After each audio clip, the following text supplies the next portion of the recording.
In the realm of Naruto, the protagonist traverses into this universe equipped with the most formidable cultivation system, assuming the role of the eldest son of the fourth Hokage, Minato Namikaze.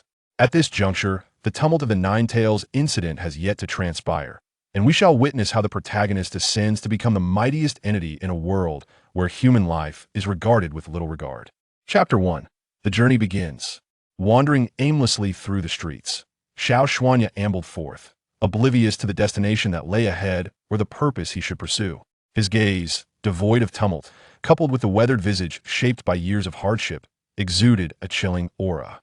From a moment he could recall, Xuanya had been an orphan, nurtured within the confines of an orphanage. Possessing a remarkable memory, he could vividly remember nearly everything he had encountered, approaching near-genius levels of recollection, though not quite photographic. During his elementary school years, Xuanya excelled academically, securing a place in a prestigious junior high school. This marked his departure from the orphanage. However, lacking proper guidance, he gradually found studying increasingly tedious, culminating in a disdain for education. Shortly after commencing his first year of junior high, he sought the streets, immersing himself in a life of petty delinquency. After a brief period of youthful rebellion, the harsh realities of life compelled him to seek employment, taking on roles such as a waiter, dishwasher, and car washer. Through these experiences, his understanding of the world deepened, bestowing him with a unique perspective that set him apart from his peers, imbuing him with a maturity beyond his years.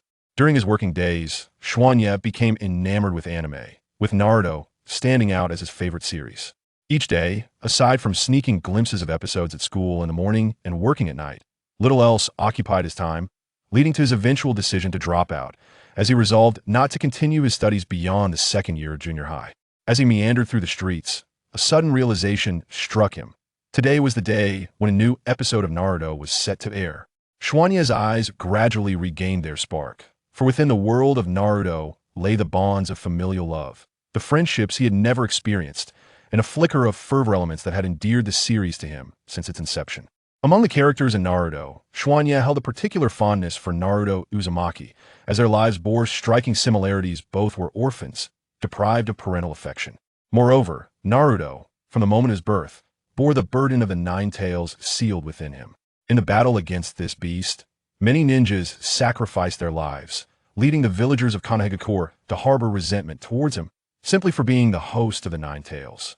Yet, Naruto's unwavering love for his village shone through. Despite the disdain and rejection he faced, he did not succumb to madness. Rather, he yearned for the acceptance of those around him, aspiring to become Hokage, ultimately seeking recognition from the villagers. With a heart of gold, albeit somewhat naive, Naruto's sincerity earned him the first acknowledgement from his teacher, Iruka, within the hallowed halls of the Ninja Academy. Shin had always harbored a sense of sympathy for Naruto, perhaps due to the similarities in their childhoods or for other reasons unknown. He dismissed these thoughts, eager to return home and indulge in watching Naruto. Upon arriving home, Shin hurriedly retrieved the key from his pocket, inserting it into the lock and opening the door to his modest abode. His home was small, merely a few dozen square meters, situated far from the city. The rent was a mere $300 a month. He chose to reside here solely for its affordability. In truth, his home contained little of value: a simple wooden bed, a chair, a table, several bowls, and a dilapidated second-hand laptop he had procured from a flea market. Beyond these rudimentary items, there was nothing else. Xianyi understood that even a thief would disregard such a shabby dwelling, for a thorough search would yield no valuables. Locking the door was merely a source of comfort, a habit he had cultivated over time. Once inside, the dimness of the room and the less than pleasant air did not dishearten him. Having a place to call home was sufficient. Stocked with a plethora of instant noodles, which were inexpensive and easily prepared with just boiling water, he felt content. As midday approached, a slight hunger began to gnaw at him. He simply boiled water, added 3 packets of noodles, and took his bowl to sit before his laptop. Opening the computer, he clicked on Naruto, ready to enjoy a meal while watching. As Yi took mouthfuls of noodles, engrossed in the anime, his hand slipped, causing the steaming broth to spill onto the keyboard of the laptop. A chill ran through him as he realized the gravity of the situation. Though the laptop was secondhand, it was his first personal computer, purchased for 3,000 yuan after a month of diligent work at the second-hand store, not a trivial expense. Now drenched in soup and noodles, it seemed doomed. In that moment, he lamented the loss of an entire month's wages, wondering how he could be so unfortunate. As he spiraled into despair, the screen of the laptop flickered ominously. Gradually, tendrils of blue lightning began to emerge from the soaked device, increasing in intensity. With a crackle, a multitude of tiny currents merged, forming a larger bolt of lightning, though Xianyi remained blissfully unaware. In an instant, this amalgamated surge of electricity shot toward him at breakneck speed. Ultimately, Xianyi succumbed to unconsciousness, oblivious to the chaos surrounding him. When he finally regained consciousness, it felt as though an eternity had passed, or perhaps only a fleeting moment. He struggled to open his eyes. Before him stood not the modest, cramped dwelling he once knew, nor was there the familiar second-hand laptop that accompanied him. It seemed as though he lay at ease, his gaze askew, his back cushioned and warmly enveloped. Turning his head, he beheld what appeared to be a tatami mat, and the ambience of the room bore a resemblance more akin to Japanese aesthetics than the traditional Chinese style he was accustomed to. Xianye's eyes darted around the space until, inadvertently, they fell upon an exceedingly slender arm. How delicate, how diminutive, how short it appeared. Wait, could this possibly be my arm? A wave of astonishment washed over Xianyi as he struggled to lift his arm, only to witness the slender limb mirror his movement. Indeed, it was truly my hand. How could this be? Just a fainting spell, and I awakened transformed into a child? Have I traversed realms? Such an occurrence seems utterly implausible for someone like me. Yet, upon reflection, perhaps this isn't such a dreadful turn of events after all. The mundanity of my previous existence had become unbearably tedious, each day blending into the next with monotonous sameness. In this light, perhaps this new reality holds its own charm. Moreover, if this trajectory continues, might I soon awaken to an enigmatic system of unknown origin? If that were indeed the case, how exhilarating it would be to flaunt my newfound abilities and shape the life I desire. Xianyi mused, gradually reconciling himself with the notion of his extraordinary transformation. Chapter 2. Born in Konoha. Suddenly, Xianyi felt himself being lifted, cradled by a young man who appeared neither too old nor too young. He bore a crown of golden hair and donned a flowing robe, his eyes shimmering like blue crystals. His overall visage was strikingly handsome, exuding a faint yet palpable aura of strength, a subtle testament to his power. This presence, though not fully revealed, was nonetheless perceptible to Xianyi, perhaps heightened by his infantile state. As he held Xianyi, the young man wore a benevolent expression, a gentle smile gracing his lips, suggesting an inner joy, as if a delightful event had transpired. Could it be that he is my father? It seemed likely. The word father felt distant, almost foreign to the Xianyi of his previous life. Having grown up in an orphanage, he had never known the warmth of parental love. It appears that perhaps fate has smiled upon me, granting me the opportunity to experience the sweetness of affection in this life. As these thoughts swirled within him, Xianyi turned his head slightly, eager to glimpse his mother. Surely, she must be a woman of exceptional beauty and kindness, at least in his heart's in the quiet of the night. Xianyi beheld his mother, a strikingly beautiful young woman with flowing crimson hair, cascading untidily at the bedside. She lay frail upon the bed, her complexion pale and beaded with perspiration on her forehead, a testament to her struggles. Xianyi pondered silently, reflecting on his mother's red hair and his father's golden locks. Could this place truly be China? Had he not been reborn in a foreign land? The thought filled him with dread. The prospect of navigating a new language loomed ominously before him. Oh, how he wished for salvation. His thoughts returned to the present, and he felt a sense of déjà vu wash over him. Something about her felt hauntingly familiar. If his father evoked such feelings, Xianyi might dismiss it as mere coincidence. However, the same sensation emanating from his mother was perplexing. Furrowing his brow, he contemplated the source of this uncanny familiarity. At that moment, Minato Namikaze, cradling Xianyi, approached Kushina Uzumaki with a warm smile. Look at our child, how adorable. He came into this world without a cry or fuss so tranquil. He is destined to be an extraordinary genius, he said tenderly. Kushina, filled with pride, responded, You ought to consider who his mother is.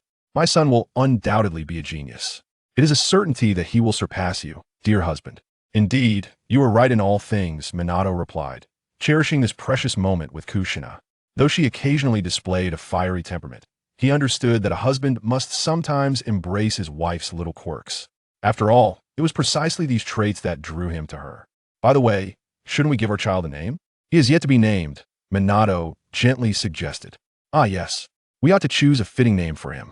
Let me think carefully about what would suit him best, Kushina mused, tilting her head adorably, her brow furrowed in concentration. After a while, a delightful name struck her, and she exclaimed, how about Shinyi? Shinyi Namikaze sounds lovely. This name had come to her after much contemplation. Shinyi Namikaze? Minato pondered earnestly for a moment. Kushina watched him anxiously, fearing his disapproval. After all, this was their child, and his opinion mattered greatly. Very well, let us name him Shinyi Namikaze, Minato declared with a warm smile. In truth, he harbored no objections to the name, for it was Kushina's creation. He merely wished to gauge her reaction, feigning deep contemplation to amuse her. Yay, that's wonderful. Our child shall be called Shinyi Namikaze. I am overjoyed, Kushina exclaimed, her happiness radiating through the room. Kushina abruptly sat up, her joy so overwhelming that she was at a loss as to where to place her hands. Observing Kushina's exuberance, Minato couldn't help but chuckle. She remained as endearing as ever. Are they not the Minato Namikaze and Kushina Uzumaki from the Naruto series I watched? How could I have traversed into the world of Naruto? This is truly astonishing. Suddenly, a realization struck Shinyi. That familiar sensation, the recognizable visage, combined with the forehead protector adorning his father's brow, which belonged exclusively to the Hidden Leaf Village, confirmed his rebirth in a world he now recognized. Indeed, it was the realm of Naruto, a world rife with conflict, where lives were as inconsequential as blades of grass, a realm where one could perish with the slightest misstep. How could he have found himself in such a world? Could it be that spilling ramen on my computer while watching Naruto had somehow led to this peculiar crossing? This situation could prove perilous. Unlike Earth, this world lacked the legal protections for life. Yet, Shinyi allowed a faint smile to grace his lips. Perhaps this was not so bad after all. He had long grown weary of his former existence, which was draped in monotony, devoid of excitement or change, merely subsisting on a meager salary day in and day out. In this new world, there lay the promise of a more vibrant life, a chance to become a revered warrior, to protect those he cherished, to pursue his desires, to travel to the places he yearned to see, to live life on his own terms, free from the drudgery that had once shackled him. Shinyi felt a surge of exhilaration. He had been reborn in Konoha as the son of Minato Namikaze, endowed with resources unavailable to others for training. This is the life I have always desired. With the possibility of a system accompanying my reincarnation, becoming strong should be a remarkably straightforward endeavor. The thought of casually honing his skills and achieving strength in this Naruto world filled Shinyi with uncontainable excitement, his heart racing with anticipation. However, a troubling thought crossed his mind. According to the narrative, was it not true that the Nine-Tails attack would occur in a few short years? If that were the case, his hard-won parents would soon meet their tragic fate. No, I cannot accept this. Is there no way to prevent such a calamity? Can I ensure my parents survive this impending disaster? Would I be able to stop it when the time comes? It seemed unlikely. Furthermore, according to the storyline, he would have a younger brother. Naruto Uzumaki would also be the host for the Nine-Tails, destined for a similarly tragic fate. The grim beginning of this tale appeared immutable. Must it truly remain this way? Is there no room for even the slightest alteration? Chapter 3. 3 years later. No, I do not desire such an outcome. I refuse to let the narrative unfold as it is fated to. I cannot bear the thought of my hard-won parents being taken from me so soon. To avert such tragic events, strength is imperative. It is the cornerstone upon which all prevention rests. I yearn to safeguard my parents, and I wish for my unborn brother to live a life filled with joy. Regardless of the circumstances, my resolve to protect my loved ones remains unwavering. Thus, the young Shinyi, barely out of infancy, gradually succumbed to slumber. Enveloped in his solemn vow, time, ever elusive, slips away with alarming ease. One moment, and it is gone, day after day, year after year. Our Shinyi became known as a remarkably astute child. This is hardly surprising. Within the fragile form of a child resides the wisdom of an adult.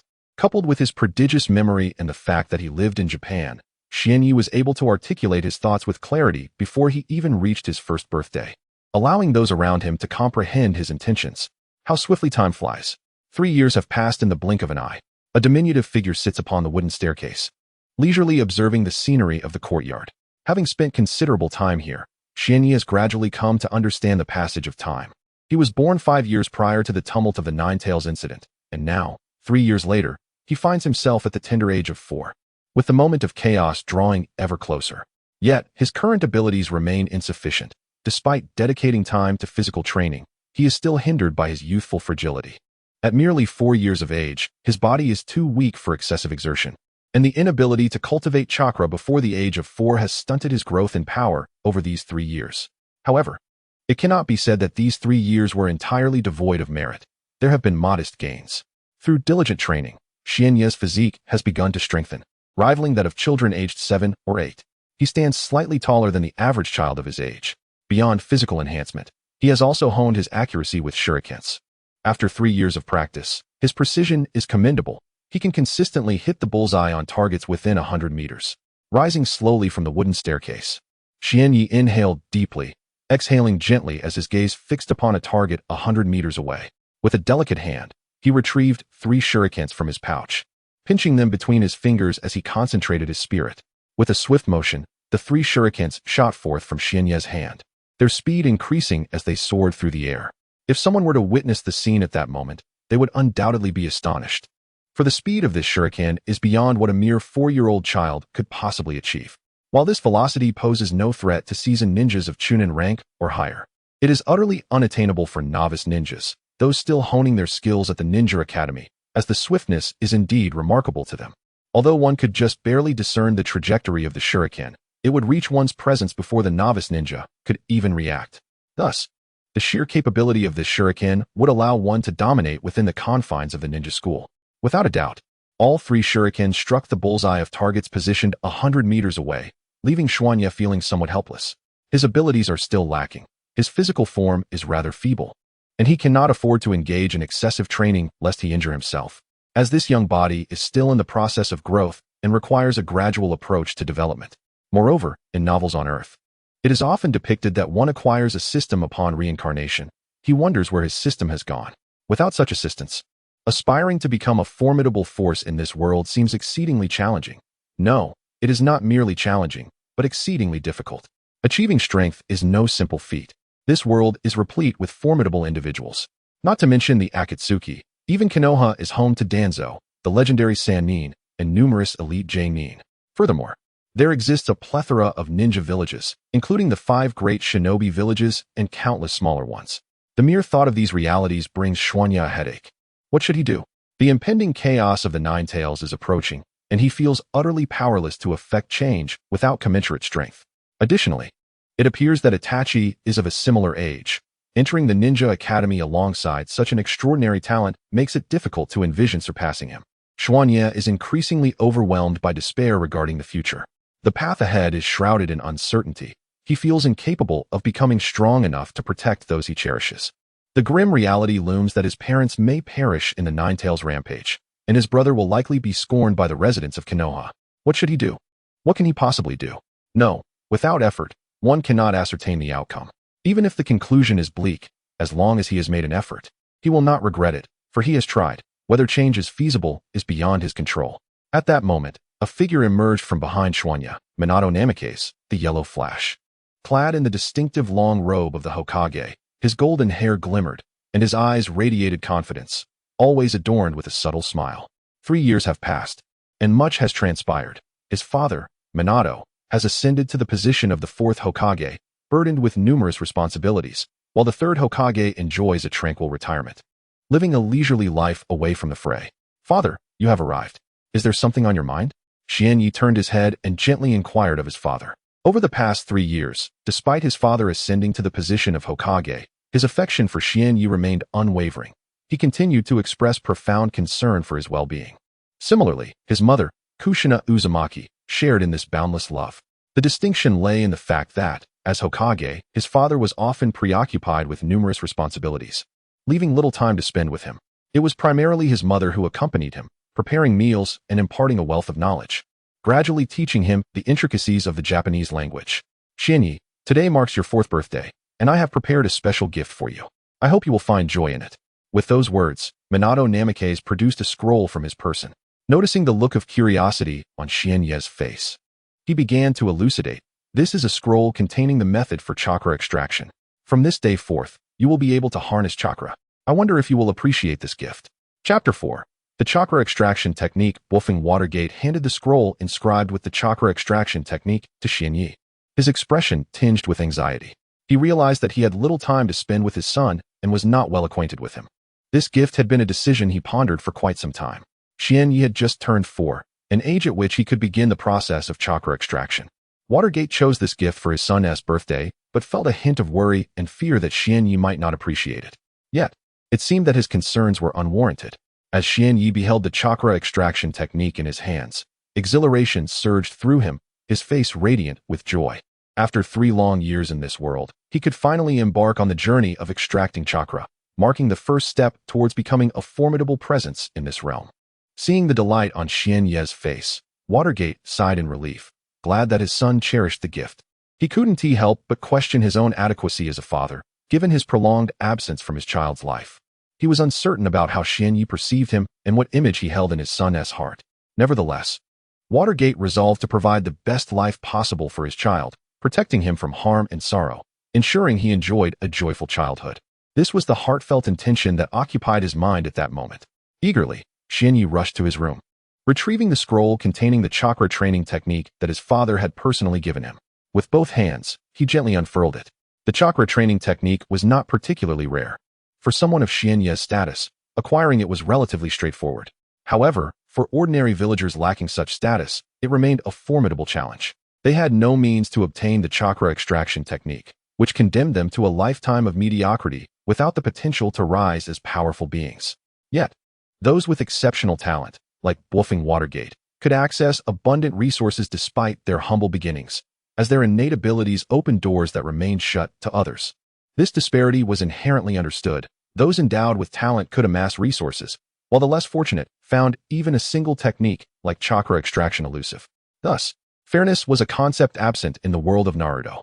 The scroll appeared remarkably new, leading Xianyi to conclude that it had likely been crafted not long ago, specifically acquired by his father for him. Indeed, the price of a scroll was no trifling matter. If the price of scrolls inscribed with ninjutsu training methods remains within an acceptable range, then the renowned Hokage, Minato Namikaze, might consider acquiring a few of these scrolls. However, the cost escalates significantly when one attempts to store a ninjutsu within a single scroll, setting aside the debate of whether the price is exorbitant. The complexity involved in crafting such ninjutsu scrolls is extraordinarily high, beyond the capabilities of the average individual, even the most gifted among them. To create these scrolls, one must possess remarkable talent and undergo countless trials before attaining the possibility of successfully sealing a ninjutsu within a scroll. The steep price of these ninjutsu scrolls is justified by their immense value. They offer unparalleled convenience. One need only tear the scroll to unleash its contained technique, with no additional actions required. Even an ordinary villager, devoid of any chakra, can utilize these scrolls. Consequently, the demand for such scrolls consistently outstrips supply, and many feudal lords from various nations carry numerous scrolls that seal powerful ninjutsu. Moreover, the arduous process of crafting these scrolls contributes to their high market price, making them a luxury even for a Hokage like Minato Namikaze, who can afford only a limited number. The prospect of purchasing more is often thwarted by budget constraints. Suppressing his excitement, Xianyi focused intently on the scroll before him, which detailed the method for extracting chakra. After studying it for a while, he began to grasp the concept. Extracting chakra is neither exceedingly difficult nor effortlessly simple. To extract chakra, one must draw energy from the 130 trillion cells within one's body, processing each cell individually. This energy then merges with the mental energy derived from one's experiences and training, culminating in the formation of the most fundamental chakra. Chakra is a unique energy generated from the perfect amalgamation of various energy groups within the human body, serving as the foundation for performing ninjutsu, genjutsu, and taijutsu, or even forming tendrils to bind adversaries or sever materials composed of chakra. A more advanced form of chakra exists, known as senjutsu chakra. Cultivating senjutsu chakra is notably challenging, as it requires the fusion of 3 distinct energies. Once these energies gradually merge, they yield the energy that constitutes senjutsu chakra. 2 of these energies are relatively accessible. However, the third, natural energy, poses a greater challenge to acquire. To obtain this natural energy, one must establish a contract with the summoning beasts of the 3 great sanctuaries, which are Myaboka Mountain, Ryuchi Cave, and Reborn Forest, enabling access to the natural energy necessary for cultivating senjutsu chakra. The Myabokuzen, An enigmatic and sacred realm within the ninja world, serves as the dwelling place for the summoning creature, the toad. It is the very site where the legendary Minato Namikaze, his master Jiraiya, and his yet-to-be-born brother Naruto Uzumaki forged their contract. This is also where Jiraiya and the unborn Naruto honed their sage chakra. The Rigakure, also known as the Takigakure, is renowned in the Naruto universe, standing alongside the fabled Maibokuzin and the Shikatsu Forest as a revered location for the cultivation of sage chakra. In the narrative, Orochimaru aspired to attain sage powers within this sacred ground. However, his ambition was thwarted when the third Hokage, Hiruzen Sarutobi, sealed his hands with the Shiki F gene, rendering him incapable of harnessing the sage chakra's might. Thus, he sought to usurp Sasuke's body to pursue sage training. The Shikatsu Forest is celebrated as a legendary sanctuary, along with Maibokuzin and Rigakure, collectively known as the three great sanctuaries. The master of this sacred domain, Lord Katsuyu, possesses mysterious and formidable strength, and it is also the place where Tsunade Senju, one of the legendary Sannin, formed her contract with the summoning creature. Besides these three illustrious sanctuaries, Ganya has not heard of any other locations imbued with natural energy conducive to the cultivation of sage chakra. Naturally, these insights were imparted to him by his mother, Kushina Uzumaki. Thus, it remains uncertain whether there exist any additional realms beyond these three sanctuaries that possess the natural energy necessary for the training of sage chakra. Chapter 5. The extraction of chakra. After studying the intricacies of the chakra extraction technique, Xuanye took a moment to quell his inner excitement. He closed his eyes and inhaled deeply, exhaling slowly. This process was repeated several times, for the extraction of chakra necessitated a tranquil mind, free from chaotic thoughts. Otherwise, the probability of success would diminish greatly. However, once the technique was mastered even once, it would become remarkably facile. The initial endeavor was exceedingly challenging, requiring the extraction of energy from the 130 trillion cells within his body, followed by a fusion with his mental energy to ultimately extract the chakra. Once chakra was successfully extracted, the sensation would be indelibly etched into his memory, impossible to forget. Even the desire to erase such knowledge would be futile, for the act of extracting chakra would transform into an instinctive ability, akin to the natural control one possesses over their own limbs. Just as one cannot simply choose to forget how to maneuver their arm, so too would chakra extraction become second nature. Calmness, serenity, composure. He must remain tranquil and not succumb to anxiety. Xuanye reminded himself to clear his mind and relax. There was ample time, and he could proceed at his own pace. Gradually, he felt his mindset settle, excitement subsiding as he prepared to commence the extraction of chakra. Positioning himself cross-legged on the bed, he closed his eyes and placed his hands gently upon his thighs. He inhaled deeply once more, exhaling slowly. Xuanye sensed that he was nearly ready to begin the extraction process. He commenced by drawing energy from the 130 trillion cells within his body, an experience that was profoundly unique, one that could not be comprehended without personal experience. Following the steps outlined in the chakra extraction technique, Xuanye diligently progressed through the process. An hour later, beads of perspiration began to form on his forehead, and his complexion paled slightly. The extraction of chakra from 130 trillion cells proved to be a daunting task. Although he adhered to the methods prescribed in the scroll, he found himself perplexed as to why no energy manifested. A sense of frustration enveloped him. Was it possible that he lacked the innate talent for chakra extraction? The thought of being unable to harness chakra from his own cells left Xuanye feeling disheartened. Would he be condemned to live a life devoid of strength, unable to dictate his own fate or possess the means to protect himself? What, then, was the purpose of existence? Much like his previous life, he felt as if his destiny were dictated by others, merely surviving on a meager salary. Each day begins with the early rise to work, and the late return home often accompanied by the burden of overtime. Must I endure such a life, existing as a mere insect, scraping by in the shadows of others? No, I refuse to continue living in this manner. I have grown weary of this existence. If I cannot harness my own strength, then I might as well cease to exist. I cannot surrender. I aspire to successfully extract chakra, undaunted by the potential dangers that lie ahead. I yearn to become formidable. In the depths of his heart, Xuanye cries out, roaring with fervor, determined to persevere despite the fatigue and discomfort that besiege him. Even with a pallor akin to snow, he remains resolute, unwilling to regret any failure, for he has strived and endured. If only his father, Minato Namikaze, were present, he would surely dissuade Xuanye, for the extraction of chakra is no trivial endeavor. Even prodigies may require days to successfully harness their chakra, while those less gifted may take months. Yet Xian Yi seeks instantaneous success, a perilous ambition indeed. Unaware of these truths, Xian Yi believes that the absence of energy extraction after an hour signifies a lack of talent. Nevertheless, he persists, enduring the discomfort. He continues to strive, unwavering until he collapses, sensing that his body has begun to respond to his desires, or perhaps that the moment has finally arrived. Regardless, he feels the energy being drawn from his very cells. This energy is warm and comforting, gradually restoring color to his once pale visage. It becomes a force he can command, flowing to wherever he directs it, a sensation both delightful and wondrous.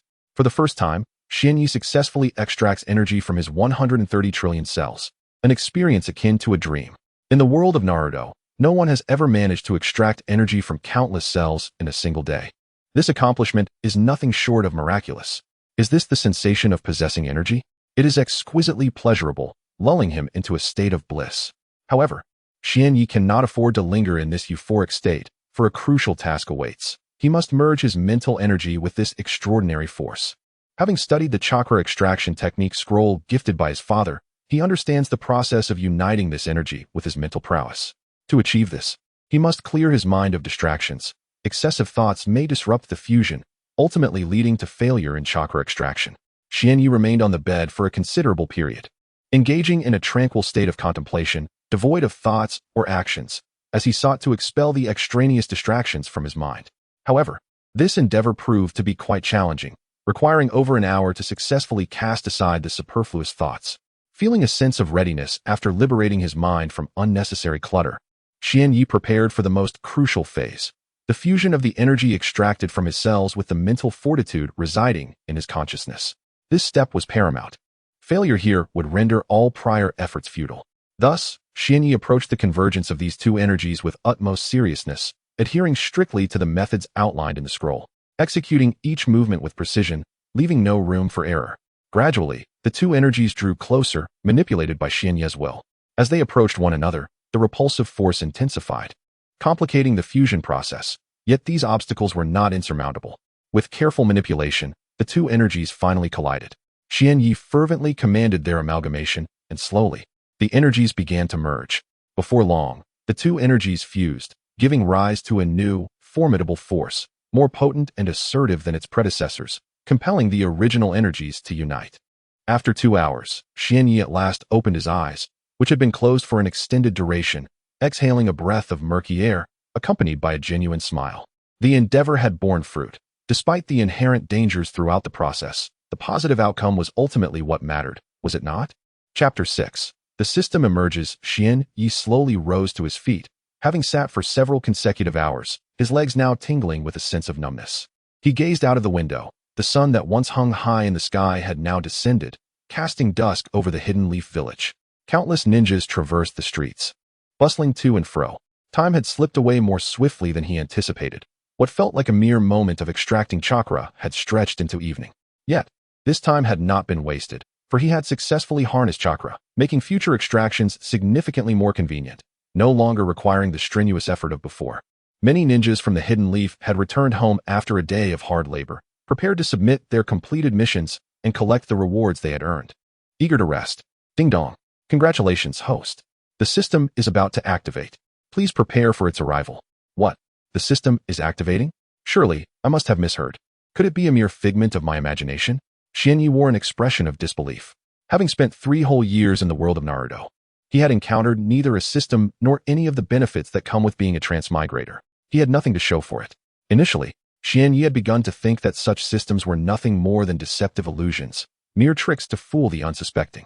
However, the voice he had just heard ignited a flicker of hope within him.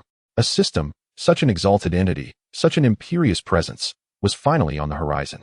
After 3 long years of waiting, it chose now to arrive.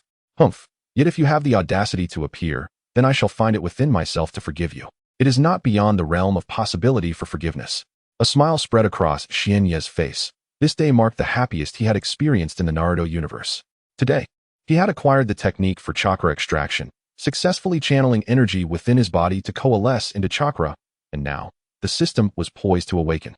With the system on the brink of activation, what was the significance of extracting a mere fragment of chakra?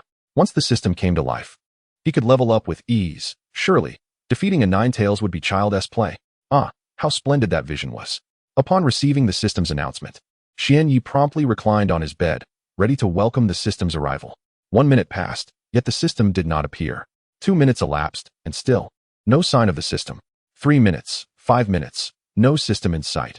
Only the incessant buzzing of a mosquito flitting about him, an irritating disturbance. Suddenly, the mosquito alighted upon Xian Ye's face. Enough is enough. How dare this tiny creature attempt to feast upon my blood? I am a chosen one, and my blood is of noble lineage. The audacity of such a minuscule mosquito to dare suck my blood is intolerable. Grandfather can endure, but grandmother cannot. Loading more content. Please wait. This site only supports mobile browser access. If you see this paragraph, it indicates a failure to load the chapter content. Please disable reading mode, novel mode, and ad blocking features in your browser, or copy the URL to read in another browser. Unable to endure any longer. I shall unleash a single strike from the divine palm to vanquish you. Xian Yi quietly raised his right hand, inching closer until, with a resounding slap, he struck his own face. In an instant, a handprint appeared, vivid and red, unmistakably evidencing the considerable force behind the blow. Surely, it must have dealt a fatal blow. Xian Yi lifted his right hand to inspect, but something felt amiss. Where had the mosquito gone? The buzzing sound of wings re-emerged, and suddenly, Xian Yi noticed the mosquito darting outside. Humph, at least it knows to flee. Otherwise, I would have sent it to paradise without delay. Yet, 10 minutes passed without any sign of a system materializing. Goodness, could it be that I am truly hallucinating? Even in a scenario as absurd as this, it seems I have been deprived of a system. How utterly unreasonable. I had thought there truly existed a system. Perhaps I was overthinking it. Well, considering I have already traversed into this realm, it seems foolish to ponder too much. Xian Ye's spirits drooped slightly due to the system's absence, which was understandable. But was this truly a figment of my imagination? Just as he prepared to depart the room, that enigmatic voice echoed once more in his mind. Ding dong, congratulations, host. The system has been activated, and it is now scanning your personal information. Ding dong, congratulations, host. The system scan was successful, and binding will now commence. There may be slight discomfort. Please prepare yourself. Ding dong, congratulations, host. The binding process is underway. This was no hallucination, no mere illusion. Upon hearing that voice again, Xian Yi felt a surge of excitement. After 3 years in this world, the system was finally awakening. Surely, blissful days were not far off. Yet, the system disregarded his status as host, continuing its monologue without affording him a moment to respond. The words flowed in a rapid succession, with barely 2 or 3 seconds between them, insufficient time to grasp the implications of the system's proclamations. The lack of opportunity for response was truly preposterous. Once the system finished speaking, an intense wave of pain surged from within his body, a pain unlike any other, as if countless bullet ants were mercilessly gnawing at him, or as though a blade were slicing through his skin. This torment emanated from deep within, relentless and unyielding. Xian Yi writhed on the bed, the agony showing no sign of abating. Oh, how excruciating it was. Why could I not lose consciousness? If only I could faint, the suffering would cease. Yet, the pain persisted, an unending torrent radiating from the depths of his being, as if his entire body were undergoing a profound transformation. Ding dong. The system detected the host's perilous thoughts and cautioned the host that it is currently binding and transforming the host's body. Should the host lose consciousness at this moment, it would result in death. The voice of the system reverberated within Xian Ye's mind, akin to a soothing balm, seemingly alleviating the pain for a fleeting second. In an instant, he was rendered speechless, realizing how fortunate he was not to have succumbed to unconsciousness. Otherwise, he would not witness the dawn of another day. Furthermore, why did this system not convey this information sooner? If he had lost consciousness, would that not have sealed his fate? Xian Yi reproached the system within his mind. Ding dong, the system acknowledged the host's inquiry. Ding dong, as the host did not pose a question, the system deemed it unnecessary to respond. It merely issued a warning regarding the host's dangerous thoughts. Damn, this system, Xian Yi thought, feeling exasperated. The agony persisted, yet it had considerably diminished, indicating that the bodily transformation was nearing completion. After another half hour, the physical torment vanished entirely. Xian Yi, drenched in sweat, found his body coated in a viscous, dark substance that was rather repugnant. As he inhaled deeply, he was immediately taken aback. Goodness, what a foul odor. The stench was so overwhelming that it nearly induced nausea. Observing his hands, legs, and body, he noted that they were all smeared with this disgusting, sludge-like substance. I can't take this any longer. I must head to the bathroom for a cleansing shower. Chapter 7. Strengthening the body without a moment's hesitation, Xianyi sprinted at his utmost speed toward the bathroom. As the son of the Hokage, his residence was expansive, and his room boasted a modest bathroom. He dashed toward the small sanctuary, shedding his garments with remarkable swiftness, unveiling his well-defined physique. Upon reaching the bathroom door, he flung it open and entered. Activating the shower head, he directed the stream of water toward himself, preparing to cleanse his body. The sound of cascading water resonated through the bathroom, washing away the grime that resembled mud. As the impurities were thoroughly rinsed away, his skin emerged in a pristine, fair complexion. Xianyi gazed down in astonishment. How could his skin be so pale? The dirt had vanished, leaving behind only smooth, white skin. He inspected his hands and feet, noting the softness that enveloped his entire being. Curiously, he pinched his face, feeling the youthful tenderness that perplexed him. How could a grown man possess such delicate features? Was he to be regarded as a pretty boy? It seemed ludicrous. Yet, he aspired to become a formidable warrior, the strongest ninja in existence, destined to conquer this world, to be the mightiest man in the ninja realm. He pondered the implications of his appearance. Surely, having a woman by his side was commonplace, yet he dreaded the thought of being labeled a pretty boy, reliant on his looks and the company of women. He sighed, attempting to shift his perspective. His newfound fair complexion was not pallid, but rather of vibrant healthiness, and his skin was smoother than that of many women. Was this not the foundation of becoming a striking gentleman? It was not solely the robust, tanned men who possessed allure. Even someone like him could attract attention. In his youth, he could charm the young girls, the unmarried women, and even the elderly matrons, though he would steer clear of the gray-haired grandmothers. Moreover, as he matured, he would transform into a genuine heartthrob. His handsome visage was undoubtedly an essential asset in the pursuit of romance. As Xianyi indulged in his daydreams, he rinsed for a while longer, feeling thoroughly cleansed before shutting off the water.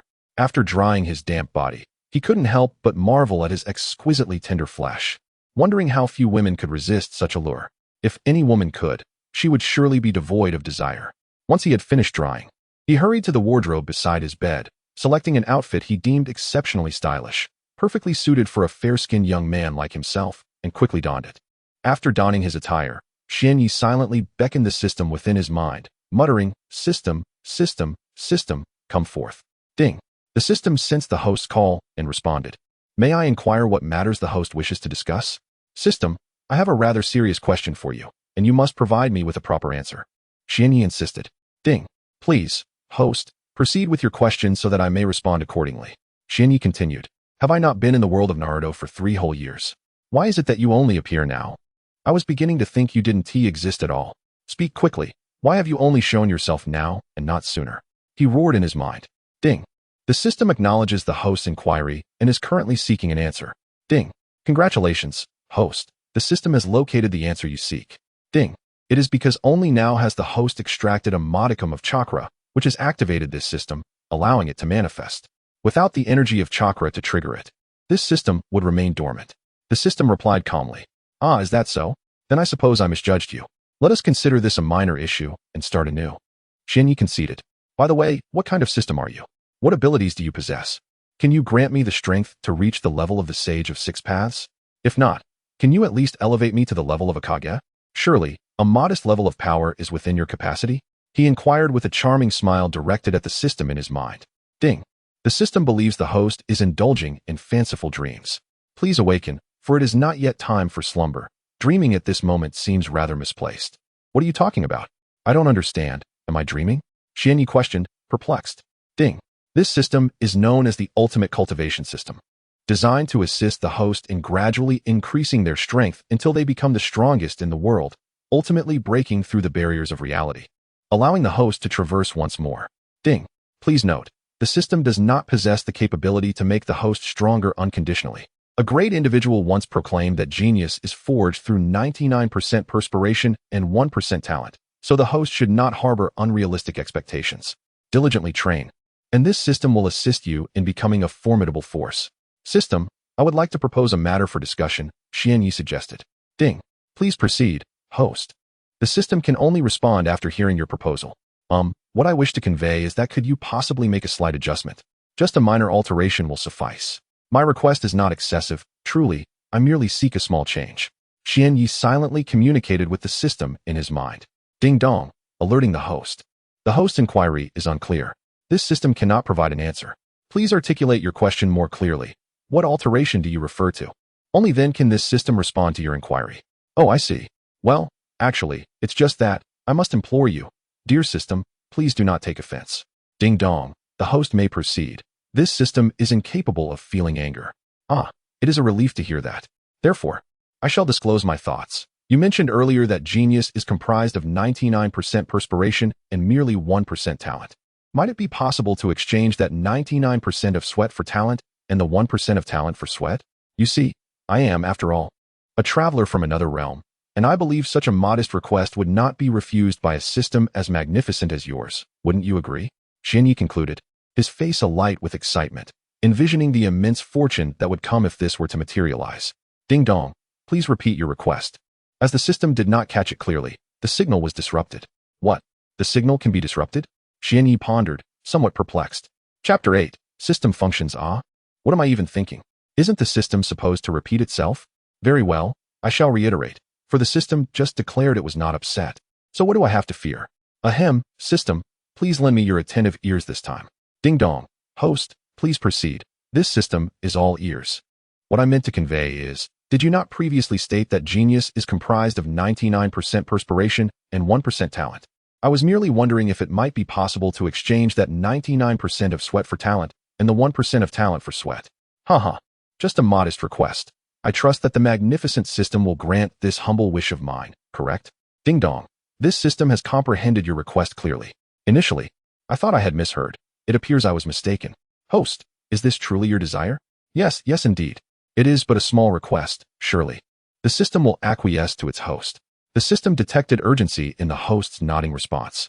Ding dong, due to the host's mental state exhibiting abnormalities, resulting in nonsensical speech. This system is preparing to administer electrotherapy. The procedure will commence in 5 seconds. Please brace yourself, host. What? Wait, system, did you not assert that you were not angry? What is this electrotherapy nonsense? Please, no? The ominous black dragon suggests. Kindly remember to collect Nookie board novel. Calm, for your convenience in further reading. The countdown begins. 5, 4, 3, 2, 1. Electrotherapy initiated. Zzz. Suddenly, a flurry of tiny lightning bolts emanated from Xianyi's body, soon enveloping him in a web of shimmering electricity. 1 minute later, cough. Xianyi emitted a cloud of black smoke from his mouth, and his hair stood on end, resembling soldiers standing at attention, with not a single strand out of place. Oh, system, how ruthless you are. Did you not claim to be unperturbed? You have deceived me. Ding dong. The system has detected an issue with the host and is currently seeking answers. Ding dong, the answer has been found. The host's mental state has resulted in nonsensical utterances. Thus, this system deemed it necessary to administer electrotherapy. The efficacy of this treatment remains uncertain. Ding dong. This system inquires, do you still wish to exchange the positions of sweat and talent? Upon hearing the system's inquiry, Xianyi instinctively considered responding affirmatively. Yet the memory of the recent electrotherapy sent a shiver down his spine, prompting an immediate retraction. No, that will not be necessary. How could a diligent host such as myself entertain such thoughts? Strength cannot be attained without effort, right, system? Ding dong. It appears the host has recovered quite well. The recent electrotherapy proved effective, and thus the host no longer requires further treatment. The system replied languidly within Xianyi's mind. Blast it. This cunning system claims it is not angry. Fortunately, I am clever. Otherwise, I would have fallen into its trap once more. Alas, to speak candidly, that recent electric shock was indeed quite painful. Even now, my body retains a lingering numbness. Xuanya rose to his feet, twisting his waist and stretching his limbs, finding a measure of relief through movement. The circulation of his energy improved, and the tingling sensation gradually subsided. What a tumultuous day it has been, with so many events unfolding. My father bestowed upon me the chakra extraction technique today, and I successfully extracted my very own chakra. Moreover, I activated the system today as well. Quite splendid. Indeed, it appears that fortune favors me today. However, the fact that I did not succeed earlier is somewhat disappointing. Had I achieved success at that moment, it would have been utterly exhilarating. Xuanya murmured to himself. Yet, one must ponder, if 99% of effort were to be exchanged for innate talent, would it not be possible to effortlessly augment one's power while reclining in bed? By the end of the day, without the need to extract chakra, one could accrue a substantial amount of it. Furthermore, ninjutsu would no longer pose a challenge. One could practice any desired technique at will, whether it be an S rank or even an SS rank ninjutsu. I surmise that merely glancing at such techniques would suffice for mastery. Should a single glance prove inadequate, a second would surely do. There is nothing that cannot be achieved with a bit of additional scrutiny. Xuanya was lost in his reverie, regrettably aware that it was merely a fantasy, likely unattainable in the future, perhaps forever beyond reach. Ding dong. A reminder from the system. It appears that the host's mind is somewhat muddled, spiraling into fanciful thoughts once more. The system cautions the host that if these musings are not curtailed, it may resort to employing special measures. Special measures? What could those entail? Xuanya instinctively inquired. Ding dong. The system acknowledged the host's query and elucidated that the special measures involve administering electric therapy once again. More content is loading. Please hold on. This site only supports mobile browser access. If you see this paragraph, it indicates a loading failure of the chapter content. Please disable reading mode, novel mode, and ad blocking features. Or copy the URL to another browser for reading. Wow, what? Are you jesting? Electric therapy again? Must you incessantly resort to that? Do you intend to deprive me of any thought? How tyrannical. Ding dong. The system detected the host's dissatisfaction. Should such emotions persist, it will be necessary to implement special measures. Damn. Fine, fine. You are the master, system. I shall cease my discontent. I shall not pout any longer. You are supreme. As long as you refrain from shocking me unexpectedly. Ah, by the way, you've shared so much yet have yet to inform me of your functionalities. What purpose do you serve? I know you are the supreme cultivation system, but I remain utterly oblivious as to how to utilize you. Xuanya adjusted his mindset and posed the question anew. Ding dong, due to the host's inquiry, this system shall provide an answer. The name of this system is the Supreme Cultivation System. Before the system could finish, Xuanya interjected. Hey, I already knew you were the Supreme Cultivation System. Can't you elaborate on your functions and their utility? Please, do tell me. Ding dong, please refrain from interrupting, or this system will resort to special measures. Damn, what a load of nonsense. You think you can intimidate me with that? Special measures, huh? Fine, you win this round. Go on, speak. Ding dong. The name of this system is the Supreme Cultivation System, and its function is to assist the host in cultivation, enabling the host's strength to be maximally enhanced. Regardless of the host's actions, as long as they pertain to cultivation, this system will ensure that the host reaps benefits. An assisting cultivation system? It sounds rather promising. But is it true that my abilities will improve no matter what I do, as long as it involves cultivation? Could it be that I could simply take a scroll and doodle to enhance my capabilities? That would be absolutely delightful, Xuanya mused silently. With urgency, he inquired of the system. System, can I also seal ninjutsu into a scroll? Ding dong. This system is immensely powerful. The questions posed by the host are trivial. As long as the host perseveres, even sealing ninjutsu into a scroll is a mere child's play. Chapter 9, A Lavish Dinner. System. Today you have spoken the most exquisite words, bringing joy to my heart and making my spirits soar. Suddenly, a rather embarrassing sound emerged, signaling that it might be time for dinner, as my stomach began to grumble. Xianyi gently patted his flat belly, wondering if his mother had prepared a meal. He cast another glance out the window. The sun was nearly gone, and twilight was approaching. Today had indeed been exhausting, filled with numerous events. Taking a moment to close his eyes, Xianyi endeavored to savor the moment. What was that delightful aroma wafting in from outside? It resembled the scent of sautéed vegetables, yet there was also a hint of meat. What kind could it be? He suddenly recalled. The tantalizing fragrance must be that of braised pork, undoubtedly his favorite dish. How clever of me. His mother must have finished cooking and was merely awaiting his descent to the dining table. Xianyi, Bo Feng Xianyi, are you listening? Hurry down for dinner. His mother's gentle voice echoed, soothing as a babbling brook, instantly lifting the weight of his earlier gloom. Mom, I heard you. I'm coming down right away, just wait a moment. He replied, though he wondered if his father, Bo Feng Minato, would be home. Ever since his father became Hokage, he had been exceedingly busy, often spending entire days at the Hokage office with little time to return home. Xianyi steadily made his way toward the door, quickening his pace due to his hunger, and soon arrived at the dining table. It was adorned with a splendid array of colorful dishes, all of which he adored. His mother was busy serving rice into bowls. Taking a deep breath, he exhaled slowly. It smells wonderful, Mom. What a feast you've prepared today, filled with all my favorites. Observing the steaming bowls of food, he felt a twinge of curiosity and turned to his mother, Kushina. Upon hearing her son's question, Kushina shot him a playful glare. Do you mean to say I have not treated you well before today? No. You are the best mother in the world. Xianyi exclaimed, beaming at Kushina. Seeing her son's expression, Kushina decided to let it go. All right, I forgive you. At that moment, his father walked in. Unlike his usual Hokage attire, Minato wore a simple white outfit, embodying a casual yet elegant demeanor, revealing his fondness for the color white. However, why is father at home today? Is he not usually very busy? Ever since he became the fourth Hokage, he has scarcely had time to be at home, let alone spend time with me and Kushina. Yet today, he is here. I cannot fathom the reason. As Minato Namikaze entered the room and observed my puzzled expression, he realized it was due to his prolonged absence that my face revealed such confusion upon his return. Minato bestowed a genuine smile upon me and slowly approached, kneeling before me to gently ruffle my hair. Silly child, do you not remember that today is your birthday? I even gifted you a ninjutsu scroll as a birthday present this afternoon, he said softly. My birthday, my birthday. Ah, I recall now. Today is indeed my birthday. How could I have forgotten? So much has transpired that I lost track of such an important day. I truly should not have overlooked it. Looking at my father, Minato, I couldn't help but smile. I did not shy away or resist as he affectionately stroked my hair. The warmth of his love enveloped me, akin to the gentle embrace of sunlight. My mother, Kushina Uzumaki, observed this harmonious scene between father and son and could not suppress her warm smile. Today marked a reunion of our family, a delightful occasion where we could all be together. All right, you two have had enough of this.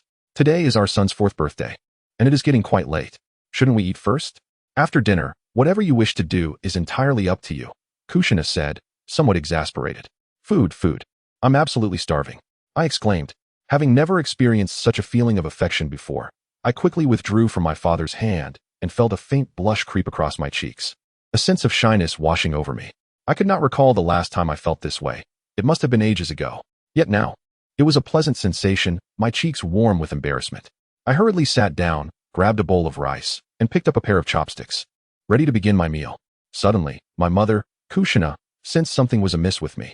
It was an indescribable feeling, as if I appeared somewhat different than before, though she could not articulate why. Why do I feel this way? Kushina found herself lost in thought, pondering for a moment before glancing back at me, trying to decipher the peculiar change she sensed. How strange indeed. Kushina gazed intently at Jinya, and as she continued to observe him, her eyes suddenly widened. Without hesitation, she inquired, Jinya, have you gotten fair recently? You seem to be a shade paler today than before. She approached him, extending her delicate arm to gently pinch his cheek. After doing so, Kushina stood there in astonishment, exclaiming, My son, your face is so soft. Why have I never noticed this before? She tilted her head, pondering for a moment before dismissing the thought. Oh well, what does it matter? No matter how you change, you will always be my son. Meanwhile, Minato, who had been enjoying his meal, lifted his gaze upon hearing Kushina's remarks. He scrutinized Jinya's face closely, staring for a while, which made Jinya feel rather uneasy. Minato remarked, if Kushina hadn't pointed it out, I wouldn't have noticed either. Jinya, you do seem a bit fairer than before. If I hadn't looked closely, I might have completely missed it. Jinya, who had been savoring his meal, found his appetite dwindling under the scrutiny of his parents. Sweat beaded on his forehead as he thought, wow, they really are my parents. They can notice even the most trivial things. It's just a slight change in complexion. Is it really necessary to make such a fuss over it? To Jinya, this was merely a minor detail, but to his mother, it was significant. In her eyes, anything concerning her child was of utmost importance. Jinya responded to his mother, perhaps it's because I haven't been in the sun much lately, which is why I've become a bit fairer. Is that so? Kushina replied, her expression a mixture of curiosity and concern. Yes, that must be it, Jinya affirmed, knowing he had no other explanation. After all, would he dare reveal to his parents that he was a time traveler, whose chakra cultivation had activated a system within his body, leading to alterations for the sake of binding with it? Such a confession was inconceivable. Even if he did share it, his parents would likely dismiss it as a sign of a troubled mind, and he could end up in the care of a medical ninja for his supposed insanity. Chapter 10. The Novice Gift Pack of the System. Fortunately, my mother did not press me further. Upon hearing my response, she returned her focus to her dinner, leaving me in a state of relief, for I truly had no idea how to respond. This reaction was quite natural, I suppose. Regardless of how her son might change, he remains her son. As long as there is no imminent danger to life, why impose excessive restrictions or concerns? This encapsulates the philosophy of Kushina Uzumaki, granting children a measure of freedom. As long as they refrain from perilous endeavors, trivial matters should not warrant excessive oversight. Once our family of 3 finished dinner, Xuanya retreated to his room. System, are you still there? Xuanya called out mentally. Ding. This system has always been present, Unless the host perishes, this system shall not vanish, came the reply. However, this statement piqued Xuanya's curiosity. What do you mean? As long as I am alive, you will persist? Are you implying that upon my death, you will cease to exist? Is that the implication I am grasping, system? Ding. Indeed, due to the binding with the host, the relationship between the host and this system is one of coexistence. Should the host meet their demise, this system will initiate an automatic destruction protocol, leaving not a trace behind. Oh, I see. How enlightening. But wait, that is not what I intended to ask. Your comment caused me to forget my question entirely.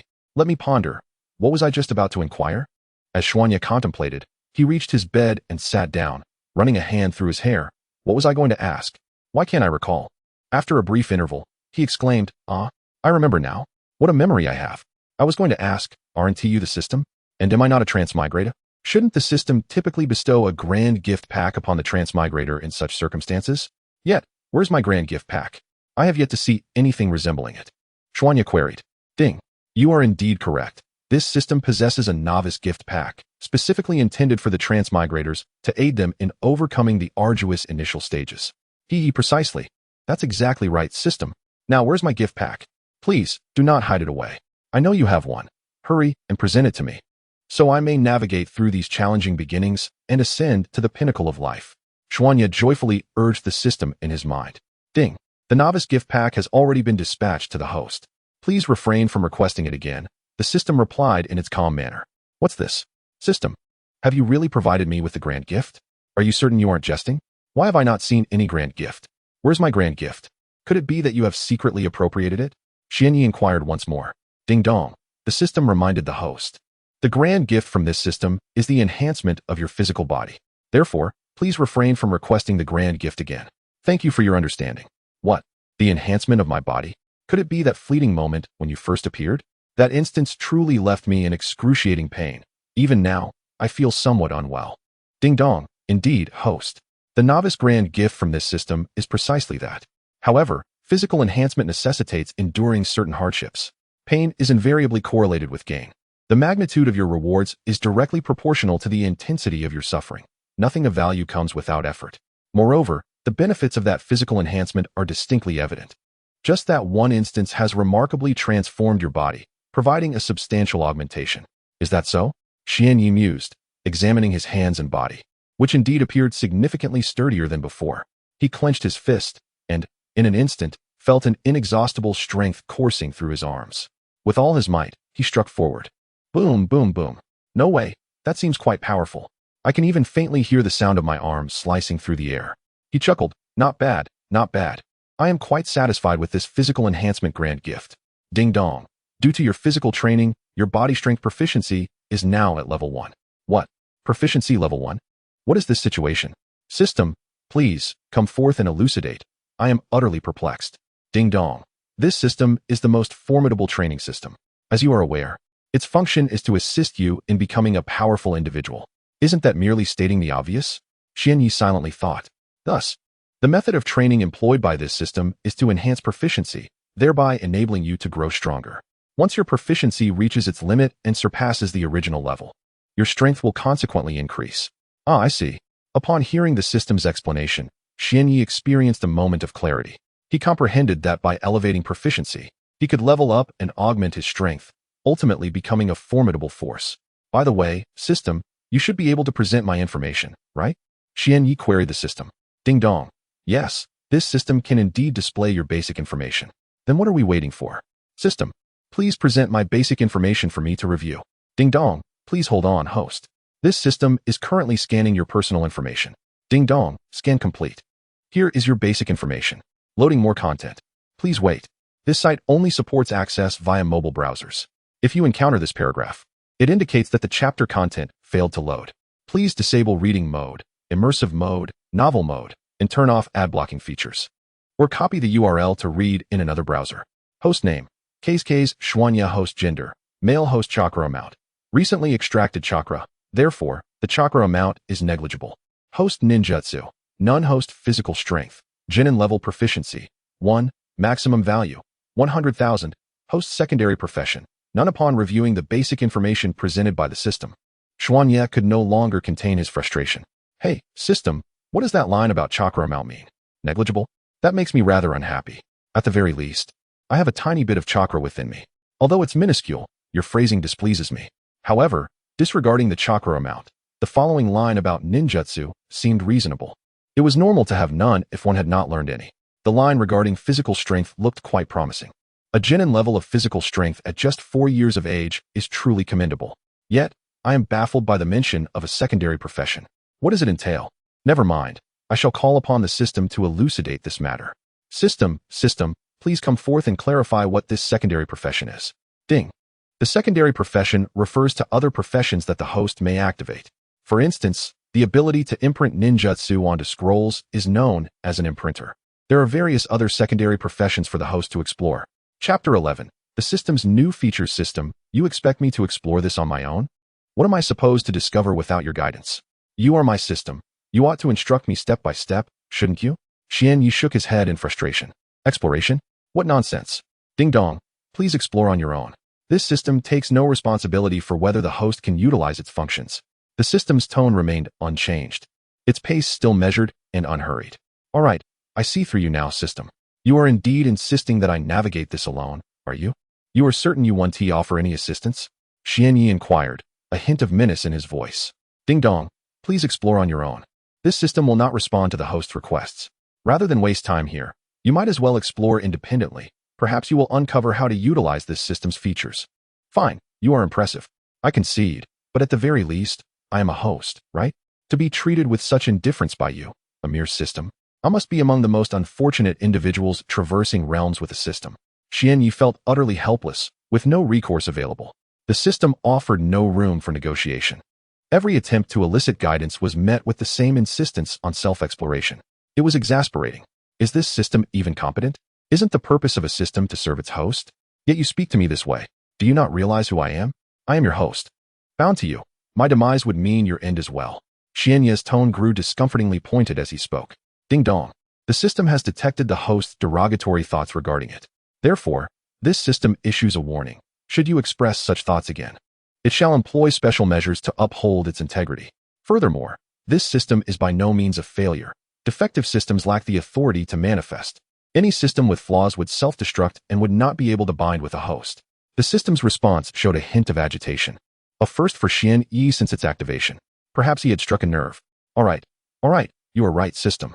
You are the superior entity. Whatever you say goes. I promise to comply and will refrain from harboring any further disparaging thoughts about you.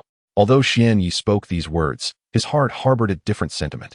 A petty system threatening him with electric shocks? If you possess true capability, then do not resort to such tactics. Humph. Yet, these thoughts would remain unspoken. For uttering them would likely incur the wrath of that malevolent system and invite its electric retribution. Alas, navigating life is indeed a formidable challenge. And being a host is even more arduous, particularly when bound to a system that intermittently employs electric shocks as a form of intimidation. It is truly exhausting, utterly draining. Subsequently, Xian Yi reclined upon his bed, closed his eyes, and gradually succumbed to slumber in his most comfortable position. A night of silence passed, and soon the sky brightened. Xian Yi awoke early, his vision still hazy, struggling to discern the objects before him. Shaking his head and rubbing his eyes, the world gradually came into focus. Rising from his bed, Xian Yi made his way to the bathroom, where he began his morning routine. Entering, he retrieved a white cup and a toothbrush, applying a small amount of toothpaste in preparation for brushing his teeth. After completing this task, he took a white towel, dampened it with water, and wiped his face, thus concluding his morning ablutions. With a slight twist of his waist, Xian Yi embraced the dawn of a new day, resolved to strive diligently. From today onward, indeed, starting today, he vowed to enhance his physical prowess and strengthen his capabilities in preparation for the impending Ninetales turmoil in 2 years. It was conceivable that in 2 years, his strength might still fall short, rendering him unable to contend with the Ninetales. However, such concerns were not his primary focus. He must simply endeavor to perform to the best of his abilities. As an old Chinese proverb states, when the cart reaches the mountain, a path will appear. When the boat reaches the bridge, it will naturally straighten. Even the ancients acknowledged this wisdom, so why should he fret overmuch? All he needed was to strive for excellence within his capabilities, and that would suffice. 2 years remained, ample time to elevate his strength. Reflecting on these thoughts, Xian Yi's eyes gradually filled with determination. For now, He needed to concentrate solely on his responsibilities and exert himself to the fullest. Thus, he resolved to begin the extraction of chakra, a vital energy within the human body essential for the execution of ninjutsu. Without chakra, the art of ninjutsu could not be manifested. Today, he would commence with chakra extraction. Xianyi seated himself once more on the bed, legs crossed, palms resting flat on his knees, preparing for his chakra extraction endeavor. However, upon closing his eyes, he was taken aback as he sensed an automatic extraction of chakra within him. What is this? Why is my body extracting chakra on its own? Why must I do nothing for this process to occur? This phenomenon was utterly unfathomable.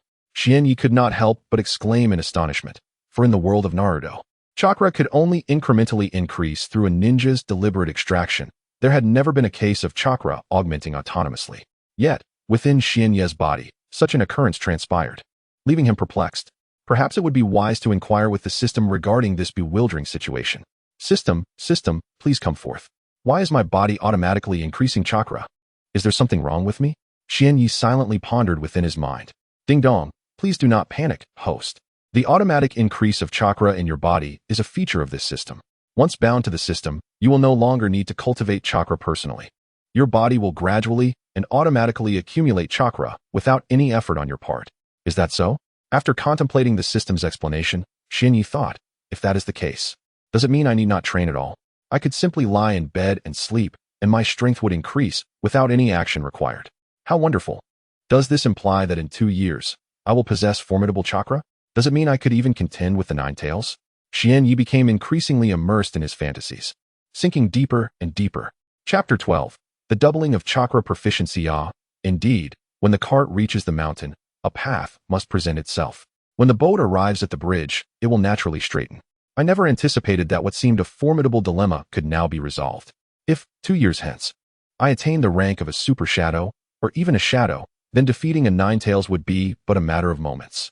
Why should I remain so anxious? Yet, Xianyi remained ensnared in his reverie, his thoughts spiraling ever deeper. Ding dong, the host's assumptions are erroneous. In 2 years, the host's strength cannot possibly reach the level of a super shadow, nor even that of a shadow. The voice of the system fell upon Xianyi like a bucket of cold water, abruptly cooling his fervent mind. Why such a declaration? Why does the system assert that I shall not achieve the rank of shadow or super shadow in 2 years? Xianyi furrowed his brow. Thus, he inquired into the recesses of his mind. System, why do you claim that I will not reach the level of shadow or super shadow in 2 years? What is the reason? Xianyi pressed eagerly for an answer, desperate to comprehend the limitations that lay ahead. In 2 years, the tumult of the Nine Tails crisis would unfold. And according to the narrative, his parents, namely, Minato Namikaze and Kushina Uzumaki, would meet their demise. Hence, Xianyi felt a surge of urgency. Ding dong. Even with the existence of this system, and despite its assistance, the host's strength will not experience such rapid elevation. Host, the pace of your advancement is indelibly linked to your own efforts. The extent of your diligence will determine the magnitude of your progress. However, even with relentless effort, aspiring to elevate your power to the level of shadow or super shadow within 2 years is simply unfeasible. Thus, host, cease your daydreams. This system offers a solemn warning. Is what you say truly accurate? Xianyi's voice quivered as he uttered the words. He still found it difficult to accept, for this was his singular opportunity. Should this endeavor falter, he could scarcely fathom the harrowing realities that awaited him 2 years hence. Ding dong, please be reminded, this system does not err. Thus, the host must understand that the aspirations just contemplated are impractical. Please do not linger in your illusions. The system's admonition jolted him once more, forcefully rousing him from his delightful fantasies. Is it truly impossible? Xianyi's countenance fell with despondency. Indeed, this was merely a figment of my imagination. How could I expect my strength to burgeon without effort? The chakra within me may grow autonomously, but that is merely the system's aid. To become a true powerhouse, one must rely on oneself, not on external forces. Loading more content. Please wait. This site only supports mobile browser access. If you see this paragraph, it indicates that the chapter content has failed to load. Please disable reading mode, browsing mode, novel mode, and turn off ad blocking features. Or copy the URL to another browser for reading. Xianyi gradually rose to his feet, inhaling deeply before exhaling, striving to calm his mind and refrain from entertaining unrealistic thoughts. After a brief period, he reopened his tightly shut eyes, which had transformed into profound orbs, akin to an unfathomable abyss. concealing the reflections of his current contemplations. From those dark eyes emanated an unwavering determination. Perhaps it was his Chinese heritage that rendered his eyes unchanged in hue, remaining as dark as before, even after traversing into the world of Naruto. Once composed, Xian Yi addressed the system residing in his mind. System, please display my basic information. He refrained from unnecessary verbosity this time. Ding. The basic information of the host has been compiled. With a mere thought, Xian Yi could perceive his essential details. Host name: Bo Feng Xian Yi. Host gender: male. Host chakra amount: 1,000, with a maximum capacity of 100,000. Host ninja proficiency: beginner ninja. Host ninjutsu: none. Host physical strength: genin level proficiency: 1, with a maximum capacity of 100,000. Host secondary profession: none. Ding. As the host's physical strength has reached the genin level, the proficiency of the host's chakra will double. Xian Yi paused momentarily, processing this revelation. What? The proficiency doubles? How is this possible? The system states that my physical strength has attained the genin level. Does that imply that should I reach the chunin level, the increase would be even more substantial?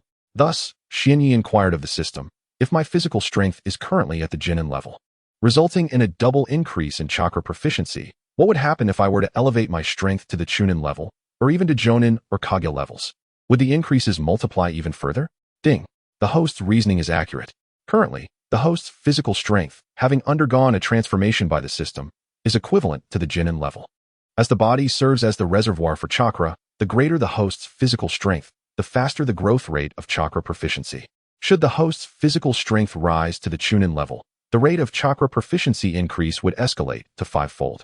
If the host's strength reaches the special jonin level, the increase would be 10-fold, while at the jonin level, it would reach 15-fold, and at the elite jonin level, the increase would soar to 20-fold. Thus, the more formidable the host's physical strength becomes, the more rapid the growth of chakra proficiency will be. Is that so? As I suspected, my assumptions were indeed correct. Xian Yi mused thoughtfully, his head bowed in contemplation. Ah, that's not right, system. You've only mentioned the earlier levels. You haven't specified how many times the increase in chakra proficiency would multiply if my physical strength were to reach the level of a Kage, or even at the level of a super Kage or the Sage of Six Paths, Xian Yi inquired, perplexed, addressing the system within his mind. Ding. This system can only inform the host that upon reaching the ranks of Chunin, Special Jonin, Jonin, and Elite Jonin, the multiplication factor for chakra proficiency will be determined. As for the Kage level, Super Kage level, and Sage of Six Paths level, this system is unable to provide any information. The host must explore this on their own. Ugh, once again exploring on my own. If I wanted to do that, why would I even bother asking you, system? Xian Yi sighed, a hint of resignation in his voice. He had begun to understand the nature of this system, which seemed to thrive on vague suggestions and cryptic guidance, leaving him either startled or compelled to navigate through uncertainties alone. With a slow exhale, he shook his head in exasperation, his feelings of helplessness only able to manifest in this manner. After all, he couldn't afford to lose his temper with the system. A careless outburst might provoke it to subject him to electric shocks. All right, fine. You're a quite unreliable system. It seems I must rely on myself. I shall explore this on my own without your guidance, Xian Yi muttered softly. Chapter 13. Requesting ninjutsu and taijutsu from my mother. I surmise that my father, Minato Namikaze, is no longer at home and has likely departed for the Hokage office. Alas, I find myself compelled to seek out my mother for a few basic ninjutsu. Once my chakra is depleted, I shall then turn to physical training. However, I must also ask her for some taijutsu. After all, what use is physical prowess if I lack any techniques to complement it? With this thought in mind, Xian Yi exited his room, leaving behind the confines of his chamber, and set off to find his mother, Kushina Uzumaki. I pondered where she might be at this early hour, but surely she would not be away from home. I speculated that she was likely in the garden below, and I would soon locate her there. Upon descending to the garden, I gazed from afar and, as expected, my mother was indeed in the courtyard, diligently practicing her ninjutsu. Xian Yi stood at a distance, observing as Kushina executed a series of powerful techniques, each one resounding with immense strength. Yet, many of these ninjutsu were unfamiliar to him. He had never even laid eyes upon them before, let alone comprehend the intricacies of his mother's abilities. Time slipped by, though Xian Yi lost track of its passage as he remained perched on the stairs, entranced by the spectacle. At last, Kushina ceased her training, pausing to catch her breath. She turned towards me with a warm smile and inquired, Xiao Yi, what brings you here? I noticed you've been standing there for quite some time. Is there something you wish to discuss with your mother? Her voice was soft and soothing, a melody to the ears. However, Xianyi wore an expression of astonishment as he replied, "Mom, did you already know I was standing here? I didn't make a sound or move at all. How could you possibly know I was present?" Seeing the look of surprise on her son's face, Kushina couldn't help but chuckle before quickly covering her mouth and shooting him a playful glance. "Xiaoyi, you underestimate the capabilities of a ninja. I am a genin of Konohagakure. If I cannot detect someone as untrained as you, then I would hardly be worthy of the title." She continued, "I sensed your presence the moment you arrived. My chakra can detect the surroundings. As soon as you stepped into the vicinity, my chakra alerted me to your presence. So regardless of whether you made a sound, I was aware of your arrival." Xianyi nodded thoughtfully, realizing the remarkable abilities of chakra for the first time. It appeared there were many applications of chakra that he had yet to discover, a notion that intrigued him deeply. As the night deepened, Xuanya remarked, "Mother, I presume your chakra must be nearly depleted by now. I have observed you employing numerous ninjutsu techniques, and such extensive usage must have significantly drained your chakra. Would it not?" "Huh, little Xuanya, you jest. My chakra is far from exhausted. As a member of the Uzumaki clan, my chakra reserves are several times greater than those of an ordinary ninja. Moreover, as the Jinchuriki of the Nine Tails, my chakra is even more abundant." Kushina replied with a playful grin. "By the way, do you comprehend what a Jinchuriki of the Nine Tails is?" Kushina tilted her head, pondering momentarily. "At your tender age, you likely have no understanding of what a Jinchuriki entails. Allow me to enlighten you. A Jinchuriki is an individual who harbors a small fox sealed within their body, a fox that is exceedingly adorable. This fox possesses 9 tails and an inexhaustible reservoir of chakra. Do you grasp what I mean? An exceedingly adorable little fox?" Xuanya stared at his mother, Kushina, in bemusement. How could I possibly be unaware of the 9 tails? I have watched Naruto, after all. Yet, that creature is the 9 tails. A fearsome old fox, and you refer to it as a delightful little fox. I find myself at a loss for words. Perhaps, in a mother's eyes, that ferocious, ancient fox is merely a charming little creature. The narrative has suggested that love can tame the 9 tails, yet I remain uncertain whether such love is effective. Xuanya mused silently. If it were up to me, I wouldn't even dream of attempting to tame it with love. Merely refraining from striking it would be an accomplishment. Although I am acutely aware that I cannot defeat the 9 tails at this moment, I am resolute that one day I shall. In my view, it would be more prudent to conquer the 9 tails through strength, for creatures of such nature invariably submit to the powerful, do they not? By the way, little Xuanya, is there something you wish to convey? I sense you have come to seek me. Kushina smiled warmly at Xuanya. Indeed, mother, I do have matters to discuss with you. I wish to request some scrolls for ninjutsu, and some for taijutsu, Xuanya stated, gazing earnestly at his mother, as if fearing her disapproval. Kushina approached slowly, standing before him, extending her fair hand and lightly tapping his forehead with a finger. Is it merely a few scrolls of ninjutsu and taijutsu that causes you such anxiety? Do you truly fear that I would deny you? Kushina sighed, bemused by his demeanor. Haha, of course not. You are simply overthinking it, mother. Xuanya replied with an awkward chuckle, knowing well that he could not express his true feelings of apprehension towards her rejection. Kushina discerned the embarrassment of her son and ceased her playful teasing, stating, "Follow me." After uttering these words, she proceeded on her way without casting a glance back at her son, for she was confident that he would be able to keep up. Even if he faltered, the confines of their home were small enough that he would surely find her. As Kushina walked away, Jinya promptly followed suit, his steps quickening in a lively manner. In the midst of this, Kushina slightly accelerated her pace, initially feeling that she was moving too slowly and wishing to hasten her steps. However, she soon realized that her son had also increased his speed, maintaining a consistent distance between them, which left her quite astonished. Oh, this lad is indeed keeping up with me. Quite impressive, she mused, contemplating whether to further quicken her pace to test his limits. Thus, with this thought in mind, Kushina continued to accelerate, pushing her speed to that of a low-level ninja, employing chakra to enhance her agility. Yet, to her surprise, Jinya still managed to keep up, leaving her in a state of bewilderment. Chapter 14. The door to the study. When did Xiaoya's speed become so astonishing? I hardly noticed. I truly find him baffling now, thought Kushina silently to herself. However, she had little time to ponder such matters, as she soon arrived at the study. Standing before the door, she noticed that Jinya was closely following her, maintaining a distance of merely 2 or 3 steps behind. Suddenly, Kushina extended her hand and gently pushed against the firmly closed door. To Jinya's astonishment, the door swung open effortlessly. It appeared that Kushina exerted minimal force, merely nudging it slightly. At this moment, Jinya found himself at a loss for words, his mouth agape in sheer surprise. It was not that he lacked the desire to speak, but rather that the sheer wonder rendered him speechless.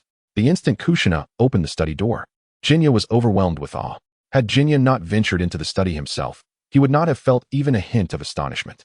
However, having exerted all his strength in vain to open the door, he could not comprehend how his mother had so easily accomplished what he could not. This left him in a state of bewilderment. How could his mother so effortlessly open the door with seemingly no effort at all? Jinya was acutely aware that the study housed numerous scrolls of ninjutsu, along with many other precious items, including some scrolls sealed with ninjutsu that could unleash their power simply by being torn open. Such scrolls were indeed valuable. They could release ninjutsu even if the user possessed not a shred of chakra, which underscored the significance of these sealed scrolls. Moreover, his father, Minato Namikaze, had ascended to the position of the fourth Hokage of the Hidden Leaf Village, making him the most powerful figure in Konoha, whose orders everyone was obliged to obey. Yet, in this esteemed Hokage's study, there were only 3 scrolls sealed with ninjutsu, a testament to the unparalleled rarity of such treasures. If Jinya could only open the door himself, he would not need to seek out his mother, Kushina, to assist him. He could simply enter the study, retrieve the scrolls he so desperately needed, and commence his training without the hassle of relying on his mother to unlock the door. Thus, Jinya looked up at his mother, asking Mom, "How is it that you can open this door so effortlessly? I used all my strength to try to open it, yet it remained shut, while you merely pushed it and it opened." Kushina gazed at the slightly aggrieved visage of her son, Hashiro, feeling an urge to chuckle, yet suppressing it, for she did not wish to convey to him that she was a mother devoid of compassion. Observing her child's discontent, she felt compelled to offer comfort, thereby stifling her laughter even further.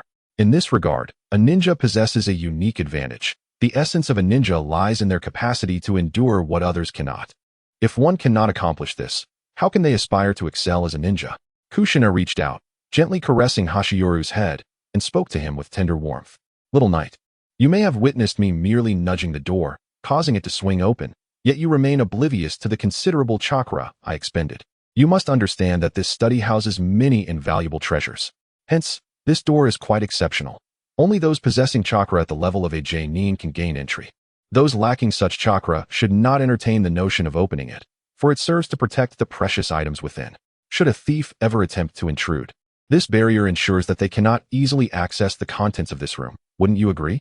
Furthermore, within this study lie 3 scrolls sealing ninjutsu, not merely instructions on cultivation, but rather scrolls that encapsulate techniques through specialized means. The artisans capable of crafting such scrolls have nearly vanished from existence. Thus, your father and I devised this door. Do you comprehend, little knight?" Kushina elaborated extensively, to the point where even Hashiyoru struggled to absorb it all. The rationale of fearing theft felt rather flimsy, especially considering who his father was, the illustrious Minato Namikaze, the 4th Hokage of Konohagakure, wielding substantial authority. Hashiyoru surmised that numerous Umbu operatives likely safeguarded their vicinity in secrecy. What thief could possibly succeed in pilfering from the home of the 4th Hokage? The mere presence of an unfamiliar individual would likely trigger suspicion among the Umbu, rendering it impossible for anyone deemed questionable to approach their residence. Yet, Kushina had responded in such a manner, which struck him as rather dismissive. He speculated that the very purpose of constructing this door was to prevent him from training freely in ninjutsu, as many techniques entailed inherent risks. Contemplating this, Hashiru raised his head to meet Kushina's gaze, wearing an expression of disdain. It seemed that his mother, Kushina, had sensed his thoughts, perhaps due to the innate bond shared between mother and son, allowing her to discern his feelings with remarkable accuracy. Mother Kushina regarded me with a look of indifference, for she understood that the more she spoke, the more reasons I would have to refute her. Thus, remaining silent seemed the wisest course of action. However, a sudden thought crossed Kushina's mind as she fixed her gaze upon me, causing a slight sense of embarrassment to wash over me. Sighing, Xianyi addressed his mother, saying, "Mom, please feel free to express whatever is on your mind. There's no need to stare at me like that. I know you have questions you wish to ask, so just say it. I am your son. I wouldn't deceive you." Seeing her son's forthrightness, Kushina replied, "Very well, since you're aware I have inquiries. I shall be straightforward, but do not dare to lie to me. Should I discover that you have deceived me, well, you know the consequences." Faced with his mother's demeanor, Xianyi could only manage an awkward smile. "All right, Mom, go ahead and ask. I promise I won't lie to you. Will that suffice?" he said with a hint of resignation. Kushina, Observing the exasperation on Xian Yi's face, chuckled softly. Then I shall proceed, she said. Speak freely. Whatever you wish to ask, just go ahead. I've noticed you're quite forthright usually, so why the hesitation now? Xian Yi remarked to Kushina. Chapter 15. A mother's love. What did you say, you rascal? How dare you accuse me of being tedious? It seems you are seeking a beating, Kuzina remarked. Her tone laced with mild anger as she addressed Jinya. Following her words, she extended her delicate, fair hand and pinched my ear, twisting it in a full 180-degree rotation, round and round. At first, Jinya instinctively attempted to evade his mother Kuzina's slender hand, but upon trying to escape, he realized there was nowhere to hide. It felt as if that hand had him completely ensnared. His efforts to avoid it were futile, and a disconcerting sense of inevitability enveloped him, akin to a soldier facing certain demise on the battlefield. Yet, this was not a battlefield. They were at home, and before him stood his beloved mother, Kuzina. There was no actual danger, so fear did not creep into his heart, only a slight pain in his ear. Before long, Jinya's ear had turned noticeably red, a vibrant hue brought about by his mother's playful twisting. In that moment, he exclaimed, "Ouch! That hurts, Mom. Please be gentler, it really hurts," he shouted to Kuzina.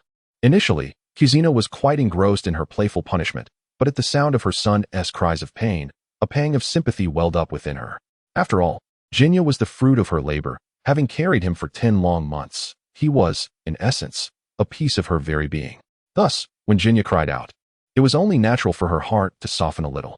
Nevertheless, as a mother, she could not allow her authority to wane. With a fierce demeanor, she declared, "Oh, so you do know what pain is. If I do not teach you a proper lesson today, you will never comprehend the strength of your mother. How dare you tease me and call me tedious? Do you still have the audacity to say such things?" With that, Kuzina shot Jinya a fierce glare. Yet, what may have seemed intimidating to her was, in Jinya's eyes, utterly adorable and charming. It was no wonder that his father, Minato, had fallen for Kuzina. "Mom, dear Mom, you are my wonderful mother. It was my fault, entirely my fault. I promise I will never tease you again, nor will I call you tedious. Please, just this once, let me off the hook. I will be good from now on. I shall never provoke your anger again. How does that sound?" Jinya spoke hurriedly, his tone tinged with desperation. It was evident that the pinch had indeed caused him some discomfort. His ear now bore a vivid red hue, reminiscent of blood staining the surface. Kushina Uzumaki had long harbored a sense of concern for her son. Upon noticing his ears flushed a deep crimson, her own heart began to ache slightly. Yet, she sought a means to maintain her maternal dignity while descending from her position. At that moment, Jinya provided her with the opportunity to gracefully step down, allowing Kushina to release her hold on me. Once she relinquished her grip, her gaze fell upon my reddened ears. Filled with compassion, she extended her hand toward me once more, reaching for my ears. Just as I felt a sense of relief at my mother's release, I was startled to see her hand approaching Jinya's ears instead. In a panic, I instinctively recoiled, observing my attempt to evade her touch. Kushina gently instructed me not to move. Upon hearing her words, I paused, ceasing my retreat. Before me stood my mother, Kushina Uzumaki. What was there to fear? I had naught to be afraid of. Soon, her hand was near my ears, tenderly rubbing them without applying any further pressure. The gentle caress of my mother's hand was immensely soothing. At that moment, I could feel her love enveloping me, a warmth that seemed to dissolve any remnants of pain. I felt no discomfort whatsoever. However, what Kushina uttered next caused Jinya's expression to darken with an overwhelming sense of helplessness. After gently massaging my ears, she said, "Xiaoyi, look at you, so careless. Your ears have turned red from my pinch. Does it hurt?" "What? What do you mean I was careless? You're the one who pinched my ears," I thought, incredulous that she would place the blame on me. Jinya was taken aback by Kushina's words, but he could only ponder these thoughts silently. In reality, he dared not voice them, fearing another stern reprimand from his mother. The recent incident served as a constant reminder, fortifying my resolve to remain silent. Just a moment ago, I had merely remarked on Kushina's nagging, and that single comment had resulted in a severe scolding. If I were to express my true feelings now, I could only anticipate another round of punishment. Although my mind raced with myriad thoughts, the reality of the moment passed swiftly. Regaining my composure, I addressed my mother, saying, "Mom, it doesn't hurt anymore. After you rubbed my ears, I feel perfectly fine, truly." "Really? Are you certain it doesn't hurt at all?" Kushina inquired, her expression tinged with disbelief, seeking further reassurance from Jinya. "It no longer hurts, truly, not at all. Besides, mother, you did not exert much force just now. How could a grown man like me be afraid of such a trivial pain?" Xian Yi swiftly replied to his mother, Kushina, just a grown man, are you? You are merely a 4-year-old boy, yet you speak of being a grown man. Kushina chuckled in response. Kushina's attention was soon diverted by Xianyi, and she no longer focused on the previous incident. By the way, Xiaoyi, what were we supposed to do in the study? I can't seem to recall, she said, resting her finger on her chin as she pondered for a moment. Xianyi, sweating slightly, thought to himself, how could she forget so quickly? Should I tell my mother she is too foolish or simply too endearing? Never mind, I shall explain. With that, Xianyi looked up at his mother, Kushina, and said, Mother, we came to the study to retrieve some ninjutsu and taijutsu. I believe it is time for me to practice these skills. Oh, right, just as you mentioned. Xiaoyi, let me see where the ninjutsu and taijutsu you need are located, Kushina remarked, her eyes suddenly brightening as she gazed at the bookshelf filled with numerous scrolls. Chapter 16. 2 scrolls rushing towards the bookshelf. I extended my hand and retrieved 2 scrolls, presenting them before Xianyi with a playful shake. Smiling, I said, Xiaoyi, the scrolls for ninjutsu and taijutsu that you requested are right here in my hands. Do you wish to have them? Xianyi gazed at his mother, who was teasing him, feeling somewhat speechless. With a hint of exasperation, he replied, Mom, just give them to me already. I still need to practice my ninjutsu and taijutsu. Seeing the expression on her son's face, Kushina could only pass the 2 scrolls into Xianyi's hands, saying, all right, here you go. It really isn't amusing at all. Xianyi, upon hearing his mother, Uzumaki Kushina's words, couldn't help but sweat nervously. Playful? Mom, am I just a source of amusement for you, being your only son? He thought to himself. Without further ado, he swiftly took the scrolls from his mother and dashed out of the study, disregarding her entirely. Kushina watched her son's retreating figure with a smile, covering her mouth as she chuckled softly. My son is truly adorable. He doesn't even pay attention to me anymore. Xianyi's speed was impressive. In no time, he reached his room, eager to discover what ninjutsu and taijutsu scrolls his mother had given him, as it was essential to know what kind of techniques he would be practicing. Soon, Xianyi arrived at the side of his bed, half squatting. He placed the scrolls he had just received from his mother onto the bed and closed his eyes for a moment to compose himself. In truth, Xianyi was brimming with excitement. It had been 3 years since he arrived in the world of Naruto, and he was now 4 years old. Although he had witnessed his parents wielding ninjutsu and was in awe of its power, he had never practiced it himself, not a single technique. Consequently, the thought of the scrolls was exhilarating. Before him lay 2 genuine scrolls of ninjutsu and taijutsu, tangible and real, igniting an undeniable thrill within him. Yet, despite his excitement, he knew that mastering ninjutsu required focus and diligence.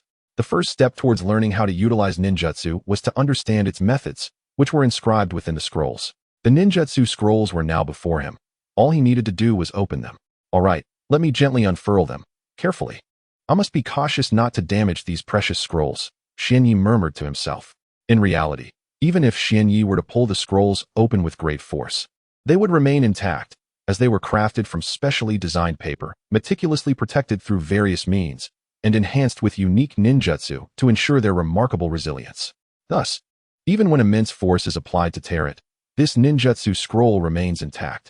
The most crucial step in the creation of the ninjutsu scroll lies in inscribing the methods of training upon it. Without these instructions, countless scrolls would serve no purpose as they remain blank.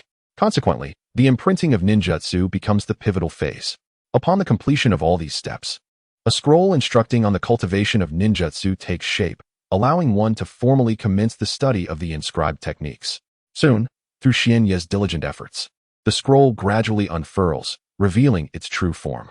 Xianyi perused the contents of the scroll, which indicated what type of ninjutsu it contained, enabling practitioners to discern its nature. He lifted the scroll before his eyes, and the prominent title caught his attention: Basic Transformation Techniques. He mused that these foundational techniques must encompass the most elementary forms of transformation, substitution, and shadow clones. Surely, his mother, Kushina Uzumaki, would not bestow upon him advanced techniques, especially since he had yet to learn any ninjutsu, and had only just begun to harness chakra. With this thought solidified in his mind, Xianyi felt assured that these were indeed the 3 techniques. However, as his gaze traversed further down the scroll, he furrowed his brow slightly and scratched his head in confusion. This cannot be right. It shouldn't be like this, he muttered to himself. Unwilling to succumb to doubt, he resolutely opened another scroll, this time with less caution, seizing it with a casual yet forceful tug. This scroll bore similarities to the previous one, prominently indicating the type of technique inscribed at the top. It was a taijutsu scroll, designed to teach him how to wield the techniques etched within.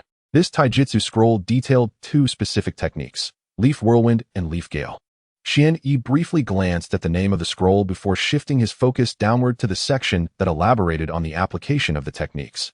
The details were astonishingly comprehensive, so thorough that it nearly overwhelmed him.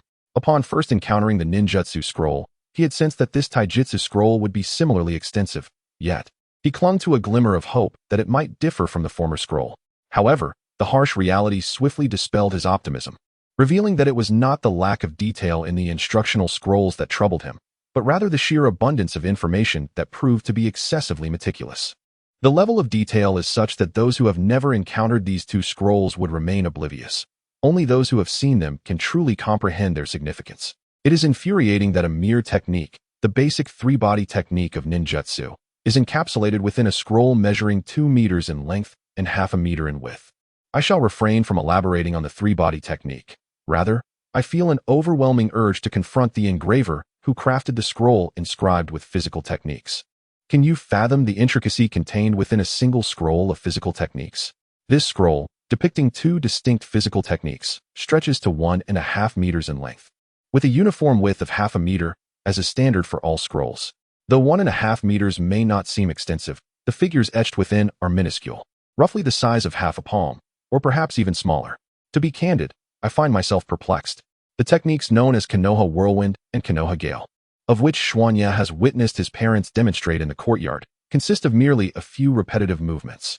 Yet, why is it that this scroll dissects the Konoha Whirlwind and Konoha Gale into dozens of intricate steps, detailing them to an unimaginable degree?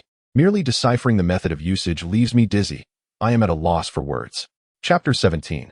The Methods of Learning Ninjutsu and Taijutsu in Truth. This taijutsu scroll is relatively uncomplicated.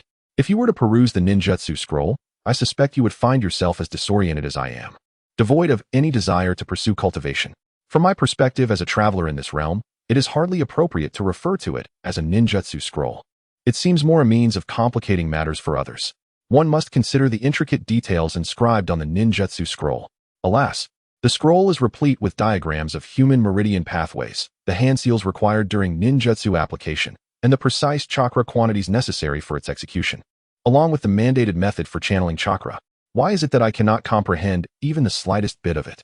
Surely, the inhabitants of the Naruto universe must possess some extraordinary talent. Otherwise, how could they decipher such scrolls? Perhaps they have inherited superior genes that enable them to grasp these intricate texts. If that is indeed the case, what am I to do? If I cannot understand the ninjutsu scroll or the taijutsu scroll, I fear I shall become a mere inept individual, incapable of defending myself. At this moment, beads of sweat began to form on Xuanya's forehead, cascading down in earnest. Drip, drop, drip.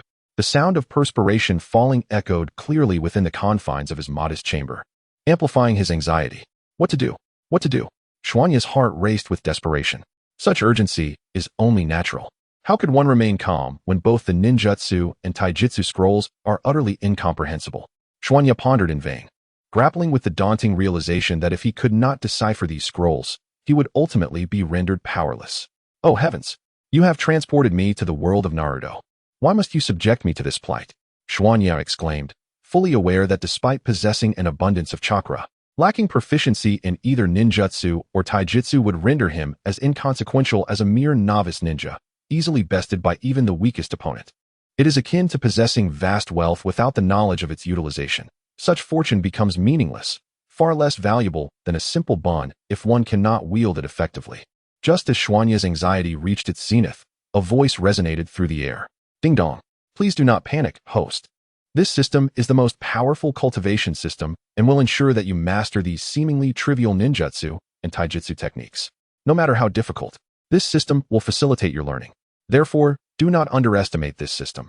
Its capabilities are formidable, though many features require exploration on your part. This is the voice of the system, seemingly endowed with a unique function. As soon as the sound emerges, it alleviates my panic. It is this very utterance from the system that brings Xuanya back to his senses, gradually calming him down. Indeed, I still have the system. Why should I be afraid when its presence lingers in my mind? Yet, it is not that I underestimate you, dear system. Rather, I had momentarily forgotten your existence. Your presence so faint, akin to something invisible, making it easy to overlook. Nevertheless, I must not lose sight of the essential matters at hand. The most pressing concern now is to inquire of the system how I may acquire these ninjutsu and taijutsu techniques. System, I beseech you, how shall I learn these ninjutsu and taijutsu? Must I merely allow you to scan, after which you will inscribe the methods upon my mind? If I can effortlessly use them with but a fleeting thought, is that not so? At this moment, Xuanye could hardly maintain his composure, eagerly questioning the system within his mind. Ding. Indeed, host, if you permit this system to scan the 2 scrolls containing the ninjutsu and taijutsu, I shall enable you to wield these techniques with ease. Upon hearing the system's response, Xuanye was overwhelmed with elation. By scanning those scrolls, I could master the ninjutsu inscribed therein. What immense joy that would bring. My chakra is currently being extracted at an astonishing rate each day. I foresee that in a few months, my total chakra will surpass that of a genin. To learn ninjutsu or taijutsu, I merely need the system to scan the scrolls, imprinting the knowledge upon my mind. This path to power is remarkably simple and delightful. With this thought, Xuanye envisioned a future where he would solely focus on rigorous physical training, striving to elevate his physical prowess to the level of a chunin, then a special jounin, and ultimately to the ranks of elite jounin, kage, super kage, and finally, the realm of the 6 paths. Even without deliberate cultivation, his strength could escalate dramatically. Merely contemplating this prospect filled him with excitement. Once more, Xuanye succumbed to his daydreams, envisioning a life where daily physical exertion would push his body to its limits, relentlessly surpassing his former boundaries, while simultaneously honing his physical skills. In this fantasy, his body would transcend the ranks of chunin, special jounin, elite jounin, kage, and super kage, ultimately achieving the pinnacle of strength, 6 paths. However, the system often relishes in dousing cold water on his dreams, abruptly pulling him from his reverie and thrusting him back into the realm of reality. To speak candidly, even the world crafted by one's own imagination possesses its own charm, for in that realm, one is free to indulge in whims and desires. In that ethereal space, I reign supreme, and nearly every thought I conjure can be transformed into reality. Although the enchantment of such a world may not endure for long, I have nonetheless savored moments of exhilarating joy within it. Regrettably, the system residing in my mind consistently thwarts my aspirations, as it revels in dousing my fervor with a cold splash of reality. Ding. Host, elevating your prowess is not as simplistic as you envision. While this system offers assistance, genuine enhancement necessitates your own diligence. It chimes, shattering the illusion I had woven and abruptly casting me back to reality. Seriously, can't you give me a moment of respite before interrupting? Just once. Let me revel in delight, I lamented helplessly. Yet, the system remained unresponsive to my grievances, ignoring me entirely. In light of this, I could only embrace silence, for I am exceedingly familiar with the system's inherent nature. There is no need for it to articulate its intentions. A mere moment of contemplation reveals its underlying motives. Chapter 18. Erroneous system. Why did you just say that after scanning, you inscribed the ninjutsu and taijutsu from the scrolls into my mind? Yet I still need to rely on my own efforts?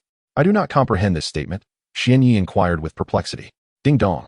This system can inscribe the scanned ninjutsu and taijutsu into the host's mind, but they do not belong to the host. The inscribed ninjutsu is merely in a rudimentary state, not its pinnacle form. Therefore, the host must continually practice to enhance their proficiency in ninjutsu or taijutsu, which will subsequently augment their power, the system elucidated. Never mind. I knew this system was unreliable. Let us focus on the task at hand. Quickly scan these 2 scrolls so that I may improve my proficiency. Xuanye expressed his impatience. After Xuanye's statement, the system responded, ding dong. To utilize the scanning function of this system, the host must align their eyes with the scrolls to be scanned. Otherwise, this system cannot perform the scan. Your verbosity is excessive, Xuanye retorted, arranging the 2 ninjutsu scrolls neatly before him, ensuring his eyes could simultaneously view both. Ding dong. The system is commencing the scan and inscribing the ninjutsu and taijutsu. Congratulations. Host, inscription successful. You have learned 3 ninjutsu and 2 taijutsu. Is that all? I feel nothing, Xuanye remarked. In that instant, an overwhelming influx of data was forcefully injected into his mind, an extraordinary sensation akin to consuming an excessive amount of food, though instead of a distended stomach. It was his head that felt swollen. After a brief period, Xuanye felt significantly better. His head no longer throbbed, returning to a state of normalcy, with the only addition being the ninjutsu in his mind, the foundational body replacement technique, leaf whirlwind, and leaf gale. System, display my basic information, Xuanye commanded. Ding dong. The host's basic information has been compiled. Soon, a white luminous screen appeared before Xianyi, resembling a printed document, though this basic information was visible solely to him. This was reminiscent of a previous occasion when he had requested the system to display his basic information. At that moment, his mother, Kushina, entered his room, startling him considerably. He intended to explain the glowing screen to her, but she appeared oblivious, as if she did not see it at all. She simply handed him a few articles of clothing she had purchased and departed without uttering another word. It was only after that incident that I realized my mother, Kushina Uzumaki, could not perceive the luminous screen emitted by the system. Moreover, it was not solely my mother who was unable to see it. Others were equally oblivious. Thus, I was compelled to inquire with the system to discern the underlying reason for this phenomenon, which rendered me the sole observer while others remained unaware. Upon my inquiry, the system responded, "Ding. As this system has been bound to the host, its functionalities can only be experienced by the host. Presenting the host's basic information is among the system's capabilities, hence only the host can view it, while others cannot." Hearing this answer left me in a state of disbelief. Yet it aligned with the rules governing such an advanced system. Since I was bound to it, only I could perceive the radiant screen it projected, while others remained entirely blind to it. From that moment onward, I ceased to harbor fear, no longer constantly anxious that someone might discover the system within my mind. There was no longer any need for concern. The system's recent explanation, coupled with my mother's personal experimentation, alleviated my fears. I could now confidently and boldly utilize the system's functionalities in crowded spaces, employing them as I wished without trepidation. The system directly displayed my basic information before my eyes. Host name: Xianyi Bo Feng. Host gender: male. Host chakra amount: novice ninja proficiency 1000, maximum value 100, 000. Host ninjutsu: basic body flicker technique proficiency 0, maximum value 10, 000. Host taijutsu: leaf whirlwind proficiency 0, maximum value 10, 000. Leaf gale proficiency 0, maximum value 10, 000. Host physical strength: lower ninja level proficiency 1, maximum value 100, 000. Host secondary profession: nana, splendid. Indeed, the scan revealed the addition of the basic body flicker technique. However, I was perplexed as to why there was an entry for taijutsu beneath ninjutsu, something I had not encountered before. Could it be that the system had just updated? System, is that taijutsu entry a recent addition? Xianyi could not suppress his curiosity and posed the question to the system within his mind. Ding. Indeed, that taijutsu entry was just updated. As this system has only recently been activated, it is still imperfect, resulting in a minor error. The system will promptly undergo self-updating to rectify the mistake, came the system's reply. An error has occurred, and upon hearing the term error, Xuanya felt an unexpected surge of excitement. He never anticipated that our sophisticated system could falter. Nevertheless, errors are a natural occurrence. Who among us is devoid of flaws? However, given this misstep, might there be a modest compensation to appease me, the host? Considering the nature of this error, I believe a small recompense is in order. Xuanya's enthusiasm grew with each word he spoke to the system in his mind, nearly bursting into laughter. Before long, the system responded. Ding. Due to a minor error in this system, your request is not entirely unreasonable. After considerable contemplation, this system has decided to offer you a small compensation to rectify the mistake. Please prepare to receive this recompense. Upon concluding its message, a vast influx of information began to flow into Xuanya's mind. An abundance of knowledge gradually settled within him, and slowly, he began to comprehend the nature of this transmission. Once the process was complete, Xuanya was astonished by the content imparted to him. He had never imagined that the system would transmit such martial arts techniques. To his surprise, he received instructions on the usage of the soft fist bagua palm and the method of the returning heaven technique. Truly remarkable. Chapter 19. Two martial arts techniques. Although the gentle fist and bagua palm, along with the heavenly return, are considered exceptional martial arts, a pressing dilemma confronts Xianyi. He is not a member of the Hyuga clan. While his lineage as the son of the fourth Hokage of the Hidden Leaf Village should ostensibly permit him to practice these techniques, a significant issue arises. Lacking the Hyuga clan's bloodline limit, specifically the Byakugan, which is innate to its members from birth, Xianyi finds himself in a state of profound confusion. The Byakugan, the esteemed bloodline limit of the Hyuga clan, possesses formidable reconnaissance and supportive capabilities, offering nearly a 360-degree field of vision. It allows one to perceive the flow of chakra in the surrounding environment with ease, as well as to discern distant occurrences and see through objects. Furthermore, it enables the user to visualize another's chakra pathways and tenketsu, even determining the chakra's owner. While the other features may be dispensable, the ability to observe an opponent's chakra pathways and tenketsu is indispensable. Without this capability, how could one possibly seal an adversary's tenketsu or render them incapable of utilizing chakra? Yet, the system has inexplicably bestowed upon him these two martial arts techniques. Whether this is merely coincidence or a deliberate act by the system remains a mystery to him. Regardless of the nature of this occurrence, Xianyi feels compelled to inquire, "System, why have you granted me these two martial arts techniques? The Gentle Fist and Bagua Palm are exclusive to the Hyuga clan. What is the meaning behind this?" In truth, he bears no objection to receiving the heavenly return. However, the inclusion of the Gentle Fist perplexes him. "System, do you not consider my lack of the Byakugan? You have thrust the Gentle Fist upon me, claiming it as compensation. How can I employ the Gentle Fist without the ability to perceive the tenketsu within the human body? Pray tell, how am I to utilize it?" After venting his frustrations to the system within his mind, a considerable time elapsed without a response. He was left to ponder whether the system was intentionally silent or simply oblivious to his words. This lack of communication only served to heighten his ire, causing a faint flush to rise in his cheeks. "System, cease this pretense. Come forth and elucidate the situation. You cannot simply impose two martial arts techniques upon me as compensation. While I accept your gesture, would it not be prudent to select techniques more suited to my circumstances before transmitting them to my mind? I have no qualms about receiving the heavenly return, as it can be utilized without the Byakugan. To harness the power of the reversal technique, one must employ the method transmitted into my mind, allowing chakra to surge forth from my meridians, enveloping my entire being. Subsequently, I must execute rapid rotations in place, thereby creating an impenetrable defensive barrier around myself. This epitomizes the reversal. However, you disregarded my input entirely and instead inundated me with the soft fist bagwajang. While you claim to have imparted the technique into my consciousness, I find myself devoid of the Byakugan, rendering me unable to perceive the opponent's chakra points. Consequently, I am utterly incapable of accurately applying the soft fist bagwajang to seal off my adversary's chakra pathways. Pray tell, in such circumstances, what utility does the soft fist bagwajang hold for me? Do enlighten me."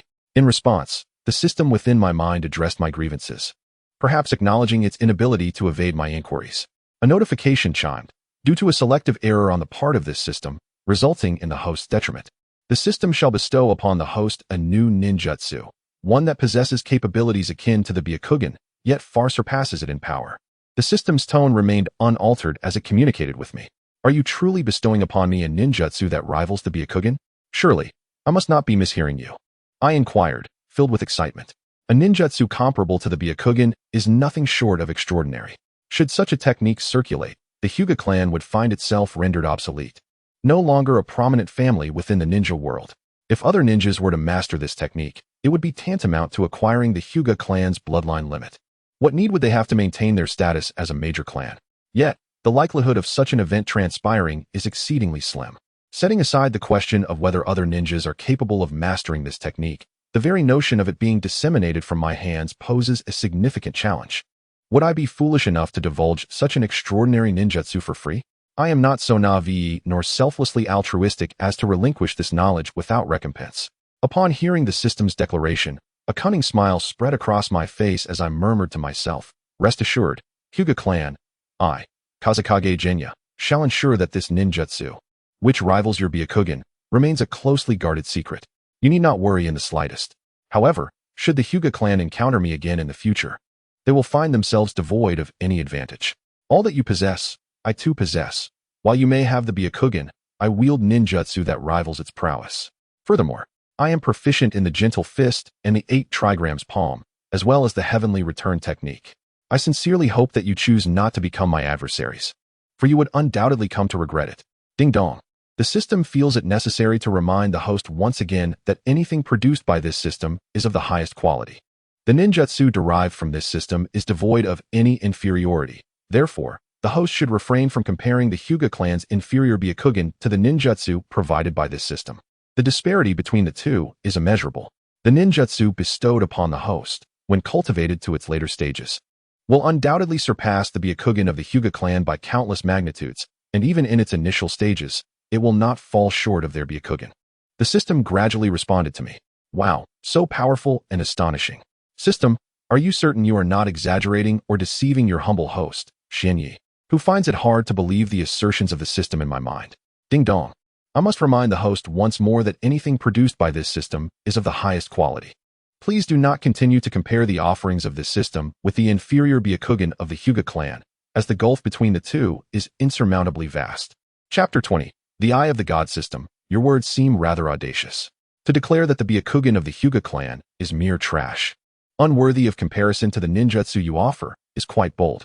If you insist on such a statement, do not be surprised if I grant you an enthusiastic endorsement. Ding. The host need only remember this phrase. Products of this system are guaranteed to be of superior quality. None are subpar. Simply recall these two statements, and all shall be well. Very well, if you are so forthright, then let us proceed directly. Transmit the usage method of that ninjutsu into my mind, Xianyi exclaimed with excitement. Ding. Commencing transmission of the ninjutsu's usage method. Ding. Transmission complete. Please verify, host. After the system completed the transmission, Xianyi felt an influx of unfamiliar knowledge in his mind. This newfound information must pertain to the ninjutsu previously mentioned. However, this time the process was not accompanied by the usual pain, perhaps a result of acclimatization. System, please present my basic information, he requested. Ding. Basic information of the host has been compiled. Host name, Kazakage Xian, host gender, male host chakra capacity, apprentice ninja proficiency, 1000 host ninjutsu. Basic transformation technique proficiency, 0-10,000, Eye of the Gods, not yet activated, level, 1 proficiency, 0-10,000, reversal technique proficiency, 0-10,000 host taijutsu, Konoha whirlwind proficiency, 0-10,000, Konoha gale proficiency, 0-10,000, gentle fist 8 trigrams palm proficiency, 0-10,000 host physical strength, genin level proficiency, 1-100,000 host. Secondary profession, none. Upon reviewing his basic information, Xianyi understood that the ninjutsu bestowed upon him was called the Eye of the Gods, a name most formidable. Yet, he pondered its practicality. After all, this was a gift from the system, and it ought not to be of inferior quality, considering the high praise it received. However, what did it signify that the Eye of the Gods was marked as not yet activated? Was it still inaccessible? He found this puzzling. The system had just transmitted the usage method into his mind. Why, then, did it still bear the inscription of not activated? Xianyi promptly inquired of the system, eager for clarity. Ding. Although the system has successfully imparted the usage method of the Eye of the Gods into the host's mind, activation is yet to be achieved. To utilize this ninjutsu, the host must first activate it, which is no simple feat. Is it truly so arduous? Pray tell, what must I do to activate this ninjutsu? Xianyi pressed once more, urgency lacing his tone, for he was eager to wield this newfound power. Ding. To activate this ninjutsu, the host must channel chakra to stimulate the 9 key acupuncture points surrounding the eyes. Under normal circumstances, these points remain dormant. However, in order for the host to wield the technique known as the Eye of God, it is imperative to activate the 9 significant acupuncture points. Only upon the activation of these 9 points can one harness the power of this technique. The method to unlock these 9 vital points has already been transmitted to the host's mind. Thus, the host must proceed to activate them independently. Very well.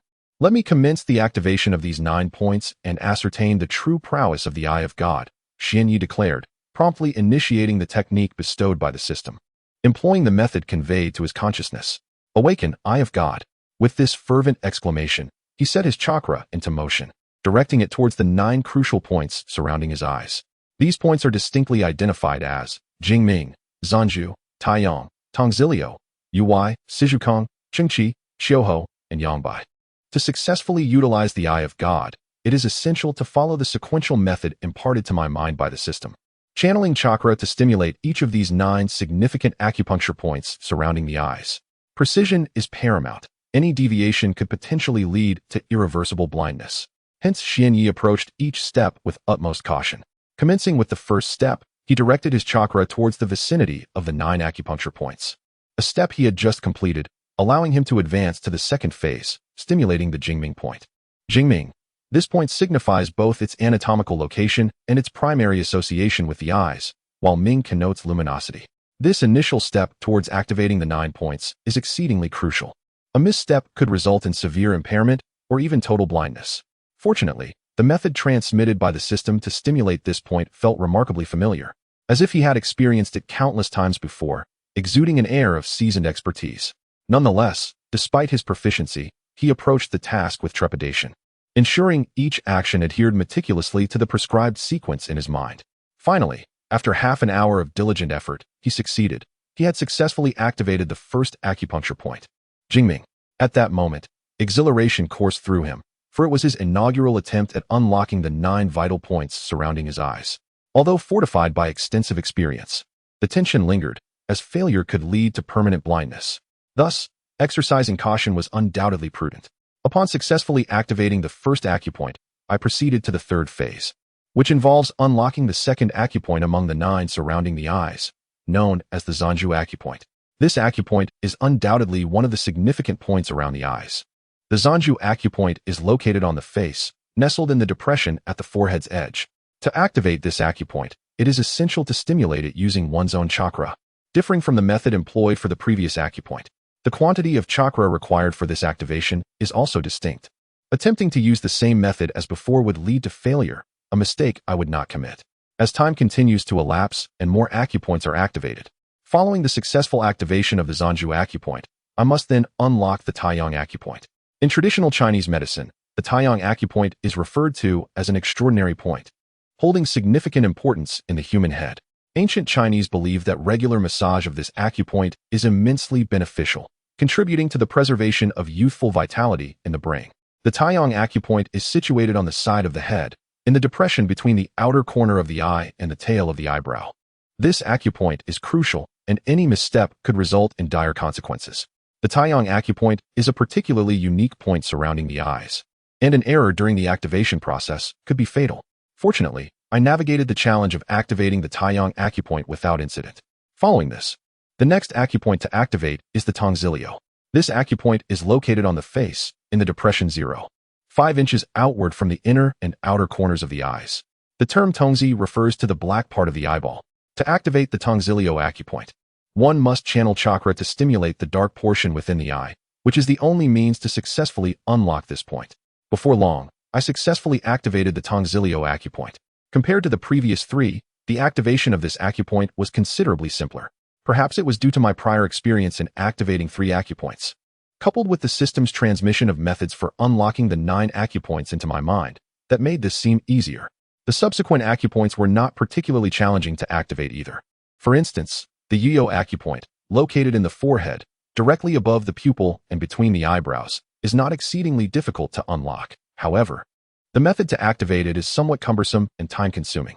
After half an hour, I successfully unlocked the Yuyo acupoint, bringing the total to 5 activated acupoints. Yet, the moment for celebration has not yet arrived. Beyond these 5, there remain 4 acupoints, and true joy shall only come once all 4 remaining acupoints have been activated. Without further ado, Xian Yi proceeded to activate the next acupoint, known as Siju Kong, located on the face at the indentation of the brow. The difficulty of activating this acupoint was not particularly high. However, the process was similarly intricate to that of the previous 5 acupoints. After another half hour had elapsed, I successfully activated Siju Kong. With this acupoint opened, only 3 remained: Chengqi, Qiuho, and the final one, Yangbai. Now, I turn my attention to the activation of Chengqi, which is situated directly in front of the eyes, beneath the pupils, at the lower edge of the eye socket. Activating Chengqi also required navigating a multitude of complex steps. I meticulously followed the method I had memorized, but I suddenly realized that the activation of this acupoint seemed slightly more challenging than the previous ones. Nevertheless, the challenge was only marginal, and I persevered. Less than half an hour later, I successfully opened Chengqi. I felt a bit fatigued. After all, I had been sitting still for an extended period. Yet, for the sake of the divine eye technique, I needed to continue. As the system had elevated this ninjutsu to an extraordinary level, it would be unsatisfactory not to experience it for myself.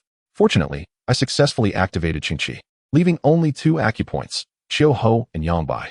I now focused on the activation of Qiuho, located at the junction of the lower edge of the eye socket, 1/4 to 1/3 of the way down. Upon understanding its position, I began the activation process, only to discover that the steps required for this acupoint were slightly more numerous than those for the previous 7, presenting a heightened level of difficulty. However, having already activated the preceding 7 acupoints, retreat was not an option. The challenge was merely a notch higher, not insurmountable. With determination, I could succeed. After more than half an hour, I successfully opened this acupoint, and I exhaled in relief, as only one acupoint remained, Yongbai. This acupoint is located on the forehead, directly above the pupil, 1 inch above the brow. However, just as I was about to activate this final acupoint, my expression darkened. The reason was clear. The method and steps for activating Yongbai were not just more complex than those for the other 8 acupoints, but they were also considerably more challenging, perhaps even exceeding the combined difficulty of the previous 8. Faced with such a significant challenge, I found myself struggling to adapt. As I was born into the world of Naruto, I can assert with certainty that the challenge of unlocking this particular chakra point stands as the greatest trial of my existence. To be frank, even I find myself grappling with a modicum of doubt regarding my ability to succeed. Nevertheless, regardless of my lack of confidence and my skepticism about achieving success, surrender is an option I, Kazekage Jinya, cannot entertain. After all, I have already unlocked the 8 major chakra points surrounding my eyes, and I have no desire to abandon this endeavor midway. Even in the face of uncertainty, I am resolute in my commitment to exert every effort to attempt this feat. For if I were to try and ultimately fail, at least I would have the solace of knowing I made the attempt. That failure is acceptable. However, to forego the effort entirely without even trying is simply inconceivable to me. It is not in my nature to relinquish the pursuit without a fair trial. Thus, I steeled myself and began the final step of unlocking this significant chakra point, disregarding all distractions. The process and intricacies of unlocking this last point far exceed those of the previous 8. Yet, armed with the knowledge of the method and steps required, I resolved to follow the procedures in my mind meticulously, convinced that success awaited those who are prepared. As time passed, I found myself halfway through the unlocking of this final chakra point, Yongbai. However, an unforeseen event transpired that nearly led me to failure. At this juncture, the process had reached its midpoint, and the immense expenditure of chakra and mental fortitude required for this last point rendered my complexion pale, even alarming. The chakra within me was swiftly depleting, and upon a rough estimation, I realized I lacked the reserves to complete the entire procedure, which filled me with profound anxiety. The progress of unlocking the final chakra point continued to advance, and just as I was on the brink of completion, my chakra was entirely exhausted. What should I do? With only the last fifth of Yongbai remaining, I found myself bereft of chakra. This internal inquiry echoed in my mind, and the overwhelming urgency I felt is a sentiment I suspect only I could truly comprehend. Others remained blissfully unaware of my turmoil. Chapter 22. Overdrafting chakra, what should I do now? Xian Yi found himself at a loss, having completely depleted his chakra. Yet, the final acupoint, Yongbai, remained 1/5 unawakened. If he were to abandon this endeavor, he would gain nothing. The 8 acupoints he had just activated would also be sealed once more. However, with no chakra left in his body, he pondered his next course of action. With his head bowed in contemplation, Xian Yi suddenly lifted it, determination gleaming in his eyes, which conveyed to others that he would not concede defeat. In a state devoid of chakra, it appeared that he had no choice but to resort to a final, desperate measure, overdrafting chakra. This option was one he had hoped to avoid until the very end, but circumstances left him with no alternatives. Yet, employing this method required that he remain conscious throughout the process. Should he faint while overdrafting his chakra, his body would continue to deplete chakra according to its last commands, leading to dire consequences. The repercussions of such an act were indeed grave. He could be rendered incapable of ever using chakra again, or worse, face the prospect of permanent death. The relentless overdrafting would cause his meridians to gradually rupture, while his cells would perish from the excessive strain of chakra depletion. Thus, should he collapse during the process, the lighter consequence would be irreparable damage to his meridians, rendering him forever unable to utilize chakra, while the more severe outcome could result in mass cellular death, leading to eternal slumber, death itself. Xian Yi was acutely aware of these potential outcomes and had resolved to avoid this method unless absolutely necessary. Yet, with no chakra left and the last acupoint, Yongbai, still unawakened, he recognized that his only option to unlock this powerful ninjutsu was to proceed with the overdraft. Of course, he could choose to abandon the activation of this ninjutsu, but doing so would render the activation of the previous 8 acupoints futile, nullifying all his previous efforts. Furthermore, Xian Yi was not one to give up easily. He understood that if he relinquished this opportunity, the difficulty of awakening this ninjutsu in the future would far exceed the challenge he faced now, as his current chakra was minimal, and the 9 acupoints around his eyes had scarcely been exposed to the cleansing of chakra. Thus, unlocking this ninjutsu was not insurmountable at this moment. However, As his chakra reserves grew, and the acupoints around his eyes underwent countless purifications, they would develop a resistance to chakra over time. Therefore, the difficulty of unlocking this ninjutsu would significantly increase in the future. Due to the intrinsic nature of Xuanya, he is unwilling to concede defeat. Rather, he yearns to strive for greatness. How could one hope to attain formidable power without traversing the treacherous path of risk? Strength is invariably correlated with peril. The greater the power one seeks, the more substantial the dangers one must confront. In this world, there exists no possibility of acquiring immense strength without corresponding sacrifice. And such a notion will perpetually remain a fallacy. Within the depths of Xuanya's heart, he has undergone countless struggles and introspections, repeatedly questioning the nature of his decisions. Nevertheless, this arduous journey has only solidified his resolve to attain formidable prowess. Xuanya aspires to harness extraordinary strength, yet he understands that such power demands a price. To achieve greatness, he must face formidable crises, and in this moment, his decision is resolute. He is willing to gamble. Xuanya longs to test the limits of his success. He yearns for intoxicating power and is prepared to confront monumental challenges. After quietly resolving within himself, he promptly commenced the activation of the final of the 9 vital points, the Yangbai point, of which only 1/5 remains dormant. However, one must not underestimate this final fraction. Even though Xuanya has successfully activated 8 vital points and 4/5 of the Yangbai point, this remaining 1/5 is a formidable barrier that requires the expenditure of his chakra. Thus, despite its seemingly insignificant nature, this last fraction represents a significant hurdle to overcome. Yet, should he surmount this obstacle that has hindered his progress, Xuanya's strength will undoubtedly experience a remarkable enhancement. This particular ninjutsu, known as the Eye of God, bears a name that signifies its tremendous power. Moreover, as it is a gift from the system, its efficacy is further assured. Is it not said that this system's motto is that every creation must be of the highest quality? Therefore, Xuanya harbors no concerns regarding the might of this technique. Now, all that remains is to expend chakra to activate the final 1/5 of the 9 vital points, the Yangbai point. If Xuanya successfully unlocks this last fraction, he can eagerly await the exhilarating surge of his power. The prospect of such an experience ignites a fervor within him. With a focused mind, Xuanya channels his entire mental energy, fervently draining his chakra, even drawing upon reserves that have seemingly been exhausted. The mental energies summoned by Xian Yi swiftly reached the location of the Yangbai acupoint. These energies fervently obeyed my directives, instructing the cells to extract chakra. However, at this moment, it was not merely an extraction of chakra, it was a matter of overextending it. Although these cells had already yielded a considerable amount of chakra, they were still being urged by Xian Yi's mental forces to draw forth the chakra concealed deep within them. Gradually, strands of chakra were siphoned out, while the quantity was not substantial. Any presence of chakra allowed Xian Yi to channel it towards the final acupoint among the 9, near the Yangbai acupoint, to unlock the very last barrier that restrained me. Slowly, minute quantities of chakra were infused into this ultimate acupoint, causing a slight loosening of the last 5th that had held me captive. Consequently, Xian Yi immediately intensified the speed of chakra transportation, fervently mobilizing the chakra to activate the Yangbai acupoint. Chapter 23. The impact on the last Yangbai acupuncture point. The final acupuncture point seemed on the verge of being unlocked under the pressure of my chakra. Yet, Xian Yi discerned that this was merely an illusion. The true Yangbai point could not be so easily accessed. It was impossible to unlock such a vital point with a mere fraction of depleted chakra.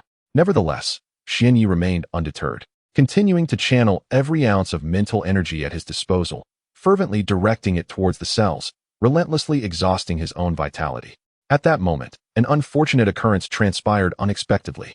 Xian Yi suddenly experienced a wave of dizziness that rendered him exceedingly uncomfortable, making him yearn to collapse onto his bed and surrender to slumber.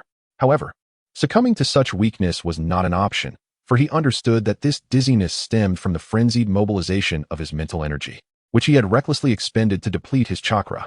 Due to the frantic exertion of his mental faculties, his energy was dissipating at an alarming rate, prompting his brain to signal a desperate need for rest. As a result of this tangible depletion, Xian Yi's head spun with vertigo. Nevertheless, he recognized that he could not afford to lose consciousness at that moment. Doing so would render all his prior efforts futile, and his cells would continue to operate on the directives given before his collapse, namely, the depletion of chakra. Should he overdraw his chakra excessively, 2 dire consequences loomed, each terrifying in its own right. The first consequence was that the excessive strain on his chakra could cause his body's meridians to rupture, leading to a permanent inability to utilize chakra. The second consequence, deemed by Xian Yi as the lesser evil, involved widespread cellular death due to the overwhelming strain on the cells. Since a human being is composed of countless cells, a significant loss of these would inevitably result in death. However, Xian Yi contemplated that the latter consequence was comparatively mild, for once life had ceased, all subsequent matters would no longer pertain to him.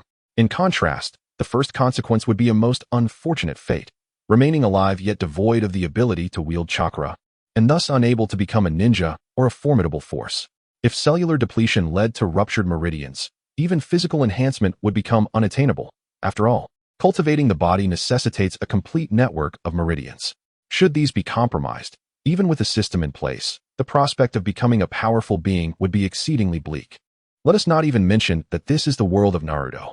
As one is aware, this realm is plagued by the incessant loss of life, with countless individuals meeting untimely deaths almost every day.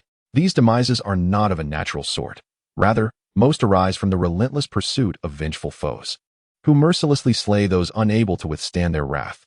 Additionally, conflicts between various ninja villages inevitably lead to war, and where there is war, death is an unavoidable companion. If Xian Yi wishes to evade the fate of those who perish in such manners, he must possess the ability to safeguard himself. Namely, he must cultivate formidable strength. Only with such power can he deter others from recklessly provoking him. Should others, blinded by their own arrogance, disregard the disparity in their might and dare to challenge him, the resolution would be straightforward. He could retreat to a secluded place or take decisive action against the aggressor. With great power as a safeguard, he would be free to pursue his desires, unencumbered by external constraints. Xian Yi yearns for this formidable strength, and to attain it, he must successfully unlock the final of the 9 vital points, the Yangbai point. However, before undertaking this endeavor, he must eliminate the disorienting sensations clouding his mind. For such distractions significantly heightened the difficulty of accessing the Yangbai point. He steadied his thoughts, valiantly resisting the dizziness that fogged his brain. Biting down gently on the tip of his tongue, he invoked a sharp pain that flooded his mouth with the taste of blood. This acute sensation alleviated much of his previous disorientation. Although the dizziness lingered, it had diminished considerably, and despite the discomfort in his tongue, he found solace in this newfound clarity. Moreover, he felt invigorated enough to further tap into the chakra concealed within his being. Given his current physical state, he believed he could persist. Regaining focus after the earlier distractions, Xian Yi summoned all his mental fortitude, fervently drawing upon the chakra buried deep within him. Gradually, the total amount of chakra he was expending began to swell. Just as he sensed he might falter, he realized a surge of chakra was imperative. Without it, he would soon succumb to unconsciousness. Thus, he mobilized all the chakra he had just drawn upon, directing it towards the Yangbai point, the last vital point near his eyes. The chakra surged forth with remarkable speed, and before long, it reached the Yangbai point. He meticulously concentrated the chakra, gathering it thread by thread at this pivotal juncture. To successfully unleash the Yangbai point, it was essential to consolidate all available chakra. Failure to do so would thwart his attempt to unlock this final point. Soon, under the orchestration of Xian Yi, the chakra gathered as if they were disciplined soldiers, none lagging behind, all converging together. Xian Yi kept his eyes closed, for this enabled him to better sense the chakra within his body and more effectively manipulate it. Upon feeling that the chakra had been successfully summoned and concentrated, he resolved to issue a command, in order to attack. At this juncture, an offensive would aptly illustrate the current situation. The final acupuncture point, Yangbai, resembled the enemy's last bastion. Should he manage to seize this stronghold with his chakra army, Xian Yi would reap immense rewards. Conversely, if he failed to conquer the Yangbai point, he would face a dire fate, either rendered powerless or meeting his demise. Thus, this moment was of utmost significance. Clarity would soon be revealed. Chapter 24. The imminent activation of the Yangbai acupoint. The sensation of dizziness intensified, yet the activation of the Yangbai acupoint remained unachieved. Xian Yi was acutely aware that time was slipping away, necessitating a swift acceleration in his efforts to breach the Yangbai acupoint. Otherwise, should he succumb to unconsciousness, the opportunity to strike would vanish forever. Xian Yi issued a mental command to initiate the assault. Thud, thud, thud. Xian Yi distinctly perceived these sounds, reverberations resulting from his directive to launch the attack. With the command given, all chakra obediently rallied to execute his order, converging en masse towards the final Yangbai acupoint. Although only a meager portion of chakra remained, It was sufficient to pose a threat to the last acupoint, as less than 1/5 remained unactivated. Thus, despite its scarcity, there lingered a chance to unlock the Yongbai acupoint. Once the Yongbai acupoint was activated, combined with the previously unlocked 8 major acupoints, the culmination of these 9 would facilitate the mastery of a transcendent ninjutsu, the Eye of God. However, this was not a moment for celebration, as the last acupoint, Yongbai, had yet to be unlocked, and the 9 acupoints had not yet coalesced into a singular mastery, rendering the activation of the Eye of God unattainable. Boom, boom, boom. Chakra relentlessly battered against the obstinate Yongbai acupoint, as time inexorably marched on. The Yongbai acupoint swayed like a small vessel amidst tumultuous seas, perilously close to capsizing under the tempest's might. Gradually, the quantity of chakra Xianyi possessed dwindled, and while the Yongbai acupoint grew increasingly fragile, the opportunity for a gradual approach had long since passed. If Xianyi were to proceed with a gradual assault, success would be utterly implausible. The sensation of dizziness intensified, as if the slightest lapse in focus would result in collapsing onto his bed, surrendering to slumber. There was no time for a leisurely approach. Xianyi understood his physical state all too well. This final opportunity demanded the concentration of all remaining chakra, launching a singular, decisive strike at the Yongbai acupoint. Should this attempt falter, failure would be inevitable. The consequences of failure loomed ominously: death or the fate of becoming a powerless husk devoid of chakra. Driven by the terror of these outcomes, Xianyi had no choice but to muster every ounce of his strength, leaving no room for complacency. He would pool every fragment of chakra he could gather for one final, formidable assault on the Yongbai acupoint. If success eluded him, he would meet his end. I suspect this phrase aptly encapsulates the gravity of his situation. However, should this endeavor ultimately falter, I would harbor no regrets, nor would Xianyi voice any complaints. For I have exerted my utmost effort. It may well be the essence of Xianyi's character that leads to such a resolution. If failure is to be our fate, then so be it. Should Xianyi falter, it would simply indicate that destiny has not favored me with the fortune to become a formidable force. I have done all that is within my power, and the final outcome now lies in the hands of fate. Around the Yongbai acupoint near Xianyi's eyes, strands of chakra floated aimlessly. The task at hand was to gather these scattered energies and direct them towards a final surge against the Yongbai acupoint. Under the influence of Xianyi's mental focus, the chakra began to converge, drawing closer and closer until they melded into a singular, sharp spear of chakra. This spear, forged from pure chakra, radiated an immense power, particularly its pointed tip, which appeared so acute that it seemed capable of piercing through flesh with a single thrust. In Xianyi's mind, the image of this spear crystallized, and he sensed that the time had come for a decisive strike to see if this attack could unlock the Yongbai acupoint. With a surge of determination, he commanded the spear to strike. With a swift motion, the spear obeyed his command, darting toward the Yongbai acupoint. In an instant, it struck the thin protective membrane over the acupoint, creating a small breach, though the chakra spear became lodged in place. 1 second passed with no response, then 2, and doubt crept into Xianyi's mind. Was this truly to be my failure? A deep sense of unwillingness surged within him. He did not wish to taste the bitterness of defeat.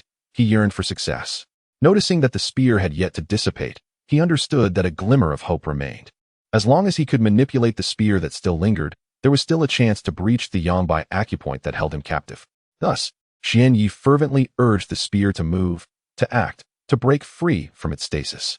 His heart raced with urgency under his mental command. The chakra spear showed no signs of yielding, remaining utterly still, which only intensified his anxiety. Yet, he had no alternative but to persist in directing the spear.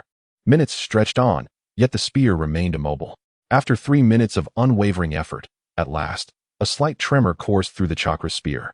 Though the movement was minimal, it ignited a flicker of hope within Xianyi, a promise that he might yet succeed in unlocking the final acupoint, the Yongbai. Upon glimpsing hope, Xianyi's manipulation of chakra surged with fervor, as his mental energy fervently sought to control the chakra spear, enabling him to wield it at will. Time slipped away, each passing second marked by beads of sweat cascading from Xianyi's brow like a relentless downpour, ceaselessly dripping onto the bed beneath me. In this moment, his complexion grew increasingly pallid, and the sensation of dizziness intensified, as if all events had culminated in a critical juncture.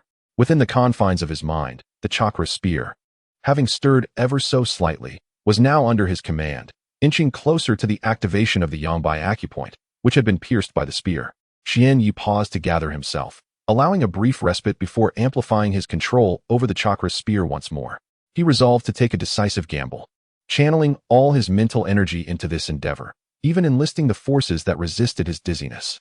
The looming crisis became palpable as the time remaining to him grew perilously short. Chapter 25. The Awakening of the Eye of God. As Xian Yi had summoned all of his mental energy to manipulate the chakra sphere, he found himself devoid of even the slightest resistance against the encroaching dizziness, leaving him on the brink of fainting. It was imperative to seize the moment, not to squander a single instant, and to fully utilize the fleeting time available to successfully control the chakra sphere and activate the Yangbai acupoint. Now, all of Xian Yi's mental focus was concentrated around the vicinity of the Yangbai acupoint. The moment the mental energy, which had been dedicated to resisting dizziness, was withdrawn, a wave of dizziness washed over him, leaving his mind in a state of disarray. However, he had to remain steadfast in directing his mental energy towards the manipulation of the chakra sphere, refusing to allow even a hint of distraction. Thus, he disregarded the dizzying sensations that threatened to overwhelm him. Although the dizziness intensified significantly, the benefits were unmistakable. The mental energy that was previously employed to counteract the dizziness was now harnessed perfectly, effectively doubling Xian Yi's mental power and markedly enhancing his chances of successfully controlling the chakra sphere. Move, move, Xian Yi commanded frantically, issuing commands with fervor. Nearby the Yangbai acupoint, all of Xian Yi's chakra surged toward the sphere, which soon began to respond, no longer remaining static. Under the force of his concentrated mental energy, the chakra sphere began to sway violently. The relentless motion caused a small fissure where the spear had pierced the Yangbai acupoint to gradually widen. Xian Yi's mental energy continued to fervently manipulate the spear, causing it to shake incessantly, and as a result, the fissure continued to expand. Suddenly, a sound resonated in his mind, a sharp crack reminiscent of shattering glass. Xian Yi, aware of the source of this sound due to his mental energy being focused on the Yangbai acupoint, realized that the final acupoint had ruptured. Just as Xian Yi was about to revel in his triumph, he felt as though time had come to a standstill. A sudden pang of pain shot through his eyes. But it was transient, dissipating swiftly. Once the pain subsided, a refreshing chill enveloped his eyes, offering an unparalleled sense of comfort. Had one gazed into Xuanye's eyes at that moment, they would have been utterly astonished, for the pupils had suddenly transformed into 4 rotating black squares. It was as though Xuanye's eyes were undergoing a metamorphosis, an influx of inexplicable sensations enveloping him, an experience both tangible and ineffable. This peculiar sensation was fleeting, dissipating swiftly, only to be replaced by a wave of dizziness that assailed Xuanye's mind, overwhelming him with its intensity. Yet, he found solace in the fact that he had successfully unlocked the 9 pivotal chakra points and had activated the formidable technique known as the Eye of the God. The tribulations he had endured were thus rendered worthwhile. As the dizziness intensified, Xuanye could no longer withstand it and succumbed to slumber. However, before drifting off, a thought crossed his mind. At least he had ceased the drain on his chakra. Had he fainted while still exhausting it, the consequences would have been dire. Time elapsed, and a beam of light penetrated his room, rousing him from his sleep. He lifted his head to peer out the window, realizing it was early morning. Surely, I must have slept for less than a day, Xuanye mused internally, though uncertainty lingered. Rising, he approached the calendar hanging in his room and confirmed his suspicion. Indeed, a full day had passed. Due to the excessive exertion of his mental strength and chakra, a brief period of rest would suffice for a complete recovery, ensuring he would not remain unconscious for long. System, please present my basic information, Xuanye silently instructed. Ding. Host information has been displayed. Please review, came the system's response. Host name, Kazakage Xuanye. Host gender, male. Host chakra amount, 2000, novice ninja, maximum 100, 000. Host ninjutsu, basic body flicker technique, proficiency, 0, maximum 10, 000. Eye of the God activated, level 1, proficiency, 0, maximum 10, 000. Reversion technique, proficiency, 0, maximum 10, 000. Host taijutsu, Konoha whirlwind, proficiency, 0, maximum 10, 000. Konoha gale, proficiency, 0, maximum 10, 000. Gentle fist 8 trigrams palm, proficiency, 0, maximum 10, 000. Host physical strength, genin level, proficiency, 1, maximum 100, 000. Host secondary occupation, none. Upon reviewing his basic information, Xuanye beamed with satisfaction. The Eye of the God had indeed been activated. In addition to this, His chakra proficiency had notably increased, likely enhancing his overall chakra capacity. It was time to explore the capabilities of the Eye of the God. Eye of the God, activate, Xuanya declared. As he uttered the command, a refreshing chill enveloped his eyes, a sensation both invigorating and pleasant. In the next instant, a multitude of wondrous feelings emerged. With the assistance of the Eye of the God, Xuanya could distinctly perceive the various chakra points within his body, effortlessly locating each of his meridians. Indeed, it is quite remarkable. After activating the Eye of God, I can perceive the locations of acupoints. However, aside from this ability, I am uncertain of its additional functions. Such a question arose in Xuanye's mind. Perhaps it is best to inquire with the system. System. What other capabilities does the Eye of God possess aside from revealing the positions of the body's acupoints? Xuanye silently pondered. Ding. Currently, the Eye of God not only reveals the locations of the body's acupoints, but also enhances visual range. Upon hearing the system's response, Xuanye felt compelled to conduct an experiment. Thus, he opened the tightly shut window and gazed into the distance with the activated Eye of God. Wow, indeed. The Eye of God does enhance visual range. Yet, I wonder if it possesses any further capabilities. Xuanye inquired once more. Ding. The Eye of God presently has only these two functions. No others exist. The system replied. Upon receiving this answer, Xuanye could not contain his frustration. What? Are you jesting, system? I endured such perilous trials to unlock the Eye of God, and you tell me it has merely these two functions? Are you implying that the Eye of God is inferior to the Byakugan, a mere dross of a bloodline limit? Ding. Every word spoken by this system is truthful. The Eye of God is currently in a level 1 state, thus somewhat diminished in power. However, as the Eye of God ascends in level, it will vastly surpass the Byakugan and other bloodline limits. After the system's explanation, I contemplated for a moment, and it seemed that what the system stated held merit. Nevertheless, the chakra required to activate the Eye of God is somewhat beyond what Xuanye can currently sustain. Thus, he deactivated the Eye of God. Chapter 26. Stepping outside after Xuanye sealed the Eye of God, he suddenly became aware of a gnawing hunger in his belly. Having lapsed into unconsciousness for nearly a day, it was only natural that he would feel famished after such a prolonged absence of sustenance. He leaped from his single bed and made his way to the door. Upon reaching it, he opened the shuttered entrance, and a blinding light flooded in, so intense that it momentarily hindered his ability to open his eyes. Yet, this discomfort was fleeting. Soon, Xuanye's eyes adjusted to the brilliance, allowing him to gaze into the distance and behold the empty courtyard of his home. The courtyard stood desolate, with trees standing silently within its enclosing walls. Suddenly, a gentle breeze swept through. The soft rustling of leaves accompanied the caress of the wind against Xuanye's face. He extended his hand to feel the air, closing his eyes to fully embrace the sensation. The cool breeze was refreshing, and instinctively, he stretched, relishing the delightful comfort it brought. There was an inexplicable joy in the feeling of wind brushing against his face, a nostalgia that harkened back to his childhood. He cherished moments spent in the courtyard, standing quietly as the breeze enveloped him, effortlessly dissolving any worries he carried. Having spent nearly an entire day confined within the confines of his room, Xuanye felt a tinge of fatigue from the extensive consumption of spiritual energy and chakra. However, the gentle breeze in the courtyard revitalized his spirits, banishing any remnants of weariness.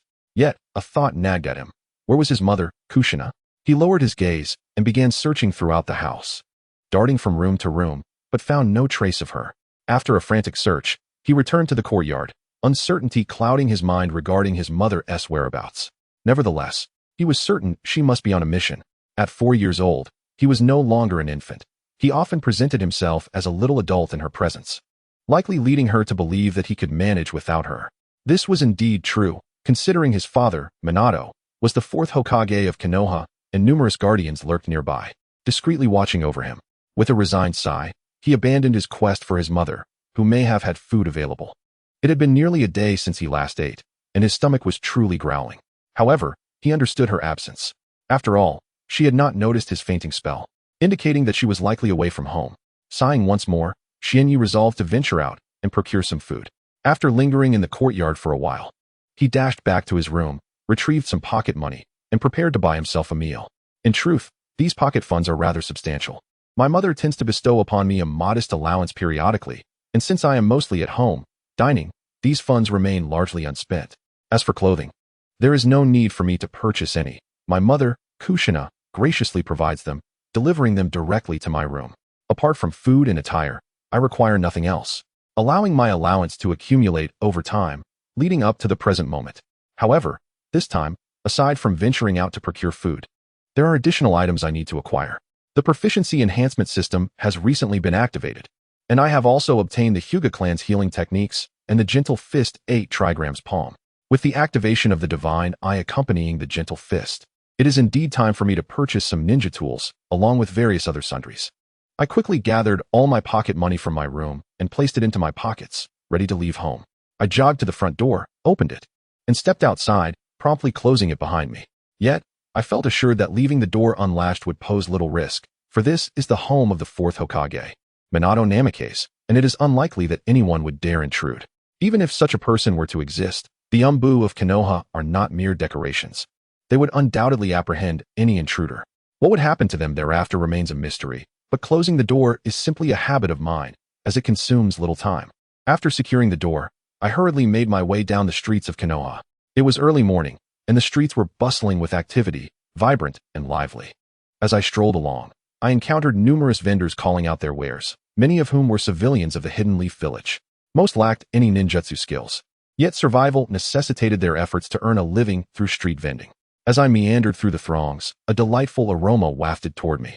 Intrigued, I inhaled deeply and followed the scent, eventually discovering a stall selling grilled squid. Approaching the stall, I observed the vendor skillfully grilling skewers of squid.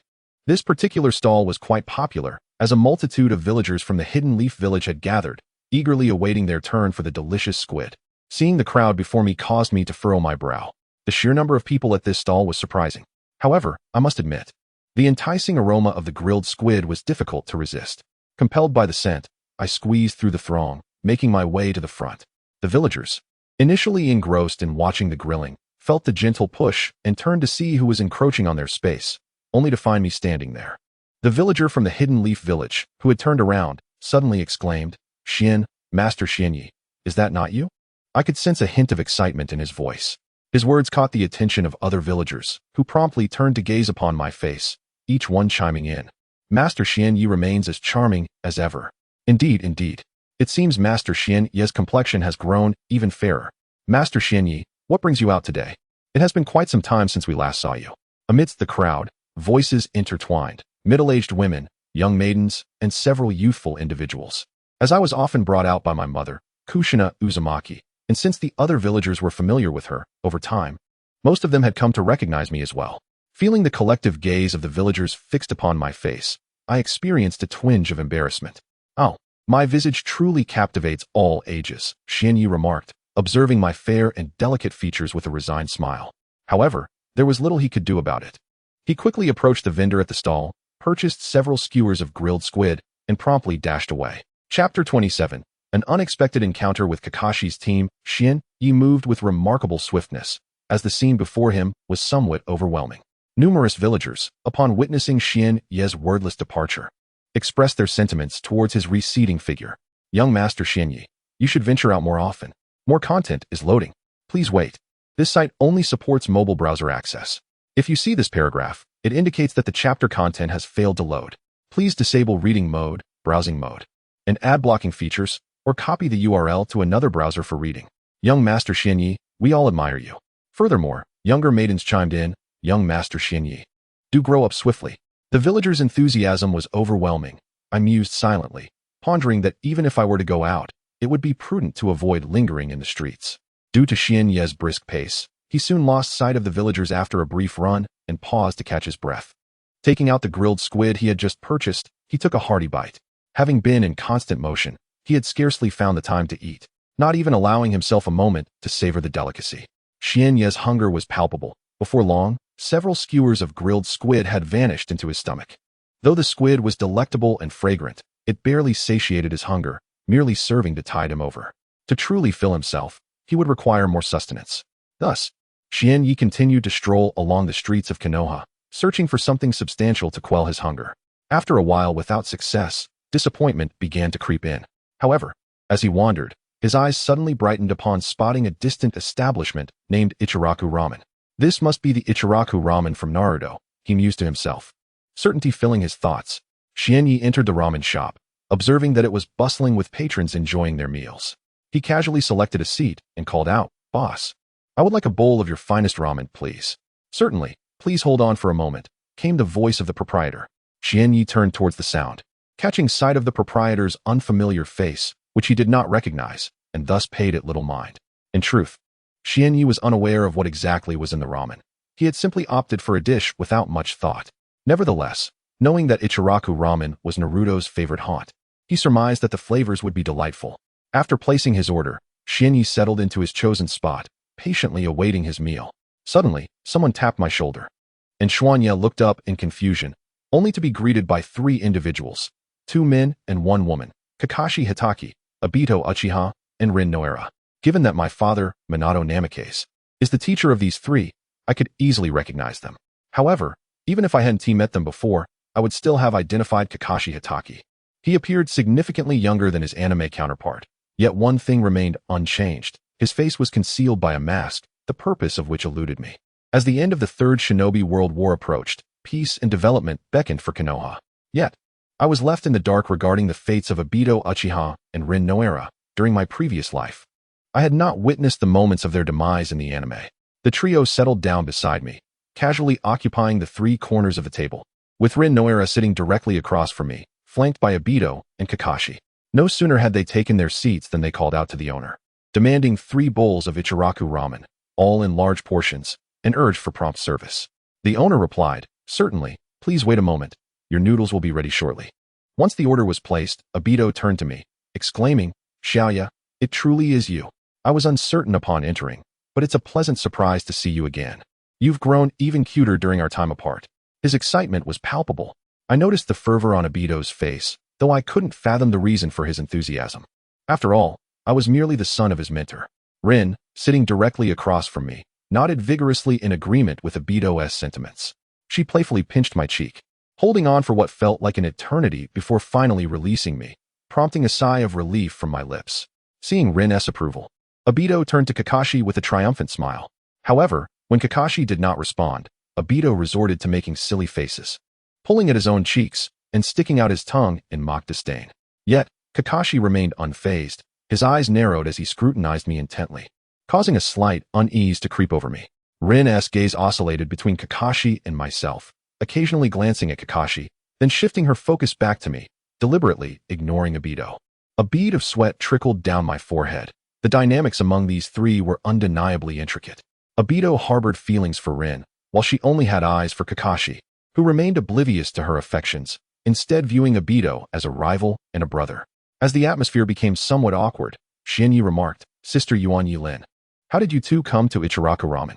Sitting opposite him, Uchiha Obito, upon hearing Xianyi's words, entirely missed the point. His excitement surged when he realized that Xianyi had not referred to him as brother. He stood up, pointing an accusing finger at Xianyi, exclaiming, "Xiaoyi, why do you call Xiaolin sister, yet refer to me and Kakashi Hitaki as guys? While I can somewhat accept you calling Kakashi that, the real issue is why you deem me a guy." After venting his frustration, Obito sulkily resumed his seat. Kakashi, narrowing his eyes, gazed at Xianyi and then at the irate Obito, quipped, "Humph, I prefer calling you guy. What of it? Come at me if you dare. If you strike me, I'll inform my father, and he'll teach you a lesson. Sister Yuan Yilin will surely protect me. Go ahead and try." With a slight smirk, Xianyi observed the fuming Obito seated beside him. However, upon hearing Xianyi's retort, Obito's anger dissipated, and he no longer appeared upset. After Xianyi finished speaking, Yuan Yilin fixed a stern gaze upon Obito, silently warning him. Remembering his mentor, Minato Namikaze, Obito deflated, slumping into his chair, rendered speechless. Soon, during our conversation, 4 bowls of Ichiraku ramen were placed on our table, each adorned with a plethora of ingredients, meat, vegetables, and other essentials. 3 large bowls were for the 3 of them, while my bowl was a modest serving. Xianyi, eager after a short wait, swiftly grasped the chopsticks and placed a few strands of noodles into my mouth. "Oh, it's so hot, so hot." Xianyi's words came out muffled as he hastily served me the steaming noodles without even letting them cool. Despite the heat, the flavor was undeniably exquisite. It might very well be the best ramen he had ever tasted. No wonder so many people were drawn to Ichiraku ramen. Chapter 28. The Ninja Tool Shop before Xuanya. The bowl of Ichiraku ramen was swiftly consumed, each mouthful savoring the delightful flavors until nothing remained. After finishing the noodles, I drained the remaining broth, leaving the bowl entirely empty. Having satisfied my hunger, Sister Haruno, I shall take my leave now, I declared, patting my slightly swollen belly. A testament to the evening's feast of ramen complemented by a few pieces of squid. Xiaoya, you may go. Soon, I, along with Kakashi Hitaki and Obito Uchiha, have a mission to attend to, leaving us little time for respite. Haruno Lin responded upon noticing Xuanya rising, poised to depart. Well then, I bid you farewell, Sister Haruno. Take care, Xuanya replied, stepping out of Ichiraku Ramen. However, this parting remark perplexed Haruno Lin, leaving her pondering its meaning. Take care? What does Xiaoya mean? She mused, lowering her gaze in contemplation. Yet, after some time, she could not decipher the message, recognizing that only Xuanya held the answer. Eventually, Haruno Lin dismissed the thought, rationalizing that perhaps the 4-year-old Xuanya was simply struggling to articulate herself. Xuanya placed the payment for the ramen on the table and exited the establishment, walking further and further away until Ichiraku Ramen was no longer in sight, at which point she slowed her pace. The phrase take care was not a mere slip of the tongue. Xuanya, as a time traveler, was aware of the fate that awaited Haruno Lin in the world of Naruto, her eventual demise, though the timing remained uncertain. Furthermore, Xuanya pondered whether her presence in this realm might alter events that were destined to unfold, although such considerations were not her immediate concern. What she needed to focus on was enhancing her strength with utmost diligence, ensuring she possessed the means for self-preservation, with the intent to bolster her abilities. Xuanya recognized that a crucial task lay ahead, procuring ninja tools and other items that would aid her in this endeavor, along with weaponry. Yet, she found herself uncertain of which shop to visit. As the number of ninja tool shops in the Hidden Leaf Village was considerable, the exact count had never been ascertained. But it was evident that they were plentiful. After all, if there were fewer shops, how would the ninjas manage? Without sufficient stores, they would find themselves unable to acquire the necessary tools of their trade. As Xianyi wandered through his thoughts about what to purchase at the ninja tool shop and its location, he realized that he had seldom paid attention to where such shops were situated during his outings, resulting in a vague recollection.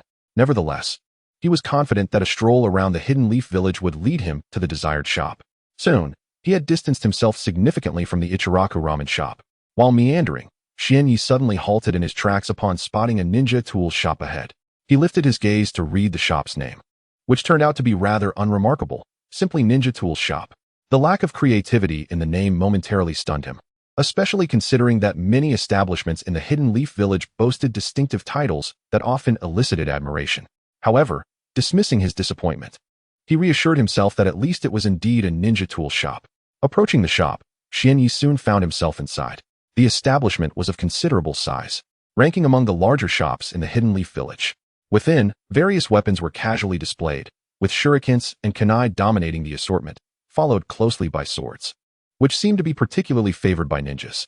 Aside from these, the shop also offered an array of explosive tags and numerous other items, the names of which Xianyi could not identify, as he had little experience with such tools. Ultimately, he deemed the inability to recognize these implements inconsequential, given that he had no use for them. At the heart of the shop stood the proprietor, a burly middle-aged man with a stubbled face, who appeared to be lost in thought, head bowed. This preoccupation led to Xianyi's entrance going unnoticed. The situation left Xianyi feeling somewhat awkward. After searching for the shop and entering with the intention of purchasing some tools, he was surprised that the owner remained oblivious to his presence. Clearing his throat softly, Xianyi attempted to draw the proprietor's attention. However, it seemed his efforts were in vain, for the owner continued to gaze vacantly ahead, seemingly impervious to the sound. In truth, despite the coughs not being particularly loud, they were certainly audible, yet the inattentive shopkeeper still failed to acknowledge Xianyi's existence, leaving him feeling somewhat embarrassed. Observing the dazed proprietor of the exquisite ninja tool shop, Xianyi's face twitched slightly. He gradually approached the shopkeeper's side, inhaled deeply, and called out loudly, "Shopkeeper, cease your reverie. I wish to make a purchase." Upon uttering these words, Xianyi felt a wave of relief wash over him as he fixed his gaze upon the shopkeeper's expression. To Xianyi's delight, the shopkeeper's countenance was indeed quite animated. Startled by the sudden outburst, he lost his balance and tumbled from his chair to the ground. Moreover, the shopkeeper's facial expressions underwent a wild transformation. Witnessing this spectacle, Xianyi couldn't help but stifle a laugh, though he refrained from expressing it aloud. Soon enough, the shopkeeper regained his composure, swiftly rising to his feet and resuming his seat, where he fixed an earnest gaze upon Xianyi, a hint of contrition gracing his features. He hastily apologized, saying, "I sincerely apologize, esteemed customer. I truly did not notice your arrival." In response to the shopkeeper's apology, Xianyi graciously accepted it, for the proprietor had done nothing to warrant his ire. Thus, it was entirely reasonable for Xianyi to readily accept the shopkeeper's contrition. Chapter 29. The Purchase of Ninja Tools. Hello, little one. You are quite adorable.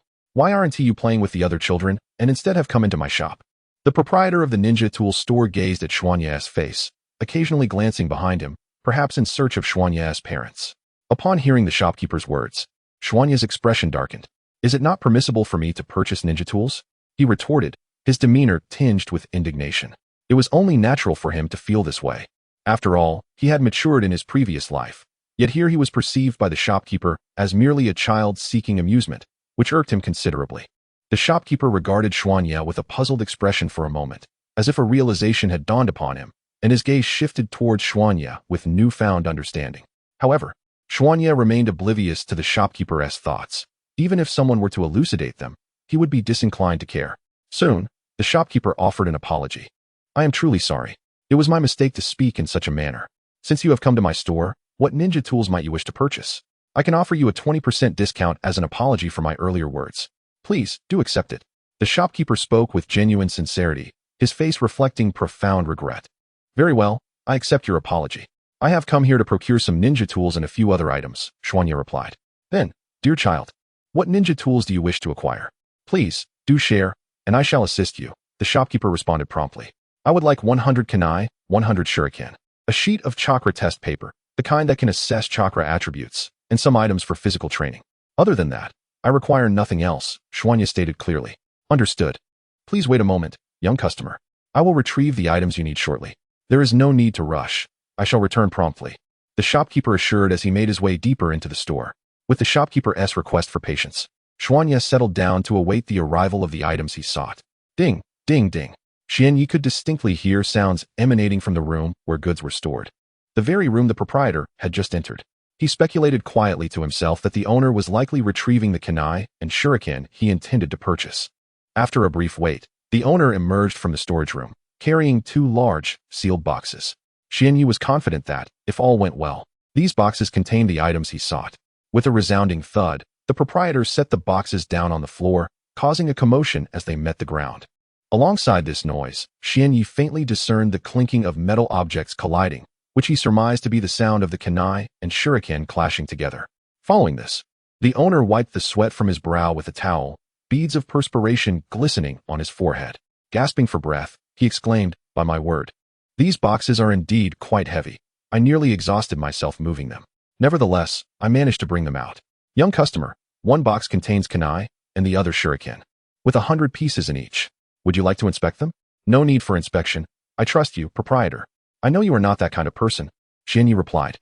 "However, besides these 2 boxes, I also require some chakra attribute testing paper and items for physical training. I wonder if you have those as well." "Haha. You are indeed generous, not even bothering to check. Rest assured, the contents of these boxes are complete. As for the chakra testing paper and training equipment you mentioned, we have those in stock," the shopkeeper assured him. Upon finishing his words, the owner crouched down and retrieved several sheets of testing paper from beneath the counter. He then ventured into the back room to fetch a set of weighted training gear, which he promptly handed to Xianyi. "These papers are of little value. Consider them a gift. I presume you intend to test your own chakra attributes? In that case, this should be more than sufficient, perhaps even excessive. Do you need me to arrange for these ninja tools to be delivered to your home?" the shopkeeper inquired. "No, I will take these ninja tools myself. How much do I owe you in total?" Xianyi responded calmly. The shopkeeper, drenched in sweat, was taken aback. Moving these 2 boxes was a considerable effort. Yet here was a child insisting on carrying them alone. Still, astonishment aside, he quoted the price, including a discount of 20%. After a discount of 20%, the price remained remarkably affordable, amounting to nearly 1/5 of my pocket money. Xianyi swiftly produced the sum required for payment. Placing the several sheets of chakra attribute test paper, handed to him by the owner of the ninja tool shop, into his pocket. These test papers were quite small, making it effortless to stow them away. The shop owner accepted the money I had placed on the counter and quietly settled into a chair beside the front desk, eager to observe how Xianyi would manage to transport the 2 heavy boxes. In truth, the shop owner was also curious to witness Xianyi's expression should he struggle with the weight of the 2 boxes, as they were indeed quite substantial. After securing the chakra test papers from the shopkeeper, Xianyi placed a set of weighted training gear into one of the boxes for convenience. He approached the two hefty boxes, squatted down, and effortlessly grasped them. With a simple lift of his arms, he raised both boxes with apparent ease, a relaxed expression adorning his face. The shop owner, witnessing Xianyi's effortless handling of the boxes filled with ninja tools, was left agape, his eyes wide with astonishment as he stared intently at him. After a moment of observation, the shop owner shook his head in resignation, silently contemplating how this young man seemed otherworldly. What I perceived as a heavy burden appeared to him as light as a feather, lifted with seemingly no effort at all. Sighing inwardly, he mused that this lad was undoubtedly a prodigy, a rare talent among ninjas, and he wondered what it felt like to be in the presence of such a gifted individual. With these thoughts, the shop owner concealed his astonishment, although a hint of helplessness lingered on his face. Chapter 30. A collision. There was no way around it. Despite the astonishment, the outcome remained unchanged, rendering surprise utterly futile. The proprietor of the ninja tools shop, an elderly gentleman, noticed me attempting to depart with the two boxes of ninja gear and called out, "Young customer, should you require more ninja tools, do return to my shop. I can offer you a discount, very reasonable, indeed." Upon hearing such an invitation from the shopkeeper, Xianyi felt reluctant to leave immediately, yet he had neither the time nor inclination to engage in conversation with the shop owner, as he had training to attend to. Thus, he merely turned to the proprietor, offering a friendly smile as a gesture of goodwill. Having completed this exchange, Xianyi lifted the two boxes of ninja tools and made his exit.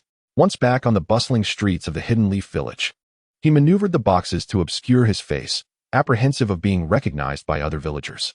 Recognition could lead to unwanted complications, so he endeavored to quicken his pace while still shielding his visage with the boxes. Although the boxes were not excessively heavy for Xianyi, they were not particularly light either. He could manage to transport them elsewhere without difficulty. However, holding the two boxes impeded his speed. He could only move slightly faster than a normal pace, and any further acceleration was impossible. With the boxes obstructing his line of sight, he could only focus downward, making a concerted effort to avoid colliding with others. The pedestrians on the street, noticing the sizable boxes in his grasp, instinctively stepped aside, avoiding any potential collision, which was fortunate. At least this way, he would not inadvertently bump into anyone. Xianyi, balancing the two boxes, navigated with haste. While this speed was exceedingly slow compared to his true capabilities, it was still considered rapid among the ordinary populace.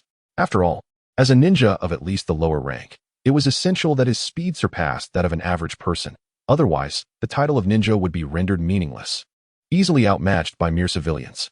Suddenly, a figure appeared ahead, moving with hurried steps, seemingly preoccupied with some urgent task, head bowed and eyes averted from the path before him. At that moment, he failed to notice Xianyi, who, burdened by the two boxes containing ninja tools, was equally oblivious to his presence. Thus, the inevitable outcome of their lack of awareness was quite predictable. A collision was destined to occur. Before long, the two of us indeed collided. A resounding crash echoed through the air as the boxes I held tumbled to the ground, drawing the attention of several onlookers. Many pedestrians turned to gaze at Xianyi, who had just been knocked down by the hurried passerby. "Ah!"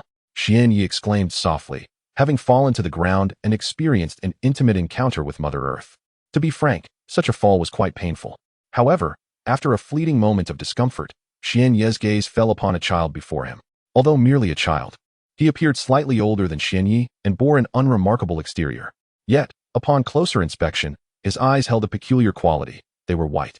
Xianyi could confidently assert that those eyes belonged to the Hyuga clan, for in the Hidden Leaf Village and the entire ninja realm, only the Hyuga clan possessed the Kekkei Genkai known as Byakugan, characterized by its distinctive white appearance. At that instant, the boy also fell to the ground, letting out a series of cries to express his pain. Xianyi scrambled to his feet and addressed the individual he had inadvertently collided with. "Are you all right? I sincerely apologize. I didn't see you in front of me." Indeed, this incident was Xianyi's fault, yet he felt a sense of helplessness. Grasping the two boxes filled with ninja tools hindered his ability to ascertain if anyone was ahead. Nonetheless, despite his predicament, Xianyi quickly rose to his feet and extended an apology, as it is a fundamental quality of being human to acknowledge one's mistakes. Although he was not the type to sacrifice for strangers, offering an apology for his error posed no difficulty for him. While apologizing, Xianyi also reached out his hand to assist the individual he had knocked down.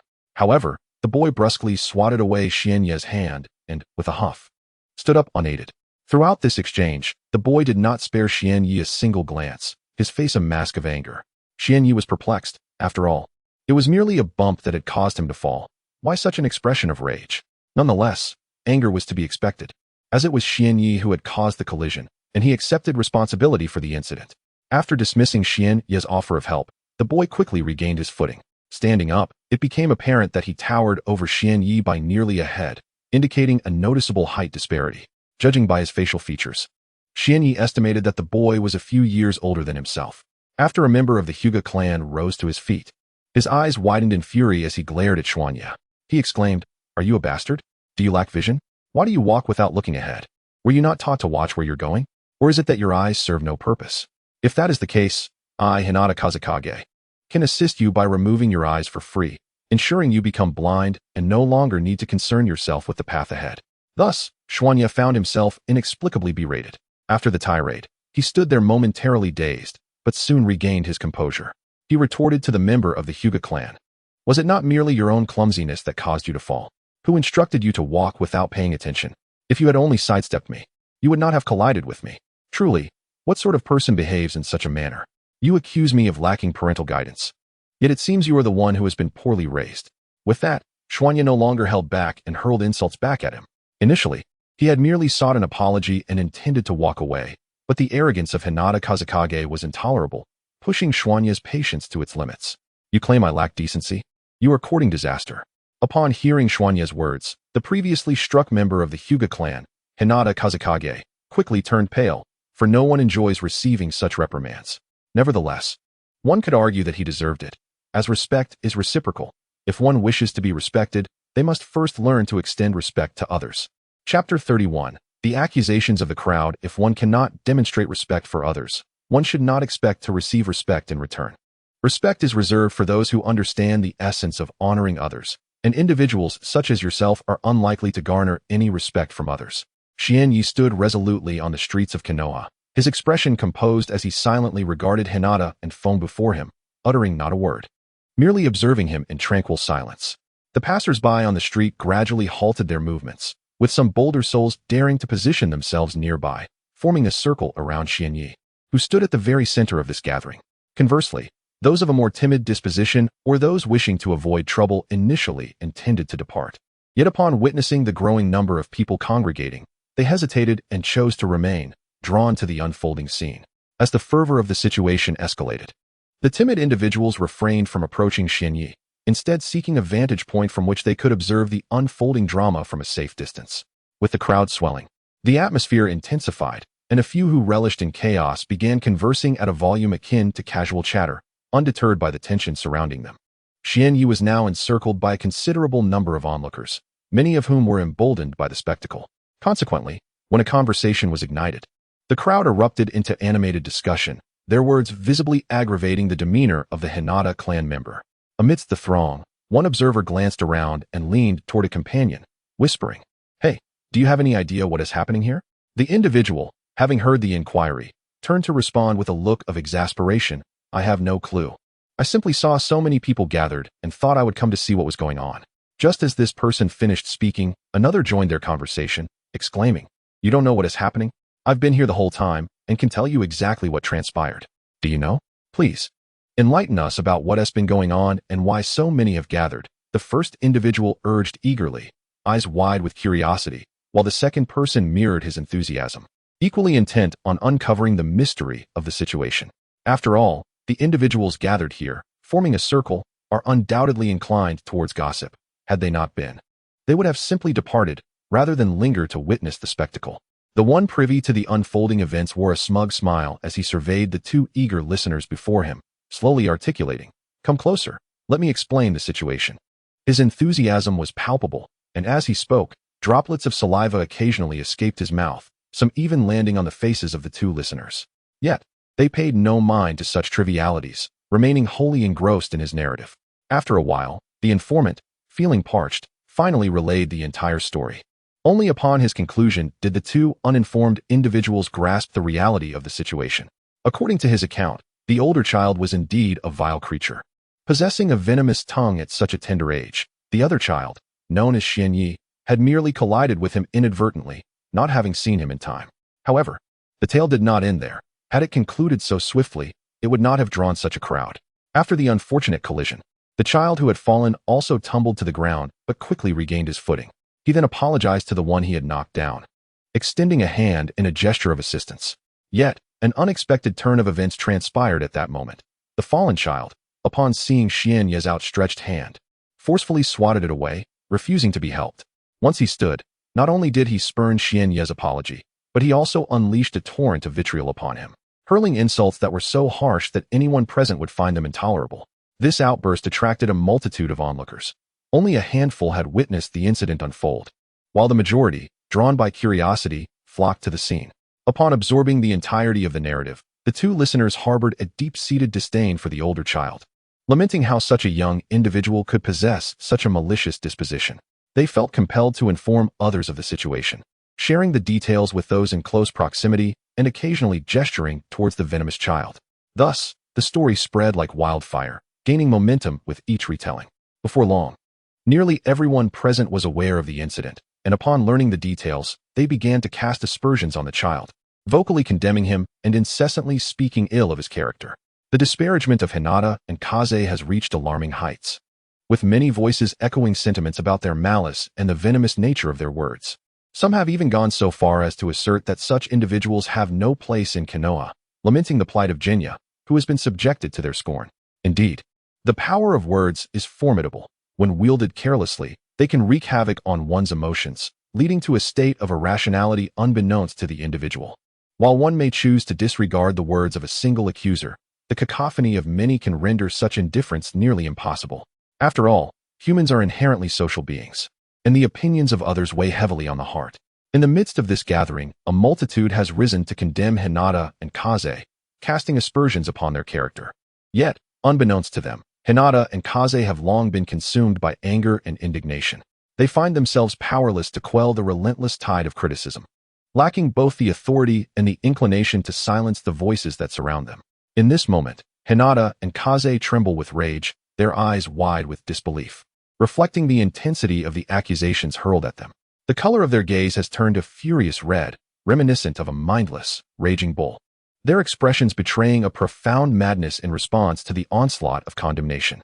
Chapter 32. The Arrogance of Hinata Kazekage. Why are you all arguing? If you continue to bicker, I assure you, you will soon find yourselves in grave trouble. Hinata Kazekage shouted furiously at those who dared to point fingers at him. Well. You can't tolerate being wronged and yet wish to silence others? That young lad has already apologized to you, yet you persist in your relentless tirade. Uttering such harsh words and forbidding our comments, remarked a passerby, visibly irked by Hinata Kazekage's demeanor. Humph, do you see my eyes? These eyes are white. I possess the Byakugan. Do you commoners from the Hidden Leaf Village comprehend what this signifies? It denotes my lineage to the esteemed Hyuga clan. When you accuse me, you are, in fact, condemning the Hyuga clan itself. If you wish to live peacefully, I suggest you silence your tongues, Hinata Kazekage retorted, fixing his gaze on the individual who had spoken against him. The impact of Hinata Kazekage's words was unmistakable. The Hyuga clan was renowned as one of the most powerful families within the Hidden Leaf Village. To provoke them would spell disaster for anyone hoping to exist harmoniously in the village. The individual who had dared to speak was merely an ordinary villager, devoid of any significant strength or influence, simply a commoner with nothing to his name. For a clan as formidable as the Hyuga, extinguishing such a trivial figure would be as effortless as squashing an ant, requiring minimal exertion. Moreover, should the Hyuga clan choose to eliminate a mere villager from the Hidden Leaf, the repercussions would be negligible. The disparity in status was immense, and in a world where the weak are devoured by the strong, the demise of the powerless would hardly raise an eyebrow. Even any potential punishment would likely be nothing more than verbal reprimands. After all, the Hyuga clan was a noble family, and it would be absurd to engage in a feud with them over a mere villager.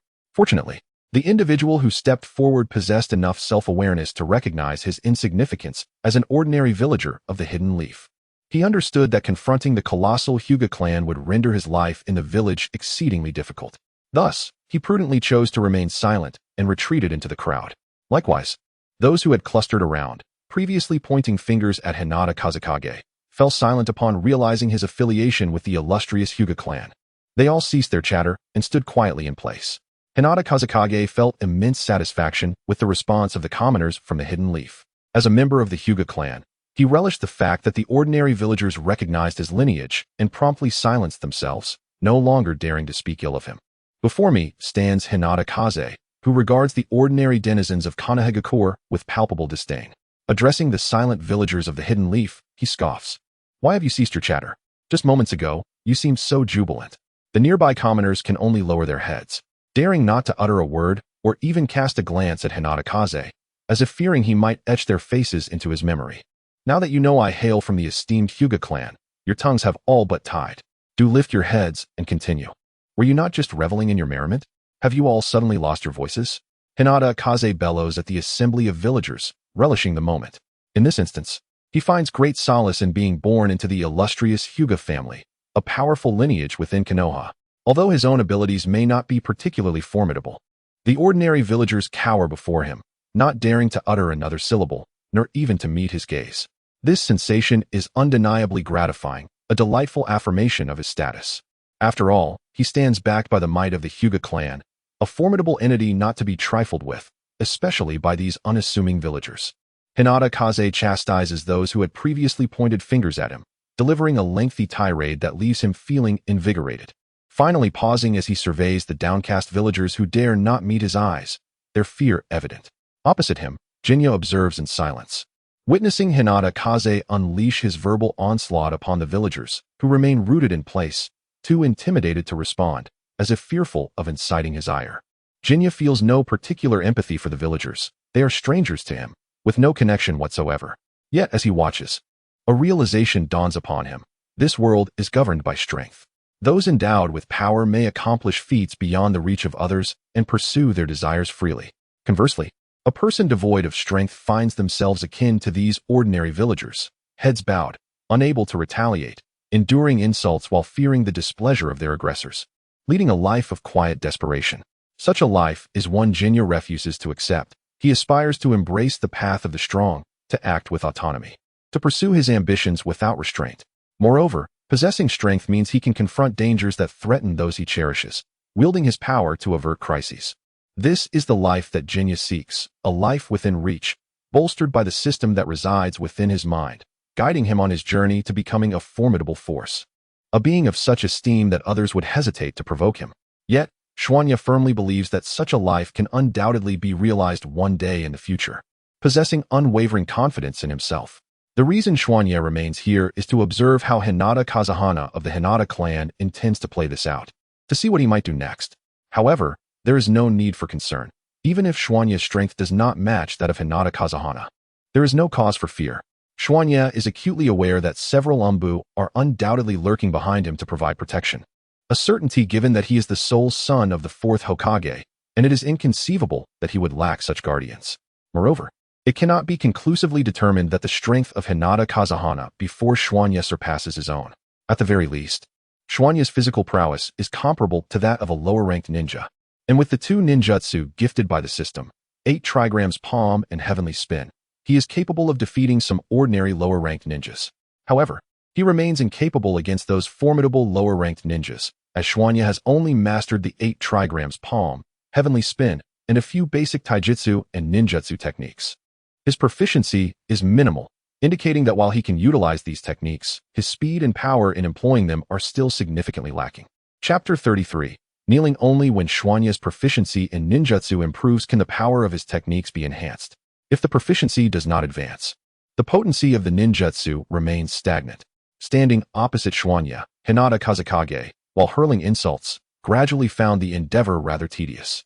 The timid, ordinary villagers of Konoha before him, subjected to his tirade, dared not utter a sound, standing meekly with bowed heads, too fearful to leave. In light of this, he decided to spare this group of Konoha villagers. After dealing with them, he would turn his attention to that ignorant little brat, teaching him a lesson about whom not to provoke lightly. Begone! I never wish to lay eyes on you again, or you shall regret it, he declared menacingly towards the villagers. Upon hearing his words, the frightened villagers, who had been too intimidated to move, immediately fled at the fastest pace their legs could carry them, not daring to linger, as if fearing that Hinata Kazakage might call them back. These Konoha villagers had long desired to escape, yet had found no opportunity until now. With Hinata Kazakage's explicit command to leave, they disregarded everything else and bolted away, not once glancing back. However, Not all inhabitants of Konoha were as submissive as those who had just fled. There were indeed many bolder individuals who chose to ignore Hinata Kazekage entirely. Those who wished to depart did so, while others lingered to observe the spectacle, maintaining a respectful distance that would avoid drawing attention from Hinata Kazekage. After Hinata Kazekage's command, the street was largely emptied of onlookers, leaving only a few brave souls who showed no fear of him. After all, he was but one person and did not represent the entire Hinata clan. However, this did not imply that he could be easily assaulted. The Hinata family valued their reputation highly. Should anyone dare to belittle a member of the Hinata clan, they would reveal their true ferocity, ensuring that others would recognize the clan as formidable and not to be trifled with. As the crowd around Hinata Kazekage and Kuroya began to disperse, Hinata turned his head, revealing a confident smile, and addressed Kuroya, "Little brat, what do you intend to do? You don't think a mere apology suffices for colliding with me, do you?" Kuroya stood directly opposite Hinata, observing his infuriating expression, struggling to suppress the urge to retaliate. Yet, he was curious to see what Hinata Kazekage truly sought. Therefore, he forced himself to quell his rising emotions, adopting a chillingly calm demeanor, and met Hinata's gaze, stating, "What do you desire, esteemed member of the Hinata clan?" Hinata Kazekage, witnessing Kuroya's expression and menacing eyes, felt a flicker of instinctive fear, but it soon dissipated. Although he could not comprehend the source of his earlier trepidation, he was irked by the sensation. After all, Kuroya was merely a child.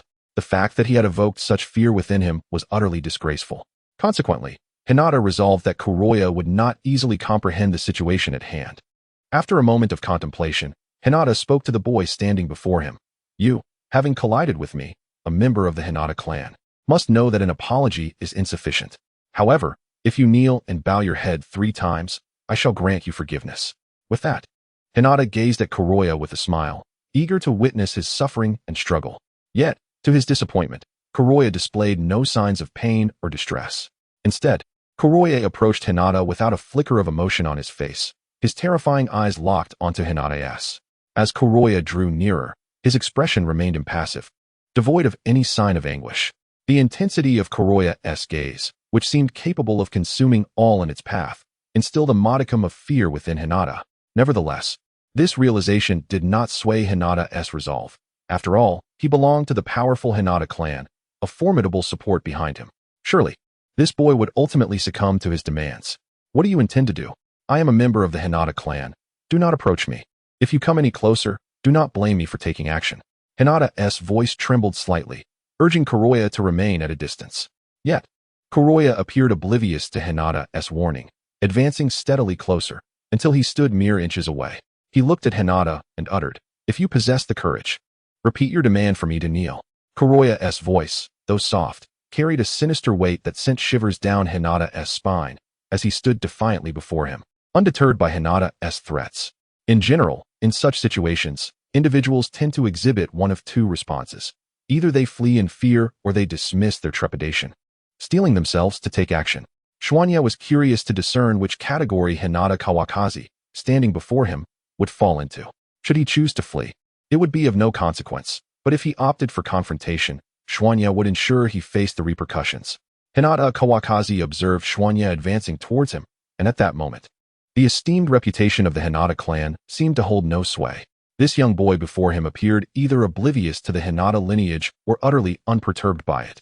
While it was conceivable that he had not heard of the illustrious Hinata clan, the likelihood of him being unafraid of such a prominent family was quite slim. After all, within the confines of the Hidden Leaf village, few dared to disregard the Hinata clan's authority. The Uchiha clan could be counted among the exceptions, as could those from the Hokage lineage, and formidable individuals might also choose to overlook the Hinata family's influence. Beyond these 3 groups, most would offer the Hinata clan a modicum of respect, and it was improbable that this young boy belonged to any of the aforementioned categories. A glance into his eyes confirmed he was unlikely to be a member of the Uchiha clan. Apart from these 2 possibilities, only those from the Hokage lineage remained. Yet such individuals were few and far between. Hinata Kawakaze doubted that this boy belonged to the Hokage lineage, leading him to question why he should harbor any fear.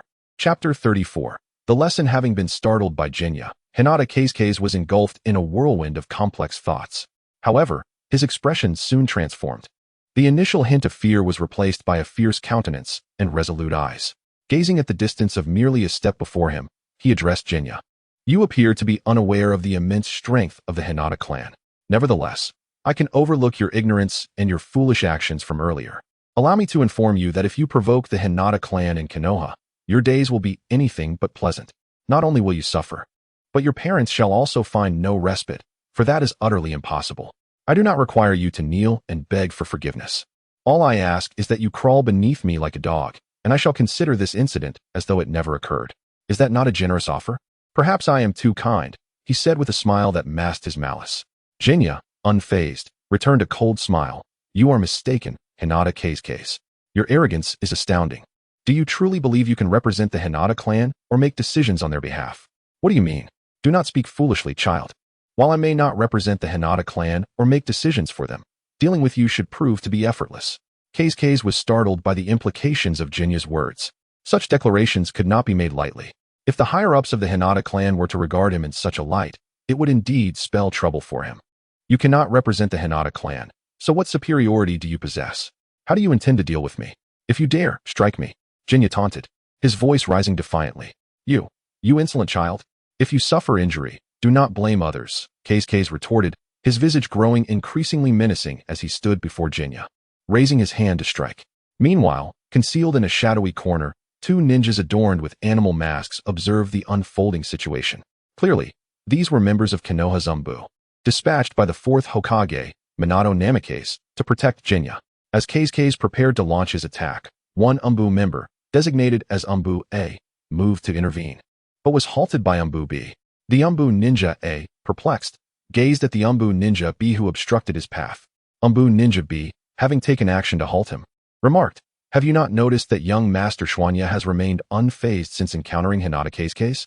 If that is the case, it is evident that young Master Schwanya possesses the confidence to deal with Hinata Case. It would be prudent for us to refrain from intervening." Upon hearing Umbu Ninja B's reasoning, Umbu Ninja A found it quite compelling. The fourth Hokage was not only a formidable warrior, but also a genius. Naturally, his son would not be lacking in intellect. The absence of fear on the young Master's face when confronted by Hinata Case suggested he had a strategy in place, which is why he chose not to engage. At that moment, as Hinata Case prepared to strike, Schwanya inquired of the system in his mind, asking if it could provide information on Hinata Case. The system responded, "Ding. Affirmative. Ding. Information compiled. Please check." The details were as follows. Name, Hinata Case gender, male chakra level, novice ninja, proficiency, 1000, max, 100, 000, ninjutsu, basic transformation technique, proficiency, 0, max, 10, 000, taijutsu, none physical strength, novice ninja level, proficiency, 15, 300, max, 100, 000, secondary profession. None. Schwanya was elated for quite some time, astonished that the system could enumerate information about others. This capability meant that he could assess his opponents before engaging, significantly enhancing his chances of victory. However, upon reviewing Hinata Case's details, Schwanya was left speechless. What had this Hinata Case accomplished? Although a few years his senior, he possessed only half the chakra of Schwanya, knew merely the basic transformation technique, had no taijutsu skills, and his physical prowess was merely at the novice level. Schwanya believed he could easily contend with 5 of such individuals, or even 10 without issue. This sort of person likely spent their days idling, leveraging the Hinata family's reputation to intimidate the villagers of Konoha. Schwanya's desire to deliver a sound thrashing diminished significantly. The disparity in strength was glaring. In Schwanya's eyes, the speed of Hinata Case's punches resembled that of a tortoise, making it impossible for him to be struck. Conversely, Hinata Case perceived the child before him as standing motionless after his punch, utterly unresponsive, let alone resistant. Humph, it is only to be expected. Such a little brat, frozen in fear at the sight of my punch. In that case, I shall go easy on him when I teach him a lesson, considering his youth. Hinata Case's fist surged toward Schwanya's face, drawing ever closer, and in that moment, a victorious smile broke across Case's features. Yet, in the next instant, an unforeseen event transpired. Schwanya slowly extended a hand, gently enveloping Hinata Case's fist. Indeed, the pace was slow, yet this very sluggishness could effortlessly intercept Hinata Kazekage's fist, enveloping it entirely, and even augmenting the strength of the arm slightly thereafter. "Ah, it hurts, let go. You little brat, release me at once." He had merely increased the force of his arm slightly, utilizing no more than a mere tenth of his entire strength. However, at that moment, Hinata Kazekage found the pain unbearable. His expression contorted in a moment of frantic agony, attempting to retract the hand that was ensnared by Xianyi. Yet, Xianyi afforded him no opportunity, resolutely denying him the chance to withdraw his arm without prior consent. With a cold gaze, Xianyi observed the writhing Hinata Kazekage, feeling not the slightest discomfort. Rather, he perceived this as an essential lesson for the young man. It was imperative to impart a sense of humility, to make him aware that there are always individuals beyond oneself, and to engrave a painful memory that would temper his arrogance in the future. Contemplating this, Xianyi intensified the pressure in his arm, escalating his exertion to 1/5, then to 3/10, until he reached a formidable 4/10 of his full strength. At that moment, a distinct sound echoed through the air. Crack, crack, crack. Owing to Hinata Kazekage's presence, the street was largely deserted, allowing the sound of bones fracturing to resonate clearly, an unmistakable indication of the breaking of Hinata Kazekage's bones. Chapter 35. A lesson for Hinata Kaze. Suddenly, a piercing scream erupted on the nearly deserted street, echoing through the air like the agonizing cries of a slaughtered pig, strikingly jarring to the ears. Stop! Let me go! Hinata Kaze pleaded, his body contorting unnaturally, his voice trembling with evident distress, unmistakably portraying his profound agony. Jinya's fist seemed to possess inexhaustible strength, tightening around Hinata Kaze's hand with increasing pressure. It felt as if Hinata Kaze's hand had become alien to him, devoid of sensation, as if it were on the verge of breaking. With a cold gaze, Jinya observed Hinata Kaze's distorted form and quivering voice, well aware of the unbearable pain he was inflicting. Yet, this awareness did not sway Jinya from his intentions. He maintained his grip on Hinata Kaze, the pressure mounting relentlessly, causing Hinata Kaze's body to tremble uncontrollably, unable to articulate any sound, merely opening and closing his mouth in a futile attempt to speak. As the force continued to escalate, it became apparent that the bones in Hinata Kaze's captured hand were nearing fracture. Even if he sought medical attention now, his hand would likely be beyond salvation. However, Jinya had no intention of releasing him just yet. Hinata Kaze had been so arrogant, relying solely on his lineage from the prestigious Hinata clan, believing that his family name alone bestowed him with power. After merely bumping into him inadvertently, Hinata Kaze dared to demand that Jinya kneel. In light of this, Jinya felt justified in his actions, determined to teach Hinata Kaze a lesson in humility and to illustrate that not everyone is within his reach. He needed to understand that what he perceives might not reflect reality, and that appearances can be deceiving. Meanwhile, in the distance, two members of the Konoha Anbu, adorned with animal masks, were quietly deliberating, their focus directed towards Jinya. They pondered why Jinya exhibited strength that belied his age. After an extensive discussion, they arrived at a singular conclusion. Jinya was an extraordinary genius. After all, he was the son of the fourth Hokage, Minato Namikaze, a prodigious talent in his own right. Having mastered the Flying Thunder God technique, developed by the second Hokage, Tobarama Senju, it became somewhat comprehensible why Jinya possessed such formidable abilities at a young age. Genius is not something easily discerned by ordinary individuals. Although the two ninjas from the Anbu were aware of the situation, it was imperative to report this matter to the fourth Hokage. This was not only due to its connection with Naruto Uzumaki, but also because it involved the prominent Hyuga clan of Konoha. Had the matter not been linked to the Hyuga family, it could have been resolved more easily by the two Anbu assigned to protect Naruto. However, now that it entailed one of Konoha's noble families, it was beyond the capacity of just two Anbu operatives. The involvement of the Hyuga clan necessitated a report to the fourth Hokage, who would then take charge of the situation. Fortunately, given that Naruto was the sole son of the fourth Hokage, and considering that Hinata Hyuga had instigated the issue, it should not be overly difficult for the Hokage to resolve it, despite the fact that Hinata belonged to the Hyuga family. In a secluded corner, Anbu A, donning an animal mask, addressed Anbu B, saying, "You should report this matter to the fourth Hokage while I ensure Lord Naruto's safety." However, Anbu B appeared somewhat hesitant. There is no need for hesitation. I understand your concerns. You worry that I cannot protect Lord Naruto alone. Rest assured, this is Konoha. Even if I cannot ensure his safety single-handedly, I can at least buy some time. Besides, Lord Naruto is not without strength himself, so you can leave this to me. After hearing Anbu A's words, the trace of hesitation dissipated from Anbu B, who then leaped powerfully to the rooftop, racing toward the Hokage's office at his utmost speed. Before long, the Konoha Anbu arrived at the Hokage's office building and approached an open door. Although the door was ajar, the Anbu did not enter immediately. Instead, he knocked gently on the door. The room was spacious, and seated within was a young man with golden hair and blue eyes that sparkled like crystal. He wore a long robe, the distinctive attire of the Hokage, clearly indicating that he was the supreme authority of Konoha, the fourth Hokage, Minato Namikaze. "Come in," Minato beckoned, setting aside a scroll detailing various information about Konoha. He looked up at the incoming figure clad in black robes and an animal mask, unmistakably identifying him as one of the Umbu sent to covertly protect his son. "Why are you here? Is there something you need to report?" Minato inquired softly, gazing intently at the Umbu. The Umbu, who had been questioned by Minato Namikaze, knelt before him and reported, "Lord Fourth Hokage.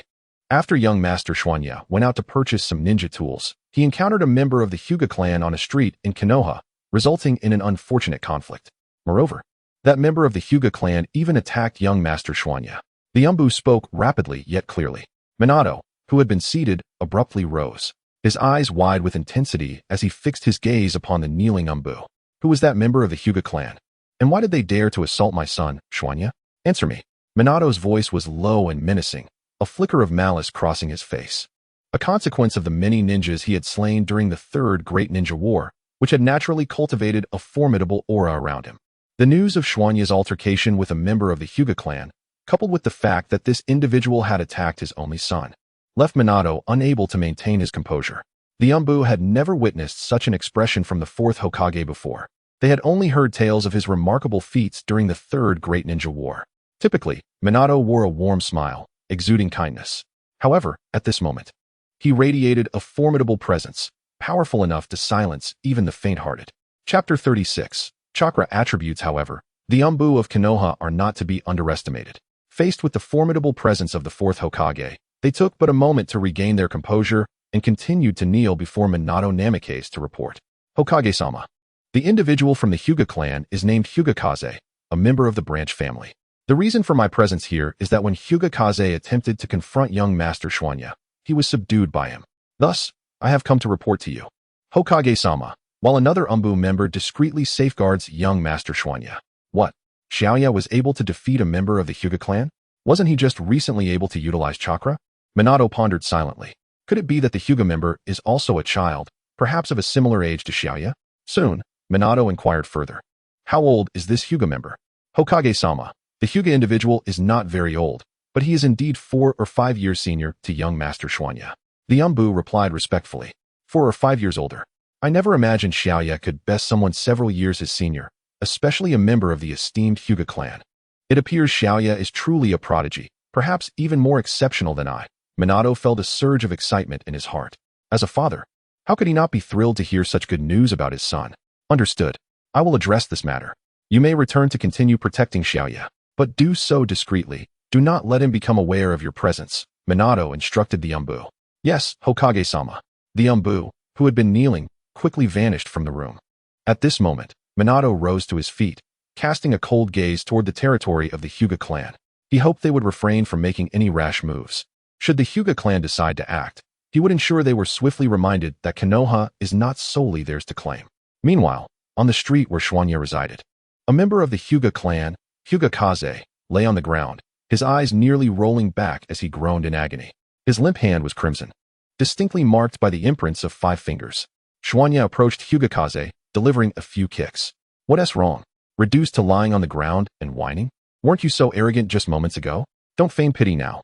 Weren't you the one demanding I kneel and crawl through your legs?" As Schwanya spoke, his kicks grew increasingly forceful, eliciting pained cries from the prostrate Hyugakaze. Ceasing his kicks, Schwanya crouched down to observe the trembling Hyugakaze. "Humph, pathetic. With such weakness, you dare to act so haughty? Do you truly believe no one in this world can put you in your place?" With that, Schwanya stood up, hoisting the 2 boxes filled with ninja tools once more, preparing to depart. "You, how dare you strike me? You shall come to regret this. You must understand that you cannot continue to reside in Konoha. I am a member of the Hyuga clan. Having assaulted me, I shall ensure you experience the bitterness of regret, without a doubt."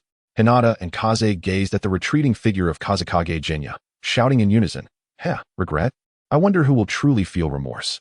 However, I am certain that I shall never regret teaching you a lesson, and you lack the capability to make me feel otherwise." Soon, Jinya returned home, opening the previously shut door and carrying the 2 boxes of ninja tools inside. He placed them in his room and unlatched the boxes. Before his eyes lay an array of shurikens and kunai, alongside a set of weighted training gear recently acquired from the ninja tool shop. This gear, if worn during physical training, would yield remarkable results. However, Jinya had no intention of exercising at that moment. He was eager to discern the nature of his chakra. To ascertain its attributes, he would need chakra testing paper, a few sheets of which the owner of the tool shop had just provided him. Extending his hand, he retrieved the chakra testing paper from his pocket, placing one sheet within his palm. He closed his eyes, silently channeling his chakra onto the paper. Upon absorption, the paper would exhibit corresponding reactions, allowing him to discern its properties by observing the changes that occurred. Gradually, the chakra flowed from his body to the paper, and in an instant, the paper fragmented into countless tiny pieces. As he watched the flurry of debris, he understood that his chakra possessed the wind attribute. Yet, this was not the end. The scattered pieces of chakra paper began to exhibit further transformations. Some were incinerated, others wrinkled, while a few were completely shattered, and a final portion became damp. These developments were entirely unexpected for Jinya. According to the reactions displayed by the chakra paper, he possessed 5 chakra attributes: fire, water, wind, earth, and lightning. Jinya found it hard to believe and retrieved another sheet of testing paper, channeling chakra onto it once more, only to receive identical results. 5 distinct transformations, indicating 5 chakra attributes. Could it be that my status as a traveler is the reason for possessing these 5 chakra attributes? It must be so without a doubt. Initially, my spirits were dampened by the presence of the Hinata family, particularly Hinata Kawakaze. However, the emergence of this new development has inevitably uplifted my mood. The possession of 5 distinct chakra attributes is indeed a rarity not commonly bestowed upon ordinary individuals. At that moment, an unexpected sound pierced the air. Ding dong. A notification for the host. The host's body has been modified by the system, which is the reason for possessing 5 chakra types. This is a merit of the system, not merely due to the host's status as a transmigrator, so please do not misconstrue this. Is it truly because my body has been altered by the system that I possess 5 chakra attributes? Never mind. Why dwell on such matters? The fact remains that I now possess 5 chakra attributes, and the reasons behind it are inconsequential. With this thought, I indeed feel much more at ease. Who cares why I have 5 chakra attributes? What matters is that I possess them now. Everything else is trivial. As long as I understand the outcome, the process can be forgotten. Chapter 37. Hinata Hisashi's decision on a certain street in Konoha. A figure writhed on the ground, emitting anguished groans. Suddenly, several ninjas adorned with the forehead protectors of the Leaf Village, their eyes an unblemished white, materialized around him. Their presence went unnoticed by others as one of the ninjas crouched down, extending his hands to hoist the writhing Hinata Hanabi onto his back before swiftly departing the street. The speed of the Hinata clan ninjas was remarkable. Before long, they had returned to the clan's compound. Upon their arrival, the ninjas dispersed, save for the one carrying Hinata Hanabi, who made his way towards the heart of the Hinata estate, while the others did not linger. Within the central courtyard of the Hinata clan compound, in a room significantly larger than the others, Hinata Hanabi knelt humbly on the ground before the clan leader, Hinata Hisashi. At that moment, Hisashi sat in the center of the room, one hand grasping a cup of tea from the table, his gaze fixed upon the kneeling Hinata Hanabi. Do you understand what you have done today? Do you comprehend why you have been brought here by the other ninjas of the Hinata clan? Hisashi's voice was soft, yet resonated clearly in the otherwise silent room. Upon hearing his words, Hinata Hanabi's emotions surged, her eyes ablaze with fury, thoughts of vengeance intensifying within her. Kneeling on the ground, Hinata Hanabi immediately addressed Hisashi. Esteemed clan leader, you must avenge me. Today, I encountered a brat on the streets of Konoha. I merely brushed against him lightly, and he sought to strike me. I reminded him that I am of the Hinata clan, warning him that to strike me is to insult our clan. Yet, after I said this, that brat did not hesitate to break my hand. Esteemed clan leader, that child has no respect for our Hinata clan. You must eliminate him so that others understand we are not to be trifled with. Listening intently to Hinata Hanabi's account, Hisashi's expression darkened considerably. Suddenly, he responded, Do you even know who that child is? He is merely a 4-year-old. You, having lived several more years than he, could not best a mere child? You truly bring shame upon the Hinata clan. Moreover, I doubt the events transpired as you described. In that moment, Hinata Hanabi lifted her head, a frenzied look in her eyes as she implored Hisashi, Esteemed clan leader, do you know that child? Regardless, even if you do, you cannot let him go. He disregarded the honor of the Hinata clan and struck me directly. Esteemed clan leader, you must kill him. Only by doing so can we protect the dignity of the Hinata clan from being tarnished. Seated upon his chair, Hyuga Hizashi listened intently to the words of Hyugakaze, his expression growing increasingly grim. Do you truly believe you are the face of the Hyuga clan? That any attack upon you equates to an affront to our family? Or do you see yourself as the clan's leader, capable of representing the Hyuga name? How utterly presumptuous of you. It appears you are oblivious to the true identity of that little brat. Since you remain in the dark, allow me to enlighten you before you meet your demise. That child is none other than the esteemed heir of the Hokage lineage, the sole offspring of the fourth Hokage, Namikaze Minato. Now, do you comprehend whom you have offended? What? That child is the esteemed heir of the Hokage lineage, the sole son of the fourth Hokage, Namikaze Minato, but he is merely 4 years old. How can he wield such formidable power? This is truly unsettling. Nay, wait. Clan leader, what do you mean by your words? What do you imply by telling me I will know whom I have offended before I die? Hyugakaze, kneeling before Hizashi, suddenly felt a chill run down his spine as sweat began to bead upon his brow, a result of both fear and the agony from his broken hand. The chilling implications of Hizashi's words were too terrifying to fathom. If his ominous predictions were to be realized, he would surely meet his end. It is precisely as you perceive. Prior to your demise, I will inform you of the individual you should never have crossed, ensuring you embark on your final journey without questions lingering in your mind. Hizashi's voice remained unervingly calm, yet it resonated in Kaze's ears with the force of an explosion, echoing relentlessly in his mind. Am I to perish? Is death truly my fate?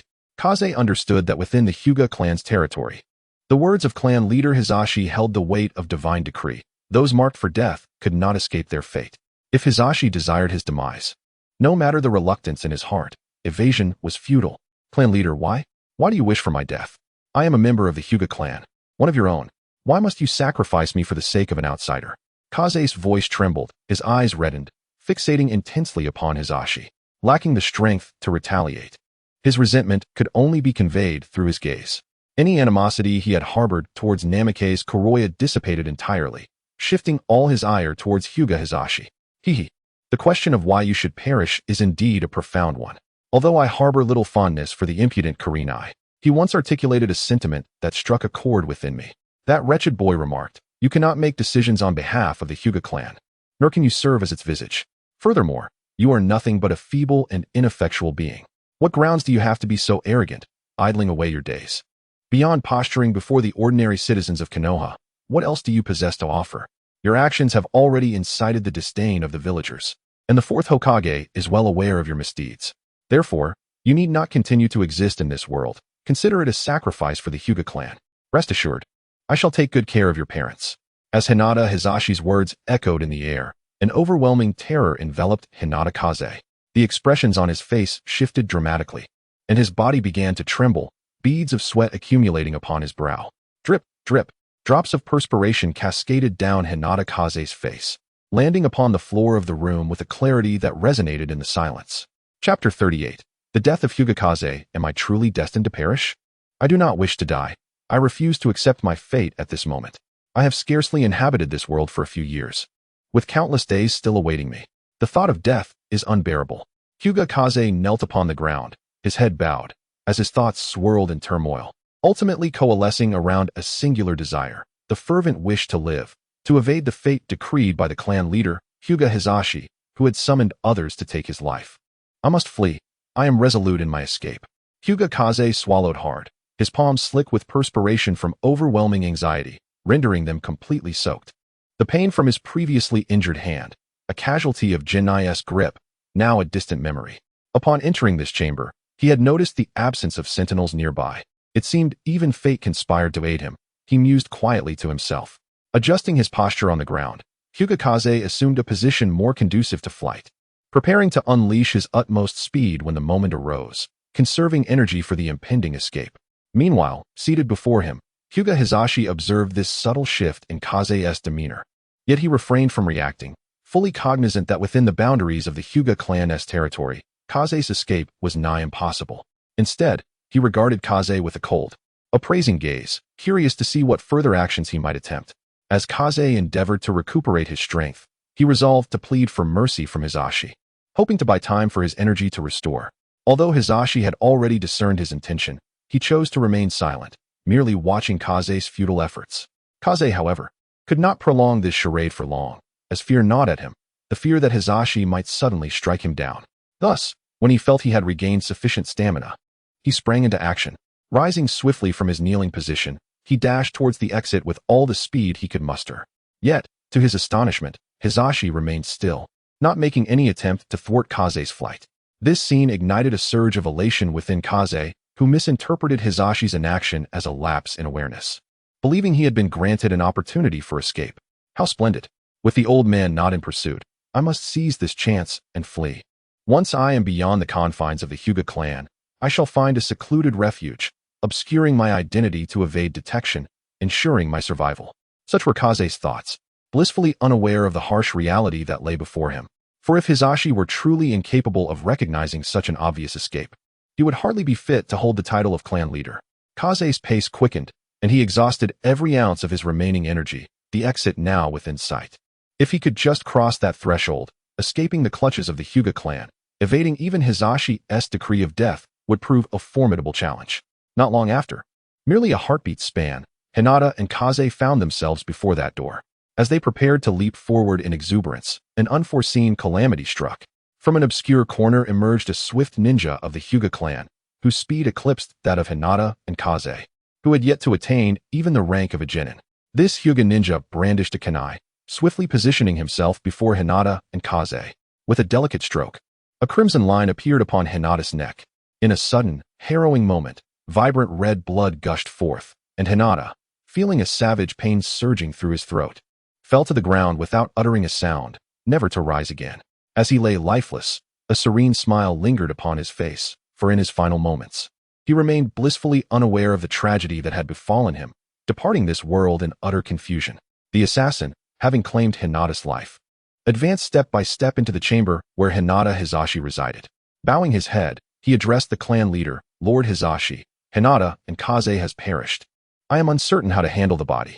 Hisashi, setting down the teacup he had held moments before, raised his gaze to the ninja who had executed Hinata. Make certain to cleanse the remains of Hinata and Kaze thoroughly, leaving no trace behind. Moreover, ensure that his parents are treated with kindness. For Hinata's sacrifice was for the greater good of the Hyuga clan. Yes, Lord Hisashi, the ninja replied with a respectful gesture before departing the room. He approached Hinata's lifeless form, forming several hand seals, and exhaled a torrent of flames that engulfed the body. The intense heat reduced Hinata to ashes in an instant. With a decisive clap of his hands, a gust of wind swept through, scattering the remnants until nothing remained. In his own quarters, Xian Yu retrieved several kunai and shuriken from 2 boxes filled with ninja tools. He then removed a portion of the weight from the boxes and bound it to himself, which brought his total burden to approximately 20 pounds. The added weight transformed his previously unencumbered body into a cumbersome load, making even the simple act of walking a challenge. As he felt an unsettling loss of balance. At present, the house was devoid of inhabitants. His father, Namikaze Minato, was likely attending to his duties at the Hokage's office, while his mother, Uzumaki Kushina, was presumably engaged in a mission. Moreover, I believe that engaging in outdoor exercise would yield more beneficial results. Thus, after adorning myself with weight and placing a few shuriken and kunai in my pockets, I prepared to venture outside. Returning once more to the streets of Konoha, I resolved not to stroll leisurely this time. Instead, I aimed to sprint towards a location where I could hone my physical abilities and refine my ninjutsu proficiency. The outskirts of the village should provide an ample environment for such training. However, before I could proceed, I needed to shake off the 2 persistent followers trailing behind me. The thought of being observed while exercising was rather unsettling. Encumbered by the weights, my running speed had noticeably diminished. Yet, this pace should suffice. Before long, I found myself on a bustling street in Konoha, teeming with people. To elude the 2 ninjas shadowing me, I needed to navigate through a densely populated area. I pushed my way into the throng, and soon, I was engulfed by the crowd. The street was alive with a constant ebb and flow of individuals. And it wasn't long before the 2 members of the Konoha Umbu could no longer catch sight of the elusive Kazekage. Chapter 39. The cultivation of the fundamental 3-body technique. 2 covert operatives of the Umbu exchanged anxious glances, their expressions betraying a palpable sense of urgency. It seemed that Lord Jinya had mysteriously vanished, leaving them in a quandary about their next course of action. Umbubi glanced at Umbu A, shaking his head slightly. Given the prowess Lord Jinya had just displayed, it was unlikely he had encountered any peril. Even if he did, His capabilities should allow him to navigate through any potential threats.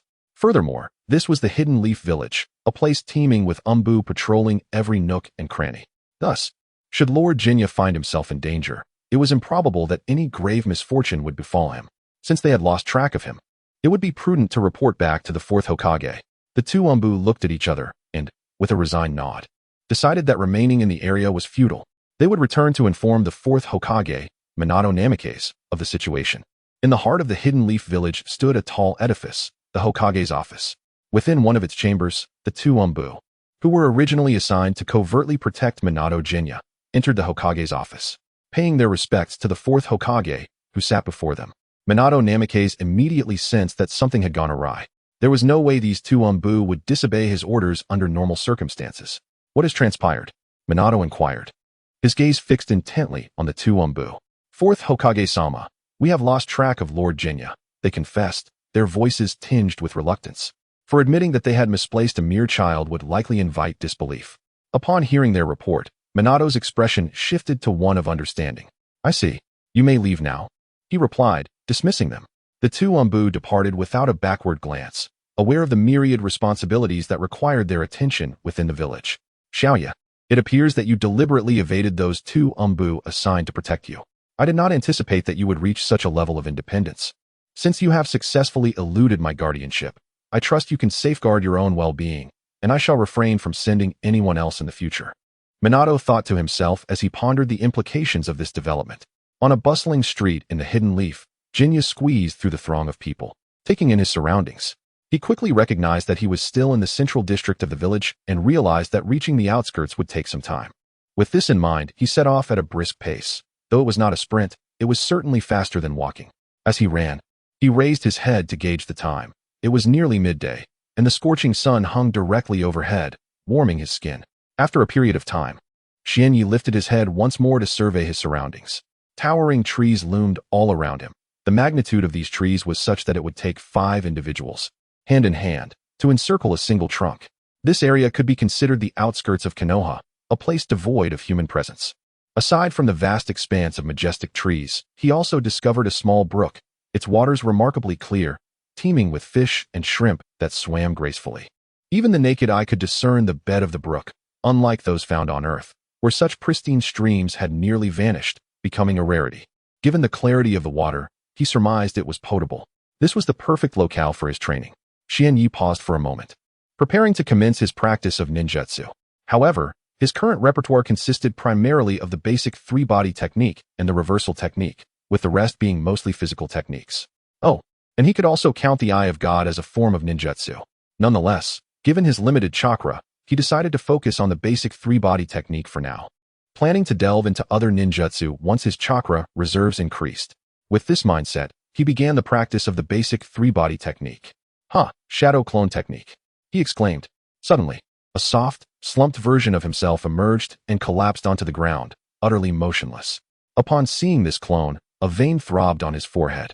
After using the shadow clone technique, he noticed that only a minuscule portion of his chakra had been expended, indicating that he could continue utilizing the basic 3-body technique multiple times. To his surprise, his first attempt at the shadow clone technique had yielded such a lackluster result, reminiscent of Naruto's performance at the Ninja Academy. Faced with this reality, he could only chuckle wryly before dispelling the clone. Ding! As a result of the host's use of the shadow clone technique from the basic 3-body technique, the host's proficiency in the basic 3-body technique has increased slightly. The host is encouraged to persevere. The path to becoming a formidable warrior is no longer distant. A small increase in the proficiency of the shadow clone technique.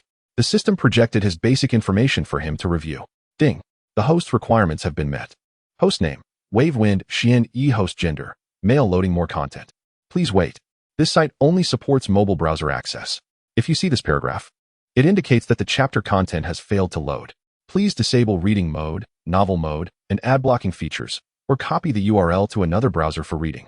Host chakra level, novice ninja proficiency, 1000, maximum value, 100,000 host ninjutsu, basic body flicker technique proficiency, 1, maximum value, 10,000 gods, eye activated level, 1 proficiency, 0, maximum value, 10,000 reversal technique proficiency, 0, maximum value, 10,000 10,000 host taijutsu.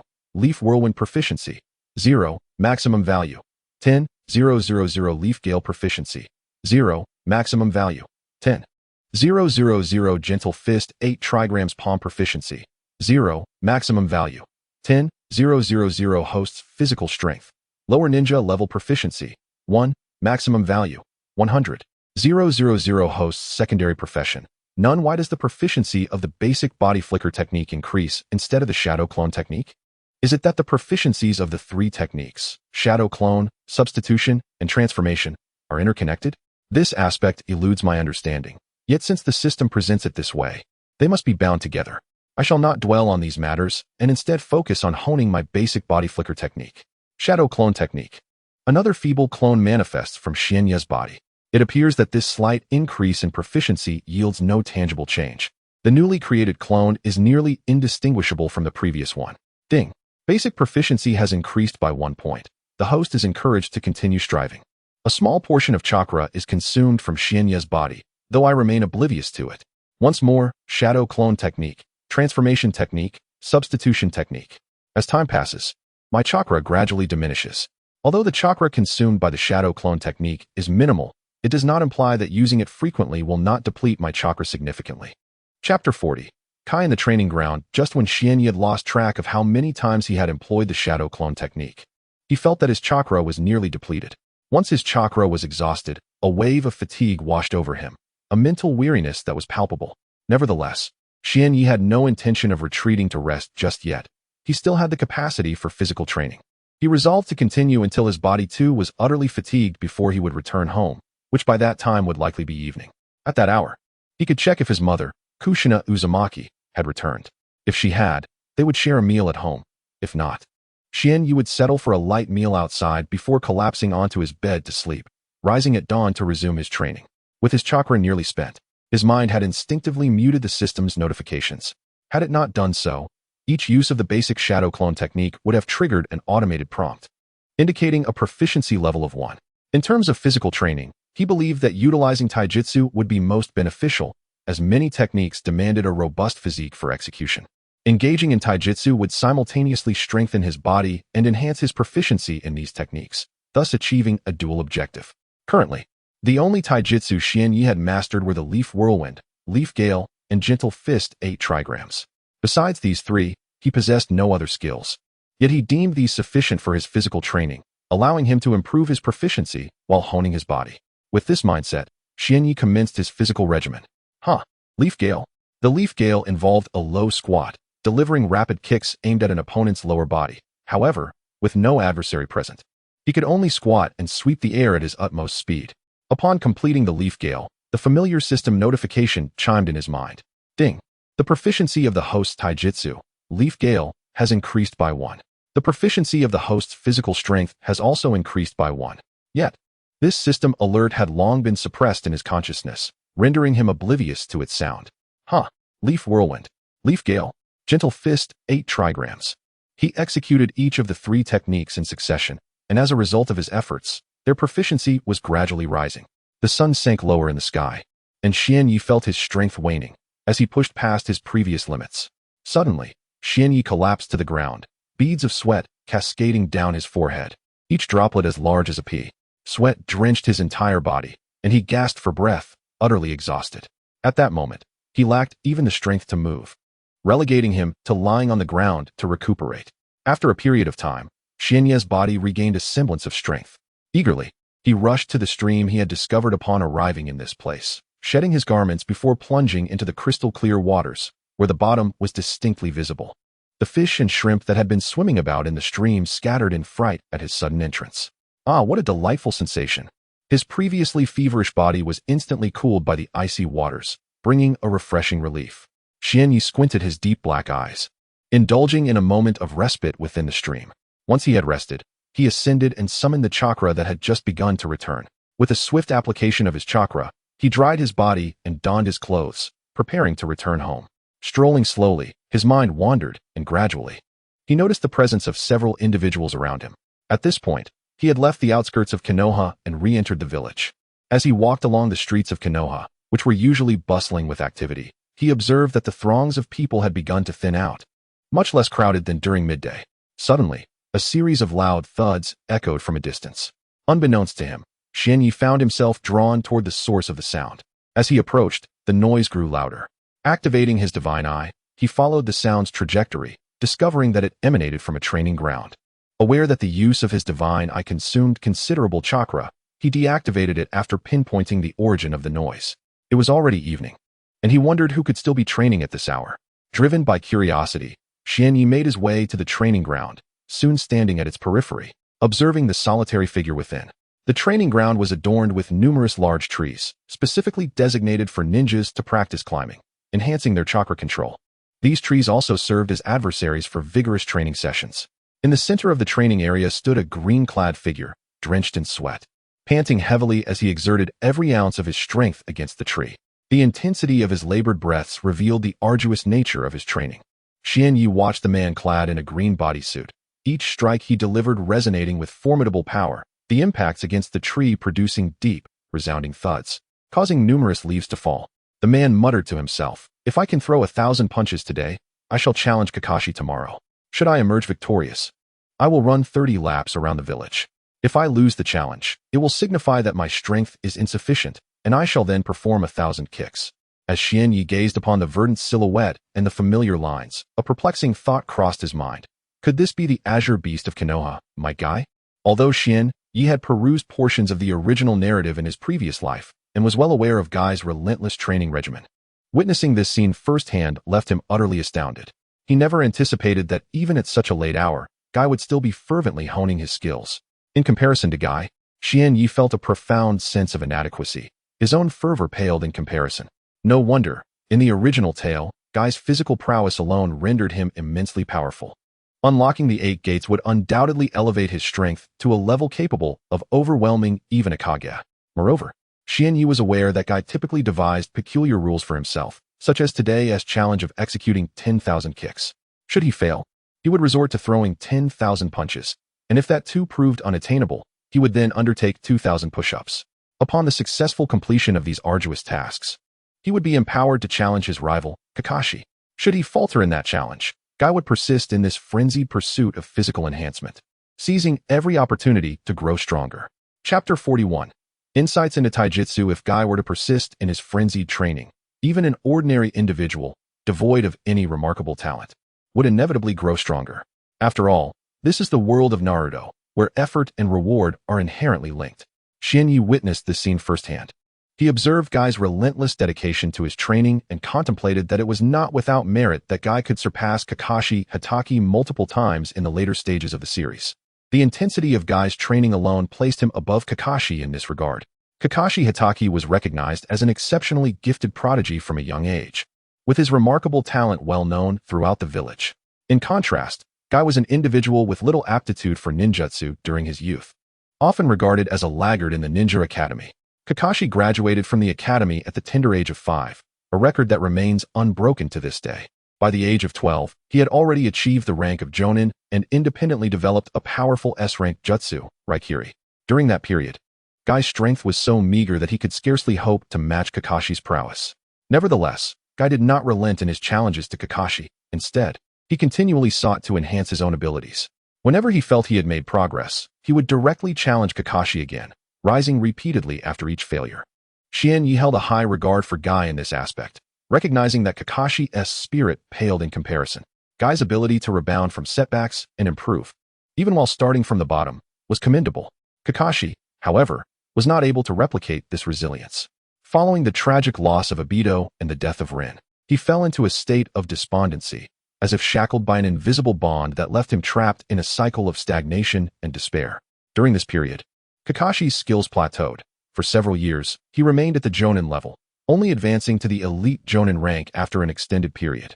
In the later stages of the series, particularly during the Fourth Great Ninja War, Kakashi appeared to be a liability, rendered powerless when his Sharingan was taken by Obito Uchiha, unable to mount any resistance. In stark contrast, Guy, who had once been significantly inferior to Kakashi, underwent years of grueling self-discipline and relentless training. Ultimately, his efforts bore fruit, allowing him to catch up to Kakashi and attain the rank of elite Jonin. Despite lacking Kakashi's formidable innate talent, Guy's unyielding commitment to self-improvement transformed him into a formidable force capable of surpassing Kakashi. Although Guy frequently vocalizes his desire to surpass the prodigious ninja Kakashi, by the latter stages of the anime, he has long since possessed strength that far exceeds Kakashi's. Upon unlocking the 8 gates, Guy is even capable of momentarily overpowering the six-path state of Uchiha Obito, leaving numerous ninjas in disbelief. It is during this battle that he earns the moniker Guy the Emperor. This is precisely why Xuanya holds such admiration for Guy. After all, those who strive diligently and rise again after a fall are truly commendable. Xuanya finds himself irresistibly drawn closer to the training grounds, eventually standing at its periphery, watching Guy execute a myriad of taijutsu techniques with precision. The power of Guy's Leaf Whirlwind and Leaf Gale is vastly superior to my own. Each move he delivers produces a formidable force. I observe Guy's techniques closely, and indeed, I discern my own shortcomings when compared to the impeccable execution of these two taijutsu forms. Guy's movements are executed with remarkable speed and precision, and though they may appear deceptively simple, they convey a distinctive essence. At this moment, my eyes can barely keep pace with Guy's actions. Nevertheless, this is more than sufficient. After witnessing Guy's mastery of these techniques, I recognize my own inadequacies in employing them. My execution lacks the required standard, my speed is insufficient, and my methodology is flawed. It is only now that Xuanya realizes the profound potential these seemingly simple techniques possess. Guy truly deserves the title of Azure Beast of Konoha. Although he is yet to reach the heights depicted in the anime, merely observing his application of taijutsu has granted me significant insights. Ding! Congratulations, host. Due to your observations of a superior practitioner of taijutsu, your proficiency in Leaf Whirlwind and Leaf Gale has begun to improve. The familiar sound of the system prompt resonates in my mind once more. Upon my return, I had disabled the mental barrier, hence I can now hear the system's notifications. But what does the system mean by insight? Could it be that the experiences I absorbed from watching Guy's techniques are taking effect? Ding! Leaf Whirlwind proficiency, 10. Leaf Gale proficiency, 10. This data continues to flood my mind, and I am uncertain of how much my proficiency in Leaf Whirlwind and Leaf Gale has increased. But it must be considerable. I decide to check my basic information instead, as I had been too preoccupied to do so on my return journey. System. Display my basic information. Ding. Host's basic information has been retrieved. Before long, the system presents my basic information before my eyes. Host name. Kazekage Jinya. Host gender. Male. Loading more content. Please wait. This site only supports mobile browsers. If you see this paragraph, it means the chapter content failed to load. Please disable the reading mode, browsing mode, and ad blocking features of your browser, or copy the URL to read in another browser. Host chakra amount. Apprentice Ninja proficiency. 2000. Maximum value. 100,000. Host ninjutsu. Basic body technique proficiency. 500. Maximum value. 10,000. God's Eye activated level. 1 proficiency. 0. Maximum value.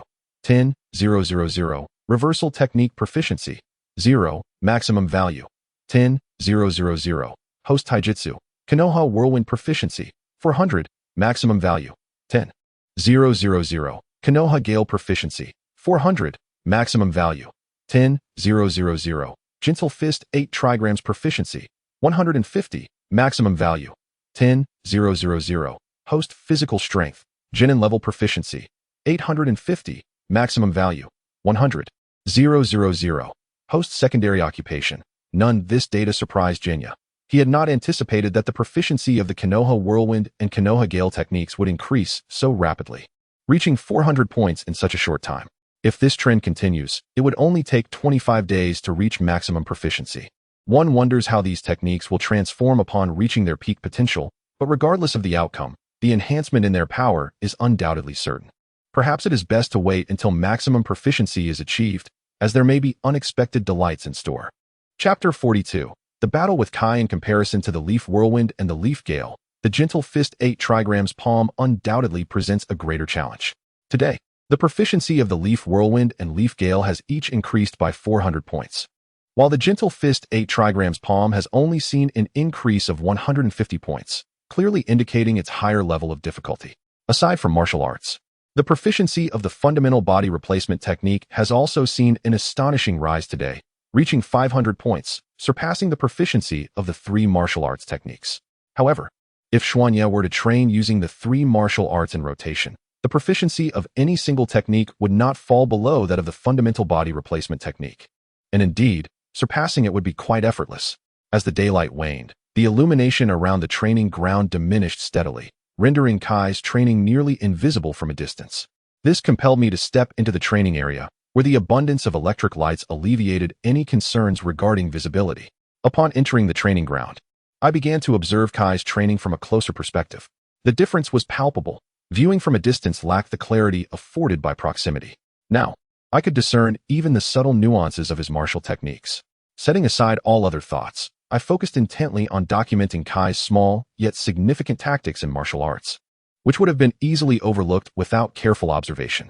Aware that my own martial skills paled in comparison to Kai's, I made an effort to absorb as much as possible from his practice, integrating his experiences into my own repertoire. Although I recognized that my current martial prowess, ninjutsu, and overall strength were inferior to Kai's, I remained steadfast in my belief that my future capabilities would undoubtedly surpass his. This conviction was unwavering, fueled by the presence of a system within me. If I lacked the confidence to exceed Kai, what right would I have to call myself a transcendent being worthy of possessing such a system? Kai continued his relentless training, utterly oblivious to the fact that I was nearby, diligently learning from his demonstrated techniques. At this moment, Kai was not yet the elite jonin he would become at the onset of the anime. Rather, he was merely on the brink of reaching jonin status, still at the special jonin level. Within the training ground, he employed only basic martial techniques, refraining from utilizing those of higher difficulty and power, including the 8 gates method. Despite his diminished strength compared to the beginning of the anime, it was clear that he remained exponentially more formidable than I, a mere genin whose abilities had been augmented by the system. As the training ground quieted, Kai's movements gradually came to a halt. Just as he intended to return and continue his practice the following day, he turned to find a child standing not far from him on the training field. However, what could a child be doing in such a place? Was this little one drawn to my flawless techniques and impeccable taijutsu? It must be so. This is the essence of youth. Kai mused to himself, contemplating who the child might belong to, wondering if he recognized them. With unwavering focus, Kai channeled chakra to his eyes, instantly doubling his visual range. Although it was merely a modest increase, it allowed him to discern the child's figure with ease. He concentrated his gaze on the unknown child who had come to observe his taijutsu practice. Wait a moment, there was something familiar about that child. Bowing his head in thought, Kai suddenly slapped his forehead as realization struck him. That was none other than the child of the 4th Hokage, Minato Namikaze, little Shinya. To his surprise, Shinya was here. Watching him train in taijutsu, the vigor of youth ignites within me. Kai observed the 4-year-old Shinya, marveling at the fact that the child was here. Absorbing his experience with taijutsu, the mere thought sent a rush of excitement through him. Hey Shinya, how about we engage in a youthful battle together? Don't worry, I promise not to use my full strength. With a grin revealing his pearly whites, Kai gave a thumbs up, his eyes sparkling with anticipation. Shinya, feeling somewhat incredulous, thought to himself, how can you, who have lived in this Naruto world for years longer than I have, challenge me to a fight? And you claim you won't go all out? Admittedly, Shinya recognized that he currently lacked the strength to match Kai. Nevertheless, was it really appropriate for Kai to say such things? He gazed at Kai with a mix of disbelief and determination. After observing Kai train for so long, he had been eager to test some of the skills he had recently learned. Besides, since Kai had suggested a duel, why not take the opportunity to gauge his progress? All right, I'm ready, Shinya exclaimed, dashing to Kai's side. He swiftly removed his weighted clothing, tossing it aside, and after a brief moment of rest, declared, let us begin. Kai, witnessing Shinya discard his weights, felt a surge of exhilaration. This was youth. Let us ignite our spirits together. Without hesitation, he sprang from his position, eyes fixed intently on the motionless Kai in the distance. Shinya felt a twinge of irritation. Did Kai truly underestimate him? Although his strength was not formidable, was it really necessary to treat him so lightly? Resolutely, he charged at Kai. Despite Kai remaining stationary, he showed no signs of vulnerability, compelling Shinya to launch a tentative assault. Konoha Whirlwind. In a captivating display of agility, the Leaf Whirlwind technique was executed at high speed to engage the adversary. However, just as I was about to strike K, he effortlessly grasped my leg, lifting me with ease. The disparity in our strengths was glaringly apparent, apart from employing physical techniques. My proficiency in the foundational 3-body technique had yet to reach an acceptable standard, rendering my execution vulnerable to detection. At that moment, as Kei held on to Xianye's leg, he was somewhat astonished, realizing that this little Xianye, merely 4 years of age, possessed the capability to contend with a lower ninja. Had I not increased my strength while intercepting Xian Ye's leaf whirlwind, I would have certainly faced embarrassment. Put me down, please put me down, Xian Yi exclaimed, dangling from Kei's grip. Shortly thereafter, Kei released Xian Yi and burst into laughter, saying, "Little Xian Yi, while I may have triumphed in this bout, let us strive together to enhance our abilities as we continue on our youthful journey." With that, Kei flashed his signature grin, revealing his dazzlingly bright teeth. Chapter 43. Homeward bound with a huff, I declared my intention to return. Xian Yi cast a somewhat frustrated glance at Kai before turning away, resolutely heading in the direction of his home without a backward glance. The disparity in their strengths felt insurmountable. Thus, Xian Yi was not the least surprised by the outcome. Yet, rather than dishearten him, this realization only fortified his resolve to enhance his own abilities. It seemed that Kai regularly trained in this arena. Therefore, Xian Yi contemplated incorporating challenges against Kai into his daily regimen, a dual endeavor that would allow him to gauge his growth while simultaneously accruing practical experience. Upon exiting the training ground, he lifted his gaze to the sky. A slender crescent moon hung above, accompanied by a scattering of stars that illuminated the earth, guiding wayfarers on their journeys home. The night sky was indeed a breathtaking sight, and Xian Yi paused to admire it for a moment. It had been a long time since he had experienced such tranquility. He reminisced about his childhood in the orphanage, where he would gaze at the night sky, a luxury he had scarcely enjoyed in adulthood due to the relentless demands of work. Since arriving in the world of Naruto, he had mostly remained indoors, making this leisurely contemplation of the night sky a rare indulgence. Home at last. It was quite late, and he wondered if his mother had returned. After a leisurely stroll of about 10 minutes, he finally reached his doorstep. Gently pushing open the door, he stepped inside and quietly closed it behind him. Upon shutting the door, Xian Yi noticed the warm glow of lights in the living room, a sensation of comfort washing over him. His mother must have returned and was waiting for him, having likely noticed his absence. As he made his way toward the illuminated living room, he found two figures seated on the sofa, his mother, Kushina Uzumaki, and his father, Minato Namikaze.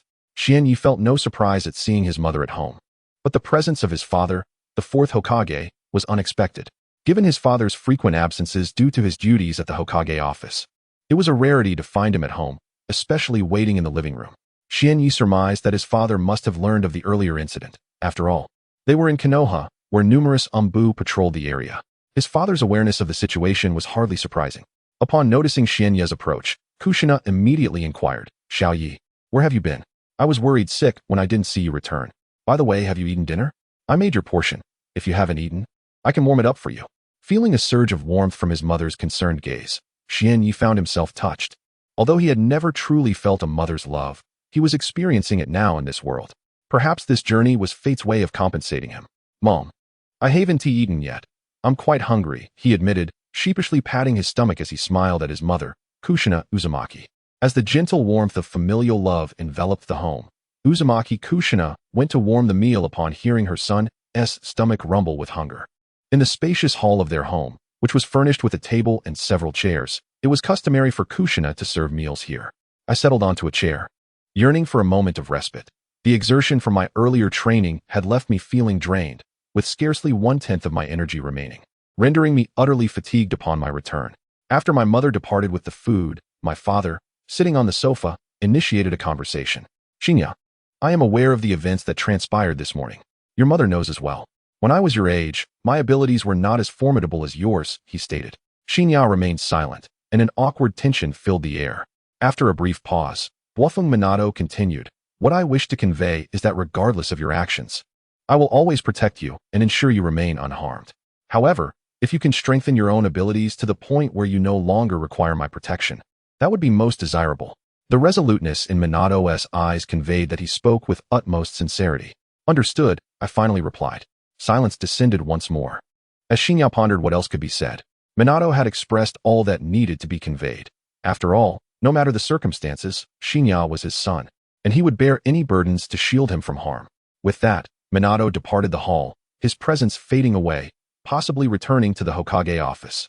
Before long, Kushina reappeared, bringing the freshly warmed meal to the table and handing a pair of chopsticks to Shinya. Having not eaten throughout the day, Shinya swiftly cleared the plate.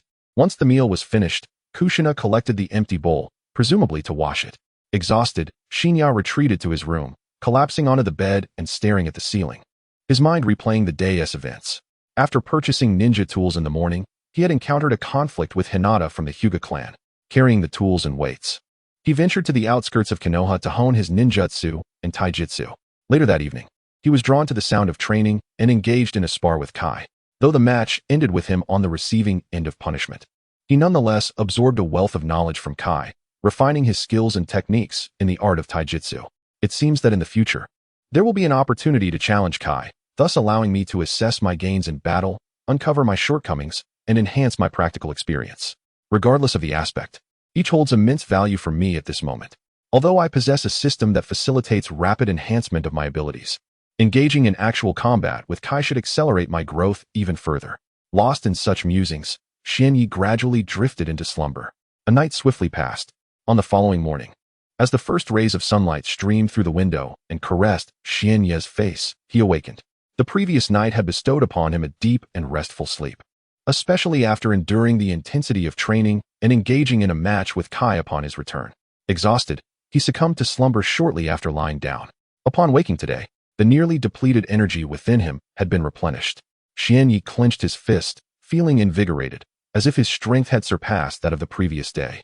In addition to the restoration of his physical strength, his chakra had also fully recuperated. Not only had it returned to its entirety, but the total amount of chakra had been steadily increasing throughout the night. Closing his eyes, Xianyi attuned himself to the chakra within.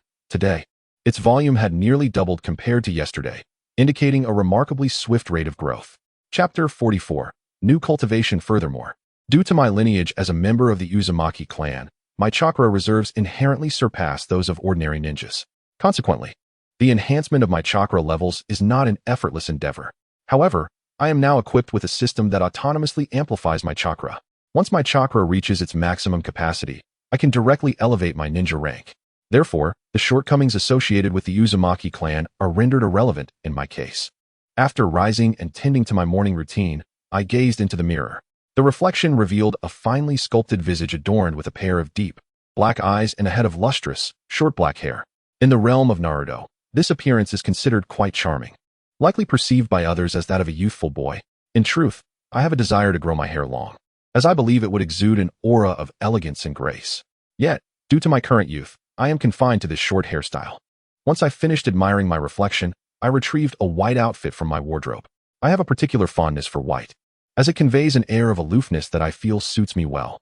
Dressed in this ensemble, my demeanor transformed, radiating an exquisite perfection.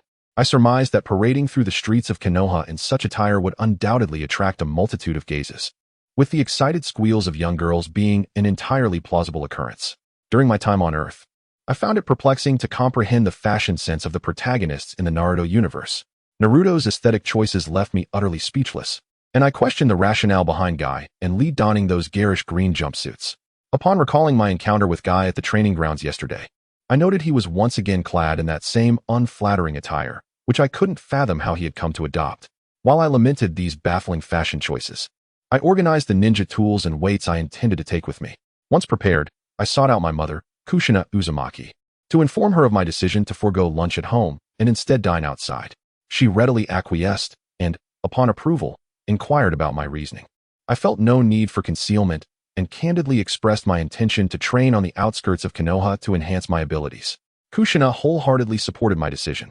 Witnessing her son, Kakashi, displaying a proactive desire to improve his strength filled her with immense pride. In this world of Naruto, fraught with countless perils, evading such dangers is virtually impossible. Thus, one must confront these unknown threats, armed with formidable strength to ensure their safety. After bidding farewell to his mother, Kushina Uzumaki, Xianyi sprinted towards the outskirts of Konoha village, a place he had visited the day before. It was a delightful area, adorned with towering trees and a modest stream. During his previous training session, he had discovered the presence of various wildlife, and the stream teemed with fish and shrimp, which greatly pleased him. Since he had no intention of returning for lunch, the absence of a meal posed a challenge. However, the presence of these wild animals transformed this dilemma into a trivial matter. When hunger struck at noon, he could simply catch a wild creature or plunge into the stream to procure some fish for grilling. What a splendid idea. This approach not only saved time, but also enhanced his culinary skills, allowing him to savor the flavors of the wild and engage in activities he had never experienced in his previous life. Admittedly, he longed to catch some wild game near the outskirts of Konoha, a venture he had never undertaken on Earth due to financial constraints and his status as an orphan. Unlike the world of Naruto, Earth lacked the abundance of forests that fostered wildlife, making the pursuit of such culinary adventures nearly impossible. Thus, Shinji informed his mother, Kushina Uzumaki, that he would not be returning for lunch, assuring her not to worry about his absence. As he approached the location where he had trained the previous day, Shinji reflected on his recent practice and identified several issues that needed addressing. It was clear that today's training regimen required modification. He could not afford to expend all his chakra solely on honing his ninjutsu skills as he had the day before. Instead, he needed to incorporate water walking and tree climbing into his training. Drawing from his observations while watching the Naruto anime in his previous life, he recognized that mastering chakra control was essential, and these two exercises would significantly enhance his precision. At present, his chakra control remained insufficient, leading to excessive output when utilizing ninjutsu, resulting in wastage of chakra. Conversely, inadequate chakra output diminished the potency of his techniques, making it exceedingly easy for opponents to withstand them. One aspect that unsettled Shinji was the memory of the third Hokage, Hiruzen Sarutobi, the rather unseemly old man who often employed the crystal ball technique to secretly observe others. This ninjutsu required a crystal ball as a medium to project images, a method he found rather distasteful. The third Hokage employed this ninjutsu to monitor the security of the Hidden Leaf Village. Now, as the father of Genya, Minato Namikaze has ascended to the position of the fourth Hokage. However, who can ascertain whether that lecherous old man continues to utilize this jutsu to observe the village?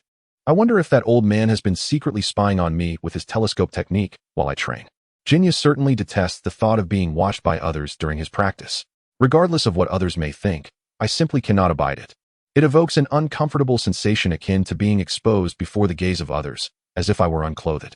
Let us hope that the old man has not laid eyes upon me, for my training location is situated on the outskirts of the Hidden Leaf Village. Given the village's vastness, it is improbable that he could spare the time to scrutinize the periphery. Chapter 45. Treading water and climbing trees. The morning air in the village of Hidden Leaf was exceptionally refreshing, a delightful essence that invigorated both body and mind. A stark contrast to the oppressive smog of a previous life. Perhaps it was due to prolonged exposure, but one had gradually acclimated to such an environment. Xianyi maneuvered through the bustling crowd, strolling at a leisurely pace towards the training ground he had discovered the day before, situated on the outskirts of the village. After a brief walk of approximately 10 minutes, he arrived at the training site. The weight he bore still rendered his steps somewhat unsteady. Yet it was a marked improvement from the previous day.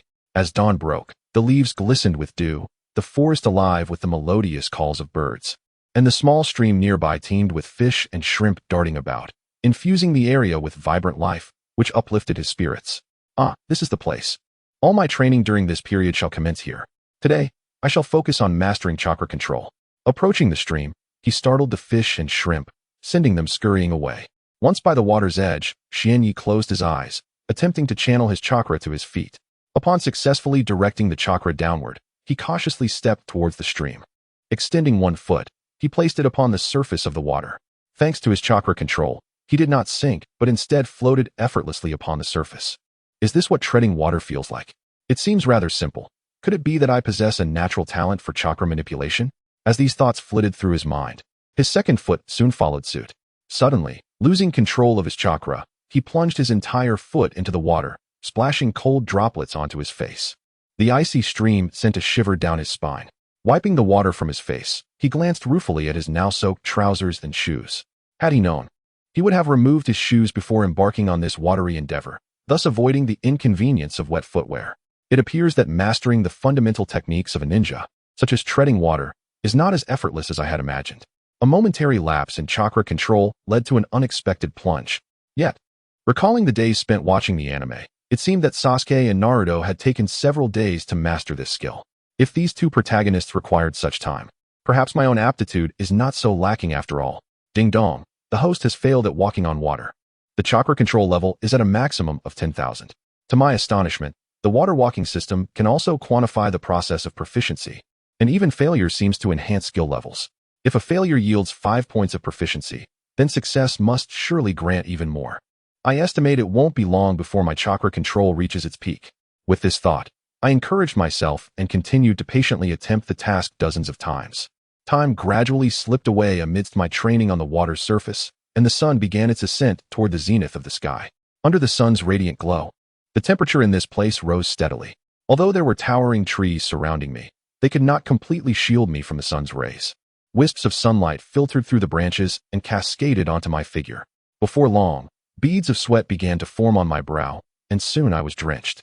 After countless failures, I finally succeeded in controlling my chakra sufficiently to allow my legs to stand firmly on the surface of the stream.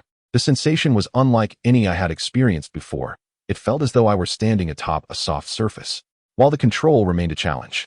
The exhilaration of truly standing on the water filled me with joy. From the system, I learned that my chakra control proficiency had surpassed 3,000. If I were to reach maximum capacity, my chakra control would likely become much more efficient. In the original anime, the powerful Sakura also spent considerable time mastering this skill in the same location. I never anticipated achieving success so swiftly, enabling me to use chakra to stand steadily on the water's surface. Having mastered standing on the water, I ventured to walk upon it for a while. However, given my recent mastery and the still low proficiency level, I nearly plunged into the stream several times. Yet, as I gradually learned to control my chakra, my proficiency increased, allowing me to walk on the water with greater ease.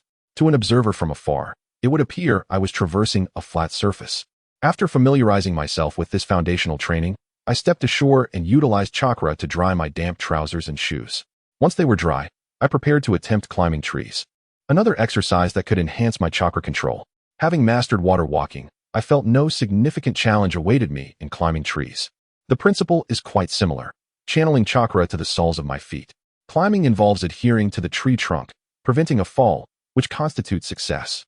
Approaching a tree standing around 5 to 6 meters tall, I recognized that the principles of water walking and tree climbing are identical, releasing chakra to my feet, akin to a suction cup adhering to the bark. Soon, the first tree climbing session commenced. Xianyi ascended effortlessly from the base of the tree to its pinnacle, displaying a remarkable agility that did not astonish him in the least. Mastering the use of chakra for both water walking and tree climbing with such swiftness was largely attributable to the system. Whether in failure or success, the system enhanced his chakra control proficiency, albeit with a lesser increment in proficiency upon failure and a more rapid increase in success. A modest portion of this achievement was also due to his own diligence. The system merely facilitated his path to becoming a formidable being. Without his own efforts in cultivation, even the most extraordinary system would be unable to elevate him to strength. After reaching the treetop successfully, Xianyi repeated the climb several times, each ascent significantly boosting his chakra control proficiency. He pondered the current proficiency level of the system. A notification chimed. Ding. Your chakra control proficiency has now reached 5,100 points. 5,100 points already? He mused. It seems I can fill this proficiency to its maximum today. I wonder if the system will offer some rewards once I do. Xianyi's thoughts drifted, recalling his past experiences with numerous games, where reaching full proficiency often yielded rewards. He was curious whether this system would follow suit. Chapter 46. Mastery of Chakra Control. Having resolved to attain the utmost proficiency in chakra control, I devoted myself solely to the endeavors of tree climbing and walking upon the water surface. Since the initial triumph in mastering the technique of traversing the water, I had not experienced a single failure in my practice. Admittedly, in the early stages of my success, my proficiency was not yet refined, leading to several close calls with failure. As I continued to engage in this rigorous training, my mastery of chakra control steadily improved. The more I practiced, the more adept I became at employing my chakra, rendering failure an increasingly rare occurrence. With the passage of time, my skill in this discipline reached new heights. The absence of mental distractions allowed each successful attempt at walking on water or climbing trees to significantly enhance my proficiency. Ding! The system notification chimed, indicating that my chakra control proficiency had reached 5093-501-0000. This signified yet another successful endeavor by Xianyi in manipulating chakra while traversing trees or water. My proficiency had soared to 9,350, tantalizingly close to the maximum threshold of 10,000. My determination surged as I pondered the potential revelations that awaited upon achieving full mastery. I continued my relentless training, alternating between the trees and the water's surface. Ding! My proficiency incrementally increased. 5094-001-0000, 5096-001-0000, 5098-001-000, and finally, 5099-501-0000. Through sheer perseverance, I had attained a proficiency level of 950, with a mere 50 points remaining to reach the pinnacle of 10,000. Achieving this final increment required only one last session of tree climbing or water walking. At this juncture, excitement coursed through me. For my final practice, I opted to walk on water, having already completed countless climbs. This choice felt fitting, as it harkened back to my initial success in mastering chakra control. Approaching the crystal-clear stream, I stepped forth with anticipation. My first foot effortlessly landed upon the water's surface, buoyed by the chakra within me. The success of my second foot was paramount. Should it also succeed in remaining above the water, victory would be mine. If the second foot were to sink into the water, it would signify failure. However, failure bears little consequence, for even in defeat, one's proficiency in chakra control would still augment, albeit by a mere 10 points. This increment pales in comparison to the 40 points gained through successful water treading. Nevertheless, with one's proficiency having reached an impressive 9,950, success seems inevitable, even for the most inept. Gradually, the second foot ventured forth from the shore, firmly settling upon the water's surface without any unforeseen mishaps, a scenario well within Xian Ye's expectations. It would have been truly unexpected if this attempt at water training had ended in failure. Ding. Host Chakra Control Proficiency 501000010000. Ding. Congratulations, host. Your chakra control proficiency has attained perfection, granting you the reward of complete mastery over chakra control. Ding. An additional attribute has been bestowed upon chakra control. Ding. Chakra control proficiency, perfect. The host's chakra consumption during the use of ninjutsu is halved. Ding. Congratulations, host.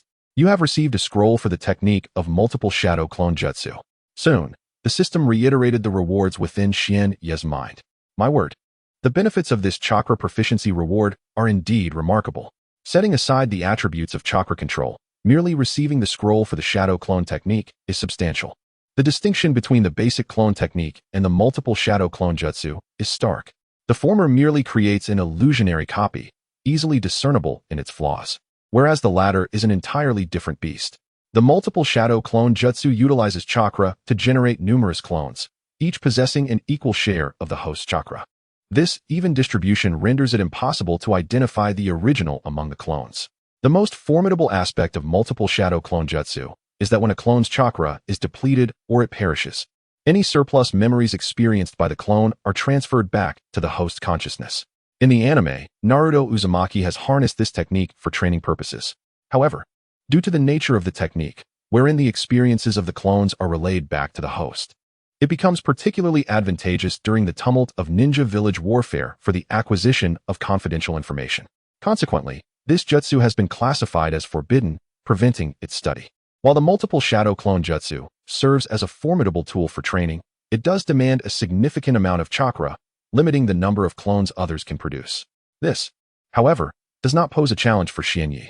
As a descendant of the Uzumaki clan, his chakra reserves far exceed those of other ninjas, rendering this technique exceedingly practical for his use.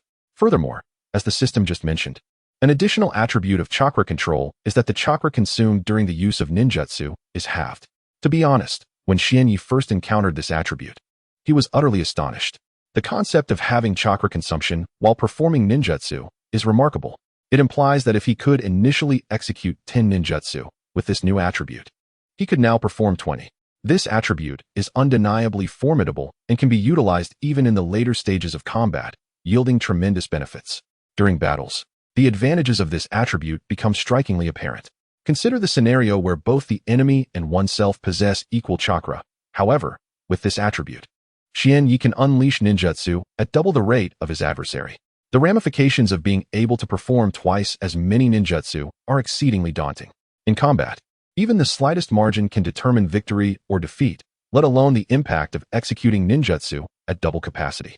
After acquiring this attribute, Xian Ye's expression was one of sheer elation, as no other words could adequately convey the tumult of emotions surging within him.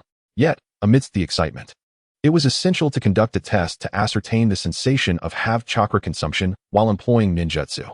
Having not utilized the technique of reversal during his training yesterday, he decided to experiment with it now. With his hands and feet poised in the initial stance for reversal, he exclaimed, Reversal. Chapter 47. The power of reversal with a mighty shout. Xianyi employed the technique of reversal, channeling his chakra with precision. In an instant, an abundance of chakra erupted from various points across his body. At that moment, an inexplicable intuition surged within his mind, suggesting that this method would significantly conserve chakra expenditure. Without overthinking, he chose to trust his instinct. After all, if one cannot believe in oneself, who else can they trust? The chakra, bursting forth from his energy points, combined with the rotation of his body, manifested the reversal technique. An intricate semicircular barrier of chakra formed around him, spinning rapidly with remarkable velocity. However, Xian Yi sensed that the chakra consumption was not merely halved. It seemed to be reduced to a mere quarter of its usual amount. This perplexed him, as the system had indicated that chakra consumption would be halved, and such a miscalculation seemed unlikely. After pondering for a brief moment, a plausible explanation dawned upon him.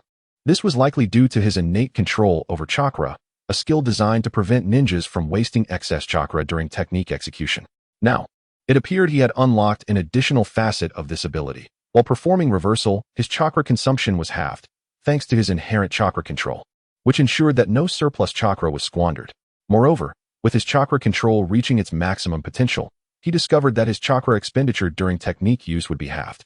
The synergistic effect of these two attributes was undeniably formidable, transforming techniques that previously required substantial chakra into ones that could be executed with minimal expenditure. Consequently, the proficiency of chakra-dependent techniques would increase at an astonishing rate, outpacing even the rapid advancements he experienced the day before. While employing reversal, chakra would continuously deplete from his reserves. Even with an abundance of chakra and the ability to mitigate consumption, prolonged use of reversal would inevitably lead to depletion. Thus, he promptly deactivated the technique, only to be met with a notification from the system indicating an increase in his proficiency with reversal. Ding. Proficiency in reversal technique, 551-0000 ding. Proficiency in reversal technique, 5101000 ding. Proficiency in reversal technique, 5151000 ding. Proficiency in reversal technique, 5201000. The notifications cascaded through his mind, reflecting the continuous rise in his proficiency. Overwhelmed by the plethora of information, Xian Yi focused solely on the most recent updates from the system. Ding. The final notification from the system indicated a proficiency level of 501,000 in the technique of Kaiten. Gazing at this message, a sense of satisfaction washed over me. The activation of Kaiten had taken a considerable amount of time, nearly half a minute, and consumed 1/3 of my total chakra. Were it not for the existence of chakra control, which significantly mitigated the expenditure, I would likely have been left with no chakra at all, perhaps even needing to overdraw my reserves to sustain Kaiten for that duration. For me, at this juncture, sustaining Kaiten for half a minute was quite commendable, especially considering my current status as a mere novice ninja. Yet to reach the rank of a genin, the fact that I, an unranked novice, could maintain Kaiten for such an extended period was no small feat. In the heat of battle, one seldom keeps Kaiten activated continuously. It is typically employed when an adversary draws near, utilizing the rapid rotation of chakra to form a semicircular shield that can either inflict damage upon foes or serve as a defensive barrier. Once Kaiten has either harmed an opponent or deflected an attack, it can then be deactivated, as the prolonged use of this technique requires a substantial amount of chakra. In combat, if Kaiten consumes too much chakra, it would be wiser to refrain from employing it. Nevertheless, as long as it is not recklessly utilized, Kaiten remains an exceptionally potent technique. From the system's notification, I learned that my use of Kaiten for half a minute had increased my proficiency by 50 points. This increment in proficiency, while seemingly modest compared to the substantial gains I had achieved in the basic technique of the body flicker, is noteworthy. After all, the body flicker is merely a fundamental jutsu, whereas Kaiten is a formidable technique in its own right. Within the Hyuga clan, Kaiten is regarded as a secret art. In moments of imminent attack, it unleashes a torrent of chakra from the body's chakra points, allowing the user to spin like a top. This rotation causes the chakra to swirl around, forming a semicircular barrier that can be employed for both protection and defense. When used defensively, Kaiten boasts formidable protective capabilities, while its offensive power is equally impressive. Such attributes are precisely why this technique is deemed a secret art of the Hyuga clan. Lost in contemplation, I had inadvertently lowered my head. Now, with clarity, I surveyed the aftermath of my recent use of Kaiten. At my feet lay a crater, approximately 2 meters in diameter, a testament to the destructive force I had just unleashed. The magnitude of devastation required to create such a pit was staggering. It appears that the power of this technique has exceeded my expectations. I initially believed that, as a mere apprentice ninja, my chakra would not be capable of inflicting such extensive destruction. Yet, the devastation wrought by this technique lies starkly before me, compelling me to accept its potency. It seems that this technique possesses considerable strength. If my current chakra can achieve such magnitude, one can only imagine the greater force I shall wield once my chakra levels rise. However, I shall set aside these musings and prioritize the enhancement of my abilities. By the way, system, did you not mention rewarding me with the technique of shadow clone jutsu? Where exactly is this technique? I inquired of the system. It seemed to falter for a moment before replying. Ding. The method for utilizing the shadow clone jutsu is about to be transmitted to the host's mind. Please prepare yourself. Yet, this was merely a courteous formality from the system, lacking any genuine intent to allow me time for preparation. Following this statement, the system directly transmitted the usage method of the shadow clone jutsu into my mind. Having gained some understanding from previous experiences with technique transmission, I braced myself, but suddenly felt a sharp pain in my head as the system commenced the transfer. Chapter 48. The technique of multiple shadow clones. The excruciating pain that accompanied the system's transmission of information into Xian Ye's mind was always unbearable. Although he had encountered such agony before, it remained an unavoidable torment. In the face of this discomfort, Xian Ye could only endure, as there were no alternatives. The pain would persist regardless. Thus, it was preferable to withstand it, allowing for a gradual acclimatization. Before long, the sensation of pain within his head began to wane, diminishing gradually until it ultimately vanished. This process mirrored the previous experience, commencing with intense suffering that subsequently subsided, culminating in complete relief. However, unlike the last occasion, the content being transmitted this time was the technique of multiple shadow clones, an A-rank jutsu of immense utility, starkly contrasting with the prior transmission. With the newfound knowledge imparted to him, Xian Yi gradually comprehended the application of the multiple shadow clone technique, including the necessary hand seals and the resultant manifestations. With the system's guidance, he found the technique to be manageable, as long as he grasped the method of execution, the hand seals, and the utilization of chakra. Mastering the multiple shadow clone technique would not prove overly challenging. Yet, this was merely Xian Ye's current perception. Having undergone the system's transmission, he had acquired a thorough understanding of all aspects of the technique, rendering even the most complex jutsu seemingly straightforward following such an infusion of knowledge. However, if he were to attempt learning the multiple shadow clone technique from a scroll independently, he would likely find himself bewildered. Xian Yi had already perused various jutsu scrolls at home, which contained only the most rudimentary techniques and physical arts, such as the basic three-body technique, Leaf Hurricane, and Leaf Gale. If he struggled to grasp these foundational techniques, it was evident that the A-rank multiple shadow clone technique would be exponentially more intricate. In light of this, Xian Yi took the time to summarize the knowledge he had gained regarding the multiple shadow clone technique, encompassing its application, hand seal formation, and chakra manipulation. After all, the knowledge acquired is transmitted systematically into one's mind and cannot truly be deemed one's own. This is because numerous experiences from the technique of shadow clone jutsu reside within one's consciousness. Without revisiting these experiences mentally, one may remain oblivious to them. Thus, a thorough consolidation is imperative. Otherwise, when attempting to employ the shadow clone jutsu, one might falter, and the sole reason for such failure would be a lack of familiarity with its execution. Xian Yi silently reflected within his mind for a while, and upon completing his contemplation, he began to form hand seals according to the methods implanted in his memory. As he prepared for the practice of shadow clone jutsu, he closed his eyes, for doing so would diminish the distractions of the mind, an embodiment of the Chinese adage that what is unseen does not trouble the heart. With his eyes shut, the restlessness of his thoughts naturally subsided. With his eyes tightly closed, Xian Yi began to form the seals from the memory of the shadow clone technique, while his chakra flowed in accordance with its operational methodology. The hand seals were successfully completed, and simultaneously, the chakra within him surged in alignment. Suddenly, a puff of smoke erupted, and as it dissipated, a figure resembling Xian Yi appeared beside him. However, this clone did not stand upright. Rather, it lay limply on the ground, devoid of energy and motionless. Ding dong. The system's notification indicated a proficiency of 110,000 in shadow clone jutsu, just as he created the clone. Yet, he remained uncertain whether this clone was truly successful.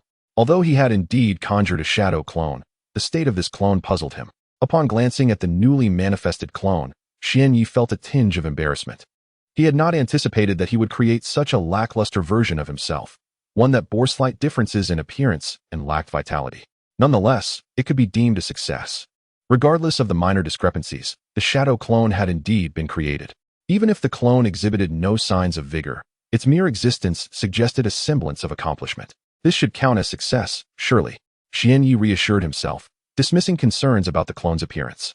To conjure a shadow clone on his first attempt signified a talent that could be described as extraordinarily rare, perhaps a genius that arises once in a millennium. Xianyi swiftly dismissed the comical visage of the shadow clone he had just conjured, as well as the intricacies of the multi-shadow clone technique, which had been transmitted to his mind by the system. He began to indulge in fanciful thoughts. All right, let us first dispel that shadow clone. In a fleeting moment, the limp shadow clone vanished, and the chakra that had been allocated to it returned to Xianyi's body. However, this did not imply that no chakra had been expended. Rather, due to this being Xianyi's inaugural attempt at the multi-shadow clone technique, his proficiency was still quite rudimentary. Consequently, a considerable amount of chakra was squandered during the creation of the shadow clone, dissipating in the process. Originally, Xianyi possessed 90% of his chakra. Now, only 80% remained. The 10% had been consumed during his prior training sessions of treading water and climbing trees. Had he mastered the multi-shadow clone technique, such wastage would have been avoided. Nonetheless, the existence of shadow clones inherently requires chakra expenditure, albeit in minimal quantities. Should he utilize ninjutsu, it would still deplete the chakra necessary for that technique. All right, let us try again. After retracting the somewhat unsuccessful shadow clone, Xianyi's hands resumed forming the seals required for the multi-shadow clone technique, and his chakra began to circulate once more. With a pop, another figure emerged from the mist. However, this shadow clone was significantly improved compared to the previous attempt. Its visage gradually began to resemble Xianyi's own, though it appeared somewhat malnourished. Chapter 49. The Task of Shadow Clone. Alas, this shadow clone technique proves utterly ineffectual. I must try again. Ding. Proficiency in the multiple shadow clone technique has reached 1. 210,000. Ding. Proficiency in the multiple shadow clone technique has reached 1. 310,000. Ding. Proficiency in the multiple shadow clone technique has reached 1. 410,000. Ding. Proficiency in the multiple shadow clone technique has reached 1. 510,000. Time swiftly passed, and noon had arrived. After 5 attempts with the multiple shadow clone technique, a clone identical in appearance to Xianyi finally stood beside him, and this time it bore no signs of malnourishment. At last, he succeeded in creating a shadow clone that mirrored his own visage. Xianyi then noticed a few beads of perspiration forming on his forehead. He raised his hand to wipe them away with his garment. Having utilized the multiple shadow clone technique 5 times, his proficiency had now attained a level of 5. To be honest, the increase in proficiency was painfully slow. It only rose by a minuscule amount with each attempt. One could only ponder how long it would take to fully master this technique. Xianyi refrained from dwelling on the time required, as merely employing the multiple shadow clone technique 5 times had already consumed 50% of his chakra. Coupled with the chakra expended during his morning endeavors of water walking, tree climbing, and training, he was left with merely 40% of his chakra. This was already a result of some automatic recovery within his chakra reserves. Had there been no such recovery, he would have nearly depleted his chakra entirely. The remaining 40% of chakra could not be devoted to the multiple shadow clone technique. It was imperative to reserve it for the cultivation of other ninjutsu. He had yet to engage in training for the fundamental transformation techniques today. Hence, this remaining chakra would be allocated to that. The fundamental transformation techniques held significant importance. Take, for instance, the substitution technique within this category, which even elite ninja at the Hokage level still employ. It is worth noting that Xianyi, a mere aspiring ninja who has yet to reach the rank of genin, must also prioritize its development. Aside from the transformation technique, the basic ninjutsu of transformation still possesses utility, allowing one to assume the form of other entities, which justifies the enhancement of its proficiency. However, the final technique within the fundamental transformation category appears rather superfluous. Within the basic techniques, aside from transformation and substitution, there exists the clone technique. Yet, this clone technique is somewhat redundant, as the clones produced are mere illusions, devoid of substance. Any discerning ninja of decent strength can easily discern the ruse. Moreover, with the acquisition of the formidable multiple shadow clone technique, the necessity for the basic clone technique has diminished even further. Never mind, I shall take this opportunity to practice the art of shadow clones. The system has amalgamated the fundamental techniques of substitution, transformation, and shadow clones, compelling me to engage in the practice of shadow clones as well. My stomach emits a gurgling sound, signaling its growing protest. Xianyi raises his gaze towards the sun, which blazes fiercely in the sky, forcing him to shield his eyes with his hand, squinting to see. Indeed, the sun has ascended to its zenith, suggesting that it is now midday. Having consumed only a modest breakfast at home, he has yet to nourish himself since then. Thus, it is prudent to procure something to eat. However, at this moment, he cannot dismiss the shadow clone. Should he dispel it, recreating another would deplete 1/10 of his total chakra. Moreover, today's training agenda is rather extensive, and it is conceivable that he may not accomplish it alone. Since he has acquired the technique of multiple shadow clones and has successfully created a usable clone, he shall delegate the task of training in ninjutsu to the shadow clone while he himself focuses on physical conditioning. It is essential to clarify that it is not a matter of forbidding the shadow clone from physical training. Rather, the clone lacks the capacity for such exertion, as it is composed of chakra, and the strength of the physical body is contingent upon the potency of that chakra. Thus, even if the shadow clone were to engage in physical training, it would yield no tangible results, necessitating that he himself undertake this endeavor. However, before he embarks on his physical training, there are two matters that require his attention. The first is to transfer all remaining chakra within him to the shadow clone. The second is to address the urgent hunger that demands sustenance. Transferring chakra is a straightforward task. He merely needs to be in proximity to the shadow clone to channel his residual chakra into it. Satisfying his hunger is not particularly arduous. For this chosen location teams with wildlife, and the nearby stream teams with fish and shrimp, which is precisely why Xianyi has elected to train here. There is no cause for concern regarding a lack of chakra hampering his ability to procure food, as his physical prowess remains formidable, possessing the strength of a genin, which signifies that Xianyi is capable of engaging in combat with genin-level adversaries. Standing beside the shadow clone, Xianyi ponders for a moment and resolves that his midday meal shall consist of fish. He then ambles towards the stream. Soon, he arrives at the bank, where he observes his shadow clone diligently practicing the foundational techniques as instructed. Approaching the water's edge, he notices the fish and shrimp hastily retreating at the sight of him. However, he is not yet prepared to plunge into the stream to catch them.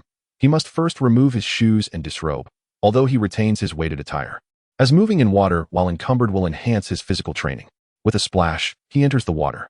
In an instant, Xianyi leaped into the water, sending splashes cascading in all directions, which, under the sunlight, created a unique beauty. However, at that moment, Xianyi had no time to admire the splendor of the splashes. The priority was to catch a few fish to satiate his hunger. His focus was solely on the fish in the stream, and with all his strength and utmost speed, he surged towards them. The water was shallow, just enough to reach his waist. The fish, startled by his sudden movement, darted away in a frenzy, though they swam swiftly. Xianyi was swifter still, his body having attained the level of a lower ninja due to the enhancements from the system.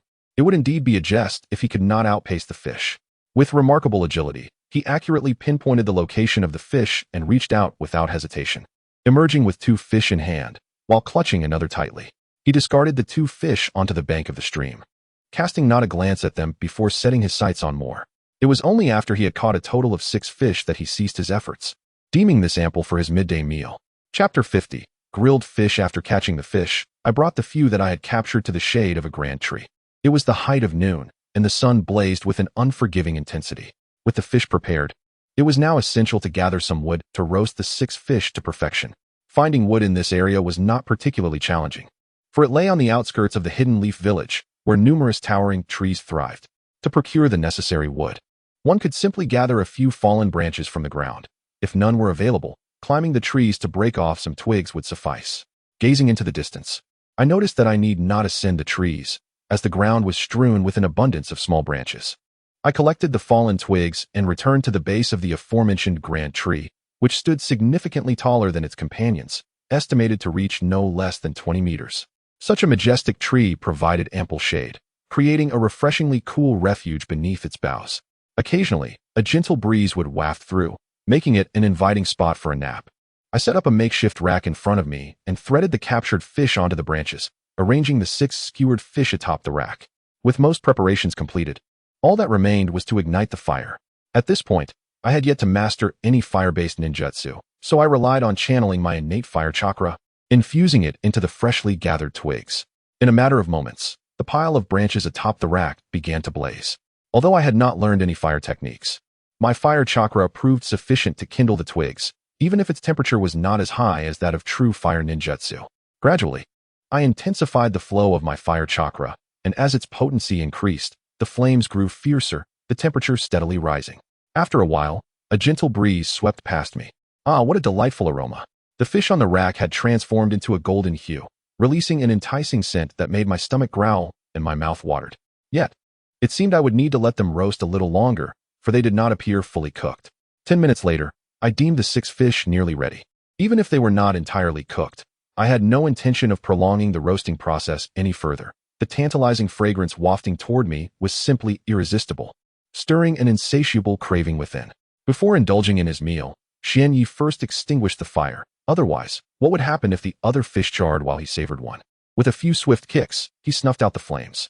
Once the fire was out, he eagerly seized 2 skewered fish on nearby branches, biting into one without hesitation. Oh, it was scorching hot. Having just been grilled, the fish retained a considerable warmth. Nevertheless, the aroma of the fish was quite enticing, suggesting that his grilling skills were commendable. In the future, he could prepare his own meals while out and about. In the original anime, Naruto seemed to master the shadow clone technique after merely a night of practice following his theft of the sealing scroll. To his surprise, Xian Yi found it challenging to cultivate this jutsu. Creating just one shadow clone barely increased his proficiency. Sitting beneath the expansive shade of the enormous tree he had chosen, he ate the freshly grilled fish while reflecting on his progress. Strictly speaking, the shadow clone technique is not a particularly complex ninjutsu. Typically, any ninja who has attained the rank of Jonin can learn it. Even Naruto, who struggled with basic clone techniques, managed to grasp the shadow clone technique in just one night. Xian Yi, on the other hand, took nearly an hour to successfully create a usable shadow clone, which he deemed not excessively slow. At the very least, he could now produce one shadow clone. The inability to create multiple clones likely stemmed from his unfamiliarity with the technique and perhaps his insufficient chakra reserves. At last he was full. After finishing 6 fish, Xian Yi patted his slightly bulging belly. Freshly satiated, he decided against vigorous activity, opting instead for light exercise in the shade, which could serve as a post-meal workout. After tidying up the remnants of his meal, he prepared to engage in physical training. First, he would do push-ups under the tree's shade. 1, 2, 3. Since arriving in this world, Xian Yi had consistently felt an oppressive weight upon him. Perhaps due to his low strength or the impending chaos of the Ninetales incident 2 years hence. Regardless of the cause, a sense of pressure lingered. He also noticed that many aspects of this world diverged significantly from the anime he had once watched. While the anime often showcased only the sunny side of life, exaggerating its brightness, Xian Yi discovered that this world was not the sunlit realm of the anime. It harbored many shadows and concealed dangers. If he did not swiftly enhance his strength, survival in this harsh reality would become increasingly difficult. Much like the impending Ninetales chaos 2 years hence, at that juncture, Xian Yi would merely be 6 years of age, having spent but 5 years in this world. A mere child devoid of the power to avert the catastrophe or rescue his parents. What should Xian Yi do at that time? Following the turmoil of the Ninetales, both of his parents would perish. What then? During the Ninetales chaos, his sole younger brother, Naruto Uzumaki, would be born, destined to become the vessel of the Ninetales. How would the orphan Naruto navigate life under the guardianship of the third Hokage? Xian Yi can vividly envision the scene that awaits. However, such matters are not what Xian Yi ought to ponder at present. His immediate priority must be to enhance his own strength. Only through the augmentation of his abilities can he hope to protect his loved ones. Though it is conceivable that he may not attain sufficient power in 2 years, striving for improvement is essential. Regardless, what Xian Yi yearns for most at this moment is the elevation of his prowess. Even if his parents were to meet their fate during the Ninetales chaos, he is determined to strengthen himself, ensuring that Naruto experiences a life more fulfilling than that portrayed in the original narrative, safeguarding those he cherishes. That alone suffices. Chapter 51. 1 year later at this moment, Xian Yi had already completed over 100 push-ups, his arms beginning to ache, yet he had not reached his limit and could continue to persevere. Ding dong. Physical strength proficiency level 1. Ding dong. Physical strength proficiency level 1. Ding dong. Physical strength proficiency level 1. 1995, 1996, 1997. So fatigued, his hands ached painfully, longing for a moment of respite. Each push-up now required him to catch his breath for an extended period before he could attempt the next. Just 2,000 more, Just 2,000 more. 2,000, and then rest. He had reached 1,997. He could not give up now. Xian Yi silently urged himself on. 1,998. 1,999, 2,000. Finally, Xian Yi completed 2,000 push-ups. After finishing the 2,000th, he collapsed onto the ground, utterly drained of energy. So exhausted. The remainder of his time was devoted to the training regimen he had planned that morning, entirely focused on physical enhancement. Once his chakra was partially restored, he would transfer the regained chakra to his shadow clone and continue his physical training. As night fell, he made his way to the training grounds to observe Kai's use of physical techniques, reflecting on his own methods, and ultimately engaging in a battle with Kai, which ended in a familiar outcome, Kai's resounding victory. Xian Yi's life during this period was remarkably simple. Each morning, he would rush to the training area to hone his skills, returning each night to spar with Kai. However, he was somewhat astonished to find Kai always at the training grounds whenever he arrived, tirelessly honing his own physical prowess as if every moment of his day was dedicated to training, with scarcely any time for rest. Although Xian Yi's daily routine was uncomplicated, filled with relentless efforts to enhance his strength, it was profoundly fulfilling. His days were packed to the brim, leaving no time to spare. Before long, an entire year had passed amidst Xian Yi's fervent training. On the outskirts of the Hidden Leaf Village, amidst a grove of trees, a youth with long, jet-black hair cascading down to his waist and bright, spirited eyes launched an assault against a large tree. Huh. Gentle fist, 8 trigrams palm. 2 palms. 4 palms. 8 palms. 16 palms. 32 palms. 64 palms. 128 palms. The speed of the boy's strikes increased exponentially, his palms unleashing a flurry of blows upon the tree, the rapidity becoming such that it was nearly impossible to discern the number of strikes he had delivered, only a blurred haze of hands visible before him. After completing the soft fist 8 trigrams 128 palms, Xian Yi ceased his remarkably swift movements, exhibiting not a hint of breathlessness. This indicated that he had expended minimal energy during his practice. Suddenly, as he distanced himself approximately 5 meters from the tree, it erupted violently, sending countless splinters of wood flying in all directions. The spot where the tree once stood was now utterly devoid of any remnants, reduced to a mere stump while the rest was obliterated by the force of the soft fist 8 trigrams. The potency of the soft fist 8 trigrams was commendable. However, it had long since reached its maximum proficiency over the past year, yet the system offered no rewards in return. In contrast, the foundational 3-body technique had achieved full proficiency several months prior, granting an impressive 5,000 points of ninja chakra mastery, which facilitated Xian Yi's advancement to the rank of a genin. Additionally, the leaf hurricane and leaf gale techniques also reached their peak proficiency months ago, yet they failed to provide any chakra mastery rewards akin to the 3-body technique. Instead, upon reaching full proficiency, these two techniques fused into a new and significantly more powerful martial art, the divine combat technique. Indeed, this combat art eclipsed the leaf hurricane and leaf gale in sheer potency, encompassing comprehensive fighting skills and an immense enhancement of strength. Upon inquiring about the system, Xian Yi learned that the divine combat technique is categorized into several levels. Currently at level 1, it could amplify his strength twofold, a remarkable enhancement that extended to stamina, speed, and all physical attributes. A twofold increase was undeniably formidable. The fact that this was merely the first level of the technique emphasized its extraordinary potential. Throughout the year, Xian Yi frequently utilized the Divine Eye, which consequently ascended to level 2 from its initial state. The second level of the Divine Eye bestowed new capabilities. Originally, it permitted the user to perceive the flow of chakra within others' bodies and increased visibility range by a factor of 1. However, the newly acquired function at level 2 enabled the breaking of all genjutsu, rendering illusions ineffective against Xian Yi. Such a powerful ability was unparalleled among bloodline limits within the world of Naruto, as even the Sharingan could not dispel all forms of genjutsu.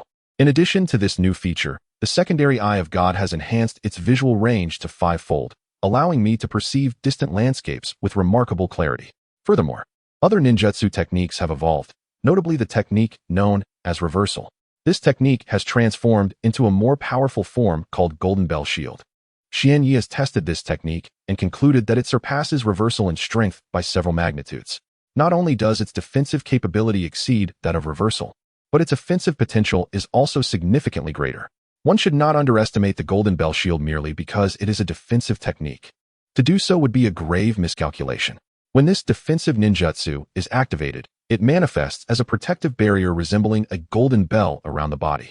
Any adversary that dares to assault this barrier with their physical form will trigger a tremendous rebounding force. In essence, the power exerted by the enemy will be reflected back upon them in equal measure. However, it is worth noting that utilizing the Golden Bell shield demands considerable chakra expenditure. Nevertheless, given the formidable strength of this technique, Xianyi remains unconcerned about the chakra consumption. Intriguingly, the system has categorized the Golden Bell shield into levels, and currently, it stands at the first level, akin to the rank of divine combat skills. Chapter 52, Tai Chi Palma. If only the power could be a touch greater. How splendid that would be. At present, the might of my techniques feels somewhat insufficient.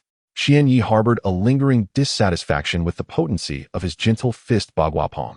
The divine combat skills merely augmented his close-quarters combat experience and enhanced his strength, yet they could not be wielded as a martial art in the throes of battle. However, this sentiment was solely his own. Had any of Konoha's Umbu been observing him at that moment, they would surely be astounded. The prowess of his martial arts, the fortitude of his physique, and the level of his chakra were all beyond what one would expect from a child of his age. Yet, Xianyi was able to achieve this remarkable feat. It was truly astonishing to witness such physical strength and chakra proficiency manifest in the form of a mere 6-year-old child. Only Xianyi understood the arduous journey of the past year, the challenges he had faced, and the relentless hardships he had endured. Moreover, mere effort alone would not suffice. Without the system that had attached itself to him, attaining such a level in a year would have been utterly impossible. Although a year had elapsed, Xianyi had only grown slightly taller than he had been a year prior, yet his strength could be described as advancing by leaps and bounds, a rapid enhancement indeed. Through fervent training and the assistance of the system, Xianyi had reached an unprecedented pinnacle of power. System, display my basic information. Ding. Host information retrieved. Host name, Wavewind Xianyi. Host gender, male. Host chakra amount, genin level proficiency, 83,000, max value, 300,000. Host ninjutsu, basic body techniques proficiency, max value, divine eye, level 2 proficiency, 50, max value, 100,000. Golden bell, proficiency, 200, max value, 100,000. Host taijutsu, gentle fist bagua palm proficiency, 150, max value, 10,000. Divine combat skill proficiency, 150, max value, 100,000. Host physical strength, chunin level proficiency, 50, 370, max value, 500,000. Host secondary profession, none at this moment. Xianyi's chakra had firmly reached the genin level. Yet he still required approximately 1/3 more proficiency to attain chunin level chakra. His physical training had not waned. From a year ago, when his physical strength was at the genin level, he had now ascended to the chunin level. However, he was still far from achieving the jonin level of physical strength. And further diligent training was essential to enhance the proficiency of his physical capabilities. While he could strive to elevate his physical prowess through his own efforts, the enhancement of his internal chakra could only be achieved through the system's automatic augmentation. If one were to extract chakra on their own, it would be a slower process than the automatic increase of chakra within the body. Furthermore, if one engages in the extraction of chakra, the automatic growth of chakra within the body would cease. This is something Xianyi has tested. The rapid increase in physical proficiency is not without reason. In addition to personal cultivation, battling with Kai at night also contributes to the enhancement of physical skills. This not only improves physical prowess, but also elevates the mastery of other martial arts, such as the divine fighting technique and the soft fist bagua palm. Xianyi holds a deep satisfaction with the divine fighting technique, as it not only augments combat skills, but also amplifies strength. However, the soft fist bagua palm has proven to be quite perplexing for Xianyi. Although the proficiency in this ninjutsu is challenging to elevate, it has consistently reached its maximum level over the past year. Nevertheless, once the proficiency reaches its peak, there are no further advancements. Other martial arts and ninjutsu, upon reaching their maximum proficiency, either enhance chakra mastery or upgrade to more formidable techniques. Yet, the soft fist bagua palm shows no such response. It neither increases in proficiency nor evolves into a more powerful form, leaving Xianyi somewhat bewildered. Perhaps he should attempt the soft fist bagua palm once more, treating it merely as a physical exercise. Breath in, soft fist bagua palm. 2 strikes. 4 strikes. 8 strikes. 16 strikes. 32 strikes. 64 strikes. 128 strikes. After completing this round of the soft fist bagua palm, Xianyi sensed a subtle change. A few months prior, he experienced a similar shift. At that time, he could only execute 68 strikes, failing to reach the threshold of 128. However, through diligent practice of the soft fist bagua palm, changes began to manifest, and the system granted him a moment of enlightenment, allowing him to break through to the 128 strikes level. While the 64 strikes of the soft fist bagua palm and the 128 strikes may appear identical, the distinction lies in the execution. After swiftly completing the 64 strikes and effectively sealing off 64 vital points, he would once again employ the technique on a target. Rapidly sealing off the same 64 vital points would inhibit the flow of the opponent's chakra. Although both techniques restrict chakra movement, their effects differ significantly. Under the 64 strikes of the soft fist bagua palm, the opponent's chakra flows at a slower rate, while with the 128 strikes, the opponent's chakra flow is reduced to less than a third of that speed. This delineates the profound difference between the 64 strikes and the 128 strikes of the soft fist bagua palm. However, now Xian Yi feels a sensation identical to that experienced several months prior. Back then, this feeling enabled Xian Yi to elevate the soft fist bagua 64 palms to the soft fist bagua 128 palms. Xian Yi is now utterly convinced that the soft fist bagua palms is on the brink of a transformative breakthrough. Even before this anticipated leap, the soft fist bagua palms possesses remarkable strength. Should it achieve further advancement, it would undoubtedly become an extraordinarily potent martial art. Upon sensing this change within the soft fist bagua palms, Xian Yi did not cease his practice, continuing to employ the technique in hopes of facilitating its evolution. Minutes turned into 10, then 20, half an hour, and finally an hour. It was not until the second hour that a notification resonated within his mind. Ding! Congratulations, host. The soft fist bagua palms has been fully comprehended, and a breakthrough is imminent. Ding! Congratulations, host. The breakthrough of the soft fist bagua palms is complete, and it has now evolved into the Tai Chi palm. The Tai Chi palm, an evolution of the soft fist bagua palms, is indeed remarkable, having gained fame in a previous life. Yet, the potency of this Tai Chi palm remains uncertain. Logically, this martial art should not be feeble, given that its predecessor, the soft fist bagua palms, was already formidable. Therefore, having undergone this upgrade, it is reasonable to expect that it shall not be inferior to its former self. Chapter 53. Experimenting with the Tai Chi palm. Moreover, the other ninjutsu and taijutsu that the system has upgraded are undeniably formidable. Techniques such as divine combat arts and the golden bell shield are immensely powerful, which leads Xian Yi to believe that the Tai Chi palm will not be lacking in strength either. After the soft fist bagua palm evolved into the Tai Chi palm, a wealth of knowledge foreign to Xian Yi manifested within his mind. The Tai Chi palm, while bearing some resemblance to the soft fist bagua palm, possesses its own unique methodology. One notable similarity between the Tai Chi palm and the soft fist bagua palm is the ability to seal an opponent's meridians, thereby obstructing the flow of their chakra. The longer the Tai Chi palm is applied to an adversary, the more it accumulates within them, resulting in a progressively slower chakra flow, ultimately leading to a complete cessation. Another remarkable feature of the Tai Chi palm is the principle of using 4 ounces to deflect 1,000 pounds, enabling the practitioner to engage with a stronger opponent without being at a disadvantage. It allows one to redirect the force of an opponent's strike back at them, encapsulating the idea of using one's opponent's strength against them. Xian Yi decided to test the newly upgraded Tai Chi palm. Standing before a large stone, he executed the Tai Chi palm. In a swift display, countless phantom hands manifested in the air, showcasing the rapid mode of the Tai Chi palm. This technique can be employed at varying speeds. When utilized rapidly, it harnesses the force of Ming Jin, resulting in unparalleled speed and immense destructive power. Should he encounter an opponent stronger than himself, he can seamlessly transition to a slower mode. In this slower mode, the Tai Chi palm appears to move languidly, yet it is merely an illusion perceived by the adversary.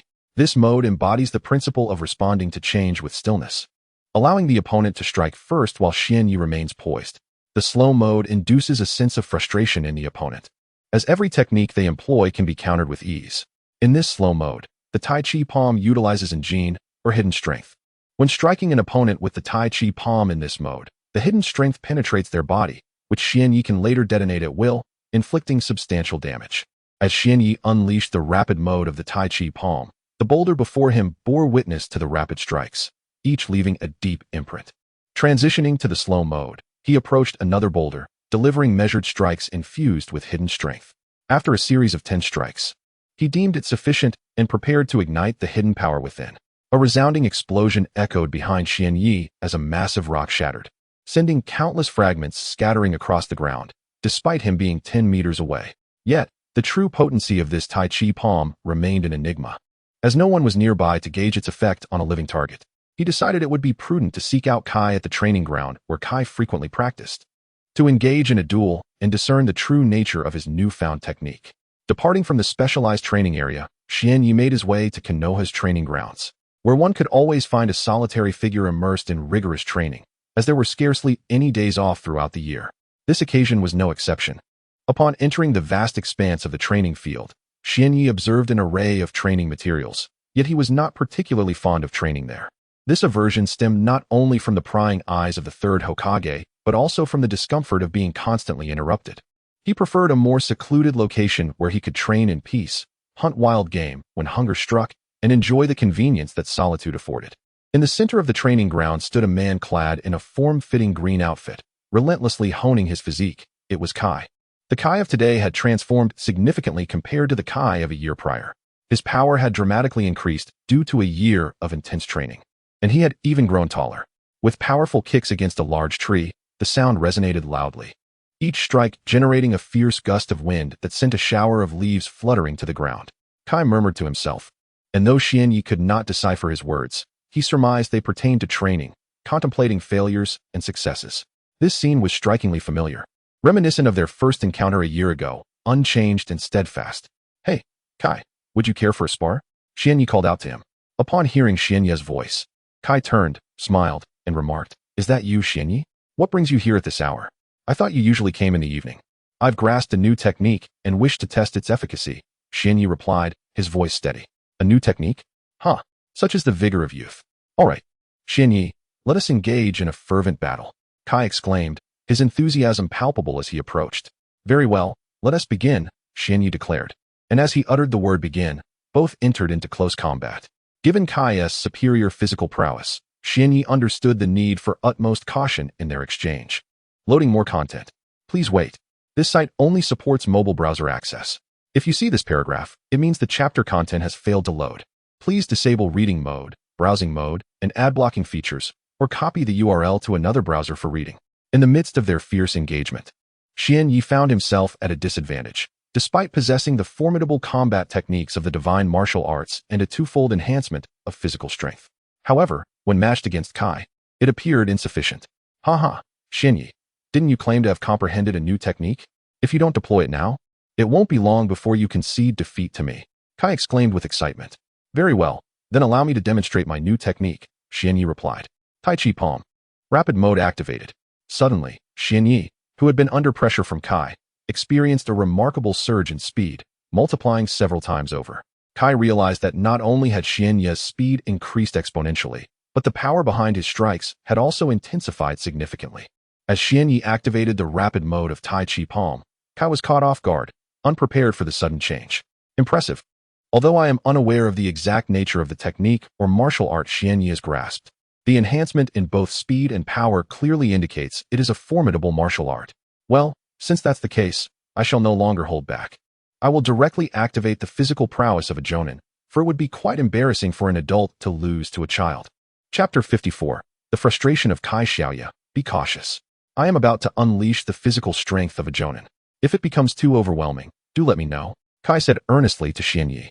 Throughout the past year, Xian Yi had never pushed Kai to such an extent. Now, facing Xian Yi in battle necessitated the use of jonin-level prowess, which indeed astonished Kai. What struck him most was that Xian Yi was merely 5 years old. Under typical circumstances, one would not expect much from a child of that age, who would usually be preoccupied with play.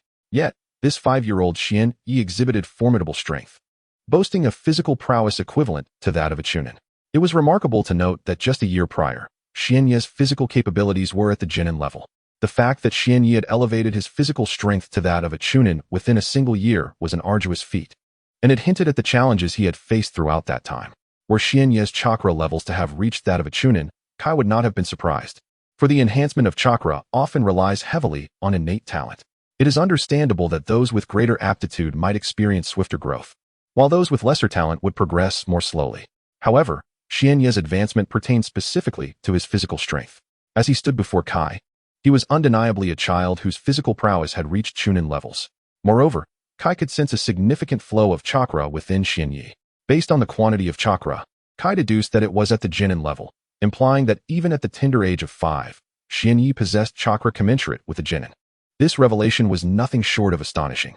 A 5-year-old child wielding the physical strength of a chunin and chakra at the genin level. Such accomplishments were extraordinary, achievements that many would find unattainable throughout their lives. Yet, Xianyi had accomplished this, leading one to contemplate the nature of his experiences over the past year. To attain chunin-level physical strength, one must endure countless hours of rigorous training, sweat profusely, and persevere through arduous and monotonous exercises, realities that Kai knew all too well, having experienced them himself. Reflecting on this, Kai's gaze towards Xianyi began to shift. He no longer regarded him as merely a 5-year-old child, but as an equal, a worthy opponent capable of matching his own strength. Consequently, Kai resolved to hold nothing back in his confrontation with Xianyi, for to do so now would be an affront to the young warrior.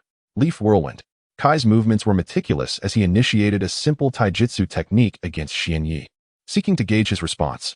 With a swift motion, Kai supported himself on one hand and executed a rapid spinning kick aimed at Xianyi's neck. Though it appeared to be a simple leaf whirlwind, it was imbued with tremendous force in Kai's capable hands. At this moment, Kai's whirlwind kick drew ever closer to Xuanye's neck, the speed of the attack astonishingly swift. If Xuanye did not intervene, the kick would inevitably land, potentially ending the confrontation in a single decisive blow. However, Xuanye was far from foolish. Despite the seemingly simple nature of the whirlwind kick, it was executed by Kai. Bolstered by the formidable physical prowess of a high-ranking ninja, Xuanye understood that this attack would not be trivial. With his superior physical strength activated, Kai moved even faster than Xuanye, rendering Xuanye's own quick mode Tai Chi Palm ineffective against him. Thus, he was compelled to transition from the fast mode to the slow mode of the Tai Chi Palm. The quick mode of the Tai Chi Palm amplified both speed and power, making it the optimal choice against opponents of similar strength. Yet, when faced with a stronger adversary, the quick mode proved inadequate. It was at such times that the slow mode of the Tai Chi Palm became essential. Although the slow mode lacked the enhancements in speed and power, it possessed its own advantages. The slow mode excelled in stillness to counteract movement, using slowness to overcome speed, and maintaining composure amidst chaos, thereby rendering the loss of speed and power less impactful. Soon, Kai's whirlwind kick was mere inches from Xuanye's neck. Just as the kick was about half a meter away, Xuanye made his move. He gently extended a hand, slowly positioning it in front of his neck. At that moment, Kai could no longer retract his leg and could only allow it to strike. A sharp sound echoed as Kai's leg met Xuanye's palm.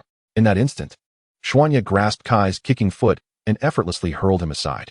Kai, seasoned and experienced, instinctively prepared for a safe landing as he was thrown into the air. Upon touching down, he remained steady, crouching to dissipate the force of impact.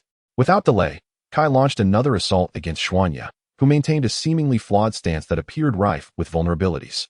Kai, intrigued by this apparent weakness, pondered why such a stance could not be easily overcome with a single attack. With this question in mind, Kai unleashed the wood leaf strong force whirlwind, a technique that possessed strength far surpassing that of the standard wood leaf whirlwind. He wondered if Xuanye would be able to withstand this enhanced assault. Swiftly, Kai maneuvered behind Xuanye and executed the wood leaf strong force whirlwind. However, unbeknownst to Kai, Xuanye had discreetly activated the Eye of God, which granted him an extraordinary new ability, the power to perceive everything around him in a slowed-down state, rendering the world around him almost painfully languid. As Kai dashed behind Xianyi to execute the Konoha whirlwind, it felt to Xianyi as though an eternity had elapsed, akin to the passage of several minutes. The unfolding scene mirrored that of Kai's previous use of the Konoha whirlwind. Xianyi's movements remained exceedingly slow. Yet this deliberate pace was sufficient to thwart Kai's onslaught. Xianyi extended both hands, positioning them near the foot that Kai had aimed to kick. And with a gentle grasp, he effortlessly countered the Konoha whirlwind by pulling and pushing. However, Xianyi's Tai Chi Palm was far from simplistic. During Kai's initial assault, Xianyi had infused his body with a concealed force, and he did so once more in this second engagement. As Kai was repelled, he suddenly launched a frenzied counterattack, his speed surging to a new level. Yet, this rapidity still fell within the threshold that Xianyi's slow-motion Tai Chi could endure. Frustration washed over Kai. He pondered the perplexing reality that, despite Xianyi appearing rife with vulnerabilities and moving at a sluggish pace, he could effortlessly neutralize Kai's attacks. Confounded by this enigma, Kai resolved to cease his efforts. Recognizing that no matter how he struck, Xian Yi could easily dispel his advances. Continuing this way would only lead to a stalemate. Thus, he decided to withdraw. Chapter 55. Igniting the dark energy at this moment, Kai decided to play dirty, opting not to engage with Xian Yi in battle. Well, if we aren't going to fight, so be it, he mused. However, Xian Yi retorted with a playful tone, a draw? Are you certain of that? Can you truly defeat me, Xiao Yi? Kai responded, a hint of surprise in his voice. Humph. I have infused several strands of dark energy into your body. Should I ignite them now, the consequences would be utterly terrifying, Xian Yi declared, gazing at Kai. What is this dark energy? Although Kai could not comprehend the essence of what Xian Yi referred to, he did grasp one thing. Xiao Yi claimed he could defeat him. This notion seemed implausible. Even if he felt at a disadvantage against Xiao Yi, the idea of being defeated was far from simple. Kai was acutely aware of his current situation. Xiao Yi's physical prowess was merely at the genin level, and his chakra was but that of a lowly genin. Yet, Xiao Yi dared to assert he could overcome him. Kai stared at Xian Yi, disbelief etched across his face. Very well, if you do not believe me. Let us test it, Xian Yi said, and with that, he uttered the words ignite the dark energy. Suddenly, an unexpected occurrence transpired. As Xian Yi spoke the incantation, a sound reverberated from within Kai. Ah, it hurts. It truly hurts.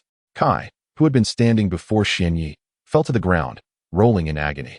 Initially dismissive of Xian Yi's words, he had been completely unprepared for the searing pain that shattered his threshold of endurance, leading him to writhe helplessly on the ground. However, the pain was fleeting. Before long, it dissipated, and Kai rose once more. Xian Yi stood before him, a subtle smile gracing his features. Kai, how do you feel? I merely ignited 1/10 of the dark energy within you. Can you imagine the outcome if I were to unleash all of it? What? Xiao Yi, you only ignited 1/10 of my dark energy? This is astonishing. Kai's face was a portrait of shock as he hung his head, contemplating silently. The mere activation of 1/10 of his dark energy had inflicted such formidable damage. He realized that unleashing all of it could result in severe injury. Raising his head to meet Xian Yi's unwavering gaze, Kai spoke earnestly. Xiao Yi, this time you have triumphed. Your progress is remarkable, honestly. You are the most rapidly advancing individual I have encountered. Perhaps you are a genius, but I know you must be working tirelessly. The enhancement of one's physique requires countless trials and rigorous training to cultivate a formidable body. Such is the beauty of youth. I shall fervently dedicate myself to training, allowing the sweat of my youth to cascade upon this training ground. Xian Yi gazed at Kai's earnest expression, feeling somewhat speechless. He had initially believed that Kai would undergo some transformation, shedding his previous naivety, yet he soon realized his error. How could Kai possibly change? He remained the same passionate individual, forever proclaiming the essence of youth. Kai, I am leaving. I must return home, Xian Yi softly informed him. Yes, go ahead.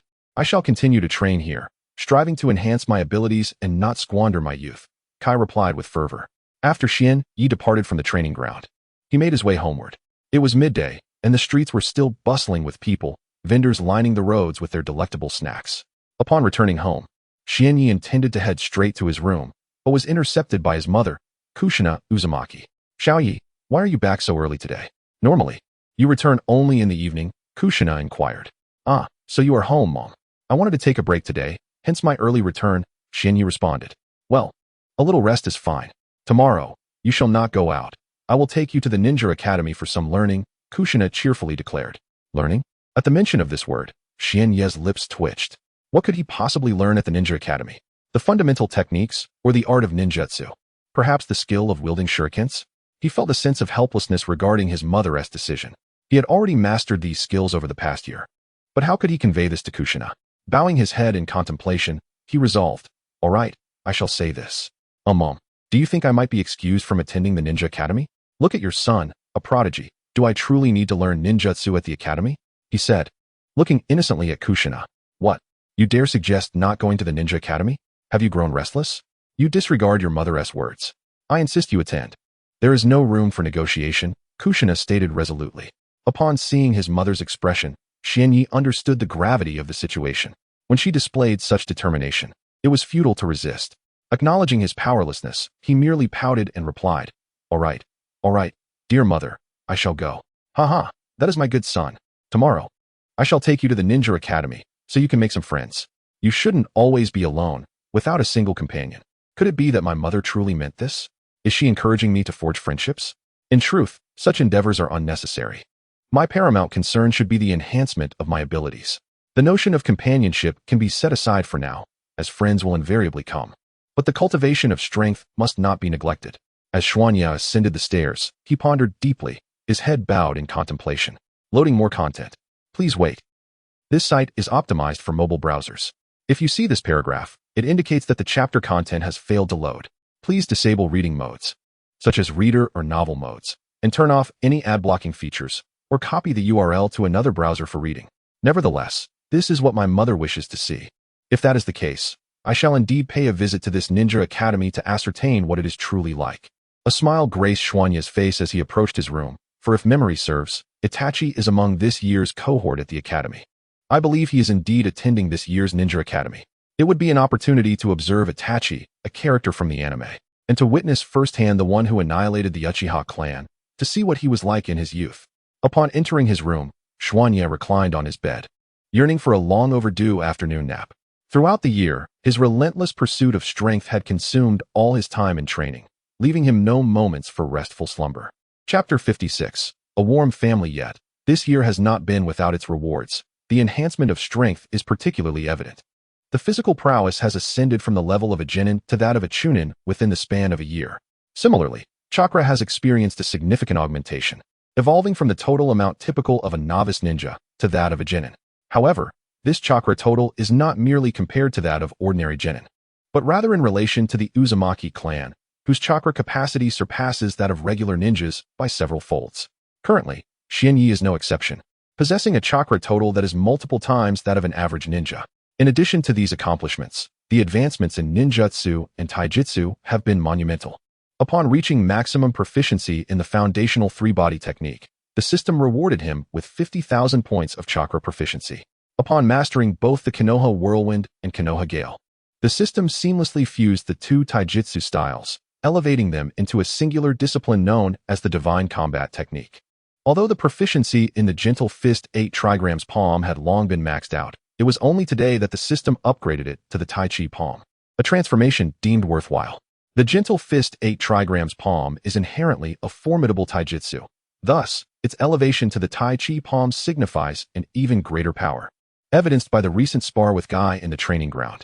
Moreover, the fully maxed Return to Heaven technique has evolved into a more formidable defensive ninjutsu known as the Golden Bell Shield, alongside an upgrade to the two-tiered Divine Eye.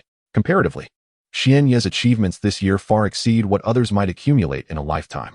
As Xianyi reflected upon his gains over the past year, he gradually succumbed to sleep while resting on his soft bed.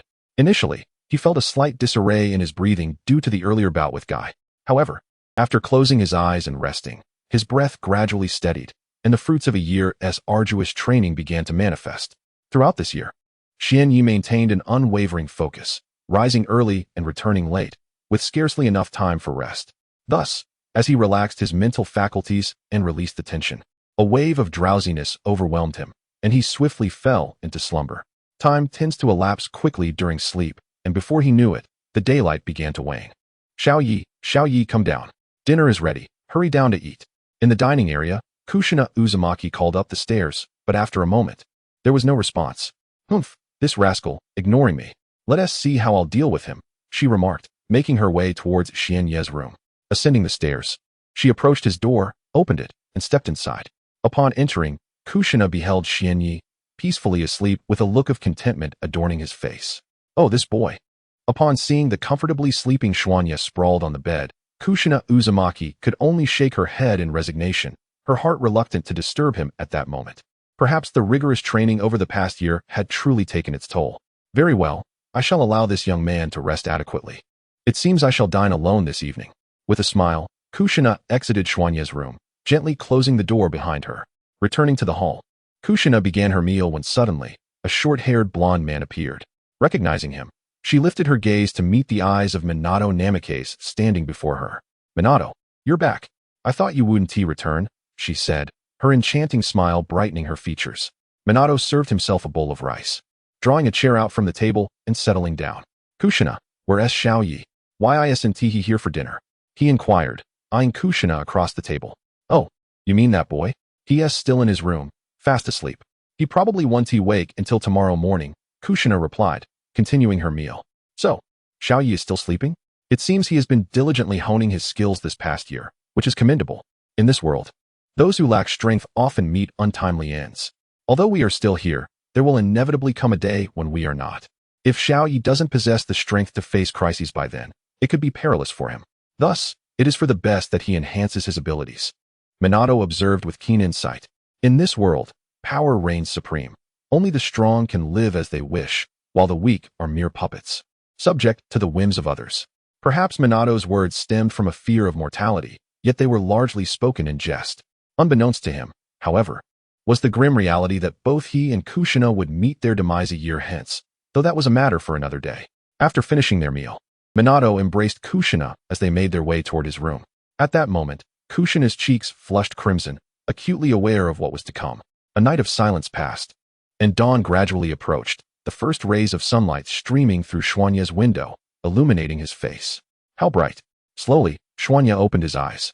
After a restful afternoon and night, his spirits were fully restored, his eyes sparkling with vitality. Rising from the bed, he retrieved his favorite white attire from the wardrobe, donning both a white shirt and trousers with ease. Dressed in his attire, Xianyi made his way to the bathroom.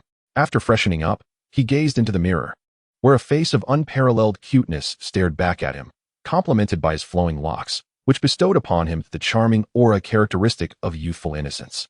Xiaoyi, come downstairs for breakfast. This was the call of his mother, Uzumaki Kushina. To his surprise, she had risen early and prepared breakfast. All right, I'll be right down. Xianyi shouted back to his mother as he began his descent. Upon reaching the living room, he found the breakfast table set with care. There lay sandwiches accompanied by a glass of milk. Closing his eyes, he inhaled the delightful aroma. The sandwiches were filled with sausage and eggs, and the milk exuded a rich fragrance, promising a delectable meal.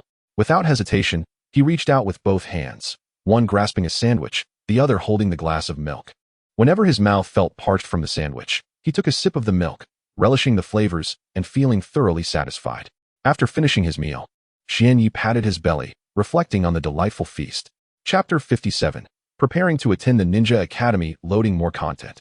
Please wait. This site only supports access via mobile browsers. If you see this paragraph, it indicates that the chapter content failed to load. Please disable reading mode, browsing mode, novel mode, and ad blocking features, or copy the URL to read it in another browser. Nothing compares to the delightful breakfast prepared by my dear mother. Dining out has never been as satisfying as enjoying a meal at home.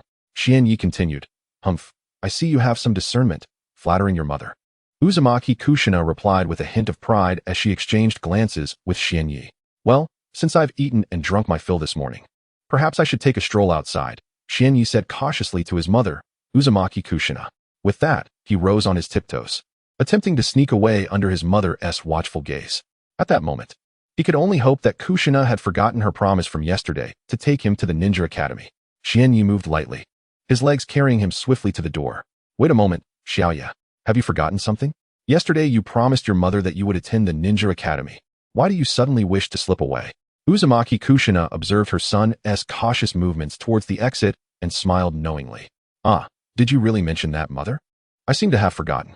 Alas, with age comes forgetfulness, and I just can't seem to recall. Xianyi thought he had successfully evaded the topic as he approached the door, believing he was just a few steps away from freedom. However, much to his surprise, his mother, Uzumaki Kushina, called him back just as he was about to step outside. Forgetful? Xiaoya, you're only 4 years old. No, wait, I misspoke. You're already 5. Aren't you? Or perhaps still 4. Oh dear, I can't quite remember. At that moment, Kushina looked perplexed, raising her finger in contemplation. It is 5. This year, your son, Wolfing Xianyi, is indeed 5 years old. Truly, it's a bit of a failure for a mother not to remember her own child's age. Xianyi remarked, turning to Kushina, who was lost in thought. Yes, 5 years old. And I am your mother. Do you dare to correct me? Kushina replied, feigning anger. Not at all. How could I possibly argue with my esteemed mother? Even if I had 10 times the courage, I wouldn't dare. Xianyi responded. Seeing your earnestness, I shall let you off this time, Kushina declared. Alas, finding himself called back by his mother, Xianyi could no longer continue his escape. He returned to the dining table, chose a chair at random, and sat down, his face displaying unmistakable dissatisfaction. Mother, is it truly necessary for me to attend the Ninja Academy? I feel as though I am not gaining anything from it. Can we please not go? Xuanya exclaimed, his eyes wide with anticipation as he gazed imploringly at his mother, Kushina Uzumaki. No, my dear. You absolutely must attend the Ninja Academy. It is non-negotiable. Even if you believe you are not learning, you must go. Do you intend to defy your mother's command? Kushina replied firmly, avoiding Xuanya's pitiable expression. All right, I'll go. But when should we leave? Morning, noon, or evening? Xuanya inquired, seeking clarification from Kushina. As for when to depart, let us wait a little longer until your father, Minato Namikaze, arrives, Kushina responded. My father? Is he at home? I thought he was at the Hokage office, Xuanya asked, surprised. Listen here, young man. For such a significant occasion as your attendance at the Ninja Academy, your father Minato would not miss it. Even if he were reluctant, he would not dare to stay away. If he were to neglect this, I would be the first to hold him accountable. Rest assured, Kushina assured him, patting her chest confidently. Is it really necessary for both parents to escort me to the Ninja Academy? It seems rather excessive, Xuanya muttered under his breath. What was that?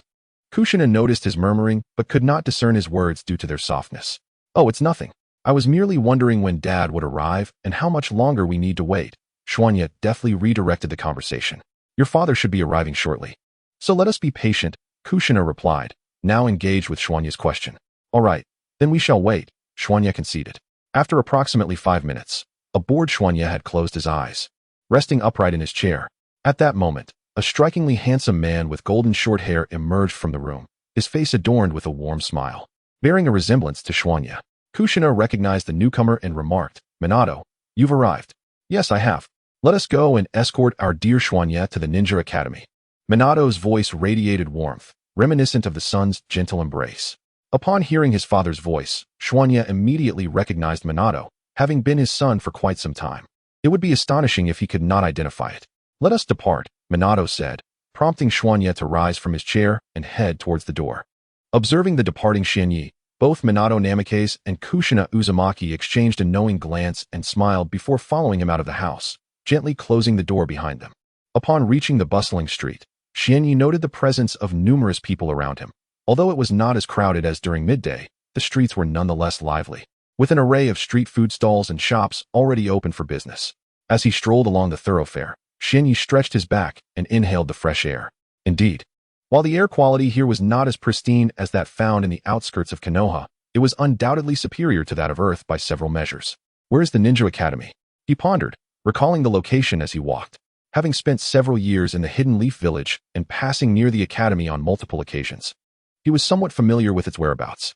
However, during the past year, he had primarily trained in the outskirts of Konoha, seldom wandering through the village itself, which left him a bit hazy on the academy's precise location.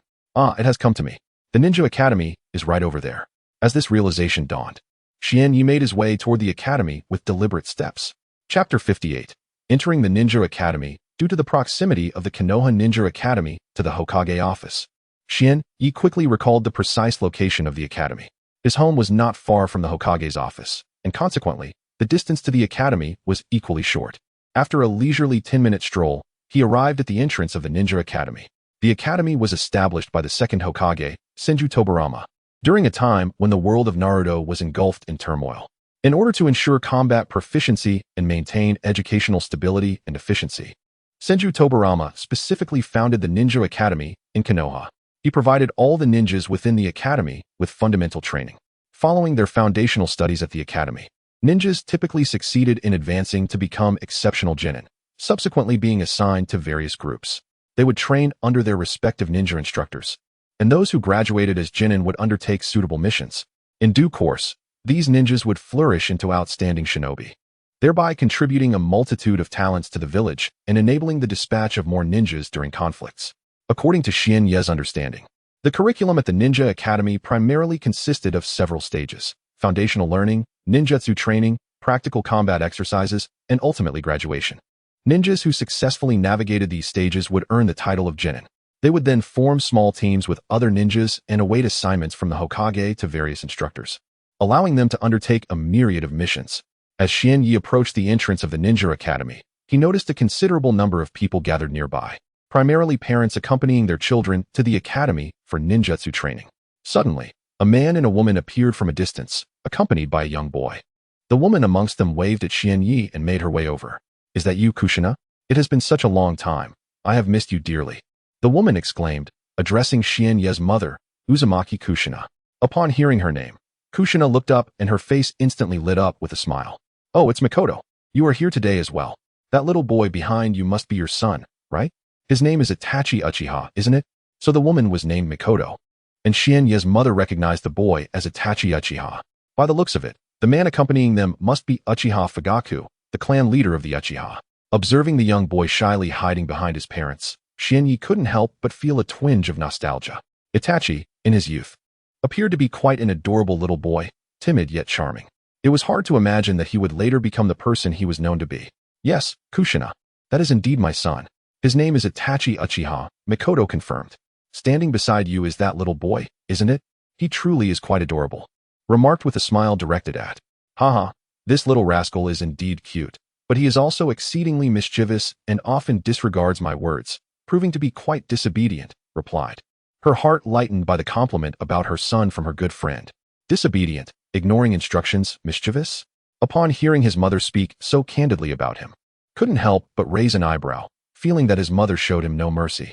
By the way, let me introduce you. This lady in front of me is your mother's good friend. That gentleman is the clan leader, and the little boy you should already be acquainted with his son. Isn't he quite delightful? He seems a bit shy as well. In the ninja academy, you must protect, understood? Instructed. Protect? I think that's unnecessary. With current abilities, he certainly won't be bullied at the academy. He merely appears timid, mused silently, though he thought his mother's son was even cuter than. Understood, Mom. I will definitely protect, replied, somewhat impatiently. Do not be fooled by shy demeanor. He possesses considerable strength. He might even end up protecting, said, a hint of defiance in her voice. Is truly that strong? You are unaware that power is quite formidable as well, likely surpassing at this point. Retorted, S strength is indeed superior, asserted. I don't care. S prowess is greater. Is stronger than, declared. At the entrance of the ninja academy, and engaged in a lively dispute, while observed them with a furrowed brow, shaking his head in exasperation. Nevertheless, he noted that the bond between his mother and seemed quite strong. Ignoring their quarrel, stepped into the ninja academy. Standing behind, said, just follow inside. Your mother and I will wait for you to enter before we leave. Upon hearing his father's words, followed into the academy. After a while, as Aunt's argument came to an end, they turned around and looked around, realizing their children were no longer beside them. At that moment, interjected, they have already gone. Look at you both. You are grown yet still bickering like children. It is rather embarrassing. What? Are you ashamed of me? Do you think I am tarnishing the reputation of the first Hokage? Kushina Uzumaki gazed at Minato Namikaze, her tone laced with a hint of menace. Soon, Minato capitulated, addressing Kushina with earnestness. No, no, how could that be? You are my beloved wife. You would never embarrass me. My dear wife, look, little Yoru has already gone inside. Shall we head home? As Kushina noticed the throng of onlookers at the entrance of the ninja academy, her cheeks flushed with embarrassment. She grasped Minato's hand and lowered her gaze, reproaching him. Why didn't you warn me? So many people are watching. It's utterly humiliating. Ah, well, my apologies. My apologies. Shall we return home? Minato replied gently to Kushina. Thus, Kushina turned to Uchiha Makoto, who stood before her, announcing her intention to leave. Makoto, wishing to depart as well, bid farewell to Kushina. Consequently, the group strolled leisurely away from the ninja academy. Chapter 59, The Classroom Before Long. A few individuals gradually departed from the confines of the ninja academy. Shienyi entered the academy, where a multitude of students had already gathered, most of whom were quite young, around Shienya's age. The older students had either graduated or were no longer affiliated with the academy. Within the ninja academy, numerous rooms were filled with eager learners. At the front, a teacher was passionately delivering a lecture, presumably familiarizing the new students with essential information. Shienyi meandered along a narrow path, observing the surroundings of the academy, which was indeed quite expansive, featuring dedicated classrooms for aspiring ninjas, training grounds, and practical training areas. As he strolled, Shienyi suddenly turned his head and noticed Uchiha Itachi trailing closely behind him. The youthful Itachi bore a striking resemblance to a cherubic child, his fair skin and black hair mirroring Shienyi's own, though Shienyi sported longer locks while Itachi's hair was neatly trimmed. Hey Itachi, why are you following me? Shienyi inquired, turning to the boy who resembled a shadow at his heels. My mother mentioned that I am in the same class as you, so if I stick with you, I won't have to worry about anything else. You'll take me to our classroom eventually, Itachi replied, his gaze cast downward. Oh, I see, Shienyi responded, feeling a wave of exasperation wash over him. The notion that he would guide Itachi to their classroom was utterly absurd, as he himself had no idea where it was located. After a moment of contemplation, Xianyi decided it was best to seek out the classroom instead of aimlessly wandering the academy. He and Itachi explored various corridors until, in a secluded corner, they finally located the classroom that his mother, Kushina Uzumaki, had informed him about the previous day. Upon entering the classroom, Xianyi observed a middle-aged man standing at the podium, introducing himself to the students seated before him. After a brief moment of observation, it became clear that Xianyi did not recognize this instructor, who seemed to lack any prior presence in the anime of his former life. The students at the desk listened intently to the teacher's words. Ahem, excuse me, can I come in? Xianyi interjected, noticing that the teacher had been speaking for quite some time and was unlikely to cease anytime soon. Ah, we have a new student. Please come in. You too. Don't just stand at the door, step inside. The teacher exclaimed warmly. The teacher smiled apologetically at the two figures standing outside the door, namely Kazekage and Uchiha Itachi. After waiting for a while, Kazekage entered the classroom, which was already nearly filled with students, with only a few vacant seats remaining. As Kazekage stepped into the room, the gaze of the classmates shifted from the teacher, redirecting their attention to Kazekage and Uchiha Itachi. Hey, look how handsome he is. And the boy behind him is quite striking as well, remarked a girl, her eyes sparkling with admiration. Indeed, the boy in front is truly handsome. Although the one behind him is also attractive, the former has an edge, chimed in another girl. The girls clustered together, animatedly discussing the two new arrivals. However, the boys in the class harbored a different sentiment, casting envious and disdainful glances at Kazekage and Uchiha Itachi. Kazekage made his way to the back of the classroom and chose an unoccupied seat, while Uchiha Itachi followed, opting for a position nearby, but not directly beside him. Sitting quietly, Kazekage overheard the girls' chatter. Due to his rigorous training, Kazekage's physique had gradually strengthened to that of a chunin, enhancing not only his physical capabilities but also his hearing, allowing him to catch snippets of their conversation. As he listened to their words, Kazekage pondered silently. Are the girls in the world of Naruto so precocious, contemplating such matters at this age? Yet, he chose to disregard their musings. Settling into his seat to observe what the teacher at the podium might impart. Class, please settle down, the teacher announced, noticing the students had gathered. Now that everyone is present, let us begin with self-introductions. Each of you may come forward and introduce yourselves, but please do not rush. As soon as the teacher finished, a small boy dashed to the front to introduce himself.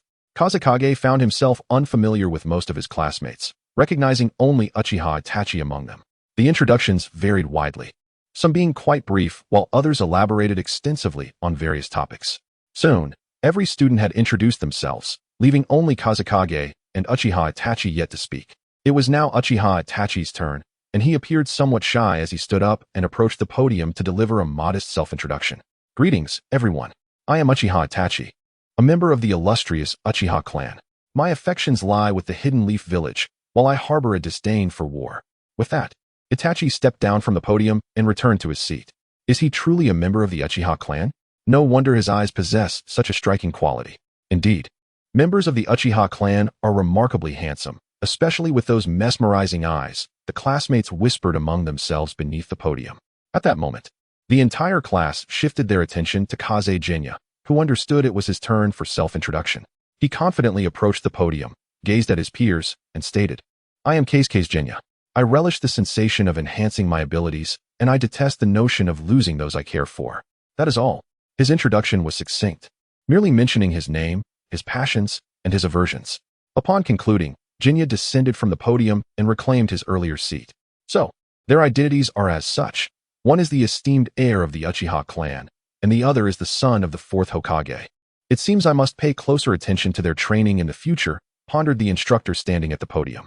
Chapter 60. Dull lessons. At the instant Xianyi finished his statement, an uproar erupted within the classroom. The female classmates were captivated, thinking how handsome and cool he was. In stark contrast, the male students regarded him with disdain, collectively harboring thoughts of contempt, murmuring to themselves, humph, what a pretentious display. It's merely a charming face, after all. Is such posturing truly necessary? The ninja teacher at the podium observed the classroom teetering on the brink of chaos, struggling to regain control, and could only interject, ahem, class. May I have your attention, please? Everyone, kindly settle down. As the ninja teacher's voice resonated, the previously raucous students swiftly quieted down, showing respect for their instructor. After all, They would be spending several years in this classroom. Once the classroom fell silent, the ninja teacher surveyed the room with satisfaction, a subtle smile gracing his lips. Well, since everyone is here, allow me to reintroduce myself. I am your instructor for this class, and for the coming years, I will impart knowledge to you, including ninjutsu and practical combat training. At the mention of ninjutsu and combat, the students beneath the podium gazed at their teacher with eager anticipation. Xianyi observed their fervent expressions and shook his head. Most of these students were commoners from the Hidden Leaf Village, deprived of the opportunity to learn ninjutsu. The Ninja Academy represented their sole chance to grasp such skills, making their excitement understandable. In that moment, Xianyi felt a wave of gratitude wash over him. He was fortunate to have been born into the family of the fourth Hokage, Minato Namikaze. Otherwise, he would undoubtedly be among those yearning for the teacher's guidance. Now that you are all aware that I will be your teacher for the next few years, let us commence our first lesson. All right, class, please stand, the teacher instructed. Instantly, every student in the room rose to their feet, including Itachi Uchiha, with the exception of Xianyi, who remained seated. Sigh, I suppose this ritual is unavoidable. Even in this world of ninjas, he thought resignedly, eventually succumbing to the collective action and standing. The teacher glanced around the classroom, confirming that all students were now standing, and continued, "Good morning, class." The students echoed in unison, "Good morning, teacher." After a brief moment of standing, the teacher nodded in satisfaction, signaling for the students to take their seats. After settling down, the ninja instructor prepared to commence the lesson, focusing on the knowledge of chakra and the methods of its refinement. In this incarnation, Xianyi found himself somewhat intrigued by the teacher's approach, eager to observe how the instructor engaged the students. In his previous life, Xianyi had harbored no interest in classes, often letting information flow in one ear and out the other, dismissing theoretical knowledge as practically useless. However, this time, the discussion centered on enhancing one's capabilities, which piqued his interest significantly. Chakra, a rather unique form of energy, is derived from the intricate interplay of 13 trillion cells, merging with mental fortitude to create what is known as chakra. Yet, what exactly is this enigmatic substance? That warranted a thorough exploration.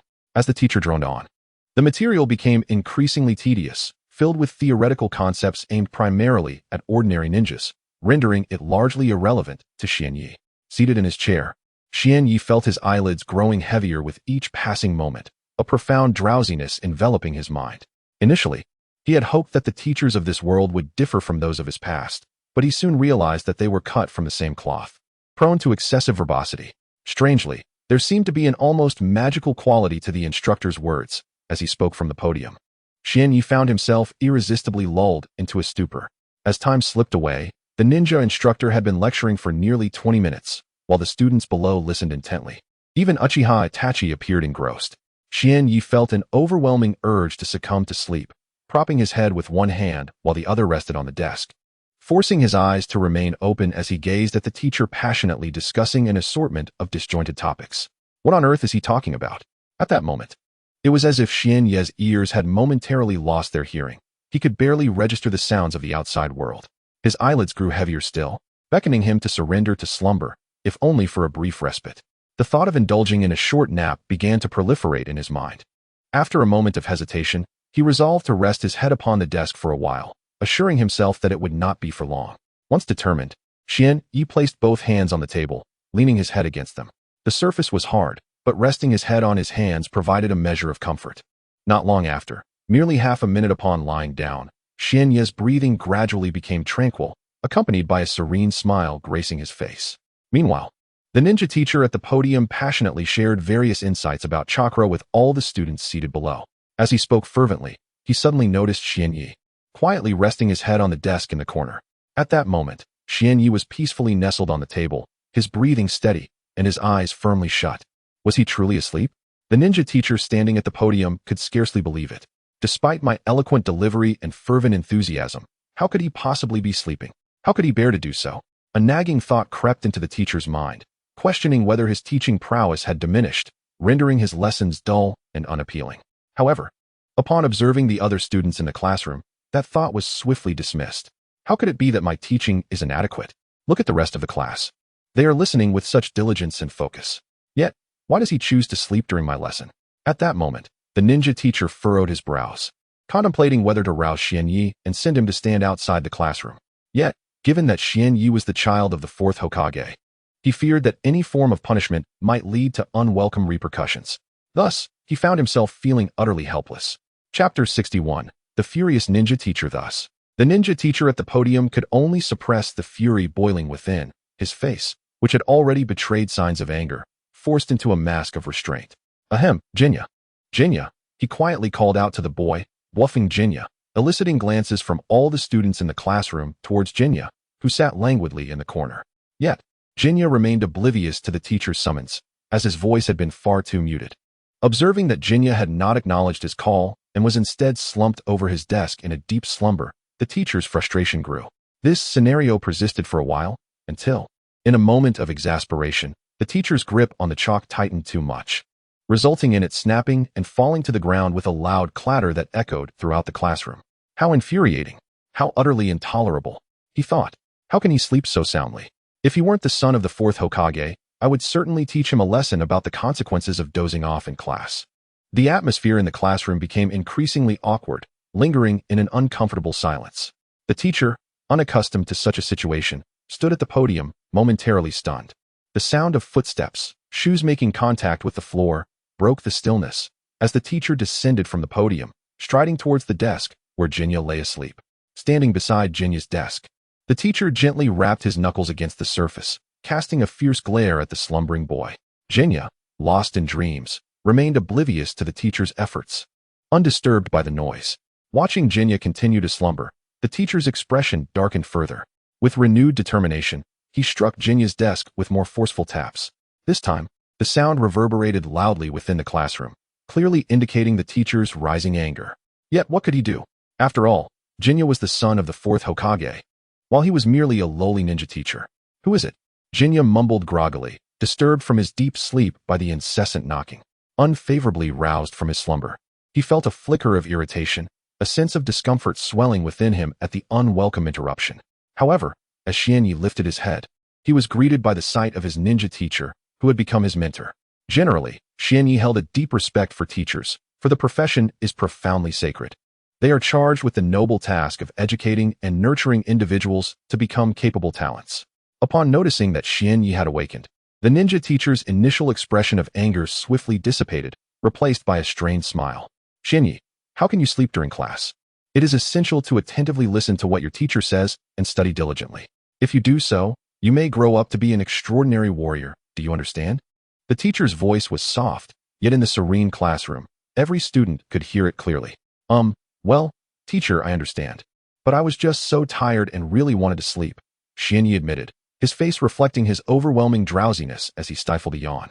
The ninja teacher could hardly fathom such a response. Upon hearing it, his eyebrows involuntarily arched, and the smile on his face froze. Oh, this child is truly exasperating. How I wish I could take him outside and give him a good thrashing, he thought, though he dared not voice such sentiments or act upon them. Thus, he could only address Xianyi with patience. Xianyi, if you sleep in class, you won't learn anything. Your parents enrolled you in the Ninja Academy precisely to acquire knowledge. If you sleep during lessons, that knowledge will elude you, he admonished gently. Xianyi, still drowsy, could only absorb a fragment of the teacher's words. Yes, I understand, teacher. I will certainly pay attention in class, he quickly replied. Good, Xianyi. You must listen carefully and refrain from sleeping, the ninja teacher responded, satisfied with Xianyi's acknowledgement of his mistake, deeming him a good student. Subsequently, the teacher returned to the lectern and resumed the lesson that had been interrupted. After the teacher resumed his lecture, Xianyi propped his head up with his hand, striving to keep his eyes wide open, yet the fatigue remained unshaken. The teacher continued to speak, oblivious to the fact that Xianyi could no longer comprehend his words, as they seemed to enter one ear and exit the other.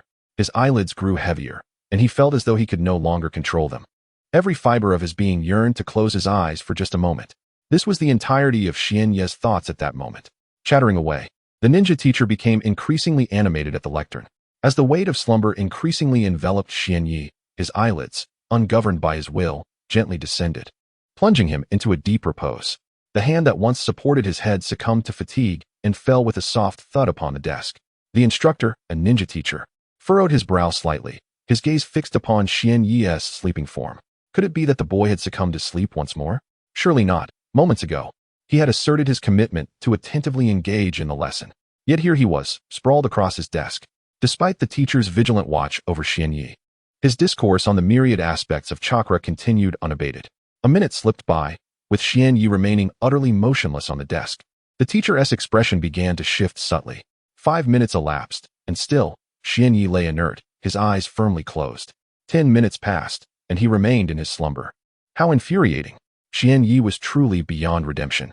Despite my efforts to guide him, he audaciously chose to sleep during class. This vexation was unbearable. Henceforth, I shall cease my concern for him.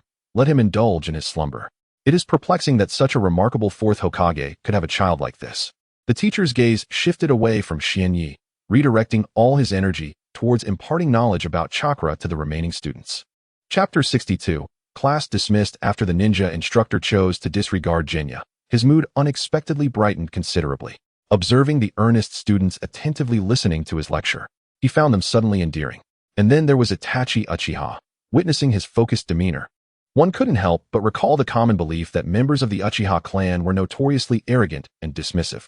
However, it became evident that such rumors should not be taken at face value. Looking at Itachi, who sat diligently at his desk, and then glancing at the slumbering figure of Kazuki Jinya sprawled across his table, the disparity was striking. Itachi was fully engaged in the lesson, while Jinya, in stark contrast, was sound asleep. The difference between them was indeed substantial. Having decided to ignore Jinya, the ninja instructor began to delve deeply into the intricacies of chakra. The group of newly enrolled students beneath him raised their heads, listening intently. Yet, it was essential to filter out Jinya from the mix. After all, he was merely a modest instructor, and Jinya was the son of a prominent official, Konoha's most influential, no less. There was little he could do to intervene, and even if he wished to, he had to consider his own standing and whether he was truly qualified to do so. A sudden wave of contentment washed over the instructor as he continued his lecture. It seemed that sometimes, ignoring certain individuals could be quite beneficial. Those unwilling to learn could be left to their own devices. Ultimately, regardless of how well Jinya performed, he remained just a lowly teacher. Even if Jinya's abilities flourished, it bore little consequence for him. What if Jinya's grades were poor in the end? Would it matter if he finished at the bottom of the class? Would his performance affect the instructor's salary? Such thoughts were unfounded. The prospect of a pay raise was virtually non-existent, and the likelihood of a pay cut was minimal as well. After all, within this ninja academy, there were numerous instructors, and a salary reduction would surely incite unrest among them. Even if he were to nurture a prodigy, the villagers would merely remark, "Ah, that child is truly a genius. Look at the strength he possesses at such a young age." Indeed, they would acknowledge his talent. The ordinary citizens of Konoha would likely express similar sentiments, and even the esteemed clans would probably share this perspective. Rarely would anyone ponder who the brilliant child's instructor was or which teacher had guided such a talent. Such thoughts were seldom entertained. Thus, the instructor resolved to continue enlightening his charming students about the essence of chakra, what it truly is, where it originates, and the methods of mastering it, among other essential topics. Time flowed slowly, and soon the sun ascended to its zenith in the sky. The temperature outside the academy began to rise gradually. However, being a ninja academy, this institution was not only capable of blocking sunlight, but was also fortified by powerful ninjas who had cast various enchantments. Speaking of these enchantments, they were quite remarkable. Although they lacked offensive capabilities and provided no defense, they effectively dispelled high temperatures, maintaining a refreshing coolness throughout the academy. This conducive environment significantly enhanced the students' learning efficiency and elevated the teaching quality of the instructors. Suddenly, a series of ringing sounds echoed through the air, causing Xianyi, who had been peacefully asleep, to lift his head and rise to his feet, his eyes wide open. The class was over. He recognized the sound of the bell. Having spent several years in a school on Earth, he could not be unaware of its meaning. Yet, Xianyi sensed something was amiss. Why was it so quiet? Typically, the classroom would be bustling with noise at the end of a class. Puzzled, he scratched his head, wondering why his classmates remained seated despite the class being dismissed. Then, Xianyi looked up and saw the ninja teacher standing at the podium, and everything became clear. The teacher's eyes were wide with intensity. Glaring fiercely at Xianyi as if wishing to rend him to pieces, the darkness in those eyes unsettling him. Phone, Xianyi. The teacher's voice was hoarse as he fixed his fierce gaze upon Xianyi, his fists clenched tightly, the muscles in his face twitching, revealing the depth of his fury. At that moment, the entire class turned to gaze at Xianyi, who stood there with a bewildered expression. Now he understood why the teacher had been so silent. It was likely due to him. I'm sorry. Xianyi quickly apologized to the teacher before swiftly taking his seat. Yet, the teacher's ire did not dissipate with this mere apology. Instead, it intensified, the redness in his face deepening with his growing anger. Enough, enough, do not be angry. Do not be angry. It is not worth getting upset over such a trivial matter, he thought to himself, struggling to contain his emotions. More content is loading. Please wait. This site only supports mobile browser access. If you see this paragraph, it means that chapter content failed to load. Please close your browser's reading mode, immersive mode, novel mode, and disable ad blocking features, or copy the URL to read in another browser. The ninja instructor silently admonished himself, striving to quell the raging tempest of anger within him. He took several deep breaths, and indeed, much of his ire dissipated. Sighing, he thought, "It is futile for the common man to contend with authority. Should I engage, the outcome would surely be bleak. Henceforth, I shall regard that lad as mere air, as if he does not exist within this classroom." He resolved to observe how the boy fared during practical training sessions, especially since he had the audacity to disregard his teachings. That boy ought to remain perpetually at the bottom, devoid of any opportunity for redemption. After contemplating this for a while, the instructor felt considerably lighter in spirit. "All right, class, we're dismissed," he announced before slowly exiting the classroom. Once he departed, the atmosphere within the room transformed dramatically, bursting into lively chatter. "Hey, did you see that? That pretty boy was sleeping throughout the lesson." "Yes, I noticed. Can you believe he came to the Ninja Academy and didn't he take his studies seriously? Sleeping in class surely bodes ill for his future achievements." Indeed, individuals like him are unlikely to attain great success.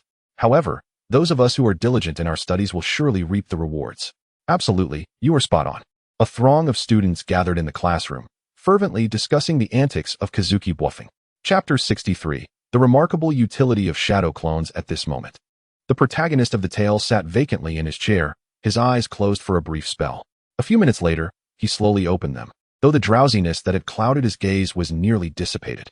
Indeed, it was much like on Earth. Whenever a teacher lectured, their voice took on a rhythmic quality, akin to a chant, possessing an enchanting power that could lull one into a profound slumber. The protagonist, Xianyi, pondered quietly to himself. Alas, how tedious it was. Sleeping in class felt far less productive than engaging in physical training to enhance his abilities. This way, when confronted with peril, he would be better equipped to confront it. With these thoughts in mind, Xianyi resolved to take action. The first order of business was to create a shadow clone at the Ninja Academy to effectively obscure his presence from others. The shadow clone within the academy required minimal chakra, if he allowed it to simply lie on the desk and feign sleep. The chakra expenditure would be negligible, just a small amount would suffice to sustain it throughout the day. After exiting the classroom, Xianyi sought a secluded corner, formed a series of hand seals, and channeled a portion of his chakra, preparing to employ the shadow clone technique to manifest a chakra duplicate beside him. With a puff of smoke, the clone materialized beside Xianyi, appearing indistinguishable from him. Ding. Proficiency in multi-shadow clone technique. 12,501, max value 10,000. From now on, you shall take my place at the Ninja Academy. Do you understand? Xianyi instructed his newly created shadow clone. Yes, understood, the clone replied dutifully. One notable advantage of the shadow clone was that it did not require sustenance. As long as it possessed chakra within its being, it would persist in this realm. Subsequently, the shadow clone made its way to the Ninja Academy, while Xianyi stealthily slipped out of the institution and ventured onto the bustling streets. However, he had neglected to remind the clone to remain asleep during class. As he surveyed the streets of the Hidden Leaf Village, he noted the throngs of people, densely packed and seemingly unending. He needed to circumvent these crowds, ensuring that no one recognized his face. Otherwise, it would be quite inconvenient to explain himself. Thus, he decided against returning home and instead sprinted toward a familiar training ground, where he would commence a day of vigorous exercise. His first task was to create several shadow clones, transferring all his chakra into them, allowing them to diligently practice various ninjutsu while he focused on fortifying his physical form. Due to the fact that Xuanya's chakra cannot enhance his physical form, this matter has already been tested. It has been observed that when utilizing shadow clones for physical training, there is no increase in proficiency, nor does the use of taijutsu contribute to it.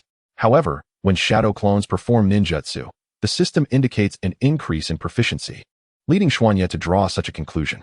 If shadow clones could indeed augment physical proficiency, Xuanya would not be exerting himself in rigorous training. Instead, he would recline in a serene spot, quietly observing the shadow clones practicing before his eyes. Meanwhile, His original self would simply lie on the ground, watching. Should the shadow clone's chakra prove insufficient, he would directly transfer chakra to them, while his original self continued to rest, awaiting the restoration of chakra within his body. This cycle could persist indefinitely, absolving him of the need to train himself, delegating all tasks to the shadow clones, thus allowing for immense ease. However, this is not feasible. Physical training must be conducted by the main body to enhance proficiency. On another note, the chakra shadow clones that Xuanye created in the Ninja Academy dutifully remained in the classroom as per the main body's instructions. The lunchtime break had elapsed, and the previously vacated ninja classroom returned to life as all the students finished their meals and eagerly resumed their seats, anticipating lessons on the knowledge required to become a ninja. As the ninja instructor entered the classroom, he immediately began to speak incessantly at the podium. Xuanye's shadow clone, who was initially brimming with energy, gradually began to wane. It wasn't long before the shadow clone succumbed to sleep, resting its head on the desk. The instructor at the podium noticed Xuanye dozing off and shook his head in resignation, deliberately averting his gaze to focus on delivering his teachings to the students. When Xuanye departed, he had not instructed the shadow clone to refrain from sleeping during class. Perhaps this behavior was a reflection of Xuanye's own nature, hence the shadow clone's tendency to doze off during lessons. Nonetheless, this might prove beneficial. Sleeping during class would indicate a reduction in the chakra consumption of the shadow clone. Under normal circumstances, shadow clones are prone to movement, gradually depleting their chakra. Conversely, by simply resting, the chakra consumption of the shadow clone would diminish to its lowest point. In such a state, the shadow clone could endure for an extended period without dissipating. However, to prolong its existence even further, one merely needs to infuse a bit more chakra into the shadow clone. On the outskirts of Konohagakure, beneath a grand tree, a young boy with black hair and black eyes diligently trained his body, persistently engaging in various exercises. However, most of these exercises primarily involve the application of physical techniques, such as the divine combat skill, the Tai Chi palm in a fast mode, and the Tai Chi palm in a slow mode. In contrast, Xuanye's shadow clone technique is focused on cultivating ninjutsu using chakra. The ninjutsu associated with the shadow clone includes the Eye of God and the Golden Bell Shield, with the majority of chakra allocated to mastering these two techniques, while the cultivation of the multiple shadow clone technique remains relatively minimal. Time passes swiftly during Xuanye's training. The sun, which once hung high in the sky, is now nearing the horizon, though the moon has yet to ascend into the heavens. It is anticipated that in due course, the moon will soon make its appearance. Chapter 64. After school suddenly, a fragment of memory surged into Xuanye's mind. A remnant transmitted from the shadow clone he had created at noon. It dawned on him that the ninja school had already concluded for the day, and the students had returned to their respective homes. Alongside these recollections, Xuanye discovered that his shadow clone had also been dozing off during class, a striking resemblance to himself, as if they had been cast from the same mold. It appeared that he could replicate this arrangement in the future, crafting a shadow clone to attend the Ninja Academy while he himself dedicated time to training in this secluded place, thus hastening the enhancement of his abilities. As he traversed the dimly lit path, a gentle breeze wafted from afar, brushing past him. The night in Konoha was indeed refreshingly cool. Xuanye sighed in appreciation. The recent exertion had left his body in a state of warmth, and the cool air was a delightful contrast, invigorating him from the soles of his feet to the crown of his head. Before long, he arrived at his doorstep. A gentle push on the door caused it to swing open. Upon entering, he noted that the hall was still illuminated. His mother had likely not yet retired for the night, awaiting his return. At this thought, Xuanye felt his eyes moisten. Having never experienced a mother's love on earth, he was once again enveloped by the warmth of his mother's concern. She had remained awake, only finding solace in sleep once she knew he was home, as if his absence was a harbinger of danger. Yet, this feeling was quite comforting. It was truly heartening to know someone cared for him. He made his way towards the hall, and upon entering, he found his mother there, just as he had anticipated. However, he was taken aback to see his father, the fourth Hokage, Minato Namikaze, also waiting for him in the hall. As the leader of Konoha, his father was usually consumed by an endless array of duties, seldom finding time to rest. Yet here he was, patiently awaiting Xuanye's return. Upon stepping into the hall, Xuanye feigned an expression of exhaustion. Though it was hardly contrived, the frenzied physical training he had endured that afternoon had left him utterly spent, his energy nearly depleted. "Father, mother, I'm home," Xuanye announced, approaching his parents and joining them on the sofa. Minato and Kushina, upon seeing their son return, exchanged glances filled with relief. Kushina, with a knowing smile, turned to Xian Yi and inquired with genuine concern. Little Yi, how was your day at the Ninja Academy? Were your classmates kind to you? Are you feeling tired? Have you made any friends? A barrage of questions came his way, leaving him momentarily speechless, unsure of how to respond. After pondering for a moment, Xian Yi gazed at his mother, Uzumaki Kushina, and with a wry smile, remarked, Mother, with so many questions at once, I find myself at a loss for words. Kushina chuckled softly, gently tapping Xian Yi's forehead with her finger, and said, Then why don't you share how your experience at the Ninja Academy has been and how you've interacted with your classmates? Answer those 2 questions, and there's no need to elaborate further. Xian Yi did not resent his mother's affectionate gesture. On the contrary, he felt a sense of wonder, for in his previous life, no one had ever treated him in such a manner, which stirred something within him. How should I put it? I am quite diligent in my studies. I have absorbed all the knowledge imparted by the teachers, and my interactions with my classmates have been harmonious. The first day of school has left me with a favorable impression. As Xian Yi delivered his response, he was aware that most of these words were merely fabrications intended to placate both his parents. Not once did his eyes flutter as he spoke, for he understood the necessity of providing them with some semblance of assurance, lest they persist in their inquiries. Statements such as being attentive in class and having amicable relations with classmates were all falsehoods. During lessons, Xian Yi had paid little heed to the ninja instructor, instead opting to rest his head on the desk and doze off. The notion of fostering friendships was equally implausible, as he had spent most of his time asleep, rendering any genuine connections impossible. Nevertheless, these details seemed inconsequential, for with his abilities, the instructor had little left to teach him. Thus, even if he had been earnest in his studies, it would have served little purpose. A brief slumber during class was far more beneficial for his rest. Well, it appears that your first day at the Ninja Academy has been quite satisfactory, and the outcome should not be too disappointing. However, Xian Yi, you must strive to maintain this approach in the future. Attend class attentively and nurture good relationships with your classmates. Make a few friends, understood? Kushina spoke earnestly to Xian Yi. Yes, I understand. I will certainly endeavor to be like today. Please, mother, do not fret so much. I am no longer a child. I have grown up. As Xian Yi beheld the serious expression on his mother's face and looked into her eyes, he felt a slight flutter of anxiety within him, a reluctance to meet her gaze. After speaking, he hurried away, exiting the hall and making his way to his room. In the hall, Minato Namikaze glanced at Kushina and said, Kushina, from now on, it will be your responsibility to care for Xian Yi. As the 4th Hokage, I have numerous duties to attend to and little time to devote to him. Upon hearing the words of Minato Namikaze, Kushina Uzumaki sensed a hint of melancholy in his tone. With a gentle smile, she replied, Minato, consider what you are saying. Not only is little Naruto your son, but he is also mine. It is only natural for me to care for him. Your words seem to suggest that you are entrusting his care to me. The initially somber Minato gradually revealed a smile, gazing affectionately at Kushina as he said, You are truly beautiful. Kushina playfully retorted, as if you need to remind me. I have always been beautiful. After a brief moment, Minato extended his arms and lifted Kushina in a princess carry, dashing towards their room. Blushing furiously, Kushina playfully punched Minato's chest, though her blows were as gentle as a tickle. This playful gesture only spurred Minato to move faster, doubling his speed until they soon arrived in their room. Chapter 65. A new day. Upon returning to his room, Xian Yi let out a sigh of relief. He found it quite challenging to respond to the inquiries posed by his mother, Kushina Uzumaki. Deceiving one's parents was a predicament he wished to avoid. It was hardly feasible for Xian Yi to confess to his parents the truth, that he had not been attentive in class, that he had succumbed to slumber during lessons, and that his relationships with classmates were far from satisfactory. To utter such admissions would undoubtedly invite a severe reprimand, and thus, Xian Yi resorted to a trivial falsehood to pacify his mother's concerns. In any case, even if he had not devoted his full attention to the lectures, it mattered little.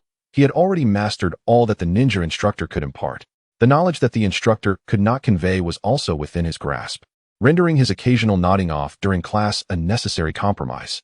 After all, Xian Yi was a denizen of Earth, having traversed into the realm of Naruto. And it was a common trait among those who struggled academically on Earth to find themselves overwhelmed by drowsiness during lessons. It was not so much a fondness for slumber in class, but rather an insatiable fatigue that would sweep over him during lectures, often rendering him powerless to resist the allure of sleep. Xian Yi drew back the curtains and opened the window that had been sealed throughout the night. Gazing up at the starry sky, the nocturnal heavens remained as enchanting as ever. In the presence of such beauty, Xian Yi found tranquility. Observing the stars seemed to immerse him in a serene state, allowing him to momentarily cast aside his worries. No matter the burdens weighing upon him, a mere glance upward at the celestial expanse offered solace. After a while, he closed the window and lifted his gaze to the clock mounted on the wall of his room. To his surprise, it was already quite late, past 10 o'clock. Time to sleep, he thought. Feeling the onset of drowsiness, he yawned and lay down on his bed, closing his eyes in anticipation of the new day. The chirping of birds filtered into the room from outside, heralding the dawn. Xian Yu was roused from his slumber by the cacophony, reluctantly opening his eyes to glance at the alarm clock beside him. It was only 6 o'clock, still early enough. He had some time to prepare for the Ninja Academy, where classes commenced at 7. Mornings were often unpleasant, as the remnants of sleep still clung to him. Xian Yi approached the window, opening it to greet the new day.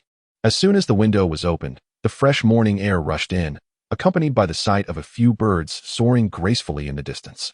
The sounds that had stirred me from slumber were indeed their melodious calls, serving as a delightful natural alarm clock, rendering the mechanical one unnecessary. Upon awakening, the first essential task was to freshen up. After completing my morning routine, I selected a favored white outfit from the wardrobe, donning it meticulously. Satisfied with my appearance after glancing into the mirror, I descended the stairs gradually. As I made my way to the hall, a wave of enticing aromas wafted in from afar, mingling with the scent that danced into my nostrils. The result was a rumbling stomach, prompting me to quicken my pace towards the hall. Upon entering, I found my mother, Kushina Uzumaki, already bustling about, preparing breakfast. "Mom, I'm famished. Is breakfast ready? If not, your son might starve." I teased her playfully. Almost done. Just have a seat for a moment. Breakfast will be ready shortly," she replied while continuing her culinary preparations. After inquiring about the meal, I ceased my urging and settled into a chair, patiently awaiting the arrival of the fragrant breakfast. While I waited, another figure emerged from the room. My father, Minato Namikaze, appeared revitalized and cheerful, as if he had enjoyed an excellent evening. "Hey, Dad, why are you home this morning? Shouldn't you be at the Hokage office?" I asked, intrigued. With a chuckle, he responded, "There wasn't much for me to handle yesterday, so I decided to stay home this morning. However, I must leave shortly. I wasn't particularly invested in the matter, so I chose not to press further after his explanation." Breakfast soon graced the table, and the three of us sat quietly in the hall, savoring the meal together. The breakfast was exquisite, and I quickly finished my portion. Afterward, I bid farewell to my parents, stating my intention to attend the Ninja Academy. However, the reality was quite different. Once I stepped out of the courtyard, I sought a more secluded spot and performed the shadow clone technique. With a pop, a clone emerged beside me. "Just like yesterday, you will head to the Ninja Academy to maintain appearances while I train on the outskirts of the Hidden Leaf Village." "Understood?" I instructed my clone. "Got it," it replied in perfect accord. Thus, we separated, with the clone making its way to the academy while I ventured off to my training grounds. As dawn approaches, nearly all the students have gathered in the classroom, with the exception of one, Kaze no Yoru. Soon, he arrives at his seat, slumping over the desk with closed eyes, preparing to drift into slumber. "Hey, look over there. Isn't that guy named Kaze no Yoru? Why is he sleeping as soon as he enters the classroom? Did he not rest last night?" A perplexed classmate inquired of the others. "Yes, that is Kaze no Yoru. It seems he is the son of the 4th Hokage. However, he is quite disappointing. Ever since he joined the Ninja Academy, he has never taken his studies seriously, spending his days merely sleeping," another student remarked, aware of the situation. "I see. I didn't expect the son of the 4th Hokage to be like this.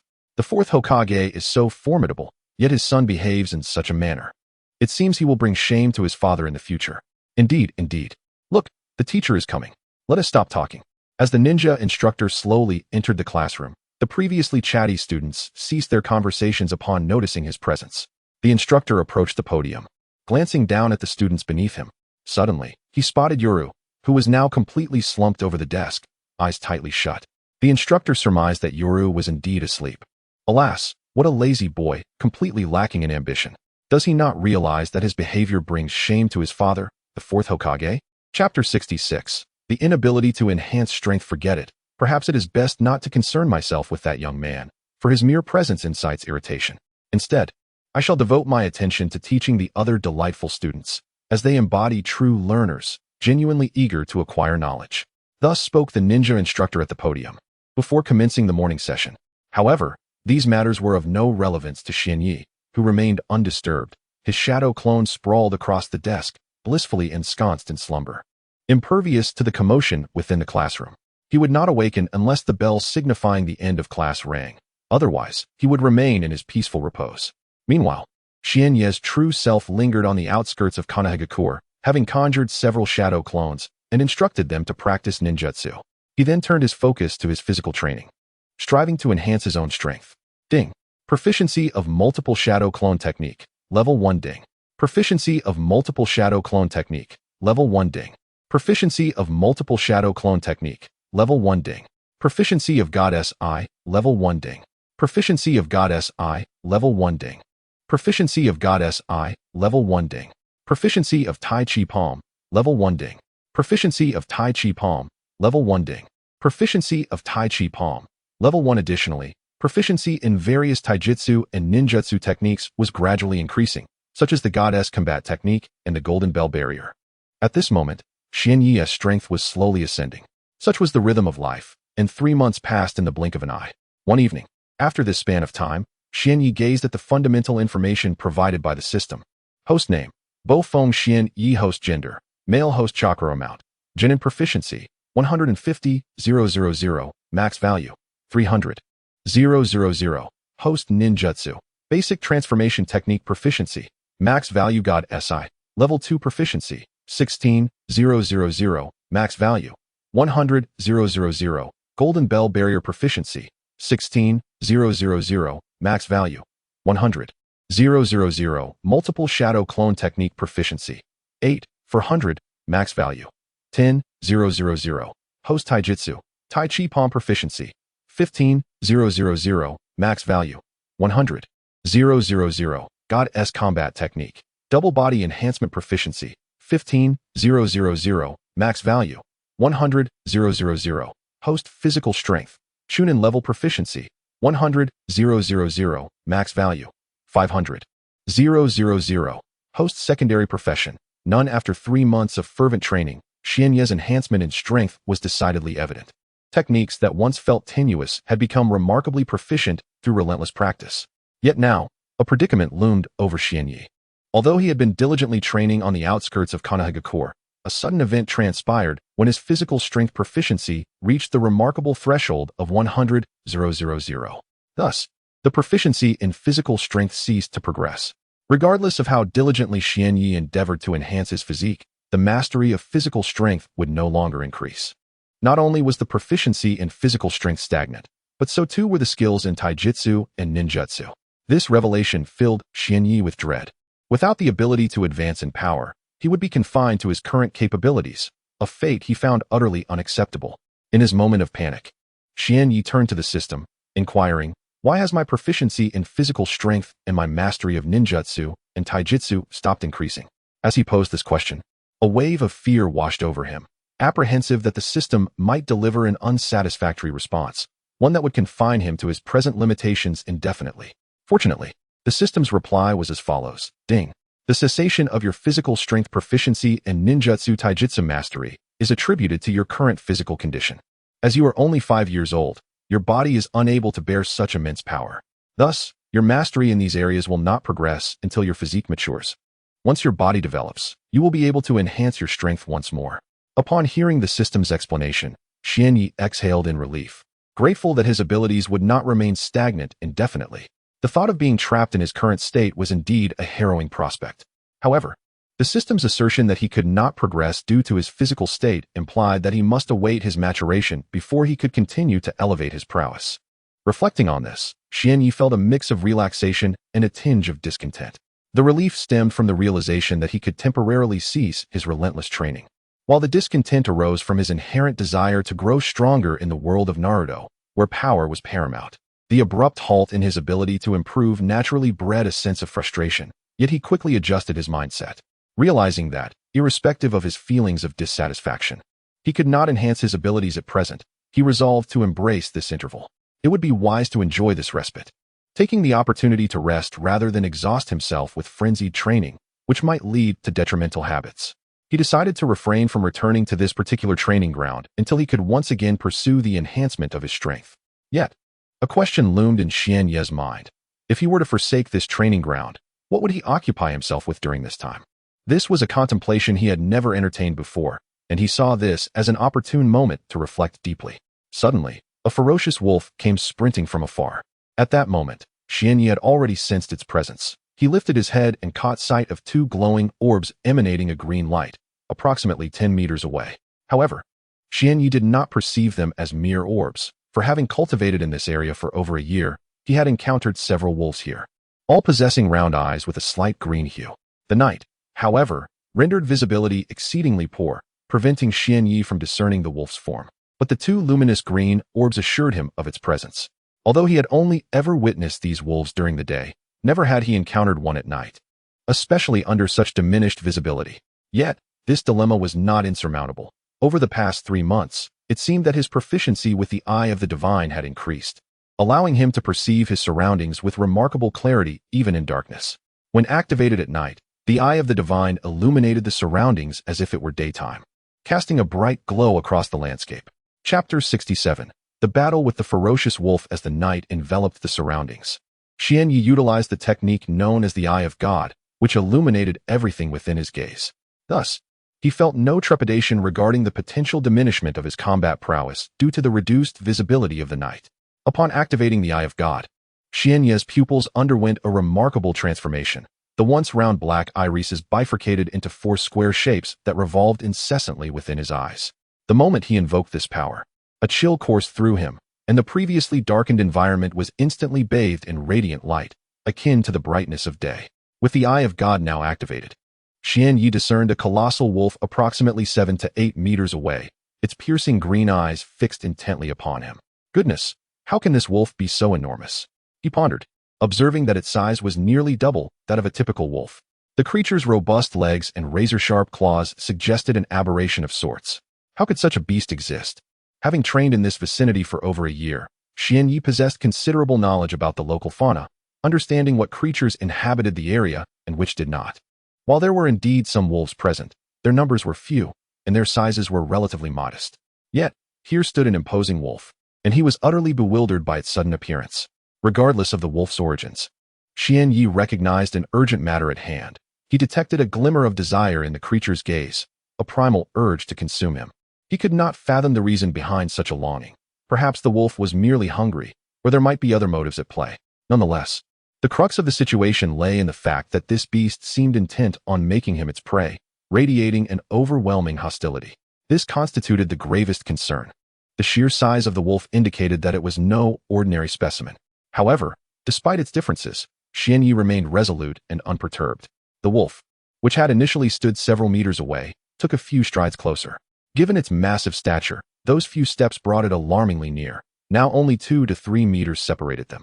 It was as if at any moment the wolf could pounce. Prepared for such an eventuality, Xianyi adopted the stance of Tai Chi, ready to deliver a strike should the wolf dare to advance. Curiously, the wolf circled around Xianyi, neither attacking nor retreating, as if it sensed something extraordinary about him and wished to observe further. While the wolf scrutinized Xianyi, he too thought it prudent to assess the creature's strength. Thus, he inquired into the system in his mind, seeking to unveil the wolf's capabilities. System: display the strength of that wolf. Species: wolf, physical strength, genin chakra strength. None. The information presented by the system was indeed straightforward, revealing 2 significant attributes.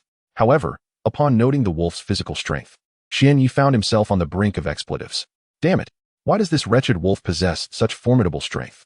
While it is true that there exists a phenomenon known as summoning beasts, known for their immense power, I have been training here for over a year and have yet to encounter a creature of such caliber. To suddenly face a wolf with genin level physical strength is utterly absurd. Xianyi lamented the wolf's prowess inwardly. Alas, it appears this wolf has no intention of letting me go.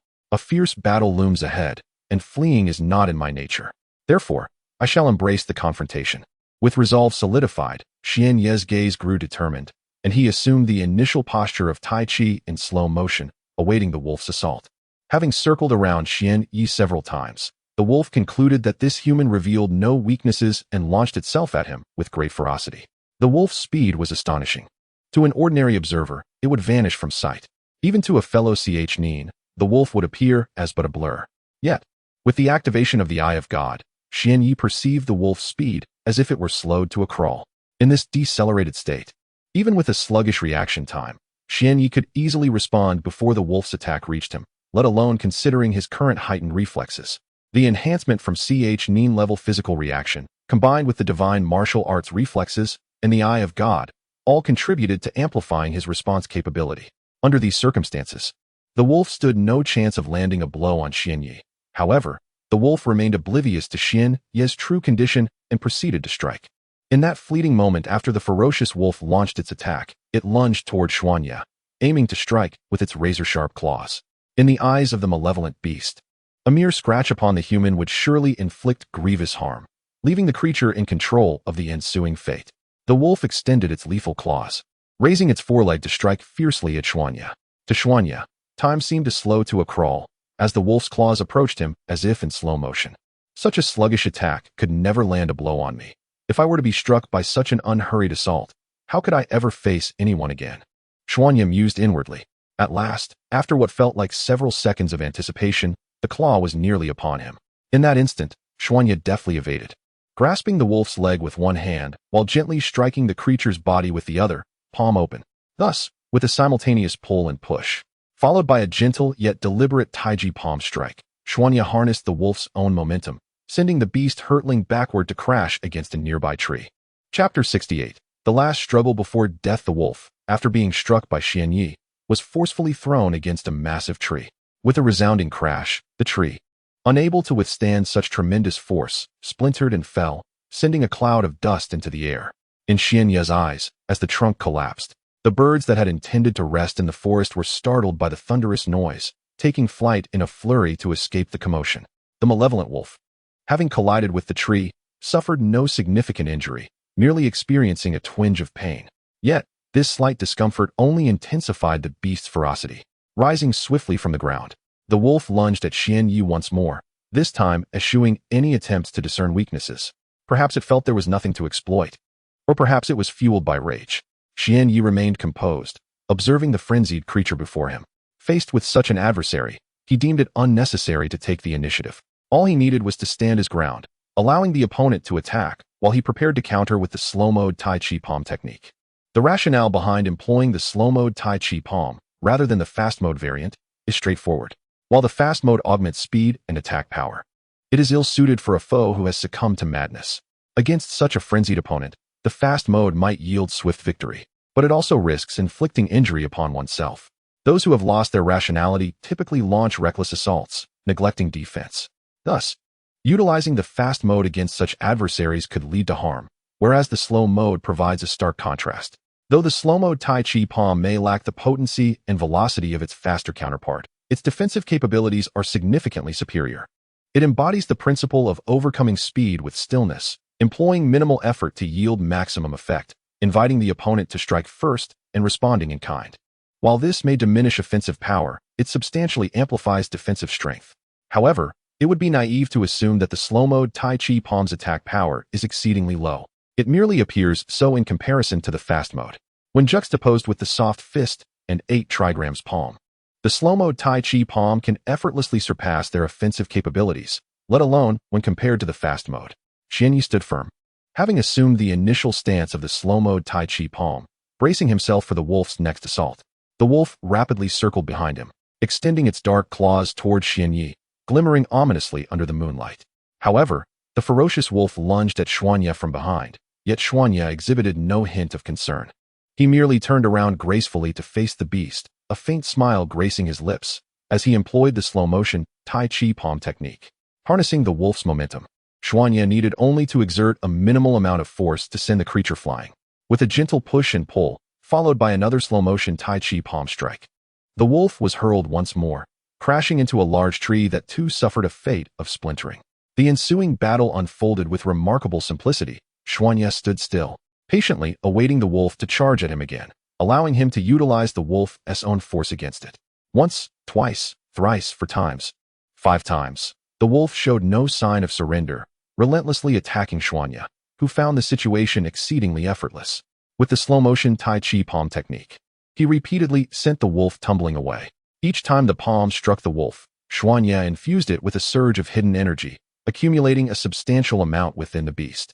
Determined to conclude the confrontation swiftly, Xianyi resolved to deliver a decisive blow, employing the unique technique of the slow-motion Tai Chi palm to detonate the concealed energy. He formed several intricate hand seals, silently reciting the incantation required for the explosion. Upon completion, he uttered the word detonate. In that instant, as the wolf prepared to launch another assault, a thunderous explosion erupted from within its body. Following the explosive sound, the wolf coughed up a torrent of crimson blood, collapsing onto the grass, attempting to rise but failing miserably. Observing this scene, Xuanya recognized that the wolf was nearing its end and promptly turned to make his way home.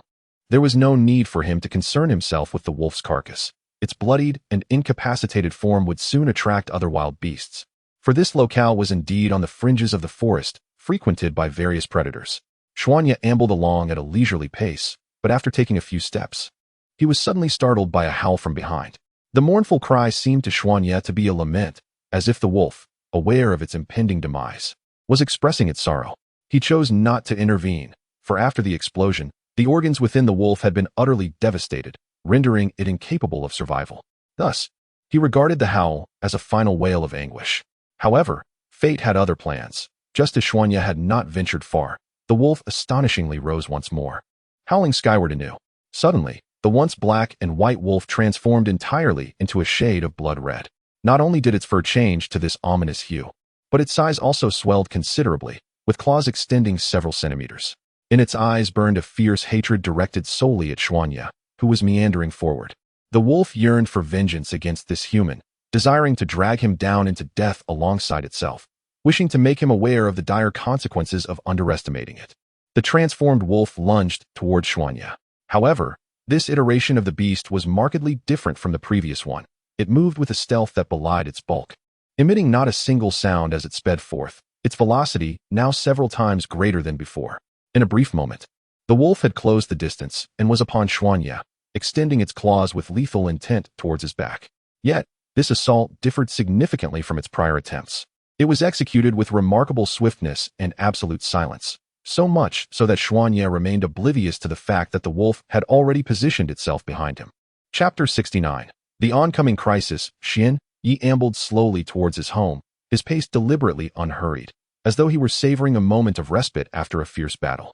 As he walked, an inexplicable sense of dread began to swell within him, expanding infinitely, while an unsettling chill crept up his spine, as if danger were stealthily approaching. This sensation was profoundly discomforting. He pondered the source of such an ominous feeling and what peril could possibly loom, for he had just vanquished the ferocious wolf, which had seemed the greatest threat. Yet, despite his triumph, this disquietude persisted. While Xian Yi was lost in contemplation, the very wolf he had slain silently approached from behind, its claw poised to strike with astonishing swiftness. Closer and closer it drew, the air around him disrupted by the impending attack. Xian Yi, now acutely aware of the looming danger, felt the discomfort within him intensify. "Eye of the god," he intoned, activating his divine vision to discern the root of his unease, the disruption in the air, and the source of the chilling presence behind him. With the eye of the god awakened, he did not need to turn around. He could see the formidable wolf clearly. Its fur, once a blend of black and white, had transformed into a vivid crimson, its body larger and more robust than before, its sharp claws reaching menacingly towards him. Damn it! Xian Yi cursed under his breath, bewildered by the sudden appearance of this second wolf. Just moments ago, he had dispatched one, and now another had emerged. However, as he scanned the creature with his divine vision, the question dissipated. He observed that the internal organs of this wolf were utterly shattered. It was clear that this beast was indeed the very same he had just defeated, its injuries a direct consequence of the explosive force he had unleashed. Yet, Xian Yi was left to wonder why it had transformed so drastically. Its once black and white fur was now drenched in the color of blood, a striking scarlet hue. Not only had its coat changed, but the wolf had also grown in size, its claws appearing to have elongated by several centimeters and now glistening with an even sharper edge. What on earth has this wolf endured to become like this? He mused, as the creature's claws drew ever closer to his back. The speed was astonishing, several times faster than before. Even with the activation of the Eye of God, Xian Yi found it somewhat challenging to evade such an assault. Had he faced the ferocious wolf at the beginning, he could have effortlessly dodged its strikes. But now it was a different story. The wolf's speed had increased manifold, making evasion a daunting task. In a moment of dire urgency, Xian Yi desperately twisted his body, striving to escape the wolf's claws and avoid being ensnared. With a swish, the wolf's claws descended fiercely upon Xian Yi's head, accompanied by the sound of tearing fabric. Miraculously, he narrowly evaded a critical hit. A sharp pain coursed through him. Frowning, Xianyi used the Eye of God to inspect the area clawed by the wolf. His clothing bore 3 distinct marks of the claws, and 3 crimson streaks marred his skin, blood oozing steadily from the wounds, pooling onto the ground and filling the air with a metallic scent. Damn it, I never anticipated that this beast could inflict harm upon me. Had I foreseen this, I would have ensured its demise before departing. Xianyi regretted not having done so, now paying the price as blood continued to flow from his body onto the grass. He needed to staunch the bleeding, lest it impede him in the upcoming battle. Utilizing chakra, he sealed the wounded pressure points on his back. Coupled with his innate strength as a genin, halting the bleeding proved relatively straightforward. System, display the wolf's capabilities, he commanded. A chime echoed as the data materialized. Animal species, wolf physical strength, special genin chakra strength. None. This was troubling. The wolf had attained the strength of a special genin. Although Xianyi had sensed a shift in the wolf's prowess following its previous attack, he had never anticipated that it would escalate to the level of special genin. The distinction between special genin and genin was profound. While special genin was considered the weakest tier among genin, it could easily overpower multiple genin. Why had this wolf's strength surged from genin to special genin? I had been far too complacent. Regardless of the circumstances surrounding this transformation, my failure to eliminate it before leaving was a grave error. Xianyi reflected deeply on his misjudgment and resolved that henceforth, any enemy he encountered must be personally vanquished. He would never again commit the same blunder. Today marked the first and last time he would allow such a lapse in judgment. Xianyi's gaze grew increasingly indifferent, regarding the ferocious wolf as if it were a lifeless object, for in his eyes, that beast was already deceased. To dare to commit such an act against me, having chosen to stand as my adversary, one must be prepared to embrace the inevitability of death. Soon, the wolf lunged at Xianyi once more, extending its sharp claws to strike fiercely at his head. However, this time, the wolf would not reap many rewards. Xianyi remained steadfast, poised in a slow-motion Tai Chi stance, his eyes fixated on the wolf's movements. The moment the wolf launched its attack, Xianyi was ready to respond and counterattack.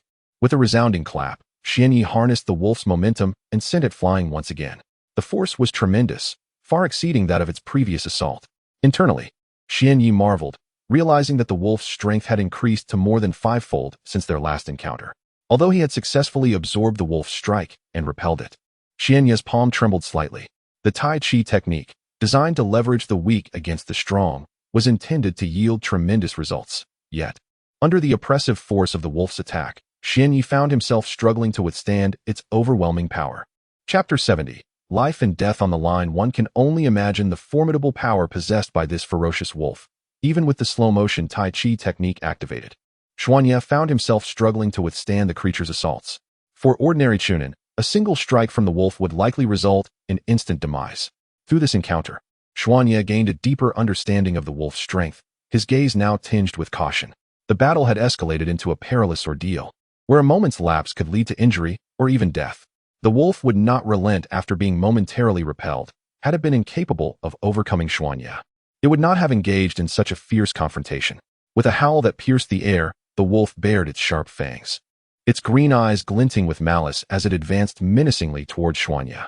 The sight of its slightly parted jaws and razor-sharp canines evoked a visceral fear. Should Xuanye fall prey to its bite, it would spell the end of his existence.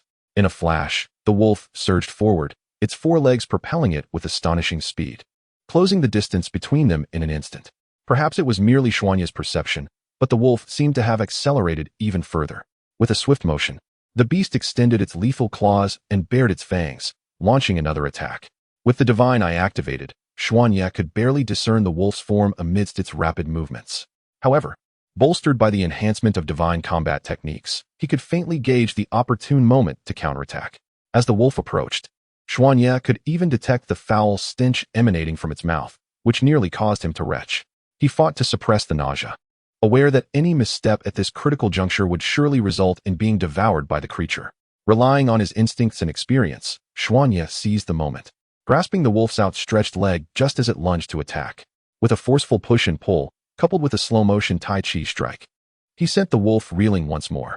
Just as he thought to exhale in relief, a sudden pain shot through his arm. Upon inspection, he discovered 3 deep gashes from the wolf's claws marring his flesh. The agony surged, overwhelming his senses like a relentless tide, nearly forcing a scream from his lips. He could not allow this pain to persist. He needed to first numb the sensation and staunch the bleeding from his arm. Excessive blood loss would soon cloud his mind. Swiftly, Xuanya focused his chakra, sealing off the pain and halting the flow of blood from the 3 wounds. This battle marks the most perilous encounter I have faced since my arrival in the world of Naruto. If survival is to be my fate, I must first vanquish that ferocious wolf. Otherwise, the only path that awaits me is death. At this moment, Xuanya's mind grew increasingly composed, and his gaze sharpened. Reminiscent of a venomous serpent poised to deliver a fatal strike the moment the enemy let down their guard.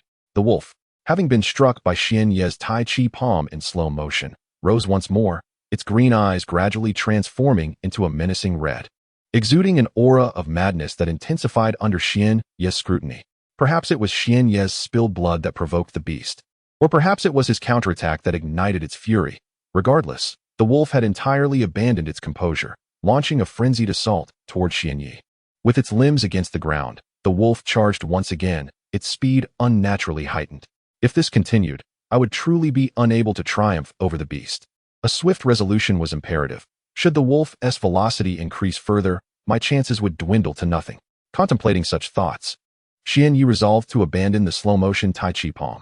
While the slow mode provided a sense of security, given the wolf's current state, if its speed escalated even a few more times, it would render any attempts futile. Standing still and awaiting death would be the more realistic choice. With this silent determination, Xuanya altered his stance, his aura shifting from steady to one of sharp, aggressive intent. Although the wolf's speed surged once more. Upon transitioning from the slow mode to the fast mode Tai Chi palm, Xuanya experienced a significant boost in both speed and power. Yet, there was a notable drawback. The fast mode lacked the hidden energy function that characterized the slow mode. This hidden energy was unique to the slow mode Tai Chi palm. However, the fast mode possessed its own distinctive ability. It could seal the enemy's chakra points, rendering their chakra within those points inert. The human body houses a total of 64 primary points designated for chakra storage. If all these points were sealed, an individual would be rendered incapable of utilizing chakra, akin to an ordinary person. Yet, the wolf before Xuanya exhibited no trace of chakra. Sealing its 64 vital points would have no effect whatsoever. In the current scenario, Xuanya was left with no choice but to employ the fast mode Tai Chi palm to enhance both his speed and offensive capabilities, as the slow mode had become impractical. With a howl, the ferocious wolf surged toward Xuanya at an astonishing pace. This time, Xuanya did not wait for the ferocious wolf to launch its attack. Instead, he took the initiative, unleashing a flurry of strikes with both palms, relentlessly assaulting the beast. The wolf, caught off guard by Xuanya's unexpected aggression, was bewildered. It had always been the one initiating the attacks, while the human merely defended passively. Yet now, the human had turned the tide and accelerated his onslaught. The wolf was once again sent flying by Xuanya's Tai Chi palm. The force of this strike considerably more formidable than before, inflicting noticeable damage upon the creature. However, following Xuanya's assault, the wolf appeared even more frenzied, disregarding its own injuries as it charged furiously towards Xuanya, extending its sharp claws and razor-like fangs, intent on tearing into the human's flesh. The wolf's speed intensified, but Xuanya had no intentions of retreating. He met the wolf's charge head-on, executing another Tai Chi palm strike. This time, both man and beast were propelled backward, Xuanya's small frame colliding violently with a large tree, causing him to spit out a mouthful of fresh blood. Xuanya's breath began to grow faint, and his body bore numerous bloodied scratches from the wolf's claws, blood streaming from the wounds. His head started to feel heavy, a clear sign of excessive blood loss. The crisis had undoubtedly arrived, and it seemed as though the specter of death was slowly brandishing its sharp scythe behind Xuanya. Chapter 71. The upgrade of divine combat techniques. My head is spinning, and I feel utterly wretched. The numerous wounds on Xuanya make it impossible to staunch the bleeding all at once. At that moment, the ferocious wolf had risen once more, its menacing eyes fixed intently upon Xuanya, instilling a sense of dread within him. With a chilling howl, the wolf lunged forward, charging toward Xuanya at an alarming speed, leaving deep claw marks imprinted on the ground. I cannot let this continue. The wild beast is approaching swiftly. I must prioritize defense. A thought flickered in Xuanya's mind as he contemplated utilizing chakra to shield himself from the beast. Although the disparity between the strength of the wolf and his chakra level was considerable, he deemed it essential to attempt it nonetheless. To employ chakra for defense, he needed to activate a protective ninjutsu, of which he possessed but one, the Golden Bell Shield, evolved from the Heavenly Return technique. Open, Golden Bell Shield, Xuanya declared, forming several hand seals while silently channeling chakra throughout his body, directing it to flow according to the Golden Bell Shield's technique. As the chakra began to circulate, a radiant golden dome materialized around him, illuminating the darkness of the night. The wolf, now mere moments away from Xuanya, beheld the sudden emergence of the luminous shield. Confusion flickered in its eyes. It could not comprehend the nature of this strange barrier. However, this was not the time for contemplation. It was a crucial moment in the battle against the human. With Xuanya backed against a sturdy tree, his body bore numerous claw marks, blood trickling down his form. In the wolf's perception, the human's aura was gradually waning. Just a few more strikes, and the human would surely perish, allowing the wolf to drag him into death together. With a resounding impact, the wolf's claws collided with the golden shield, producing a deafening sound that echoed throughout the surrounding forest, rousing the slumbering creatures that scattered in panic. It appears that the Golden Bell Shield is faltering against the wolf's relentless assault. In the instant following the wolf's attack, numerous cracks began to mar the once mighty shield. As if it were on the brink of shattering, Xuanya gazed coldly at the impending rupture, a sense of disappointment welling within him. Alas, it seems that my aspirations were perhaps too lofty. My chakra level is merely that of a lowly genin, while the physical prowess of that ferocious wolf has ascended to the realm of a special genin. In the face of such a staggering disparity, it is indeed remarkable that the Golden Bell Shield could barely withstand a single assault from the beast. This time, the wolf did not crash into a tree but instead staggered back a few paces before resuming its onslaught against Xianyi. Evidently, the genin-level Golden Bell Shield is insufficient against such a formidable foe, providing little more than a meager defense. Moreover, it appears that the rebound effect of the shield was not particularly effective, failing to inflict significant harm upon the wolf. Xianyi silently assessed his chakra reserves. Managing a wry smile, following the earlier defense against the wolf's attack, his chakra was nearly depleted, leaving him with no means to defend himself anew.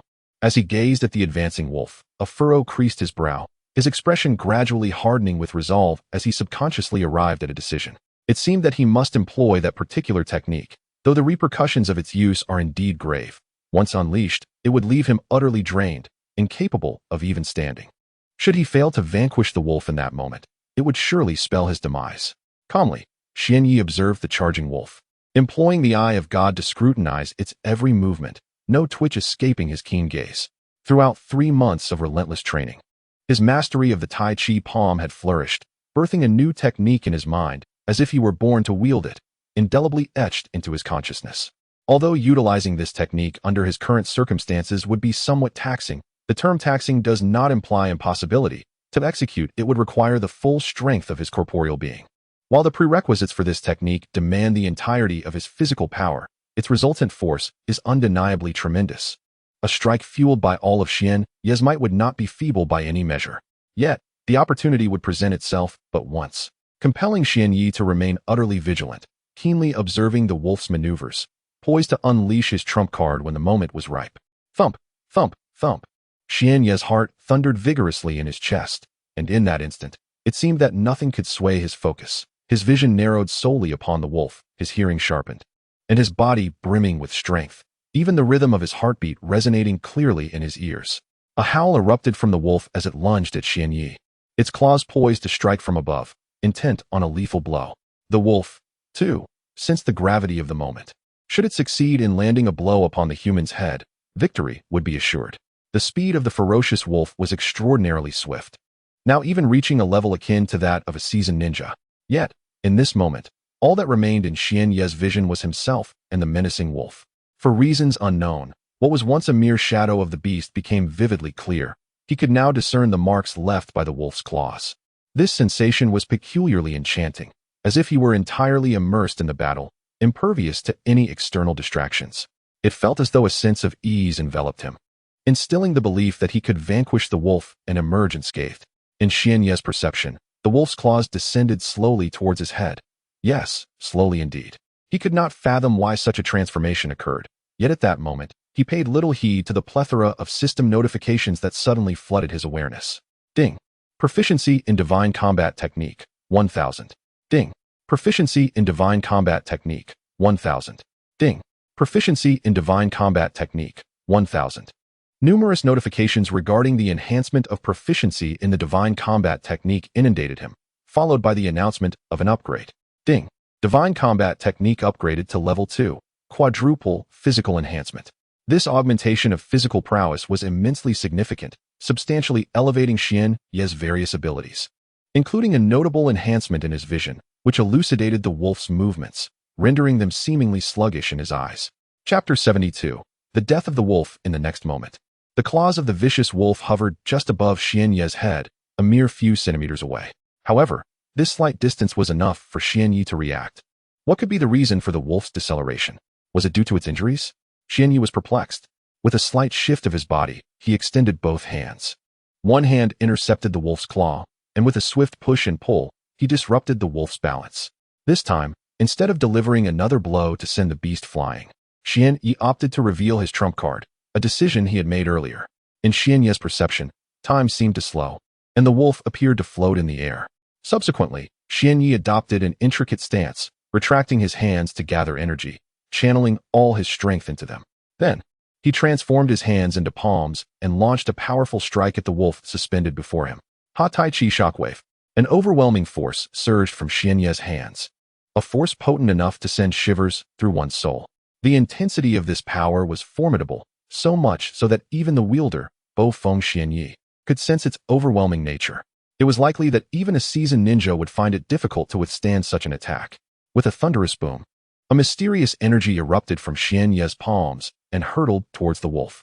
The creature seemed to sense the powerful and domineering energy approaching, its eyes betraying a hint of fear. Awo! Awo! The wolf howled anxiously, desperately attempting to move its body. Yet, despite its efforts, it remained utterly motionless, as if ensnared by the very energy that bore down upon it. With a resounding crash, a cacophony erupted from the wolf's body, flesh and blood exploding forth. A rain of crimson cascading down, filling the air with a pungent scent of iron. Xian Ye's complexion turned pale as he collapsed onto the grass, gasping for breath, his hands trembling uncontrollably. After a while, his breathing finally began to steady, and he laboriously rose from the ground, surveying his surroundings. The area was now drenched in the wolf's blood and remnants, the metallic odor thick in the air, while distant roars of wild beasts echoed through the dark forest. This is bad. I must leave quickly, or I may not have another chance. Xian Ye's expression darkened as he realized the stench of blood was spreading, and the forest was rife with predators. Under normal circumstances, Xian Ye would have no reason to fear the beasts lurking in the shadows. However, the situation was far from ordinary. Having expended all his strength to slay the ferocious wolf, he now found himself barely able to maintain his footing, with no surplus energy to defend against any potential threats. Should a wild beast appear at this moment, Xian Ye would be utterly defenseless, unable to flee or fight back. He would truly be at the mercy of fate. Thus, he could only muster the strength to stand upright, slowly making his way toward the village of Konoha, toward his home. As he trudged along, a sudden warmth surged in his throat, and he violently coughed up a mouthful of blood. At that moment, an alert from the system echoed in his mind. Ding! Congratulations to the host for achieving the first kill of a summoning beast. The system will reward the host. Ding! Congratulations to the host for acquiring the secondary profession of healer, along with the Healer-S manual. The words resonated within him.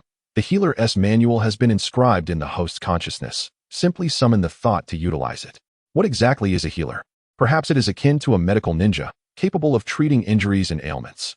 The name itself suggests as much. This secondary profession has arrived at a most opportune time, as I am currently injured and can test the capabilities of this newfound role.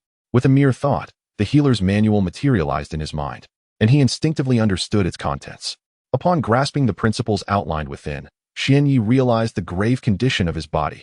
Blood continued to pour from his wounds, which remained untreated, and several bones had been shattered by the wolf's assault. It was imperative to staunch the bleeding, otherwise he would be in dire peril. As he continued toward his home, he employed the bleeding-stopping techniques from the manual. Miraculously, all his wounds ceased to bleed. How astonishing! This healer profession seems quite formidable, despite my numerous injuries. I managed to halt the blood flow almost instantaneously. Glancing at the blood staining his clothes, he frowned and made his way toward a nearby stream.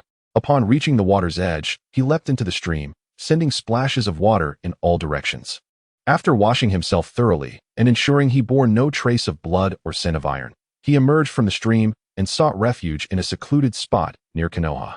Now was not the time to return home, as his injuries would surely raise concern and prompt endless questions from his parents.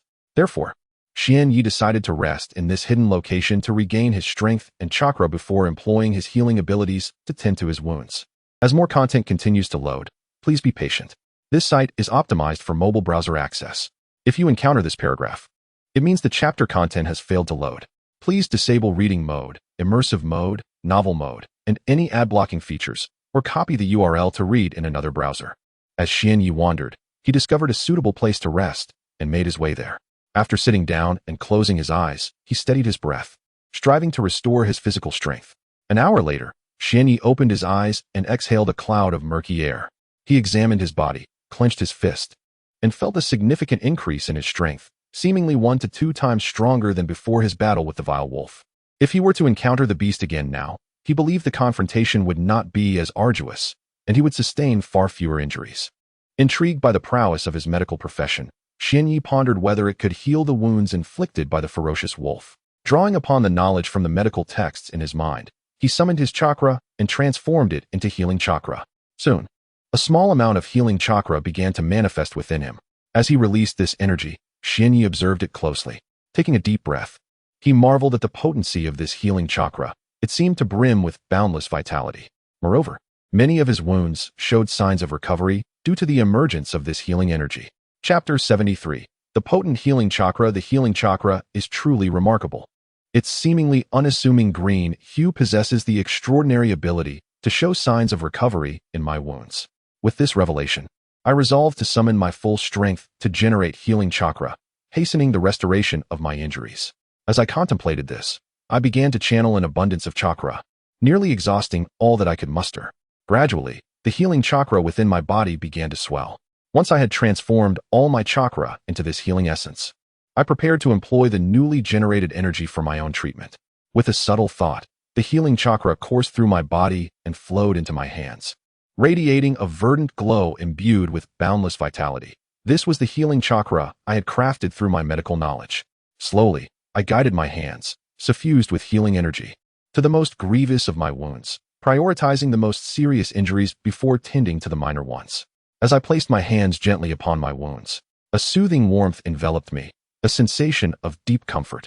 There was a peculiar itch, almost an urge to scratch, which I soon recognized as the signs of my wounds healing, new flesh beginning to form. Lowering my gaze to the spot beneath my hands, I saw that indeed, new tissue was emerging where the vicious claws of the wolf had once raked my skin. The 3 deep lacerations were gradually knitting together, leaving no trace behind, and my skin appeared even fairer than before. The efficacy of this healing chakra was nothing short of astounding. I had never anticipated such remarkable results. Initially, I had merely hoped to mend my wounds, but I was utterly astonished that the healing chakra could restore my injuries in such a brief span of time. In light of this development, my spirits soared. Although the system indicated that my strength could not be enhanced further at this juncture, the rewards from my encounter with the ferocious wolf were indeed bountiful.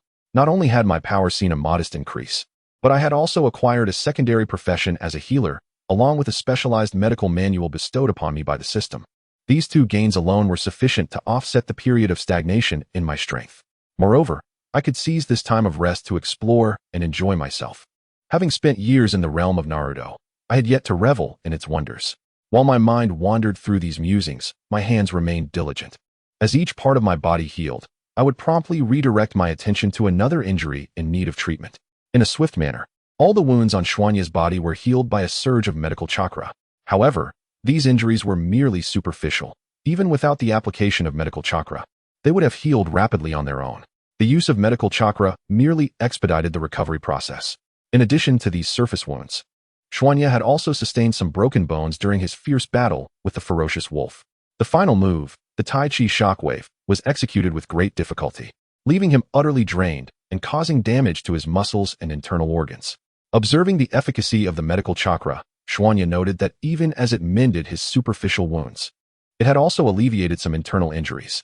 It was evident that employing this medical chakra to treat his internal afflictions would yield remarkable results. However, he could not afford to do so at present. He was to return home, and if his mother, Uzumaki Kushina, discovered his injuries, it would certainly spell trouble. Thus, he resolved to focus solely on treating his external wounds for the time being. Once the external injuries had been fully treated, the medical chakra within him was depleted. Xuanya rose to his feet, casting a rueful glance at his own body. Sighing, he thought, for the sake of appeasing my mother, Uzumaki Kushina, this will have to suffice. Time to head home. Standing up, he dusted off his clothes and began his walk in the direction of his house. Due to the significant injuries to his muscles, he could only proceed at a leisurely pace, unable to sprint homeward. Walking was not entirely unpleasant. He considered it a respite after the arduous battle. As he pondered other matters, his feet continued to move. The night had deepened, and the streets of Kanehagakure were nearly deserted. Initially, he had planned to return home immediately after the Ninja Academy's dismissal, but his prolonged engagement with the wolf had delayed him considerably. He wondered whether his mother was anxiously awaiting his return. With each step, pain coursed through his body, and suddenly the journey home felt exceedingly long. After what seemed like an eternity, he finally reached his doorstep, his body on the verge of giving out. With a creak, the door swung open, revealing the warmly lit interior of his home. From a distance, he could discern the silhouette of a woman. Indeed, his mother remained in the hall, waiting for his return. Xuanya approached the hall, donning his sincerest smile. "Mother, I am home," he called softly into the hall. It was not that he refrained from shouting out of reluctance, but rather that his body could not endure the strain of raising his voice too high. The figure in the hall turned upon hearing Xuanya's voice and, upon seeing him, rushed over and embraced him tightly. "Xiaoya, why have you returned so late? Do you not realize how worried I have been? I truly feared for your safety. What would I do if you never came back?" The words of his mother, Uzumaki Kushina, pierced Xuanya's heart like a dagger, causing not only a dull ache within but also a sharp pain throughout his body. Xuanya furrowed his brow, his expression contorting as he endeavored to mask his discomfort. Mother, your embrace is making it somewhat difficult for me to breathe," he softly murmured to Uzumaki Kushina. "Ah, Xiaoya, are you all right? Are you unwell?" Upon noticing something amiss with her son, Kushina quickly released him. I'm fine. I was just delayed due to some matters this evening. You really need not wait for me at night, mother." Chapter 74. Returning home, my dear child, I am your mother. Naturally, I worry when you do not return home at night. If you would prefer that I do not wait for you each evening, then you should make a point to come home sooner, Uzumaki Kushina said with a gentle smile. More content is loading. Please wait. This site only supports mobile browser access. If you see this paragraph, it indicates that the chapter content failed to load. Please disable your browser's reading mode, immersive mode, or novel mode, and turn off any ad blocking features, or copy the URL to another browser to read. Yes, I will, Shinyi replied, gazing at his mother's beautiful face, a warmth blossoming in his heart. I will come home earlier from now on so that you won't have to wait for me any longer. All right, I believe what you say, little Yi. You will indeed keep your promise, won't you? Kushina said with a smile. Mother, I'm going upstairs now. I feel a bit tired today and wish to retire early. Xian Yi waved goodbye to his mother. Yes, go ahead, rest well. Do not overexert yourself at school, listen to your teachers, and maintain good relationships with your classmates, Kushina advised. After she finished speaking, Xian Yi ascended the staircase towards his room. Mother, I promise I won't make you wait anymore. Since I cannot improve my strength at the moment, I shall cherish this time to spend with family. As he walked to his room, he contemplated this thought.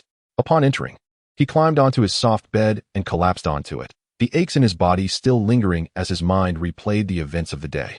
The battle with that ferocious wolf had brought Xian Yi numerous gains. Not only had it taught him how to fight, but it had also enhanced his practical experience and seemingly facilitated a breakthrough. He could not comprehend why, during that fight, the wolf's speed appeared to slow down. No, it wasn't the wolf's speed that had diminished. Rather, it was his own reflexes that had been heightened. System, display my basic information. Ding. The host's basic information has been compiled. Host name, Kazekage Xian Yi. Host gender, male. Host chakra amount, genin level proficiency, 150,000, max value, 300,000. Host ninjutsu, basic 3 body technique proficiency, max value divine eye, level 2 proficiency, 16,000, max value, 100,000. Golden bell shield proficiency, 16,000, max value, 100,000. Shadow clone technique proficiency, 8,400, max value, 10,000. Host taijutsu, tai chi palm proficiency, 15,000, max value, 100,000. Divine combat skill level 2, fourfold physical enhancement proficiency, 10,000, max value, 500,000. Host physical strength, chunin level proficiency, 100,000, max value, 500,000. Host secondary profession. Healer Xian Yi carefully examined the system's presentation of his basic information and noted with satisfaction that a secondary profession had been added. Healer. No longer remaining in a state of nullity. Suddenly, Xian Yi's eyes widened in astonishment as he realized that his divine martial skill had unexpectedly advanced to a second tier. This new level of the divine martial skill granted him a remarkable fourfold enhancement of his physical prowess. It became evident that the reason for the sudden deceleration of the fierce wolf during their recent battle stemmed from this upgrade. His divine martial skill had achieved a second tier, resulting in a quadrupling of his physical enhancement, and, correspondingly, his reaction time had also surged fourfold. No wonder he had experienced such an extraordinary situation at that moment. The upgrade of the divine martial skill, which now provided a fourfold physical enhancement, was not a mere trivial increase. It was an immensely powerful transformation, amplifying his capabilities by 4 times the original. Previously, at the first tier, the divine martial skill only offered a 2-fold enhancement, but now it had doubled his strength, rendering him twice as powerful as before. For others to achieve such a significant augmentation in strength would typically require several years of relentless effort, yet he had accomplished this monumental feat overnight. Xian Yi inwardly rejoiced at the prospect of a 4-fold physical enhancement, coupled with the acquisition of the medical auxiliary profession that night, marking a truly bountiful harvest. However, he lamented the injuries sustained during his battle with the wolf, realizing that the medical chakra could not fully heal him in one go and that he would have to wait until the following day for complete recovery. Hey system, didn't you say that strength couldn't be enhanced? Why then could the divine martial skill upgrade? This lingering question had long occupied Xian Yi's mind, and he finally posed it to the system upon returning home. Ding. The host's divine martial skill has advanced due to the intense pressure from battling a formidable summoning beast. Under ordinary circumstances, skill proficiency would not improve. So, it is indeed possible to enhance proficiency through combat against powerful adversaries, albeit through a rather arduous process. Last night, I nearly met my demise. Never mind. It is better to refrain from obsessing over strength enhancement and simply relish this period of leisure. I shall enjoy a carefree life as a student at the Ninja Academy, dozing off during classes, reminiscent of my school days on Earth. Lost in these thoughts, Xian Yi gradually succumbed to slumber on his spacious bed. Upon awakening the next day, he glanced at the alarm clock beside him, noting that it was just past 6 in the morning. He had naturally roused from sleep without anyone to awaken him. Oh, how delightful it is to sleep soundly until waking naturally. After stretching lazily and rubbing his eyes, Xian Yi opened his bedroom window to let in fresh air. The morning breeze was invigorating, and he could feel the gentle coolness it brought. It was a new day, a time to savor this rare moment of leisure, free from the relentless pursuit of self-improvement. After completing his morning routine in his room and selecting his attire for the day, Xian Yi gradually descended the staircase. As he made his way down, the chakra within him instinctively transformed into healing chakra, generating waves of vibrant life energy throughout his being. This phenomenon enveloped Xian Yi in a warm and soothing sensation. Indeed, this healing chakra proved to be quite remarkable, not only alleviating pain, but also promoting relaxation. Upon reaching the ground floor, he beheld the figure of his mother, Kushina Uzumaki, bustling about in the hall, diligently preparing breakfast for the family. It wasn't long before he savored a delightful morning meal. After bidding farewell to his mother, Xian Yi set forth towards the Ninja Academy. It had been a considerable time since he had truly attended the academy. Recently, he had only sent his shadow clones, while his true self had been secretly honing his strength on the outskirts of Konoha. Chapter 75. A new course today. I shall personally attend the Ninja Academy to immerse myself in the unique experience of being a student. While at school, I can also indulge in a nap and explore the surroundings, leading a leisurely life for a while. Such a lifestyle is indeed quite pleasant, devoid of strenuous effort, allowing each day to pass with delightful ease. As I traversed the streets, my pace quickened, perhaps due to the long absence from the Ninja Academy, yearning to hasten my return and relive the experience. Soon, the Ninja Academy came into view, and it was morning. Many students were returning home from their studies. I hardly recognized anyone, so I hurried back to my designated classroom to listen to the incessant lectures of the ninja teacher and observe my diligent classmates. When fatigue set in, I could enjoy a refreshing slumber, savoring a life of utmost comfort. With a light-hearted stride, I swiftly reached my classroom. Upon entering, I noticed that most seats were already occupied, save for the one nearest to Uchiha Itachi, who had yet to arrive. As I settled into my seat, resting my hands upon the desk in support of my head, I pondered whether I had arrived a tad too early. The ninja teacher had not yet come. And even Uchiha Itachi, the only person whose name I could recall, was absent, leaving me feeling somewhat bored. After a brief moment of daydreaming, I suddenly heard footsteps approaching from outside the classroom. It turned out that the ninja teacher had arrived. Over the past 3 months, there seemed to be little change, perhaps only the length of their hair, as their face remained unchanged. Not long after the ninja teacher entered the classroom, Uchiha Itachi hurriedly appeared, slightly late and a touch embarrassed. With a reddened face, he stood at the classroom door, averting his gaze from the ninja teacher. Oh, so Uchiha Itachi has finally made it. Come on in, no need to linger at the entrance. The ninja teacher displayed a warm enthusiasm towards Itachi, as if he had received a substantial gift. Whether on Earth or in the world of Naruto, teachers tend to be more lenient with exemplary students. If I were an inattentive learner, I would undoubtedly have faced the teacher's reprimand. I shook my head and let out a soft sigh.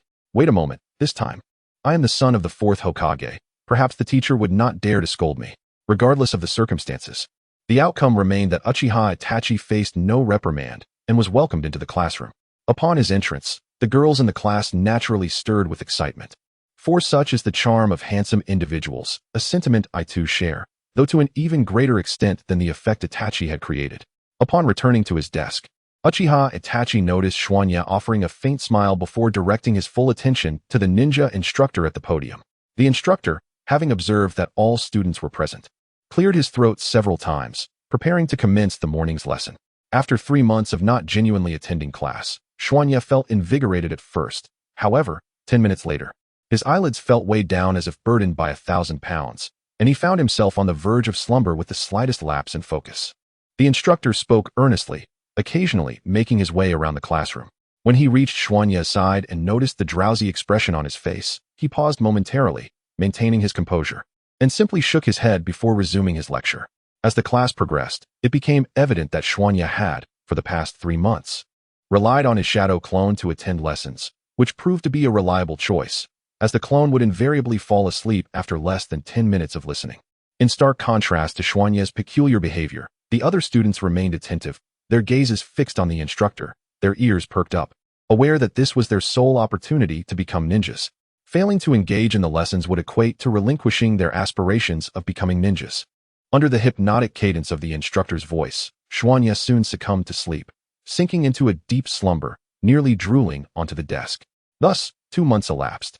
And it was yet another bright morning, the sun shining brilliantly and the air fresh, creating a delightful atmosphere.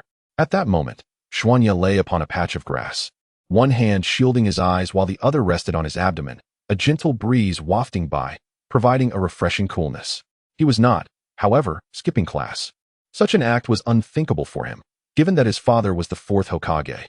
The repercussions of being discovered by his father and relayed to his mother, Kushina, whose temper was well known, would certainly result in a severe reprimand. The entire class had accompanied the ninja instructor to this very patch of grass where Shuanya reclined. Situated within the confines of the Ninja Academy, specifically designed for student training, this area boasted an array of equipment for practice, including sandbags, weighted gear, and large trees for honing attack skills, among countless others. Thus, one might wonder why Shuanya could so leisurely repose on the grass, having found a tree beneath which to rest. As the moment approached for him to join his classmates in training, Shuanya addressed his ninja instructor, saying, "Excuse me, teacher, I seem to have an upset stomach today. It hurts quite a bit. May I take a moment to rest?" Despite any internal objections he may have harbored, the instructor, recognizing Shuanya's privileged background, felt compelled to allow him to seek solace in a shaded area.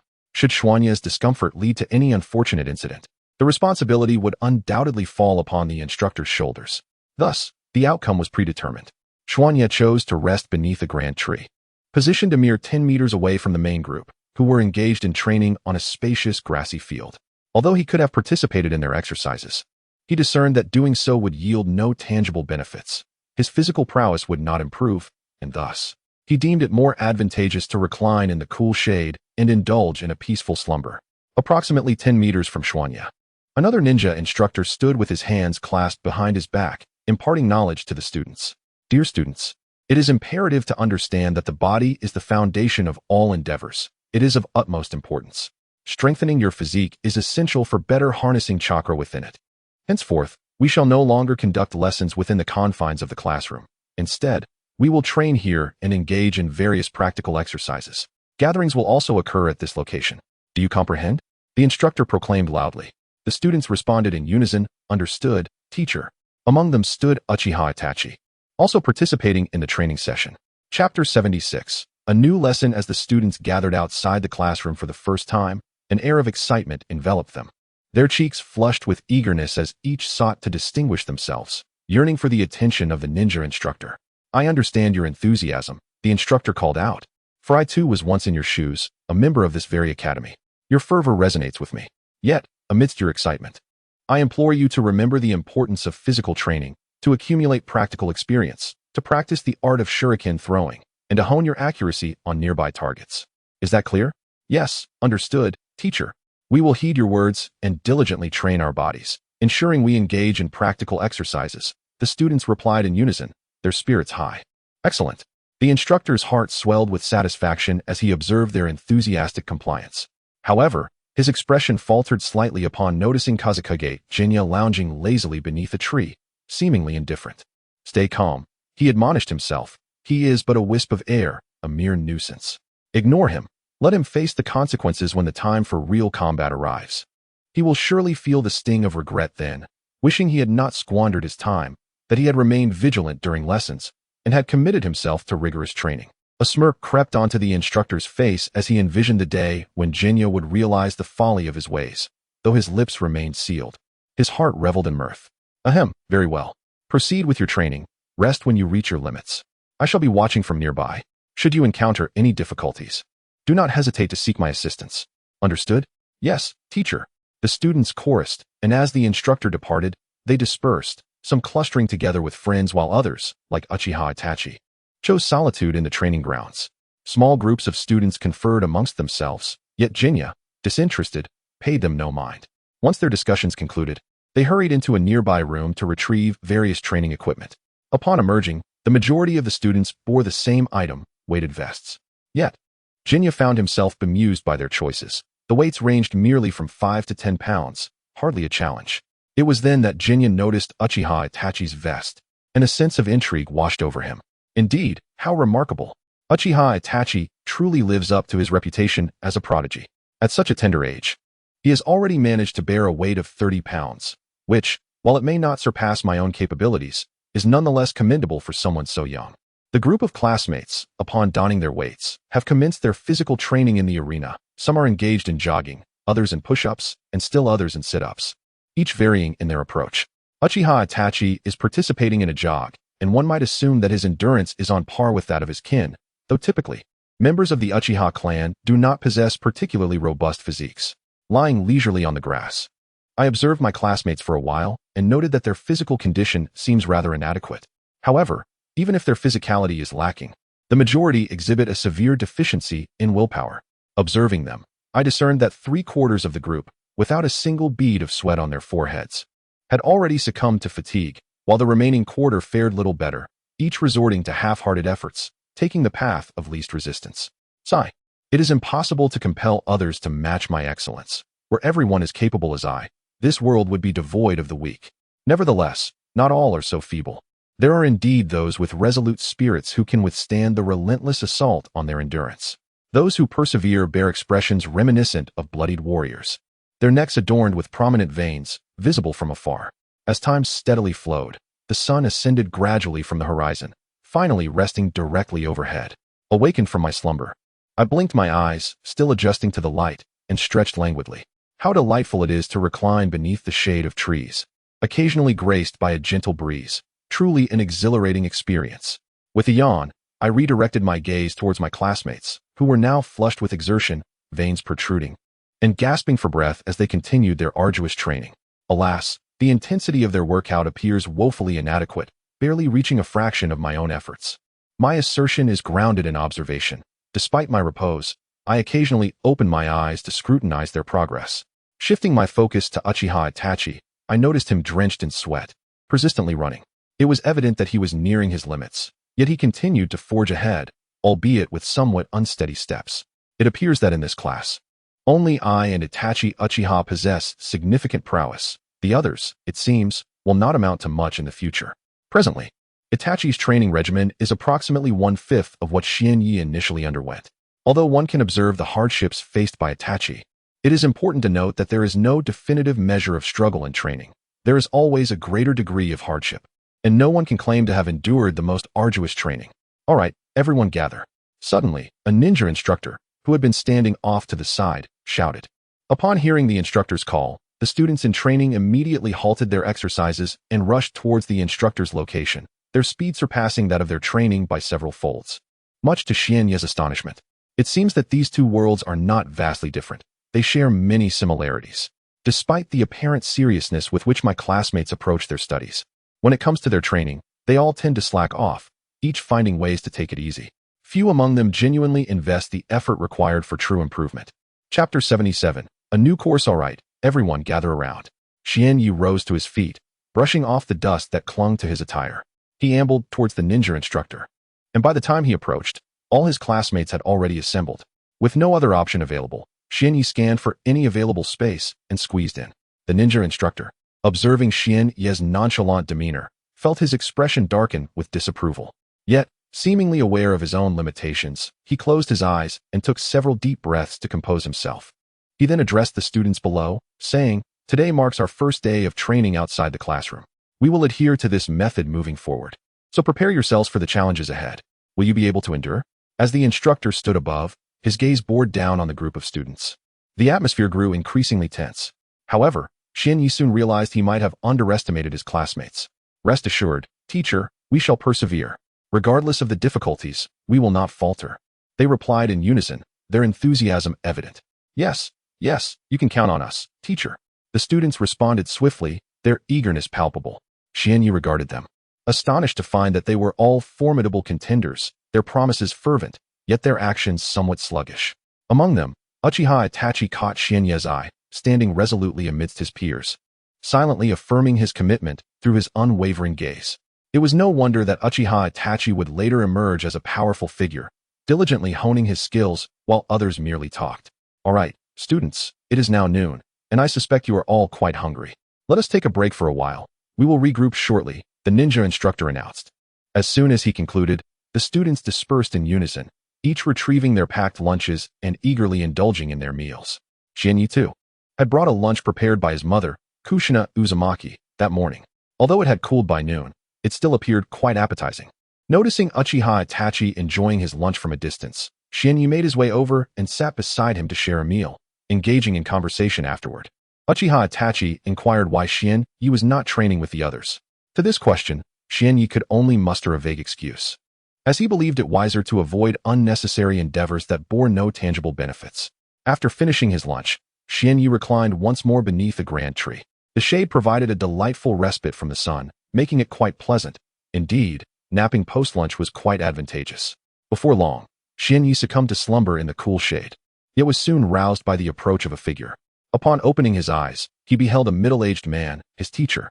"Ah, is there something you need?" Xianyi inquired, scratching his head at the sight of the ninja instructor. "There is a matter at hand. We are to assemble now. Join your peers, as training will commence shortly." The ninja instructor replied, his expression twitching after hearing Xianyi's response. After a moment, he added, "Well, about that. Teacher, I just finished my lunch, and I think my stomach is bothering me a bit. Is it possible for me to sit this one out? If I do go, there might be unfortunate incidents." A hint of menace lingered in Xianyi's words, leaving the instructor with little recourse. He could hardly resort to reprimanding him physically. "Very well, rest here. But do be cautious, no mishaps, please." The ninja instructor articulated each word with emphasis, casting a stern glance at Xianyi before departing. "Take care, teacher. I shall look after myself, so do not fret," Xianyi retorted, unperturbed by the instructor's glare, even allowing a devious smile to escape his lips. "Gather around, everyone." The ninja instructor's temper flared, yet he could not vent his frustrations upon Xianyi. Thus, he redirected his ire towards the group of ordinary students devoid of any connections. Upon hearing his call, the students quickly lined up before him, standing straight and still, fearful of any errant movements. "Having observed your morning training, it appears today's physical regimen is nearly complete. Now, follow me to practice your accuracy with shuriken," he directed. "Oh, we're practicing shuriken accuracy? This could be rather interesting," Xianyi mused, watching as his classmates gradually moved away. He then relocated to another tree, one closer to the target range, leaning against it to observe how the ninja instructor would conduct the lesson. Upon reaching the target range, the ninja instructor surveyed the students and produced a shuriken. This is the target range, a place dedicated to honing your shuriken accuracy. As you can see, shuriken abound here. The ground is littered with them, housed in boxes for your practice. Watch closely. I will demonstrate the proper technique for utilizing a shuriken, the ninja instructor instructed, addressing his students earnestly. You see, shuriken is an essential weapon for any ninja to master due to its compact size and ease of transport, coupled with its sharpness. Therefore, one must exercise caution while wielding it. Never use it to harm your fellow classmates. In the shooting range, a group of students stood with their heads held high, attentively listening to the words of their ninja instructor, occasionally nodding in agreement as if they found great wisdom in his discourse. Aspiring to become exceptional ninjas, they understood that maintaining a high accuracy with shurikens was paramount. A low hit rate would equate to a forfeiture of their proficiency with ranged weapons, leaving them reliant on close combat or the release of ninjutsu. However, I observe that none among you seems to possess the ability to utilize ninjutsu, and a significant portion has yet to extract chakra. Am I mistaken? The students in the range collectively nodded, earnestly absorbing the instructor's teachings. Given this, it is even more critical for you to enhance your accuracy with shurikens. In the early stages of your ninja training, with limited knowledge of ninjutsu, the precision of your shurikens will significantly bolster your capabilities. Now, I shall demonstrate how to properly wield a shuriken and the techniques involved.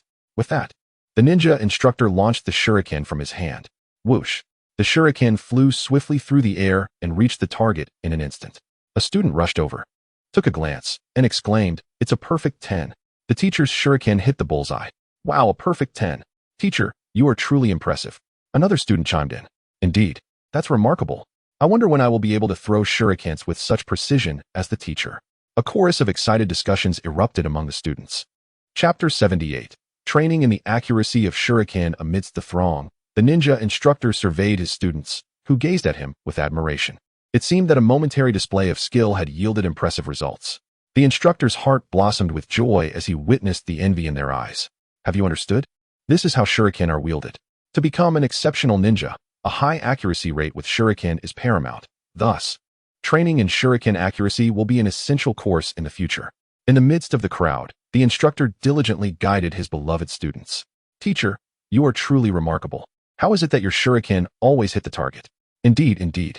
Teacher, do you possess some secret technique? Please share it with us." "Yes, yes. You are the best." "Teacher, I too aspire to become an outstanding ninja like you." A group of students clustered together, showering the instructor with compliments. "Haha, let's keep it low-key. Would you like to know why my shuriken accuracy is so high? Curious about my prowess?"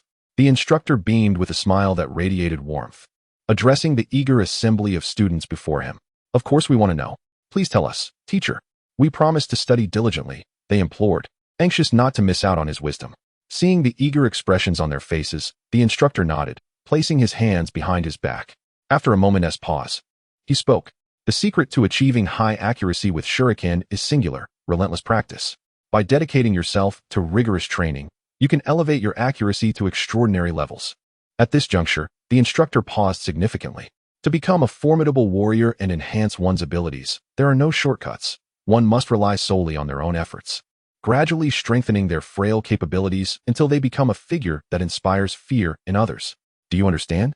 The instructor's voice resonated with clarity and conviction, each word delivered with infectious fervor. Upon hearing his words, the students were momentarily taken aback, but they quickly regained their composure, fervently assuring him, "Rest assured, teacher. We will strive with all our might and become strong warriors." "Yes, teacher, you can count on us. We will train diligently, no matter how exhausting it may be. We will forge ahead toward strength." Each student, cheeks flushed with determination, pledged their commitment to the instructor. Even the typically aloof and proud Itachi Uchiha nodded in agreement, uttering a brief affirmation. The teacher, though seemingly lacking in prowess, uttered a remark that ignited a spark within me, stirring a fervent desire to enhance my abilities. Under the shade of a tree, Shinyi, who had been leisurely relaxing, widened his eyes in astonishment at Uchiha Itachi's words, realizing that there was more to Itachi than his typically aloof demeanor. This revelation shattered the image I had of Itachi as a cold and indifferent figure. "All right, class, let us all follow the teacher's demonstration and practice with some shuriken to improve our accuracy. From now on, We shall dedicate our mornings to physical training and our afternoons to honing our shuriken skills. After a month of this regimen, we will undergo 2 assessments, one for shuriken accuracy and another for practical combat. With that, the ninja instructor departed, retreating to the cool shade of a tree, leaving behind a group of bewildered students, each still processing the moment. After a while, they began to react. Some, who were less socially adept, took to practicing their shuriken accuracy, while those with closer friendships engaged in conversation. Hey, the teacher just announced a test in a month. What if I don't perform well? It would be quite embarrassing to be ridiculed, one student fretted. Why worry? Even if your performance is subpar, you won't be the one at the bottom, another reassured, gesturing toward Xianyi, who seemed to embody indolence beneath the tree. Just look at him. He's bound to be the last. With that lazy attitude, there's no chance he'll excel. Relieved, the anxious student sighed. Phew, I almost forgot about his existence. With someone like him at the bottom, I needn't fret about my own performance. He exhaled deeply, patting his chest in relief upon spotting Xianyi lounging beneath the tree. As the gesture was made towards him, Xianyi sensed the attention and glanced over, having overheard snippets of their conversation and grasping their sentiments. He shook his head in resignation, thinking to himself, you wish for me to be the bottom of the class? That's a fantasy. I refuse to endure such embarrassment. After contemplating for a moment, feeling a tinge of boredom, Xianyi reclined once more in the shade, finding tranquility in the prospect of sleep. The days of leisure flew by swiftly. A month passed in the blink of an eye. While I diligently trained to elevate my abilities, each day felt prolonged, yet the moments of relaxation seemed to vanish in an instant, as if opportunities slipped away with the blink of an eye. During this period, the belly of his mother, Kushina Uzumaki, gradually began to protrude day by day, and it was now unmistakably evident that she was pregnant. As Jinya pondered this, he calculated that there seemed to be only a few months remaining before the birth of his younger brother, Naruto Uzumaki. This realization implied that his parents had but a few months left to live. Each time he contemplated these matters, a profound sorrow would cloud Jinya's expression. Once again, his mother, Kushina, noticed something amiss with him. Jinya, who was typically a cheerful and talkative individual, had suddenly become withdrawn and perpetually tearful. It was evident even to a stranger that Jinya's spirits were quite low, let alone to his own mother. Chapter 79. All 10 rings as the dawn broke anew. Xianyi trudged heavily towards the ninja academy, returning once more to the training grounds. As was customary, he sought refuge beneath the shade of a grand tree, closing his eyes in hopes of indulging in a brief slumber. However, before he could surrender to sleep, the voice of a ninja instructor pierced the tranquility, prompting him to open his eyes and discern the instructor's intentions. It may be recalled that a month prior, in this very spot, I had mentioned that today would herald a test. The test, are you prepared? I certainly am not. The rapid approach of this examination caught me off guard, instilling a sense of panic within me. Ahem. The instructor, noticing a throng of students whispering amongst themselves, cleared his throat several times to command their silence.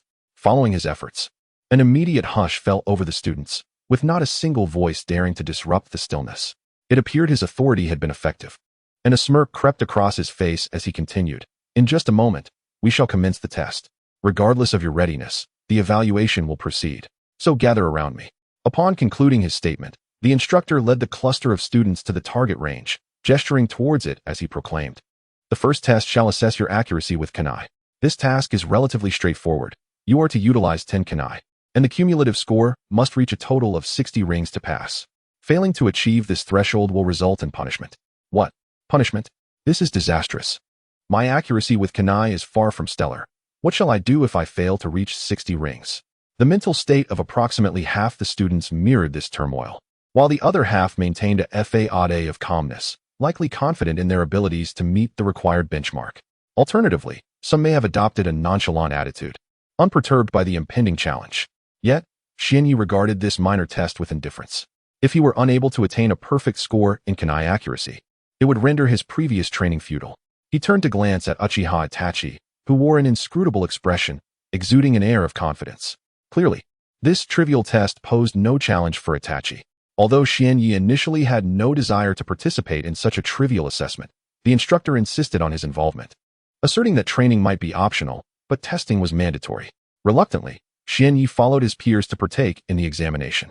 The first challenge concerned kunai accuracy, with the instructor assigning Uchiha Itachi to be tested second to last, while Xianyi himself was to be the final participant.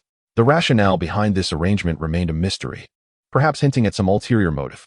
After the testing commenced, one by one, the students stepped forward to assess their proficiency with the shuriken. Each shuriken was cast forth with a painfully languid speed, barely managing to strike the target. Witnessing this spectacle, Xuanye was utterly astonished, his eyes wide and mouth agape, pondering to himself how this could even be deemed as wielding a shuriken. With such tortoise-like velocity, such feeble force, and that abysmal accuracy. Was this the standard of the current generation? He was truly impressed, albeit in disbelief. Other students, noticing the transformation in Xuanye's expression, assumed he was awestruck by the power exhibited by the first participant, leading them to display expressions of disdain. Ultimately, the first individual's total score was 63 points with 10 shuriken. While 63 points meant little to Xuanye, it was quite commendable for the initial tester, who leaped joyously, exclaiming in delight. Subsequent participants scored similarly, with results of 61, 67, 58, 53, and 71 points. Essentially, luck played a substantial role in their outcomes. As more and more students completed their tests, only Xuanye and Uchiha Itachi remained. Uchiha Itachi approached, brandishing 10 shuriken. His focus sharpened as he gazed intently at the target. After a brief moment, Itachi made his move. Xuanye observed that Itachi's technique with the shuriken surpassed that of his peers by several folds, exhibiting greater power and unparalleled speed. Indeed, Itachi was now capable of outshining his contemporaries by a considerable margin, a testament to his potential to become a member of Akatsuki in the future. Soon, the results of Itachi's test were revealed, 99 points, with one shuriken scoring 9 points, which could be attributed to a possible miscalculation. Nonetheless, the result was definitive, rendering further comparisons moot. The ninja instructor standing nearby nodded in satisfaction, expressing his approval of Itachi's performance. The final contestant was Xuanye. Under the watchful gaze of the entire class, he approached the target, bent down to retrieve 10 shuriken from a box, grasping 5 in each hand. With a languid demeanor, he turned and sauntered back, casually tossing the shuriken as he walked. In the blink of an eye, the shuriken soared from Xuanye's hands, each imbued with tremendous force, remarkable speed, and exceptional accuracy, far beyond the comprehension of his classmates, and even the ninja instructor could barely track their trajectories. With a resounding thud, 10 throwing knives struck the target with precision. The onlookers were left in a state of astonishment, their eyes wide and mouths agape, mirroring the expression of Xuanye moments earlier. However, while Xuanye was taken aback by the feeble power, sluggish speed, and lack of accuracy displayed by the knives, the others marveled at the formidable strength, swiftness, and remarkable precision of Xuanye's throw, as if it were an extraordinary phenomenon. Nay, it must be mere luck. It can only be luck that allowed him to hit the target with all 10 knives, muttered a student, seemingly entranced by his own thoughts. The rest of the classmates, preferring to embrace the notion of luck rather than acknowledge Xuanye's undeniable skill, recalled his lackadaisical demeanor at the Ninja Academy, where he spent his days dozing off in class and during training sessions. The idea that such an indolent individual could achieve a perfect score in the test was difficult for them to accept. In the distance, Uchiha Itachi's eyes widened in disbelief at Xuanye's astonishing accuracy. Yet, unlike his peers, Itachi recognized the merit of Xuanye's abilities. Understanding that the world seldom favors coincidence or luck, success is ultimately rooted in one's own strength.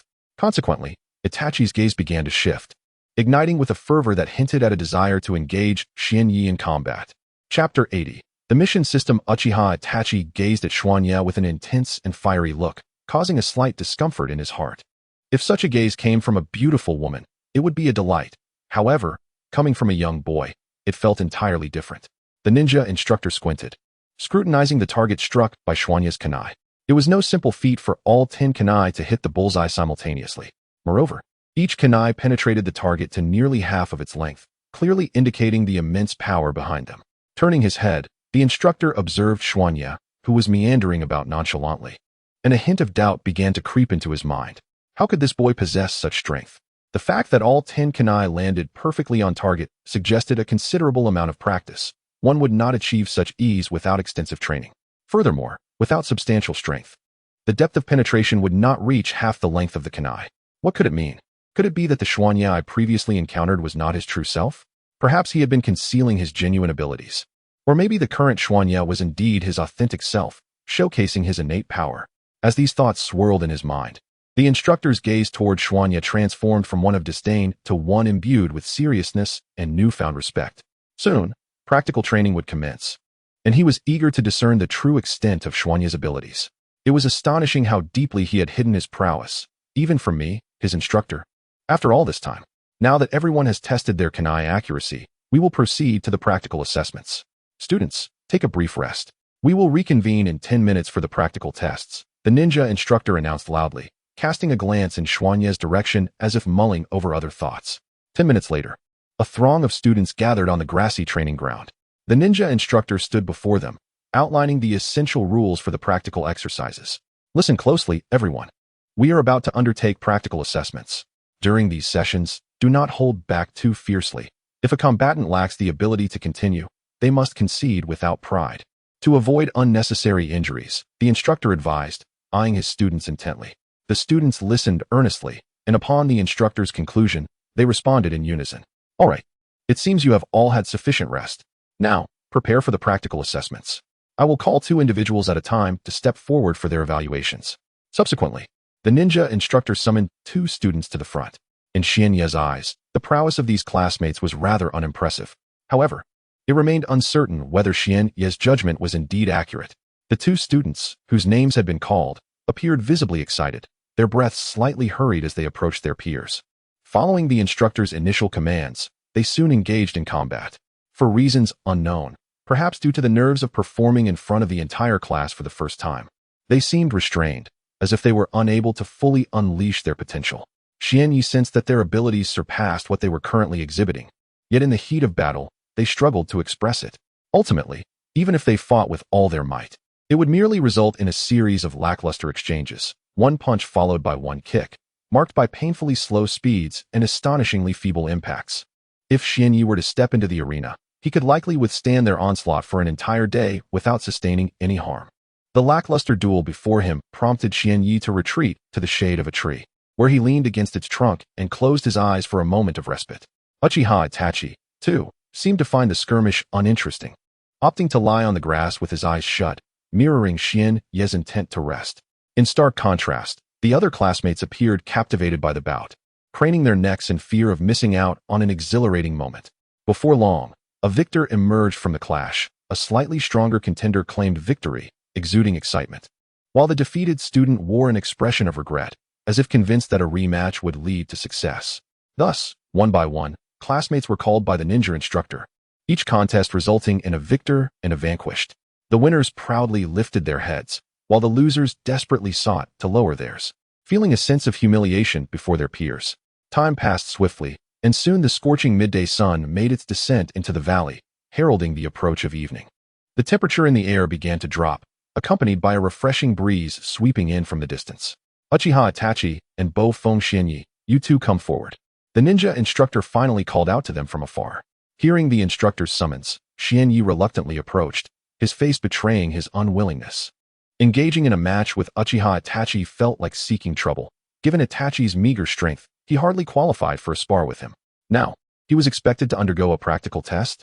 Perhaps it would be best to simply surrender, considering the instructor had mentioned that yielding was an option. Just as Xuanye was on the verge of surrendering, preparing to utter the words, a sudden voice resonated in his mind.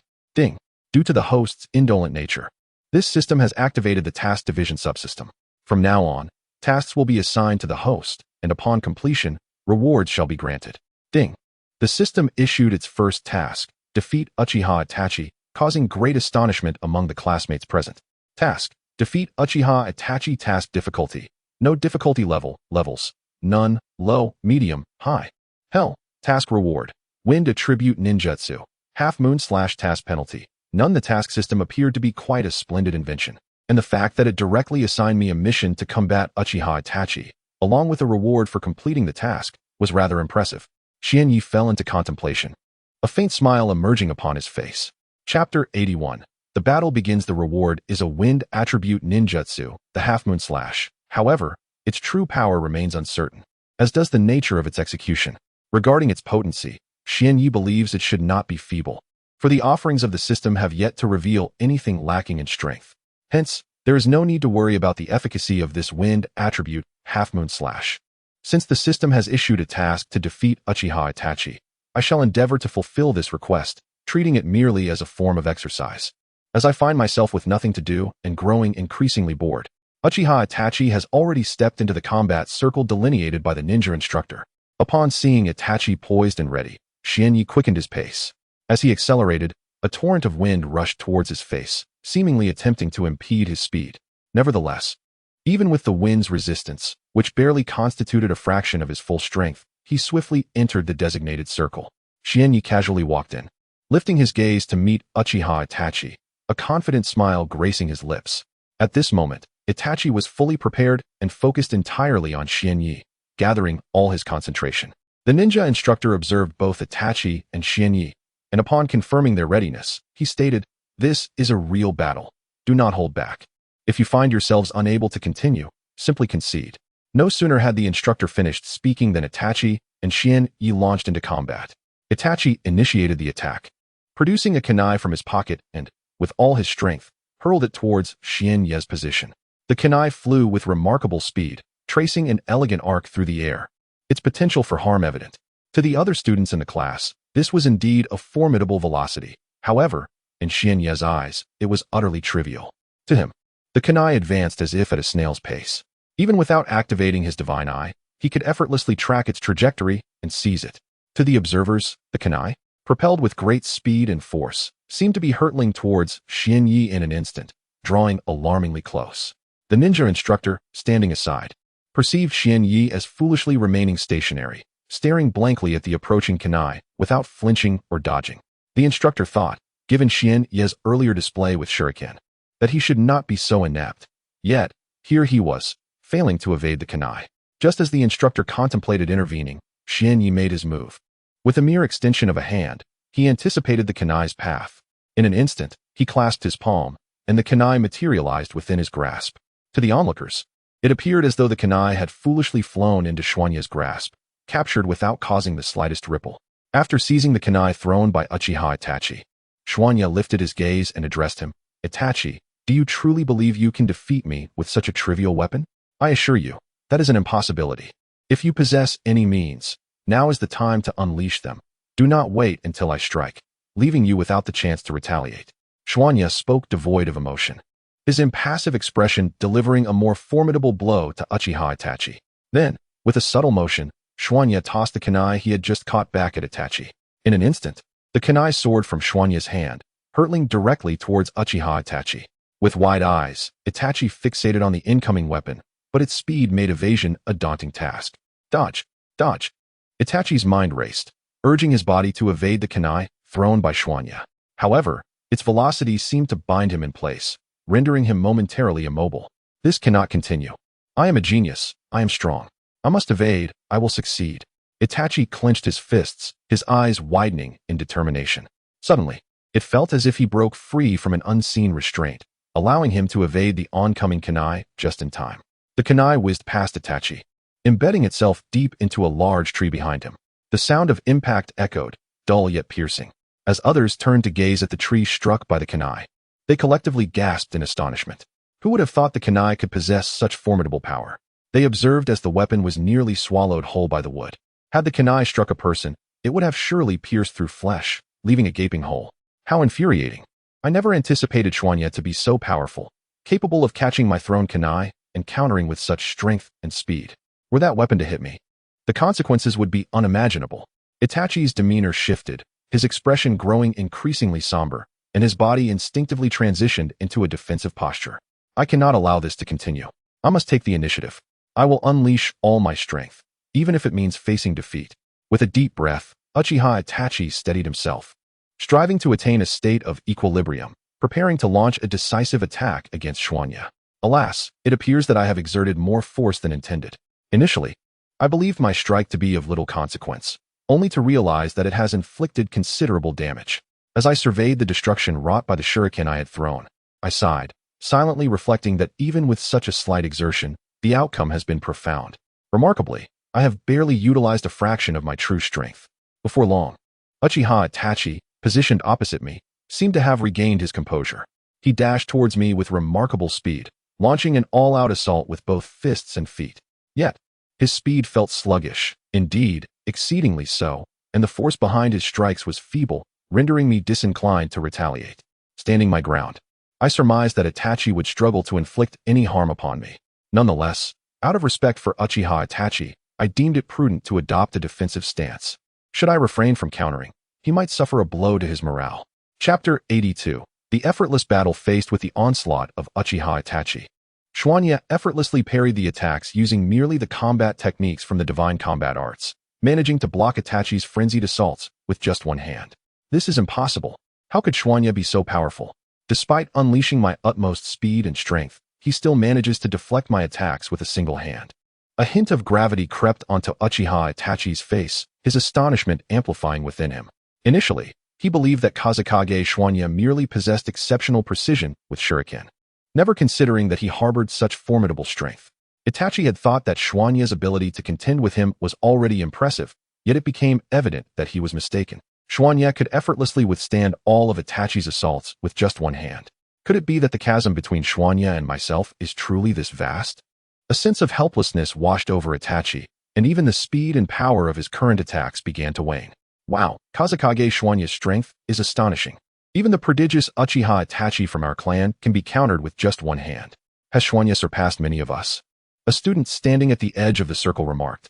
As soon as this student voiced his thoughts, agreement illuminated the faces of his peers, their eyes brimming with envy at Xuanya's formidable prowess.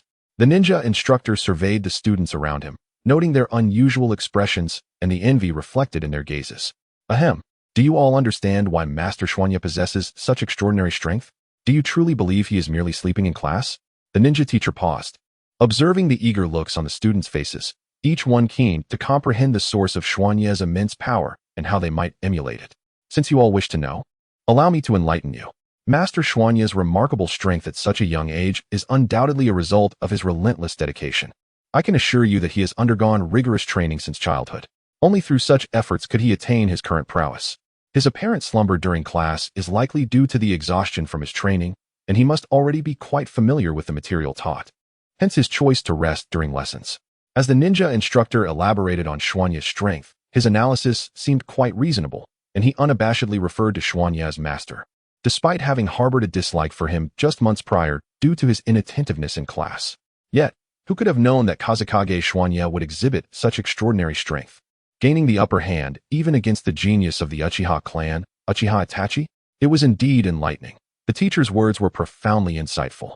No wonder Master Xian possesses such formidable strength, and it is clear why he dozes off during class. His training must be exceedingly strenuous, leading to his drowsiness. One student murmured, and those surrounding him nodded in agreement. How amusing it is. That ninja instructor, who once harbored a strong dislike for me, and those classmates who considered me the least capable, have now been swayed by a mere glimpse of my prowess. If I were to unveil my full strength, it would surely terrify them. The pressure from Uchiha Itachi upon Xian was hardly significant. Rather, it could be described as virtually non-existent, allowing Xian to maintain his focus on their conversation. Itachi, your speed of attack has diminished, and your power has waned. With your abilities, you should not be performing like this. Do you truly believe you cannot defeat me, so you have chosen not to resist? Xian remarked with a playful smile directed at Uchiha Itachi. Upon hearing Xian taunt, Itachi's anger surged, prompting an immediate increase in his attack speed, which naturally augmented his power. A multitude of techniques erupted from Itachi. However, even with this enhancement, he appeared to Xian as nothing more than a slightly more formidable ant. With a mere flick of his little finger, he could effortlessly crush him. The clash between Xian and Uchiha Itachi was intense, yet Itachi remained perpetually at a disadvantage. After 10 minutes of combat, Itachi had exhausted a considerable amount of energy, barely standing 3 to 4 meters away from Xian, gasping for breath, beads of sweat streaming down his brow, his hands trembling from the immense force he had to withstand. Xian squinted at Itachi's current state, a smile gradually forming on his face, a self-assured smile that signaled his unwavering confidence in victory. Had the system not issued the task of defeating Uchiha Itachi, Xian would have opted to avoid conflict. However, with the mission to vanquish Itachi in place and a reward of a wind-style jutsu at stake, he had no choice but to confront Itachi. The air was thick with heavy breaths, and Itachi's eyes widened in apprehension as he fixated on Xian. Fearing an imminent strike, I cannot allow this to continue. If it does, I will surely be the one to lose. Since I cannot best Xian in physical combat, I must rely on ninjutsu to triumph. I recently mastered the fire release, great fireball technique, Perhaps its overwhelming power will grant me victory, Itachi contemplated within himself. Uchiha Itachi stood in the center, closing his eyes to diligently stabilize the chaotic energy within his body. After a breath, he reopened his eyes, now imbued with a resolute determination. Itachi had never yearned for victory as fervently as he did at that moment. This time, he was determined to prevail. From a distance, Xianyi refrained from disrupting Itachi's focus. Had he chosen to intervene at that moment, victory would have been effortlessly within his grasp. Nonetheless, Xianyi remained passive, for his own prowess assured him that defeat was unattainable. Suddenly, Itachi opened his eyes and dashed toward Xianyi, circling him with relentless speed. In an instant, a glimmer of brilliance illuminated his gaze, and he formed several intricate hand seals with deft precision. While continuing to run, he shouted towards Xianyi, "Fire release, Great Fireball Technique." Chapter 83, The Art of Fire Release. Great Fireball Technique. A tremendous sphere of searing flames erupted from Uchiha Itachi's mouth, hurtling towards Xianyi at an astonishing speed. Xianyi stood his ground, unflinching as he beheld the blazing fireball soaring towards him. The temperature in the vicinity began to rise steadily, causing beads of sweat to trickle down the foreheads of the onlooking students who observed the practical test from a distance. How scorching! Is this truly the Great Fireball Technique? Indeed, it is exceptionally formidable, far surpassing the power of other C-rank jutsu, nearly several times their strength, remarked one student. Captivated by the spectacle, the others nodded in agreement, echoing his sentiments. At that moment, Xianyi stood directly opposite Uchiha Itachi, narrowing his eyes as he watched the colossal fireball approach with alarming speed. He chose not to evade, remaining still and composed. The velocity of the Great Fireball Technique was astonishing. In an instant, the searing orb had launched from Itachi's mouth and was now mere moments from Xianyi. Oh, so this is the Great Fireball Technique. Truly remarkable. Its power is extraordinary. If any of the other students were faced with this jutsu, they would find it impossible to evade or defend against it. Yet, unfortunately for Itachi, I am its intended target. Despite the formidable nature of this technique, I possess the confidence to withstand it, let alone this mere Great Fireball Technique. A self-satisfied smile adorned Xianyi's face, for he felt in complete command of the battle. Given his strength as a genin and the chakra level of a genin, defeat was an impossibility. Meanwhile, Itachi remained rooted in place, his complexion pale, gasping for breath as his body trembled slightly. The Great Fireball Technique was a recent acquisition for Itachi, yet he lacked sufficient chakra to execute it to its fullest extent. It appeared that he had exhausted all his chakra reserves, possibly even overextending himself. Itachi stood there, fixated on Xianyi's every move. The Great Fireball Technique had drained him completely, but he believed that with its formidable power, Xianyi would find it far from easy to endure this jutsu. Itachi held on to his pride. In the depths of night, you are the first to truly perceive the formidable power of this ninjutsu, since I have mastered it. I have exhausted all my chakra. Should you withstand this assault, I shall concede defeat. Conversely, if you falter, victory will be mine. The outcome hinges upon this singular strike. Uchiha Itachi has staked everything on this moment. If the Great Fireball Technique can vanquish Kazuki, then the triumph shall belong to him. Should Kazuki manage to endure the onslaught, he will emerge victorious. The blazing orb, moving with remarkable speed, draws ever closer to Kazuki, intensifying the heat of the surrounding air. Yet, Kazuki remains unperturbed, his expression unwavering as he fixes his gaze upon the impending fireball. Suddenly, a smile graces Kazuki's lips. It is no wonder that the Uchiha clan has established itself as a formidable force within Konoha. The sheer potency of their fire techniques is staggering. However, it is not merely the fire techniques that underpin the Uchiha's dominance. The Sharingan is the true cornerstone of their might.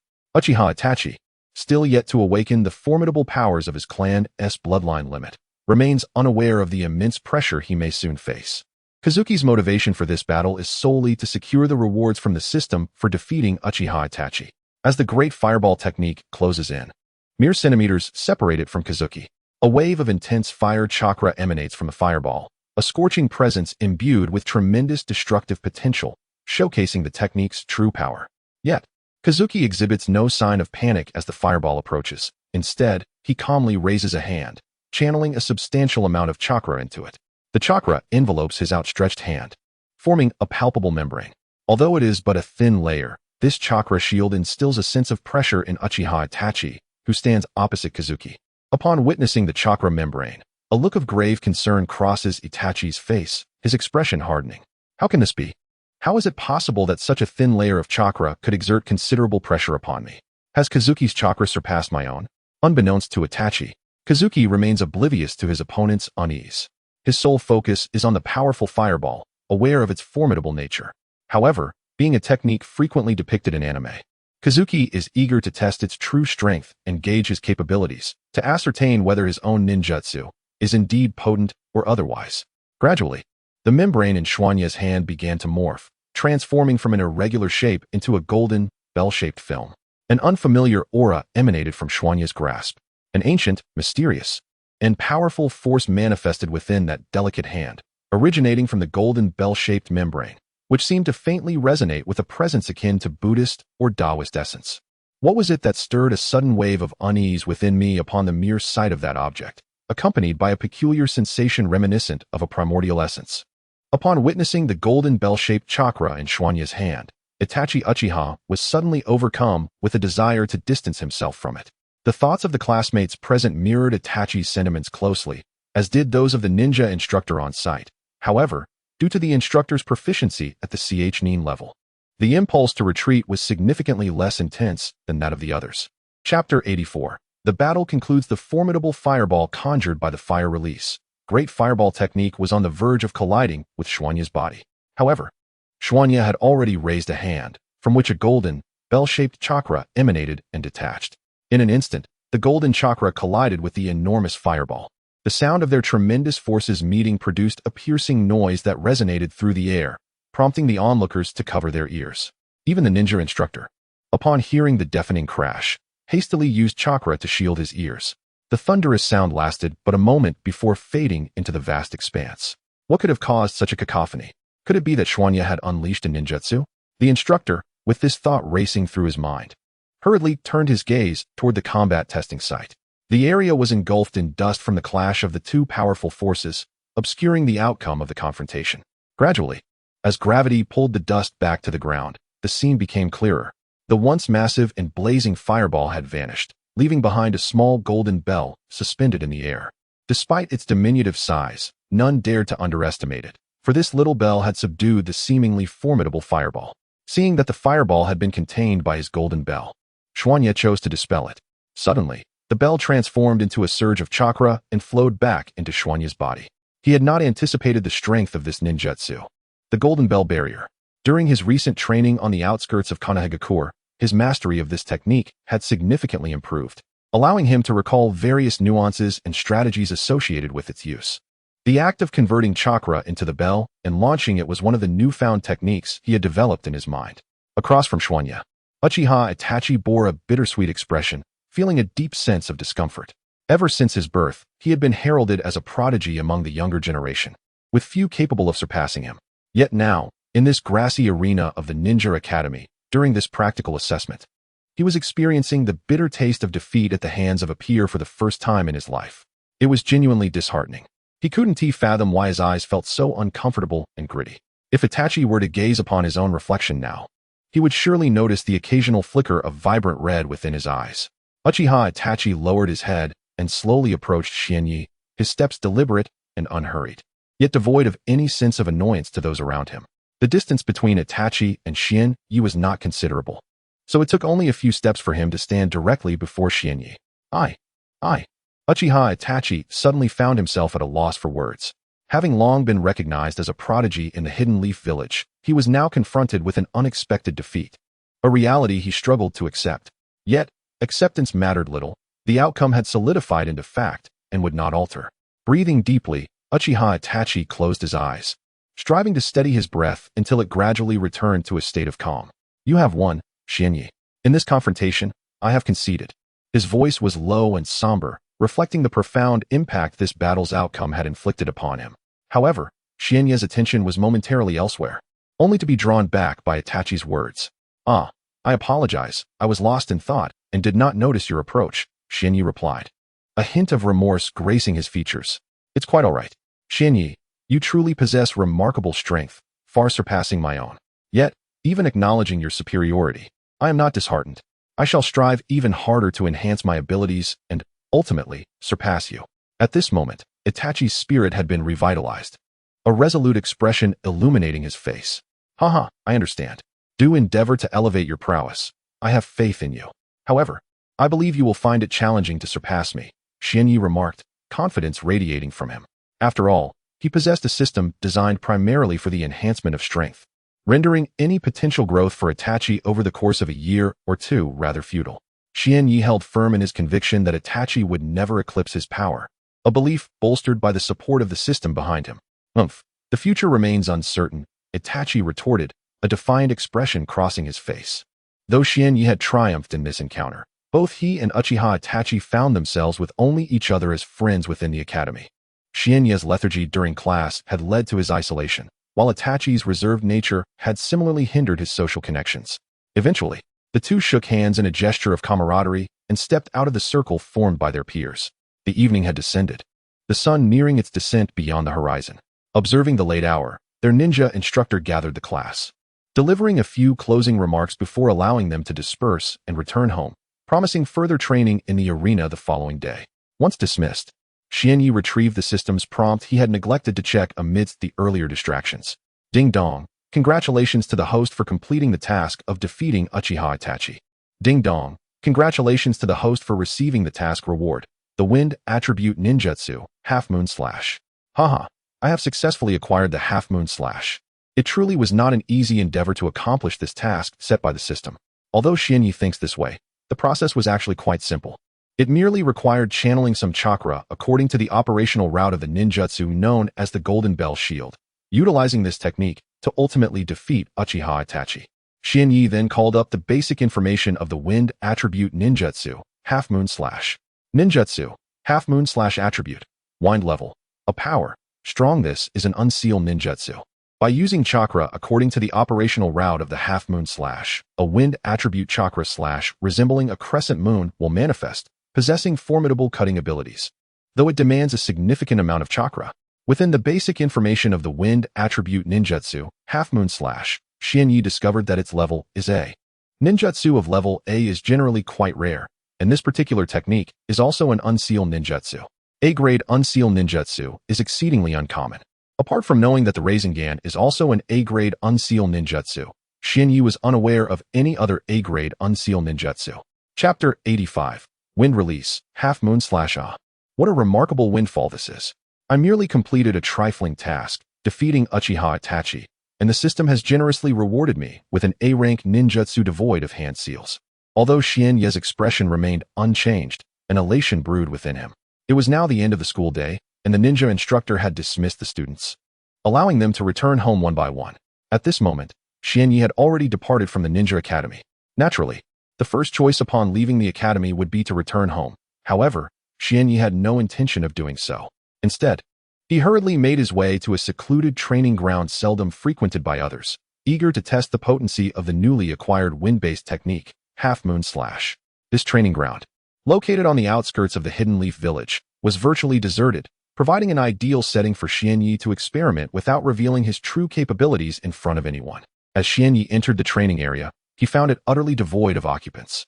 Yet, the place was not neglected. It remained impeccably clean, with only modestly tall weeds dotting the earth. Regular maintenance tasks ensured that this training ground was as pristine as those frequently visited by others, with the air refreshingly crisp. Indeed, the absence of people in this training ground was fortuitous, allowing Xianyi the perfect opportunity to test his newly acquired wind ninjutsu, Half Moon Slash. The mere thought of this new technique brought an uncontrollable smile to his face. Upon reaching the center of the training ground, Xianyi turned to locate a towering tree, approximately 5 to 6 meters tall. The area was richly adorned with numerous trees, making it a simple task for him to find one. Approaching the tree, Xianyi closed his eyes, steadying his excited breath, while mentally recalling the details of the wind ninjutsu, Half Moon Slash, imparted by the system. After a minute, he opened his eyes, which glimmered with a flicker of light. Now Half Moon Slash. A powerful force surged within him as chakra began to whirl furiously. Each strand of chakra meticulously guided by Xianyi's mental focus, following the operational pattern of the wind ninjutsu in his mind. Suddenly, an overwhelming strength erupted from within Xianyi's being. Countless gusts of wind elements surged forth, whipping around him with ferocity. Instantly, the training ground was enveloped in a tempest. Leaves cascaded from the trees, and dust from the ground swirled into the air. Even some of the weeds were uprooted, lifted skyward by the sheer force of the wind. Suspended in the air, unable to descend. In the heart of the training grounds, Xianyi was fervently channeling the considerable chakra within him. Being of the Uzumaki clan, his chakra reserves were inherently far greater than those of an ordinary ninja. Coupled with various enhancements, the volume of chakra flowing through him was even more substantial. Yet, despite possessing such an immense reservoir of chakra, Xianyi expended only 1/10 of his total chakra to successfully execute the wind-based ninjutsu, crescent slash, awarded by the system. From before Xianyi, a blue crescent-shaped slash materialized, exuding an overwhelming aura of power that conveyed its formidable destructive and cutting capabilities. With a mere flicker of thought, the blue crescent surged forth from Xianyi, racing towards a large tree situated several meters away with astonishing speed. Narrowing his eyes to fully appreciate the trajectory of the newly launched crescent, Xianyi was suddenly taken aback as beads of perspiration formed on his forehead. He was astounded to realize that, despite this being merely an A-rank ninjutsu, its velocity was so extraordinary that he could not even perceive the path of the crescent slash with his naked eye. Even after activating his divine eye, he could only discern its flight path, making it evident that evading such a technique would be quite challenging. At that moment, the crescent slash reached the tree. Crashing into it without hesitation, Xianyi widened his eyes, fixated on the tree, for it appeared unscathed. The blue crescent had seemingly passed through it. Logically, the tree should have sustained damage, yet it stood there, undamaged and unwavering. Pondering this enigma, Xianyi mused that the system's rewards were typically devoid of flaws, prompting him to contemplate the implications of this unexpected outcome deeply. While he was engrossed in thought, a sudden, thunderous crash reverberated through the training ground. Startled, Xianyi lifted his gaze to ascertain the source of the commotion. To his astonishment, he beheld the very tree that the wind ninjutsu had passed through, now toppled to the ground. Not only that, but several other substantial trees behind it had also succumbed to their fate. Xianyi approached the fallen trees, inspecting the severed trunk, which revealed an impeccably clean cut. As he reached out to touch the incision, he was taken aback to find it remarkably smooth. This revelation left him once again in a state of shock. After standing there, dazed, for several minutes, he inhaled deeply, striving to calm his exhilaration. I knew the system's rewards were never subpar. Just look at the precision and smoothness of that cut. It clearly demonstrates the terrifying power and slicing capability of the wind ninjutsu, crescent slash. The heart of Xuanya ignited once more, as the flickers of disappointment and confusion dissipated entirely, leaving behind only a profound sense of awe and elation. It was evident that only an immensely powerful ninjutsu could yield such an impact on that colossal tree, and it required not only formidable strength, but also extraordinary cutting ability to achieve such a result. After experiencing this overwhelming joy, Xuanya composed himself and departed from the training ground, making his way home. Although this wind-based ninjutsu possessed tremendous power and cutting force, it also demanded a significant amount of chakra. Utilizing it once consumed 1/10 of his total chakra, and employing it 10 times would deplete his entire reserve. Therefore, during combat, one must exercise prudence and refrain from using it recklessly. Otherwise, if he were to deploy the wind-based ninjutsu, the half-moon slash, without regard for his chakra reserves, he would soon find himself drained, ultimately forced to rely solely on his physical prowess in battle. Chapter 86. The restlessness within. As Xianyi hurried along the path towards his home, a sudden thought struck him, filling him with a sense of dread. Fortunately, when I employed the wind release, half-moon slash, it was executed in the very heart of the training ground. Had I unleashed it at the periphery, the surrounding walls would likely have borne the brunt of the attack. If those walls had been unexpectedly damaged, it would surely prompt an investigation. Although Xianyi was confident that he wouldn't be discovered as the culprit, one could never be certain that no evidence would inadvertently be left behind. Thus, he felt relieved that the technique had been performed at the center. Otherwise, should the walls have been severed by the wind release, half-moon slash, it would have resulted in considerable complications. Lost in contemplation, Xianyi soon found himself back in the central area of Kanahagakure. The sun was dipping low in the sky, casting a warm glow over the bustling streets filled with numerous passers-by, creating a vibrant atmosphere. After navigating through the lively streets, he finally arrived at the entrance of his home. He brushed off the dust from his clothing and pushed open the door, stepping inside. The main hall of the courtyard was still illuminated. Xianyi walked slowly towards it, and upon entering, he immediately spotted his beautiful mother, Uzumaki Kushina, gracefully seated on the sofa. With her eyes closed in repose, she awaited the return of her son, woofing Xianyi. As soon as Kushina sensed someone entering the hall, she opened her eyes, revealing the familiar figure of her son. Xianyi, you're back. Are you hungry? You haven't eaten yet, have you? Quickly wash your hands, and then come to dinner, she said with a warm smile. Xianyi gazed at his mother, a pure and genuine smile spreading across his face. Mother, I understand. I will wash my hands right now. I'm famished since I haven't eaten anything all evening. After washing his hands, Xianyi found that his mother had already prepared the meal, ready to share it with him. Observing her bustling figure, a pang of sadness struck him. A few months prior, she had become pregnant, and now her belly was slowly rounding, indicating that in a matter of months, she would give birth.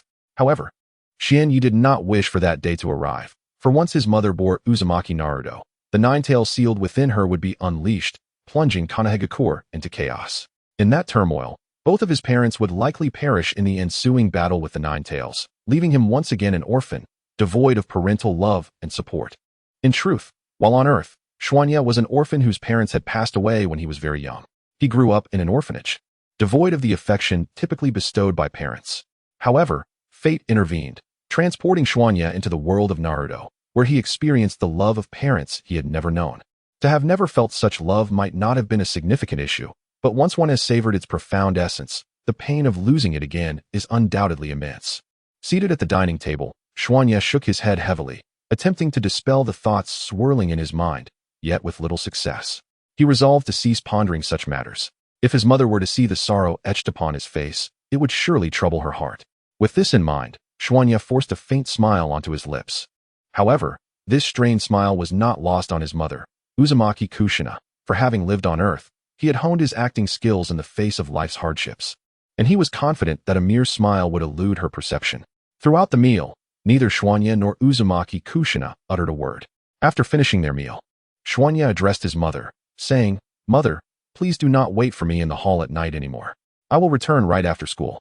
He continued, "Your belly is growing day by day. You mustn't overexert yourself." Upon hearing Xuanya's words, Kushina gently touched her belly, reflecting for a moment before responding, "Very well. My little knight, do return home early. Even if I no longer wait for you, I will worry if you come back too late. Rest assured, mother. I will return on time and not cause you any concern," Xuanya replied, maintaining his smile. After watching his mother exit the hall, he rose and made his way to his room.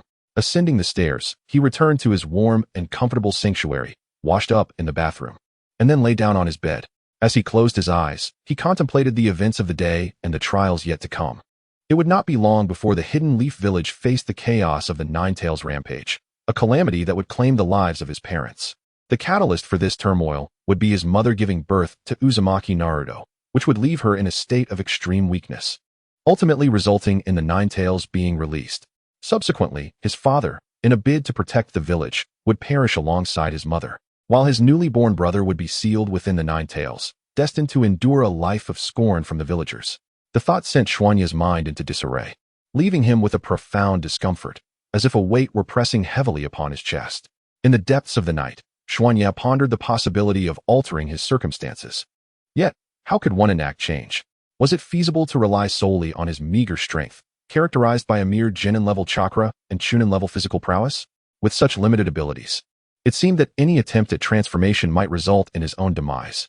The frustration was palpable. Was it truly the case that insufficient power rendered one powerless to effect change? Presently, Xuanya harbored an intensified yearning for greater strength, a fervent desire to elevate his capabilities. However, due to the limitations of his physical condition, he found himself unable to enhance his prowess. The reality of his situation was profoundly vexing. It appeared that during this critical period of stagnation, there was no opportunity for advancement. Did this mean he was destined to remain unchanged? He was unwilling to accept such a fate. The thought of potentially losing his recently regained parents was unbearable. As Xuanya lay on his bed, lost in these tumultuous thoughts, his eyes grew teary and uncontrollable droplets cascaded down his cheeks, soaking into the fabric of the bed beneath him. Chapter 87. Father's Inquiry. The following morning, as dawn barely broke, a few birds outside chirped merrily, preparing to embark on their quest for breakfast. Xianyi opened his eyes, rubbing them, uncertain of when he had succumbed to slumber the previous night, only recalling that he had drifted off while lost in contemplation. After attending to his morning rituals, Xianyi descended the stairs, where he found his father, Minato Namikaze, and his mother, Kushina Uzumaki, already present. However, unlike usual, his mother was not preparing breakfast. Instead, his father had summoned a female ninja to assist Kushina. She was several months pregnant, her belly gradually swelling, prompting Minato to ensure her safety by hiring someone to aid her during this delicate period. At that moment, his parents were seated on the sofa in the living room, with Kushina resting her head against Minato's chest, seemingly engaged in quiet conversation. Xianyi greeted them before joining them on the sofa, patiently awaiting the arrival of the summoned ninja to prepare breakfast. Kushina, believing that home-cooked meals surpassed anything from outside, insisted they eat at home. Though Xianyi harbored a desire to dine out, he was unable to persuade his mother otherwise, resigning himself to the confines of their home for breakfast. Xianyi, I heard you triumphed over Itachi Uchiha during the practical test at the Ninja Academy yesterday, Minato remarked, gazing intently into his son's eyes. While Kushina wore an expression of excitement, Xianyi was taken aback by how swiftly his father had learned of this event. He was aware that numerous Umbu operatives were present, observing from the shadows, but he hadn't anticipated his father would inquire about it the very next day. What should I say if father asks me about the ninjutsu I employed during the battle, or where it originated? Xianyi felt a pang of anxiety, realizing he had been somewhat careless. He should have relied solely on his physical prowess to defeat Itachi, rather than resorting to ninjutsu for the sake of appearing impressive. Yes, father, I did defeat Itachi during the practical test yesterday, Xianyi replied, though a hint of trepidation lingered in his heart. I knew my son was the strongest. Defeating Makoto's son truly brings honor to your mother and me. I wonder how Makoto will react upon hearing this. I am genuinely looking forward to it, Kushina exclaimed, her enthusiasm palpable. Nai revealed an expression full of anticipation. Xianyi, drenched in sweat, was perplexed. He could not fathom what his father, Namikaze Minato, might be thinking. Yet he was taken aback by the fact that his mother, Uzumaki Kushina, held such thoughts. Rather than inquiring about how he had triumphed over Uchiha Itachi, her concern lay elsewhere. Xianyi shook his head and managed a wry smile. In the heart of the Uchiha clan territory, although it was early morning, 3 individuals had already awakened. Within a house situated at the very center of the Uchiha estate, a middle-aged man reclined on a sofa. Beside him sat a strikingly beautiful woman, appearing no older than 20, though her countenance was marred by an expression of discontent. Opposite the middle-aged man stood a young boy, Uchiha Itachi. Itachi, I have heard that you were defeated by Namikaze Xianyi during practical training at the Ninja Academy yesterday. Is this true? Uchiha Fugaku, Itachi's father, fixed his gaze upon his son, speaking each word with deliberate clarity. Father, it was my lack of strength that led to my defeat by Xianyi. However, I shall not remain in obscurity. I will diligently hone my abilities to ensure I can surpass him and bring honor to our family. Itachi's face was resolute, as if he yearned for an immediate rematch with Xianyi. Ah, splendid. If you possess such determination, I can rest easy, knowing you will strive to elevate your prowess. The honor of the Uchiha clan must not be so easily forsaken. Uchiha Fugaku expressed satisfaction at his son's words, a smile of reassurance gracing his features. Yet, standing beside Uchiha Fugaku, Mikoto was far from pleased, her eyes occasionally flashing with indignation. I can only imagine how delighted Uzumaki Kushina must be at this moment. Little Xianyi has triumphed over Itachi. If she has the chance, she will undoubtedly come to gloat about it. In the heart of Konohagakure, within a courtyard, Namikaze Minato sat on a sofa. I never imagined time would pass so swiftly. It feels as though mere moments have turned into years. Look how much you have grown. I still recall when you were just a tiny child, he remarked, gesturing to illustrate Xianyi's former size, a warm smile perpetually adorning his face, creating an inviting atmosphere. Indeed, it seems like in the blink of an eye, several years have slipped by. I am gradually maturing, and mother is expecting again. Soon I may have a younger brother or sister, Xianyi murmured, his voice dwindling to a barely audible whisper, requiring careful attention to catch his words. Breakfast was soon prepared and served by a female ninja at the dining table in the hall. This meal was exceptionally lavish, far surpassing the offerings prepared by his mother, Uzumaki Kushina. It is likely due to the gradual expansion of his mother's belly, necessitating an increased intake of nourishment to provide for the growing child within. After finishing breakfast, Xuanya stood up and bid farewell to his parents, saying, Father, Mother, I must take my leave now. I am headed to the Ninja Academy.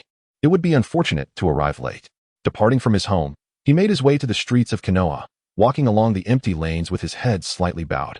Lost in thought, ever since his mother's belly began to swell day by day, Xuanya's spirits had similarly declined, and his emotions had grown increasingly restless.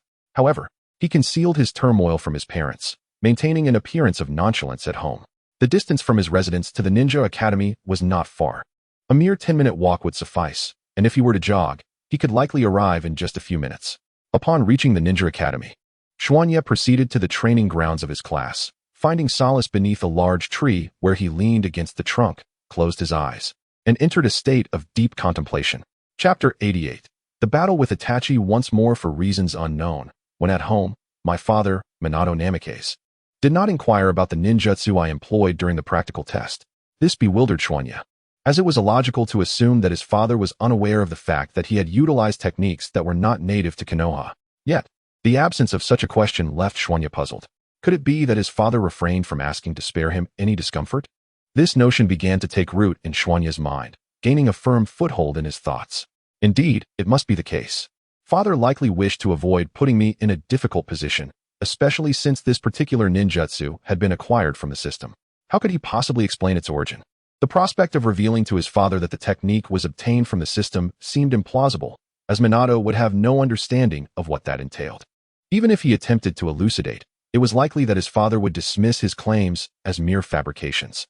Before long, the ninja instructor for Xuanya's class arrived at the training ground, where a multitude of students were diligently honing their skills. Among them, Itachi Uchiha stood out, training with an intensity that far exceeded previous efforts. The instructor called for the students to assemble, yet Xuanya chose to recline on the grass, closing his eyes and deliberately avoiding any thoughts. He feared that contemplation would lead him back to troubling memories. All the students gathered before the instructor, including Itachi, yet the instructor sensed the absence of one. Upon closer inspection, he identified Xuanya as the missing individual who was resting beneath a familiar tree. Initially, the instructor considered reprimanding him, but upon reflecting on Xuanya's status and his extraordinary abilities, he hesitated. After all, this was the son of the fourth Hokage, and any attempt to chastise him would likely be futile. With a sigh, the instructor decided to let Xuanya be, reasoning that given his formidable strength, it was best not to interfere. After a moment of contemplation, the instructor's ire dissipated, and he addressed the group of students before him, discussing essential matters such as the importance of diligent training, the upcoming practical tests, and safety protocols during training sessions. Although the instructor was somewhat verbose, the students listened attentively, focused on absorbing his words. After speaking, the ninja instructor did not linger among the group of students any longer. Instead, like Xuanyi, he casually sought out a nearby large tree, reclining on the grass, half closing his eyes while occasionally glancing at the distant students, his eyes roving as if lost in thought. Under the instructor's command, the students in the training field donned weighted gear and commenced their vigorous training. However, a few students, lacking in resolve, succumbed to exhaustion shortly after beginning their exercises. As time passed, only a scant few persevered. Xuanyi believed that the achievements of these few would undoubtedly be remarkable. Those with unwavering determination, even if less gifted, would reap significant rewards as long as they persisted.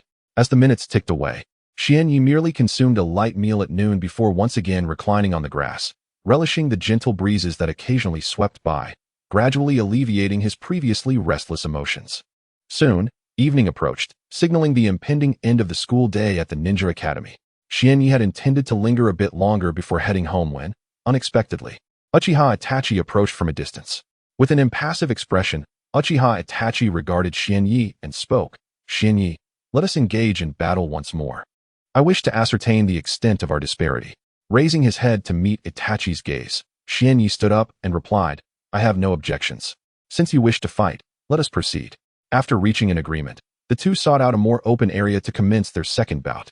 Meanwhile, after Xuanyi and Uchiha Itachi departed for their duel, the ninja instructor called the remaining students to assemble, noting the absence of two individuals. He felt little concern or emotion about it, briefly addressing the group before dismissing them. At the sight of Xuanyi and Uchiha Itachi's battle, a large group of students approached, unfamiliar faces indicating they belonged to other classes. Upon spotting Uchiha Itachi and his distinctive eyes, several students exclaimed in astonishment, "Isn't he the genius of the Uchiha clan, Uchiha Itachi? I've heard tales of his extraordinary talent. It said he has already mastered ninjutsu." Uncertain of who was battling Itachi, they speculated that anyone bold enough to challenge him must possess considerable strength, promising an intriguing spectacle. As Itachi's figure drew nearer, murmurs of excitement rippled through the crowd of onlookers. From a distance, Uchiha Itachi, upon overhearing the discussions of the onlookers, could not help but display a bitter expression. Each one of them regarded him merely as a genius, someone formidable, yet they remained blissfully unaware of the true prowess of the individual standing before him. whose strength was at least twice his own. Suddenly, amidst the chatter of the crowd, Itachi took the initiative and launched his assault. He surged towards Xianyi with astonishing speed, a velocity that appeared remarkable to the spectators. However, to Xianyi, Itachi's speed seemed rather sluggish. Although Itachi's pace was nearing that of a low-ranking ninja, it was simply insufficient to pique Xianyi's interest. Very well. Since you wish to engage me in combat once more, I shall honor your request and decisively defeat you again. This time, Xianyi had no intention of employing ninjutsu. Instead, he relied solely on the strength of his physical form, charging towards Itachi at a speed slightly surpassing his own. The two figures, whose velocities were relatively comparable, collided with a resounding impact. Xianyi casually pressed down on Itachi's left foot, which had been aimed at him, while Itachi barely managed to block Xianyi's incoming fist. In this encounter, the superiority became evident. Itachi recognized that his combat skills paled in comparison to Xianyi's. Yet, the surrounding students remained oblivious, convinced that the duel was evenly matched and that the ensuing battle would be nothing short of spectacular. Chapter 89. The Use of Substitute Techniques. Itachi, do not accuse me of not granting you an opportunity this time. I am merely exerting a fraction of my internal strength, utilizing only a power slightly superior to yours. Whether you can triumph depends solely on your own capabilities. However, I surmise that even under these conditions, without employing ninjutsu, you stand little chance of victory. I believe that with merely the techniques of divine combat and the skills of force application, you will find it impossible to overcome me, thought Xianyi silently. At first glance, it appeared that the two were evenly matched, but it did not take long for Uchiha Itachi to be repelled by Xianyi. Itachi seemed to realize his disadvantage, retreating a few steps to await a more opportune moment to advance and attack again. Xianyi, I did not anticipate your prowess in close combat would be this formidable. No, his physical strength was indeed meant to be this powerful. Soon, Uchiha Itachi confirmed his thoughts. Recalling the kunai thrown yesterday by Xianyi, the kunai, casually tossed, had astonishingly embedded itself into a large tree, a testament to Xianyi's immense strength. The observing students were astonished to see the genius of the Uchiha clan, Itachi, seemingly at a disadvantage and forced to retreat due to overwhelming power. Who is he? How could he repel Uchiha Itachi? Has his strength truly surpassed that of the Uchiha genius? One student pondered aloud. I do not know who he is. When did such a talent emerge from the Ninja Academy? I have never seen him before, the group of students discussed among themselves. Ah, I know. I recognize him. Suddenly, a student among them exclaimed, drawing the attention of his peers. He is Bo-Fong Xianyi, the son of the fourth Hokage, Bo-Fong Minato. I have seen him before. Indeed, he is Bo-Fong Xianyi, the student explained. What? He is the son of the illustrious fourth Hokage? No wonder he possesses such strength at this age. No wonder he can defeat the genius of the Uchiha clan, Itachi. The students finally understood, nodding in agreement. Since Xianyi rarely revealed himself in front of his classmates and had not formed deep connections with them, few recognized him. Xianyi was taken aback that someone among the students could identify him, so he glanced over at the student who had called out. Observing his unfamiliar face for a moment, he could not recall when he had last seen him. From a distance, Uchiha Itachi noticed that Bo-Fong Xianyi had momentarily lost focus, diverting his attention away from him. This ignited a fierce flame within Itachi, a surge of anger building in his chest, yearning to erupt. Suddenly, a flicker of red light appeared intermittently in the depths of his eyes, where a small, tadpole-like figure twisted and writhed. However, this peculiar shape was visible to Uchiha Itachi for but a fleeting moment before it vanished swiftly. Wolfing Xuanya, how dare you become distracted while battling me? If that is the case, do not blame me for launching a surprise attack during your moment of carelessness. Uchiha Itachi drew 3 shurikens from his person, gripping them firmly in his hand, his gaze fixed intently on Xuanya's position, fully alert. With a swift motion, Itachi released the shurikens, which soared from his grasp, aimed directly at Xuanya's vital points. Oh, you intend to use shurikens?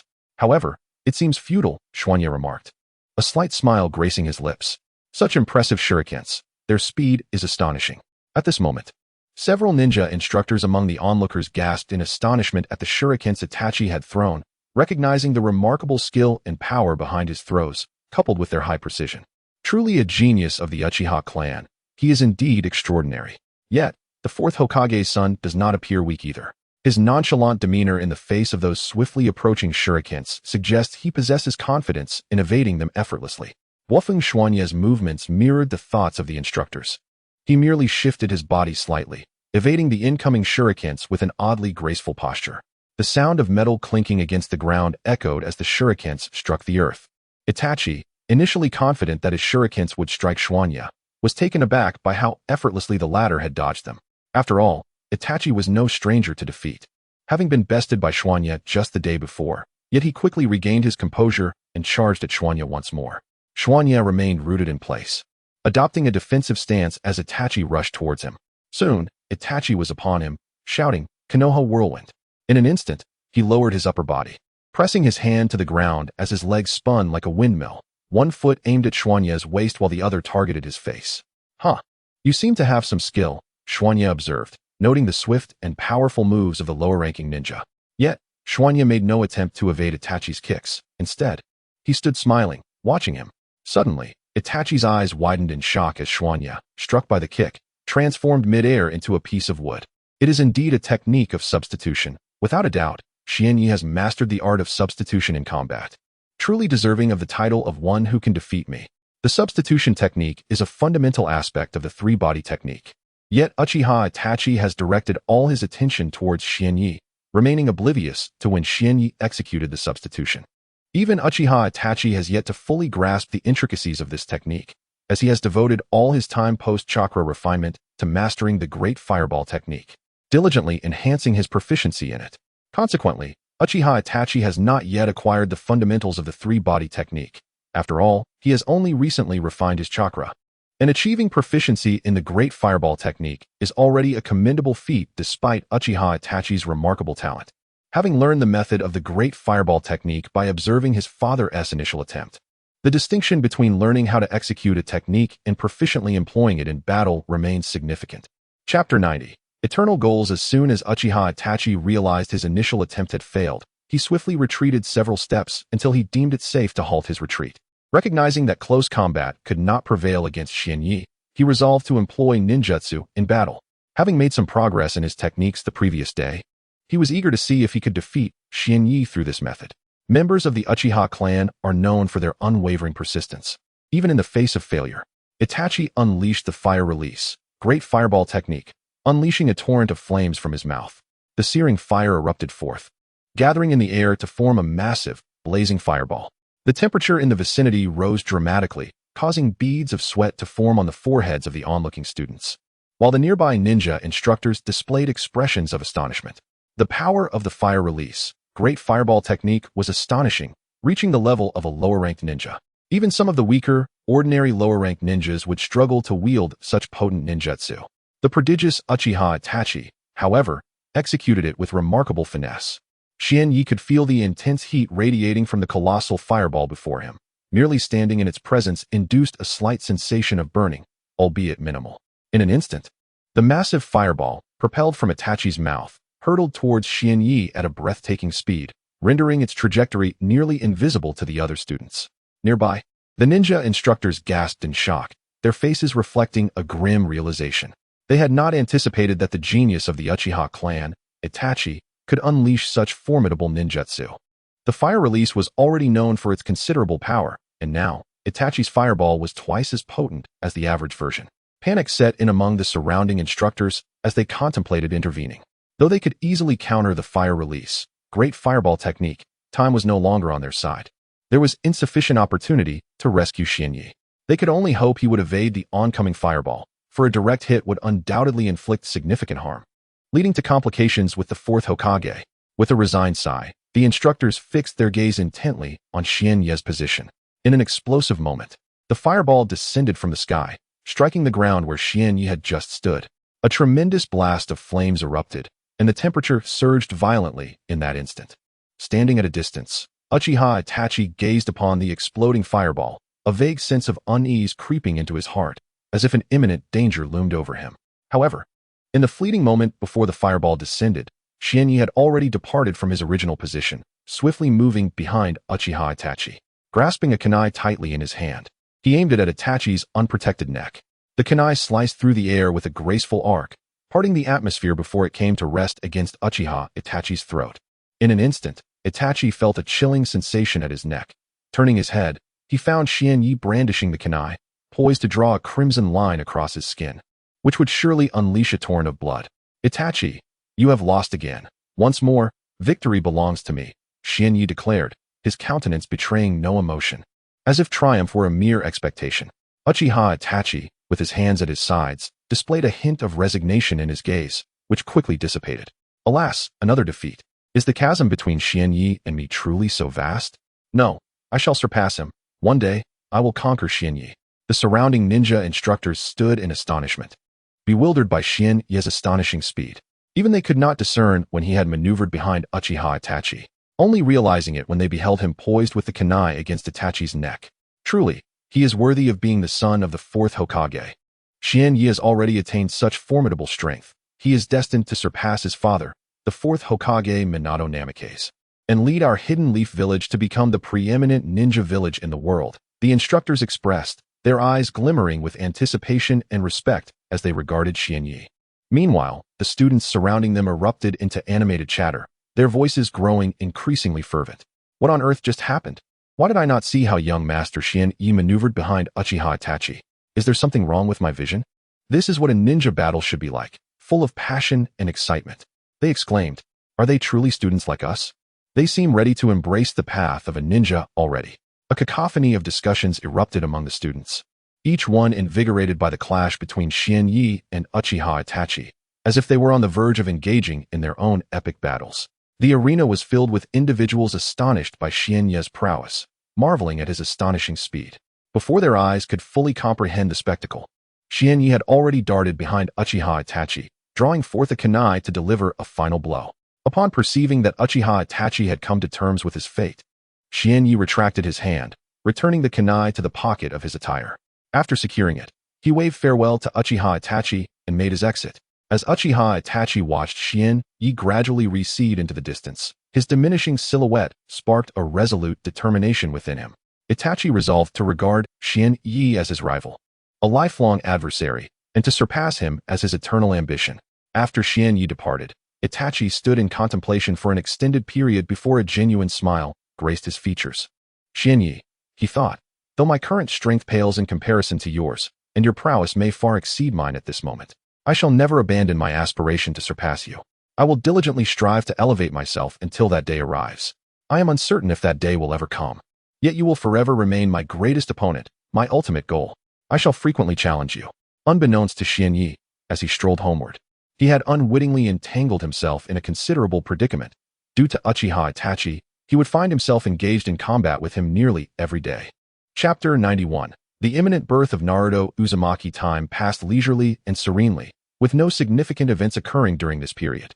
Even the minor happenings were few and far between. However, Xianyi harbored an unsettling feeling, as if this tranquility was merely the calm before the storm. On this particular day, after classes at the Ninja Academy had concluded, Xianyi ambled through its halls, his body weary from fatigue. How extraordinary Uchiha Itachi's tenacity was, challenging him day after day without fail. Although Itachi's strength was not particularly formidable, likely not even reaching the level of a low-ranking ninja, fighting him daily was undeniably exhausting, both physically and mentally. As Xianyi exited the academy and walked along the path home, he gazed up at the night sky, where a crescent moon hung, seemingly tainted with a vivid shade of crimson. This sight stirred a sense of unease within him, an inexplicable emotional instability that left him feeling uncomfortable, as if something was pressing down upon his chest, yearning for release. During this time of frequent battles, the bond between Xianyi and Uchiha Itachi had deepened. As they strolled through the streets of Konohagakure together, Itachi noticed an unusual expression on Xianyi's face.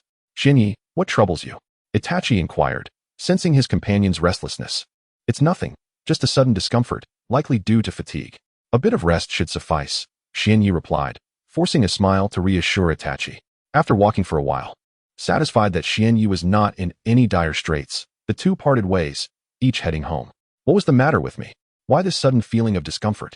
Could it truly be fatigue, or perhaps a premonition of impending misfortune? I must be overthinking things. Upon returning home, Xianyi entered the courtyard and spotted his mother, Kushina Uzumaki, seated on the sofa, her gentle hands cradling her noticeably large belly. It had been several months since his first battle with Uchiha Itachi, and his mother had been pregnant for nearly 10 months. It seemed the time for the child's arrival was drawing near. This thought further unsettled his emotions. "Mother, I'm home," Xianyi called out from a distance. "Ah, little Yi, come here and sit with me," Kushina beckoned warmly upon seeing him. Xianyi trotted over, quickly settling beside his mother. Gazing at his mother's pregnant belly, Xianyi's eyes reflected a complex array of emotions, joy intertwined with fear. He felt elated at the impending arrival of his younger brother, Uzumaki Naruto, for he would finally have a sibling to call his own. Yet, a shadow of dread loomed over him, for the birth of his brother would also herald the release of the Nine Tails from their mother, Uzumaki Kushina. In that moment, he knew that his parents would inevitably sacrifice their lives to protect Naruto. Xianyi earnestly wished that Uchiha Obito would refrain from appearing at this critical juncture. However, he was acutely aware that Madara would not miss the opportunity to arrive during Naruto's birth. Alas, his current abilities were limited. His chakra level barely classified him as a genin, and his physical prowess was only that of a lowly chunin. He felt utterly helpless in the face of Uchiha Obito's threat. What should I do? Panic surged within Xianyi, his expression shifting erratically, emotions swirling in his gaze. Xiaoyi, come feel your brother. His mother, Uzumaki Kushina, spoke beside him, startling him from his thoughts. Quickly regaining his composure, he extended his right hand to touch Kushina's round belly. The warmth radiating from it was palpable, as if he could sense the nascent form of a child within. Oh, he kicked me. He kicked my hand. Xianyi's face brightened with surprise and curiosity at this small life. Indeed, Xiaoyi, your brother Uzumaki Naruto will soon make his entrance. You must promise to protect him well, Kushina said, her gaze tender as she looked at Xianyi. Yes, mother. I will surely protect my brother, Naruto, he affirmed. The name Uzumaki Naruto had been given by his father's teacher, Jiraiya, one of the legendary Sannin of Konoha, and both of his parents were quite pleased with it. Xianyi had contemplated persuading Jiraiya to remain in Konoha, but despite his efforts, the sage had chosen to leave shortly after, claiming he was off to gather materials. Xianyi understood all too well what gathering materials entailed, spying on women while they bathed. Yet, he knew better than to voice the future events he foresaw. Even if he did, they would likely dismiss his words as mere childish fantasies. Thus, Jiraiya departed, leaving Konoha behind. Days slipped by, and on one fateful night in Konoha, within a cave outside the village, a formation began to activate, and a figure emerged from the swirling barrier. A mysterious figure clad in a black robe, adorned with a peculiar mask that revealed only a singular eye, loomed enigmatically, leaving others to ponder his true intentions. Nine Tails, soon I shall unleash you, only to capture you once more. Ultimately, I will obliterate Konoha, erasing this detestable place from existence. He cackled maniacally, casting his gaze toward a certain direction as he spoke to himself. Meanwhile, within a grand hospital at the heart of Konoha, a young woman lay in agony upon a bed, moaning in distress. This woman was none other than Kushina Uzumaki, the beloved wife of the fourth Hokage and the mother of Minato Namikaze. Outside her room, the fourth Hokage himself, Minato Namikaze, paced anxiously, his heart racing with worry. Inside, his wife, Kushina, was striving to bring their child into the world, his son, the younger brother of Naruto Uzumaki, destined to become the protagonist of the future saga. Chapter 92. Kushina is captured. Time passed slowly, and Minato Namikaze, standing outside the door, felt his anxiety mounting. At that moment, Xianyi stood beside his father, equally restless. However, Xianyi's distress stemmed from a fervent hope that Obito Uchiha would not appear tonight. If he did, it would surely herald misfortune. Suddenly, within the confines of the hospital, the piercing wail of a newborn echoed. Minato's tense expression finally softened into a smile, for his son, Naruto Uzumaki, had safely entered the world. The long-closed door swung open, and both Xianyi and Minato rushed inside, where they beheld Naruto cradled in the arms of a medical ninja. At that moment, Naruto, still unseeing, had a wrinkled red face, emitting loud cries characteristic of infants. Minato immediately took Naruto into his arms, gently rocking him while casting a tender smile at his son. After a moment, he handed the newborn back to the medical ninja and knelt beside Kushina, grasping her delicate hand tightly. Kushina, he spoke softly, the pain of childbirth must have been immense. You've truly endured so much for our child to arrive safely. It's all right.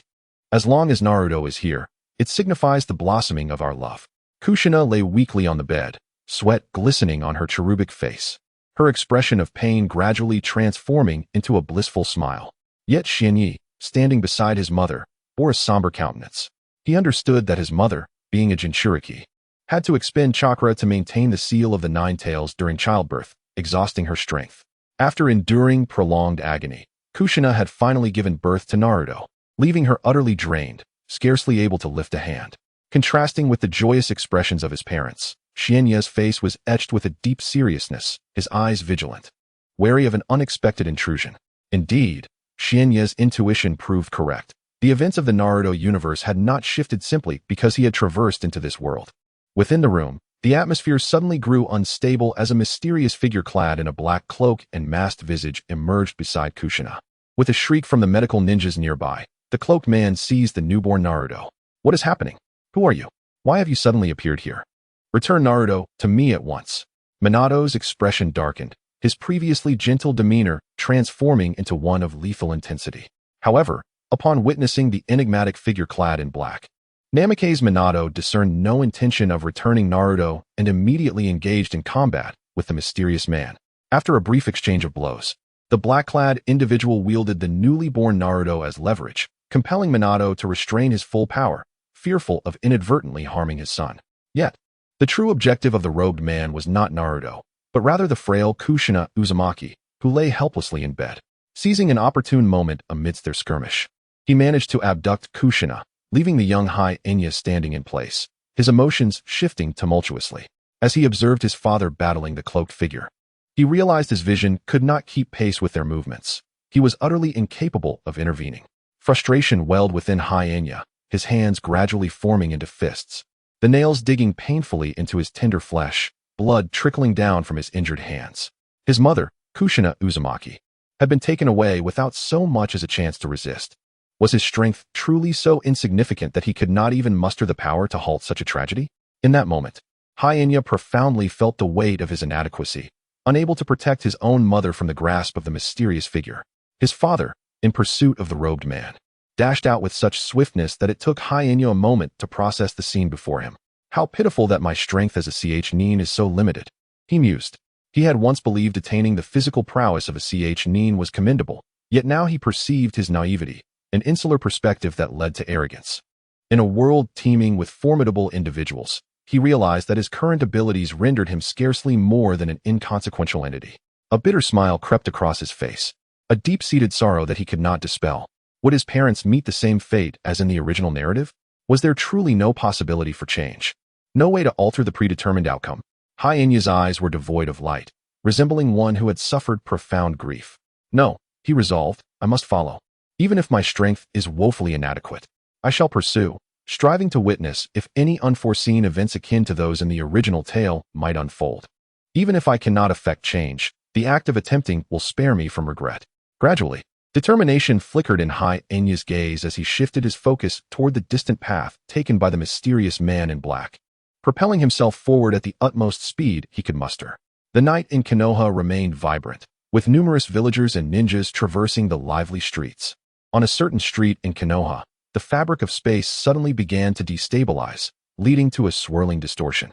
From this distortion emerged a mysterious figure clad in a black cloak, his face obscured by a mask. The enigmatic man, pursued by Minato Namikaze, found himself momentarily free from the chase upon arriving at this location. He swiftly employed a mysterious space ninjutsu to transport himself to the heart of Konoha. Oh, how long I have awaited this day. It has finally arrived, he exclaimed, a manic grin spreading across his features as he glanced down at the frail figure of Kushina Uzumaki, ensnared in his grasp. His laughter grew more frenzied with the sight. Chapter 93. The mighty-tailed beast Konoha, a place I despise, shall be obliterated. The mysterious figure in a black robe, standing at the heart of Konoha, proclaimed loudly, his voice tinged with an undercurrent of rage, his expression a mixture of struggle and resolve, which quickly solidified into unwavering conviction. Suddenly, he slammed his hand down onto the ground, unleashing a torrent of chakra that surged within him, causing the summoning seal on the earth to unfurl. Boom! A massive plume of smoke erupted from the location of the summoning seal, and from within that cloud emerged a cacophony of piercing roars. As the smoke gradually dissipated, anyone nearby would have witnessed the formidable presence of the colossal Nine-Tails fox, stealthily manifesting within the village of Konoha. Upon its arrival, the Nine-Tails radiated an aura of cataclysmic destruction, an essence so terrifying that an ordinary person, entirely devoid of power, could very well succumb to cardiac arrest merely by being enveloped in such overwhelming energy. At that moment, in the Hyuga clan's territory, the young Neji Hyuga found himself alone in his chamber, as the other ninjas of the clan had already dispersed, hastening towards the source of the ominous chakra they sensed. Meanwhile, Within the center of the Uchiha clan's domain, in a cozy room, Itachi Uchiha cradled his beloved younger brother, Sasuke Uchiha, who was weeping softly. I truly cannot fathom why our parents have suddenly left us at this hour, abandoning us to stay at home. It's rather dull, he mused, gently wiping away Sasuke's tears. Please do not cry, Sasuke. Brother will not leave you. I shall remain here with you. Please, stop your tears. Just then, a thunderous explosion resonated from the center of Konoha, a sound so earth-shattering that it reverberated throughout the village. In a tidy room, an elderly man looked on with concern, recognizing that something significant was unfolding. It seems today heralds an extraordinary occurrence. Kushina has just given birth and is still quite frail. If my intuition serves me well, the Nine Tails must have been unleashed. Thud, thud, thud. Outside, the alarm bells rang out, echoing through Konoha. The old man swiftly opened his door and vanished in an instant, racing towards the source of the commotion. At the sight of the Nine Tails, just beyond the confines of Konoha, the enigmatic figure in the black robe activated his Mangeki Sharingan, engaging in battle with Minato Namikaze, who had employed the Flying Thunder God technique. Both ninjutsu techniques are exceptionally powerful space-time abilities. However, during their brief confrontation, Wave Wind Minato managed to secure a narrow victory over the mysterious man, thanks to his extraordinary reflexes and the Flying Thunder God technique. He successfully incapacitated one of the man's hands and unraveled the enigmatic connection between him and the Nine Tails, leaving behind a mark of the Flying Thunder God technique that would allow Minato to appear directly beside the mysterious figure. At this moment, however, Uzumaki Kushina was gravely weakened, as the Nine Tails had been extracted from her body by the mysterious man, leaving her in a state akin to the brink of death. Only the Uzumaki clan's extraordinary vitality and resilience enabled her to cling to life. With a complex expression, Kushina gazed at Minato, fully aware of his thoughts due to their long companionship. Minato, are you truly going to do this? She managed to voice weakly. As the fourth Hokage of Konohagakure, it is my duty to protect the village. I must stop the Nine Tails, Minato responded, his gaze resolutely fixed on the rampaging beast in the distance.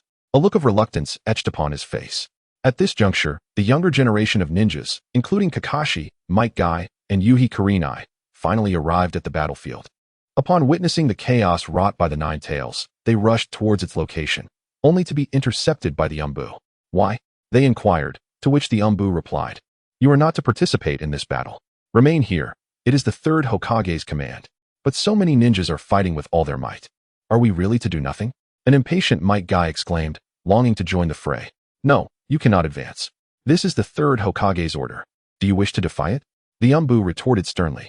Despite Gai's impulsive desire to rush into battle alongside his comrades against the devastation of the Nine Tails, he ultimately relented under the persuasion of Kakashi and Kurenai, settling instead to watch anxiously from a distance as the other ninjas fought valiantly to contain the beast. Among those resisting the Nine Tails, Minato and the third Hokage launched the most formidable attacks. Summoning Jutsu, come forth, Inma. The third Hokage suddenly called out, invoking the summoning technique, which brought forth a monkey onto the battlefield. Upon sighting the Nine Tails, the monkey transformed into a flexible staff, forcefully pushing the beast back several paces. How dare you humans resist me? The Nine Tails roared in fury. Due to being struck back several steps, the furious Nine Tails fox immediately opened its massive mouth, revealing its sharp and elongated fangs. A colossal sphere of chakra continuously coalesced within its maw, quickly growing in potency and ferocity over the span of mere seconds, as if it possessed the power to obliterate the heavens and the earth. With a resounding boom, the terrifying chakra sphere was unleashed from the Nine Tails fox's mouth.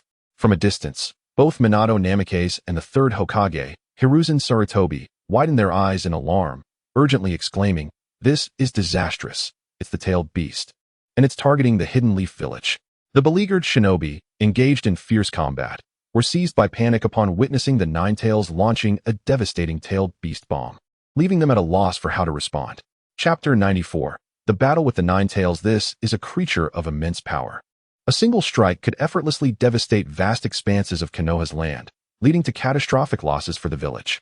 It is imperative that this tailed beast does not detonate within the confines of Konoha, for the village would undoubtedly suffer grievously. In that moment, the thoughts of all the ninjas present converged. They must prevent the tailed beast from exploding in Konoha. Each of them sprang into action, racing towards the formidable creature with their utmost speed. Yet, despite their swift movements, they were no match for the beast's velocity. To draw a comparison, The ninja's speed resembled that of a person riding an electric scooter, while the tailed beast surged forward with the speed of a racing car. Two entirely different realms of speed. Behind them stood an elderly figure, a wizened old man, furrowing his brow as he observed the rapidly advancing tailed beast, which could cover several kilometers in a mere second. This venerable elder was Hiruzen Sarutobi, the third Hokage of Konoha. At this moment, he took no action, fully aware that chasing after the beast would be futile given his own limitations. Turning to his side, he gazed at Minato Namikaze, the fourth Hokage, his expression marred by concern. Minato, you are the only one who can stop this beast. If you do not intervene, Konoha will face devastating losses. I must entrust this task to you. Hiruzen's face bore an expression of both pleading and helplessness. He implored Minato to halt the rampaging beast while grappling with the frustration of being unable to act decisively as the third Hokage. I understand, Minato replied resolutely. As the fourth Hokage of Konoha, if I do not take action, who else will? Without a hint of hesitation, Minato accepted the responsibility and invoked the Flying Thunder God technique to teleport himself. Just as despair began to set in among the ordinary ninjas, a figure materialized before the mighty tailed beast. Clad in a white Hokage cloak, with striking golden hair and blue eyes that shimmered like crystal, it was Minato Namikaze. The fourth Hokage. However, unlike his usual demeanor, the warm smile that often graced his face had vanished, replaced by an expression of seething fury. Nine-tailed fox, how dare you unleash your power to threaten our beloved Konoha, to destroy our home? Such an act is unforgivable. Now that you have chosen this path, do not regret your decision. Minato's voice, though not loud, resonated with an intensity that all present could hear, a testament to his formidable strength and the depth of his chakra. Subsequently, Minato Namikaze extended his arms, facing the colossal visage of the tailed beast before him, displaying not a trace of fear. As the narrative unfolds, the scene is interrupted by a message indicating a loading failure, advising the reader to disable their browser's reading mode and ad-blocking features for optimal viewing. With unwavering composure, Minato confronted the impending onslaught of the tailed beast, raising his voice in a commanding shout. In that instant, an intricate formula of the Flying Thunder God technique unfurled from the space before him, and without a sound, an imperceptible spatial barrier was established. As the tailed beast surged closer, its overwhelming presence instilled a flicker of trepidation within Minato's heart. Yet, as the beast approached, a smile broke across his face, unfettered by concern. Humph, I have completed the deployment of the Flying Thunder God technique. Even you, the Nine Tails, shall not breach it. Minato held profound confidence in his mastery of the Flying Thunder God, which harnessed the power of space to transport the formidable tailed beast to another realm, where it would detonate, sparing the village of Konoha from catastrophic damage. In a heartbeat, the beast, capable of obliterating a mountain, collided with the barrier of the Flying Thunder God technique. Remarkably, upon entering the barrier, the creature did not stir a single wave. The destruction was entirely absorbed by the spatial confines of the technique. Then, a tremendous explosion erupted far from the Hidden Leaf village, its impact resonating across a vast expanse. The sound even reaching Minato, who stood at the center of the chaos. The ninjas, who had previously been engulfed in despair, now wore expressions of ecstatic relief, their spirits, once at their nadir, soared anew. Incredible! Is this the Flying Thunder God technique? A jutsu mastered by the fourth Hokage, and it is truly formidable, one ninja exclaimed, eyes wide in astonishment.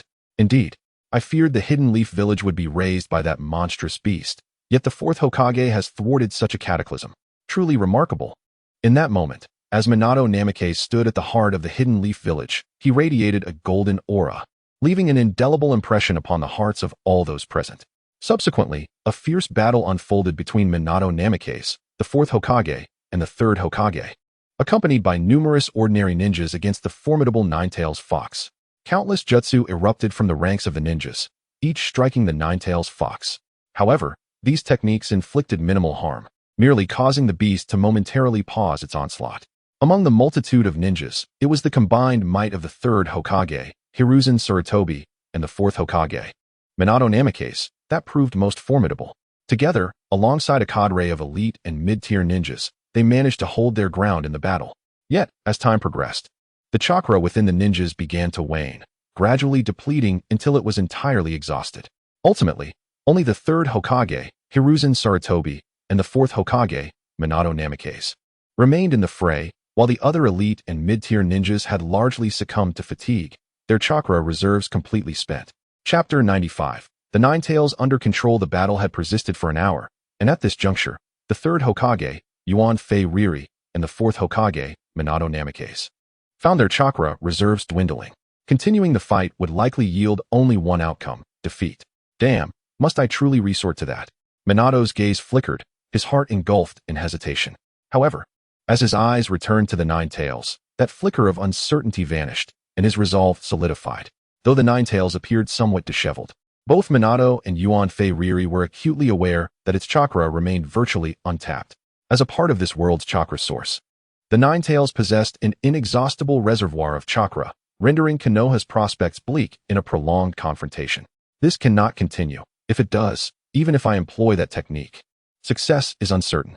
Minato fixed his unwavering gaze upon the Nine Tails, his fists clenched tightly. Third Hokage, I am prepared to utilize that technique and reseal the Nine Tails, he declared, turning to Yuan Fei Riri, who stood beside him. Upon hearing Minato's words, Yuan Fei Riri was taken aback. Minato, are you truly considering the Reaper Death Seal? Do you comprehend the consequences of invoking it? I am aware that the consequence of utilizing the Reaper Death Seal is my own demise. However, if this continues, the Nine Tails will escape control, leading to catastrophic repercussions for Konoha. Moreover, it was I who released the Nine Tails, so I deem it my responsibility to resolve this matter. I shall ensure the Nine Tails is sealed once more. A bittersweet smile graced Minato's lips, yet the determination in his eyes remained steadfast. Yuan Fei Riri pondered for a moment, but soon reached a decision, recognizing that time was of the essence. The Nine Tails was being restrained by several genin and nin who had regained some chakra, but their endurance would not hold for long. Since you have made your decision, so be it. I doubt my words would sway you otherwise, Yuan Fei Riri replied, shaking his head in resignation. Thank you for acquiescing to my request. After my passing, Konoha will also be entrusted to you, third Hokage, Minato said, grateful for Yuan Fei Riri's understanding. With that, Minato dashed toward the Nine Tails with remarkable speed, reaching its formidable presence in an instant. He focused intently on the creature before him, then cast a glance back at Kushina Uzumaki, his beloved. After a period of deliberation with Kushina, the technique known as the Dead Demon Consuming Seal was employed. From a distance, Minato Namikaze heard his father call out the name of the technique, and he was immediately taken aback, his eyes turning a vivid crimson as he desperately sprinted towards his father, Minato Namikaze. Along the way, he stumbled several times, yet he rose swiftly each time, continuing his frantic dash towards his father. In that moment, his focus was solely on his parents and the child in his mother's arms, Naruto Uzumaki. Once Minato executed the Dead Demon Consuming Seal, a terrifying specter of death materialized behind him, its visage ghastly, with a greenish face and sharp fangs, clutching a string of beads and holding a razor-sharp knife in its mouth. This specter was but a mere illusion, yet none dared to underestimate it. Despite its ethereal nature, it wielded formidable power, albeit at a significant cost. Had that cost been less severe, this sealing technique would have been overwhelmingly potent. Upon perceiving the Nine Tails, the specter reached out, gripping its form tightly, as if intending to harvest its very soul with the knife it bore. However, due to Minato's dwindling chakra, the specter's power was somewhat diminished, allowing it only to tenuously grasp the Nine Tails. The beast fought fiercely against the specter, acutely aware of the immense threat it posed, one that surpassed all present. As the Nine Tails struggled violently before Minato, he suddenly felt a surge of alarm. The specter was on the verge of losing control over the beast. At that critical juncture, Kushina stepped forward. Utilizing the scant chakra she had left, she unleashed a powerful sealing technique, causing countless chains to erupt from her body, surging towards the Nine Tails. In an instant, the Nine Tails was ensnared by the chains conjured by Kushina, and the dual forces of restraint rendered its attempts at resistance utterly futile. The creature howled defiantly, yearning to vent its frustrations and break free from its bonds, but to no avail. Despite its frantic struggles, the chains remained tightly secured, showing no signs of loosening. Observing the now subdued Nine Tails, Minato turned to glance at Kushina, whose form appeared exceedingly frail, and in his eyes flickered a glimmer of reluctance and sorrow. Yet, at this moment, no amount of reluctance could alter the course of fate, for the time had come to seal the Nine Tails fox. And the only candidate could be none other than the newborn Naruto Uzumaki. Minato, must it truly be this way? Kushina's voice trembled as she inquired of her husband. Minato Namikaze. Kushina, for the sake of Konoha, we have no other choice, Minato replied, a resolute expression gracing his countenance. Upon hearing his words, Kushina fell into a lengthy silence before gently entrusting the infant Naruto into Minato's arms. With utmost care, Minato cradled Naruto, his gaze softening with overwhelming tenderness. He then placed Naruto on the ground and, with a deft hand, began to weave the sealing technique that would bind the Nine-Tails fox within the very essence of his son. Chapter 96. The Nine-Tails under control. A vast surge of chakra erupted from Minato Namikaze, coalescing into a formidable mass in his right hand. After a brief pause, he lifted his hand and forcefully pressed it down onto the ground. Instantly, sealing marks materialized on the earth, rapidly expanding outward. In the blink of an eye, these marks encircled Naruto, and an aura emerged that could instill dread in the heart of the Nine-Tails. What is that? The Nine-Tails, currently restrained by the combined efforts of Minato and Kushina Uzumaki, widened its eyes in alarm, directing its gaze toward Minato's position and the child on the ground. After a moment of contemplation, the Nine-Tails recognized the essence of the seal. It was indeed a sealing technique. Could it be that I am to be sealed once more? The thought ignited a surge of fury within the Nine-Tails, intensifying its resistance and power. No, I have only just escaped from confinement. I refuse to be trapped again, to dwell once more in that abyss of darkness. At this moment, the Nine-Tails harbored a singular desire: to flee, to evade this maddening captivity. As these individuals seemed utterly reckless, disregarding their own lives. The gaze of the Nine-Tails, once filled with disdain, had transformed into one of fear as it realized its predicament. It lacked the courage to remain any longer, for it sensed that prolonging its stay would lead to being sealed away in that lightless prison once more, akin to a hapless captive stripped of all freedom. Roaring in defiance, the Nine-Tails struggled fiercely, its immense strength palpable, yet it proved futile. The force restraining it stemmed from the Shinigami summoned by Minato, who had sacrificed his own soul, coupled with Kushina's expended chakra to execute the sealing technique.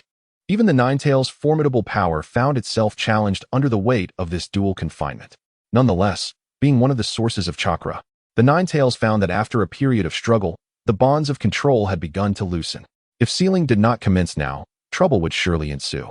A look of sorrow filled Minato's eyes as he glanced back at Kushina and the approaching figure of Kuroya, a final smile gracing his lips. Minato understood that if he did not act swiftly, it would be too late. The Nine-Tails' strength was overwhelming, and its chakra seemed inexhaustible. Over time, even the most potent sealing technique could be undone. Kushina, Kuroya, and little Naruto, I am sorry, but I can no longer remain by your side. With a final, resolute glance at the three, Minato etched their images into his memory, determined not to forget them. Sealing technique standing before the Nine-Tails, Minato Namikaze bellowed, and an immense surge of chakra erupted from his being. Although the total amount of chakra was not vast, the Nine-Tails, currently under control, found itself easily subdued. Upon invoking the sealing technique, a menacing aura, one that instilled dread in the Nine-Tails, emanated from Minato. As the target of the sealing technique was the Nine-Tails, the energy surged toward it with remarkable swiftness. The controlled Nine-Tails, sensing the terrifying energy approaching, intensified its resistance, yearning to break free from its confinement. Yet, this effort proved futile. The spectral visage of the Shinigami, combined with the formidable sealing arts of the Uzumaki clan, rendered the Nine-Tails' struggles ineffective, leaving it to remain immobilized, awaiting the rapid advance of the energy. Subsequently, Minato sealed the Nine-Tails within Naruto Uzumaki's body, a process that unfolded with relative simplicity, albeit at the cost of Minato's own essence gradually dissipating. At that moment, Xianyi finally arrived at his father Minato's side, his eyes ablaze with anguish upon witnessing his father's frail state. The sight of his father weakened, lying on the ground, pierced Xianyi's heart with a pain akin to being cleaved by a blade. Minato Namikaze was Xianyi's father, despite often being preoccupied with affairs at the Hokage office. Leaving little time for companionship, he had always instilled in Xianyi a profound sense of paternal love and its magnificence. However, seeing his father now so weakened, breath dwindling, and spirit fading, Xianyi was acutely aware that if this continued, Minato would surely perish. What to do? A sense of panic enveloped Xianyi as he grappled with the impending loss of his father, feeling utterly powerless to assist him. The situation was dire. Not only was his father on the brink of death, but his mother, Kushina Uzumaki, was equally frail, having only recently given birth to Naruto, and her body was already in a weakened state.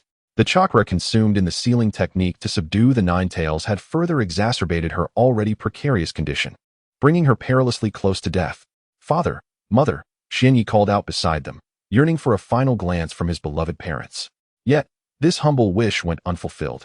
They remained with eyes closed, their bodies trembling ever so slightly from time to time. At this point, their physical vitality had waned significantly. In such circumstances, the breath of life continued to diminish, leading the other ninjas to believe that Uzumaki Kushina and Namikaze Minato were beyond salvation. Even the third Hokage, Hiruzen Sarutobi, who stood at a distance, shook his head slightly before gazing vacantly into the horizon. The recent invasion of the Nine Tails had inflicted severe losses upon the Hidden Leaf Village. The death of ninjas, not to mention the tragic demise of both Namikaze Minato and Uzumaki Kushina, dealt a profound blow to the very fabric of the village. Chapter 97. Altered Fate. Beside the esteemed Minato Namikaze, the young Xianyi remained kneeling on the ground, his eyes a vivid red yet devoid of tears. The atmosphere was oppressively heavy, mirroring the turmoil within Xianyi's heart.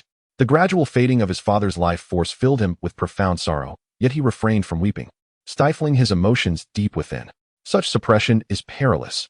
Unchecked grief can fester, leading to unforeseen consequences. At that moment, Naruto Uzumaki, lying beside Minato, seemed to sense the weight of the situation, erupting into a loud wail that echoed even to the distant ninjas attending to the aftermath. Naruto, do you also recognize that our parents are on the brink of death? Does it pain your heart as it does mine? Xianyi's gaze shifted towards the sobbing child. Naruto bore several seals, remnants of efforts to contain the Nine Tails within him. In the distance, the third Hokage stood motionless, seemingly lost in thought. When an Umbu ninja appeared at his side, what is the extent of our losses in this battle?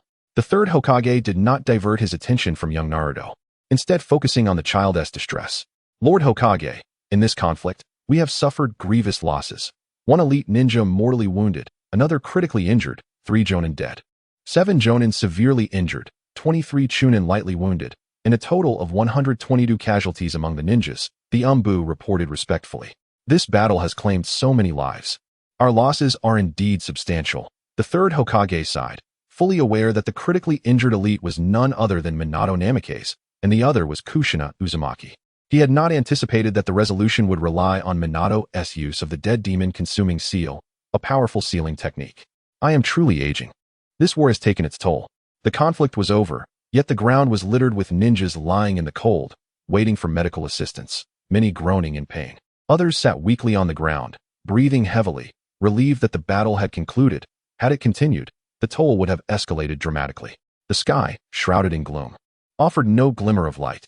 Suddenly, a light rain began to fall, droplets striking Xianyi's kneeling form. Yet, he remained unperturbed, lost in contemplation of his parents and reminiscing about the warmth of their shared days. In a moment of despair, Xianyi, kneeling on the ground, was desperately seeking a way to save his parents. Despite his prolonged contemplation, no solutions emerged. Suddenly, a significant realization struck him. Was he not a time traveler? Did he not possess a powerful system? This revelation ignited a flicker of hope within him, rekindling the flame of determination. He began to reassure himself that the system, with its formidable capabilities, would undoubtedly rescue his parents.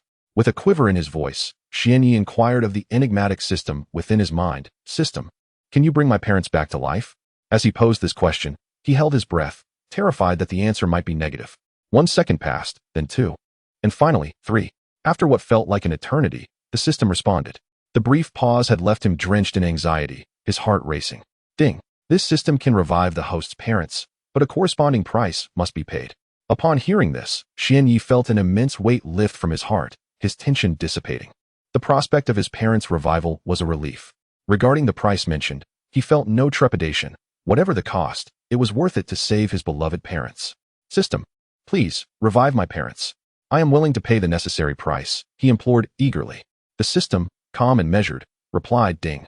The price to be paid is a reduction of the host's chakra level to that of a novice ninja. Will the host accept this condition? Without a moment's hesitation, Xianyi responded, I accept. I willingly pay this price. His resolve was firm. The notion of merely regressing to a novice chakra level seemed trivial compared to the chance to save his parents. After all, chakra levels could always be elevated again. Ding. The host has agreed to the stipulated price. Thus, the host's chakra level will now begin to decrease. Soon, Xianyi felt the diminishing flow of chakra within him. An uncomfortable sensation akin to that of a once robust individual suddenly reduced to the frailty of a child. Yet, this discomfort paled in comparison to the urgency of saving his parents. He merely needed to endure. as the total amount of chakra within him continued to dwindle. He sensed it evaporating as if it were vanishing into thin air. After a minute, the total amount of chakra within Xuanya's body finally transformed to that of a novice ninja, rendering it nearly tenfold less than that of a lower ninja. Due to the sudden decrease in chakra, his body experienced a slight discomfort.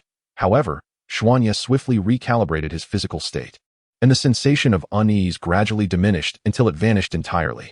Upon reaching the chakra level of a novice ninja, a foolish grin emerged on Xuanya's face, for he understood that with the reduction in chakra, his parents would no longer face death. Not long after, an extraordinarily potent vitality suddenly surged from Xuanya's body. This formidable life force erupted forth, splitting into two distinct streams, one penetrating the body of Minato Namikaze, and the other entering the body of Kushina Uzumaki. As these two powerful life forces merged with their respective bodies, the waning life energies of Minato and Kushina ceased to diminish. Not only did they halt their decline, but they also began to gradually strengthen, slowly but steadily revitalizing. Chapter 98. The situation of the parents as time progressed. The medical ninjas of the Hidden Leaf Village finally arrived at the battlefield, attending to the severely injured Jonin and Chunin, administering initial treatments for their wounds. Those with more grave injuries were lifted onto stretchers, assisted by two ordinary villagers. The parents of Kakashi, Minato Namikaze, and Kushina Uzumaki were prioritized for medical attention. Although the third Hokage had deemed that Minato and Kushina were beyond salvation, he nonetheless dispatched two highly skilled medical ninjas to provide care for them. As the ninjas on the battlefield received treatment, the sounds of anguish gradually diminished. Many of the severely injured were being transported to the hospital of the Hidden Leaf Village for superior medical care. At this point, Kakashi's parents had also been brought to the ninja hospital, with Kakashi accompanying the two medical ninjas. Naturally, young Naruto was carried to the same hospital. This hospital was the finest in the Hidden Leaf Village, boasting exceptional medical facilities and ranking among the best in the entire world of Naruto. The life signs of the third Hokage, the fourth Hokage, and Lady Kushina are gradually improving. They are no longer in critical condition, reported a medical ninja clad in a white coat and a mask, hastily rushing towards an elderly figure, none other than the third Hokage, Hiruzen Sarutobi. What? You mean Minato and Kushina's life signs are slowly increasing, and they are out of danger? Upon hearing the words of the frantic medical ninja, Hiruzen's eyes widened in disbelief, though his face soon transformed into one of profound joy. Indeed, it was joy. Minato Namikaze and Kushina Uzumaki were individuals whom Hiruzen had watched grow up, with whom he shared a deep bond, and he could not bear the thought of their demise. Their selfless act of risking their lives to seal the Nine Tails had deeply moved the third Hokage, affirming that he had not misjudged the position of Hokage entrusted to them. Thus, while Hiruzen had felt immense sorrow for their condition, the sudden news of their survival left him momentarily stunned. After standing in place for a short while, the third Hokage hurried towards Minato's hospital room. Upon entering, he beheld Minato lying on the bed, eyes closed and pallid, alongside Kushina, who shared a similar state. Beside the hospital bed, the young Boruto Uzumaki sat motionless next to his parents, his eyes fixed upon them without so much as a blink. Meanwhile, the newly born Naruto Uzumaki lay quietly in a crib within the room, seemingly intent on not disturbing his parents. After entering the ward, the third Hokage, Hiruzen Sarutobi, hurried over to Minato Namikaze, gazing at him for an extended period before reaching out to grasp his hand. He channeled chakra into Minato's body to conduct a thorough examination. The results of his inquiry left the third Hokage astounded. Minato, who lay upon the bed, was entirely unscathed. The injuries that had once plagued him had vanished, as if he had experienced an instantaneous recovery. Not only had Minato's wounds healed, but even his soul, which should have been claimed by the Grim Reaper following the use of the dead demon-consuming seal, remained secure within his body, showing no signs of departure. It seemed that the recent battle had merely rendered Minato's spirit somewhat weakened. Likewise, Hiruzen approached Kushina Uzumaki, extending a hand to assess her condition. This time, he was not met with the same level of astonishment as before. Upon inspecting Kushina's state, he discovered that she, too, bore no physical injuries. Her condition was merely one of slight fatigue. Such weakness could be remedied with a few days of rest in bed, leaving no cause for concern. After evaluating the conditions of both Minato and Kushina, Hiruzen withdrew to a corner, his mind awash with bewilderment. It was indeed peculiar. After executing the dead demon-consuming seal, a person's soul was supposed to be taken by the specter of death. Yet, why did Minato's soul remain intact within his body? Furthermore, Kushina had just given birth to Naruto, rendering her exceedingly frail, especially after employing a formidable sealing technique to contain the nine tails. Shouldn't her condition have deteriorated further? Yet, she appeared only slightly weakened, with no other adverse reactions manifesting. Ultimately, he decided that such matters were inconsequential. The paramount concern was that both Minato and Kushina were unharmed and had survived this ordeal. Resolving his thoughts, Hiruzen summoned the medical ninja from outside and inquired about when Minato and Kushina would awaken. The medical ninja exhibited a moment of panic in response to the third Hokage's question, but quickly regained composure, for he was the true expert in this field. And even the third Hokage sought his counsel in this moment. Cough, cough. Third Hokage, both the fourth Hokage and his wife should awaken within this week. Please do not worry excessively, he replied. The medical ninja coughed several times, cleared his throat, and slowly spoke. Upon hearing the response from the medical ninja before him, Yuan Fei Risen stood still for a moment, contemplating whether it would indeed take about a week for Minato and Kushina to awaken. Well, if that is the case, please take good care of Minato here.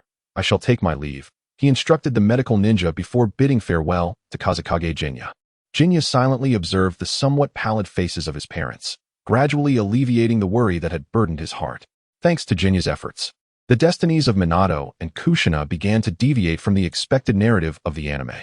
Although Jinya had just heard the medical ninja state that his parents would awaken within a week, he still yearned for a more precise time frame.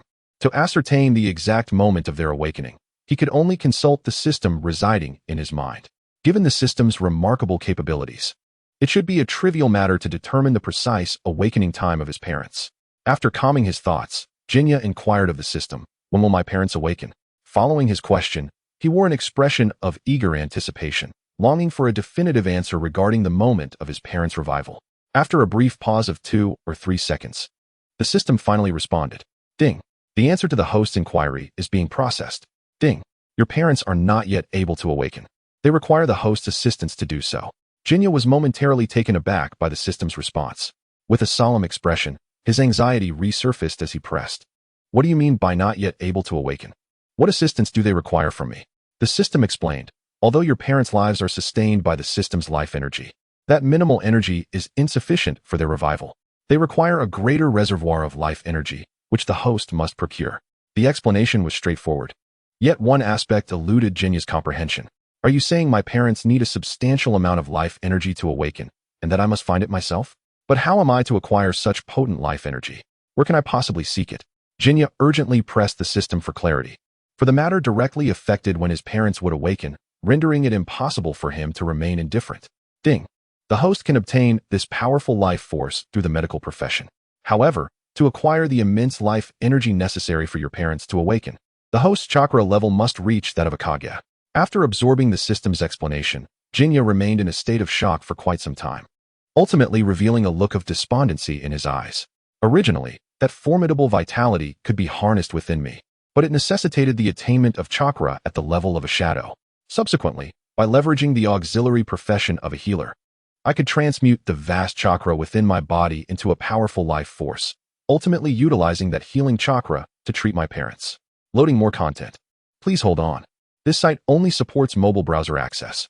If you see this paragraph, it indicates that the chapter content has failed to load. Please close the browser's reading mode, immersive mode, novel mode, and disable any ad blocking features, or copy the URL to read in another browser. Shadow level is indeed formidable, second only to the 6 paths. Furthermore, my chakra has diminished from the rank of a genin to that of a prospective ninja. How long will it take to reach shadow level? The mere thought of the required chakra level made Xian Ye's eyes shimmer with uncertainty, for shadow level seemed exceedingly distant at this juncture. Nonetheless, hope remained. Even if it required a protracted period to enhance my abilities, Xian Yi was resolute in his pursuit, as this directly pertained to when his parents could awaken. In truth, I believe it wouldn't take an excessively long time. With the most powerful cultivation system at my disposal, elevating my strength should be relatively straightforward. I estimate that reaching chakra level at shadow rank should only require 20 years. Yes, just 20 years. Lost in thought, a newfound determination flickered in Xian Ye's gaze. He had firmly resolved to expedite his strength enhancement, and the swiftest route to achieve this was to venture beyond the village for training. Only through enduring countless trials and battles would his strength advance at an accelerated pace, enabling him to awaken his parents. Just as Xian Yi solidified this decision, the system in his mind became restless, issuing a new task. Ding. The system has released a task. The task entails, the host must graduate from the Ninja Academy in Konoha Village before embarking on a journey for training. What a nuisance. Issuing such a task at this moment is merely a waste of my time. Initially, Xianyi had resolved to remain in Konoha for 2 or 3 more days, to discuss matters with the third Hokage, Hiruzen Sarutobi, before setting out for training to enhance his abilities. However, with the system imposing this task, he would have to linger in Konoha for a while longer, graduating from the Ninja Academy, before he could embark on his training journey. Yet, the rewards for the task announced by the system left Xianyi momentarily speechless. Any lingering dissatisfaction dissipated instantly, replaced by a surge of excitement. Ding. The system task reward is a string of blue crystal necklaces. Item: blue crystal necklace. Item value: low, medium, high. Excellent effect. The exquisite blue crystal necklace, translucent and radiant, reflects beautiful light under any gaze. When extracting chakra, the efficiency doubles. The prospect of the blue crystal necklace is truly exhilarating. The fact that it can double the chakra extraction effect during the process is astonishing. I never anticipated that the system would bestow such a remarkable reward.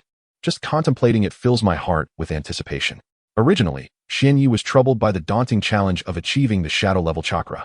Even with the most powerful cultivation system within him, it would still require a considerable amount of time. Yet, now, within the task issued by the system, such a reward exists: the blue crystal necklace, which allows ninjas to double their chakra extraction efficiency. This effectively halves the time required to reach the shadow-level chakra. It is indeed a case of a pillow arriving just as one feels sleepy. The system is quite considerate.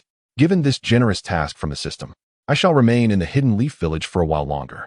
After all, staying in Konoha poses no loss to me. As these thoughts swirled in his mind, Xianyi gradually broke into a smile. Due to the chaos of the Ninetales incident, he had not genuinely smiled in quite some time.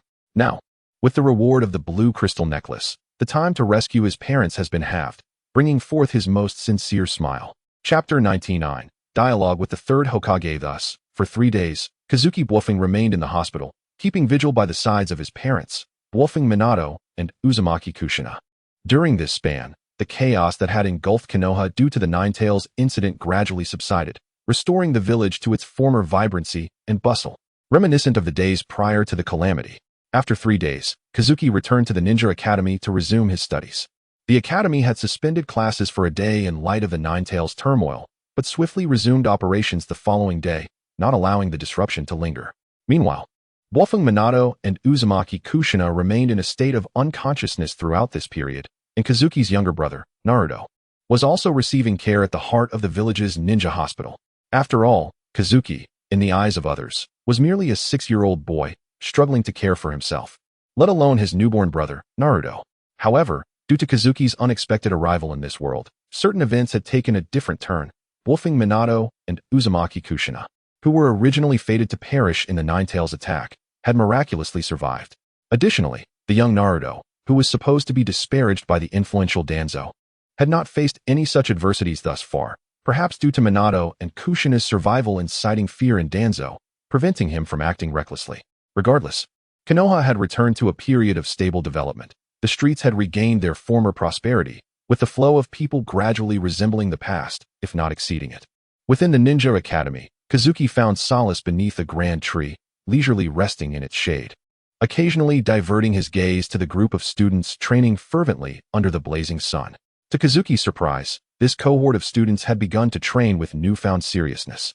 Perhaps the Ninetales incident had instilled in them the understanding that the world of ninjas was far from secure, harboring numerous hidden dangers beneath the veneer of tranquility. Kazuki sensed that these dedicated classmates had come to realize that, in times of crisis, reliance on anything other than oneself was futile. Those who succumbed early were often those without the means to resist. Thus, personal strength remained the most dependable asset. With a yawn, Kazuki stretched languidly. Indeed, one cannot deny the wisdom of the ancients. Time is truly the best remedy for a troubled heart. Just 3 days prior, he had been engulfed in profound sorrow, unable to even eat. Yet now, though the weight of grief still lingered heavily, his spirits had lifted considerably. The reality of his parents lying in their hospital beds was an unchangeable fact. Even in the face of sorrow, it serves no purpose. Sorrow merely deepens one's anguish and contributes nothing to the enhancement of strength. It is far more prudent to swiftly adjust one's emotions and devise methods to bolster one's abilities. Allowing one's parents, Minato Namikaze and Kushina Uzumaki, to awaken sooner. Xianyi rose to his feet, casting his gaze towards the Hokage office, not far from the ninja academy. Sighing, he reflected that 3 days had elapsed since the chaos of the Nine Tails, and it was indeed time to discuss the possibility of early graduation with the third Hokage. Sarutobi Hiruzen, that old man. With this thought in mind, Xianyi departed the training ground without even bidding farewell to the ninja instructor, leaving in haste. Upon exiting the ninja academy, he found himself on the bustling streets of Kanahagakure, the heart of the village where both the ninja academy and the Hokage office were located. The vibrant atmosphere was palpable, with throngs of people traversing the streets. Observing the crowded thoroughfare, Xianyi furrowed his brow and let out a resigned sigh, before propelling himself upward with a powerful leap to the rooftop of a nearby building. Given that Xianyi's physical prowess had reached the level of a nin, jumping onto the roof was a trivial task, allowing him to reach the Hokage office in a mere 3 minutes. Inside the Hokage's office, an elderly figure reclined comfortably in a chair, squinting through his small eyes while leisurely puffing on a pipe, relishing the moment. As Xianyi entered the room, he approached the third Hokage, Sarutobi Hiruzen, and stated plainly, "Old man, I wish to graduate early." Such a succinct declaration was clear and to the point. "Xianyi, why do you wish to graduate early? Can you share your reasoning?" The third Hokage inquired, taking a deep drag from his pipe and exhaling a thick cloud of smoke.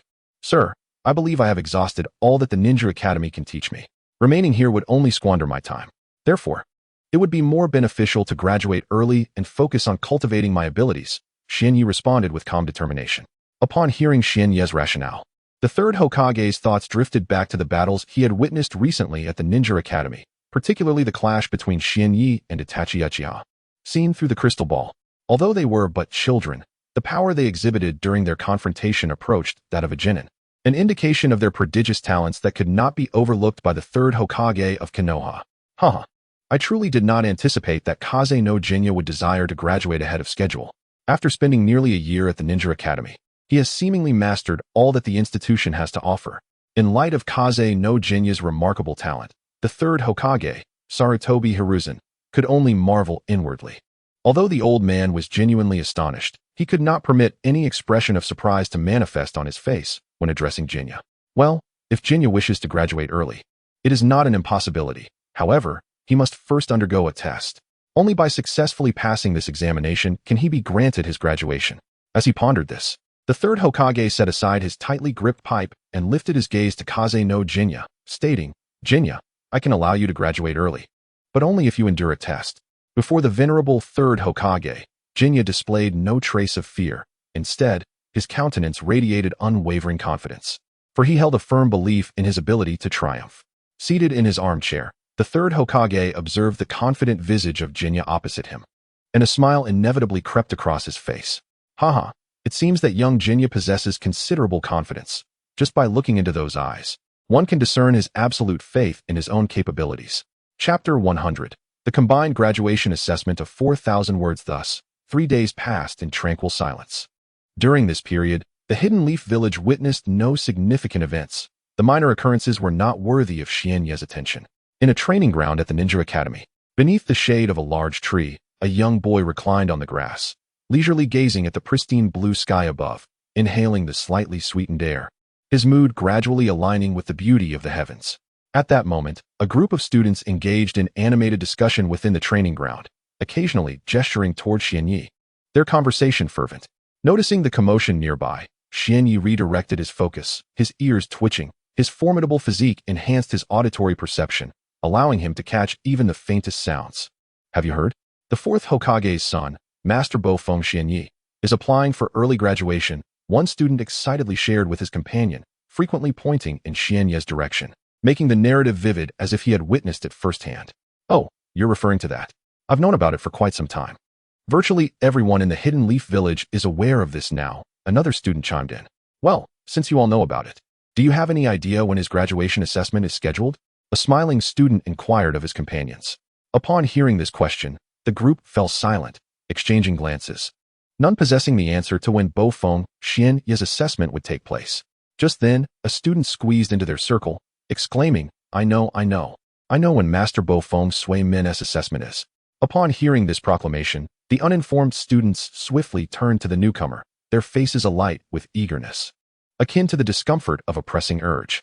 Once the informant settled among the eager students, he took a moment to catch his breath before finally revealing, "Well, let me tell you, Master Xian Ye's graduation assessment is today, at noon." As soon as he finished speaking, one student leapt forward, questioning the validity of his claim. "Hey, is what you said true or false? Don't deceive us." Nearby students nodded in agreement, casting doubt on the informant's information.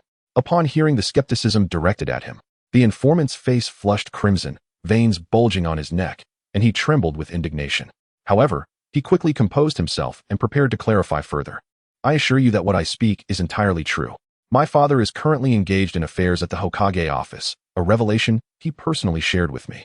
Therefore, there is no need for you to question the veracity of this information, as it is undoubtedly authentic." At that moment, Xian Yi, reclining in the shade of a grand tree, listened intently. "When is the graduation assessment scheduled?"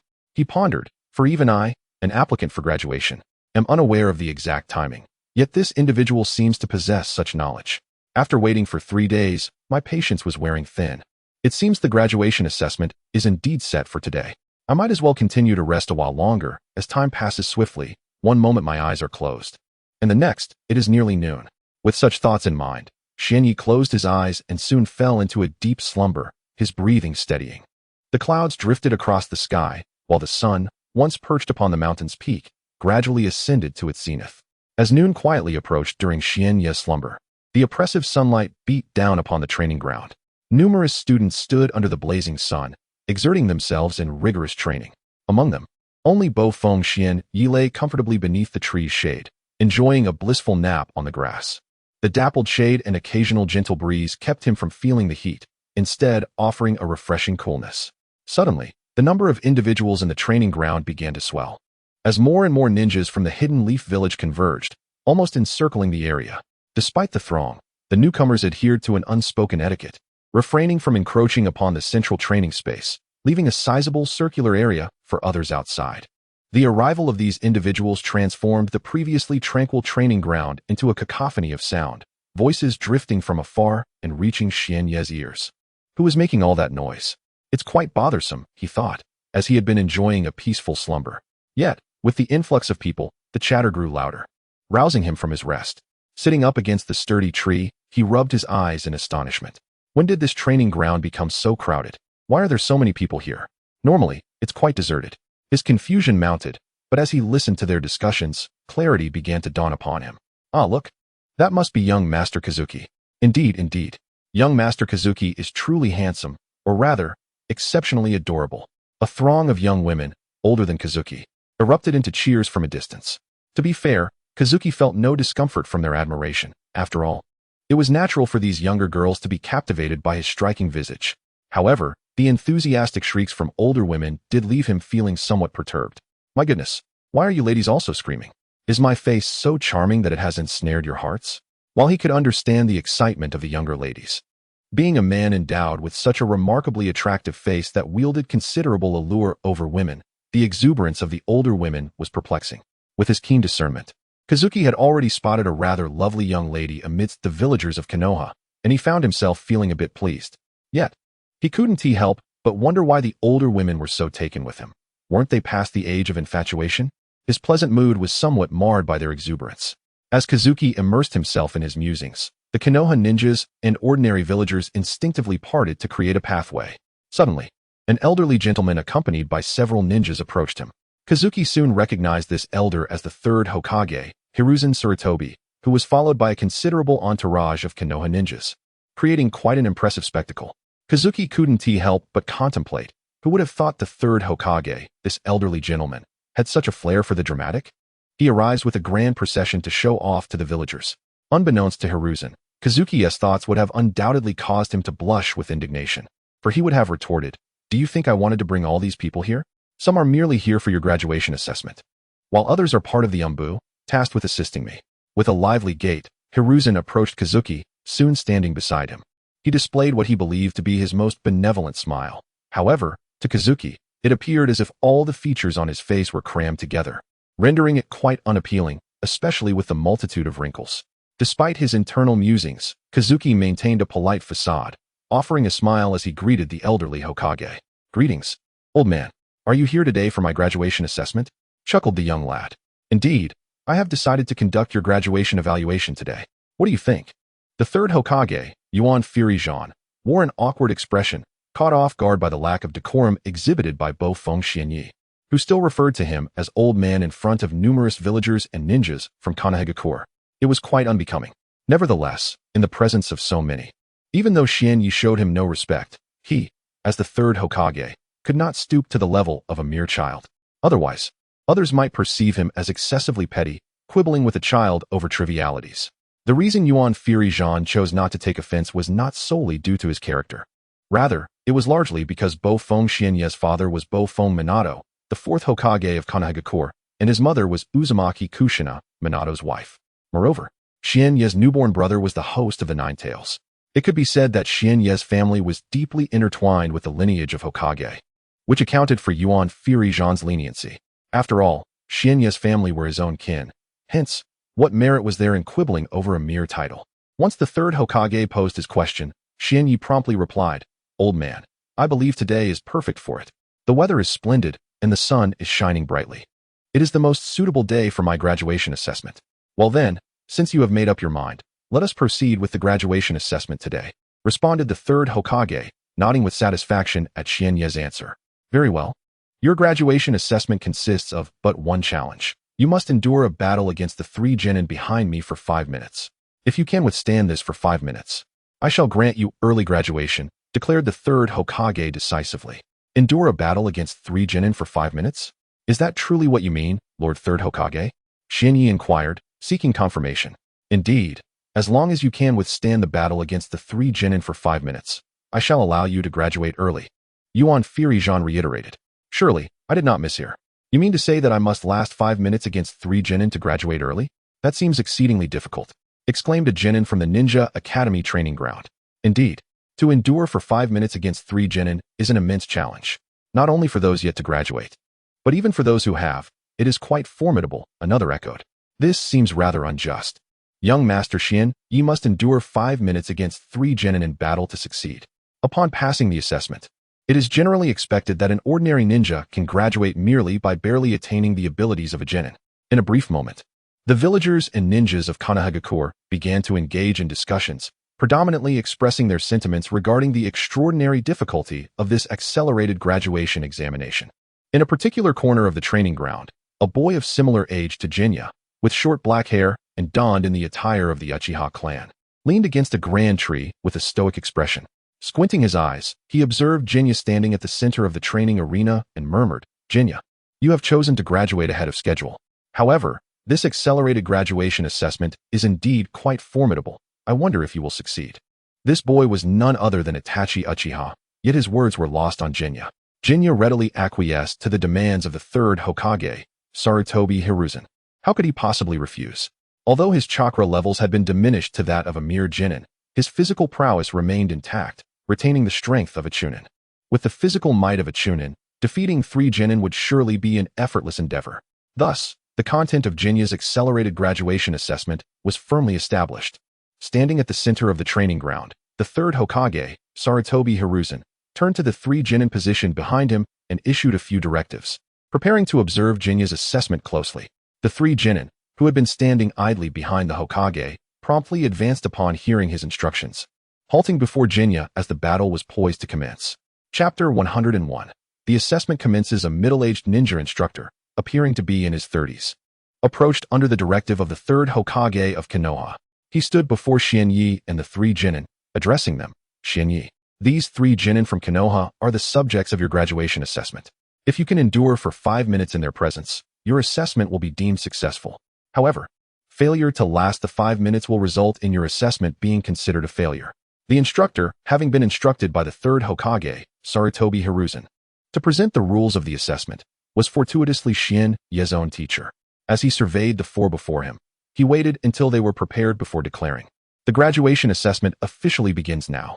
With that proclamation, he stepped aside, and the atmosphere grew increasingly tense with the commencement of the evaluation. The participants did not immediately engage in combat. Rather, they initiated a light-hearted conversation with Xianyi. "Young Master Xianyi, it is truly remarkable that you are already applying for your graduation assessment at such a young age. Indeed, when I was your age, I was still playing in the mud, commented the two genin from the center of the training ground, their words largely flattering Xianyi. As the saying goes, compliments can pierce the heavens.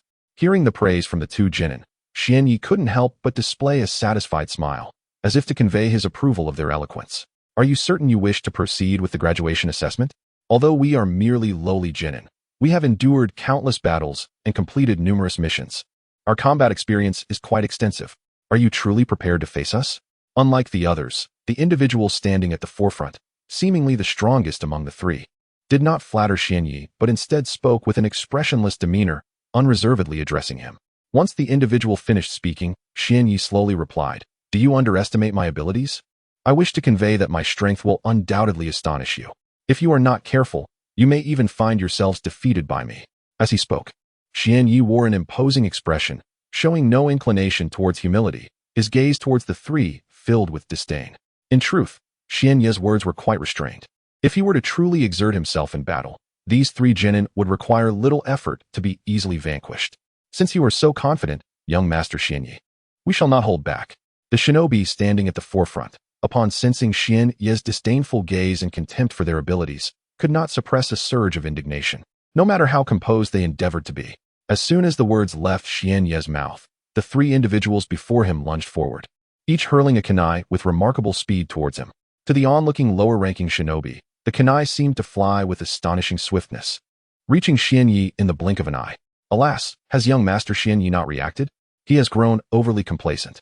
We should not have unleashed our full might so soon, one of the lower-ranking shinobi pondered. Despite his utmost effort, he could not match the velocity of the kunai, which soon approached Xianyi. However, the third Hokage, Sarutobi Hiruzen, who stood amidst the crowd, had no intention of intervening. He was acutely aware that Xianyi was not as feeble as he appeared, even if he could not overpower the lower-ranking shinobi. Evading their thrown kunai would be a trivial endeavor for him. Indeed, reality unfolded precisely as Sarutobi Hiruzen had anticipated. Just as the three kunai were about to collide with Xianyi, he executed a subtle movement, skillfully dodging them, and they sailed harmlessly past him, embedding themselves into the grassy ground behind. The three lower-ranking shinobi were taken aback, witnessing Xianyi evade their kunai with such apparent ease, as though it required little to no effort. It is worth noting that these three lower-ranking shinobi were seasoned warriors, having completed countless missions and faced numerous life and death battles. They wielded their kunai with exceptional accuracy and speed. Yet, here was a mere student from the ninja academy, a child of merely 6 years, effortlessly eluding their onslaught. Such a spectacle left them feeling utterly humiliated.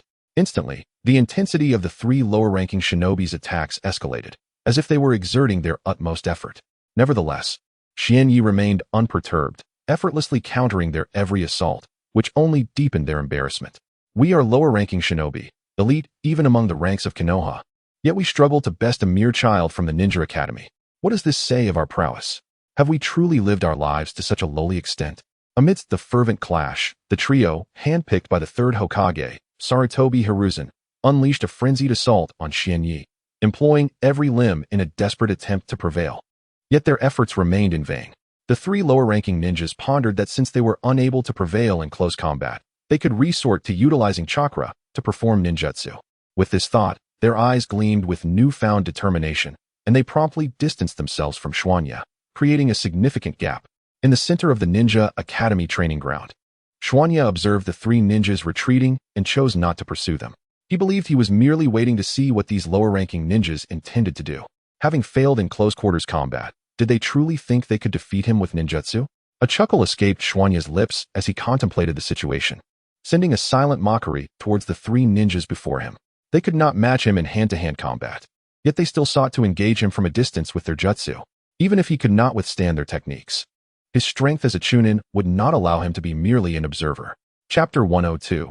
The assessment commences with such a mindset. Xianyi stood motionless at the heart of the training ground, awaiting the three-leaf village genin in the distance to execute their ninjutsu. He was equally eager to ascertain the abilities they would employ. Among the three genin, 2 were positioned at the forefront while 1 lingered at the rear. The 2 in the front were on guard against Xianyi, wary of a sudden assault. Meanwhile, the lone figure at the back quietly began to channel his chakra, and as he did, the surrounding pressure gradually intensified, a formidable sense of oppression stemming from the chakra's might. Although this ninja was merely a lowly genin, he had seen countless battles and could be deemed an elite among his peers. Most of the onlookers surrounding him were ordinary villagers devoid of chakra, making their experience of this oppressive aura entirely reasonable. As time progressed, the leaf genin swiftly gathered his chakra, fully aware of the formidable prowess possessed by Bo Feng Xianyi, which far surpassed that of the 3 elite genin combined. They understood that a protracted battle was not feasible. Only a swift resolution could ensure their survival, an insight gleaned from numerous experiences in combat. When faced with an opponent of superior strength, one must strike decisively, for it is either his demise or theirs. Under different circumstances, these 3 genin would not dare to engage in such a manner. However, given that this was Bo Feng Xianyi's graduation assessment, and the 3rd Hokage was present, they could unleash their full potential without restraint, free to engage in battle. Master Xianyi, I am about to employ a C-rank ninjutsu known as Wind Release, Great Breakthrough. It is my most powerful strike, and I have mastered it through countless battles. If my attack, combined with those of my 2 companions, fails to subdue you, then we shall be the ones to face defeat. Therefore, I urge you to brace yourself and prepare to receive my technique. The genin, protected by his 2 companions, declared loudly, channeling his chakra with fervor. He swiftly formed the hand seals for Wind Release, Great Breakthrough, reciting the incantation aloud. Completing the technique took him less than 2 seconds. To the ordinary villagers of the Leaf, this was remarkably swift, yet to Xianyi, it felt rather sluggish. Is this the extent of the Leaf's elite genin? To execute a mere C-rank ninjutsu takes nearly 2 seconds? Are they truly so weak, lacking in mastery of their techniques? Or am I simply too formidable, my proficiency in ninjutsu unparalleled? Xianyi pondered within. Wind Release, Great Breakthrough. As the Leaf genin unleashed the technique, the atmosphere brimmed with wind-affiliated chakra, swirling energetically. Visible torrents of wind erupted from his mouth, hurtling towards Xianyi with astonishing speed. After all was said and done, the lower-ranked ninja who had executed the Wind Release, Great Breakthrough, remained motionless. However, the 2 lower-ranked ninjas beside him, witnessing the successful deployment of the Wind Release, Great Breakthrough, launched their assault in accordance with its trajectory towards the position of Xianyi. Although these 2 Leaf Village ninjas were not particularly swift and could not match the speed of the Great Breakthrough, they were still capable of striking after the technique had made contact with Xianyi. At the heart of the Konoha Ninja Academy training ground, Xianyi stood still, observing the Great Breakthrough hurtling towards him at an astonishing velocity. As he watched the technique approach, he couldn't help but furrow his brow. Its speed was so remarkable that its trajectory became somewhat indistinct. Perhaps it would have been wiser not to have witnessed the completion of their technique. Nonetheless, this did not imply that the Wind Release, Great Breakthrough, would inflict significant harm upon Xianyi. After all, the physical prowess of a nin was not to be underestimated. Even standing his ground would not result in substantial injury. Given the considerable disparity between lower-ranked and nin-level ninjas, in his mind, Xianyi silently activated the technique known as the Eye of God. However, due to the depletion of his chakra to the level of a mere genin, the Eye of God could not be sustained for long, at most, 5 minutes. This was a second-tier Eye of God, considerably more potent than the first tier. Thus, with Xianyi's current chakra reserves, he could only maintain this second-tier Eye of God for a brief span. Had it been the first-tier Eye of God, sustaining it for half an hour would have posed no challenge. Once activated, the Eye of God bestowed upon Xianyi a distinctly altered perception. His dark, profound eyes felt a sudden chill, and his visual range expanded instantaneously. He could perceive far more than before, and to his eyes, the world around him slowed down dramatically. The multiple whirlwinds generated by the Wind Release, Great Breakthrough, initially difficult to track, became surprisingly manageable upon the activation of the Eye of God. Everything in his surroundings seemed transformed. Even the whirlwinds rushing toward him at great speed appeared to be moving at a fraction of their original velocity. Given Xianyi's already exceptional eyesight, it became exceedingly effortless to discern the trajectory of the C-rank ninjutsu, Wind Release, Great Breakthrough. The whirlwinds approached from all directions, seemingly predetermined in their final destination. Regardless of their initial distance from Xianyi, they invariably converged upon him. As he observed the whirlwinds drawing ever closer, Xianyi narrowed his eyes, concentrating all his mental energy on the approaching gales. With his legs slightly bent, he suddenly tensed the muscles in his calves, unleashing a force that propelled him away with a speed that far surpassed that of the whirlwinds conjured by the Wind Release, Great Breakthrough. In the blink of an eye, Xianyi had vacated his previous position and now found himself behind the lower-ranked shinobi, who was devoid of any chakra. In a seamless motion, He drew forth a razor-sharp kunai while evading detection. As he maneuvered at an astonishing speed, the kunai traced a dark arc through the air, its obsidian hue reflecting a blinding glimmer under the merciless midday sun. Within the confines of the training grounds, the ordinary villagers of Konohagakure remained oblivious to the unfolding events. Even the 3 elite lower-ranked shinobi present failed to grasp what transpired. Only a select few elite middle-ranked and upper-ranked shinobi, as well as the esteemed 3rd Hokage, were able to discern Xian Ye's fleeting trajectory. However, the middle-ranked shinobi could scarcely perceive the swift movement of the dark line, lacking the clarity to comprehend Xian Ye's actions. Had they been in the training grounds, even with their limited ability to see the trajectory, they would have been utterly incapable of countering Xian Ye's assault. Chapter 103. The assessment is approaching its conclusion. In the blink of an eye, Xian Ye had swiftly positioned himself behind the elite Chunin, whose chakra was nearly depleted. He gently raised his slender hand, gripping a kunai. Although that delicate hand appeared fragile, resembling something that could be easily blown away by the wind, none present dared to underestimate its potential for destruction. With a swiftness that was almost imperceptible, the kunai, imbued with terrifying power, was poised against the Chunin's neck. Just before the weapon was about to make contact, Xian Ye retracted most of his strength. He feared that without this restraint, he might inadvertently sever the elite Chunin's head in a single blow. As the physical resilience of a Chunin would make such an act alarmingly easy, it took a moment for the Chunin to comprehend his defeat. Upon seeing Xian Ye once more, he realized that he had lost. The kunai was now at his throat. Had Xian Ye not shown mercy, he would likely have met his end. This thought caused a complex, bitter smile to form on the Chunin's lips, a mixture of embarrassment and acknowledgement. Here he was, outmatched by a mere academy student, despite the combined efforts of 3 elite Chunin. Sighing inwardly, he conceded, "Xian Ye, I am defeated." At this point, the elite Chunin could only yield gracefully, as pride still lingered within them. Though they were but lowly Leaf Village ninjas, they had faced countless battles and completed numerous missions. They would not resort to dishonor. Surrendering was merely a matter of dignity, and conceding to Xian Ye was a decision made with full respect. His current prowess was formidable enough to legitimately overcome him, thus making the act of surrender anything but shameful. As the elite Chunin acknowledged his defeat, a cacophony erupted among the gathered Leaf Village civilians, idle ninjas, and students affiliated with the academy. Excited exclamations filled the air, followed by fervent discussions. "Wow, Xian Ye's strength is truly remarkable. Indeed, if my son had even half of Xian Ye's abilities. Come now, that is quite greedy. I'd be satisfied with just a third." The thoughts of the onlooking parents echoed this sentiment. However, the ninjas observing on the training field were even more astonished. They had not anticipated that Bo Feng Xian Ye possessed such extraordinary strength, capable of defeating a carefully selected elite Chunin from the Leaf Village. The chosen elite lower ninjas of Konoha are seasoned warriors, all boasting a remarkable task completion rate of 99% or higher. Having endured numerous life and death battles throughout their lives, their bodies are adorned with scars, a testament to their extensive combat experience and formidable fighting prowess, which far exceeds that of ordinary lower ninjas. It can be said that these 3 elite lower ninjas rank among the most powerful of Konoha's lower ninjas. However, witnessing one of their own being defeated by the young wave wind Xian Ye in a 1-on-3 confrontation has truly challenged the visual perception of these ninjas, shattering their preconceived notions. Standing amidst the crowd, the 3rd Hokage of Konoha, Yuan Fei Rijan, turned to an Umbu ninja behind him and inquired, "Are you certain these 3 lower ninjas are indeed among the strongest in Konoha? Are you sure there is no mistake?" Although he had observed Xian Ye's speed akin to the wind and had begun to form a tentative conclusion in his mind, he still sought clarification from the Umbu operative. "Yes, Lord 3rd Hokage," the Umbu affirmed. "I personally selected these 3 lower ninjas, and I assure you they are among the strongest in Konoha."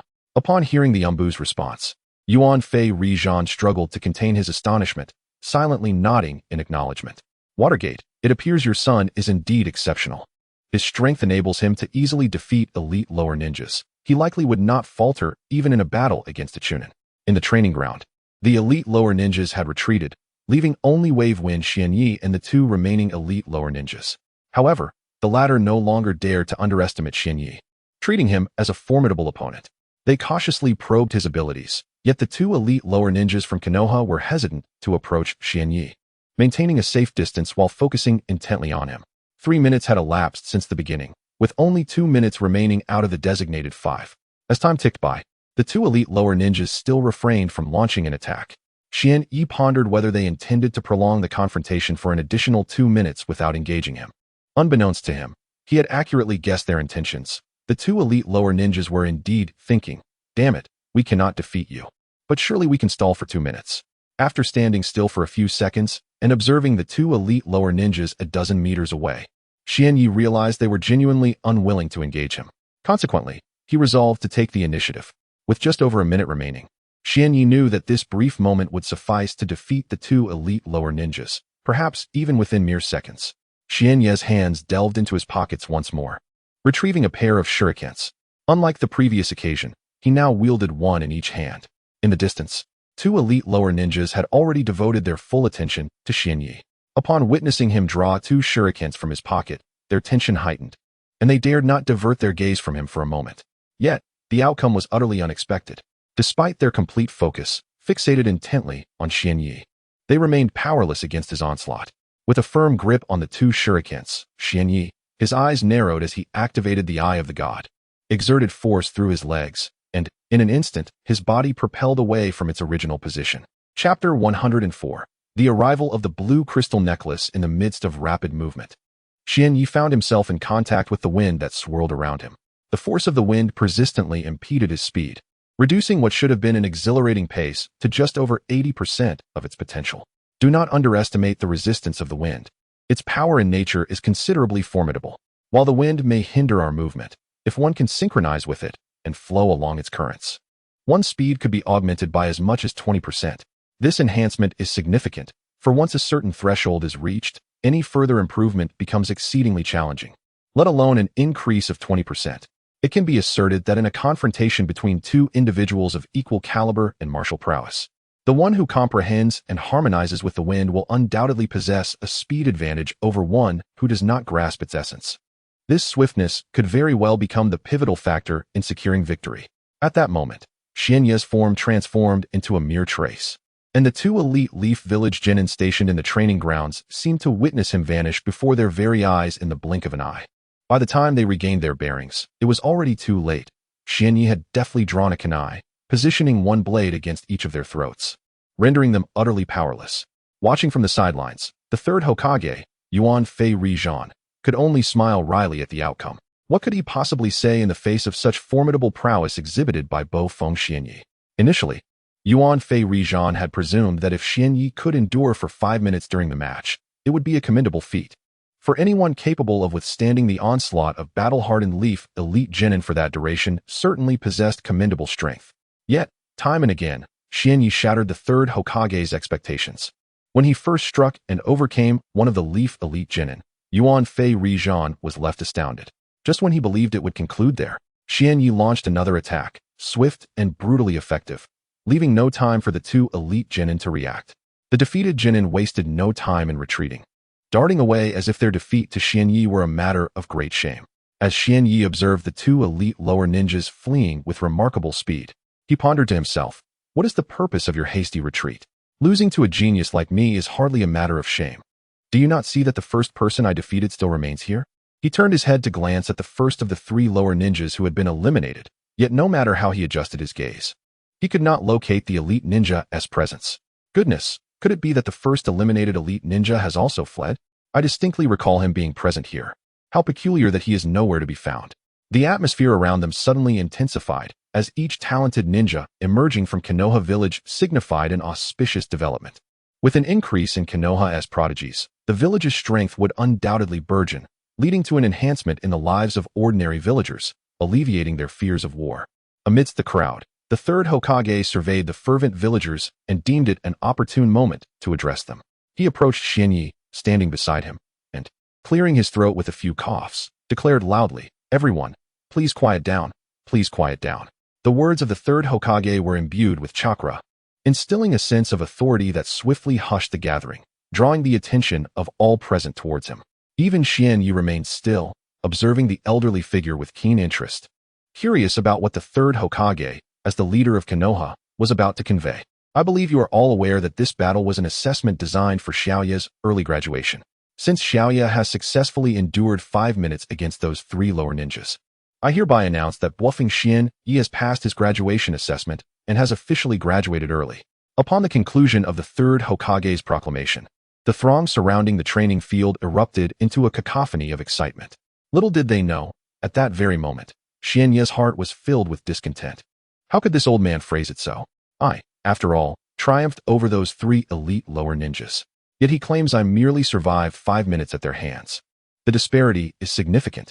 Despite his grievances, Xianye resolved to overlook this minor issue, as the old man had granted him his graduation.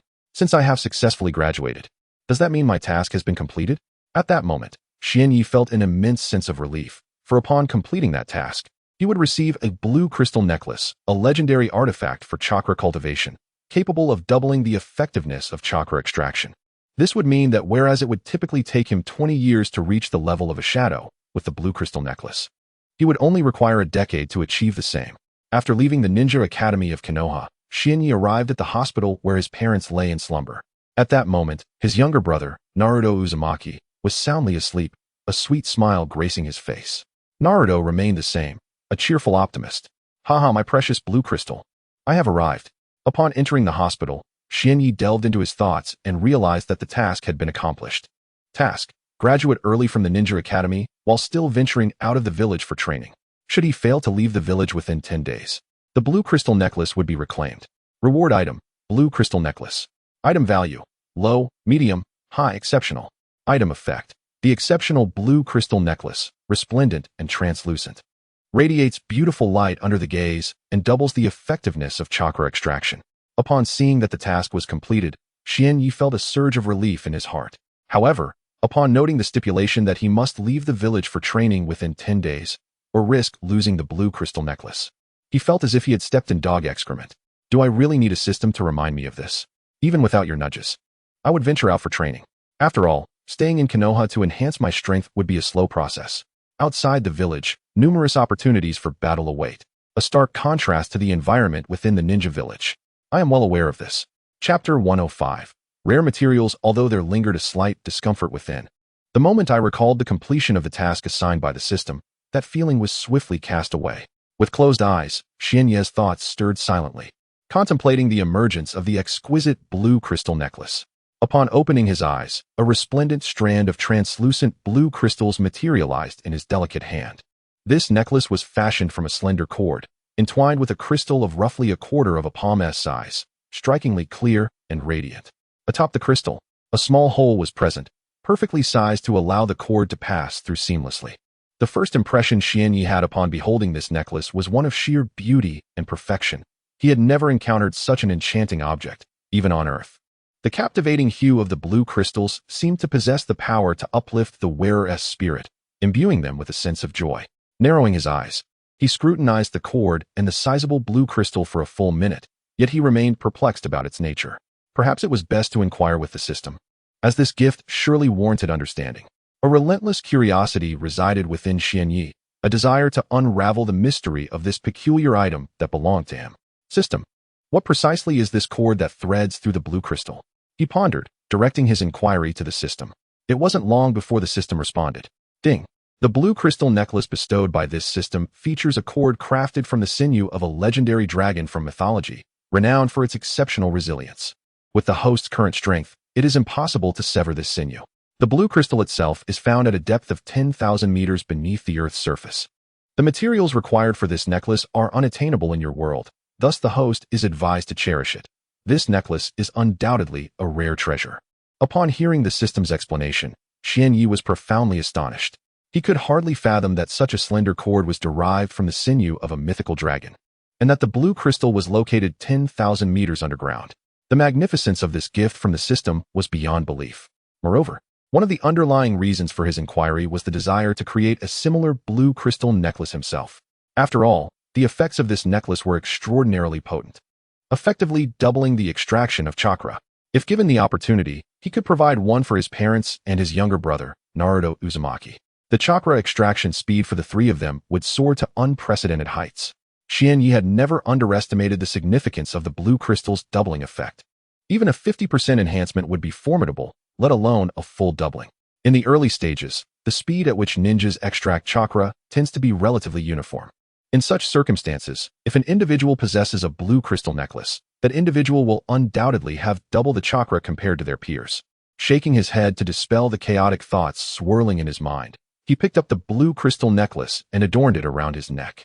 Upon donning it, Xianyi noticed a peculiar engraving on the front of the crystal. The characters for Bluffing Shuanya were inscribed there. He never anticipated that the system would etch his name onto this blue crystal. However, after reflecting on it seriously, he found it rather agreeable, with his name engraved. Even if he no longer used the necklace or lost it, others would recognize it as belonging to him. Once he gained some renown in the world of Naruto, he intended to bestow the blue crystal necklace upon his loved ones. Upon seeing the necklace, others would think twice before provoking the one who wore it, thus providing a degree of protection to his family. The likelihood of losing this blue crystal necklace was virtually non-existent, given its extraordinary effects. Xianyi would rarely allow it to stray far from his side, let alone misplace it. After gently placing the radiant blue crystal around his neck, he tucked the translucent gem inside his clothing, wishing to keep this new possession a secret from others. After all, the brilliance of the crystal made it unmistakably valuable at first glance. Xianyi understood the principle of not flaunting wealth, a concept familiar to anyone who has lived in society on Earth. The others he just mentioned referred to the Root Organization, a faction within the Umbu.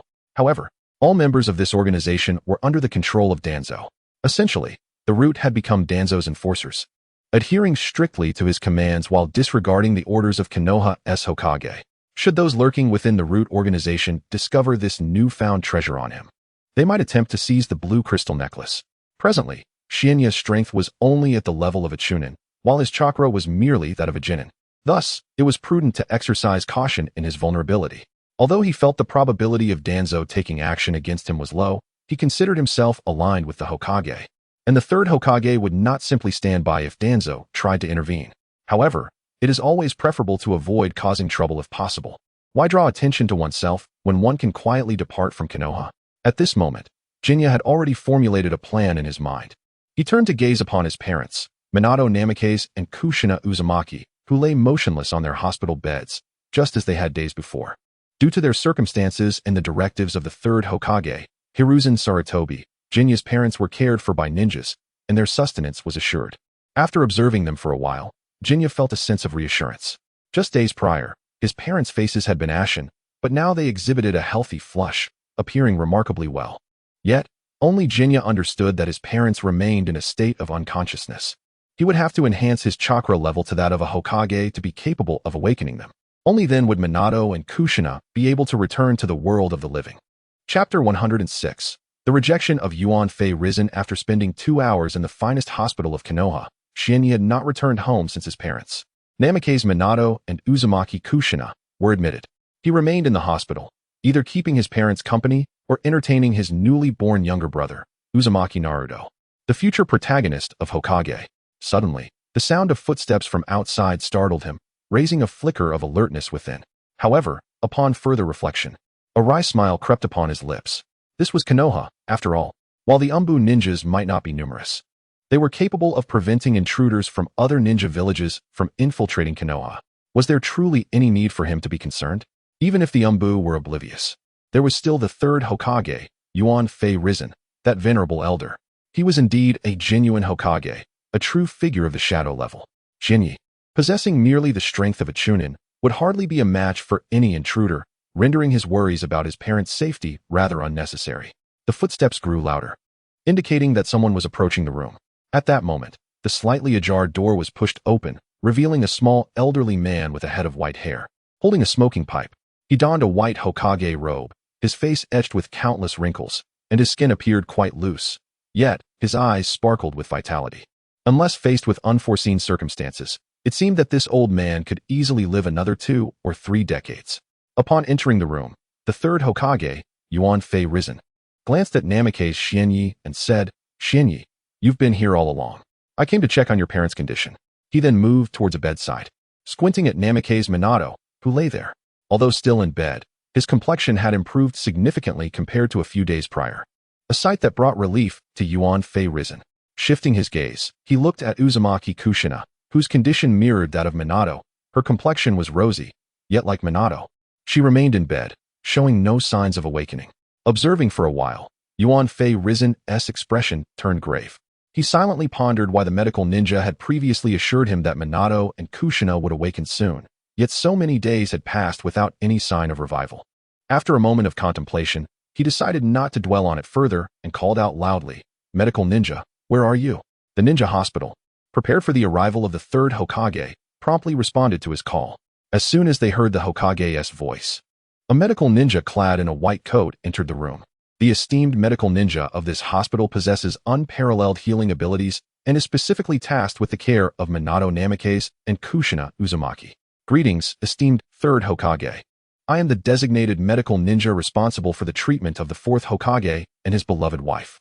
Please feel free to command me, he said, despite a flicker of trepidation preventing him from meeting the third Hokage's gaze. Did you not mention a few days ago that Minato and Kushina would awaken soon? Why is there still no sign of their revival? Not even the faintest indication of awakening, inquired Yuan Fei Risen, his voice low yet imbued with an overwhelming presence. The medical ninja, confronted by this formidable pressure, felt his legs weaken, nearly collapsing to the ground. As the third Hokage's inquiry resonated, the medical ninja's anxiety intensified. Just days prior, he had assured the third Hokage that the couple would awaken shortly. However, the absence of any signs of recovery left him in a state of panic, dreading the moment the Hokage would visit the hospital. Yet, no matter the circumstances, the third Hokage had indeed arrived. Faced with the imposing figure of the third Hokage and the palpable weight of his authority, the medical ninja dared not raise his head to meet the Hokage's eyes, instead staring at the floor. After a moment's hesitation, he resolved to speak candidly. Esteemed third Hokage, the fourth Hokage and his wife have nearly regained their health, with no other significant issues remaining. However, they remain unresponsive. Our entire medical team has deliberated, and we have found no means to awaken them. Their revival now solely rests in their own hands. Upon hearing these words, Yuan Fei Risen's expression darkened further. Very well. The treatment for Minato and Kushina will continue. Should they awaken, have someone inform me immediately. You may leave now. With a sense of relief akin to awakening from a dream, the medical ninja hastily exited the room, as if fleeing from an unseen dread. Yuan Fei Risen remained in place for a moment, casting his gaze upon Minato, Kushina, and the newly born Naruto Uzumaki. After a considerable pause, he gently addressed the boy, "Little Naruto, do not despair.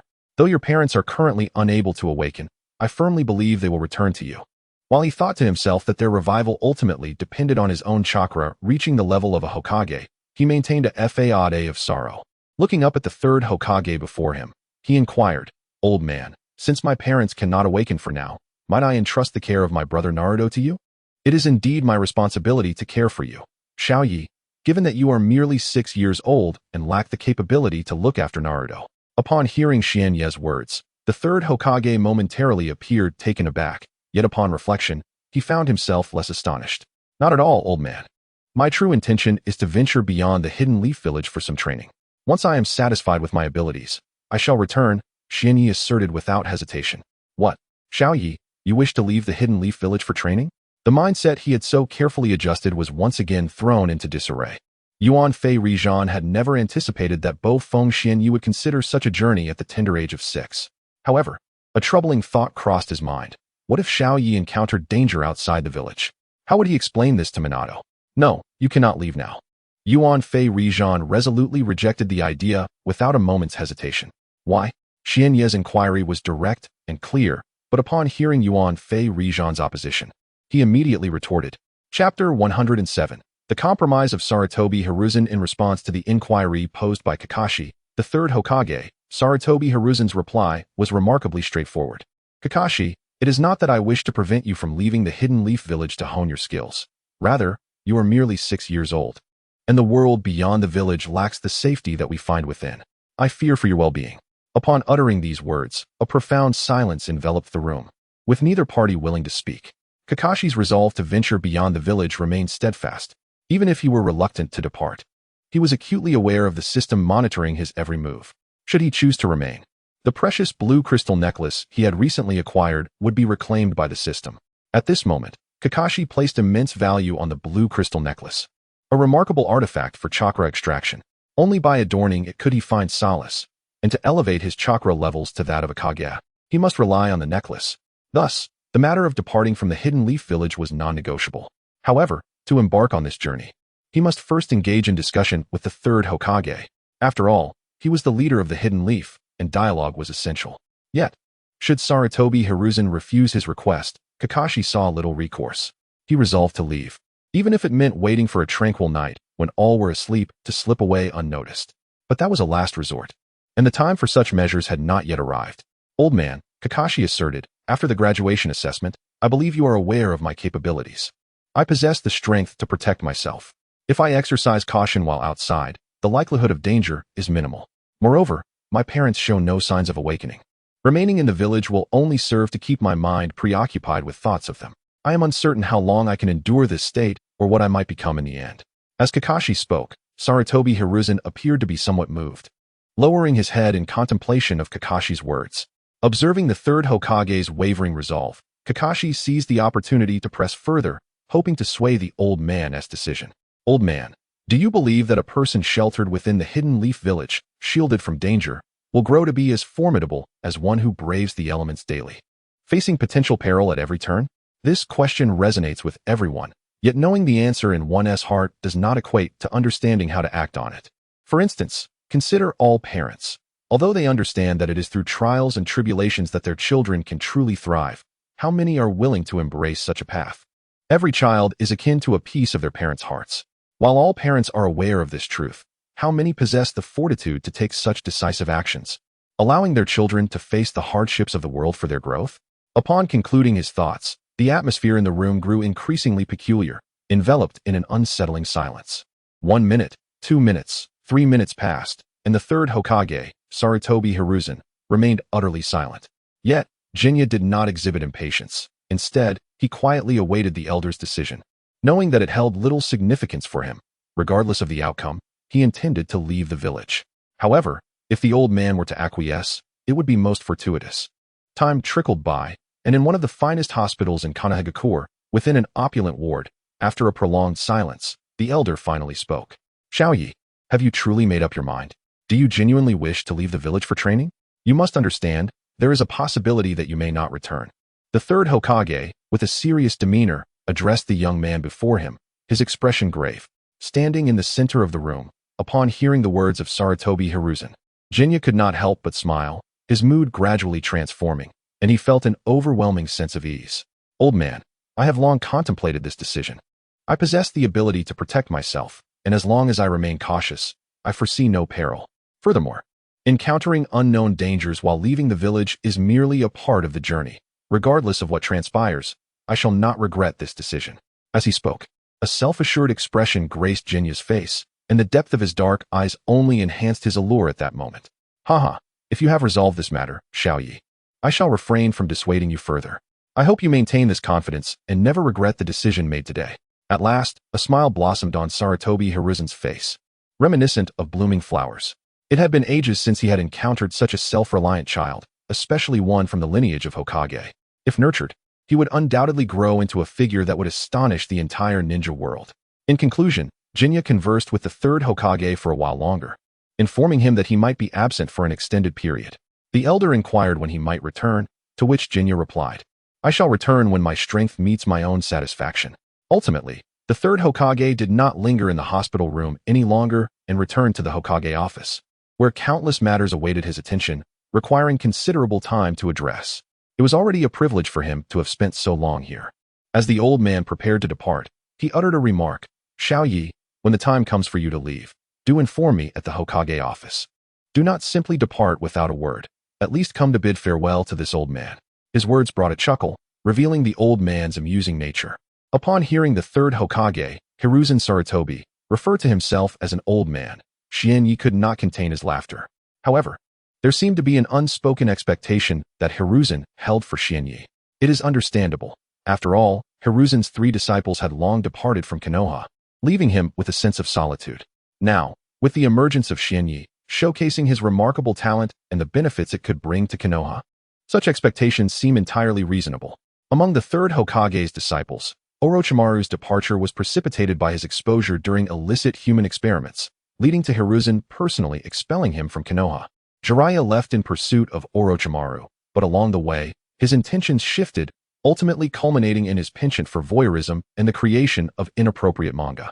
Tsunade, on the other hand, was deeply affected by the loss of her brother, Senju rope tree during the Ninja World War, and the fate of her beloved mirrored that of her brother. Furthermore, as Konoha's shinobi were dispatched to the borders to combat other ninja villages, many perished, leaving Tsunade disillusioned with Konoha, which ultimately led to her departure. Chapter 108. Once a home, the departure of the three Sannin has indeed left an imprint on Konoha. The formidable presence they once commanded has been gradually waning, and as this decline continues, Konoha's standing among the ninja villages may eventually diminish as well. On this day, Xianyi had no intention of returning home, for what was once considered a home had ceased to feel like one. His parents remained in a state of unconsciousness at the hospital, and his only younger brother, Naruto Uzumaki, was also in the same room. Given these circumstances, could that place still be deemed a home? Perhaps it could merely be regarded as a former residence. The hospital room was spacious, featuring an extra bed where Xianyi could rest. As night fell, a chilling breeze wafted through the open window.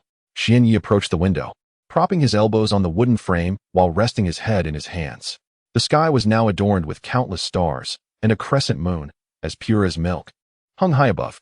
Illuminated by the celestial bodies, the night was not entirely shrouded in darkness. With a bit of alertness, one could easily discern the path ahead. Oh, in the world of Hokage, the night sky remains stunningly beautiful. How wonderful it would be if someone could share this moment with me. With his hands supporting his head, Xianyi gazed vacantly at the distant crescent moon and the twinkling stars. The night swiftly passed, and upon awakening, Xianyi approached the window, which had been tightly shut all night. As he opened it, a rush of fresh air enveloped him, mingling sweetness with the characteristic chill of the morning. After standing for a moment, he felt significantly more awake than before. Next, Xianyi moved to the bedside where his parents lay. They remained with their eyes closed, showing no signs of awakening, yet their complexion appeared rosy and healthy. After checking on his parents, he walked to the crib where his younger brother, Naruto, still slumbered.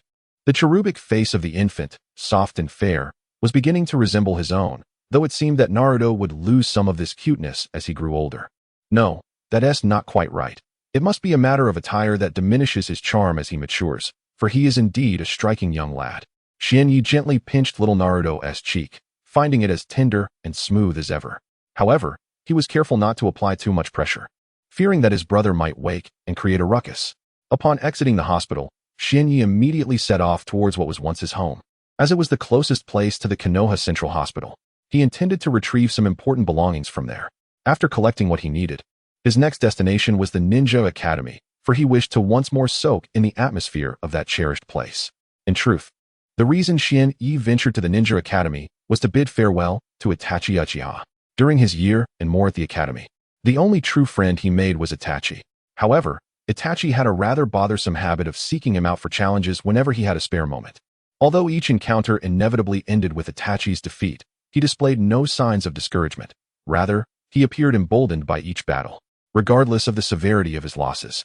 As long as he could locate Xianyi, a challenge would surely ensue. As for the other students, Xianyi had never initiated contact, and they had not approached him either, which was rather agreeable. The final destination on his journey was the Hokage's office, for the third Hokage, Hiruzen Sarutobi, had mentioned that he should inform him before departing. Xianyi felt that visiting the Hokage's office was somewhat unnecessary. The Hidden Leaf Village harbored numerous Umbu agents, and evading their watchful eyes while leaving the village was quite a formidable task. Therefore, it would be more prudent for Xianyi to exit Konoha openly. Once discovered by the Umbu, Hiruzen would surely be informed of his movements. After all, the old man possessed a crystal ball that could track his whereabouts, rendering a personal visit to the Hokage's office rather tedious. The path back to his former home was not distant. As Xianyi contemplated various thoughts, the image of that once familiar abode materialized before him. He gently pushed open the creaking door, and the sound echoed through the courtyard that had not seen a visitor in over 10 days, now in disarray. The ground was strewn with fallen leaves, a testament to neglect, as no one had come to tidy up. Alas, how could this courtyard accumulate so many leaves in such a short span? Observing the vast expanse of foliage, an uncomfortable sensation stirred within Xianyi. Thus, he paused in the courtyard, silently reciting the incantation necessary for his jutsu. In the next moment, a crescent-shaped strike manifested before him, and a gust of wind swept through the courtyard. The crescent slash swiftly reached the center of the yard, creating a miniature whirlwind, so diminutive that even a stone weighing around 10 pounds would remain unmoved. This recently executed crescent slash was not of the caliber employed in battle. Its power had diminished significantly, barely reaching even a tenth of its former strength, now reduced to that of a mere novice ninja. The recently employed ninjutsu, the half-moon slash, merely utilized a minimal amount of chakra. By harnessing the flow of chakra, it manifested in such a manner. The small whirlwind generated by the half-moon slash swiftly gathered all the fallen leaves in the courtyard into a single pile, and as the technique concluded, the miniature tornado naturally dissipated. This transformation certainly brought a sense of aesthetic satisfaction. However, it was still insufficient. Xinyi, with his eyes half closed and a subtle smile gracing his lips, pondered silently. He then summoned a portion of chakra from within his body, converting it into fire attribute chakra. Subsequently, he released this fiery chakra, guiding it towards the pile of leaves. The movement of the fire attribute chakra was not particularly swift, but upon reaching the leaves, it promptly ignited into a blazing flame. Although the temperature was not excessively high, it was more than adequate to incinerate the pile of leaves.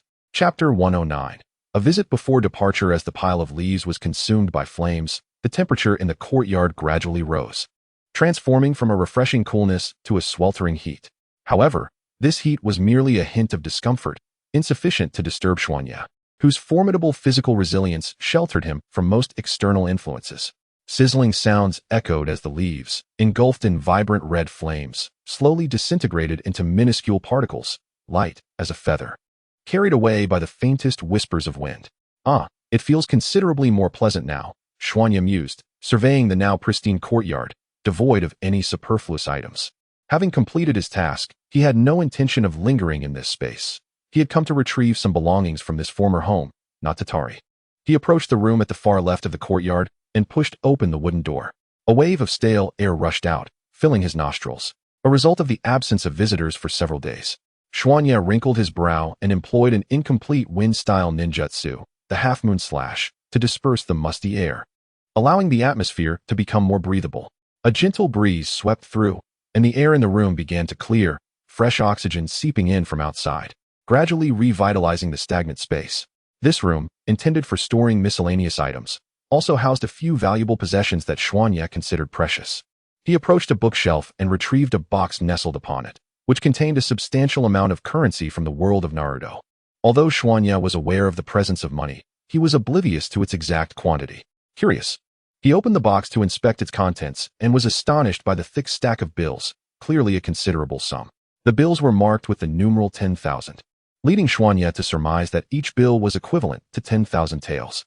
As he flipped through the stack, he found that all the notes bore the same inscription, confirming that each one was indeed valued at 10,000 taels. While counting the notes, he discovered there were a total of 110,000 tael bills.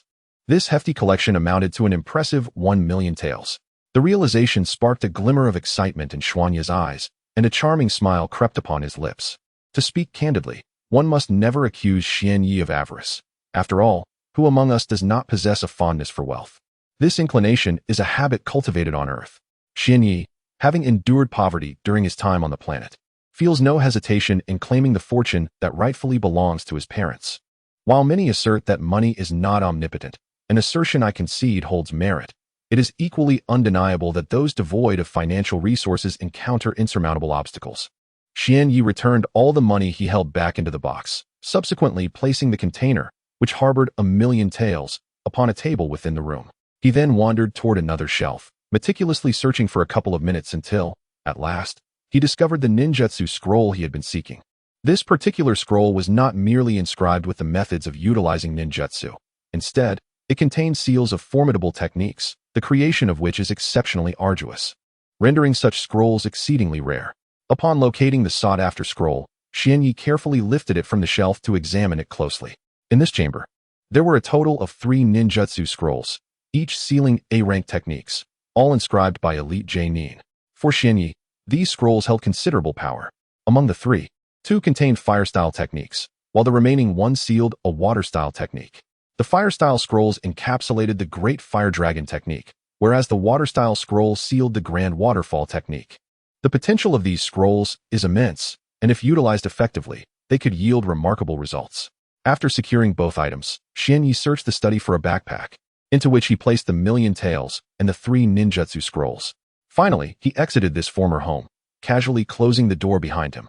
He cast several glances at the courtyard, a site of countless cherished memories shared with his parents. Once beyond the threshold of his past, Xianyi returned to the bustling streets of Konoha, where life thrived as ever. The sidewalks brimmed with numerous stalls, predominantly hawking delectable snacks, while Xianyi noticed little else of interest. Progressing down the street, he soon beheld the Ninja Academy, where classes were already in session. However, such matters were of no concern to him now. Having graduated, the need for further schooling was rendered obsolete. Upon entering the academy, I arrived at the training ground, where numerous students from the Xian-Yi class were engaged in various forms of exercise. Some were jogging, others were performing push-ups and sit-ups, all while donning weighted vests.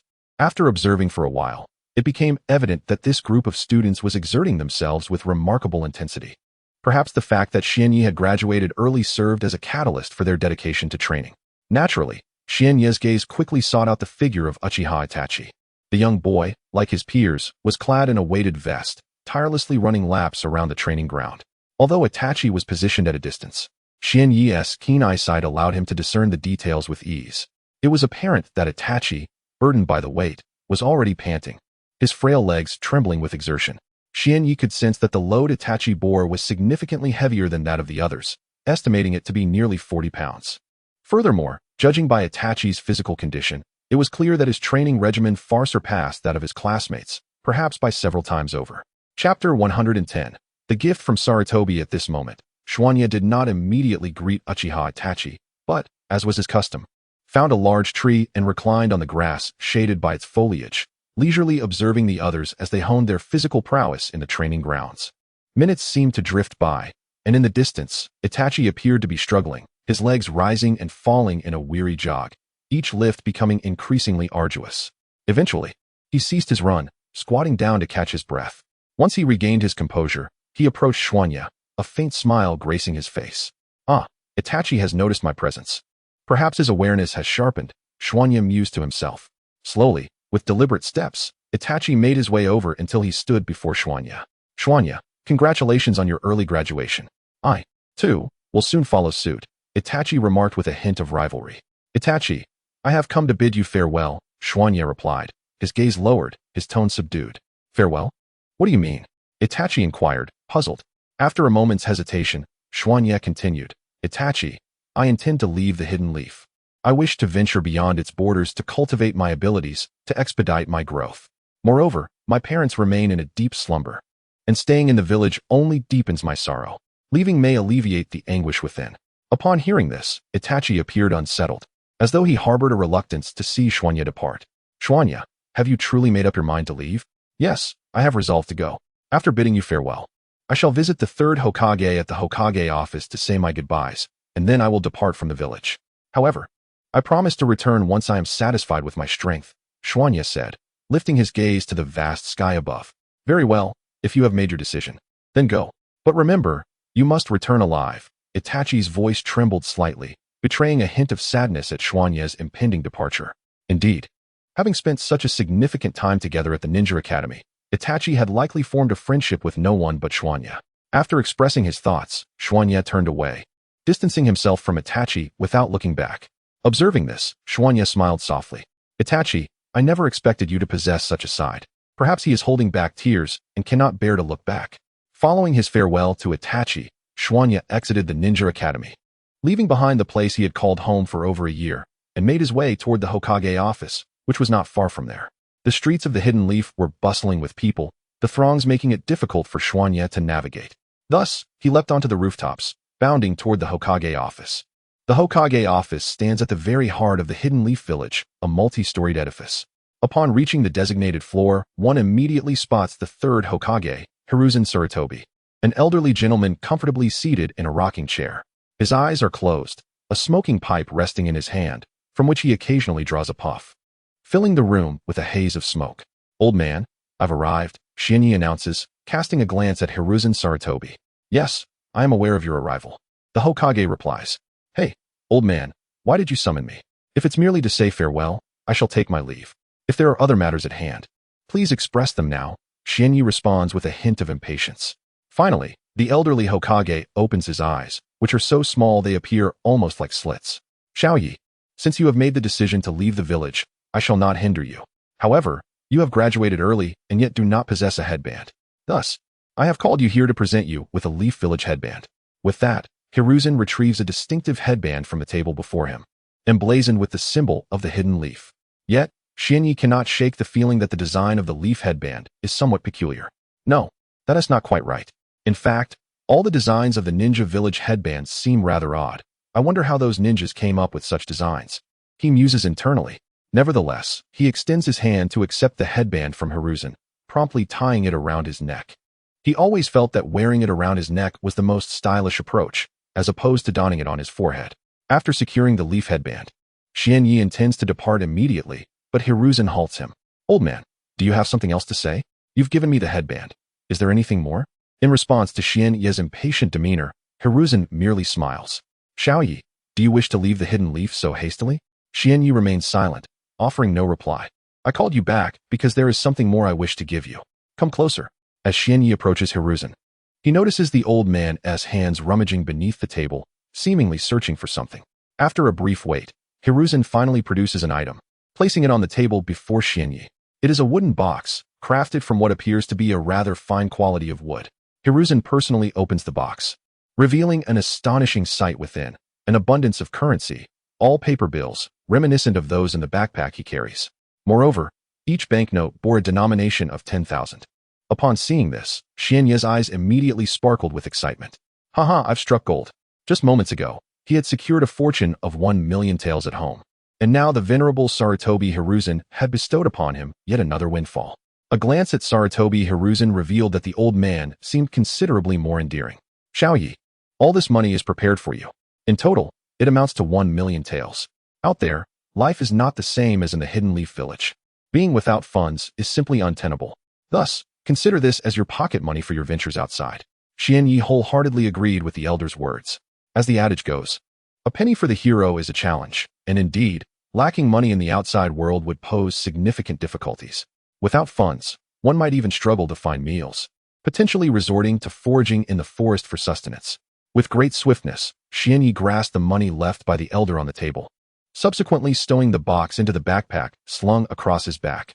Finally, he looked at Sarutobi Hiruzen with satisfaction and inquired if there was anything else he needed to address. Chapter 111. Departing from Konoha, the third Hokage gazed upon Xianyi, observing the near completion of his Manjiki Sharingan. A smile threatened to emerge, but he stifled it, reflecting on his advanced years. "Well, if you are so determined to leave Konoha, then go ahead. Just remember to return alive." With that, he turned away, and Xianyi waved his hand in farewell. "Oh, and please take good care of my parents and my younger brother, Naruto." Xianyi's voice echoed from outside the door. Sitting in his armchair, Sarutobi Hiruzen chuckled as he watched Xianyi depart. "I didn't realize you had such concern for your family. Even as you leave, you remember to entrust this matter to me. In truth, even without his prompting, I would look after Minato and Kushina, as well as young Naruto. After all, he is the host of the Nine Tails, a significant asset to our village." Once back on the vibrant streets of Konoha, Xianyi inhaled deeply and leaped onto the rooftops, sprinting towards the outskirts of the Hidden Leaf Village. 3 minutes later, he had finally left the confines of Konoha, finding himself surrounded by a vast forest where towering trees loomed, each exceeding 10 meters in height. In this newfound wilderness, Xianyi felt a surge of exhilaration. Having never ventured beyond Konoha, his heart raced with excitement at this unfamiliar terrain. Reaching the base of a colossal tree, he carefully surveyed his surroundings. While there was no significant noise, a plethora of subtle sounds filled the air. Before him, numerous ants scurried about, seemingly in search of food, while a snake slithered gracefully about 10 meters away, its movements slow yet discernible to Xianyi. "Ah, this is all so wonderfully novel," Xianyi exclaimed, eagerly wandering through the forest. After 2 hours of exploration, a sudden realization struck him. He had forgotten to bring a map. Without a map, he was utterly lost, unsure of where he was or which direction to take. A look of distress crossed Xianyi's face as he grappled with his predicament, feeling a deep sense of frustration at his disorientation. Wandering aimlessly in the forest was far from ideal. With a backpack slung over his shoulder, he meandered slowly through the trees, his surroundings unchanged, an endless expanse of towering trunks. As noon approached, Xianyi deduced the time from the watch on his wrist, which indicated it was already 11:10 a.m. The sun hung high in the sky, blazing directly overhead, its fierce rays pouring down upon him. However, there exists a remarkable aspect within the forest. No matter how scorching the heat or how relentless the sun's rays may be, one finds an exquisite coolness amidst the trees. The towering giants above shield the light, preventing it from penetrating through. Xianyi casually selected a grand tree and leapt to its pinnacle. Gazing into the distance, he observed nothing but an expanse of trees, devoid of any signs of habitation.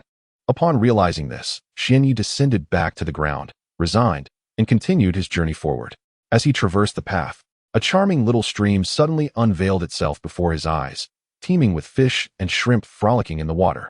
Witnessing this delightful scene, Xianyi's eyes sparkled with excitement. Given that he was quite famished, the prospect of catching a few fish to satisfy his hunger was indeed enticing.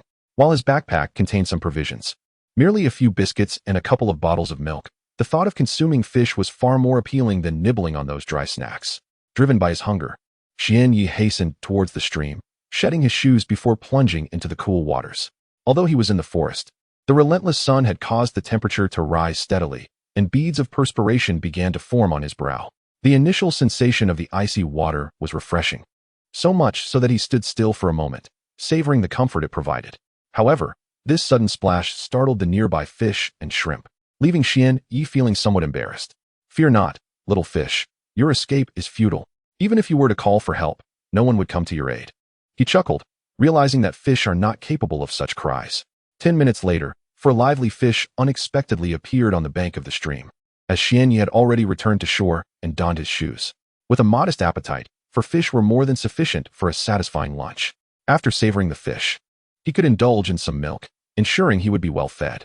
Now, the next task was to procure some wood to construct a rack and kindle a fire to roast the fish. In the forest, one is never short of branches. Towering trees abound, and even if there were none on the ground, breaking a few twigs would suffice. However, it appeared that gathering branches was unnecessary, for the forest floor was strewn with them, easily collected. Finding a relatively open area, Xianyi assembled a makeshift rack, cleaned the fish, and placed them upon it. Channeling his chakra, he ignited a fire beneath the fish, initiating the process of roasting them to perfection. During the process of grilling the fish, Xianyi retrieved several seasonings from his backpack. As he was preparing to depart from Konoha, he had purchased these spices in the Hidden Leaf Village, anticipating situations like today. The fish sizzling on the grill emitted a delightful sound, and their skin began to take on a golden hue. Observing this, Xianyi felt it was nearly time to add some seasonings. However, he contemplated which spices to use. He had sugar, salt, chili powder, and some aromatic enhancers at his disposal. After a moment of reflection, he decided to sprinkle in some salt and a hint of spice. Mindful to limit the latter as he was not particularly fond of intense heat, treating it merely as a flavor enhancer. Additionally, he considered incorporating some aromatic seasoning to enrich the fragrance of the grilled fish. With his choices firmly in mind, Xianyi applied the selected seasonings over the golden fish sizzling on the grill. Chapter 112. The venomous serpent strikes after laying down the seasonings. The golden brown fish emanated a rich and enticing aroma, undoubtedly a testament to the flavor-enhancing properties of the spices. Once all 4 fish were thoroughly roasted and adorned with seasonings, I eagerly seized 2 of them and commenced my feast. The taste was somewhat salty, and the spiciness was perhaps a tad excessive. Nonetheless, the flavors were delightful. In any case, the fish was palatable, far superior to mere rations. Having finished the 4 perfectly roasted fish before me, I tidied up my surroundings and extinguished the flickering flames. After all, I was deep within the vast forest, and the last thing I wished for was to ignite a conflagration that could engulf the entire woodland. A grave misdeed indeed. Although the fate of the forest was not entirely my responsibility, it was wise to take precautions. I certainly did not want to see this beautiful expanse consumed by fire due to my negligence. Once I had disposed of the remnants, I departed from that spot and continued my journey, selecting a random direction to traverse. Lacking any sense of my whereabouts, or even a map, I relied solely on instinct to navigate. If fortune smiled upon me and I managed to escape the forest today, my first action would be to procure a map, ensuring that I would not find myself lost, wandering aimlessly. After a considerable time of wandering, the sun hung low in the sky, nearing the mountain's base. Should I remain trapped within the forest as night fell, I would be forced to seek refuge here. Sleeping in the woods was far from ideal. The dangers of the forest multiplied tenfold after dusk, as numerous beasts emerged under the cover of darkness to hunt, and the visibility diminished significantly. However, the encroaching night would not pose a substantial threat to me, thanks to the modifications bestowed upon my eyes by the eye of the divine, enabling me to perceive my surroundings with clarity even in the dark. Yet, the most perilous aspect of nightfall was the onset of drowsiness. In the forest, deep slumber was a risky endeavor, Should I succumb to profound sleep, I would be oblivious to any approaching predators. Thus, those who fall into deep sleep face two possibilities. Either they are exceptionally fortunate, spending the night unscathed, or they meet an untimely demise, never to awaken again. A sense of helplessness washed over me as I gazed at the sun's gradual descent, my spirits sinking alongside it. I resolved to hasten my pace while daylight still lingered, hoping to escape the forest before darkness enveloped me completely. If I failed to find an exit, I would be left with no choice but to remain here for the night. With this thought in mind, I quickened my stride. As twilight descended, I remained ensnared within this sprawling woodland, devoid of any signs of an exit, with only towering trees and the occasional wild creature visible in the dimming light. Faced with such an outcome, Xian Yi felt an overwhelming sense of helplessness. However, there was no alternative. He could only spend the night in the forest. Having made this decision, he set his backpack down and retrieved the biscuits within, alongside a necessary supply of milk. Although he had no desire to consume the dry and unpalatable biscuits, he had no choice, as he had not encountered any wild beasts during his journey, leaving him with no other option but to eat the provisions he had brought from Konoha. After finishing his meager dinner, he casually selected a towering tree, its height exceeding 20 meters, and leapt onto a branch approximately 7 or 8 meters above the ground. He chose this particular tree for its sturdy branches, which could comfortably support his weight as he reclined upon them. Lying on the branch for the night seemed a safer alternative. Resting on the ground might invite unwanted disturbances from wild creatures, whereas being aloft would mitigate such dangers. Thus, a night passed in a semi-conscious state, with his body still attuned to the external world. On that fateful morning, a sudden pang of anxiety struck Xian Yi as a snake, over a meter long, materialized before him. Its triangular head and glossy black skin gleamed ominously, and it flicked its forked tongue in the air, inching closer to his position. Unbeknownst to the serpent, Xian Yi was already aware of its presence. Gradually, the snake closed the distance, now merely 2 or 3 meters away. It seemed to sense that it was close enough, and with a swift arching of its body, it lunged at him in an instant. With his eyes shut, Xian Yi suddenly perceived the snake's unusual intent and opened his dark, profound gaze. The eye of the divine awakened within him. For reasons unknown, he felt a tremor of apprehension emanating from the snake, a subtle warning not to underestimate it. As he activated the eye, the world around him slowed dramatically, yet the snake's movement remained alarmingly swift, resembling a dark streak racing towards him. With the agility of a dragon, Xian Yi struck with remarkable speed, seizing the snake's head firmly. He understood well the principle of targeting the vulnerable spot, but he was merely familiar with the saying, lacking knowledge of its precise location. Thus, he could only grip the snake's head tightly, ensuring that its fangs could not reach him. Xian Yi was unaware of the species of the snake before him, nor did he ascertain whether it possessed venom. However, he felt no inclination to experiment, and the sight of the snake's triangular head sent a shiver down his spine. He surmised that there was a 99% chance that this serpent was indeed venomous, and likely of a highly toxic variety. Consequently, upon seizing the snake by its head, Xian Yi exerted all his strength, even employing his other hand, with veins visibly bulging on both arms. As he gradually intensified his grip, he realized that despite summoning every ounce of his power, he could not crush the snake. The serpent's skin was somewhat slick, and this characteristic seemingly diminished the effectiveness of Xian Yi's strength. Initially, the venomous creature remained still, caught off guard by the movement of the person before it. However, it quickly regained its composure, coiling its body, which measured over a meter in length, around Xian Yi's hand. Tightly entwined, the snake, though seemingly modest in size, harbored a formidable strength comparable to that of a lower-ranking shinobi who had dedicated themselves to physical training. Chapter 113. The delectable serpent flesh. Xian Yi gazed at his ensnared arm, noting the deep indentation left by the constricting serpent. This could not continue. If the blood flow in his arm was obstructed any further, his strength would inevitably wane, leaving him vulnerable to the serpent's escape. Should it choose to flee, that would be one matter, but the prospect of the venomous creature retaliating with a bite was truly dire. Calculating the amount of chakra within him, Xian Yi concluded that if he channeled all his chakra to perform the formless A-rank ninjutsu, Wind Release, Half Moon Slash, he might sever the serpent's body. It was a predicament he had not anticipated. Although the serpent's prowess was mediocre, its resilient hide significantly diminished the impact of his strength, leaving him with barely a tenth of his power, if not less. According to the wisdom of his previous life, this serpent possessed extraordinary physical defense, though its magical resistance remained a mystery. With a strategy silently formulated in his mind, Xianyi began to circulate all the chakra within his body, focusing it into the hands that gripped the serpent's head.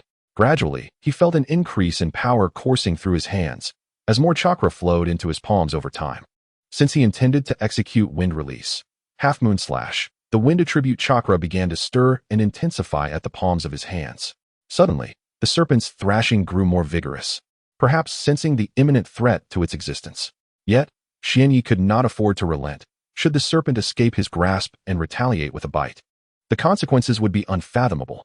In response to the serpent's frantic struggles, Xianyi summoned every ounce of his strength.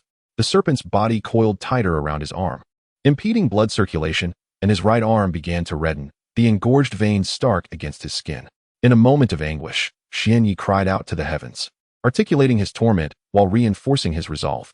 Perhaps due to the constriction of his arm, the flow of chakra had slowed. Normally, it would take but 2 or 3 seconds to execute the wind release, half moon slash, yet now it had taken over 10 seconds to channel the chakra into his arm. Now, all of Xianyi's chakra converged in his palms, the wind attribute chakra surging with vitality. As the wind began to whip around his palms, he sensed that the moment had nearly arrived. Wind release, half moon slash. Instantly, the wind attribute chakra coursed through Xuanya's entire being, ultimately coalescing into a diminutive yet potent ninjutsu. The wind release, half moon slash, formed within the grasp of his palm, pinching the serpent's head. This technique, though no larger than half a hand, should not be underestimated.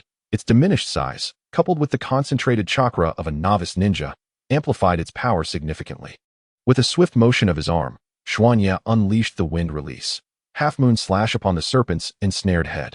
A slender crescent-shaped blade of wind materialized above the serpent, and with a sharp sound akin to flesh being cleaved, blood erupted from the serpent's head, which promptly fell to the ground. Witnessing this scene, Xuanya's spirits lifted.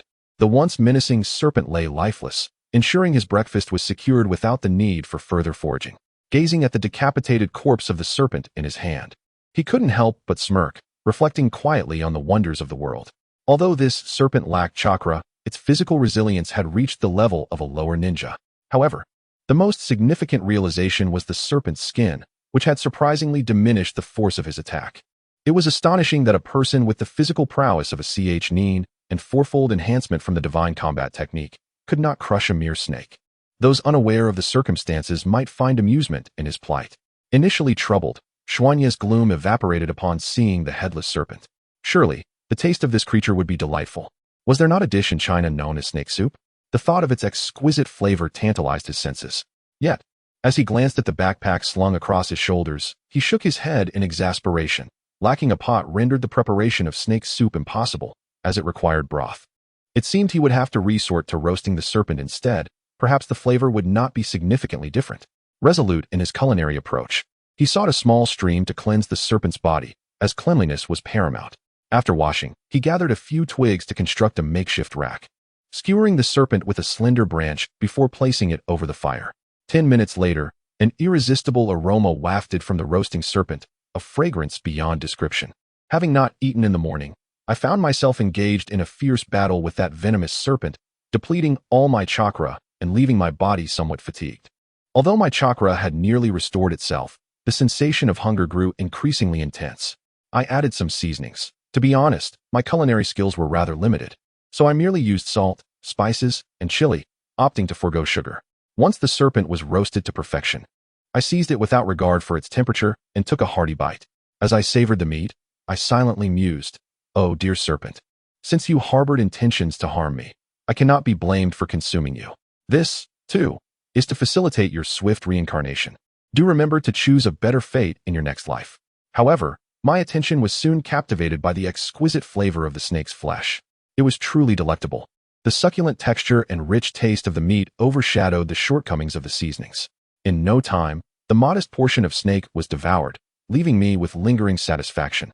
In my 2 lifetimes, I had never tasted such delightful snake meat. Perhaps this journey of trials was not so arduous after all, at least in a few days. I might indulge in this exquisite delicacy once more. Chapter 114. Strength can be enhanced after consuming a delectable portion of tender snake meat. A wave of vitality surged through me, revitalizing my previously fatigued body. The chakra that had been entirely depleted now felt as though it was gradually replenishing. A peculiar tingling sensation enveloped my body, accompanied by an irresistible urge to scratch. Once the itch subsided, I felt an exhilarating surge of strength coursing through me, as if boundless energy was simmering within, yearning to be unleashed. I did not resist this impulse. Instead, I clenched my fist and struck out before me. With a resounding boom, my casual punch reverberated through the air, the wind howling in response, underscoring the power of my blow. Ding. Congratulations, host. Chakra proficiency increased by 2,000. Ding. Congratulations, host. Physical strength proficiency increased by 500. Suddenly, a mechanical voice echoed in my mind, rendering me momentarily speechless. By the heavens, the system has finally come to life. It can finally help me enhance my proficiency. After more than a year, I can once again elevate my prowess. After a brief moment of astonishment, sheer joy surged within me, nearly propelling me into a leap of celebration. For over a year, my strength had stagnated, with no increase in proficiency whatsoever. In fact, during my efforts to rescue my parents, my chakra level had even regressed to that of a novice ninja. The prospect of regaining proficiency was exhilarating. I pondered the sudden increase in my chakra and physical strength proficiency. Could it be attributed to the venomous snake I had consumed? This thought flickered in my mind, but soon dissipated. It made sense. After all, that snake possessed a physical strength rivaling that of a low-ranked ninja. Given the formidable nature of the snake's physique, it stood to reason that the chakra and energy contained within it were substantial. Consuming such a meal, rich in chakra and capable of enhancing physical prowess, would naturally lead to an increase in both chakra proficiency and physical strength proficiency. Although the increase was modest, 2,000 points in chakra proficiency and 500 points in physical strength proficiency, it was still a welcome gain. Any improvement, no matter how slight, was preferable to stagnation. Furthermore, this was merely the energy derived from a single snake. Imagine the potential if I were to consume the flesh of more powerful beasts. Rapidly elevating my strength would become a tangible reality. System, display my basic information. Ding. Basic information is as follows. Host name, Case Jinya. Host gender, male. Host chakra amount, 52,000. Apprentice ninja proficiency, max value, 100,000. Host ninjutsu. Basic body technique proficiency, max value, divine eye, level 2 proficiency, 16,000. Max value, 100,000. Golden bell shield proficiency, 16,000. Max value, 100,000. Shadow clone technique proficiency, 8,400. Max value, 10,000. Half moon / proficiency, 0. Max value, 100,000. Host taijutsu. Tai chi palm proficiency, 15,000. Max value, 100,000. Divine combat technique level 2. Quadruple physical enhancement proficiency, 10,000. Max value, 500,000. Host physical strength. Genin level proficiency, 100, 500. Max value, 500,000. Host secondary profession. Healer. Alas, my chakra proficiency was once that of a low-ranking ninja, but now my rank has reverted to that of an apprentice. Strangely, my chakra proficiency has not reset, but remains at 50,000. Nevertheless, this does not dampen Jinya's spirits. In fact, he feels quite elated after consuming the snake meat. Situated in the vast forest, he believes it teems with formidable beasts, and even remaining here is of little concern. He could capture some powerful creatures to serve as sustenance. Furthermore, Jinya is confident that the flavors of these mighty beasts would not disappoint, as evidenced by the taste of the venomous snake he just devoured. After resting with his eyes closed for a considerable time, Jinya opened them once more, his gaze ablaze with vitality. It was time to depart from this place. Having spent a night here and enjoyed a meal for breakfast, he felt ready to move on. Rising to his feet, he tidied the disarray around him before embarking on a journey with an uncertain destination. Time swiftly passed, and noon arrived once again, the sun blazing fiercely.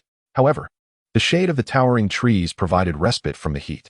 Suddenly, a piercing scream echoed ahead, seemingly from a woman, her voice melodious, yet filled with distress. Upon hearing such a sound, Jinya realized that something untoward must have transpired. Though there may be bloodshed ahead, he did not feel compelled to rush to their aid. In the world of Naruto, countless lives are lost daily. If he were to intervene every time someone faced peril, it would surely exhaust him. Moreover, the individuals ahead bore no relation to him, providing little reason to offer assistance.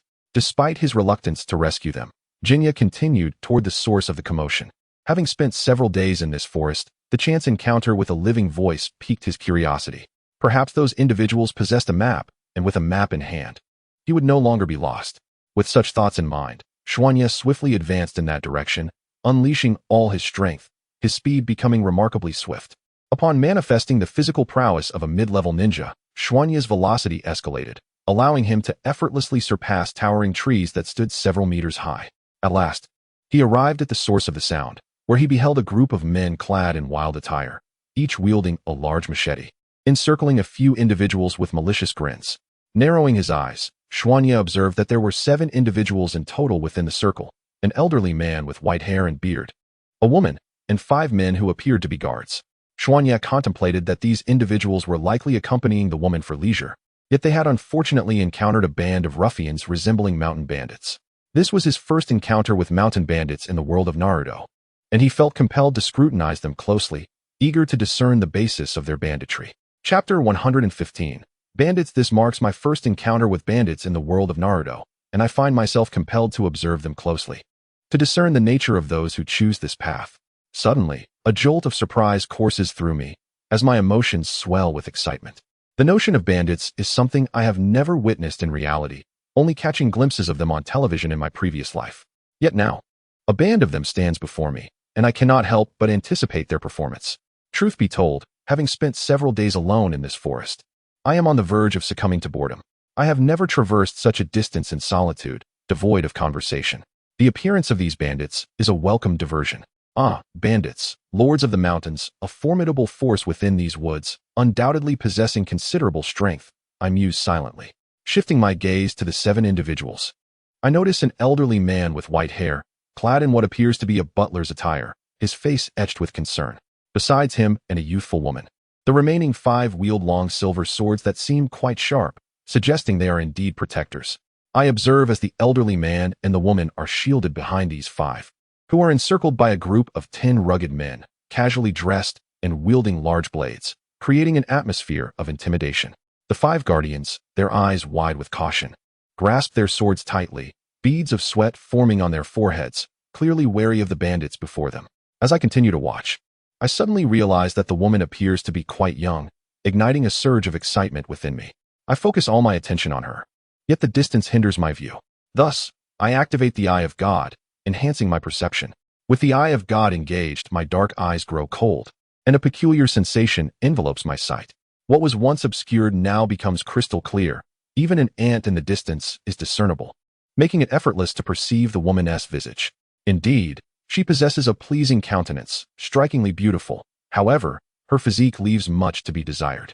It appears rather unremarkable, lacking any allure, and her modest figure offers little in the way of prominence.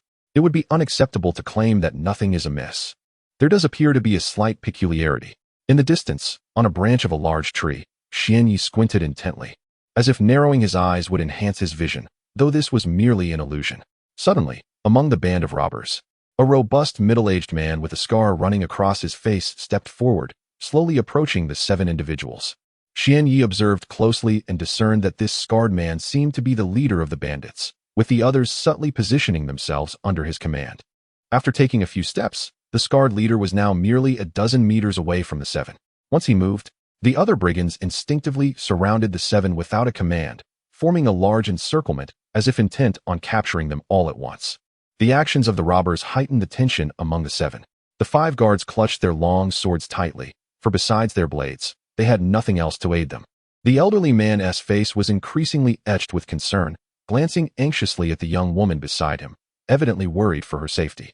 In stark contrast, the young woman appeared visibly terrified and aggrieved in the face of the bandits, her eyes reddened and glistening with unshed tears, as if they might spill at any moment. The feelings of fear and dread stemmed from the presence of the robbers, yet the emotion of grievance puzzled Xuanye. Why did she wear an expression of such discontent? Despite pondering for quite some time, he could not fathom the reason. Meanwhile, the young woman's thoughts spiraled. Why am I so unfortunate? I merely ventured out for a little amusement, yet I have encountered bandits. If Xuanye were privy to her musings, he would undoubtedly be struck dumb, contemplating, what kind of absurdity is this? To seek entertainment in the mountains, of all places. Isn't it inherently risky? Setting aside the bandits, one must consider the formidable wild beasts that inhabit such terrains. Just this morning, I encountered a venomous snake that could easily fell a multitude of individuals. Ahead, The atmosphere around the bandits grew increasingly tense. Their proximity only exacerbated the shifting thoughts of the seven. Suddenly, the leader of the robbers spoke. "Little brats, have you truly resolved to resist? Think carefully. There are over a dozen of us, while you possess only 5 capable fighters." His words were clear, spoken without intent, yet understood with alarming clarity. The young woman and the steward were immediately taken aback, their faces paling, sensing that something ominous was about to unfold. After a brief pause, the leader of the bandits spoke again, expressing his understanding of their plight. "I see that you too face difficulties. My brothers and I are merely motivated by wealth. If you 5 would set down your weapons, I shall grant you your freedom. What say you?" Upon hearing these words, the 5 guards felt a stir of temptation, their long swords loosening in their grips. Observing this scene, Xianyi thought to himself, "This is not good. Surely these guards do not intend to surrender. If they do, I shall miss out on an exhilarating spectacle, the clash of combatants." Indeed, as Xianyi anticipated, all 5 guards laid down their weapons, seeking to flee the scene. The bandit leader, who had initially persuaded them, displayed a wicked grin upon witnessing their actions, contemplating that once they relinquished their arms, his band of outlaws would not let them escape unscathed. Chapter 116. The Death of the Guardian. Do not be deceived by that mountain bandit. If you lay down your weapons, they will surely slay you without mercy. Suddenly, the steward, standing at the back, spoke up. "Indeed, you must be wise. What the steward says is the truth," echoed another voice. From a distance, Xianyi nodded in agreement, tacitly acknowledging the steward's words. Beside the steward, a young woman hastily nodded and implored, "You must save me. My family, the Wang family, has treated you well. You cannot abandon me in my hour of need. If you rescue me, I will persuade my father to reward you handsomely, very handsomely." Upon hearing their young mistress's promise, the 5 guardians hesitated momentarily, evidently swayed by her words. The mountain bandit leader, noticing their indecision, urged them, "Brothers, we bandits seek only riches. If you relinquish your weapons, we shall guarantee your safe passage." He raised his hand towards the heavens, declaring, "I swear by the heavens, if you lay down your arms, I shall not harm you and will ensure your safe departure. Should I break this vow, may I suffer divine retribution. Brothers, I have sworn an oath. Do you now believe me?" The mountain bandit leader proclaimed without hesitation. One of the guardians, seemingly the leader among them, stepped forward and addressed the bandit chief. "If you seek wealth, we are willing to surrender our treasures. Will you allow us and the young lady to leave?" The guardian leader, still tempted by the young lady's promise, sought to negotiate further with the bandit chief. "That is impossible. If you do not lay down your swords, we shall resolve this matter through force," the bandit leader retorted, his expression suddenly cold as he brandished his large machete towards the 5 guardians.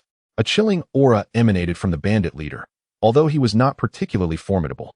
His numerous acts of violence had imbued him with a palpable aura of menace. Such a presence, cultivated through countless lives taken, inevitably seeped from his being, especially when emotions ran high. Soon, the 5 guardians, overwhelmed by the oppressive aura, ceased their hesitation and relinquished their sole weapon, a long sword. "My lady, we are sorry. It is not that we do not wish to protect you, but as you can see, we face more than a dozen formidable bandits. A direct confrontation would lead to devastating losses," they explained, turning back to their mistress in a futile attempt to convey their predicament. After speaking, the 5 guardians resolved to leave without a backward glance at their lady, their hearts heavy with resignation. Standing on a branch of a towering tree several meters high, Xianyi observed the 5 guards who had laid down their weapons, eager to escape this place that instilled fear and unease in them. In response to their decision, Xianyi could only shake his head in resignation. "Ah, you guards, I truly find myself at a loss for words. Your simplicity is astonishing. Do you genuinely believe that those mountain bandits would spare you? Do you think these brigands are merely after wealth? You are far too naive." Having lived on Earth for an extended period, Xianyi understood all too well the intentions of those bandits. Their plan was to deceive the 5 guards into disarming themselves, only to slaughter them thereafter. You may wonder if that bandit had not sworn not to harm the guards. I can assure you, such oaths hold no weight for those brigands. Even immediately after making a vow, they would not hesitate to kill those 5 guards. Just as the 5 guards were on the verge of escaping the encirclement of the numerous bandits, the leader of the bandits, standing at the forefront, suddenly revealed a cruel smile, raising his large machete. Turning to his fellow bandits, he bellowed, "Brothers, it's time to get to work." Upon hearing their leader's call, the bandits tightened their grips on their weapons and charged towards the 5 guards. Since the guards had yet to break free from the encirclement, it was as easy as flipping a hand for the bandits to block their escape. "Ha ha ha. I hope you learn to keep your eyes wide open in your next life and never trust the words of your enemies. Believing them will surely cost you dearly." With those words, the bandit leader raised his machete, and all the bandits swung their weapons toward the 5 guards. At this moment, the guards were paralyzed with fear, sinking helplessly to the ground. Without weapons, they could only stare blankly at the approaching bandits, some with foolish smiles, others with wide-open eyes, seemingly enraged by the bandits' treachery. In a flash of silver, 5 heads fell heavily to the ground, their lifeless bodies gushing forth bright red blood, resembling a blooming crimson flower. A sight both horrifying and strikingly beautiful. From his perch on the high branch, Xianyi gazed at the distant spray of blood with a sense of utter helplessness. Oh, as I anticipated, bandits are indeed all the same across the world. Betrayal is their specialty. Thus, never trust the words of your enemies. This is a painful lesson. The demise of the 5 guards solidified Xian Ye's conviction that his enemies would inevitably regret their choices. To show mercy to one's foes is to be cruel to oneself. Those who have personally experienced such events will always harbor regrets, some while they still breathe, others only after their demise. Following the death of the 5 guards, the remaining 2 appeared even more despondent. An elderly gentleman, his hair and beard as white as snow and his face etched with deep wrinkles, gazed with lifeless eyes, seemingly resigned to his inevitable fate. Meanwhile, a young maiden sat collapsed on the ground, trembling uncontrollably, tears streaming down her cheeks, each droplet falling to the earth below. The 4 bandits guarding these 2 exhibited no compassion as they observed the maiden's sorrow. It was evident that their eyes reflected only one emotion, unbridled desire. Chapter 118. Slaying the bandit leader, upon beholding the child standing before him, was struck by a wave of trepidation as he gazed into the boy's chilling eyes, which emanated an aura of subtle danger. This unexpected emotion of fear began to take root in his heart. As the narrative unfolds, it hints at a loading interruption, indicating that the chapter content has failed to load, urging readers to disable their browser's reading mode and ad blocking features, or to switch to another browser for seamless reading. Fear is a peculiar sentiment. It has the capacity to render even the stoutest heart meek and timid. Observing that the bandit leader appeared unnerved, Xianyi, the child, responded with an innocent smile that dispelled all traces of his earlier ominous aura, as if it had never existed. He lowered his hand slightly, squinting his eyes in a feigned expression of innocence, quietly laughing at the assembled bandits beside him. Though the system had issued a task to eliminate the bandits, the absence of a time constraint permitted him to engage with them for amusement. Yet, he pondered the source of the soul-chilling presence he had just sensed and the fear that had momentarily gripped him. The bandit leader scrutinized Xianyi, experiencing a flicker of shame for feeling fear before such a diminutive child. He questioned why he had refrained from striking. It seemed something had intervened. Surely, this little imp could not have thwarted him, or could it have been some unforeseen circumstance? As he examined the child closely, noting his frail limbs and seemingly feeble appearance, the bandit leader found it increasingly implausible that this boy could have withstood his strike. This line of reasoning led him to conclude that the incident was likely an accident rather than a deliberate act of interference. "This is the mountains, little boy. You shouldn't be here. If you leave immediately, I may let you go," he declared, unaware of the absurdity of his own words, perhaps driven by a subconscious wariness. Confronted with the sudden appearance of this child, the bandit leader was reluctant to escalate the situation. His caution stemmed from the boy's enigmatic nature. He had traversed these perilous mountains alone, a feat that demanded respect. "Leave? But I don't know how to. Would you care to show me?" Xianyi retorted, finding amusement in the bandit leader's proposition. "What do you mean? You intend to stay? You must understand that we are bandits, and should you choose to linger, your safety cannot be assured," the leader warned, his tone laced with a mix of menace and concern. "Do you truly believe my safety is at risk? It appears you have yet to grasp the gravity of the situation." With a faint smile, Xianyi lifted his right hand, gripping a kunai, and with an unforeseen swiftness, he swiftly slashed at the throat of the bandit leader. In an instant, the blade met flesh, a spray of crimson erupting onto the ground. Alarmed, the bandit leader finally comprehended the peril he was in, realizing that the young boy's kunai had indeed severed his throat, unleashing waves of excruciating pain. An unending torrent of agony flooded his mind, accompanied by an overwhelming dread. "I shall not perish. I refuse to die, not yet." The bandit leader frantically pressed his hands against his neck, attempting in vain to staunch the flow of blood that gushed forth. Yet, the crimson tide showed no signs of abating, pouring relentlessly from the gaping wound. With each heartbeat, his life force waned. "No, this cannot be." His eyes widened in disbelief as he clutched his neck, blood seeping from his fingers. In a mere moment, he collapsed to the ground, eyes wide open, hands still grasping at his throat, his body convulsing intermittently. In this world reminiscent of Naruto, where lives are regarded as inconsequential, existence is painfully fragile. One misstep can lead to demise. Strangely, the act of taking a life evoked no sensation within me. Others might recoil in horror. Yet I felt naught but a contemplation of life's frailty. Now that the bandit leader has met his end, it seems there is little need for you underlings to remain. Xianyi murmured, gazing downwards. The remaining bandits stood frozen, their eyes wide with disbelief at the sight of their leader's demise. In their minds, he was invincible, a formidable force, yet here he lay, slain by a mere child, an inconceivable reality. Upon raising his gaze, Xianyi noted that the remaining dozen bandits had yet to flee. Reflecting silently, he concluded that his aura of intimidation was insufficient, as their first instinct was not to escape, but to stand in stunned silence. Very well. Since I had no intention of sparing you, he resolved, let it be that you meet your end. Slaying these bandits shall serve as a benevolent act, ridding the world of menace. With that, Xianyi unleashed his formidable speed, bolstered by the strength of a chunin and augmented fourfold by the divine martial arts, including an enhancement of velocity. At this moment, Xianyi appeared to transform into a specter, wielding a shuriken with remarkable swiftness. He could effortlessly shift from one location to another in the blink of an eye, leaving his adversaries utterly defenseless. Originally, there had been a dozen mountain bandits, but now only 3 remained, having fallen victim to Xianyi's prowess. The remaining bandits, gripped by fear, finally sought to flee this perilous scene. However, would Xianyi allow their escape? The 3 bandits fled in the same direction, prompting Xianyi to question their intelligence. Shouldn't they have dispersed to enhance their chances of survival? Nevertheless, even if they had chosen to separate, their fates would have remained unchanged. For Xianyi was resolute in ensuring their capture.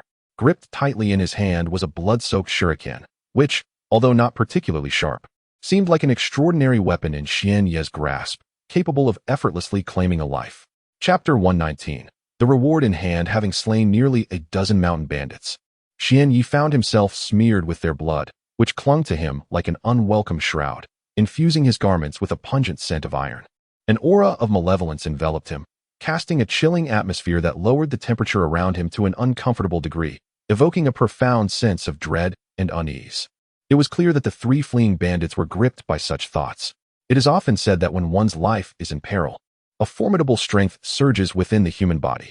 Xianyi had always believed in this notion, and witnessing the frantic speed of the 3 bandits confirmed his faith. For Xianyi, the once feeble bandits should not have been able to reach such velocities under normal circumstances. Yet now, they surpassed their physical limitations, revealing the latent power that resides within. Time to send you 3 on your way, he chuckled ominously from a distance of several meters behind them. Upon hearing his voice, the fleeing bandits stumbled, nearly losing their footing. Why do you still run? You have no hope of escape, Xianyi lamented, accelerating his pace with renewed vigor. In an instant, he closed the gap, positioning himself behind the slowest bandit, drawing his kunai with unwavering resolve and slicing toward the man's neck. A spray of crimson erupted, forming a macabre flower in the air. To the untrained eye, it might appear grotesque, yet to Xianyi, it was a sight of exquisite beauty. For reasons unknown, he felt an exhilarating rush during the act of killing, an unfamiliar sensation that had eluded him during his time in Konoha. Soon, all 3 fleeing bandits lay slain at his feet, and his kunai was drenched in their blood. A wave of satisfaction washed over him, and his once dark eyes transformed into a vivid crimson, radiating an alluring yet sinister charm. Ding. Mission: eliminate all bandits completed. Reward granted. Ding. Congratulations, host. Chakra proficiency increased by 10,000. Upon hearing the system's announcement and feeling the boost in his chakra proficiency, a subtle smile crept across Xianyi's youthful features, illuminating his face with a newfound delight. After vanquishing all the mountain bandits, Xianyi returned to the original location, where the elderly steward remained rooted in place, hesitant to wander carelessly in the vast mountains. The young woman stood silently, trembling, seemingly overwhelmed by fear from the recent events. Approaching the 2, the cautious old steward appeared to notice Xianyi, waving his hand towards him and calling out loudly, Ninja Master, we are here." Upon hearing the steward's call, Xianyi quickened his pace towards them. Soon, he stood before them, and the old steward gazed at him with great excitement, inquiring, You are a ninja, aren't you?" The elder's voice trembled slightly, revealing a mixture of hope and trepidation. "Yes, I am a ninja," Xianyi affirmed, gesturing to the leaf village forehead protector around his neck. Then, noble ninja, could you escort the old man and Xiaoji back? The steward's face was tense, clearly anxious about the possibility of rejection. Indeed, in this mountainous terrain, without any strength, survival was far from guaranteed. Thus, if Xian Yi were to decline the steward's request, it would be tantamount to sentencing both of them to certain doom. Oh, and noble ninja, upon our return, I shall provide you with a portion of the reward. Let me ponder this, Xian Yi replied, as more content loaded. Xian Yi lowered his head, appearing to contemplate, though this was merely a ruse for the two to witness. He had no particular destination in mind, and escorting them back posed no great difficulty for him. Additionally, receiving some remuneration later would indeed bring him joy. After enduring the steward's incessant worry, Xian Yi finally spoke. Very well, I agree to your request. I shall escort you back and ensure your safety in these mountains. The steward appeared exceedingly elated, perhaps relieved at the prospect of his forthcoming safety. Let us depart from this place. The scent of blood is too overwhelming, and lingering here is unwise. Xian Yi advised the old steward. Understood, noble ninja. I will follow you along with Xiaoji, the steward replied. Though it is quite remarkable for an elder to address a child as master. In this world where strength reigns supreme, it is not unusual. Such a title reflects respect towards the powerful. In this realm, strength determines all. Only through might can one earn respect, attain desires, and protect those cherished. The reason for Xian Ye's journey into the world is precisely this, to rapidly enhance his strength, as venturing forth is the most optimal choice. Outside, many circumstances remain unpredictable, fraught with dangers that are often unavoidable. Yet, it is within such an environment that one's abilities can be honed most swiftly. Only when his prowess reaches the level of a shadow can Xian Yi awaken his parents. It is only then that reunion will be possible. Were it not for this, how wonderful it would be to remain in the hidden leaf village, where one could say there is virtually no danger and an abundance of safety. Although the pace of improvement may be somewhat slower, this is of little consequence. After all, Xian Yi is merely 6 years old. Time is an ample supply. Furthermore, that slight delay is only relative to him. Compared to others, his progress is undoubtedly much swifter. Ah, by the way, dear old steward, do you possess a map? I wish to take a look. Upon hearing this, the old steward promptly replied, Yes, we brought a map with us. Receiving a somewhat worn map from the steward's hands, Xian Yi observed that it was not particularly large, measuring approximately half a meter in dimensions, easily viewable at a glance. I should be located here. Xian Yi indicated a forest on the map. This forest appears to be not far from the hidden leaf village according to the map. Yet that distance is merely a representation. In reality, it is quite far removed from the village. Chapter 120. The town having spent a considerable amount of time in the hidden leaf village, I have developed a profound attachment to that place. Now, as I prepare to depart from the village and leave my parents behind, I cannot help but feel a sense of unfamiliarity. It seems time to forge ahead. Xian Yi lifted his gaze towards the horizon. Let us proceed, old steward. Through dialogues with the old steward, he learned the location of their families and distinctly understood that their surname was Wang. However, Xian Yi found it perplexing that a family bearing the surname Wang existed in this world, which was not only that of Naruto, but also Japan. Such an anomaly struck him as quite strange. Nevertheless, these matters bore no significance to him, and thus he chose not to delve into the reasons behind it. He simply began to walk slowly towards the distance, mindful of the old steward and the frail young Wang, who lacked any strength, compelling him to adopt a leisurely pace as they headed towards the Wang family estate. As night descended, a slender crescent moon ascended into the sky, and the temperature in the mountainous region plummeted further, exacerbated by the chill of the night.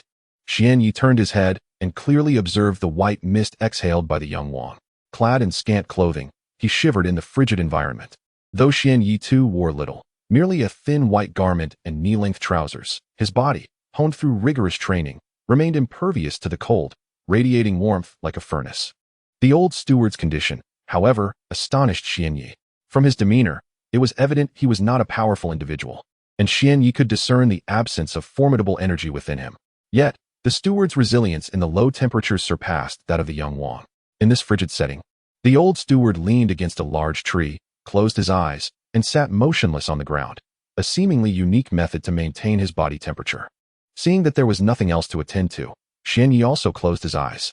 With the presence of these two beside him that night, he opted against entering a deep slumber. As soon as Xian Yi closed his eyes for a brief moment, a young lady from the Wang family approached him and inquired, "Little brother, it's quite chilly tonight. Are you feeling cold?" Would you like me to lend you a piece of clothing? Hearing her words while his eyes were shut, Xianyi was met with a wave of irritation. Little brother? Your entire family is comprised of little brothers. Initially, he intended to ignore the delicate young lady, but her incessant chatter about his formidable strength for someone so young, the prowess of ninjas, and his daily training became unbearable. What a bothersome girl, even in this cold. She insists on offering me her clothing. At that moment, a singular thought occupied Xianyi's mind. Reluctantly, he opened his eyes, glanced at the young lady from the Wang family, retrieved a coat from his backpack, and tossed it to her before leaping onto a nearby tree. In truth, Xianyi himself was uncertain why he had given her the garment. Perhaps it was due to her genuine concern for him. Observing Xianyi perched on a branch, she could only stomp her foot in frustration, her lips pouting slightly as she decided to ignore him. However, it wasn't entirely a matter of ignoring him. Rather, she found it impossible to engage him in conversation while he lounged high above on a branch. At that height, Xianyi felt remarkably at ease, finally able to relax and rest. The following day, as dawn broke, Xianyi was on the ground performing push-ups. Ding. Congratulations, host. Proficiency level 1 achieved. Ding. Congratulations, host. Proficiency level 1 achieved. Ding. Congratulations, host. Proficiency level 1 achieved. Though his physical prowess had reached the level of a middle-ranked ninja, Xianyi felt it was far from adequate. In a world teeming with powerful beings like that of Naruto, he would not find solace until he attained the strength of a shadow-level ninja. As the day brightened and the sun cast its first rays, the two individuals he had rescued from a band of mountain thieves began to awaken one after the other. Upon waking, the young lady from the Wang family spotted the charming little boy, Xianyi, who was diligently exercising not far away. Xianyi noticed their awakening and approached them, suggesting, "Let us depart." Though their exchange was minimal, they all shared a common desire to exit the forest as swiftly as possible. Loading more content. Please wait. This site only supports mobile browser access. If you see this paragraph, it indicates a failure to load the chapter content. Please disable reading mode, novel mode, and ad blocking features in your browser, or copy the URL to another browser for reading. 2 days later, at noon, Xianyi finally emerged from the forest and arrived at a bustling city filled with humans. Xianyi held in his hands a somewhat worn map. Glancing at his current location, this quaint town appeared to be quite substantial. As he stepped onto the streets, a palpable excitement illuminated his face. After spending a fortnight amidst the mountains, he had not set foot in a human settlement for ages. The sudden arrival in this town stirred a surge of exhilaration within him. Yet, the most animated of all was the young lady from the Wang family, whose enthusiasm seemed to blossom in stark contrast to the fear she had likely felt while isolated in the mountains. Her countenance radiated joy upon returning to this familiar place. The elderly steward, too, visibly relaxed upon their return to the town, as if a heavy burden had finally been lifted from his heart. The perils of the mountains had weighed heavily on him, and now, back in the safety of the town, he felt both thrilled and relieved. It was midday, and the streets bustled with a myriad of people, many indulging in delectable street food. Having gone days without a proper meal, Xianyi's eyes sparkled at the sight of the local delicacies. He hurried to a vendor and eagerly stuffed his mouth with the offerings. Delicious. It was curious how the fare from these roadside stalls always seemed extraordinary. In his previous life, he had similarly found such foods to be exquisitely delightful. After savoring enough to quell his hunger, he accompanied the elderly steward and the young lady from the Wang family to the family estate. Upon arriving at the estate, he was struck by its impressive size and opulence, suggesting that the Wang family was indeed quite affluent. A guard stationed by the entrance recognized the young lady and rushed inside, exclaiming, "The young lady has returned. The young lady has returned." Subsequently, the elderly steward and the young lady entered slowly, with Xianyi trailing behind them, stepping into the estate with a sense of anticipation. Chapter 121. The hot springs. Upon arriving at the Wang family's ancestral grounds, a middle-aged man approached from a distance, clad in a black robe, his face adorned with a full beard and possessing a rather robust physique. However, a mere glance from Xianyi revealed that this man, despite his sturdy appearance, lacked any discernible strength or power. The middle-aged man, upon noticing the young Wang family member beside Xianyi, promptly embraced her. It was evident that he was the father of the young lady, who proceeded to share her recent experiences with him. Consequently, the man offered Xianyi a reward of 100,000 silver notes. Having received this sum, Xianyi departed from the Wang family's estate, reflecting on the ease with which wealth seemed to be acquired. As Xianyi strolled through the nearby town, he meticulously observed his surroundings. Noting that the town was not particularly large, and the number of inhabitants paled in comparison to that of the Hidden Leaf village. It was reasonable to surmise that the strongest individuals in this town were not of great caliber. Given his current strength as a genin, he deduced that, with a modicum of caution, he could command a formidable presence here, essentially rendering himself invincible. Lowering his gaze, Xianyi inspected his attire, which had suffered wear and tear after spending over 10 days in the mountains with minimal clothing. He realized that his immediate priority was to locate a shop specializing in garments to procure several new outfits, as he deemed it essential to refresh his wardrobe. After all, he was a young lad with an exceptionally adorable visage and fair skin. Wearing such tattered clothes felt somewhat out of place. Financially, Xianyi had no cause for concern, as he believed his funds were more than sufficient. With 100,000 silver notes from his parents, an additional 100 from the third Hokage, and the recent 100,000 notes acquired, he felt financially secure. In the town, Xianyi discovered a sizable clothing store, which was precisely why he had chosen to enter. Within the shop, he engaged in a conversation with the proprietor, articulating his desires for new garments. His specifications were relatively simple. He insisted on white clothing, with the additional criteria of being stylish and capable of making a statement. After discussing his preferences, he inquired about the time required for the garments to be made and, upon receiving the information, left a deposit of 20,000 silver notes before exiting the establishment. Although he had already acquired a new outfit from the shop and discarded his previous clothing, Xianyi felt an unsettling sensation as he stepped outside, as if something was amiss with his body. As he inhaled deeply, a peculiar scent wafted through the air, prompting Xianyi to furrow his brow and sniff again. To his surprise, the strange odor emanated from his own being, causing his cheeks to flush a deep crimson. Oh, it seemed that the source of the scent was indeed himself. It had been far too long since he last indulged in a cleansing bath. In the mountains, opportunities to bathe were scarce. Although there were chances to wash, Xianyi was not particularly fond of bathing in the small streams scattered throughout the mountains. The epitome of comfort for him lay in soaking in a hot spring. The sensation of immersing oneself in a hot spring was undeniably delightful. The water's temperature was perfectly balanced, not too cold nor too warm. For someone like Xianyi, the luxury of soaking in a hot spring was a blissful experience, one that could even alleviate the melancholic burdens of the heart. With this thought in mind, he began to explore the quaint town, which, while not particularly large, was certainly not minuscule either. It was inconceivable for a town of this nature to lack a hot spring. After a brief search, he soon stumbled upon a modest establishment tucked away in a corner. Lanterns adorned the entrance, each inscribed with the character for oil. This sight triggered a memory. It seemed that in the anime Naruto, all hot springs were marked by such lanterns, a symbol of their identity. Suddenly, Xianyi recalled that Jiraiya's forehead protector also bore the same character, perhaps a testament to his frequent visits to the hot springs and his notorious antics with girls. Upon entering the establishment, Xianyi's gaze immediately fell upon a middle-aged gentleman seated at the counter, clad in simple attire. The man's eyes were fixed on the entrance, and as soon as Xianyi stepped inside, he was noticed by this unassuming figure. It was midday, and a fair number of patrons were present, likely having come to soak after a meal. With the weather gradually turning cooler, the comfort of a warm bath was a welcome indulgence.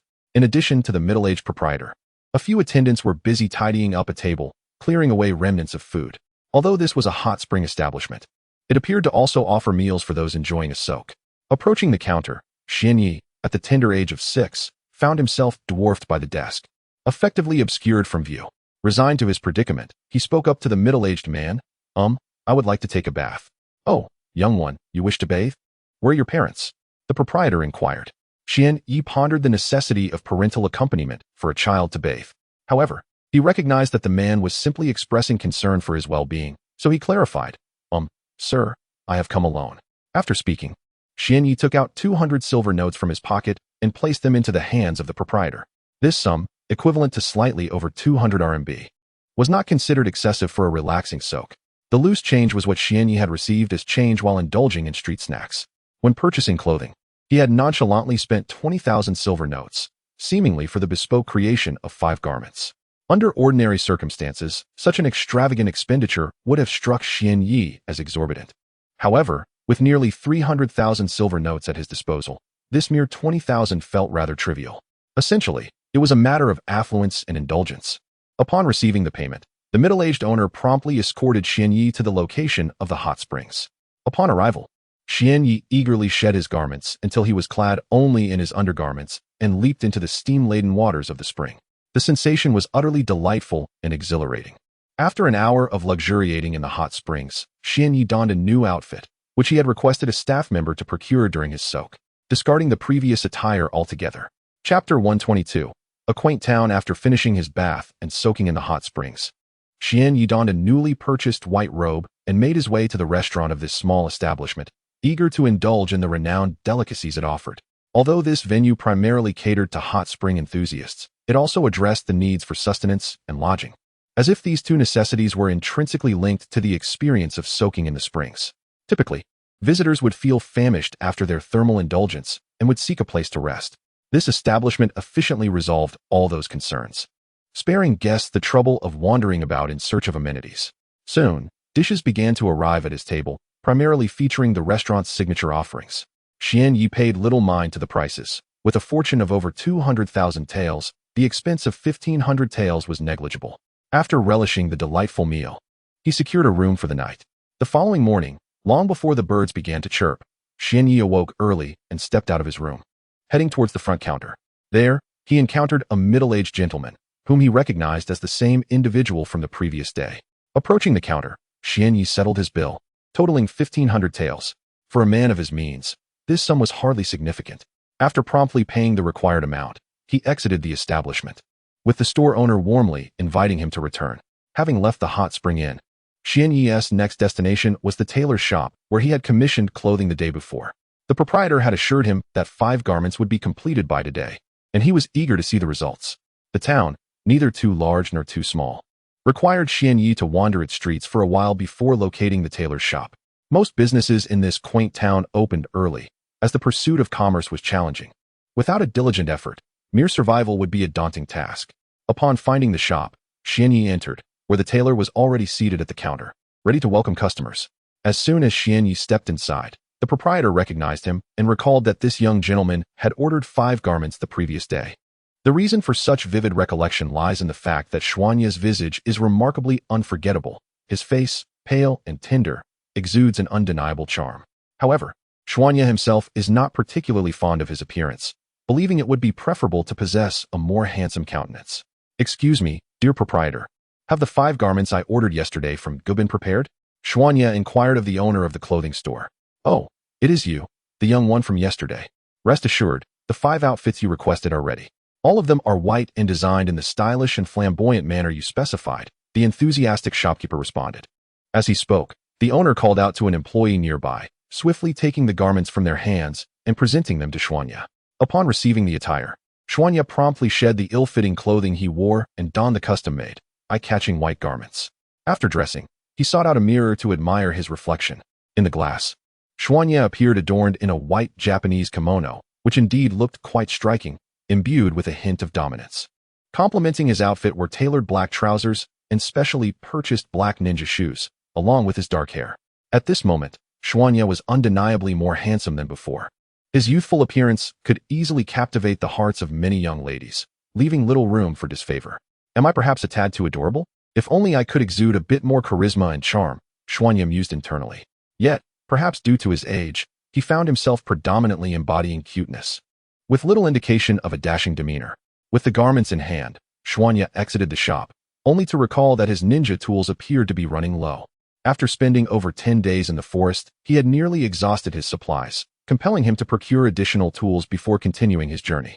Thus, with this thought in mind, Xuanya wandered through the town, repeatedly searching for stores that sold ninja equipment, but to no avail. Could it be that in this town, there are no shops for ninja tools? Must I venture to another town for my needs? He quietly lamented. "Ah well, ninja tools are indeed essential for one of my craft. It seems I must seek out another town," he concluded. Xuanya resolved to travel to a slightly larger town, reasoning that if this smaller one lacked the necessary shops, a larger one surely would be more accommodating. With determination, he grasped the worn backpack resting on his back and retrieved an old, tattered map from within. This map was acquired by Xuanya from the elderly steward, who had since returned to this quaint town. It seemed that retaining the map would serve little purpose for him, thus Xuanya chose not to return it.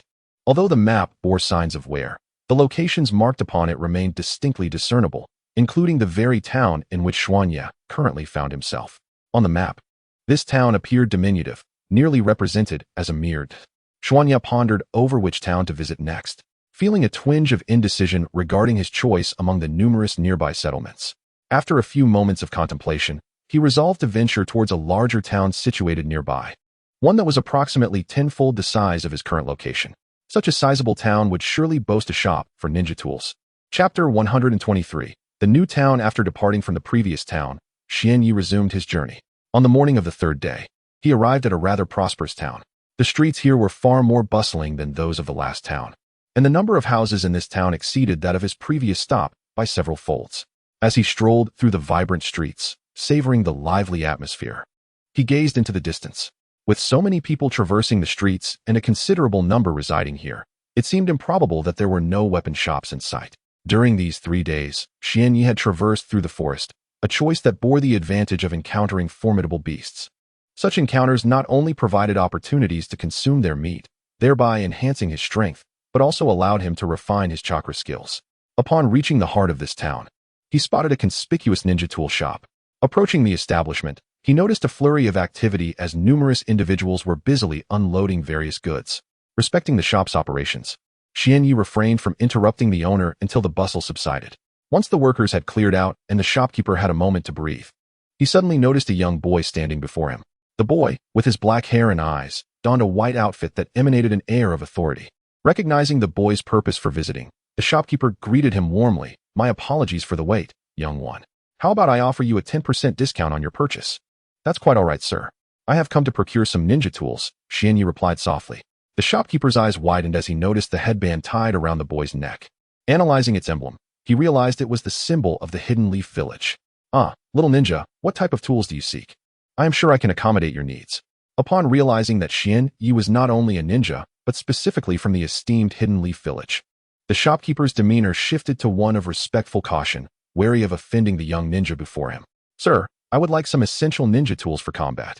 Just 3 sets of the standard equipment will suffice," Xianyi said with a warm smile, which gradually eased the shopkeeper's initial apprehension. The shopkeeper observed the boy's kind demeanor, feeling the tension dissipate as he prepared to fulfill the request. As the night deepened, Xianyi laughed heartily and addressed the shopkeeper. "Little ninja, you are indeed quite fortunate. My humble weapons shop has just received a substantial shipment, brimming with an array of new ninja tools. These implements are crafted by the finest blacksmiths in our town, ensuring they are exceptionally sturdy, sharp, and durable." With that, the shopkeeper retrieved a kunai from behind a display and placed it into Xianyi's hands. Observing the dark, glimmering kunai, Xianyi weighed it in his hand, finding its heft perfectly balanced. He effortlessly sliced through the air with it, producing a faint, sharp sound as the blade cleaved through the atmosphere. "Quite impressive," Xianyi remarked with a grin. "It appears that this town's finest blacksmith truly possesses remarkable skills, capable of forging such an exquisite kunai, which feels remarkably adept in my grasp." Noticing Xianyi's satisfaction, the shopkeeper continued to produce various items from behind, including concealed weapons, shurikens, and explosive tags. After presenting enough tools for 3 individuals, he paused. Realizing that 3 sets of ninja tools were indeed excessive, Xianyi stowed a small portion on his person while placing the majority into his backpack. Once he secured the backpack, he felt a significant increase in weight. However, it was a burden he could easily bear. When it came time to settle the bill, the shopkeeper offered a generous discount of 10%, leaving Xianyi with a final amount of 50,000 silver notes after rounding off. Although he was not particularly familiar with the pricing of ninja tools, he understood they could be somewhat costly. He pondered whether this amount was reasonable, reassuring himself that the shopkeeper would not dare to deceive him. After concluding his purchase, Xianyi stepped out of the weapons shop and returned to the bustling streets of the town. Now that he had arrived, it was prudent to find a place to rest for the night. As he ambled along the street, a thought struck him. He recalled the female ninja, Ten, from the anime Naruto. He wondered if the wealth he possessed compared to hers. Yet, upon further reflection, he surmised that Ten's family must have been wealthier. Otherwise, she would not so carelessly toss an array of weapons and explosive tags during battles. With his 200,000 silver notes, he felt woefully inadequate. While strolling, Xianyi suddenly lifted his gaze to behold a cozy inn. Upon entering, he was promptly greeted by an attendant. After surveying the establishment, he noted its ample space and pleasant ambience, adorned with a plethora of flowers and various trees. Upon settling into the inn, Xuanye made his way to his designated room. Once inside, he was greeted by a delicate fragrance that lingered in the air, reminiscent of some elusive flower, which he momentarily struggled to identify. Approaching the bedside, he reclined onto the bed, fatigued from his recent endeavors. Over the past few days, he had traversed the forest, not only navigating the terrain but also engaging in combat with various wild beasts. The most formidable of these was a tiger, a creature of considerable prowess, possessing strength equivalent to that of a genin and surpassing even the capabilities of a typical genin by a notable margin. Confronting this tiger demanded considerable effort from Xuanya. He bore several claw marks as a testament to the fierce battle. Ultimately, however, he triumphed, and the tiger met its end, becoming a delectable feast for Xuanya. The wounds he sustained were completely healed through the application of medical chakra.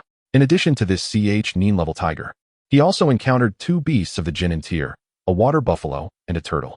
The strength of these creatures posed little challenge to Xuanya. Yet, the turtle presented a slight complication.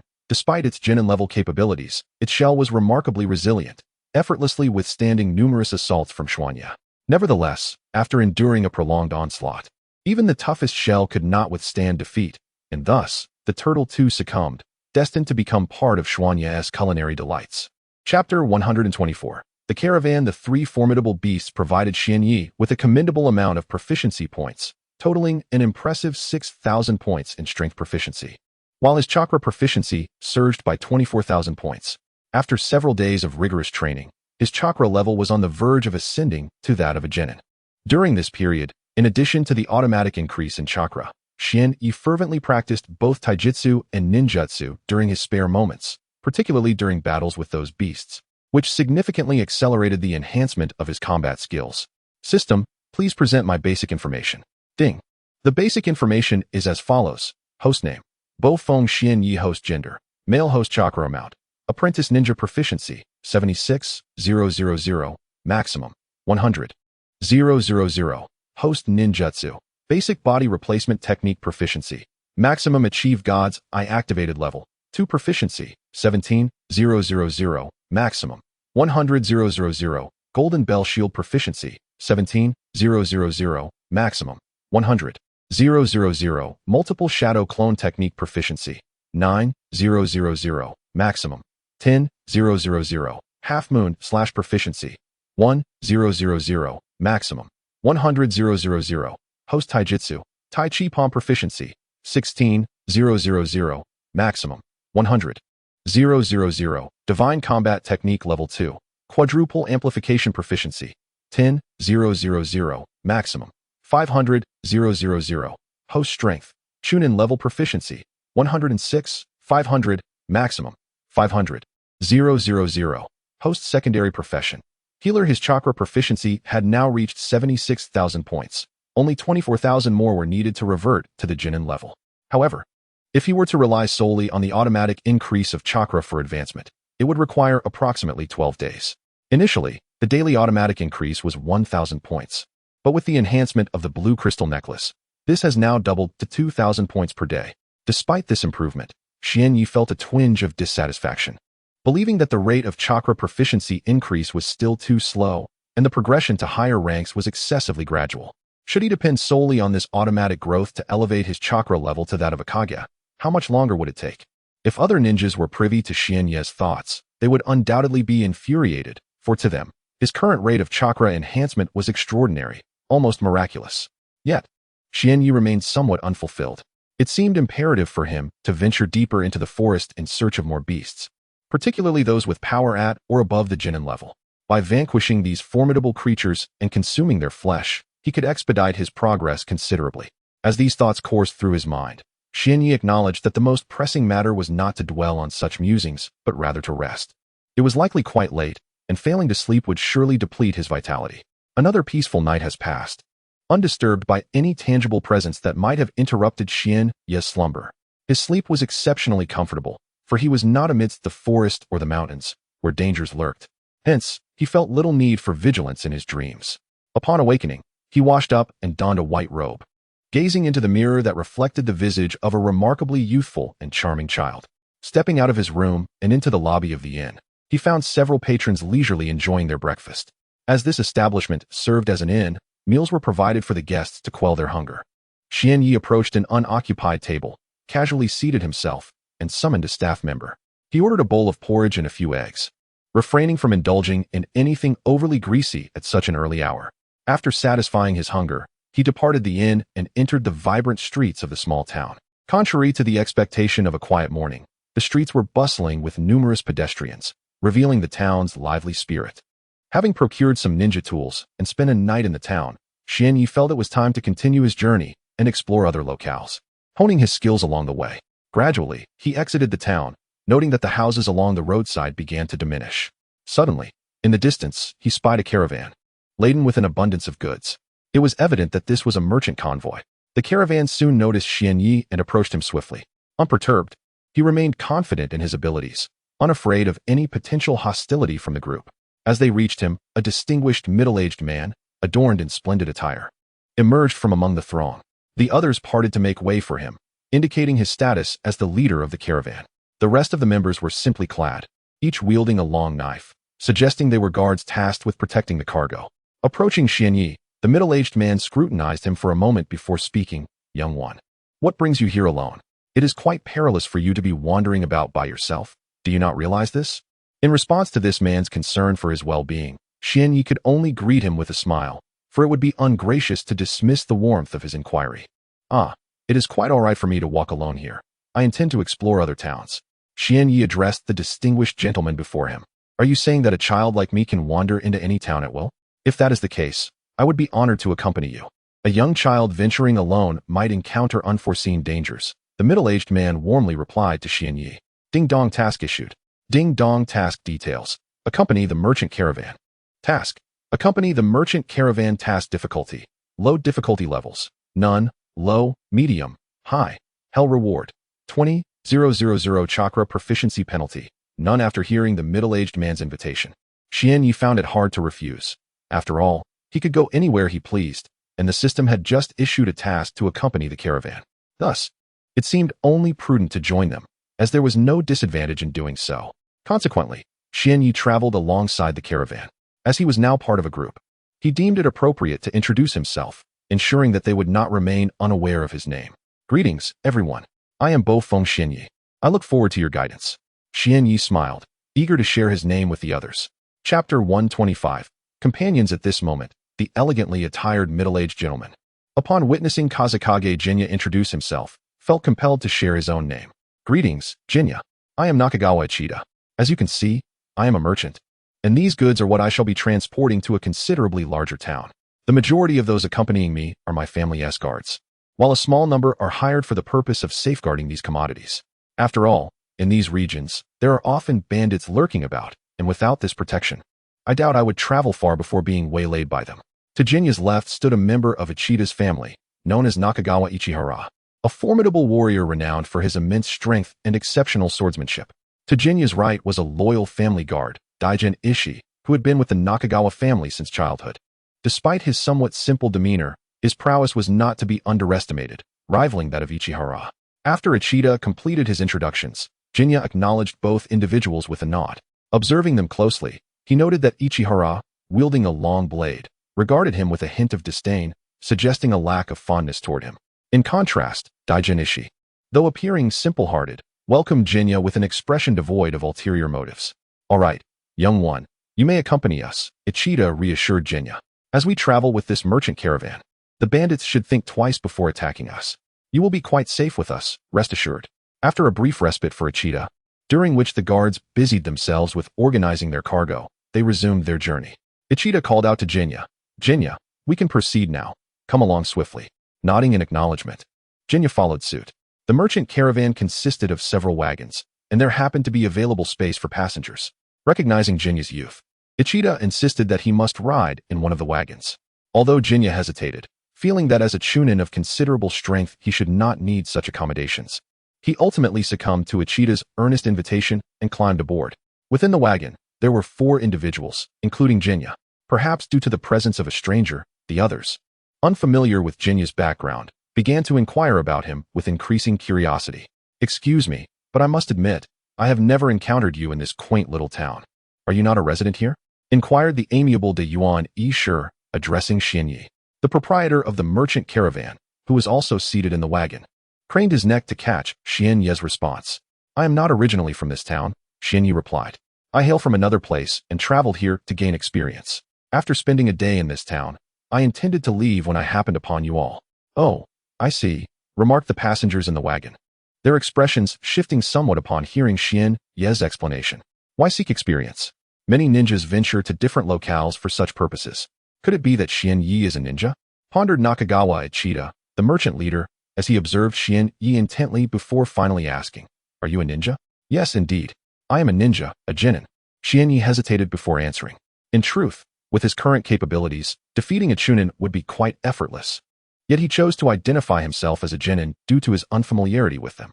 Afterward, he adjusted his white cloak to reveal the Leaf Village headband adorning his neck. Ah, so you are a ninja from the hidden Leaf Village, exclaimed the occupants of the wagon, their astonishment evident as they gazed at Xian Yi, now imbued with a newfound respect for ninjas. In this world, the number of ninjas is exceedingly rare. Among the group Xian Yi encountered, not a single ninja was present. Even those with potential lacked the means to become ninjas. Only individuals from certain ninja villages had the opportunity to pursue such a path, while others might become rogue ninjas by chance, but without access to formidable jutsu, their abilities remained modest. No wonder you have achieved the rank of genin at such a young age. You must possess remarkable talent in the hidden Leaf Village, Nakagawa Ichida mused inwardly. However, the individuals in the wagon failed to perceive that Xian Yi, despite his status as a ninja, retained a youthful and endearing demeanor. The initial formality dissipated, and they began to jest with Xian Yi. You've reached the rank of genin at such a tender age. Your aptitude must be exceptional. But do remember to remain humble and strive diligently to become a powerful ninja in the future, Nakagawa Ichida encouraged. I am certain I will become a formidable ninja. Upon hearing Nakagawa Ichida's encouragement, Xuanya nodded solemnly, his heart resolutely affirming his aspiration to become a powerful individual. Alas, his parents likely still lay unconscious in their hospital beds, unable to awaken. He pondered the well-being of his younger brother, Uzumaki Naruto, and thought of the third Hokage, who was tending to Naruto. Surely, Naruto must be faring reasonably well, Xuanya mused, as memories of his parents and his brother filled his mind. Chapter 126. The initial appearance of the ninja thus, amidst the conversation between Xian Yi and the individuals within the carriage, time gracefully passed. 10 days later, a caravan emerged in a desolate area, comprising numerous carriages laden with an array of significant goods. In a carriage situated at the center of the caravan, a middle-aged man clad in luxurious attire wore a broad smile, his spirits buoyant as he gazed into the distance. After 10 days of escorting these valuable commodities, they were finally nearing their destination. Soon, they could fulfill their obligations. Once at the town, he intended to sell the goods at a premium, justly rewarding their arduous efforts. This middle-aged man, Nakagawa Ichida, was the leader of the caravan and a notably successful merchant. Indeed, I never anticipated that our journey would take 10 days to reach this small town. It has been quite taxing, responded the earnest and simple-hearted Daigen Ishii, who sat beside Nakagawa Ichida, nodding in agreement. Seated within the same carriage was Nakagawa Ichihara, another member of the Nakagawa family, whose countenance bore a frigid demeanor. After a disdainful grunt, he fell silent. Xian Yi, also aboard the carriage, shook his head in resignation. When he joined the caravan, he never envisioned that the journey would extend over 10 days. At one point during the journey, he contemplated departing from the caravan, but upon quiet reflection, he deemed it inappropriate to leave alone. Thus, he remained quietly within the carriage, and now, after 10 long days, they were finally approaching their destination. Soon, he would be able to depart from this caravan. However, on that fateful afternoon, an unforeseen calamity transpired, one that no one anticipated. As they were nearing the next town, it was presumed that bandits would not dare to appear in such proximity. Yet, unexpectedly, nearly 30 individuals began advancing towards the caravan in which Xian Yi resided. As these individuals closed in, they encircled the entire caravan, leaving no avenue for escape, not even allowing a single mosquito to slip through. The appearance of these brigands was imposing. Each one was robust, and some bore scars upon their faces. The leader, adorned with an eye patch, seemed to have lost one eye, prompting the use of the patch. Xian Yi could not bring himself to believe that the bandit donned the eye patch for mere aesthetic appeal, as it would undoubtedly impair vision and complicate combat. Upon witnessing the encroaching bandits, the caravan halted its advance, cautiously observing the assailants as if fearing an abrupt attack. Xian Yi, who had been resting with his eyes closed against the side of the carriage, opened his eyes upon recognizing the situation. Focusing intently on the band of brigands surrounding the caravan, with a grave expression, he addressed the individuals in the carriage, stating that a band of marauders had encircled their merchant convoy. It appeared that these brigands had set their sights on their cargo, intent on plundering it. Upon hearing Xian Ye's words, the countenance of everyone in the carriage darkened, and they began to subtly brace themselves against the impending threat posed by the bandits. The merchant convoy was not heavily guarded, with only a handful of protectors, merely a dozen, compared to the more than 30 marauders. Furthermore, these bandits were seasoned fighters, likely possessing far greater combat experience than the guards. As the tension mounted, the faces of the merchants grew increasingly pallid, their apprehension towards the marauders palpable. In addition to the scant number of guards, there were nearly 100 hired hands, specifically engaged by Zhongchuan Ita to escort the goods. These individuals were devoid of any combat prowess, lacking even a single weapon. Zhongchuan Ita, seated in the carriage, glanced at the encircling bandits and occasionally directed his gaze towards Xian Yi.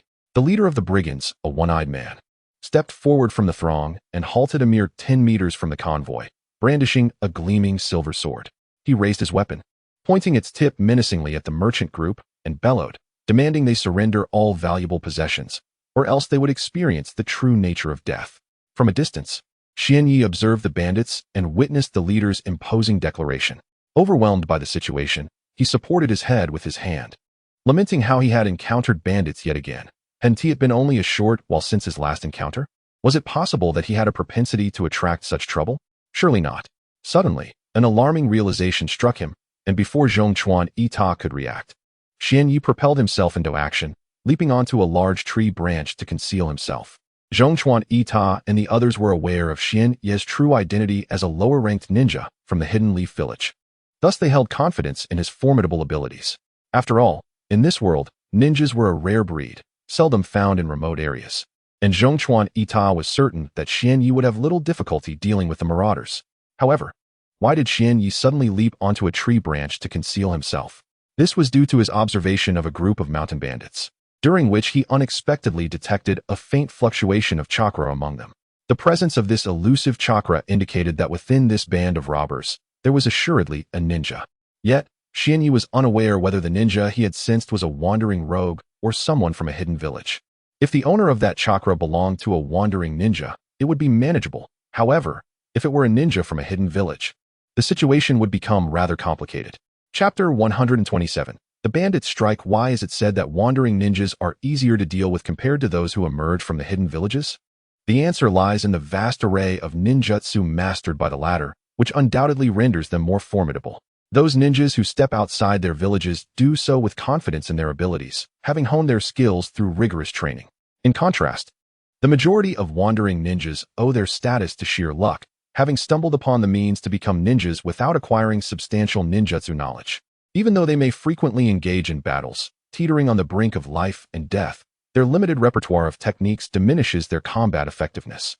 While it is true that some wandering ninjas may possess formidable strength and chakra, their lack of diverse ninjutsu ultimately hampers their prowess.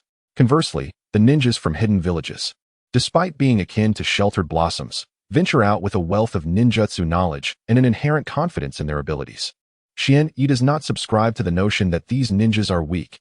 In a world where human life is as fragile as grass, it is improbable that any ninja would recklessly leave their village without assurance of their strength, often accompanied by a powerful leader. At this moment, Xian Yi remains unaware of the true strength of the ninjas among the bandits, or whether they are indeed ninjas at all, as they may be several in number. Concealing oneself among the trees offers significant advantages, as stealth is an intrinsic aspect of a ninja's craft.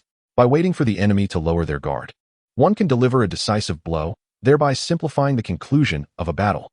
In contemplating this strategy, Xian Yi is reminded of his younger brother, Naruto Uzumaki, who charges headlong into combat without considering the value of stealth. Such reckless behavior prompts Xian Yi to resolve that upon his return, he must guide Naruto to adopt a more strategic approach in battle, encouraging him to utilize his intellect rather than rushing headfirst into conflict. Perched upon a sturdy branch, Xian Yi continues to observe the bandits closely, quietly channeling his chakra, poised to deliver a powerful strike to the yet unrevealed ninja. As time passes, the bandits draw ever closer to the merchant caravan, completely encircling it. The one-eyed bandit leader, donning an eye patch, feels emboldened by the presence of his eager comrades behind him. He bellows, "Quickly, hand over all your valuables. If you comply, I might just spare you. But if you dare to resist, I assure you, I will not hesitate to eliminate every last one of you."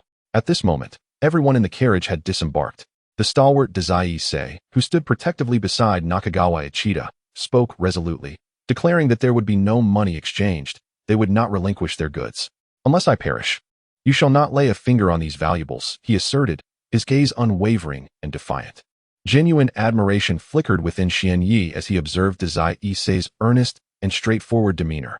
He mused silently, what a naive giant, to be so forthright in denying them.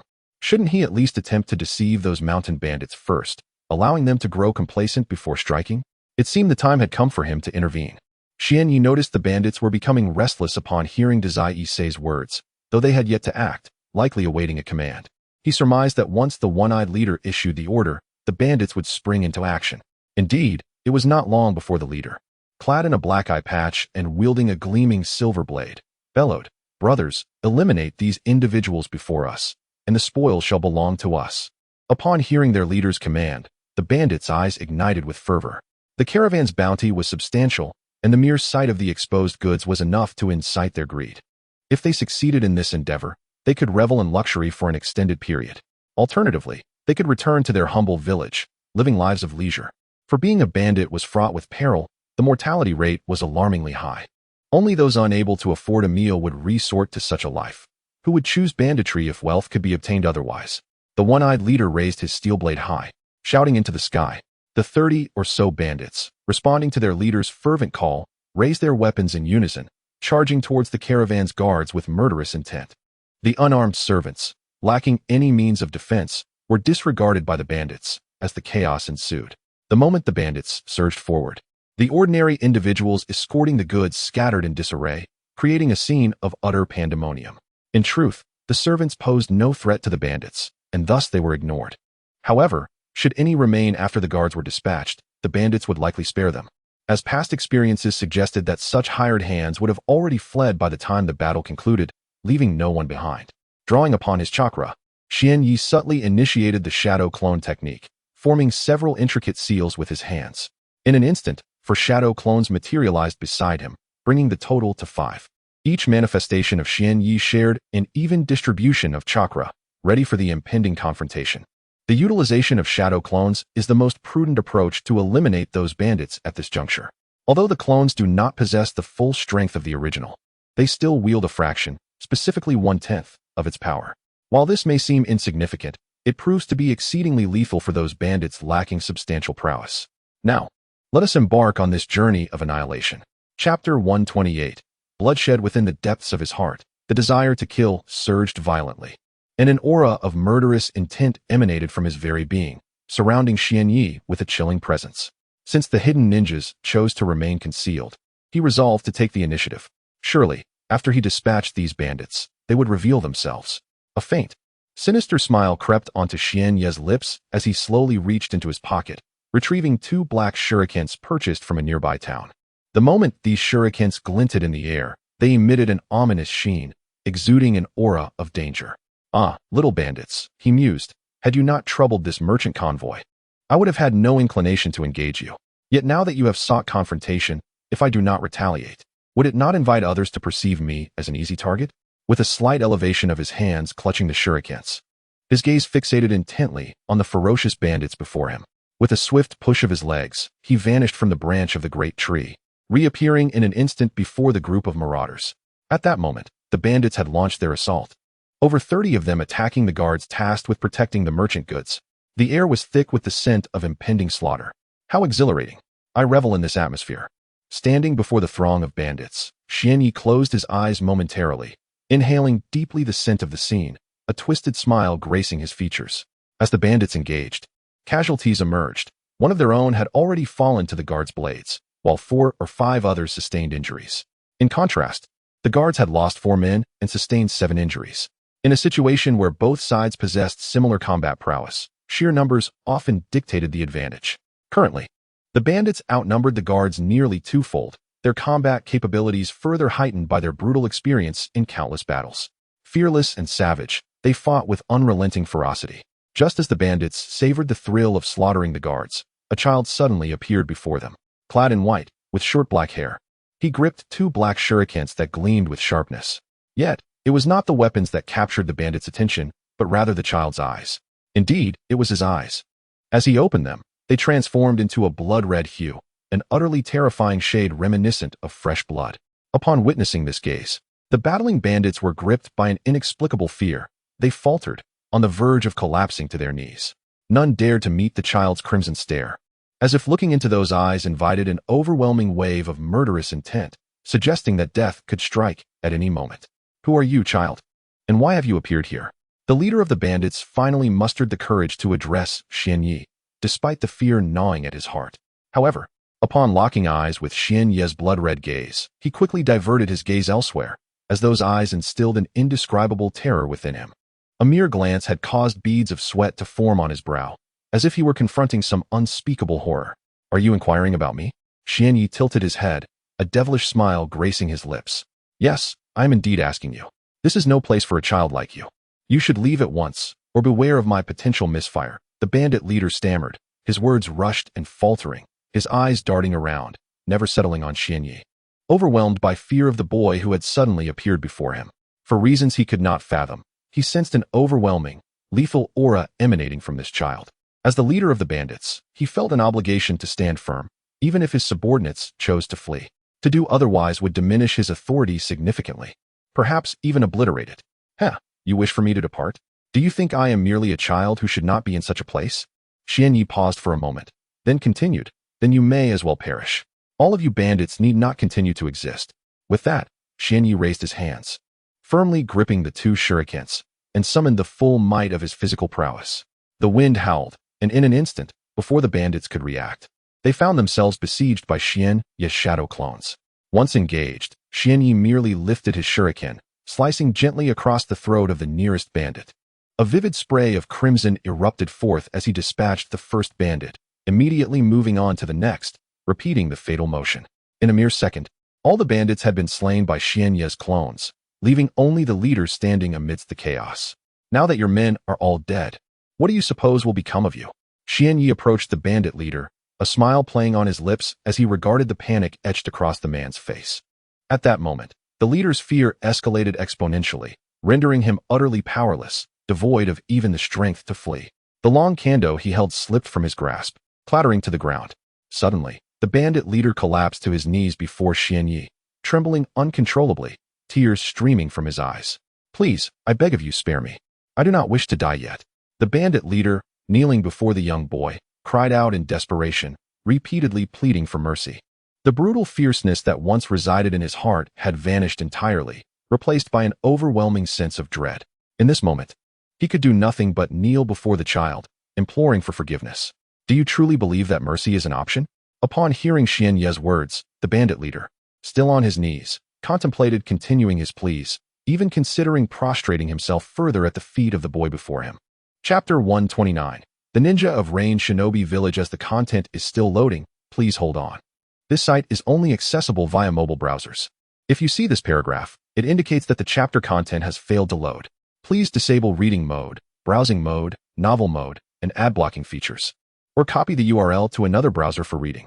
Xianyi gazed upon the bandit leader before him, a faint expression of disdain gracing his countenance. He casually lifted his leg and delivered a swift kick, causing the bandit leader to vanish from his sight. Thump, thump, thump. The bandit leader, propelled through the air, collided with a towering tree, standing over 10 meters tall. The sheer force of Xianyi's formidable strength caused the tree to splinter and break upon impact. It was only after crashing into 6 trees that the bandit leader finally descended to the ground, gasping as he expelled a mouthful of crimson blood, coughing relentlessly. In the throes of his coughing fit, fragments of his internal organs seemed to emerge from his mouth. Still alive? Truly, he embodies the resilience of a leader among bandits, his vitality surpassing that of his subordinates. Xianyi's blood-red eyes flickered towards the bandit leader, crumpled beneath the tree, a devilish smile lingering at the corners of his lips. Cough, cough, cough. The fallen bandit leader appeared to sense something amiss and desperately attempted to rise, seeking escape into the distance. Yet, despite summoning every ounce of strength, he remained grounded, blood gushing forth from his mouth, his vitality seemingly draining with each spurt. "No, please, don't kill me. Don't kill me." The bandit leader's eyes widened in panic as he beheld Xianyi in the distance, his face contorted with terror. "Ah, your tenacity is indeed commendable. But why must you possess such a feeble spine? Can't you muster a semblance of courage? At the very least, you are the leader of these bandits. It baffles me how you attained such a position with such a cowardly demeanor. Or perhaps it is that your subordinates are all inept. Xian Yi regarded the groveling bandit leader with an air of exasperation. With a casual flick, he aimed the kunai in his hand at the bandit leader's head and released it. The sleek, dark kunai vanished from Xian Yi's grasp, hurtling towards the bandit leader's skull at a velocity imperceptible to the naked eye. No, please, not like this. Not like this. The bandit leader, now aware of his impending demise, muttered frantically to himself, his expression bordering on madness. Suddenly, as the realization of his imminent death dawned upon him, his bloodshot eyes widened in horror, fiercely fixating on Xian Yi's position, and he began to hurl a string of invectives, words unfit for polite company.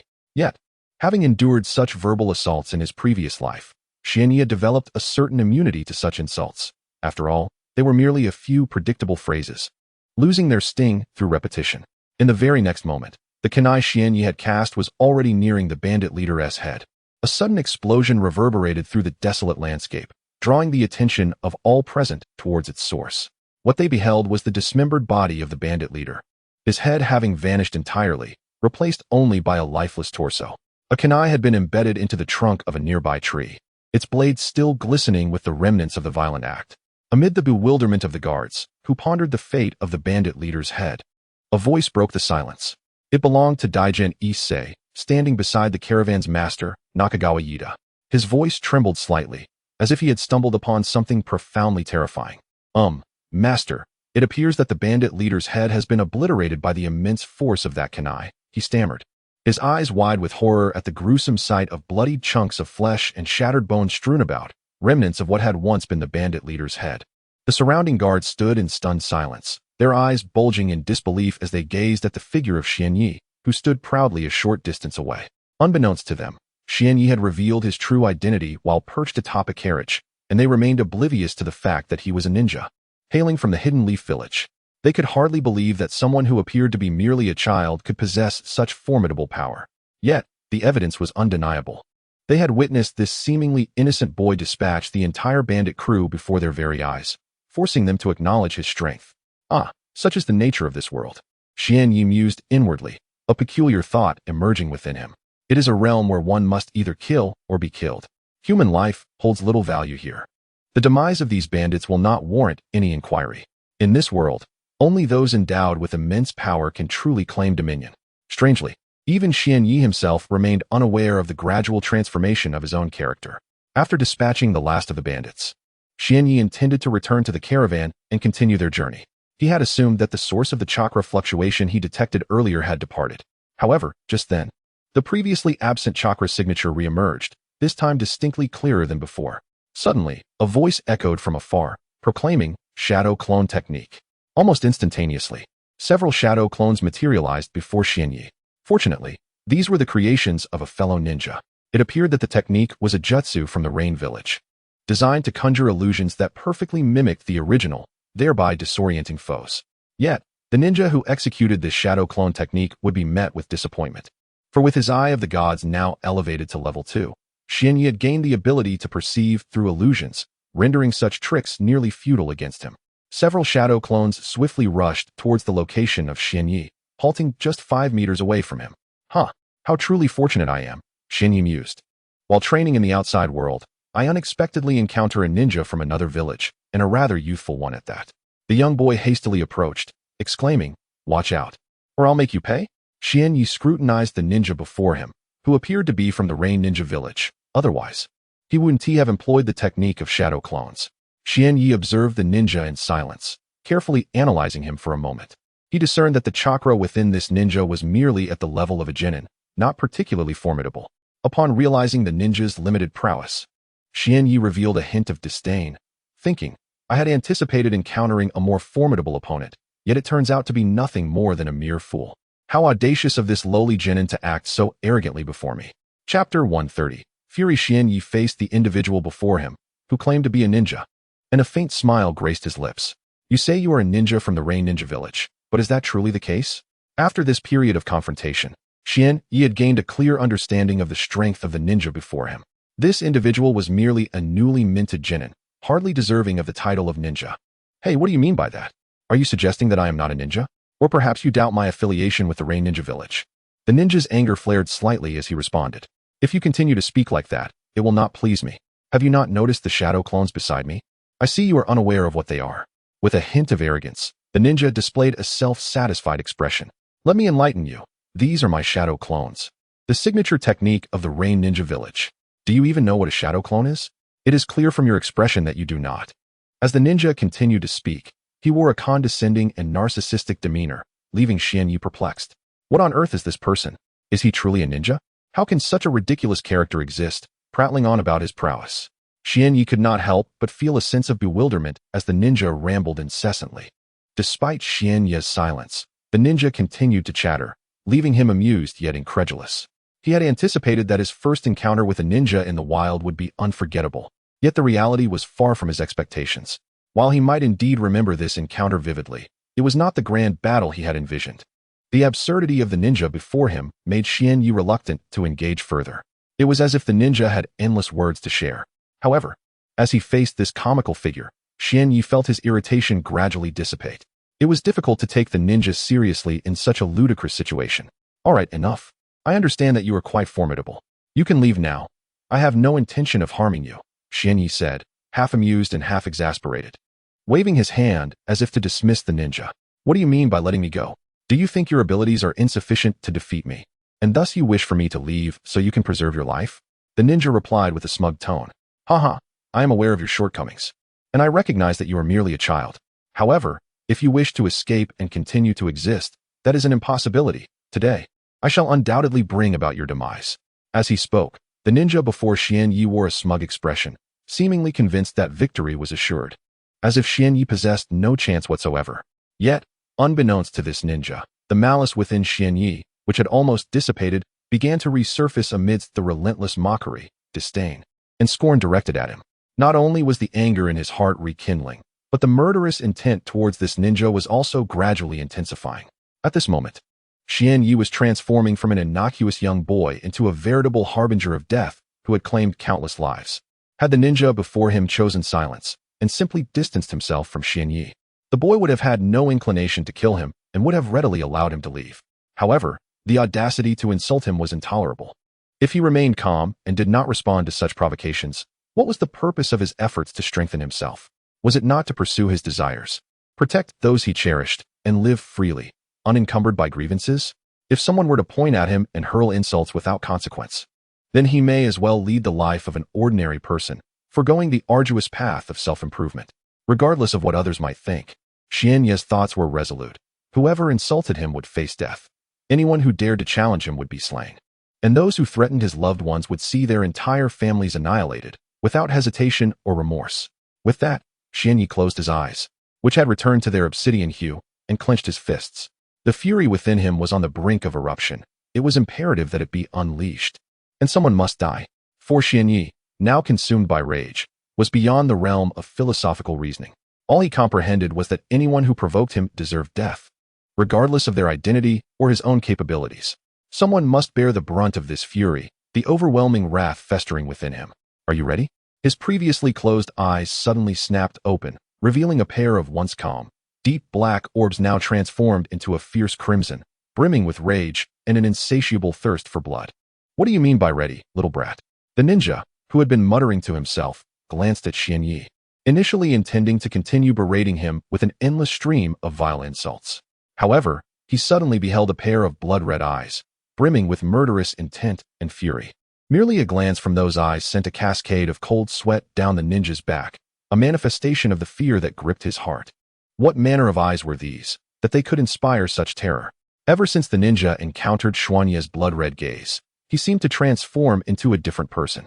Normally incessant with words, he now fell into an unsettling silence, standing foolishly in place, too afraid to utter a single word. His body, too, betrayed him, trembling slightly, as if he were paralyzed by the dread of impending death. Chapter 131. The conclusion of battle. What manner of eyes are these? Why have the eyes of this young demon suddenly transformed into a crimson hue? Why does the mere sight of those eyes instill within me a sense of dread, as well as an underlying terror lurking deep within my heart? The ninja no longer dared to utter a word. He was rendered speechless, for he sensed a suffocating power enveloping him. a terrifying force that evoked fear without any action being taken. Was it merely an illusion? The ninja before Xuanya appeared to detect a blood-red mist swirling around him. What could this phenomenon be? As he gazed at the crimson fog floating about, he pondered silently. Suddenly, his eyes widened in horror, as if he had uncovered a truth that filled him with trepidation. That mist, it seemed to emanate from the very being of this young demon. Surely, this cannot be true. The ninja shook his head vehemently, unable to accept the reality of what he had just witnessed. This cannot be real. It must be a trick of the light. I must be seeing things. I cannot have perceived it correctly. He rubbed his small eyes vigorously. When he opened them once more, he found that the blood-red mist was thickening, and the suffocating aura had yet to dissipate. The crimson fog seemed to intensify in tandem with the rising tide of fear. Why has it come to this? What has caused this sudden, oppressive atmosphere? Why does this blood-red mist envelop my surroundings? The ninja before Xuanya could not comprehend, nor did he wish to. At that moment, the malevolent aura within Xuanya surged, and the murderous intent reflected in his scarlet eyes grew ever more pronounced. As the dark energy within him intensified, the density of the blood mist in the air increased, and the atmosphere of fear continued to escalate. Xuanya's gaze fell upon the ninja who had relentlessly hurled insults at him moments before. I once believed myself immune to such vile language. Yet hearing these profanities still stirs discomfort within me, igniting thoughts of vengeance. Very well, since the seeds of wrath have already been sown in my heart, let it be you who extinguishes this raging flame of fury within me. Perhaps you shall take pride in quelling the fire of my ire. A sinister smile graced Xuanya's countenance, a smile that seemed to merge with an endless aura of malevolence. The eyes of the ninja before him appeared like the grim smile of the Grim Reaper, as if death itself was smiling down upon him. In truth, the two were not so dissimilar. Xuanya's smile was a reflection of the fierce rage burning within him, a rage that demanded to be quenched by the fragile life of the ninja before him. Otherwise, Xuanya feared he might resort to irrational actions. Having already resolved in his heart the ninja's demise, what difference did his smile hold compared to that of death itself? Are you prepared for the banquet of death? A rasping voice escaped Xuanya's lips, sending chills down the spine of anyone who might hear it, potentially frightening even the youngest of children to tears. What do you want? What exactly do you desire? The ninja before Xuanya had long succumbed to terror, collapsing helplessly to the ground, his eyes wide with dread as he gazed up at Xuanya. The latter's previous words felt to him as though Yama, the lord of the underworld, was demanding his soul. But you just told me to leave, didn't you? You said I could go. I'll leave now. I'll depart from this place. Please. Please. The ninja's voice quivered, tinged with a hint of sobbing. Did you not claim to be a ninja? Are you truly a shinobi from the Rain Village? Is every ninja from your village as cowardly as you? Xuanya regarded the ninja with a mocking glint in his eyes, a hint of disdain and derision evident in his demeanor. I am merely a lowly genin, just a small, insignificant genin. I beg you, spare me, I implore you. Let me go? The ninja trembled as he spoke, on the verge of tears. Humph, and now you wish to flee? You wanted to leave when I offered you the chance, yet you chose to linger. Now, having ignited my wrath, you seek to escape? I assure you, in this world, such things do not occur. Today, you are doomed. Xuanya narrowed his eyes, a wicked smile curling upon his lips as he retrieved a sharp kunai from his pocket. In this desolate expanse, sunlight streamed down unimpeded. The dark blade of the kunai gleamed fiercely in the light, reflecting a blinding radiance that appeared to the ninja as the final glimmer before death. Please, no. Don't kill me, I beg you. The ninja fell to his knees, desperately bowing his head toward Xuanya, pleading for mercy. Yet, this act could not diminish the raging fury within Xuanya. Having stoked this unquenchable fire, it could only be extinguished by the blood of one. There was no other recourse. Alas, it is truly lamentable for a ninja to be reduced to such a state. A ninja should advance resolutely, undeterred by any hardships or suffering, steadfastly moving forward. Xuanya's voice was scarcely audible, as if he was overcome with sorrow at the sight of the actions of the ninja before him, and also for the profession of the ninja itself. In an instant, Xuanya slightly lifted the dark, exquisitely sharp kunai in his hand, and with a swift push of his foot, he lunged towards the position of the ninja. A black trajectory appeared in the air, culminating behind the ninja, where droplets of crimson blood began to trickle down the tip of the kunai, cascading to the ground in a somber display. Suddenly, a sound erupted from behind Xuanya, the sharp clash of weaponry meeting flesh. A vivid spray of blood jetted from the ninja's neck, revealing a gruesome wound that had been inflicted without the ninja's awareness. In a swift motion, the ninja collapsed to the ground beside Xuanya, eyes wide with shock, body trembling intermittently, as torrents of blood flowed from the gaping wound, forming a large pool beneath him. Gradually, Xian Yi retrieved a short towel from his white garment, using it to wipe the kunai stained with the fresh, crimson blood. Chapter 132. Return of the merchant caravan. With a pure white towel, he meticulously wiped the weapon clean before carelessly discarding the now crimson-stained cloth behind him. What astonished the guards protecting the merchant caravan during this fierce skirmish was that, despite the chaos, Xian Yi's pristine white robe remained untouched by even a single drop of blood, appearing as immaculate as freshly fallen snow, exuding an eerie allure. He slowly turned to face the ninja who identified himself as hailing from the Rain Ninja village. This unfortunate figure, marred by a horrific gash across his neck, was succumbing to the rapid loss of blood, ultimately leading to his agonizing demise.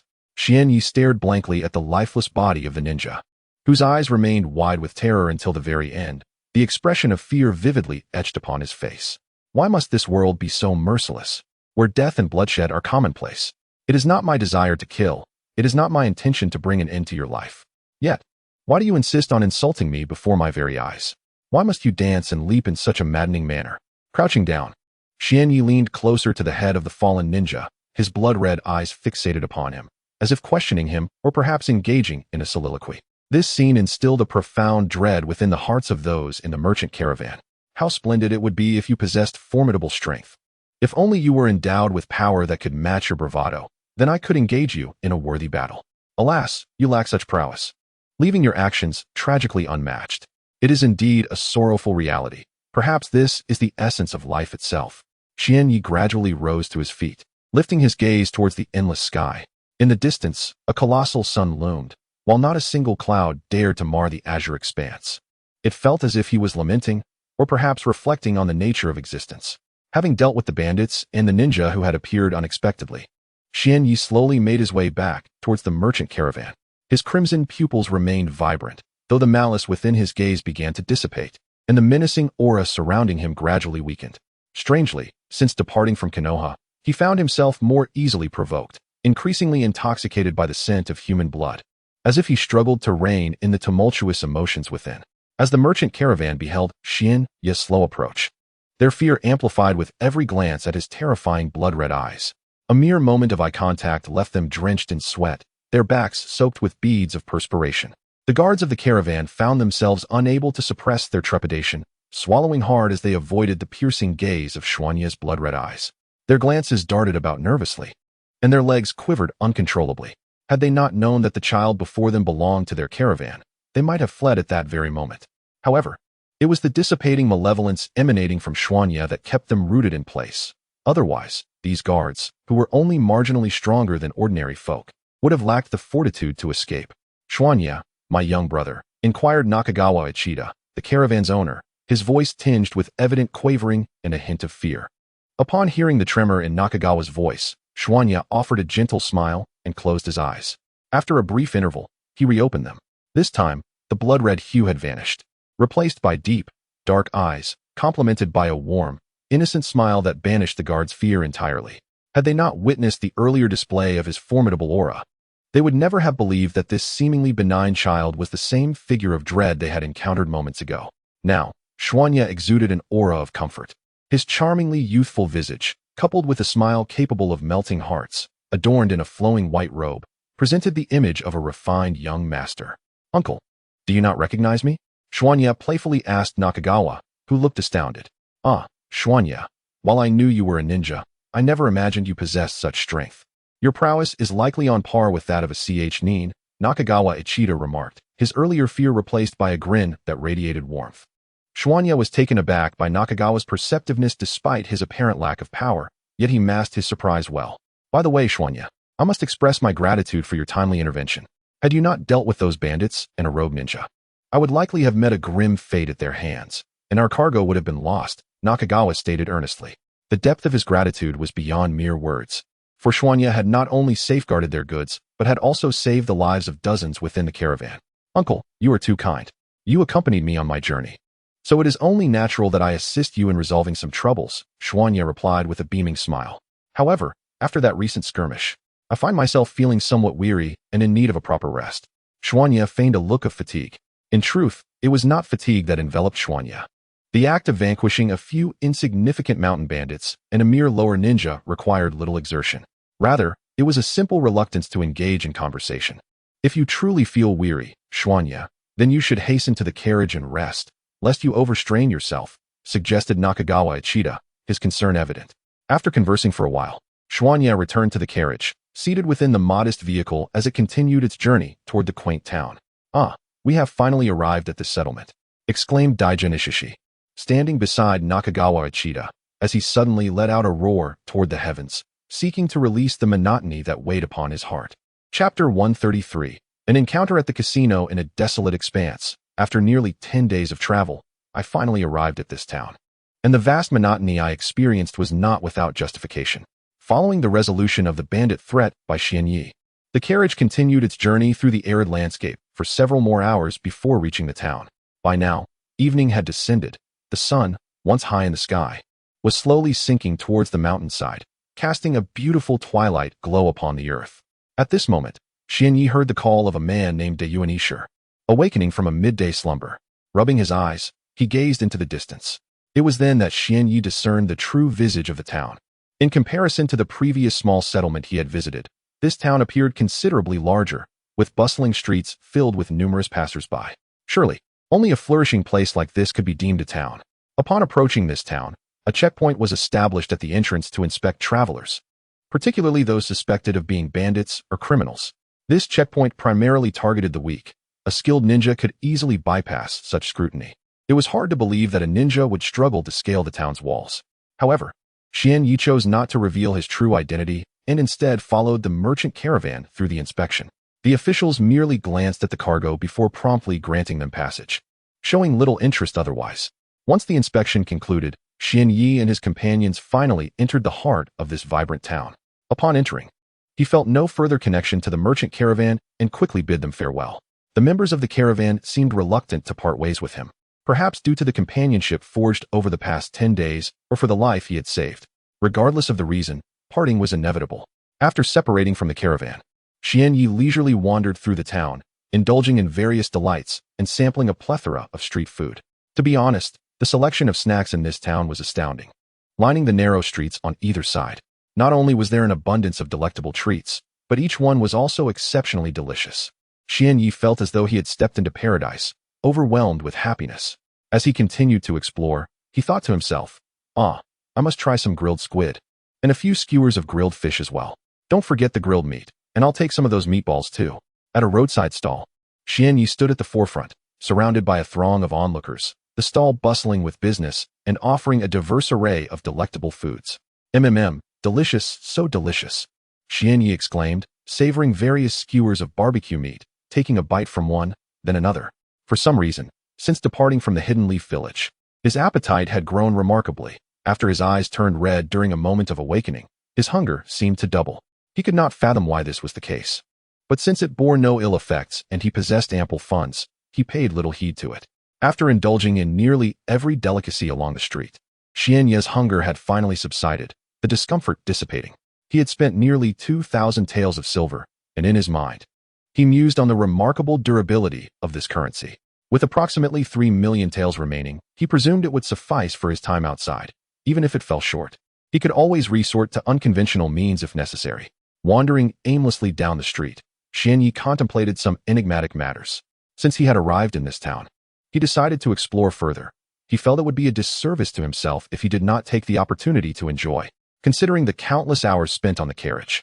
As he strolled through the relatively large town, he was drawn to a particularly boisterous establishment. What kind of place was this? Why was it so raucous, with people inside shouting and hollering? Wasn't that exhausting? Tilting his head in contemplation, Xianyi found himself perplexed. Unable to discern the nature of the establishment, he decided to abandon his musings. If he was unaware of what kind of place it was, entering would surely provide clarity.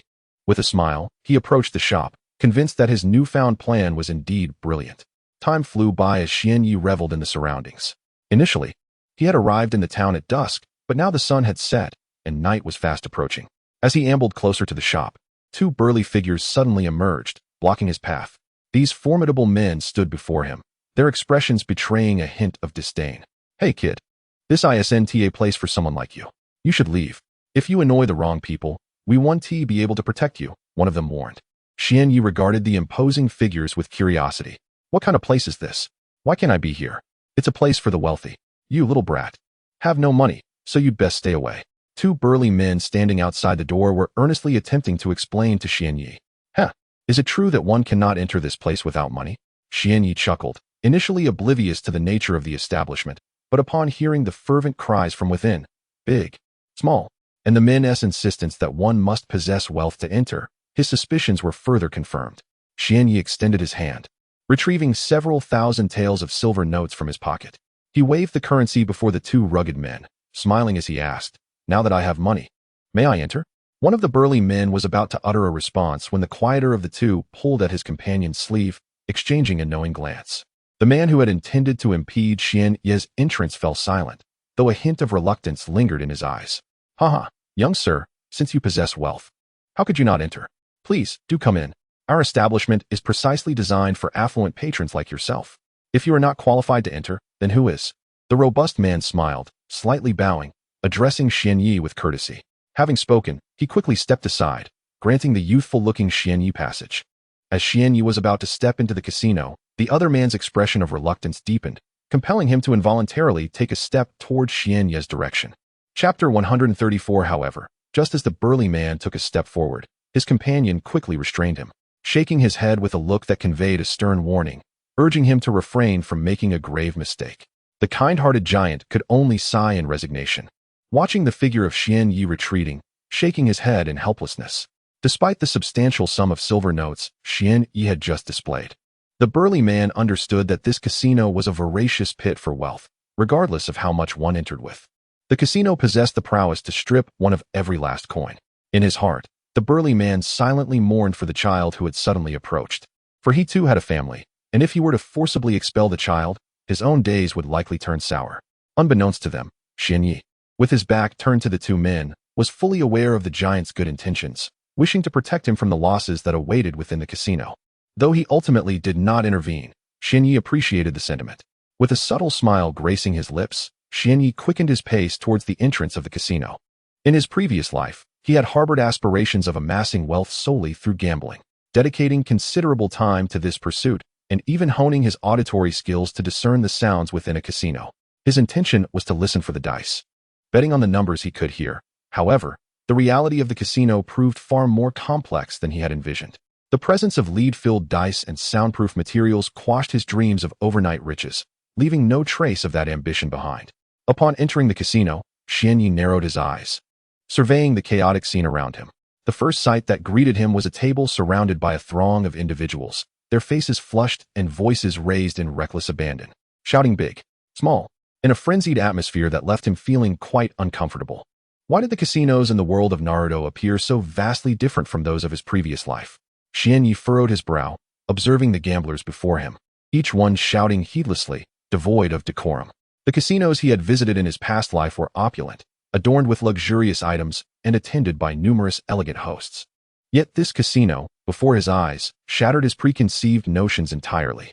The establishment lacked any semblance of sophistication or allure.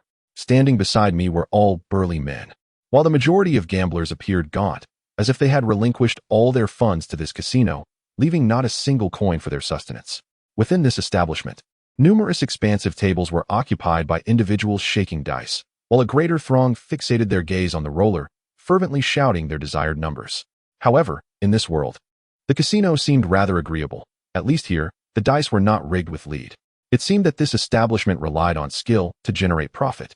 If that were the case, might I not earn a modest sum here? Such thoughts quietly echoed in my mind. Determined to make a profit, I maneuvered towards one of the tables.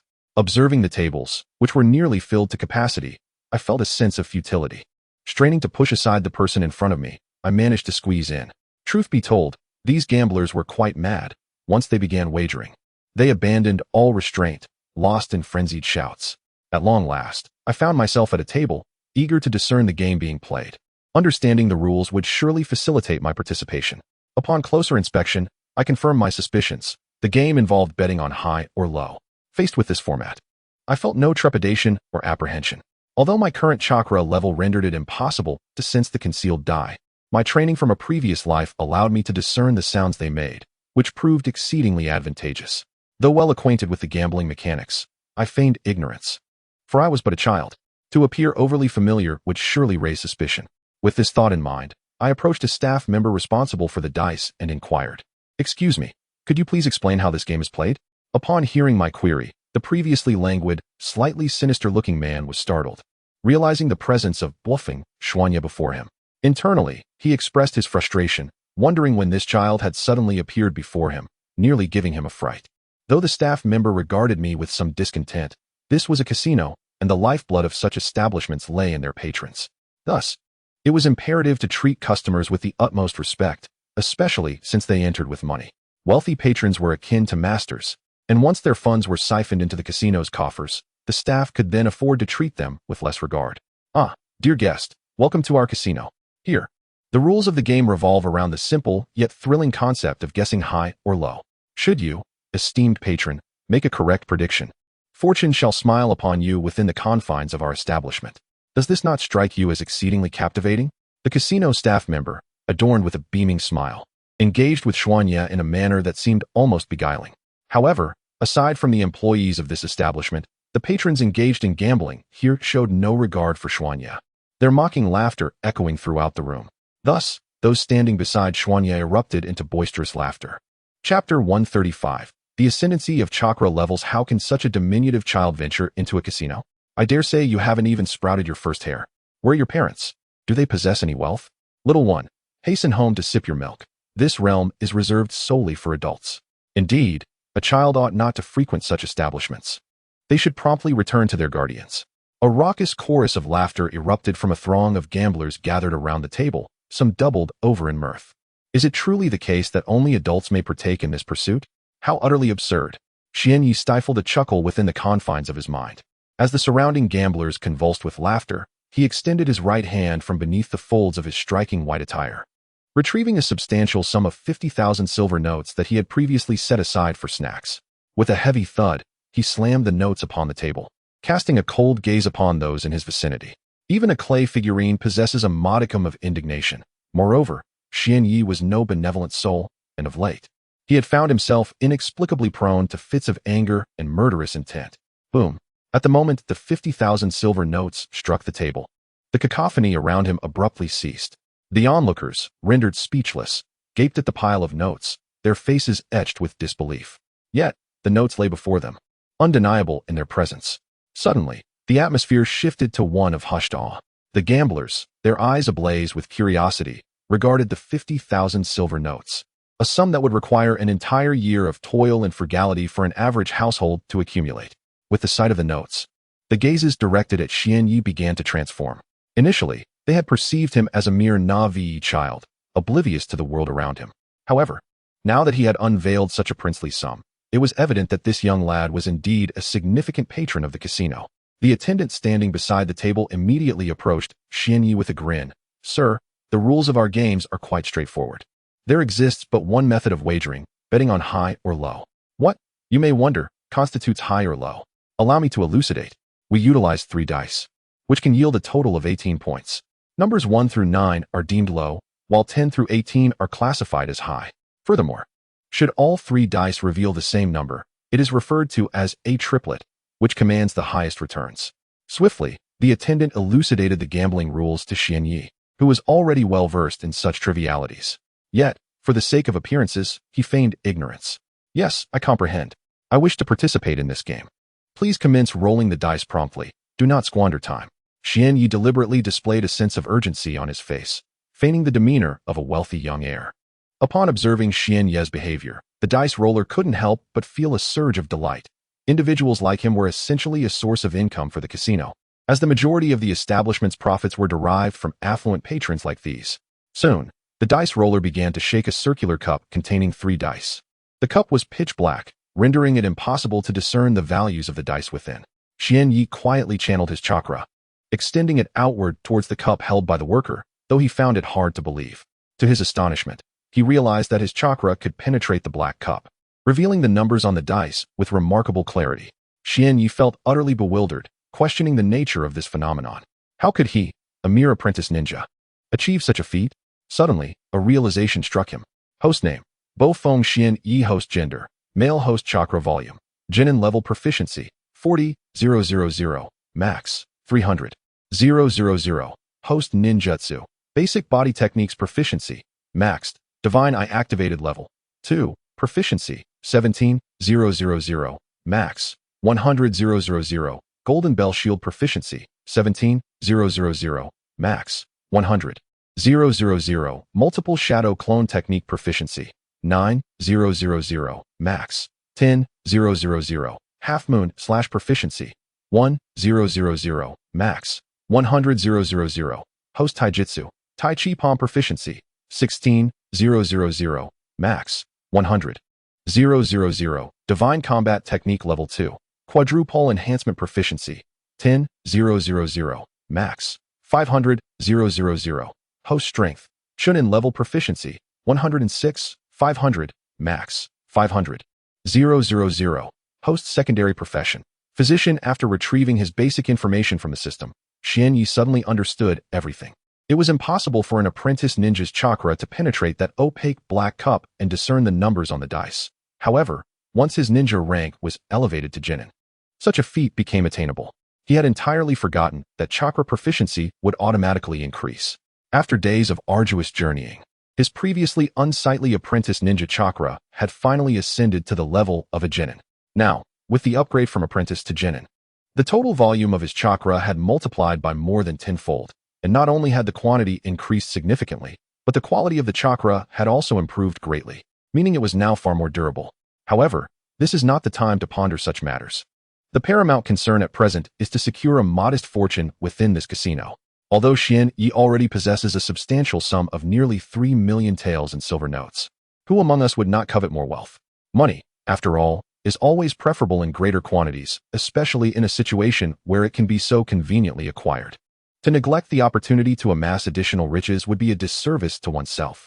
Now that my chakra has ascended to the level of a genin, I find that I no longer need to rely on my ears to discern the numbers on the dice. Instead, I can quietly channel my chakra into the black cup held by the dealer, allowing me to ascertain whether the dice reveal a high or low outcome. At this moment, the dealer is vigorously shaking the black cup in his hands, once, twice, thrice, captivating the attention of all the gamblers present. Their eyes, wide and tinged with anticipation, fixate on the enigmatic cup, each individual fearful of missing even the slightest detail.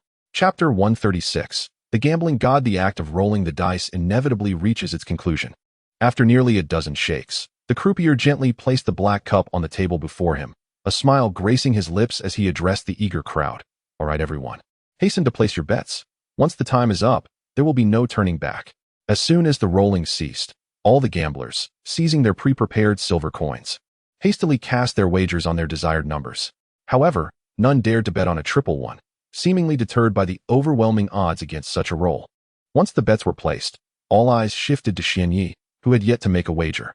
Noticing the collective gaze upon him, Xian Yi merely smiled faintly.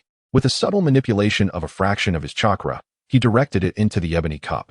In no time, the chakra penetrated the black vessel, revealing 3 square dice within.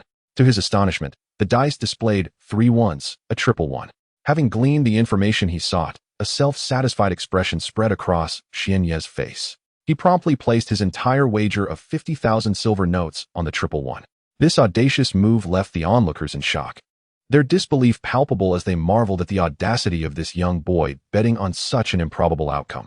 Huh, is this little rascal unaware of the odds? Betting on 3 ones right from the start? Does he not understand how difficult it is to hit that? They jeered. Indeed, he must have come to the casino merely to enrich it. Laughter erupted, their amusement echoing around the room.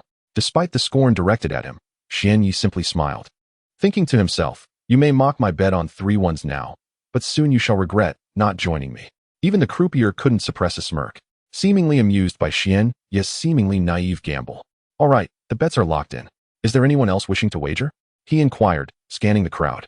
No one responded. The gamblers were fervently urging him to commence the reveal. Very well, since there are no further bets, I shall unveil the results. Gradually, the croupier reached for the black cup containing the dice. Under the watchful eyes of the crowd, he finally lifted the cup. At that moment, astonishment enveloped the room, a heavy silence falling as disbelief etched itself onto every face. To their utter amazement, The dice indeed revealed 3 ones, and with that, the odds for a triple one stood at 8 to 1.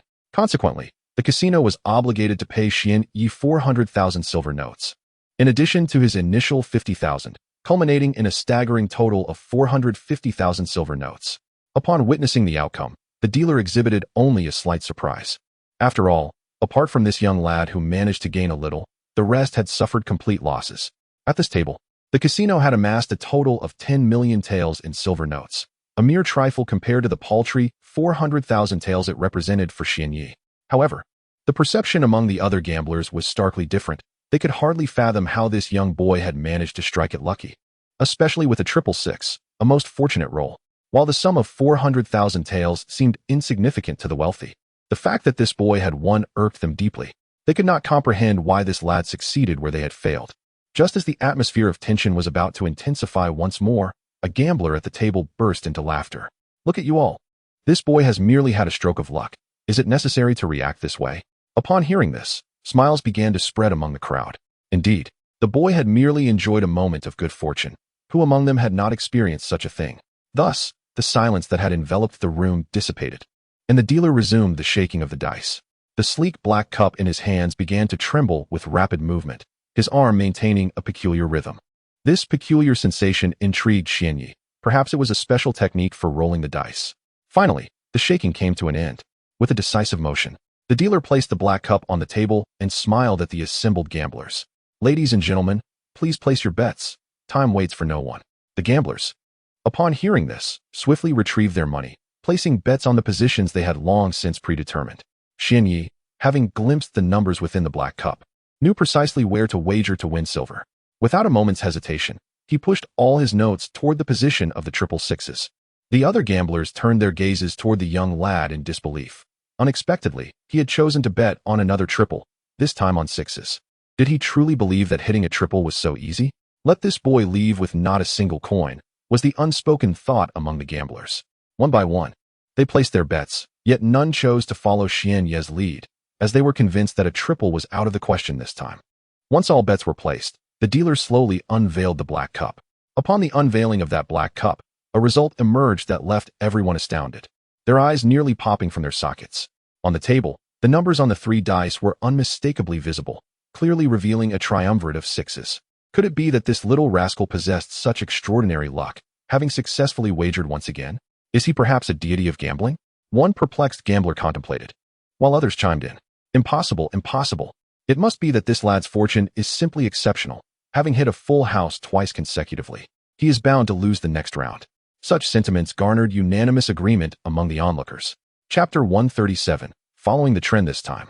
It was evident that Xian Yi had emerged victorious alone, while the others, having neglected to place their bets in accordance with his, found themselves at a loss. His win came with an 8-fold payout, having wagered a total of 450,000 taels of silver notes. He now stood to gain a staggering 4,050,000 taels. Although this particular gambling house still profited from the affair, earning an estimated 6 to 7 million taels despite the payout to Xian Yi, it was important to note that he was not the sole gambler in attendance. A multitude of other players, including some affluent businessmen, frequented the establishment for entertainment. Why do you all appear so dazed and bewildered? Do not allow a fortunate young lad to dictate the rhythm of the game.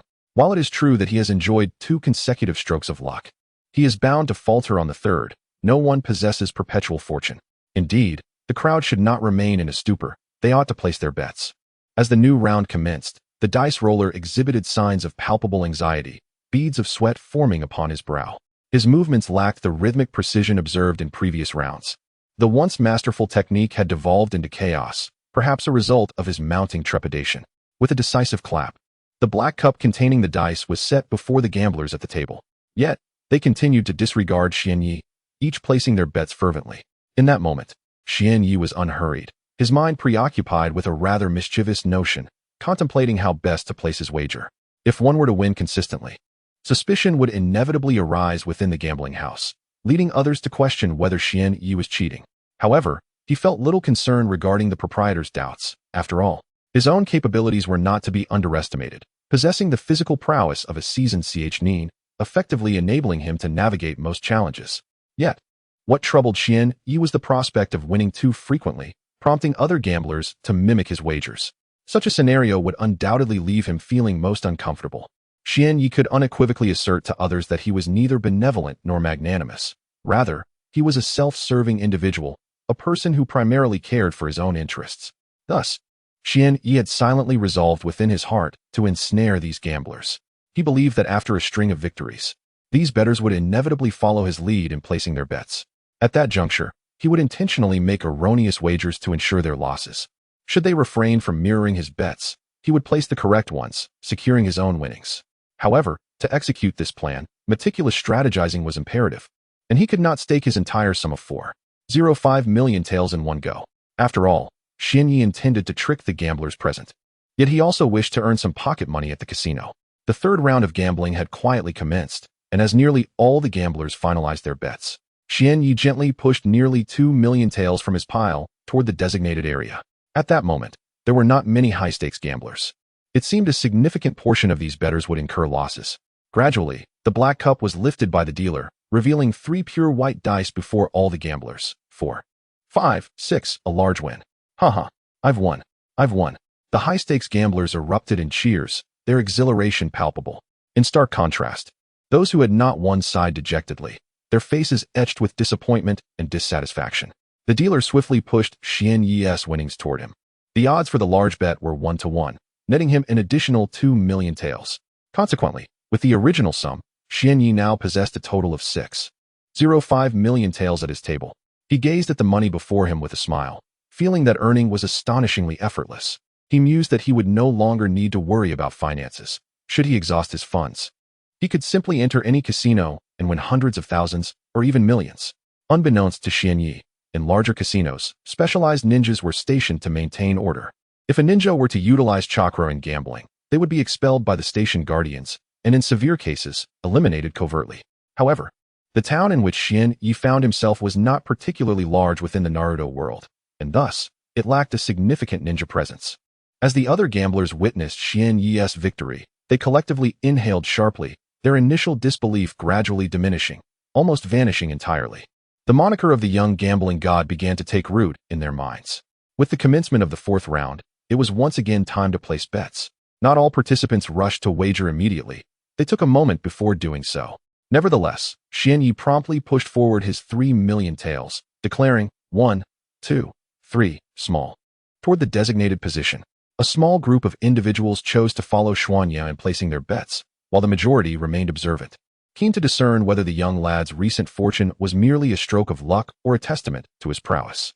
When the results of the fourth round were announced, the dice revealed the numbers 1, 2, 3, a small outcome. At this revelation, a wave of excitement swept through the crowd. Their gazes toward Xuanya transformed, and he was now regarded as a genuine gambling deity. It is a well-known truth that no gambler can rely solely on luck to secure victories indefinitely. Losses are inevitable. Yet, Xuanya had demonstrated through 4 successful bets that his triumphs stemmed from skill rather than mere chance. With a smirk, he thought to himself, "Let you savor this fleeting taste of success. Soon, I shall ensure that all of you lose everything in one fell swoop." In the fifth round, Xuanya placed his wager of 4 million taels of silver on the number representing 3 twos. Observing his audacious bet, nearly everyone present followed suit, staking all their money on the same outcome. Chapter 138. The Gambler's Doom. Although the majority of individuals had subconsciously aligned themselves with Xiaju, a small fraction remained detached, primarily comprised of affluent individuals who chose to observe, eager to ascertain whether fortune would favor them once more. The black cup was lifted again, revealing 3 white dice, which unmistakably displayed 3 pairs of twos, an auspicious sight that sent the surrounding gamblers into a frenzy. 3 pairs of twos. This was not merely a trivial outcome. The odds were a staggering 8-to-1. One could attain instant wealth with a single win. "Quick, bring me my money," exclaimed one gambler, his eyes gleaming as he gazed at a pile of banknotes in the distance. Yes, yes. Hurry and fetch my money. What are you dawdling for? Do you intend to withhold it?" The casino staff, confronted by the mounting pressure of the gamblers, found themselves in a precarious situation. It was unthinkable to deny them. The fiery gazes of the gamblers suggested that refusal could lead to dire consequences. Moreover, the casino's reputation hung in the balance. Diminished credibility would inevitably deter patrons and consequently reduce profits. Yet, no one could have anticipated yet another pair of twos.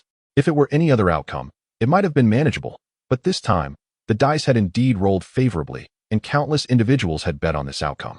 The casino was facing significant losses. The staff member, momentarily frozen, struggled to distribute the winnings amidst the chaos. Once again, the game commenced. At the table, the casino employee was visibly flustered, unsure of how to proceed, beads of sweat forming on his brow. His hands trembling ever so slightly as he continued to shake the dice. 10 seconds, half a minute, a full minute passed. Yet the employee showed no signs of halting the dice's motion, his gaze frantic, unable to meet the eyes of the gamblers. Meanwhile, Xianyi wore a faint smile, arms crossed nonchalantly as he observed the distressed staff member. Hey, how much longer are you going to keep shaking those dice? If you're blocking our chance to win, be careful.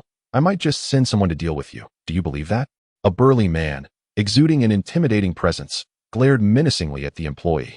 Upon hearing the man's words, the employee's hand quivered, and more sweat trickled down his forehead. More content loading. Please wait. This site only supports mobile browser access. If you see this paragraph, it indicates a loading failure for the chapter content. Please disable reading mode, novel mode, and ad blocking features, or copy the URL to another browser for reading. I believe. How could I not believe? The employee thought, recognizing the imposing aura surrounding the man before him. Forget it. After all, the money earned by this casino isn't mine. If I lose, so be it. If the boss inquires later, I shall shift the blame onto that little rascal. The staff member silently contemplated this thought. Upon considering this, he felt a sudden lightness, and the professional smile that had been absent for years reemerged on his face, along with the familiar rhythm of rolling the dice. Place your bets, everyone. Hurry. Do not miss out. He called out once more. However, this time, all the gamblers did not place their bets, but instead fixed their gazes intently on the little boy. Wherever the boy decided to place his bet, they would follow suit. Xianyi surveyed the surroundings, smiled, and felt that it was nearly time to execute the plan brewing in his mind. He then channeled his chakra, directing it through the opaque black cup, revealing the numbers within 3, 4, 5. After observing this, Xianyi withdrew 1,000,000 taels in silver notes and boldly wagered it all on the 3 pairs of twos. The moment the onlookers beheld the boy's bet, laughter erupted. It seems I'm in for a big win this time. An 8-fold payout, truly a stroke of luck for me today? Every gambler present wore a smile, and swiftly, they placed all their money on the position of the 3 pairs of twos. Xianyi couldn't help but chuckle, a particularly joyful laugh. However, the staff member, seeing the boy's grin, felt a pang of anxiety. Damn it, could it be 3 pairs of twos again? I should have taken the day off and gambled myself. Perhaps I could have made some money for my wife. The staff member wore a distressed expression, while the eager gamblers urged him, Hey, hurry up and reveal the results. Then bring me my winnings. Stop dawdling. The atmosphere was charged with anticipation, and the staff member, unwilling to offend the crowd, quickly unveiled the black cup. Hurry up. Bring me my money. Some gamblers, not even glancing, immediately demanded their due silver from the staff. Yet, a few more prudent gamblers took a moment to inspect the dice's numbers. Upon doing so, panic ensued. No way. Am I seeing things? Those who had scrutinized the numbers could hardly believe their eyes, rubbing them vigorously, yet the digits remained unchanged. 3, 4, 5. Now, they were all utterly dumbfounded. These gamblers had wagered every last bit of their silver, as Xianyi's previous extraordinary performances had led them to place their unwavering trust in the little boy before them. But now, the numbers on the dice were undeniably 3, 4, 5. This situation was unbearable for countless gamblers. As most of them gazed at Xianyi with eyes filled with animosity, their irises gradually tinged with crimson, seemingly indicative of their deepening resentment towards him. Yet, the person most delighted in the room was not Xianyi, but rather a staff member of the casino. For him, the plight of the gamblers who had lost their money was not particularly gratifying. He merely found it amusing. In contrast, the casino employee was genuinely ecstatic. For the more money the casino earned, the greater their wages would be. This time, the casino had profited by several hundred million, which meant his salary would likely multiply manifold. Ha ha ha. The employee stood there, dumbfounded and chuckling, even pinching his own cheek to ascertain whether this was reality or a dream.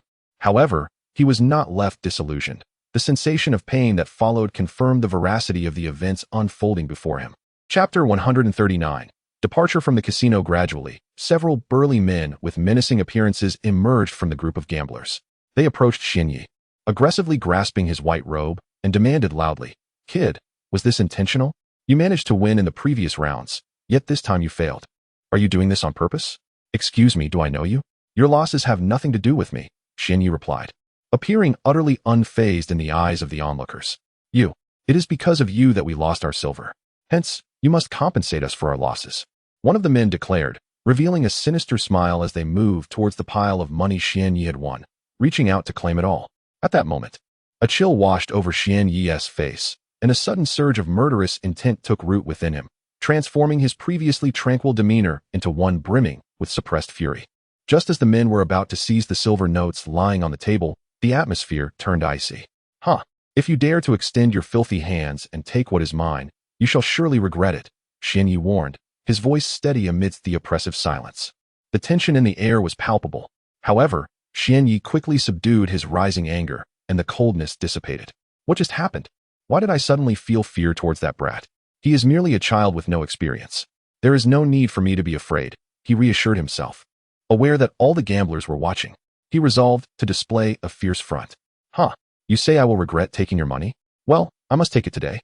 I shall stand here and witness how you intend to make me regret this. The burly man laughed boisterously, directing his words at both Xian Yi and the surrounding gamblers. Xian Yi merely snorted in disdain, coldly observing the man without making any move.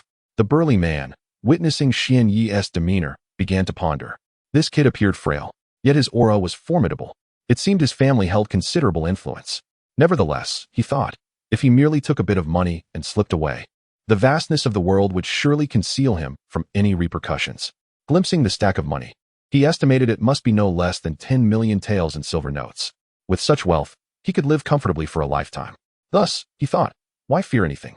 He could simply grab the money and flee, leaving the brat behind.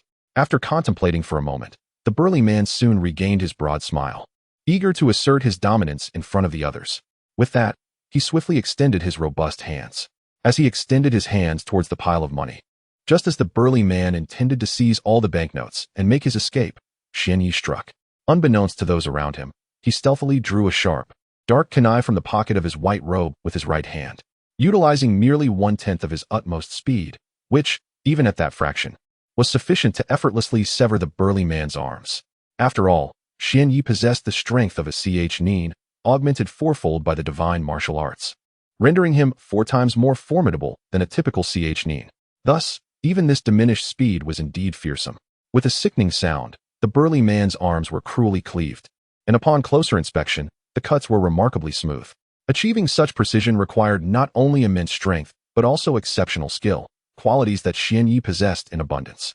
With a resounding thud, the man's arms fell to the ground, and a torrent of crimson blood gushed forth from the severed stumps, leaving the onlookers in stunned silence. Rooted in disbelief, they had never anticipated such ruthlessness from the seemingly innocuous youth before them. While they could reconcile with his brutality, the astonishing speed and power he exhibited were utterly unfathomable. The gamblers present had been entirely oblivious to Xian Yi's swift action by the time they comprehended what had transpired. The burly man's arms lay lifeless on the ground, blood pooling around them. As realization dawned, the man shrieked in agony, his powerful arms now reduced to mere remnants. An intense pain radiated from the severed limbs to his mind, a torment so profound that it eclipsed the desire to live. Tears and snot streamed down his face. His expression contorted beyond recognition as he struggled to endure the excruciating sensation, which rendered him momentarily incapacitated, causing his trousers to grow damp. The other gamblers, stricken with terror, turned pale. Their fear was not born from a lack of familiarity with bloodshed, but rather from the overwhelming realization that they were utterly powerless against such a ferocious attack. This pervasive dread seeped into their hearts, extinguishing any lingering desire to gamble. Despite the chaos, the casino owner remained conspicuously absent in defending the burly man, with only a few guards appearing to remove the injured figure. In truth, the owner was not missing.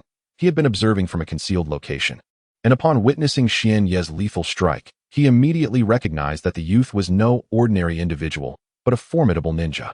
This understanding dissuaded him from confronting Xian Yi, choosing instead to avoid any confrontation with such a powerful adversary. Soon, Xian Yi placed his silver note from the table into the backpack he carried on his back. Casting a glance at the casino, he let out a cold snicker before departing. After leaving the casino, Xian Yi pondered various thoughts. He had been away from Konoha for over a month, and during this time, he had been constantly on the move, with scarcely any opportunity to dedicate himself to training. Although his travels might occasionally allow him to slay some ferocious beasts, thereby gaining additional chakra proficiency and strength, It still paled in comparison to the proficiency points accumulated through a full day of training. Not every day would he encounter formidable wild beasts. Luck had not favored him as it had in previous times. Thus, the significance of training gradually became apparent. It was about time he sought a place to immerse himself in focused practice for a while. Xian Yi lifted his head to survey the town, silently contemplating this notion. Chapter 140.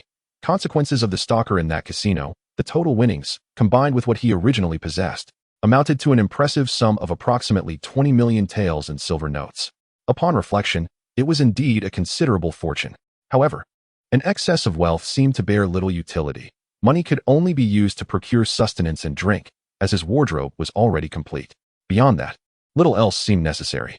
Even if he were to find himself devoid of funds in the future, a few successful games at the casino would surely replenish his coffers. Thus, Xian Yi felt no anxiety regarding his financial situation. As a ninja of moderate rank, he believed that even without gambling, completing a few tasks or dispatching a handful of bandits would effortlessly yield a steady flow of wealth. The notion that bandits might be impoverished struck him as implausible. He was certain that they possessed ample riches. Even in the unlikely event of encountering a truly destitute bandit, he could simply seek out others to rob. While Xian Yi pondered these thoughts, he became aware of several middle-aged men clad in black stealthily trailing him. These men moved cautiously, seemingly intent on some clandestine purpose. After a while, Xian Yi noticed that 3 of these figures had been shadowing him persistently. Observing their furtive movements, he mused, could they be following me? If so, this could prove entertaining. I have nothing pressing to attend to, so I might as well play along. With a slight smirk gracing his lips, he intentionally veered towards a less populated alley. Soon, he entered a secluded lane, shrouded in darkness due to the surrounding buildings. However, this obscurity posed no challenge to Xian Yi, whose vision had been enhanced by his divine eye, rendering darkness inconsequential. Upon entering the alley, he turned to face the direction from which he had come, arms crossed, patiently awaiting the arrival of his pursuers. The 3 men, upon observing that the boy they had been tracking had ventured into the alley, burst into gleeful laughter, believing that fortune had favored them. They quickened their pace towards the alleyway. As the trio stepped into the dimly lit passage, they experienced a momentary discomfort due to the shadows, but soon acclimatized. Despite the gloom, they could still make out shapes. In the distance, they spotted a young boy clad in white, standing silently, and their faces lit up with delight as they approached him. Ah, you must be the young lad who won a fortune at the casino. I never anticipated you would wander into this alley. It seems that fate is indeed on my side, exclaimed one of the middle-aged men, bursting into laughter and gazing skyward, his expression radiating sheer astonishment. 2 middle-aged men clad in black cooperated and advanced step by step towards Xian Yi, halting only when they were within 5 or 6 meters. Gazing at him with brazen disregard, it seemed they believed that this mere child before them was as good as captured prey, certain he would not escape. Oh, I truly find myself at a loss for words. Should I commend your audacity or lament your foolishness? Xian Yi remarked, his face a mask of coldness. Yet a subtle smile played upon his lips, radiating confidence. I presume you 3 were at the casino earlier, witnessing that scene. What emboldens you to follow me here? He folded his arms, observing the trio before him as though they were doomed souls. Ah, what you boast of as your meager strength. You may be unaware. But we are ninjas. Do you comprehend what that entails? I doubt this child has even heard of ninjas, let alone encountered one.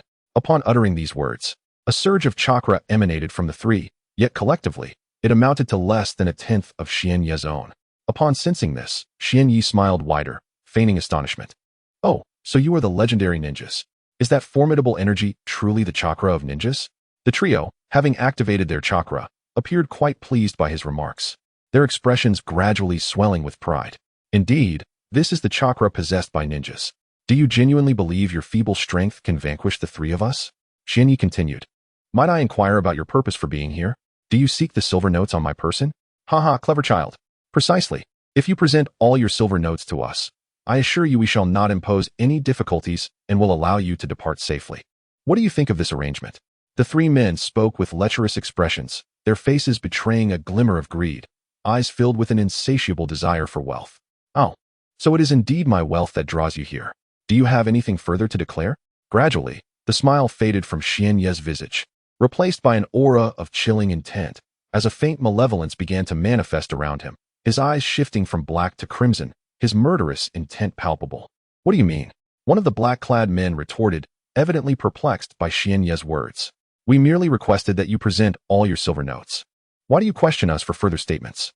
Xianyi, hearing their inquiries, chose to remain silent, offering only a frigid smile in response. The atmosphere grew tense until he finally spoke. The reason is simple. Should you have nothing more to say, I shall have no choice but to send you straight to the depths of hell. In an instant, Xianyi drew a pitch-black kunai from the pocket of his white robe, which seemed to merge subtly with the surrounding darkness of the alley. With a swift motion, the sound of 3 kunai severing flesh echoed through the air. The 3 individuals before Xianyi gazed at him in disbelief, their hands desperately clutching their necks. However, their efforts proved futile as blood gushed forth from their wounds. An eerie sensation permeated the dark alley. Chapter 141. Strolling through the streets after dispatching the 3 middle-aged men clad in black, Xianyi exited the desolate alleyway, returning to the bustling thoroughfare of the town.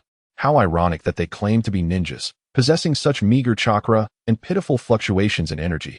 They could scarcely be regarded as anything more than novice ninjas. It is likely that even a single student from the Ninja Academy in Konoha could easily overpower them. Their weakness was glaringly evident, as I had not even exerted myself, and they fell effortlessly. Xianyi mused silently, cleansing the dark kunai that had become stained with blood. Observing the blade's continued sharpness, it was apparent that the recent encounters had been exceedingly uncomplicated. The surface bore not a single mark. There was no need to visit the ninja shop to procure new tools, for he was already well equipped. Having finished cleaning the kunai, Xianyi returned it to the pocket of his flowing white robe, while a large brown backpack remained slung over his back. He pondered the effect this cumbersome pack might have on his image, feeling that it might detract from his allure. If it were not for the necessity of its contents, he would have eagerly discarded it. However, he was unable to do so, as the backpack contained all his possessions, over 20 million ryo in banknotes and a plethora of pristine and used ninja tools. How delightful it would be to possess a spatial ring. With such an item, the burden of the backpack would vanish, allowing him to rid himself of it entirely, never to lay eyes on it again. With a spatial ring, he could effortlessly store as many items as he wished, retrieving them at will with merely a thought. The true marvel of such a ring, however, lay in its ability to halt time within its confines. Imagine placing a delectable dish inside. When retrieved later, it would still be warm and inviting, a truly delightful prospect. Yet, these were mere daydreams, for the system had made it abundantly clear that spatial rings were not an option, having outright denied his inquiries. Nonetheless, Xianyi was acutely aware that the system possessed such items. They simply remained out of reach. Recently, it seemed no tasks had been assigned, leading him to wonder if the system had fallen into a state of poverty, ceasing to provide him with missions. No, it shouldn't be possible. Such a peculiar system could never lead one to poverty. It must simply be that the timing for the task has not yet arrived. No need for idle speculation. Once more, Xianyi wandered aimlessly through the bustling streets of this town. Delicious treats caught his eye. Buy. Exciting games. Buy. Strikingly stylish white garments. Those are a must. Buy. Other items could be overlooked, and he could resist the temptation of food, but he simply could not forego the acquisition of clothing that complemented his refined demeanor. To abstain would be to insult the value of his 2 million silver notes. After his shopping spree, Xianyi found himself momentarily dazed, gazing at the heap of treasures before him. Edibles, amusements, and attire that accentuated his elegance. He realized his backpack could scarcely contain it all. What to do? Faced with this overwhelming bounty, he felt a surge of despair. This shopping excursion intensified his desire for a spatial ring. Even a spatial pouch from the system would suffice. Although not as grand as a ring, having some form of storage would be welcome. Yet, at present, he possessed neither. Regardless of his internal musings and attachments to his newfound possessions, a decision must be made. What to keep and what to discard. Oh, how difficult this choice is. Discarding food is out of the question. After all, these are culinary delights that cannot be wasted. Resolving to consume everything, Xianyi indulged in the delectable fare. Sated, he stretched lazily, releasing a satisfied burp, and twisted his neck, producing a series of satisfying cracks. Truth be told, the town's cuisine was rather impressive. To waste it would indeed be a travesty. With the food consumed, he was left only with garments and amusing trinkets. It was clear that the toys had not captured his interest, as he cast them aside without a second glance, redirecting his attention to the clothes, those striking, stylish white pieces that would elevate his presence. The mere thought of donning such attire filled his eyes with excitement, imagining how splendid and eye-catching he would appear in them. Xianyi set down his overstuffed brown backpack, which could hold no more. Therefore, he was left with no choice but to part with some of the garments he had previously worn. This garment has been worn for several days, and it does not exude a commanding presence. Discarding it seems reasonable, as I find it unappealing. As for this one, perhaps I shall keep it. It possesses the ability to accentuate my assertiveness. After a deliberation lasting nearly 10 minutes, I have finally made decisions regarding the fate of all my clothing.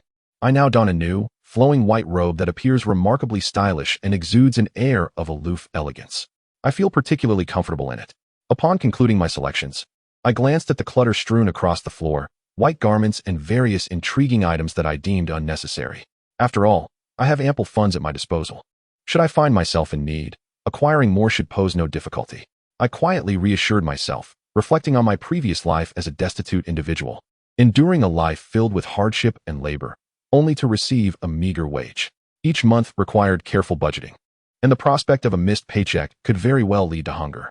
Chapter 142. The casino owner's request. Xian Yi clapped his hands, reining in his emotions before casting a final glance at the scattered goods on the ground, then departed, uncertain whether anyone would claim them. Upon returning to the street, he gazed at the vast expanse of the sky, feeling a sense of tranquility wash over him. Suddenly, a group of individuals emerged behind him, distinctly more imposing than the previous one. Among these robust figures, a middle-aged man stepped forward, flanked by several burly companions. They obstructed Xian Yi's path, and with a mocking tone, he inquired, "Are you also here to rob me of my money?" His initial calm was now disturbed, the atmosphere growing tense, accompanied by a noticeable drop in temperature. A chilling sensation enveloped them, and the middle-aged man, observing the unusual demeanor of Xian Yi and the depth of his dark eyes, felt an instinctive wave of fear, as if shrouded by the specter of death. Young man, please do not misunderstand. I am not here to seize your wealth. After all, it is merely a material possession, of little true value. The middle-aged man stammered, beads of sweat beginning to form on his forehead. You claim you are not here for money. Then what is your purpose in seeking me? Surely, there must be a reason. I cannot believe you have come merely to catch a glimpse of me, Xian Yi replied, his initial hostility dissipating upon realizing that the middle-aged man and his entourage were not there to cause him trouble. With the release of animosity, the aura of impending doom lifted, allowing the middle-aged man to breathe a sigh of relief. To be candid, I am the owner of the casino you recently visited. I have come to propose that you take a position of authority at our establishment. You must have sensed that our casino lacks a formidable ninja to oversee it. And you, being a powerful ninja, would be an ideal fit. Would you consider this? The casino owner's expression was tense, as he anxiously awaited Xian Yi's response, fearing he might encounter rejection. You wish for me to oversee your casino? Your intentions are indeed ambitious. However, I am curious to know how much you are willing to offer me for such a position, Xian Yi replied, arms crossed, a sardonic smile playing on his lips as he regarded the anxious middle-aged man before him. In truth, Xuanya felt no qualm about selecting any casino to oversee, for the establishment in question was neither grand nor trivial, merely of moderate stature. Thus, the clientele was primarily composed of ordinary individuals, with nary a ninja among them, rendering Xuanya's presence somewhat superfluous. Even if a ninja were to frequent the casino, it would likely be a low-ranking one, perhaps at best a chunin, which posed little challenge for Xuanya to handle. Moreover, at this juncture, Xuanya was seeking a tranquil haven to engage in solitary meditation, having scarcely found the opportunity to cultivate his skills over the past month amidst the chaos of the outside world. Consequently, his proficiency in various physical techniques had stagnated, while his chakra mastery, in contrast, progressed autonomously, alleviating any concerns on that front. Should other ninjas become privy to Xuanya's thoughts, they would undoubtedly be left astounded. If Xuanya's growth was deemed slow, then none in the ninja realm could claim to be advancing swiftly. In response to Xuanya's enigmatic inquiry, the middle-aged man lowered his gaze in contemplation. He recognized the formidable ninja before him. Offering insufficient compensation would thwart any attempt at hiring him, while excessive remuneration could jeopardize the casino's profitability. Thus, he was tasked with determining a fair price. Standing firm, Xuanya clasped his hands within his cloak, awaiting the elder's proposal. Should the offer be reasonable, it would not be an arduous task to oversee the casino. Conversely, an inadequate sum would prompt him to reconsider his presence. After considerable deliberation, the man hesitantly proposed, "How about 1,000 silver taels per month, esteemed ninja?" This figure had been weighed meticulously, for the casino was not particularly large, generating approximately 30 million taels monthly. After accounting for operational expenses and employee wages, the net profit dwindled to between 20 to 25 million taels. Thus, offering Xuanya 10 million taels seemed a prudent choice. 10 million taels per month? Are you certain? Xuanya queried, a smile gracing his features. Indeed, esteemed ninja. That is the maximum amount I can offer, the middle-aged man replied, seemingly unnerved by Xuanya's grin, fearing he had offered too little. Ah, no need to be so anxious. My good sir, your nervousness is making me somewhat uncomfortable, Xuanya remarked. Very well, I accept your employment. I shall oversee your casino from henceforth. But I do have certain stipulations. Stipulations, esteemed ninja? What are your requirements? The casino owner inquired. Indeed, it is not an exorbitant request. I merely ask that you, esteemed proprietor, secure for me a tranquil abode, where I may reside in peace. Furthermore, please ensure that my daily meals are provided. And I would appreciate it if you could manage any disturbances caused by ordinary individuals without involving me, Xianyi remarked with a smile. Oh, such a request is hardly a challenge, the casino owner replied. We possess a serene courtyard behind our establishment that would perfectly accommodate your needs. As for your meals, rest assured, our casino will take care of that as well. And if any common folk cause trouble, there is no need for you, esteemed ninja, to intervene. If our casino cannot manage a few ordinary individuals, we would not be worthy of operating at all. However, should other ninjas arrive to create discord, your assistance would indeed be required, for their strength surpasses what mere mortals can withstand. The casino owner spoke with utmost respect.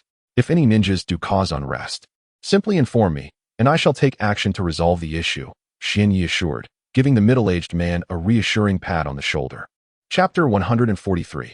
Seclusion. It seems that the weight of Xianyi's power was too overwhelming, causing the middle-aged proprietor to stumble precariously, his face registering a look of astonished surprise. That should suffice, Xianyi remarked. Oh, and could you prepare the heaviest weighted clothing for me? Do not concern yourself with my capacity, simply procure the heaviest available. Additionally, please gather some shuriken and kunai for me. That should be all. Unless there is a matter of great importance, I prefer not to be disturbed. The middle-aged man replied, Certainly, honored ninja. Please follow me. I will arrange a serene place where you will not be interrupted. Thus, Xianyi trailed behind the casino owner for a short distance, ultimately arriving back at the casino they had previously visited. Behind the establishment lay a courtyard, largely devoid of any potential disturbances. Upon entering the courtyard, Xianyi surveyed the surroundings, assessing the environment. After all, if the ambience were too dismal, it would hardly foster the tranquility required for earnest seclusion. As he stepped into the courtyard, he was immediately enveloped by a delightful fragrance that was both soothing and uplifting, calming his spirit. What is this scent? It is utterly enchanting, he mused, inhaling deeply, as if the aroma could penetrate his very soul. This appears to be the fragrance of osmanthus. Is there really osmanthus in the world of Hokage? I never paid attention to it while watching the anime, Xianyi pondered silently. As he wandered about the courtyard, he soon discovered several osmanthus trees in full bloom, their blossoms perfuming the air even more intensely as he approached. While Xianyi reveled in the sweet scent, the middle-aged casino owner had quietly slipped away, unnoticed amidst Xianyi's enchantment. In addition to the osmanthus trees, the courtyard featured a small pond, its waters crystal clear, allowing one to easily discern the objects submerged within. Within this pristine pond swam a few bright red fish, frolicking joyfully, but as Xianyi drew near, the vibrant fish swiftly darted to the opposite side, seeking to evade his presence. The pond's bottom was adorned with smooth pebbles, which Xianyi mused were perhaps not merely ordinary stones. This courtyard truly resembles a celestial paradise. The environment is splendid, the air is invigorating, and the fragrance from those osmanthus trees is simply exquisite. As Xianyi turned around, he suddenly realized that the middle-aged casino owner who had been following him was nowhere to be seen, leaving him to wonder where he had gone. No matter. He initially intended to express his satisfaction, but since the man had vanished, it was of little consequence. He likely surmised Xianyi's sentiments. The owner indeed possessed a keen eye, having arranged the courtyard's environment so beautifully. Xianyi gazed at the surrounding flowers and greenery, feeling a wave of appreciation surge within him. Now that he had found a tranquil place to cultivate his skills, it was time to focus on his training for a while. He was determined to elevate his chakra level to that of a shadow, so he could return to Konoha and tend to his comatose parents. He reminisced about the days spent with his parents, times that were carefree and devoid of worries, unlike the present, where he exerted himself relentlessly to enhance his strength. In truth, Xianyi yearned for a leisurely life, yet he understood the necessity of improving his abilities, not through the grueling efforts he currently endured. Just as he contemplated this, a commotion arose from the courtyard's entrance. Intrigued, he approached the door and discovered that it was the casino owner, who had sent someone to deliver the weighted clothing and essential shinobi tools, such as kunai and shuriken, that Xianyi required for his training. The owner had procured 3 sets of weighted clothing, each varying in weight. One set weighed 1,000 kilograms, another 3,000 kilograms, and the heaviest one reached 5,000 kilograms. Perhaps the casino owner thought that Xianyi might find the weights too burdensome, hence the 3 different sets. Yet Xianyi appreciated this gesture and chose not to voice any concerns. In total, the owner had acquired 10 boxes of kunai and shuriken, 5 boxes for each. Xianyi felt confident that this ample supply would last him a considerable time. With a sense of relief, he thought how fortuitous it was that the weighted clothing had arrived, for without it, his training efficiency would have been greatly diminished. A month later, in a courtyard adorned with several osmanthus trees, a young boy was supporting himself on the ground, beads of sweat dotting his forehead as he struggled through push-ups. His muscles trembled from the strain of prolonged exercise, creating a rather amusing sight.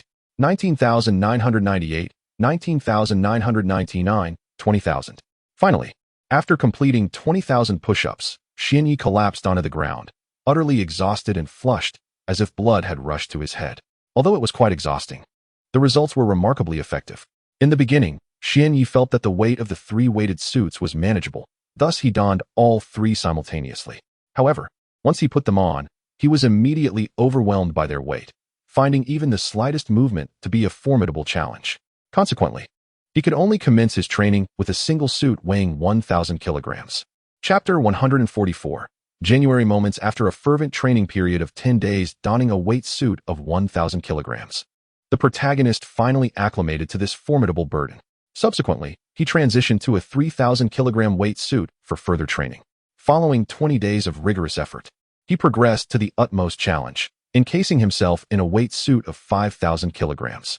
Although this additional weight brought a modicum of discomfort, the efficacy of his training was undeniably remarkable. His mastery over strength escalated with astonishing rapidity, akin to soaring through the skies aboard a rocket. In addition to honing his strength, the protagonist devoted time to practicing body techniques and ninjutsu.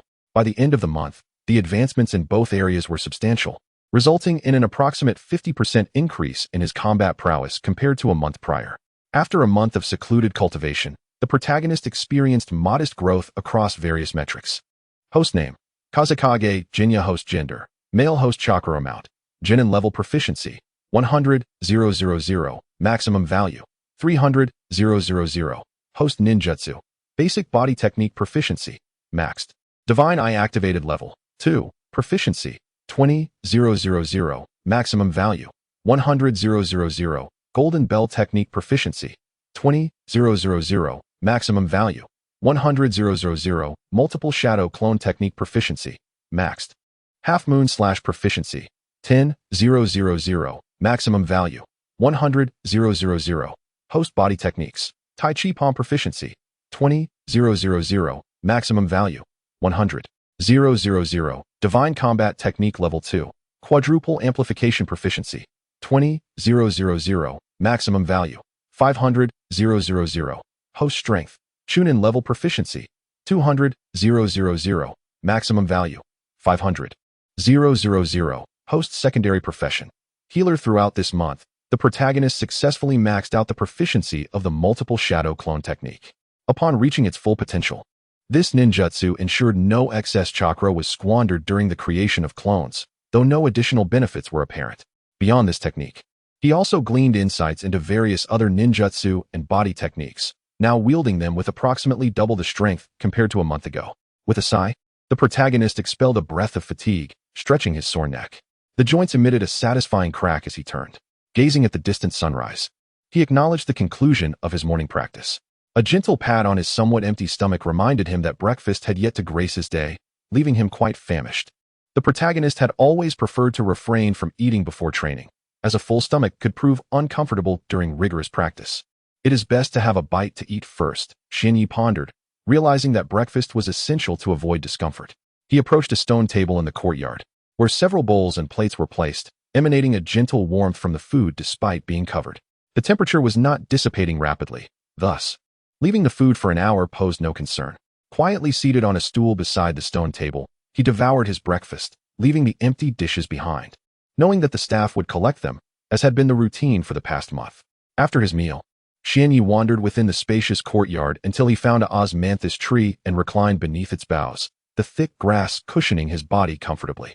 Having entered the courtyard merely a month ago, the osmanthus tree still flourished with blossoms, filling the air with a lingering fragrance.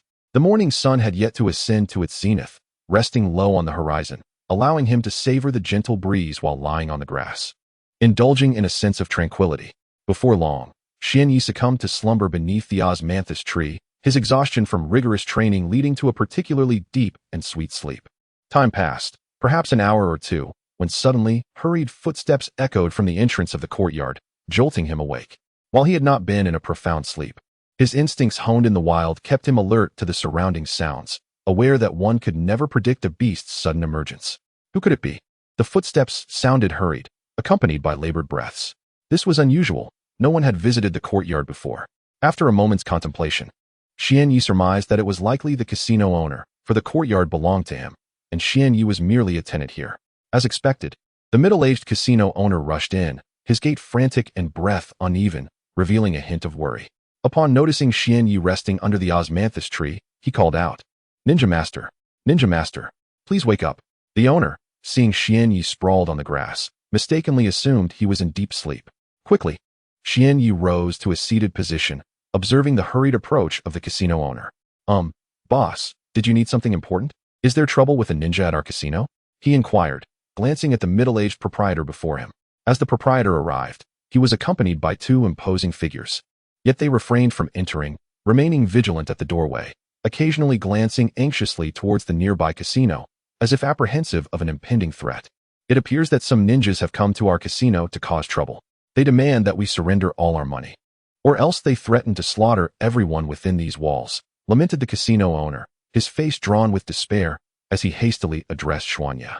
Now, my dear boss, please try not to panic. After all, I am here with you, so there is no need for concern. I assure you, I can resolve this predicament. Having spent a month in this establishment, I am prepared to take action should any trouble arise," Xuanya reassured, observing the casino owner's almost tearful state with a bemused frown. Internally, he pondered, does he truly lack faith in my abilities? After all, I am a genin level ninja, arguably among the elite within this rank, with few capable of besting me.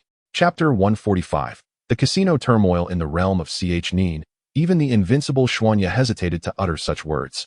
For this world is inhabited by numerous individuals possessing peculiar abilities, many of whom remain concealed in the shadows.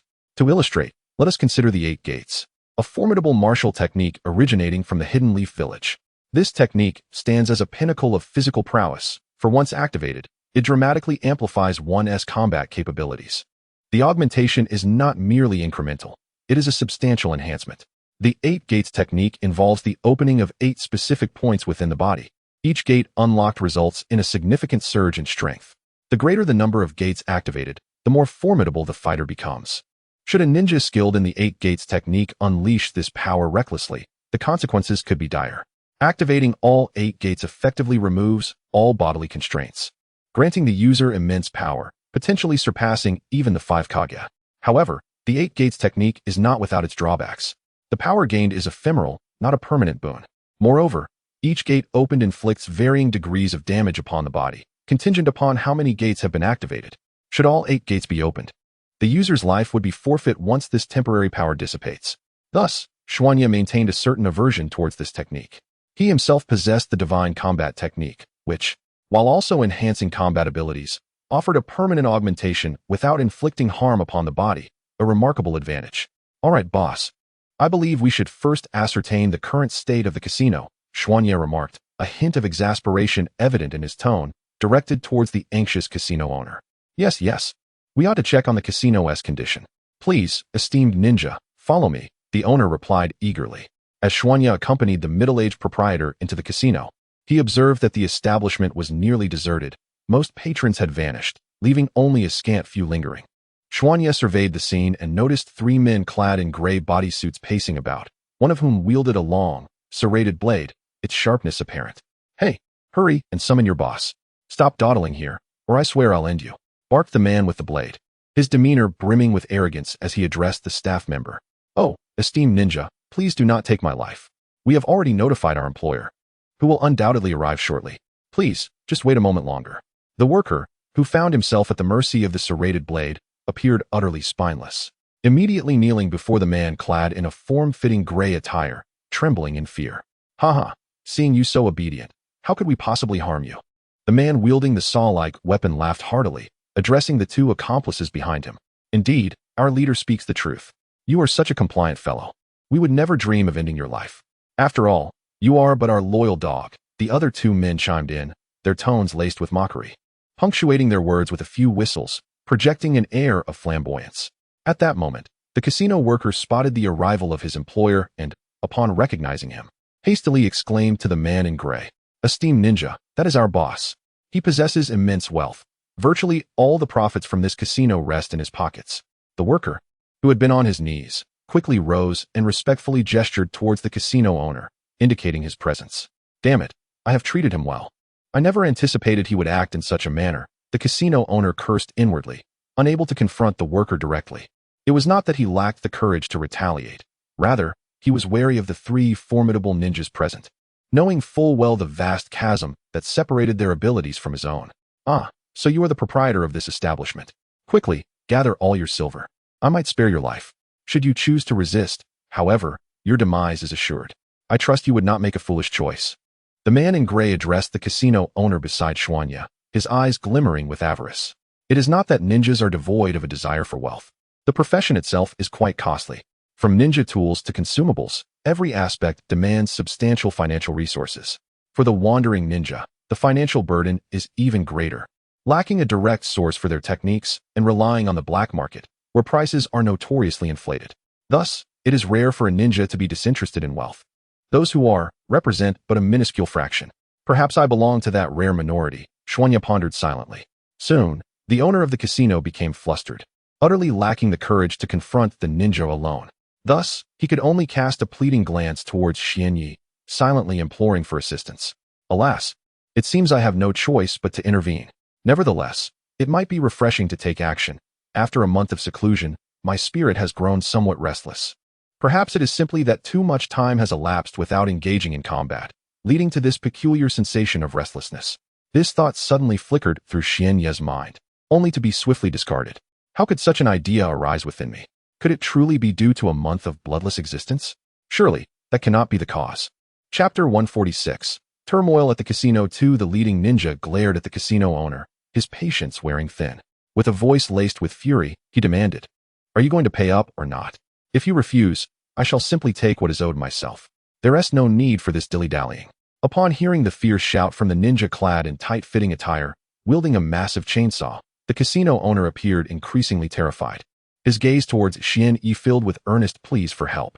It seemed the head ninja had sensed something amiss.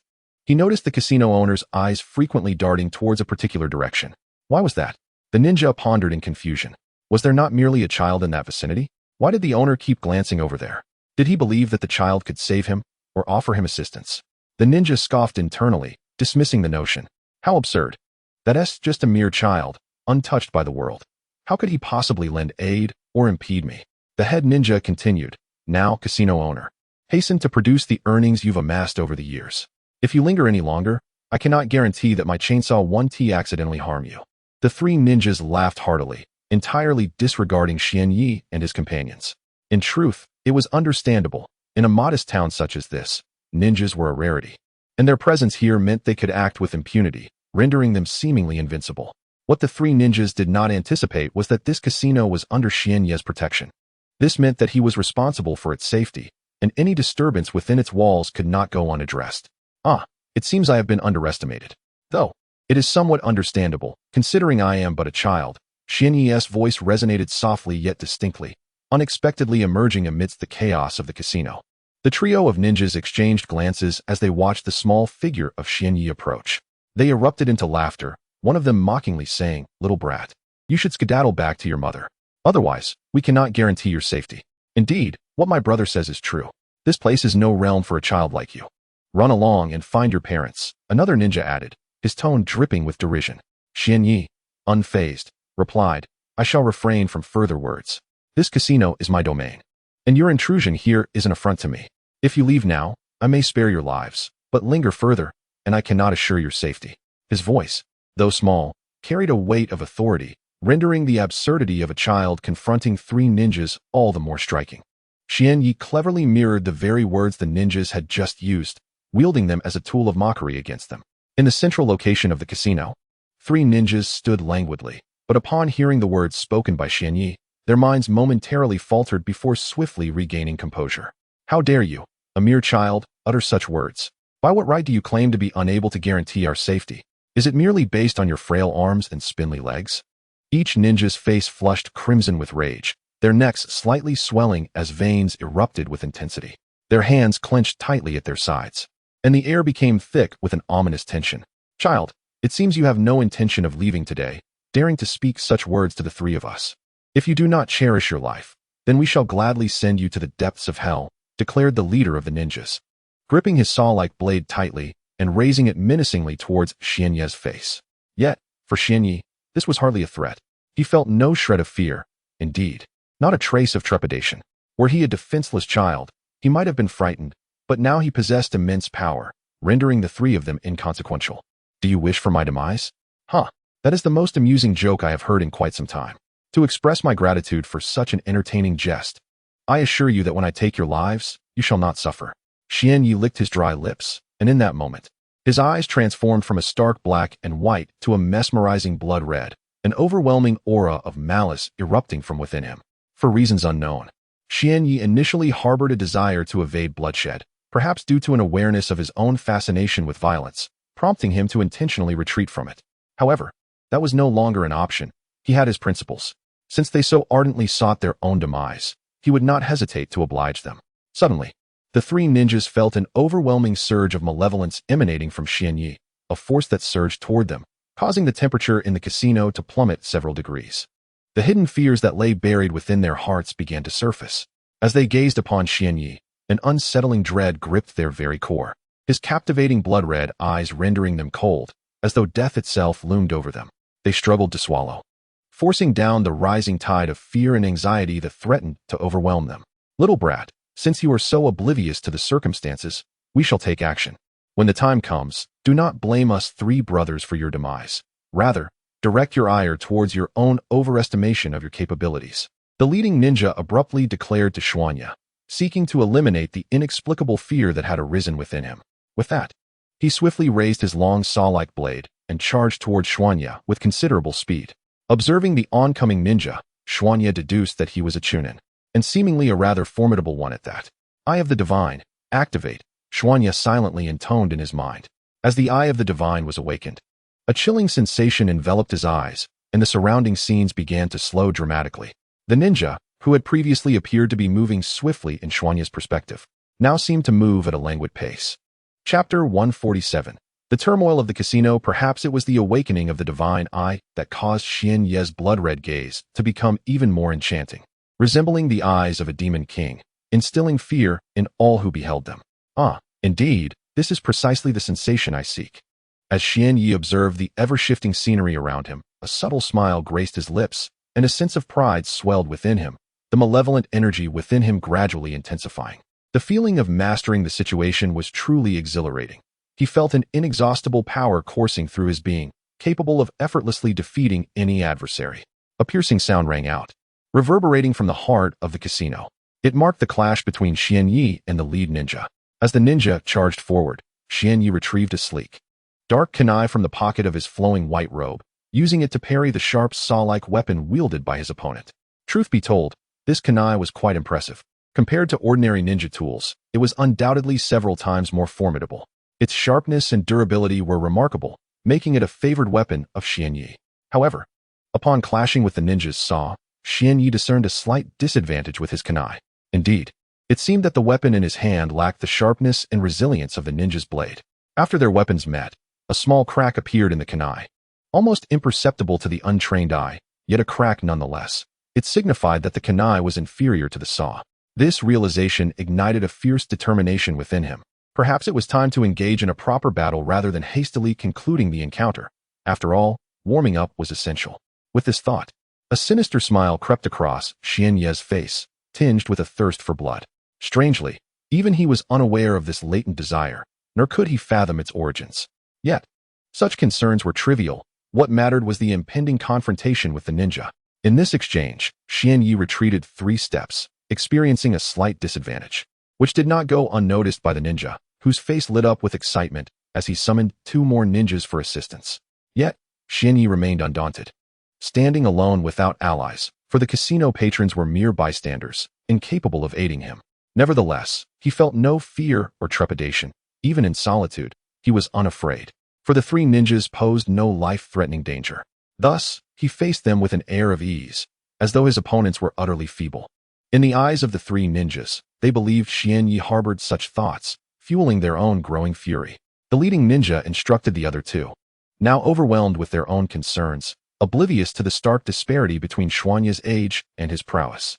The paramount objective was to eliminate him, to extinguish the life of that young boy, thus quenching their thirst for vengeance.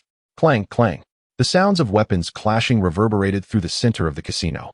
Xuanya faced their onslaught with an air of nonchalance, effortlessly parrying each strike without missing a beat. However, under the relentless assault of the 3 ninjas, he found himself exerting considerable effort, his movements slightly hampered. Nearby, the casino owner observed the fierce battle unfolding, his anxiety escalating with each passing moment. He fretted over what he would do if Xuanya were to lose. Yet, he was powerless to assist, left standing helplessly in place, silently cheering for him while anxiously wringing his hands. Little did the casino owner know that if Xuanya unleashed his full strength, the 3 ninjas would scarcely last a single round against him. The battle could be resolved in an instant. Yet, Xuanya had no intention of resorting to such measures. After a month without a fight, he welcomed this opportunity and would not squander it. Even he could not forgive himself for that. Clang, clang, clang. The sounds of combat persisted, and it became evident that Xuanya was beginning to struggle, directly confronting the trio and absorbing their relentless barrage. Huh, he's nearly finished. Old 2, old 3, step it up. The leading ninja chuckled as he noticed Xuanya's defenses slowing, his strikes growing increasingly rapid. Sighing, Xuanya contemplated the need to shed his weighted attire. If the battle continued in this manner, he might indeed allow them to claim victory. This time, he had no intention of employing ninjutsu. He sought to gauge his physical combat capabilities. Moreover, his adversaries were not without their own jutsu. Seizing an opportunity, Xuanya removed the weighted garment, casting it aside with a flourish. Dust billowed into the air, and the ground trembled slightly at its impact. The 3 ninjas stood momentarily stunned, their minds struggling to comprehend the sight before them. What on earth was this? Had this boy been fighting us while encumbered by such a burden? The truth was unmistakable. Xuanya had indeed battled them while donning that weight. However, they were unwilling to accept, let alone believe, such a reality. If he were this formidable while burdened, who could fathom the extent of his strength, speed, and power unleashed without it? These were uncertainties that loomed ominously in the air. After shedding the burdensome attire, Xianyi felt an immense sense of relief, his body light as a feather, as if he could leap into the heavens with a single bound. He chuckled softly to himself, realizing it was now his turn to strike. You've had your fun beating on me for so long. It must have been quite exhilarating, he mused with a faint smile, his hands clenching into fists. The reason he refrained from employing ninja tools was rooted in his apprehension of inadvertently ending the lives of the 3 ninjas too swiftly, leaving him without worthy adversaries. Yet, he could not allow them to leave unharmed. Thus, he resolved to confront them solely with his bare hands. Though this notion may seem rather ruthless, Xianyi found it to be a source of intrigue, and a subtle thrill coursed through him. Chapter 148. The demise of the troublemaker. A resounding series of thuds echoed through the casino as heavy fists collided with flesh, creating a rhythmic symphony of violence. The exhilaration coursing through Xianyi was indescribable, a delight that transcended mere words. His body trembled with excitement. Having shed his weighted attire, his speed surged to remarkable heights. At this pace, the 3 ninjas before him were utterly outmatched, their prowess rendered insignificant. The visceral thrill of each blow was intoxicating, as if every pore in his body vibrated with anticipation. Clenching his fist, Xianyi unleashed another strike to the face of the leading ninja. Overwhelmed by tremendous force and unmatched velocity, the ninja had no time to react before he was sent hurtling backward. With a resounding crash, he collided with a gray wall of the casino, finally coming to a halt, weakened and spitting blood. The impact had left a significant mark on the wall, which now bore the scars of their confrontation. The other 2 ninjas fared no better. Their insufficient strength had led them to be dispatched by Xianyi's relentless fists. Unable to rise again, coughing weakly, the leading ninja gasped, "Who are you? Please, grant me clarity in my demise." Xianyi chuckled, "I must admit, you possess a certain fortitude, At least you did not plead for mercy. He regarded the fallen ninja with a playful smile. But even if you had, your fate was sealed the moment I intervened. In the world of ninjas, it is a matter of either you die or I forget. So, grant me the pleasure of ending this swiftly. As the ninja closed his eyes, surrendering to his fate, Xianyi acknowledged, your resistance is futile. It will bear no fruit. I commend you for your bravery, Xianyi continued, and thus, I shall honor your request. He drew a kunai from his pocket, directing it towards the ninja's head. With a swift motion, the kunai, imbued with unparalleled force, hurtled through the air. In less than the blink of an eye, it struck true, embedding itself deep within the ninja's skull, blood gushing forth and transforming the scene into a macabre spectacle. Sighing, Xianyi reflected on the fragility of life in this world as he exited the casino. He lifted his gaze to the vast expanse of the sky, which, at this early hour before dawn, remained cool and refreshing, offering a moment of solace amidst the chaos. Soon, the technique known as the Eye of God was sealed by Xuanya, a decision made to conserve chakra. In truth, the Eye of God did not consume a significant amount of chakra for Xuanya at this stage. Yet, even minimal consumption was still consumption, and thus could not be squandered. This lesson was learned through a life-altering encounter with a tiger in the mountains. Following that battle, the Eye of God remained activated, resulting in a gradual yet steady depletion of chakra. Although the loss was not immense, over time, it accumulated to a considerable amount. Shortly after that encounter, Xuanya faced a formidable gorilla, its strength nearly equivalent to that of a chunin, boasting power 3 to 4 times greater than Xuanya's own. Not only was it immensely strong, but its speed was also comparable to his. The ensuing battle lasted an hour, during which Xuanya expended considerable energy to achieve victory, coming perilously close to death due to a lack of chakra. This experience instilled in him a newfound awareness of the necessity to conserve chakra. After lingering outside the casino for 2 to 3 minutes, Xuanya re-entered, his previous wrath dissipated, and his eyes returning to their natural black. Inside, he faintly heard the sound of pleas for mercy. Were not the 3 ninjas already dead? Why then did cries for mercy still echo? Filled with curiosity, he stepped further inside, lifting his gaze to behold the casino's owner alongside a staff member from earlier. The latter was on his knees, fervently bowing to the owner, tears streaming down his face, blood from his forehead staining the ground, yet showing no sign of cessation. It was apparent that this staff member had chosen to side with the 3 ninjas, and thus, his fate was hardly surprising to Xuanya. Such betrayal left a bitter taste in Xuanya's heart. If the casino's owner intended to pursue retribution, it was beyond his concern. He preferred to remain an unobtrusive observer. Just as Xuanya contemplated leaving, the staff member noticed his presence and cried out, "Ninja-sama, please, I beseech you to save me. I have a family to care for. I cannot die." The desperation in the staff member's voice was palpable, his tears flowing as he sought to evoke sympathy from Xuanya, hoping to escape his dire fate and continue living. The staff member gazed anxiously at Xuanya, viewing him as his sole lifeline. If he failed to grasp this chance, his demise was inevitable. Initially intent on departing, Xuanya, upon hearing the staff member's desperate cries, felt a sudden urge to toy with him. Adopting a stern expression, he approached the casino owner, prompting the staff member to sense a glimmer of hope and cry out even more fervently, "Noble ninja, I have heard that ninjas are exceptionally compassionate. I am aware that you, too, are a remarkably benevolent ninja, so I beseech you to save me. If I were to perish, my entire family would succumb to starvation." The cries of the distressed worker grew increasingly desperate. In stark contrast, the owner of the casino felt a twinge of fear as he observed Xianyi approaching. After all, the child before him was a formidable ninja, who had just dispatched 3 others, certainly not someone to be trifled with. "Noble ninja, do you require anything further? If not, it would be prudent for you to return and rest, lest you tire yourself." The casino owner spoke with utmost deference, as if fearing any slight that might offend Xianyi. Xianyi, however, paid him no heed, instead turning to glance at the weeping casino worker. Chapter 149. The betrayer's demise. The casino owner, noticing that Xianyi was ignoring him and instead directing his gaze towards the kneeling casino employee, felt a sudden jolt of unease in his heart. "Lord Ninja, this employee has betrayed the casino. He deserves to die," he said nervously, his eyes fixed on Xianyi's face, as if attempting to penetrate the depths of his thoughts. "Ah, how amusing. Truly fascinating," Xianyi mused inwardly. The casino owner's assertion that the employee deserved death seemed to imply that he wanted me to swiftly depart, lest I interfere with his judgment.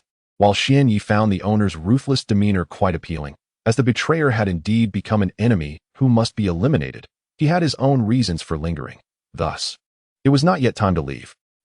You claim you have elders above and children below. Are your words entirely truthful, devoid of deceit?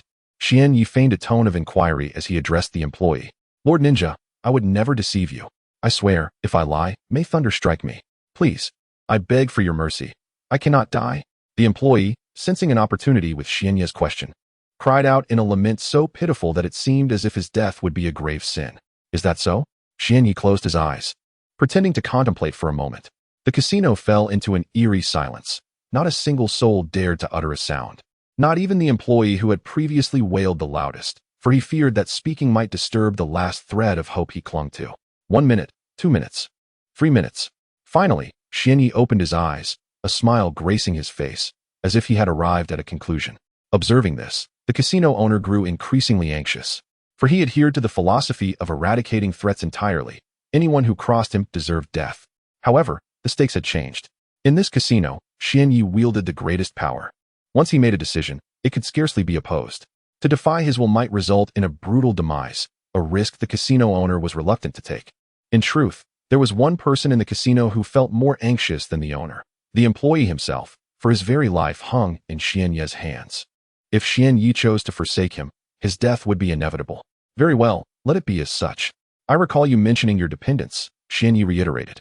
Yes, indeed. Lord Ninja, my entire family relies on me for sustenance. I cannot perish. If I do, they will surely starve. The employee nodded fervently in response. All right, since you have a whole family depending on you. Here, Xian Yi deliberately paused, gauging their expressions. The employee appeared markedly hopeful, seemingly convinced that Xian Yi would spare him from death. Loading more content. Please wait. This site only supports mobile browser access. If you encounter this paragraph, it signifies a failure to load the chapter's content. Please disable reading mode, immersive mode, and ad blocking features, or copy the URL to another browser for reading. The owner of the casino wore an expression of indignation, yet he could not unleash his frustration upon Xian Yi. In truth, both were mistaken. Xian Yi harbored no intention of allowing the casino worker to continue his employment, for he was a traitor, and Xian Yi held a profound aversion to such a profession. Thus, he could only express his regrets.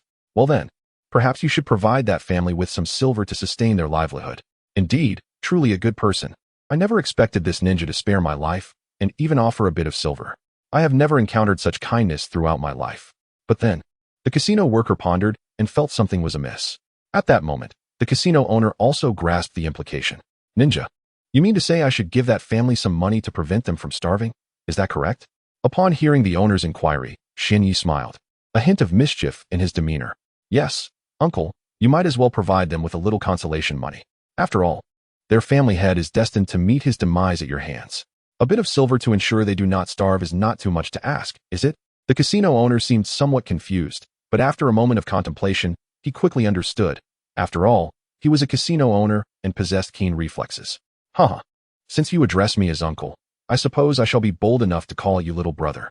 Feel free to address me however you wish, uncle. Surprisingly, little brother, you are quite understanding. I appreciate that in you. The casino owner laughed heartily for a while before instructing several burly men behind him to dispose of the casino worker before finding a place to discard the body and finally providing the family with 50,000 taels in silver notes. This sum was considerable. In an ordinary household, it would take nearly 2 years of frugality to amass such wealth, indicating that the casino owner was, in fact, rather benevolent. Uncle, you won't mind that this casino has been damaged so severely, will you? Xian Yi remarked, patting the casino owner on the shoulder. Of course not, little brother.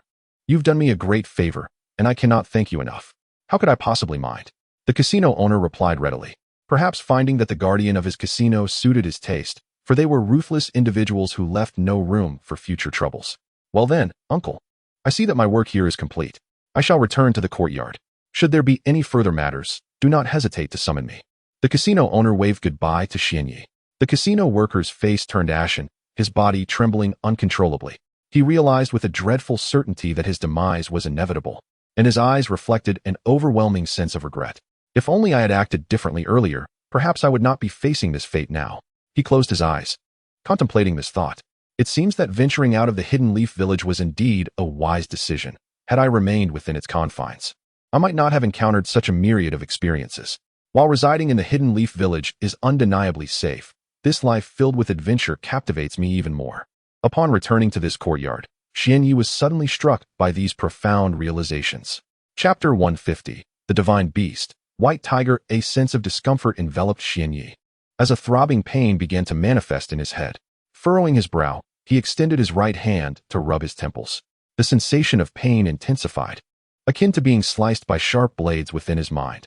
At that moment, Xianyi's complexion had turned pale, and the once alluring crimson hue in his dark, profound eyes resurfaced with a vengeance. The discomfort was overwhelming, compelling him to lie down on the grass, rolling about in a futile attempt to alleviate the relentless ache.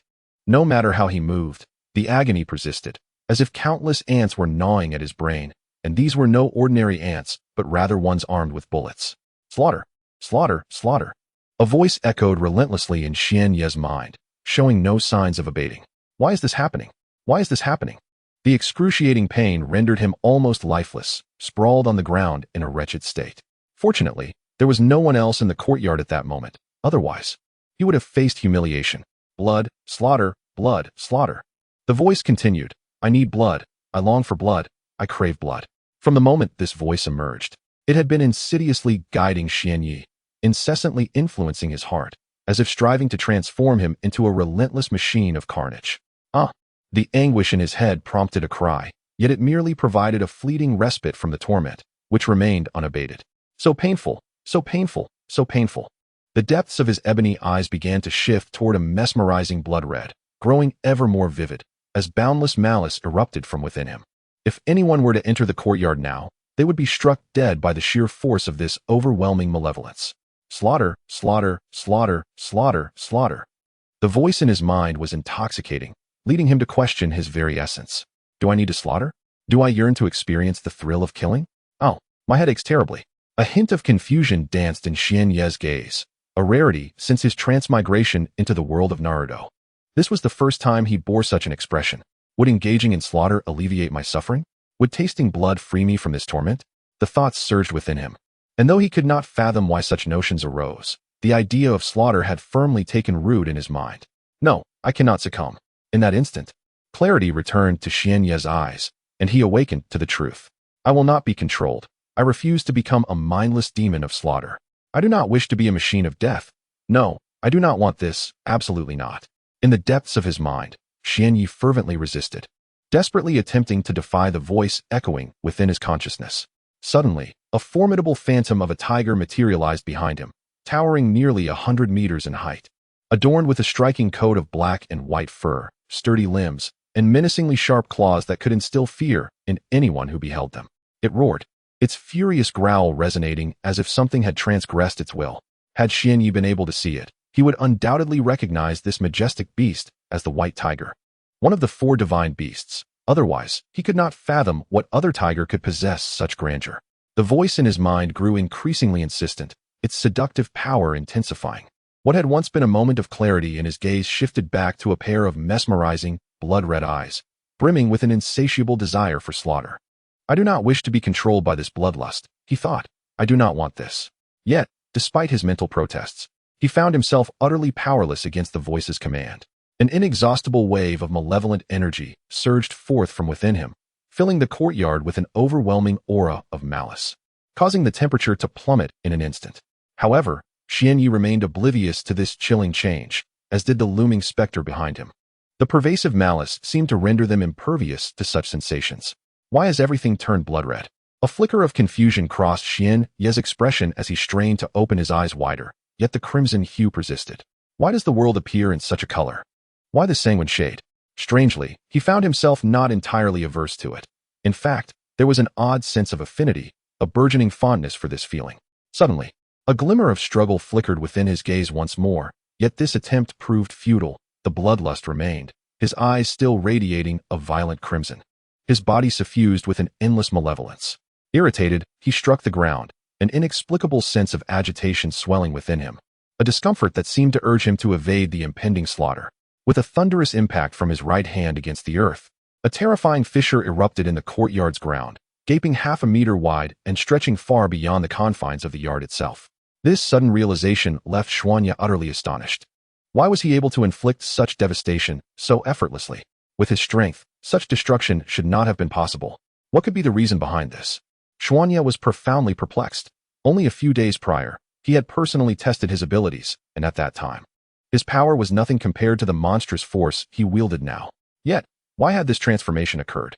Well, Xuanya did not dwell on this question for long. After pondering for a brief moment and finding no answers, he simply chose to abandon the inquiry. After all, possessing such formidable power was rather delightful, was it not? Slaughter. Slaughter, slaughter, slaughter, slaughter. This voice echoed once more in Xuanya's mind, seemingly incessantly reminding him that slaughter was the most exquisite aspect of this world. That crimson blood was the epitome of beauty, and that it brought unparalleled satisfaction. I crave slaughter. I yearn to kill. I revel in the act of killing. Gradually, such thoughts began to emerge from the depths of Xuanya's heart, and once they took root, they proliferated wildly, as if they had become entrenched in his mind, utterly inescapable. Chapter 151. The beginning of slaughter. Quickly, engage in slaughter. You must feel the essence of blood. The voice echoed once more, inciting Xuanya to commit acts of violence. Indeed, I revel in the act of killing. I crave it, for the absence of blood would torment me greatly. Xuanya obediently succumbed to the voice within his mind, his visage reflecting a yearning for blood. Ha ha, follow your heart. Unleash the carnage, it continued. The ordinary souls in this realm are mere drains on sustenance and resources. Eradicate them. Wipe out these worthless beings. For they are unworthy of existence in this world where only the strong have the right to thrive. These worthless entities do not deserve life. Only the powerful are entitled to exist. I shall slay them all. I will eradicate them entirely. As the voice resonated in his mind, Xuanya's eyes gleamed with a more sinister allure, his blood-red gaze instilling dread in those who met it. Ha ha, slaughter, slaughter, slaughter. I yearn for bloodshed. At last, Xuanya's rationality succumbed entirely, and from the depths of his psyche emerged a twisted, perverse desire for blood and violence. Slaughter, slaughter, slaughter. Xuanya muttered incessantly, his eyes darting wildly. His expression contorted into a grotesque mask of delight, a chilling smile accompanied by maniacal laughter, all of which evoked terror. Roar. The spectral image of a white tiger behind him let out a thunderous roar, seemingly spurring Xuanya into action. The sound reverberated throughout the town, causing every inhabitant to halt in their tracks, their faces etched with bewilderment as they gazed toward the source of the noise. My heavens, what is that? Why is there a colossal white tiger appearing there? An astonished local resident gasped, staring at the immense tiger's apparition behind Xuanya. Other ordinary citizens shared his fear, their faces pale as they instinctively recoiled, the crowd beginning to scatter in panic. They trembled, afraid that the enormous tiger might approach, fearful that it would devour them. Yet, the spectral white tiger remained at a distance, preventing widespread panic. They merely shivered in trepidation. Meanwhile, Xuanya lingered in the courtyard, yet he began to move, advancing toward the exit. If the townsfolk on the distant street felt a hint of fear, the patrons of the nearby casino, positioned closest to the phantom white tiger, were engulfed in sheer terror. However, none dared to flee. It was not for lack of desire, but rather due to the oppressive aura of dread that rendered movement a formidable challenge, let alone escape. The pace of Xian Yi was not particularly swift. However, for those devoid of any power, his movements appeared remarkably rapid. Gradually, he arrived at the casino, a place often thronged with a multitude of people, and today was no exception, as numerous individuals gathered within its walls. A sinister excitement surged through Xian Yi upon witnessing the scene before him. The sheer number of patrons in the casino ignited a thrill within him. With so many present, it seems I can indulge in a delightful slaughter, he murmured softly to himself. Ah, Xian Yi, my young brother, is it truly you? The casino owner, who was also present, felt a wave of terror wash over him, fearing for his life at the prospect of being slain by the massive white tiger that accompanied Xian Yi. However, upon realizing the tiger's connection to Xian Yi, his dread began to dissipate. Xian Yi, my young brother, your sudden appearance must surely signify some purpose. The middle-aged proprietor of the casino inquired with a warm smile directed at Xian Yi. Really? So this person is acquainted with the owner? I have been worried for so long, a gambler remarked, his fear evaporating. All right, everyone, let us continue with our games. Within the casino, another gambler observed the exchange between the owner and the young man, and his own trepidation faded, replaced by an indifferent demeanor as he spoke to those nearby. Indeed, indeed. Owner, you know this young fellow? We were all quite anxious for no reason. Let us resume our play. Xian Yi, my young brother, is there something you require? Whatever your request, I shall gladly fulfill it, the owner declared eagerly. Yet, they failed to notice that Xianyu was no longer the same as before. He had transformed into a fearsome figure, an unblinking demon of terror. Heh, slaughter, slaughter, slaughter, Xianyu murmured quietly, his mesmerizing blood-red eyes glinting as he licked his lips with his tongue, ignoring the onlookers in the casino. He extended his right hand and withdrew a dark kunai from the pocket of his white robe, sharp and unyielding. Without uttering a word, he raised the gleaming kunai slightly, a smirk playing on his lips, and advanced toward the nearest individual. With a sickening sound of flesh meeting steel, the unfortunate soul collapsed to the ground, a crimson spray erupting from his neck. A profound sense of exhilaration enveloped him, as if every pore on his body were quivering in delight. It was an exquisite sensation. Xianyu closed his eyes, savoring the taste of blood for a while, the smile at the corners of his lips unwavering. After a moment, he opened his eyes. Though the world before him remained a vivid crimson, such matters were trivial now. The only imperative was slaughter, relentless, unyielding slaughter. The victim, slain by Xianyu, lay sprawled on the gaming floor, blood ceaselessly pouring from the wound on his neck. At that moment, the gambler was not yet lifeless, still clinging to a breath, yet utterly incapacitated. He could do naught but collapse helplessly to the ground, his mouth slightly agape, as if to utter something. Yet he departed this world without a single word escaping his lips. Chapter 152. The annihilation of gamblers. The eyes, wide with disbelief, seemed to express an incredulous sentiment. It was unfathomable that this young specter before him dared to act so brazenly, even amidst the throng of onlookers. The chaos erupted within the casino as every observer bore witness to the scene, a palpable stir of anxiety coursing through the crowd, awakening the long-dormant fear that had once settled in their hearts, now returning with even greater intensity. A dead man! A dead man! One gambler exclaimed in disbelief, fixated on the lifeless figure sprawled on the ground, his body trembling uncontrollably, his voice quaking in trepidation, unable to meet the gaze of the enigmatic figure standing before him. Ah, is this the taste of blood? This exhilarating sensation, as every pore of my being vibrates with delight, mused the young spectre, his mesmerizing crimson eyes fixed upon the fallen individual at his feet. The gash upon the victim's neck, inflicted by a concealed blade, continued to spout crimson life fluid, the body quivering slightly, indicating that death had not yet claimed him, though it loomed ominously close. In this moment, the gambler's wide eyes seemed to plead for salvation, as if silently beseeching his fellow patrons to extend a hand, to rescue him from the clutches of fate. Yet, the outcome was grim, for under the specter of death, no one dared to intervene. It could be said that the gamblers were paralyzed, ensnared by an overwhelming aura of dread. 1 minute passed, then 2, and finally 3. At last, the downed individual exhaled his final breath, and it became painfully evident that he had succumbed to excessive blood loss. In those last fleeting moments, the gambler's gaze remained filled with hope as he awaited the intervention of those around him, yearning for a lifeline. Alas, until the very end, not a single soul came forth to aid him. Throughout this harrowing ordeal, the young spectre remained motionless, observing the dying man with an unsettling calm, witnessing the tragic culmination of life. Is this the essence of death? The sensation seemed rather intriguing, almost exhilarating. The spectre smiled wickedly, devoid of his usual rationality. Slaughter, slaughter, slaughter. You worthless beings do not deserve to inhabit this world. I shall eradicate you all. With these chilling words, a voice of seductive temptation echoed in his mind, further fueling the atmosphere of terror among the casino's occupants. As they heard the spectre's proclamation, their fear intensified, and a collective desire to flee that harrowing place surged within them, wishing to escape the presence of the fearsome young spectre. However, none of those present were able to move. They strained to shift their bodies, to lift their legs and flee from the casino. Yet their physical forms remained entirely beyond the control of their minds, exhibiting no sign of movement whatsoever.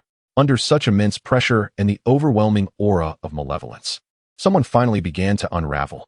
The individual, now in a state of despair, screamed desperately, calling for help in hopes that someone outside might hear and come to his rescue. Yet, his cries bore no fruit. Setting aside whether those outside could even hear the sounds emanating from the casino, even if they could, it would be futile. The onlookers were utterly incapable of withstanding the formidable aura within the casino, and it was already a blessing that they had not fled. Boss, don't you know him? Why has he suddenly lost control? Why has he suddenly lost control? A gambler shouted towards the position of the casino owner, his voice tinged with a hint of sobbing. Observing someone take the lead, the other gamblers joined in, shouting at the owner, "Hurry, let him leave. Let him leave this place." The middle-aged casino owner, feeling helpless, was inwardly gripped by a profound fear in the face of Xianyi, particularly those enchanting, blood-red eyes that sent chills down his spine and rendered him weak. Yet, he had no choice. He was the only one present who recognized Xianyi. Xianyi, my young brother, could you please step away for a moment? If there is anything to discuss, we can talk later, all right? The owner cautiously observed Xianyi's face, tentatively inquiring from his position. Haha, slaughter, slaughter, slaughter. I shall eradicate all of you. Xianyi displayed a grotesque grin within the casino, his right hand trembling slightly as it clutched the dark shuriken, betraying the excitement surging within him. Boom. The words reverberated in the minds of those present, leaving them dazed and lifeless, slumped to the ground, muttering, how can this be? How can this be? Once more, Xianyi embarked on his journey of carnage. His presence in the casino resembled that of a specter, possessing unparalleled speed and immense power. Each strike proving fatal, leaving only a singular, lethal wound upon his victims, the gash upon their necks. Silence reigned in the casino, an oppressive stillness enveloping the space, as no one dared to utter a word. Indeed, only two souls remained within this casino, Xianyi himself and the middle-aged owner. A copious flow of blood cascaded through the casino, the acrid scent of it becoming increasingly potent. Yet, to Xianyi, this fragrance was remarkably exquisite, akin to something truly marvelous, evoking an addictive sensation that rendered him nearly unable to restrain his impulses for slaughter. Oh, it appears that only one individual remains in this casino, a middle-aged gentleman, Xianyi observed silently as he regarded the establishment's owner. Rest assured, it won't hurt much. Just a moment, and it will be over swiftly. In an instant, you shall be liberated. Ha ha ha ha ha. The eerie laughter echoed throughout the casino, resonating in the ears of every inhabitant of the town. A lingering fear gripped their hearts, prompting many timid souls to cower in their homes, trembling as they sought to conceal themselves from this ominous dread. Chapter 153. The transformation of the white tiger's ethereal shadow. Please, don't come any closer. Xianyi, my young brother, why have you become like this? What has caused this transformation? The middle-aged proprietor of the casino trembled in fear, attempting to retreat, yearning to escape this place. Yet, he found himself paralyzed, devoid of the strength or capability to leave. It was as if all his vitality had been siphoned away, completely drained by the oppressive, suffocating malice that surrounded him. He dared not move, paralyzed by the dread that any slight motion could herald his demise. With a swift motion, Xianyi wielded his sharp, obsidian kunai, carelessly directing it toward the defenseless throat of the casino owner. Just as the blade was mere moments from making contact with the coarse skin of the man's neck, Xianyi halted. At that instant, the distance between the dark kunai and the casino owner's neck was less than 5 centimeters. Staring at the casino owner, whose eyes were tightly shut, Xianyi remained momentarily transfixed. After a brief pause, the middle-aged casino owner, realizing he remained unharmed, cautiously opened his eyes.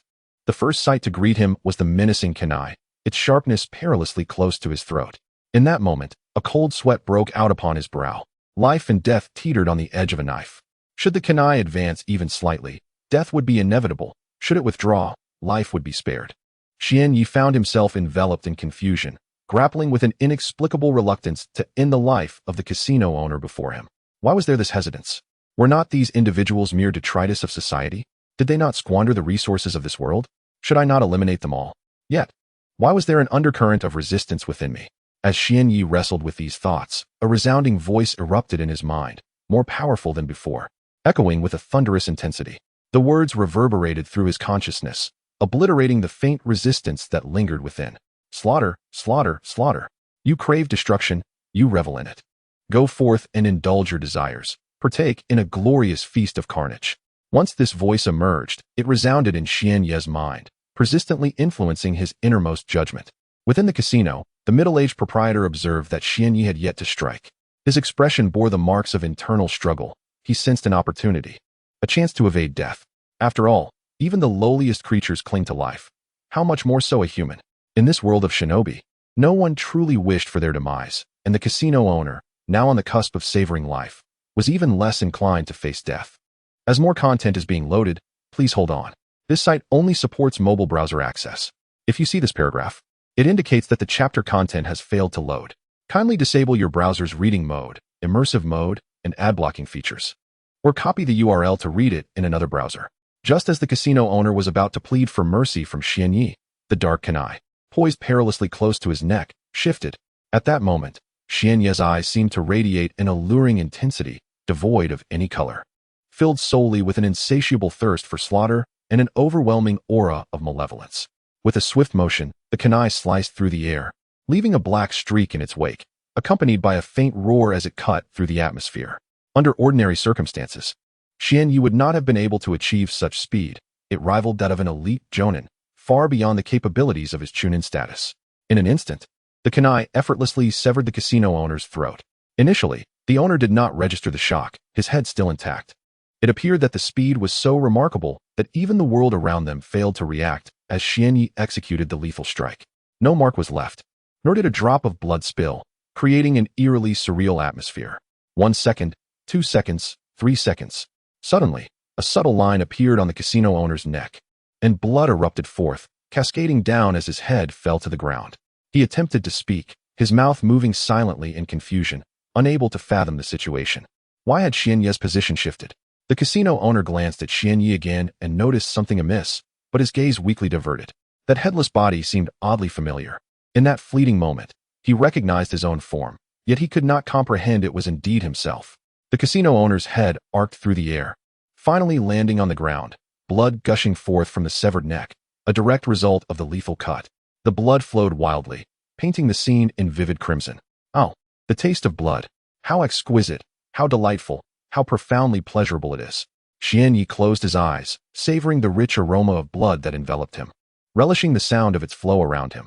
I had already promised you that I would spare you the pain, that you would not suffer. See, I have fulfilled my word. Xianyi stood there, an eerie smile gracing his lips, his blood-red eyes fixed upon the severed head of the casino owner, now lying lifeless on the ground. When all the souls within the casino had perished, Xianyi lingered for merely a minute, savoring the rich scent of blood that permeated the air before departing from the establishment. His investigation revealed that numerous individuals still roamed the vicinity, including many wastrels squandering the resources of this world. I must eliminate them all. I shall eradicate each and every one, leaving not a single soul behind. Xianye's mesmerizing, blood-red eyes gazed into the distance, where lay the heart of the town, the most populous area. Upon exiting the casino, he hastened toward that location with utmost speed. However, along the way, he encountered a portion of the living. Since they still drew breath, he felt no hesitation in sending them to their doom, to the abyss. For their existence was merely a drain on resources, an affront to this world's bounty. After leaving the casino, the ethereal white tiger behind him seemed to swell in size and solidity, its aura of intimidation amplifying significantly. While the malevolent energy within Xianyi surged to more than double its previous intensity. The reasons for this transformation eluded him. He could not comprehend why the specter of the white tiger loomed larger and more formidable, nor why the darkness within him had multiplied. It appeared that these changes manifested following the slaughter of those within the casino. At that moment, the bodies within lay desiccated, and the once flowing blood upon the ground had vanished, along with the acrid scent of death. It seemed as if the colossal white tiger specter behind Xianyi had developed an insatiable hunger for souls. Chapter 154. The night of carnage. Slaughter, slaughter, slaughter, an endless tide of death. Annihilate all those who stand before me. They squander the resources of this world, their existence utterly inconsequential. Ha ha. Xianye's eerie laughter echoed as he surveyed the scattered figures on the street. Each person trembled slightly, unable to meet his gaze, daunted by his terrifying crimson eyes. Are you all afraid of me? There is no need for fear, for I shall make this swift. You will feel no pain. Soon, it will all be over. Xianyi observed the individuals before him, each one shrinking back, desperate to flee, yet paralyzed by the overwhelming malevolence radiating from him. Mama, that big brother is so frightening. His eyes are so terrifying. A small girl, clad in tattered linen, whimpered as she nestled in the arms of a weary middle-aged woman. The girl's eyes glistened with tears, her body quaking with palpable anxiety. The woman, dressed in similar coarse fabric with visible tears, bore deep wrinkles etched by hardship. She tenderly stroked the girl's head, donning what she believed to be a gentle smile, and reassured her, "It's all right, dear. Don't be afraid. That big brother is just like you, an innocent, lovely child. Rest assured, everything will be fine." Yet, the woman herself was uncertain whether her words held any truth. Deep down, she understood that returning home today was unlikely. Perhaps they would find eternal rest here instead. Really, Mama? The little girl's eyes widened, innocence shimmering within them. Yes, truly. So do not fear. Besides, you have your mother with you, don't you? At that moment, Xian Yi remained ensconced in his realm of slaughter. However, upon noticing the girl and the woman before him, he paused, a flicker of melancholy crossing his features, reminiscent of his own parents, regardless of the lifetime. Yet, this fleeting sorrow dissipated quickly, replaced once more by a fervent desire for bloodshed. Strangely, a hint of bitterness tinged Xian Ye's smile, and his movements grew somewhat rigid. To the ordinary souls before him, a slight change in demeanor was inconsequential. To them, he remained a harbinger of imminent doom. With renewed resolve, he lifted the dark kunai, stained with the blood of countless victims. The weapon glistened ominously, its surface slick with the remnants of past atrocities, rendering it all the more fearsome. Without a moment's hesitation, he struck, the sharp blade slicing through the soft flesh of each unfortunate soul, crimson ichor spilling forth from the severed necks. Until this moment, the street was left with only the young girl and the middle-aged woman, both trembling violently, their eyes betraying an abyss of terror.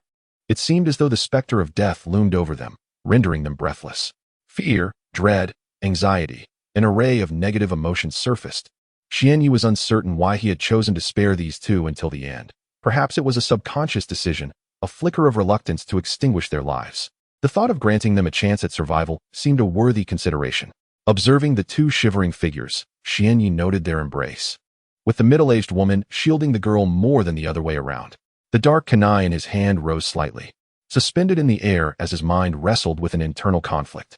Yet, such resistance proved futile, for that ancient, resounding voice echoed once more. Kill, kill, kill, kill, kill.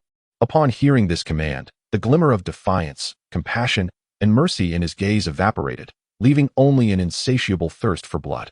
Perhaps it was best to rid the world of these useless lives, a mere drain on resources. He would take it upon himself to end their suffering. Xian Ye's cold visage betrayed no emotion. An eerie emptiness consumed his eyes as the kunai repositioned itself without hesitation, targeting the vital points of the two. With a swift thrust, the kunai pierced through, its speed, precision, and force amalgamated into a single lethal strike, carving into the neck.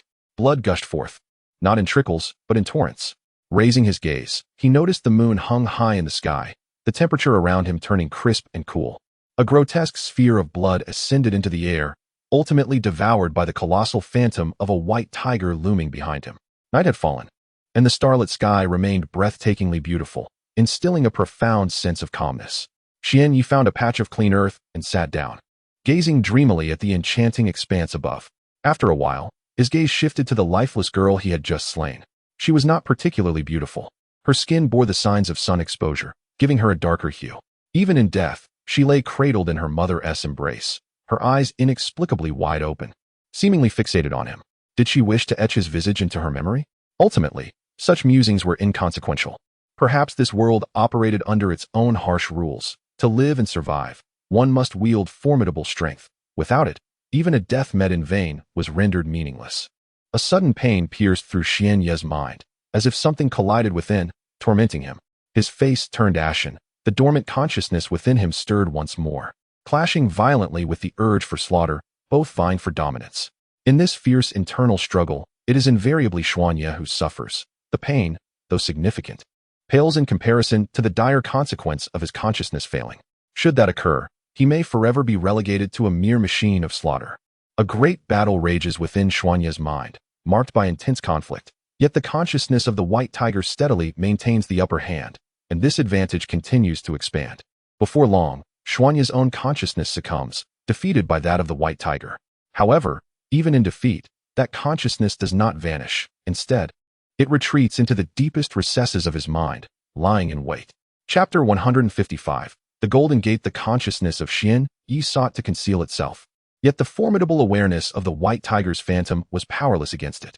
The realm of the sea of consciousness was essentially boundless, with no discernible boundaries.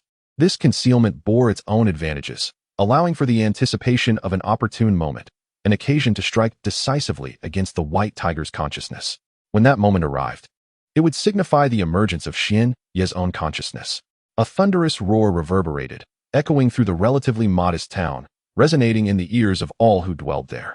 The white tiger phantom, having absorbed the blood of many, grew increasingly colossal, its form solidifying as its overwhelming presence intensified, amplifying the malevolent energy emanating from Xian Ye's being. Ding! Danger! Danger! The host is in a state of peril. The host is in a state of peril. The alert chimed repeatedly. However, Xian Yi remained oblivious to these warnings, as his own consciousness had retreated into hiding. The control of his mind now lay with the white tiger phantom, rendering him incapable of implementing any extraordinary measures.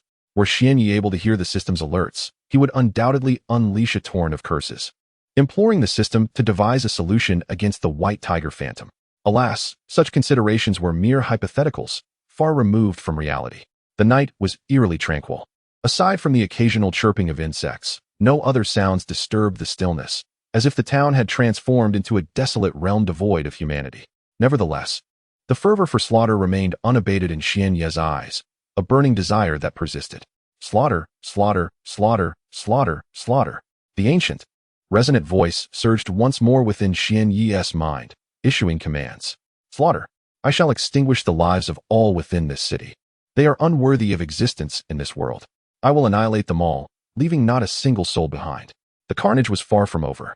Yet, with no living being remaining on the street, Xian Yi turned his focus towards other avenues where life might still pulse. Strangely, he possessed an instinctual awareness of where the living resided. Perhaps this was an ability bestowed upon him by the immense white tiger phantom. At that moment, the malevolent energy enveloped the entire city, rendering its inhabitants immobile under its oppressive weight. They were gripped by fear, trembling at the impending specter of death that loomed over them. A solitary individual has hidden away in the recesses of their home, trembling in fear. Some cower beneath the covers of their beds, clutching cups tightly to their chests, while others take refuge within the confines of their wardrobes, hoping to endure this arduous and terrifying night. The entire town is permeated by an overwhelming atmosphere of dread, as countless souls exude their fear incessantly. This ambience is utterly captivating, drawing me into its intoxicating embrace. Xian Yi closes his eyes, slowly absorbing the palpable terror that envelopes this town. Ha ha ha. I can sense your fear, pitiful souls. Today marks your doom, and I shall assist you in extinguishing your trivial, fragile lives. Xian Yi's malevolent laughter reverberates throughout the town, crisp and clear. Little ones, since you wish to engage in a game of hide-and-seek with me, I shall commence my search. Do not worry, for your fates have long been sealed. With that, Xian Yi departs from the streets, arriving at the facades of numerous houses. The town boasts an array of dwellings, both grand and modest. Where shall I begin? He muses, gazing unabashedly at the countless structures before him. Perhaps it would be more entertaining to start with the opulent estates that catch the eye. With a smile, he resolves to take action. Guided by an instinct akin to that of a wild beast, he swiftly discerns which courtyards harbor life and which remain desolate. Though he is uncertain of the accuracy of his instincts, it matters not, for he has faith in their infallibility. Even if he were to err, it would merely serve as an appetizer. Every feast of slaughter must have its courses, and one cannot indulge too early. Moving with purpose, Xian Yi approaches what can be considered the most luxurious estate within the town. Its grand entrance, forged from gold, stands resolutely shut, seemingly guarding against intrusion. Upon seeing the closed golden gate, Xian Yi's smile widens, a glimmer of delight in his eyes. Is this gate closed to prevent my entry? How naive. Chuckling, he steps before the gilded door, extending his right hand. With a flick of his finger, the golden barrier is sent hurtling skyward with tremendous force. Where it will land, even Xian Yi cannot predict, but it surely will not descend too close. Meanwhile, far away on the streets of another town, despite the late hour, throngs of pedestrians bustle about, creating a scene of vibrant activity. Suddenly, one individual feels a strain in their neck and gazes upward, only to catch a fleeting glimpse of a golden flash streaking across the night sky. The golden flash soared through the air at an astonishing speed, its size seemingly increasing with each passing moment, square and resplendent. Could it be a luminous meteorite? It appeared to be drawing closer. A common citizen, gazing skyward, murmured to himself, "My heavens, that meteorite is indeed hurtling towards me. Run." Suddenly, the man, with a heart-wrenching cry, dashed away into the distance. Others, hearing his frantic shout, turned to him in confusion, their faces etched with bewilderment. "Look up. A meteorite is approaching. Run, hurry." The man quickly grasped the perplexity reflected in the eyes of the onlookers and shouted. The leisurely passers-by instinctively lifted their heads to the sky. Upon seeing the phenomenon, terror gripped them. What on earth is that golden, square object? Is it a meteorite? No, that's not the concern now. The priority is to flee. Upon realizing the approach of the mysterious, glittering object, the crowd bolted in desperation. Some stumbled in their haste, but quickly regained their footing and continued to flee. Chapter 156. The strengthening of the white tiger's illusion. Oh my goodness. What is that golden square object? Why has it suddenly appeared in the sky and is now descending towards me? This was the collective lamentation echoing in the minds of everyone present. They fled in desperation, eager to escape this perilous and unsettling place that instilled fear within them. With a resounding crash, the golden square object, referred to by others as a meteorite, struck the ground. The sound reverberated across a 1-kilometer radius, an overwhelming noise that was deafening and jolted everyone's hearts. Fortunately, the meteorite did not hit anyone. All managed to evade its destructive range. Grateful for the mercy of heaven and earth, for their parents, and for all those around them, one man mused. Thank goodness it did not crush me. I still have many wonderful days ahead of me. I cannot simply perish like this. A middle-aged man, clad in sumptuous silk and brocade, stood near the meteorite, patting his chest in self-reassurance. Had the meteorite descended any closer, he surely would have met his demise amidst the chaos, possibly reduced to mere pulp or obliterated entirely. Curse it, I demand to see what has fallen. If it proves to be worthless, I shall summon others to reduce you to mere rubble. No, if it lacks value, I will turn you to ash. This lavishly dressed gentleman, adorned with a silver necklace and a ring set with a glimmering gold piece, appeared to regard that small gold nugget as his most prized possession, overshadowing the relatively insignificant value of his other adornments. In the world of Naruto, one must never underestimate the worth of gold. A small piece could sustain a family for a lifetime. The opulent man approached the fallen meteorite, growing increasingly perplexed by its diminutive size. Despite his confusion, he continued onward, and upon reaching the meteorite, he widened his eyes in disbelief, rubbing them to confirm his sight. He squatted down and attempted to bite into the meteorite, but found it unyielding. Rising after a moment of contemplation, he was astounded by his conclusion. Could this possibly be gold? Moreover, crafted in the shape of a door? My goodness, how much is this worth?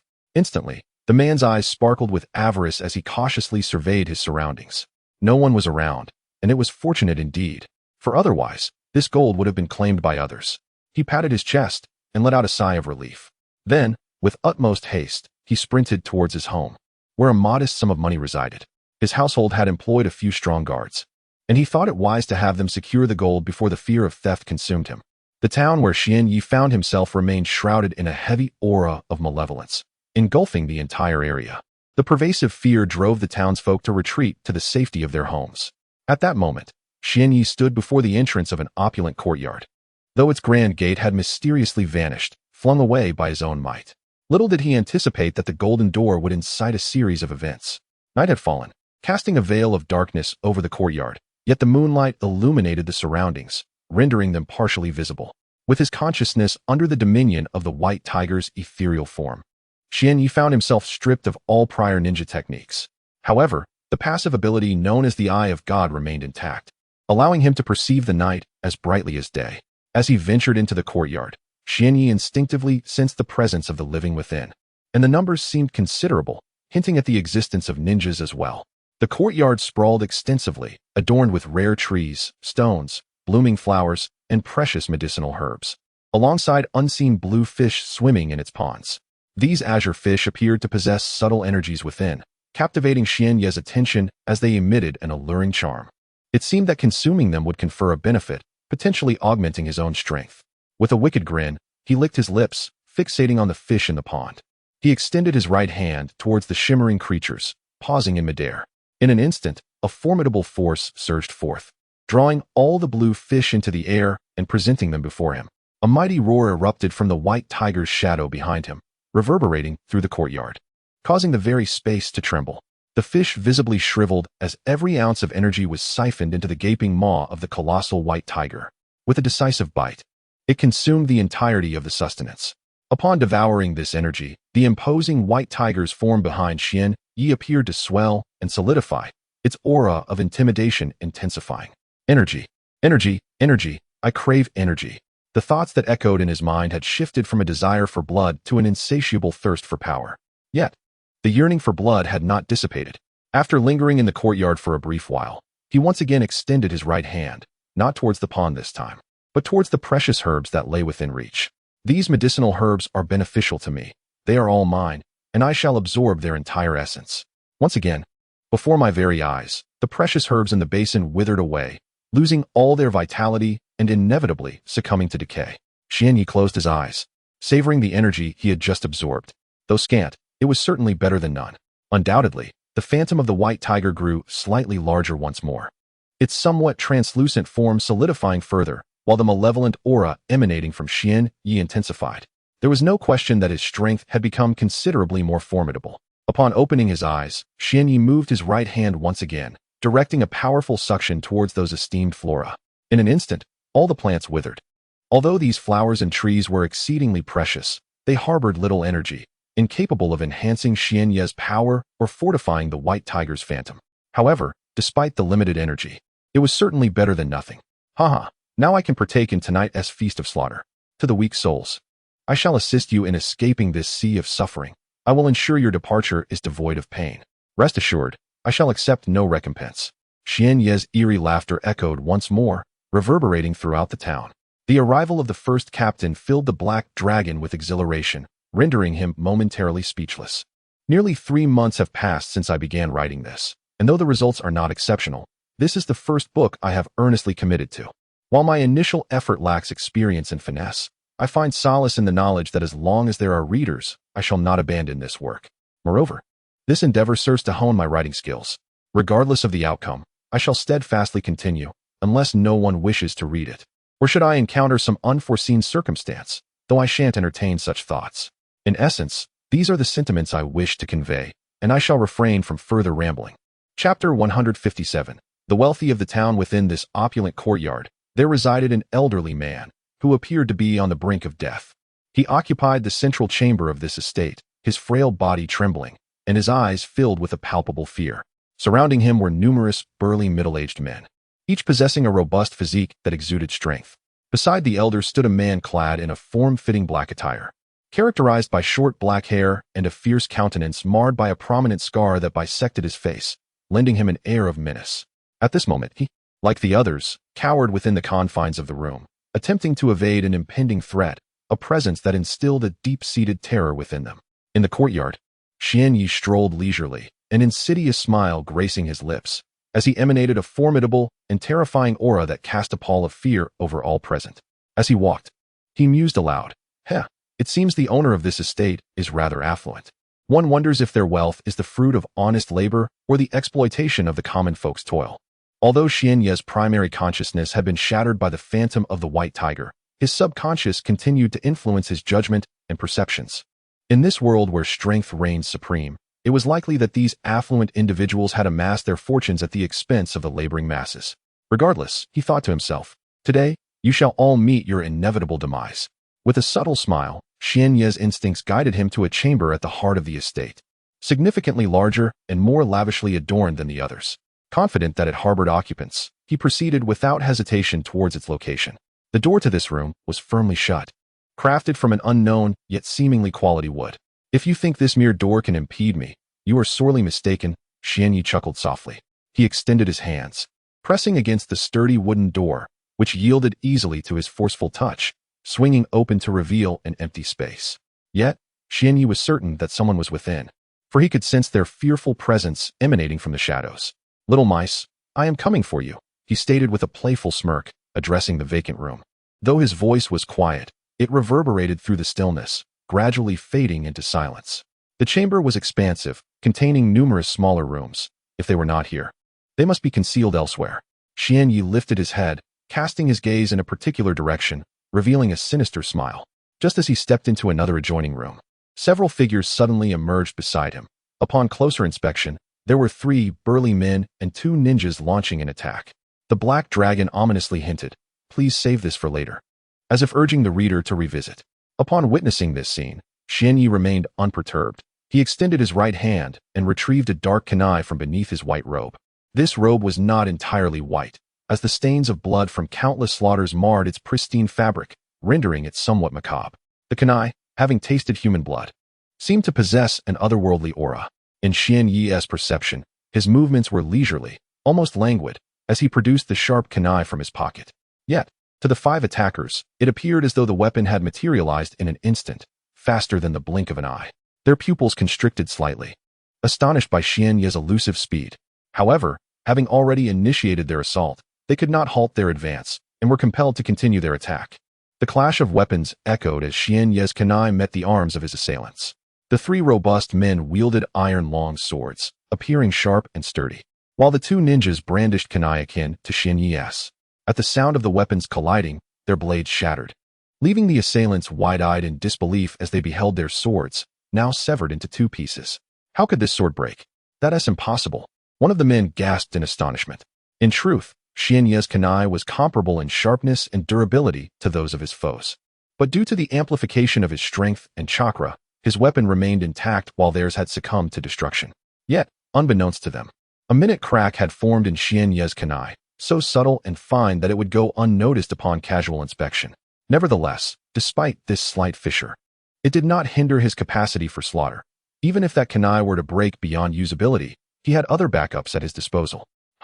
I did not expect to find two ninjas here.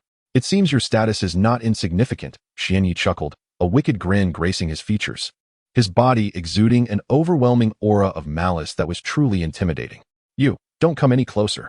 Upon catching sight of Xian Ye's blood-red eyes, an elderly man collapsed to the ground, his expression laced with terror as he instinctively recoiled. Someone kill him. Kill him now. The old man shouted frantically at his subordinates, his fear palpable, desperate to avoid even a moment's glance at Xian Yi. Kill him. As long as you kill him, name your price, and I shall pay it. Hurry. Eliminate him. The elderly man's voice thundered once more. Indeed, upon uttering these words, the others in the room reacted, their eyes glinting with avarice. The allure of money temporarily suppressed the deep-seated fear within them, rendering them incapable of discerning the harshness of reality. Come on, everyone, let us vanquish this brat. A burly man hesitated for a moment, but soon resolved to rally the others around him, feeling that the youth before them was not particularly terrifying, nor invincible. Chapter 158. The end of slaughter. The five individuals brandished a brand new weapon, rushing towards the position of Xian Yi. Although their eyes betrayed a flicker of hesitation, it was swiftly overshadowed by their desire for wealth. Indeed, money possesses a remarkable power. It can embolden the timid and dispel their fears. Xian Yi smiled faintly, contemplating silently. However, they will come to regret their actions. They will surely lament their choices. Do they truly believe that merely relying on the five of them could extinguish my life, or halt the relentless march of my slaughter? Their speed was not particularly swift, yet they still managed to close the distance to Xian Yi, shouting in an attempt to bolster their courage. The sounds of metal clashing were absent. Instead, a sickening noise arose from flesh being severed. The thud of bodies collapsing resonated within the room, claiming 3 lives, those of the 3 burly men. The positions of the 2 remaining ninjas transformed into mere splinters of wood, as Xian Yi effortlessly sliced through them with his kunai in an instant. Oh, so they employed a substitution technique? Their reflexes seem adequate, Xian Yi mused with a subtle smile directed at the 2 ninjas standing a short distance away. The 2 ninjas, approximately 10 meters from Xian Yi, were drenched in cold sweat, their backs slick with fear. It was a close call. Had they hesitated even a moment longer, their lives would surely have been forfeit. The terror that had been suppressed within them surged back, intensified, and they were consumed by an overwhelming dread. Longing to flee from this place, they cast a fleeting glance at Xian Yi but quickly lowered their heads, unable to meet his gaze. Those blood-red, otherworldly eyes were far too terrifying, brimming with a thirst for slaughter and cruelty. Lord Ninja, if we express our desire to depart now, would you grant us mercy and allow us to escape? One of the ninjas cautiously ventured, his eyes filled with desperate hope for survival. However, despair soon enveloped them. Upon hearing their plea, Xian Yi revealed a mocking smile, his gaze dripping with scorn. Do you truly believe that you can simply leave?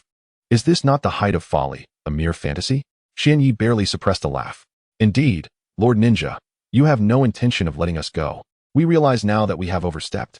Upon concluding his words, despair enveloped the gazes of the 2 ninjas. There lingered not a trace of a will to survive, for they comprehended the futility of their situation. They were destined to perish here today. Since you understand, I shall not hesitate to grant you a swift end, sparing you the agony of departing this world, he remarked with a sardonic chuckle. With the decision to act firmly made, there was no room for mercy. Moreover, the dominant consciousness in his mind was the ethereal visage of the white tiger, not the essence of Xian Yi himself. The carnage continued unabated, blood flowing incessantly within the confines of a room at the heart of the courtyard. An eerie silence pervaded the atmosphere, so profound it bordered on the terrifying. As moonlight streamed through the open doorway, casting illumination upon the stillness, soothing the restless emotions that had arisen. Of course, All the blood within that chamber was being consumed by the white tiger phantom behind Xianyi, its power undeniably augmented by the absorption of the sanguine essence. On this night of slaughter, no words were required. Action was the only necessity: to engage, to slay. Finally, after 2 hours, Xianyi returned to the principal thoroughfare of the town. The night enveloped him, the gentle moonlight casting a warm glow that inexplicably filled his heart with a sense of comfort. The entire town lay in silence, devoid of any souls traversing the streets or residing within the homes, save for the chirping of insects. No, there was still his own breath to be heard. Warning, danger. The host is in a perilous state. Please adopt defensive measures. The monotonous alert from the system echoed once more, devoid of any emotion, resembling a cold machine lacking autonomy. As the night deepened, time slipped away, and a considerable amount of blood began to converge from various corners of the town, coalescing in the air above. With a thunderous roar, the white tiger phantom unleashed a sound that reverberated throughout the heavens, its intimidating presence magnified several-fold compared to its initial might. Yet, with the town now deserted, such intimidation found no audience. Another roar erupted, and the blood mass swirling in the air surged towards the mouth of the white tiger phantom at an astonishing speed, nearly 100 meters in a single second.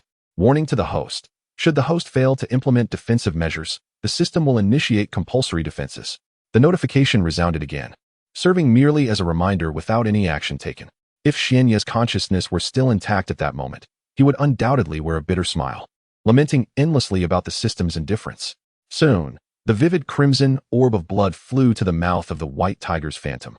The white tiger-esque specter, which lingered behind Xianyi, slightly parted its mouth, and the massive blood orb soared into its maw. After consuming the orb, the white tiger's phantom appeared to be momentarily immobilized, its eyes closed, floating silently behind Xianyi. A roar erupted once more, and in the wake of this bellow, the white tiger's phantom expanded at an astonishing speed, its form rapidly solidifying, the overwhelming aura it exuded intensifying. After a brief minute, the phantom opened its eyes, which gleamed with a fierce brilliance. Its claws appeared sharper and more menacing. At that moment, one could scarcely tell it was merely an illusion, unless provoked. Gradually, the ferocity in Xianye's blood-red gaze intensified, an insatiable hunger for slaughter growing within. The white tiger's phantom let out a tremendous roar towards the sky. Once it ceased its bellowing, it cast a glance at Xianyi, its eyes betraying a hint of longing, a yearning for rebirth. Chapter 159. The emergence of the system in an instant. The ethereal white tiger behind Xianyi surged forward, propelled by an overwhelming aura of malevolence, racing towards his very essence. Its speed was astonishing. In the blink of an eye, the spectral form had materialized before Xianyi, pausing momentarily. It cast a glance at him before resuming its relentless advance, intent on obliterating Xianye's primary consciousness without leaving even the faintest trace behind, an act of sheer dominance. Sparing no remnant. With a thunderous roar, the white tiger's apparition penetrated Xianye's form effortlessly, encountering no resistance whatsoever. In truth, even if Xianyi had wished to resist, he lacked the strength to do so, his remaining power barely sufficient to conceal himself, rendering him incapable of contesting the supremacy of the white tiger's essence within his mind. Nourished by the bloodshed of this town, the white tiger's prowess escalated dramatically, evolving from a mere special jounin to a shadow-level entity. A transformation akin to unlocking an extraordinary power. It was not simply an enhancement. It was akin to accessing an incredibly potent source of strength, far surpassing the gradual evolution of the system that clung to Xianyi. Once the white tiger's essence infiltrated Xianyi's being, it surged unimpeded toward the recesses of his mind, reaching its destination in a remarkably brief span of time. It had effectively seized control over his body, transitioning from mere influence to total dominion, as if it had reclaimed a vessel of its own, capable of executing its will with ease. Ding. The host is currently in an exceedingly perilous state. Should no action be taken within 20 minutes, the system will implement extraordinary measures. Ding. The host is currently in an exceedingly perilous state. Should no action be taken within 20 minutes, the system will implement extraordinary measures. This voice resonated once more within Xianye's mind, instilling profound fear within the consciousness of the white tiger's apparition. The system was intrinsically linked to Xianyi, yet its origin remained elusive. The voice appeared to emanate from all around, creating an unsettling atmosphere. Roar. Xianyi opened his mouth, unleashing a feral roar, a sound reminiscent of a beast, specifically that of the white tiger. At this moment, The dominant consciousness within Xian Yi was that of the white tiger. Thus, the roar emanating from his lips was not particularly strange, though it carried an undercurrent of agitation. The malice in Xian Ye's gaze intensified, yet amidst that fury, there flickered an occasional glimmer of unease, an apprehension towards the unknown. The ethereal image of the white tiger was utterly oblivious to the workings of the system. At that moment, a peculiar voice resonated within its mind, leaving the consciousness of the white tiger in a state of perplexity.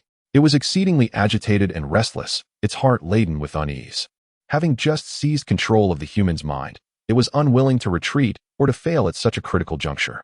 Yet, it could not discern the origin of that enigmatic voice, nor could it fathom why such a strange sound had suddenly echoed within this body's consciousness. Consequently, it could only vent its frustrations upon its surroundings. With a slight push of its legs, Xian Yi leapt into the air. The immense force propelled him to a remarkable height, soaring no less than 1,000 meters. As he ascended, the wind howled around him, and formidable resistance formed. However, this opposition was utterly insignificant against his overwhelming strength, failing to impede his momentum.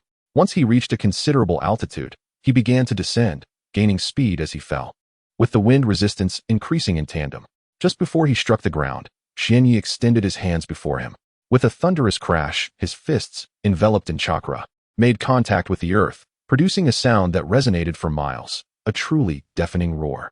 The impact created a deep crater nearly 100 meters in radius. A feat astonishing enough to leave even a seasoned jonin astounded, let alone an elite jonin, who would find such a task immensely challenging. Yet, Xian Yi accomplished this with remarkable ease.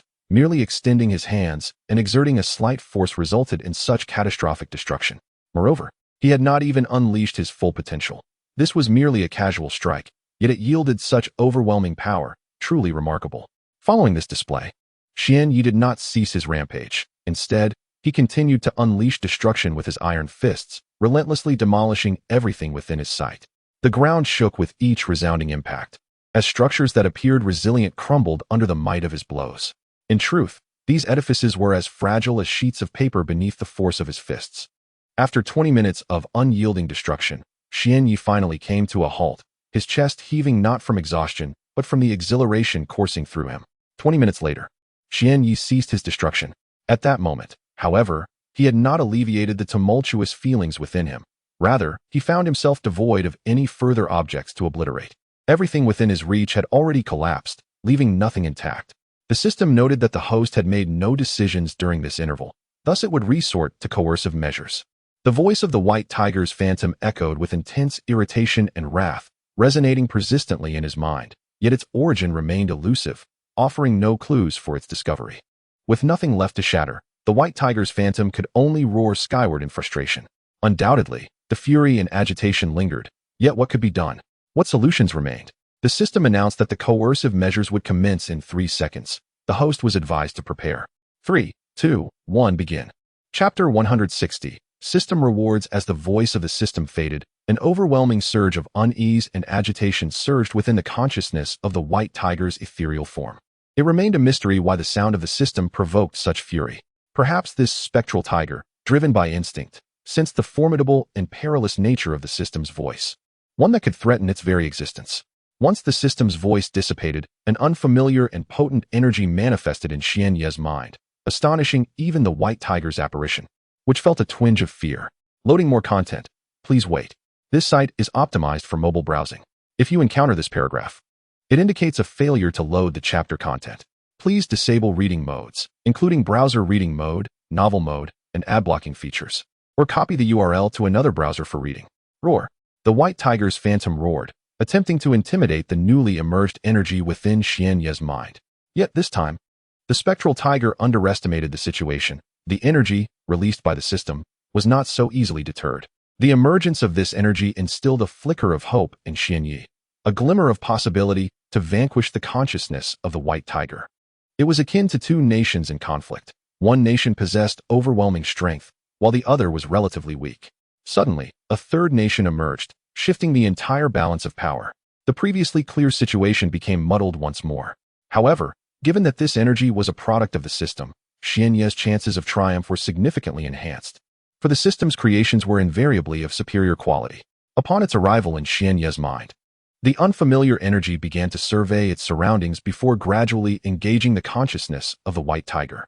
Though the pace of this enigmatic energy was not particularly swift, underestimating it would lead to dire consequences for the white tiger's awareness. Slowly, the mysterious energy advanced towards the consciousness of the white tiger, seeking to engulf it completely. Yet, the white tiger's consciousness was not an easy adversary to subdue and promptly retaliated against the encroaching energy. As the white tiger's consciousness focused on battling the enigmatic energy, it lacked the capacity to exert control over Xianyi. The two forces clashed within Xianyi's mind for the span of an hour, depleting considerable amounts of energy on both sides, with the unfamiliar energy holding a slight advantage. However, this advantage was merely marginal, not overwhelmingly significant. Just as the two forces engaged in a fierce stalemate, Xianyi's own consciousness, long concealed in the depths, re-emerged onto the battlefield, suddenly manifesting amidst the clash of energies. The consciousness of Xuanya emerged on the battlefield like a divine weapon descending from the heavens. And the side under attack was none other than the consciousness of the white tiger's phantom. With the addition of Xuanya's formidable consciousness, the white tiger's phantom consciousness began to falter, ultimately leading to its widespread collapse. However, this was not the outcome Xuanya desired. Victory necessitated a thorough eradication of the enemy. It was not in Xuanya's nature to leave any roots unsevered. Consequently, he relentlessly pursued the retreating white tiger's phantom consciousness, which, sensing the dire situation, ultimately resolved to launch a counterattack. In the end, Xuanya's consciousness triumphed, bolstered by the alliance with the system, ensuring that defeat was not an option. Although the battle was won and the white tiger's phantom consciousness was completely dissipated, Xuanya's own consciousness had sustained significant damage. In light of this injury, Xuanya was uncertain of the repercussions, yet he deemed it worthwhile, for regaining control of his mind was a worthy endeavor. Ding dong. Upon the host's victory over the white tiger's phantom, the system announced 2 rewards. Reward 1, Great Sealing Technique. Although the host had vanquished the consciousness of the white tiger's phantom, the malevolent energy it had emitted still lingered. This sealing technique was designed to confine the malevolent energy within the host, preventing it from manifesting harm. Reward 2, Spirit Beast White Tiger. Despite having defeated the white tiger's phantom, the system transformed the excess energy absorbed by the phantom into a spirit beast, the white tiger, to assist or accompany the host in battle. After the system's voice faded, Xuanya felt a wave of emotions. He had not expected any rewards at all. The frugal system had granted him 2, which he found rather surprising. With a smile, he secretly reveled in this turn of events. Although he had some minor grievances towards the system, he held no objections to its decisions. Yet, regarding the first reward, he found it somewhat exaggerated. The name Great Sealing Technique sounded grand and sophisticated, yet it merely served to seal off the malevolent energy left by the white tiger's phantom. Perhaps, since the phantom's consciousness had vanished, all the malevolent energy had transferred to him. Nevertheless, the claim that this energy could inflict harm seemed a bit overblown to Xuanya, who held a dismissive view of it. After all, when the white tiger's phantom had influenced Xuanya's consciousness, he had not paid much attention to the power of that malevolent energy. Had he been more observant, his perspective would have certainly changed. While the first reward might have its shortcomings, the second reward, the Spirit Beast White Tiger, was undeniably exceptional. The white tiger is one of the revered mythical beasts in ancient China, embodying the element of metal and primarily symbolizing the slaughter and combat of the military. As a creature of legend, the white tiger, possessing such a distinguished title, is undoubtedly not an inferior spirit beast. Rather, it is an exceptionally powerful entity, certainly not weaker than the spirit beast known as the ape demon from the 3rd generation. At this moment, Xianyi felt a surge of excitement, harboring a sense of anticipation for the unseen spirit beast, the white tiger. He yearned to behold its form, curious if it would possess an extraordinary elegance that resonates with his own temperament. Most importantly, Xianyi was particularly captivated by the white tiger's magnificent white fur. This detail held great significance. While it is true that the white tiger bears some black fur, this aspect did not diminish Xianyi's admiration for this spirit beast. Chapter 161. Lost memories. After the battle concluded, an overwhelming sense of dizziness began to envelop Xianyi's mind, a sensation most uncomfortable, akin to the effects of excessive intoxication, perhaps even more agonizing. Why do I feel this way? Could it be that my consciousness has expended too much energy? A flicker of doubt coursed through Xianyi's thoughts. Yet, he held no regrets regarding the choice he had just made. Had he refrained from intervening to assist the other force within his mind in vanquishing the consciousness of the white tiger illusion, It might have been that the white tiger's presence would now dominate this body. Feeling exceedingly disoriented and unwell, he murmured to himself, longing for a deep slumber. Soon, the strength in his body began to wane until he collapsed onto the ground, utterly devoid of power. Though he had desired to find a safer location to rest, time was no longer on his side. The sensation of dizziness intensified, compelling him to succumb to the earth below. Fortunately, all the townsfolk had perished, significantly reducing any imminent danger. However, it remained a matter of chance. Should peril arise at this moment, Xianyi would possess no means of defense, vulnerable to the whims of fate. As time slowly slipped away, when Xianyi finally reopened his eyes, a full day had elapsed. It was dawn, the air imbued with a sweetness that only morning could offer, lightly laced with a hint of chill. Above, a few unidentified birds flitted through the sky, chirping merrily, as if heralding the dawn of a new day. Upon awakening, the first sight that greeted Xianyi was a scene of desolation. Ruins of countless collapsed buildings, and the lifeless forms of numerous individuals strewn across the ground. Yet, these bodies were desiccated, devoid of any trace of blood, as if they had lain there for an eternity, dried by the elements. Observing this grim tableau, confusion flickered in his eyes. Who am I? Where's this place? Indeed, due to the clash between his core consciousness and the white tiger illusion, Xianyi had suffered damage, resulting in a portion of his memories being sealed away, rendering him unable to recall them now. Why am I here? Who am I? A profound sense of bewilderment gripped Xianyi as he pondered his uncertain path, unsure of his purpose, identity, or destination. Where lies the way forward? What should I do? Staring blankly into the distance, though the path lay beneath his feet, he remained lost, his heart heavy with confusion. Sighing, he resolved that since he was unsure of his destination, he would simply follow his instincts. Gazing ahead, he silently chose a path and began to walk. His pace was not particularly swift. He ambled along, having covered merely 20 kilometers over the course of an hour. In the realm of Naruto, the environment is quite pleasant, with numerous towering trees lining the roads, most of which reach approximately 10 meters in height, some even taller, adorned with birds' nests. After walking for an hour, Xianyi felt no fatigue whatsoever. Not even a bead of sweat graced his brow. The sky above remained a vast expanse of azure, unmarred by clouds, as the sun had yet to make its appearance before noon. However, Xianyi began to experience a slight throbbing in his head.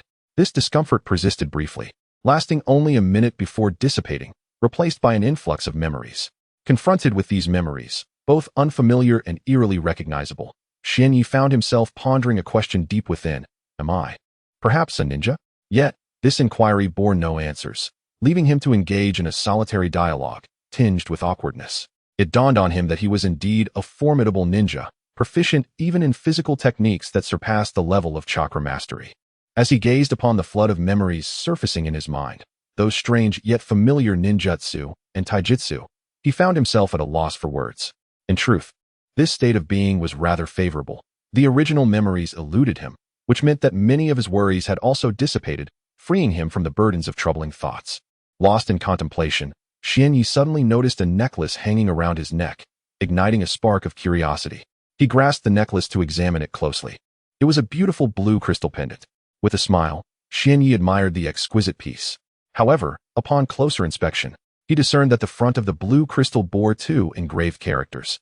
As he marveled at the sizable gem, he was taken aback to discover that these characters spelled out Xianyi. A wave of curiosity washed over him. What did this name signify? Why was it etched upon this crystal? Could it possibly be my name? Xianyi contemplated the engraved characters, considering the possibility that they might indeed represent his name.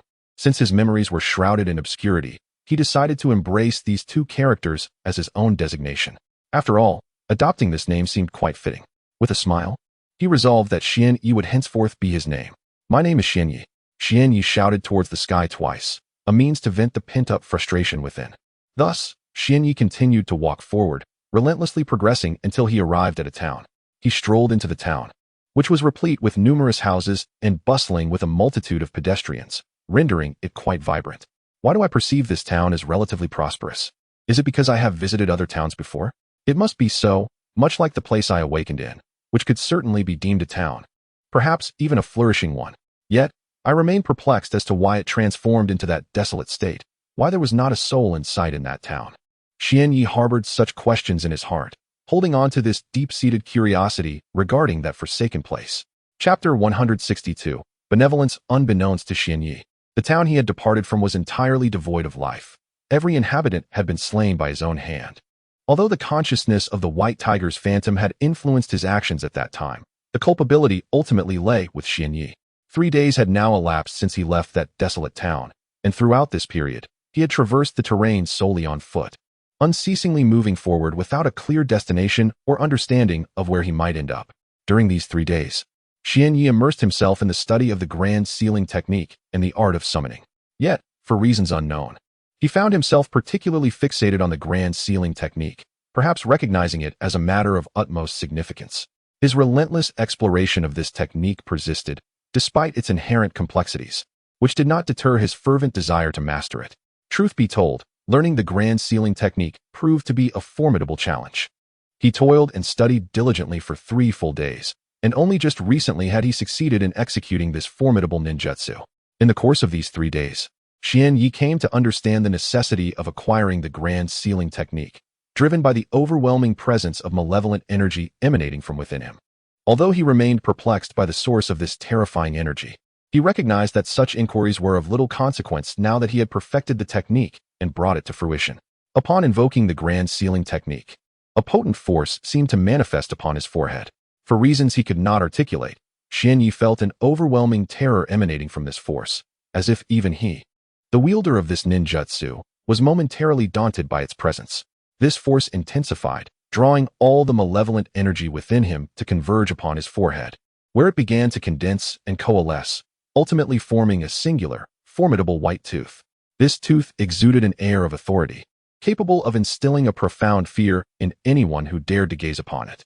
It bore an uncanny resemblance to that of a tiger, and more specifically, the white tiger. The origins of this terrifying manifestation eluded Xianyi's comprehension, yet it did little to dampen his spirits. With the malevolent energy successfully sealed, Xianyi felt an uplifting change in his demeanor. The relief stemmed from the fact that, for the past 3 days, the uncontrollable outpouring of this energy had kept all living creatures at bay. Beasts, fish, and birds alike had fled in terror, sensing the ominous aura from afar. In these 3 days, apart from foraging for some wild fruits, Xianyi had not laid eyes on any meat, a deprivation that was driving him to the brink of madness as he subsisted solely on unfamiliar wild berries. In truth, foraging for wild fruits could be overlooked. Yet there exists a limit to one's endurance. A considerable portion of these wild fruits is rather sour, with only a scant few being sweet. However, driven by the necessity of survival, Xianyi found himself compelled to consume these unpalatable fruits. To his astonishment, he suddenly stumbled upon a bustling town, a vibrant settlement that ignited a surge of excitement within him. At last, I have discovered a town. No longer must I endure those tooth-achingly sour wild fruits. At that moment, Xianyi's emotions were in a frenzy, leaving him at a loss for words. Action was imperative. He must enter the town. As he stepped into the town, he found himself on a lively street lined with numerous shops, vendors selling clothing, grilled meats, noodles, and an array of other goods. There was nothing one could not find, only things one had not yet imagined. The street was not solely occupied by these shops. Small stalls adorned both sides, neatly arranged in a row. What is that delightful aroma? Xianyi wondered, inhaling deeply, eager to uncover the source of such tantalizing scent. Following the fragrance, he arrived at a noodle shop. To his surprise, the establishment was not particularly busy. Only a few patrons occupied the seats within. Xianyi was puzzled, unable to comprehend why this shop, with its alluring aroma, was not thriving as it ought to be. However, after a brief moment of contemplation, he dismissed the thought and chose to focus on the present. Entering the establishment, he casually selected a seat. The shopkeeper soon noticed the boy's presence and observed his peculiar state. Despite the tattered condition of his clothing, Xianyi's eyes sparkled with vitality. Yet, it appeared he lacked funds. The shopkeeper smiled warmly and inquired, "Young lad, what type of noodles would you like?" Just as Xianyi was about to respond, a sudden realization struck him. He patted his pocket, casting an awkward glance at the shopkeeper. Actually, never mind. I think I'll pass." His cheeks flushed slightly as he stood to leave. However, the shopkeeper halted him, saying, "Young one, it seems you have no money, but fret not. Please, sit comfortably. I shall treat you to a meal." Witnessing this act of kindness, nearby diners smiled and chimed in, "Don't worry, I'll cover the cost of that boy's noodles. Just add it to my tab when you tally the bill." Alas, life is not easy for many in the present day. If one can lend a helping hand, it is indeed commendable. After all, a bowl of noodles does not hold much value. The words of that patron garnered the appreciation of others present, who smiled warmly at Xian Yi, exuding friendliness. Given this, Xian Yi felt reluctant to decline, as the bowl of noodles represented the goodwill of those patrons. It seemed more appropriate to accept. Moreover, although a bowl of noodles may not be worth much, it embodies their heartfelt gesture. And thus Xian Yi was more than willing to accept it. This also serves to illustrate that in this world, it is not solely filled with cold-heartedness. There are indeed kind-hearted individuals who possess a spirit of compassion. Chapter 163. The scoundrels. The presence of those individuals stirred a profound sense of emotion within him, yet he refrained from exhibiting excessive excitement. Instead, he offered them a gentle smile and expressed his gratitude with a simple thank you. The patrons of the noodle shop paid little heed to this interaction, returning his smile with kindness. As for them, it was merely a bowl of noodles. However, for someone famished, it represented something far more significant. Before long, the proprietor of the noodle shop approached, bearing a steaming bowl of noodles. With a warm smile directed at Xian Yi, he reassured, "Dear child, you may enjoy your meal here without concern for payment." Upon uttering these words, a hint of sadness washed over the shopkeeper, who murmured softly, "Alas, in this world, everyone endures hardships. If I can offer a helping hand, then I shall, for it is but a small gesture."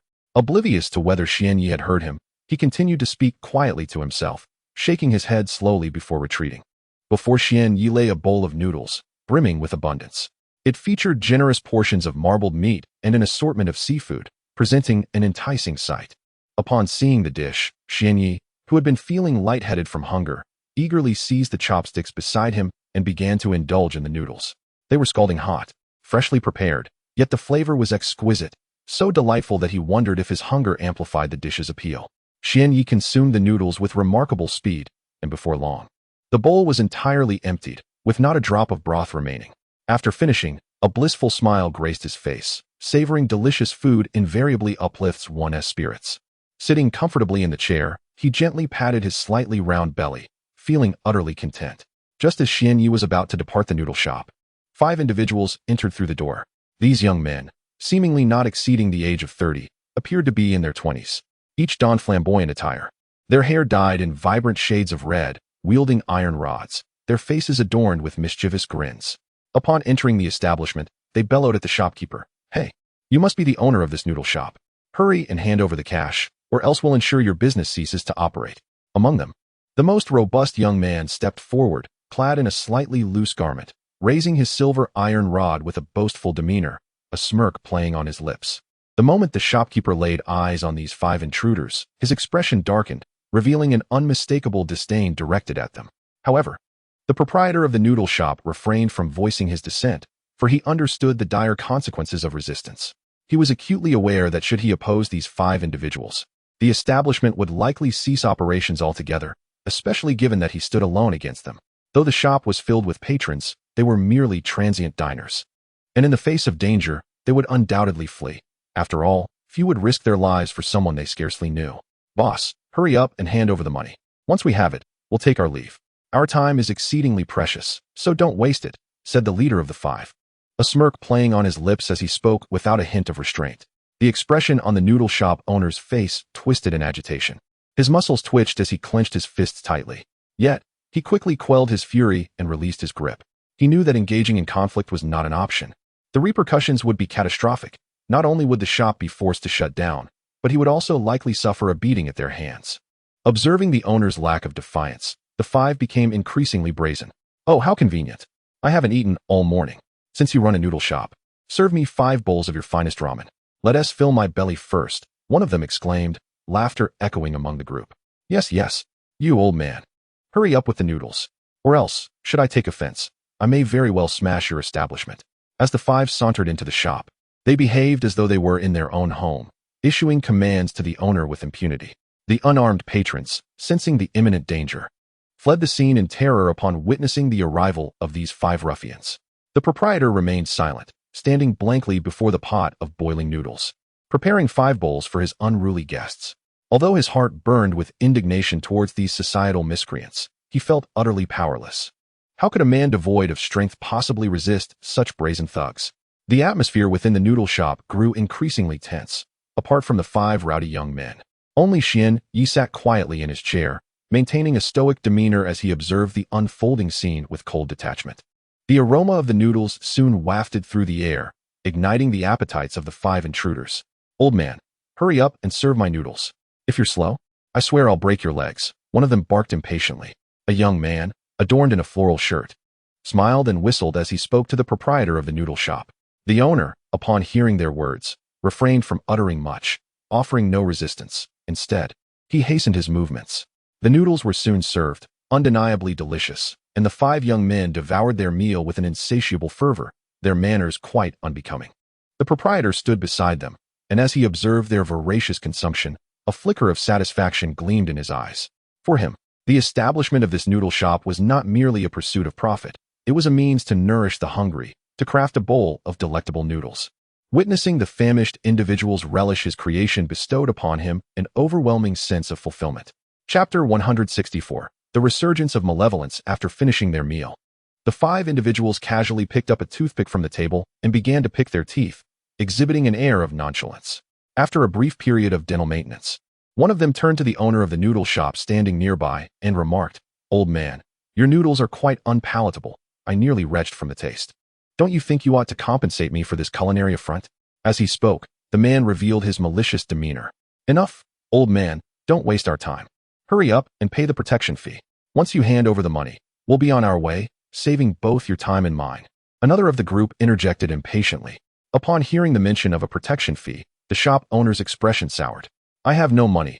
I truly have no money left. You come to collect every few days. How could I possibly have any funds for a protection fee?" He lamented, his face a mask of despair and a glimmer of pleading evident in his eyes. "No money, old man. How dare you utter such words? Do you understand the consequences of your statement?" The 5 men became visibly agitated at the shopkeeper's claim of poverty. "Little old man, I genuinely have no money left. I swear." "Very well, since you refuse to pay, it seems my brothers and I must take matters into our own hands," the leader of the group declared, picking up a silver iron rod that lay beside him. "Are you certain you want to pay the protection fee? If you truly refuse, then my brothers will not be courteous," he threatened. "Please, I beg you don't. This shop means everything to me. I implore you to reconsider." The noodle shop owner pleaded, desperation flashing in his eyes. "Well, brothers, since this old fellow is so obstinate, let us proceed to demolish this wretched establishment," the leader chuckled, his tone filled with malice.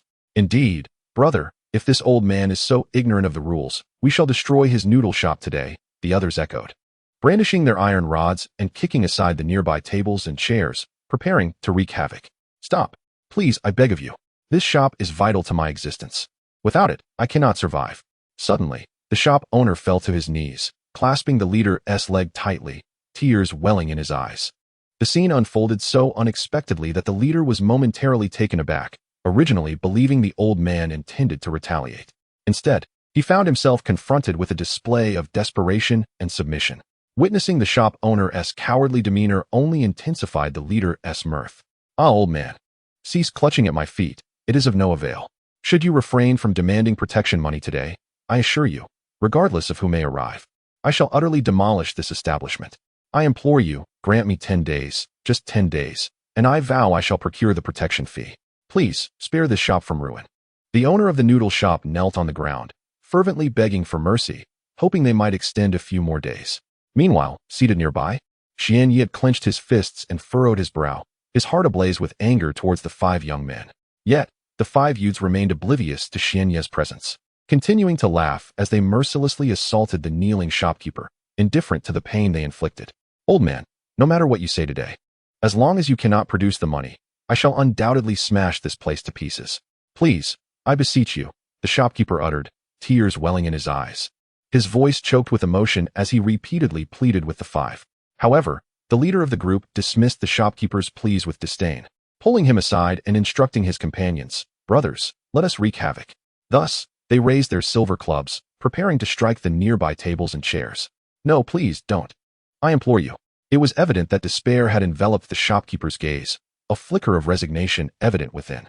Unable to remain passive any longer, Xianyi stood up, his expression impassive as he strode towards the 5 men. His speed was remarkable. In the blink of an eye, he reached them. The nameless youth, noticing Xianyi approaching, momentarily halted his assault. They did not yet comprehend the urgency of Xianyi's approach. They merely noted the sudden appearance of a young boy before them. Their eyes gleamed with scornful amusement as they addressed Xianyi. Little brat. So you're still here in this noodle shop? Why not scurry away? Are you waiting to be beaten? Please, young one, vacate this place. This matter does not concern you. Depart quickly. Those 5 are not human. They are beasts. Suddenly, the noodle shop owner became animated, attempting to dissuade Xianyi from involving himself in this predicament. Initially, the 5 youths had been leisurely observing Xianyi, but upon hearing the old man label them as beasts, their tempers flared. Old man, mind your words. Do you realize what you are uttering? The leading youth cast a fierce glare at the noodle shop owner, raising the silver iron rod in his hand and pointing it menacingly at him. Huh. Since this establishment is destined to be destroyed by your hands, what do I have to fear? You beasts, I curse you to meet a wretched end. Suddenly, the noodle shop owner erupted into laughter, a tone laced with a hint of desolation. Very well, if you, old man, are so eager for death, then my brothers and I shall grant your wish and send you straight to hell. With that, the 5 men raised their iron rods and advanced toward the noodle shop owner. Xianyi watched the 5 with growing indignation, a peculiar sensation beginning to blossom within him, a feeling that seemed to resonate with the essence of slaughter. Unbeknownst to anyone, the white fong on Xianyi's forehead gradually faded, becoming increasingly indistinct until it vanished completely. The absence of that white fong resulted in a surge of malevolent energy within Xianyi, steadily accumulating, and when it ceased to emanate, no one would fathom the terrifying extent of this dark force. Chapter 165. Fear and Anxiety. Xianyi was profoundly stirred by the scene before him. Why do such individuals exist in this world? Why must they behave in such a manner? His mind was engulfed in confusion, grappling with how to respond to such a situation.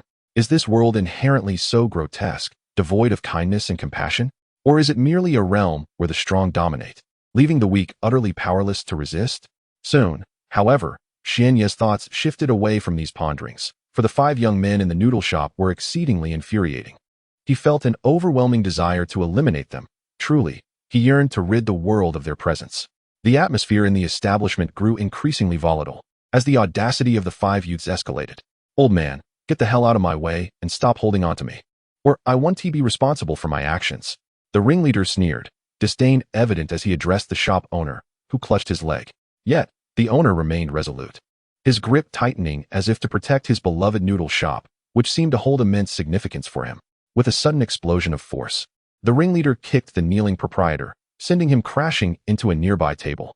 The blow was not overwhelmingly powerful, resulting only in the owner's collision with the furniture. Please, I beg you, do not destroy the shop. It means everything to me, truly everything. The owner, now seated on the ground and visibly injured from the impact, spoke with a faltering voice, yet he continued to plead for mercy, imploring the youths to spare his establishment. If I don't demolish your shop today, how can I maintain my reputation here? Do not blame me. Blame yourself for being broke, the ringleader declared, rallying his companions. Brothers, let us get to work and smash this place. With that command, the group raised their silver iron rods, ready to wreak havoc on anything within reach. They cared not for the consequences. Anything capable of being destroyed would be shattered. Any usable object would be targeted. Finally, the rod struck the tables and chairs, producing a cacophony of noise as they splintered into useless debris, reduced to mere firewood. Despite their rampage, they did not direct their destruction towards Xianyi or the noodle shop owner. Within Xianyi, a dark energy coalesced, growing increasingly potent. The white mark on his forehead, once vivid, gradually faded into obscurity, eventually vanishing entirely. The 5 individuals remained oblivious to the fact that, not far from them, Xianyi's eyes were gradually turning crimson, and the malevolent aura surrounding him was intensifying, seeping outward bit by bit. Within this relatively modest noodle shop, the temperature was steadily plummeting, an occurrence that was decidedly peculiar, especially given the oppressive heat of the day. Consequently, the 5 youths were clad in little more than thin garments, having arrived in such a state. A series of rumbling sounds echoed continuously as the number of tables and chairs in the establishment dwindled, with the remaining intact furniture becoming increasingly scarce. As the temperature continued to drop due to the sinister energy radiating from Xianyi, an unsettling chill enveloped the noodle shop. Hey, big brother. Why do I feel like it's getting colder? Suddenly, one among the 5 halted and addressed the leader. Yeah, big brother. I too sense that the temperature in this noodle shop is declining rapidly. The others paused as well, casting puzzled glances at their leader. How would I know? Regardless, I feel quite uneasy here. Perhaps we should just head back today. All right, big brother, let's go back. The leader's sentiments garnered unanimous agreement from the other four. Old man, that's enough for today. We'll leave for now and return tomorrow. If there's no money then, it won't be as gentle as today, understand? As the leader turned to depart, he aimed to instill a sense of dread in the noodle shop as proprietor, hoping to make him endure the day in fear. Just as they were about to exit the establishment, Xianyi, who had been silent and motionless for quite some time, suddenly spoke. Wait, who said you could leave? His voice was chilling, akin to the echoes of the infernal, laced with an undercurrent of terror. The abruptness of Xianyi's utterance startled the five, yet they swiftly regained their composure, smiles reappearing on their faces. Initially inclined to flee the eerie noodle shop due to the sudden drop in temperature, they now found themselves reluctant to depart. Hearing Xianyi's voice ignited a desire to teach him a lesson, to impart a memory that would linger with him, ensuring he would forever remember the boundaries of speech. You little brat. Just as the leader turned around, preparing to chastise the young man, his voice abruptly faltered. What? Pray tell, are those blood-red eyes? The young leader could scarcely believe the sight before him. He could not fathom that such terrifying, crimson orbs could exist in this world. In an instant, a cold sweat broke out along his spine, and beads of perspiration began to form on his forehead. A sudden wave of fear, unease, and panic surged within him. Escape, he thought urgently. The first instinct was to flee, to hasten away from this place, yearning to be anywhere but here. Yet, for reasons unknown, his legs felt as though they were anchored to the ground, rendering him utterly immobile, incapable of any action. His heart raced uncontrollably, as if the specter of death loomed ominously over him. To die, to perish, such thoughts inexplicably invaded his mind, suggesting that death was perilously close. Chapter 166. The kindness of the boss who allowed you to leave? Do you not realize how infuriated you have made me? The cold voice reverberated once more, penetrating the ears of the five individuals.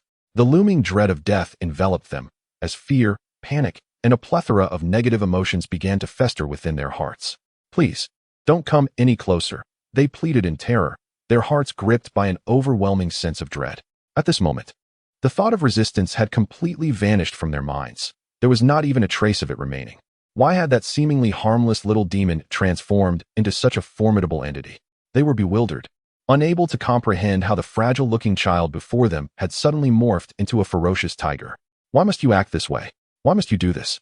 Xianyi spoke again, addressing them, yet seemingly lost in his own thoughts.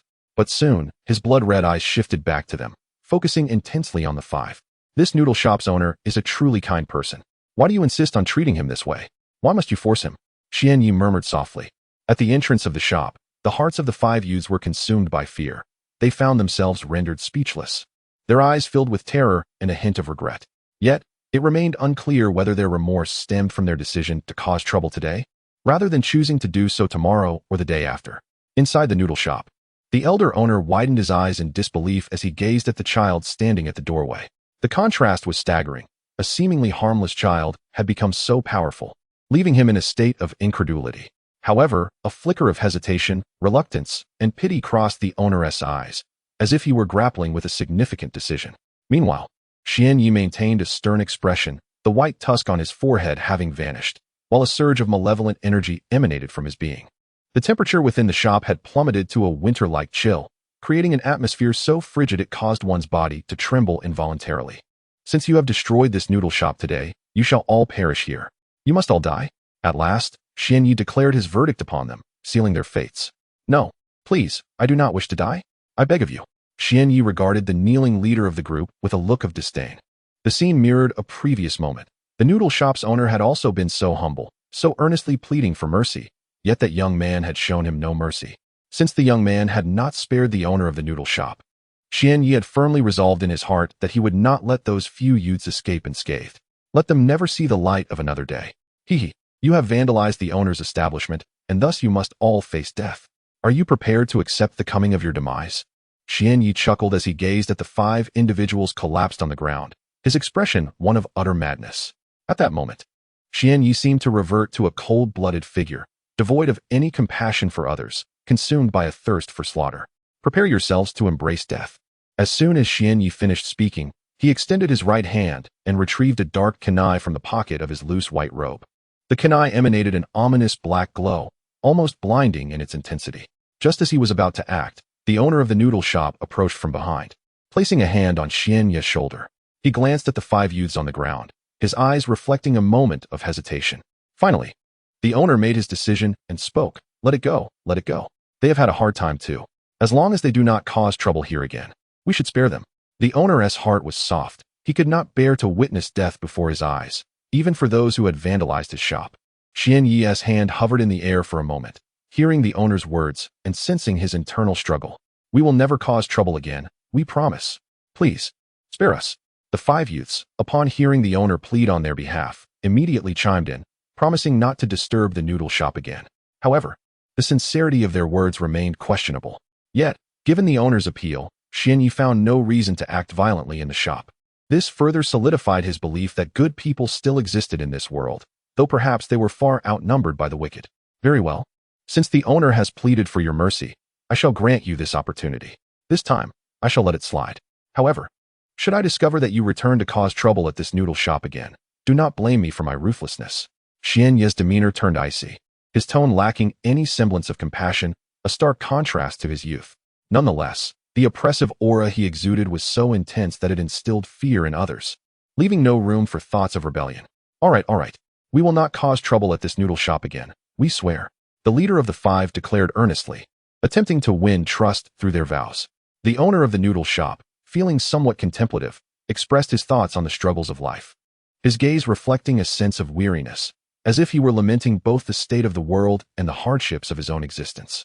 At that moment, Xian Yi's lips curved slightly upward, revealing a faint smile directed at the 5 individuals. Begone, he warned.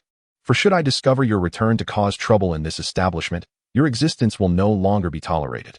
Xian Yi reigned in his menacing aura and once more invoked the grand sealing technique, confining all his malevolent energy to his forehead, where it coalesced into a luminous white tiger fang mark. As the surrounding dark energy dissipated, it was as if the immense weight upon the 5 had suddenly lifted, granting them a newfound sense of relief. Chapter 167. Pursuit. Yes, let us depart, swiftly, exclaimed the leading youth to the 4 companions beside him, and with that, he hurriedly dashed into the distance. Boss, are you sure it's wise to let them go? Won't you regret this decision? Suddenly, Xian Yi quietly inquired of the elderly owner of the noodle shop, seemingly eager to discern whether this aged proprietor would indeed feel remorse for allowing Xian Yi to cease his actions and release the 5 young men. Regret? Not at all. They have sworn never to cause trouble in my establishment again, and thus, I choose to place my trust in them, the noodle shop owner replied softly, his eyes devoid of any hint of regret, indicating that he truly intended to let them go. How naive you are, far too trusting of others.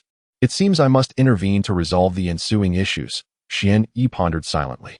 He held no belief that the vows made by the 5 youths were genuine. Even if they had sworn, what consequence would befall them for breaking their word? In this world, oaths held no true value. They were merely tools for deception. Xian Yi lifted his gaze towards the horizon, following the path taken by the departing 5. Divine Eye, activate. Upon activation, a chilling sensation coursed through his eyes, significantly expanding his field of vision, allowing him to discern even the figures of the 5 youths in the distance with perfect clarity.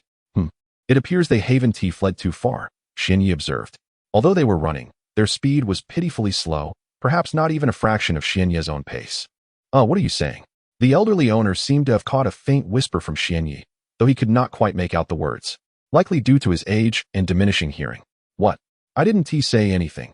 You must have misheard, boss, Xian Yi replied, a bead of sweat trickling down his brow, having inadvertently spoken his thoughts aloud. Thank you for treating me to a meal today, boss. The noodles were truly delightful, he said, as he prepared to take his leave. Indeed, I wish your noodle shop prosperous business. Farewell. Xian Yi departed from the establishment, glancing back to ensure the old man heard his farewell. Yet, recalling the proprietor's poor hearing, he dismissed the thought. Never mind, I shall first attend to those 5 who have fled, considering it a payment for the meal, he resolved. Subsequently quickening his pace towards the direction the youths had taken, activating his divine eye to ascertain whether they had altered their course. In the distance, 5 young men were sprinting down the street, seemingly evading some unseen menace. Alas, today was truly unfortunate. When I approached a noodle shop to demand protection money, I was utterly blindsided by the formidable presence of a ninja within. How wretchedly unlucky. The leader of the group cursed vehemently, punctuating his frustration with a few spits on the ground. Indeed, brother, today has been most unfortunate. Not only did we fail to collect the protection fee, but we also swore an oath that we would never return to that noodle shop for such purposes again. One of the followers echoed his sentiments, his agreement evident in his tone. The others nodded in unison, affirming the leader's assertions with conviction. Humph, who said we will never return to that noodle shop? Suddenly, a sly smile crept across the leader's face, revealing a glimmer of mischief. What do you mean by that, boss? We are at a loss, questioned one of the others. Bewilderment etched across their faces. You all lack understanding. If you truly comprehended, would I be here leading you? The leader retorted. Yes, you are right, boss. The others chimed in, their faces beaming with feigned admiration. In truth, they could indeed return to collect protection money from the noodle shop, but only after a day or two of waiting. The leader grinned and explained this to his followers. Why wait a day or two, boss? If we can go back, why not do it now? Are you foolish? Do you wish to meet your demise? Did you not see that terrifying little demon in the noodle shop? Going back now would be tantamount to seeking death. The leader, hearing such a foolish question from his followers, swatted them lightly on the head in exasperation. All right, let us find a place to rest for a few days. When that little demon departs, it will be our moment to strike. Haha, what a brilliant plan, boss. The five exchanged glances before erupting into mischievous laughter. In the distance, a young boy clad in a white robe was sprinting with astonishing speed, appearing almost as a blur to the ordinary eye, merely a gust of wind rushing past. Goodness, those five are truly slow. They have had such a head start yet have barely covered any distance. With the eye of the divine activated, Xian Yi observed the five from afar, a smile creeping onto his face. With a swish, Xian Yi dashed across the street, weaving through the crowd, the sheer velocity creating a gentle breeze. Hey, did something just flash before my eyes? Loading more content. Please wait. This site only supports access via mobile browsers. If you see this paragraph, it indicates that the chapter content has failed to load. Please disable reading mode, immersive mode, novel mode, and ad blocking features, or copy the URL to read in another browser.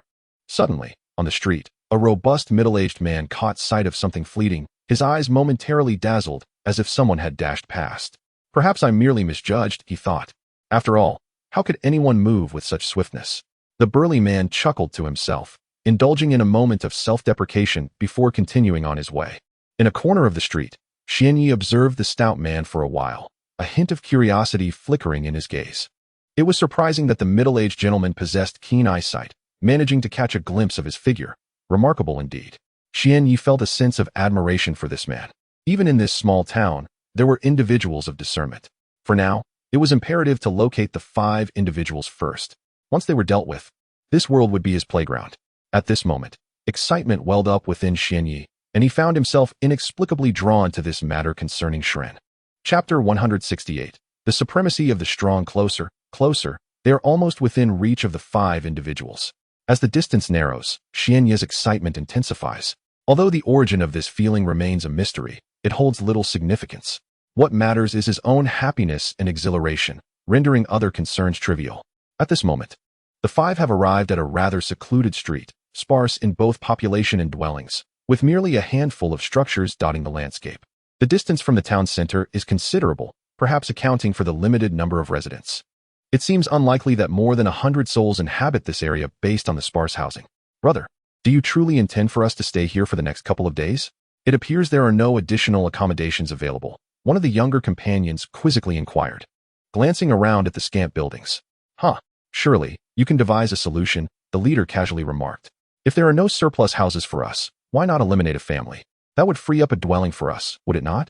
His tone implied a chilling indifference to the value of life. But brother, is that truly the right course of action? One of the followers hesitated, his eyes betraying a flicker of doubt about his leader's cruel proposition. What's right or wrong?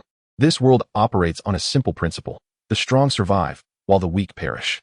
Only through strength can one command the fate of others, and we stand as the strong. The leader declared, raising a silver iron rod and brandishing it in the air, its surface gleaming ominously in the sunlight. Meanwhile, Xian Yi concealed himself in a shadowy corner, opting to bide his time and observe their intentions. Is it true that only the strong can dictate the destinies of others? Upon hearing this proclamation, a manic smile crept across Xian Yi's face, his eyes reflecting a wild fervor. I appreciate your sentiment, yet you cannot escape the grim path of death. Your own words ring true. The strong survive, while the weak perish. Resolved, Xian Yi chose not to linger any longer, unwilling to witness any further their vile intentions. Who goes there? Show yourself. The leader suddenly shouted, directing his voice towards a hidden corner, having caught sight of a figure emerging and approaching them. Upon hearing their leaders shout, the other 4 individuals grew tense, raising their silver iron rods towards the source of the sound. In the corner, Xianyi emerged slowly, making no effort to conceal his presence, boldly stepping forward, as he posed no threat to the 5. There is no need for such commotion. It is I, he declared. As they beheld the figure gradually approach, they soon discerned its true identity. He was a child, undeniably so, clad in a white robe, with long black hair and deep, penetrating eyes. Yet, none of the 5 dared to underestimate this child.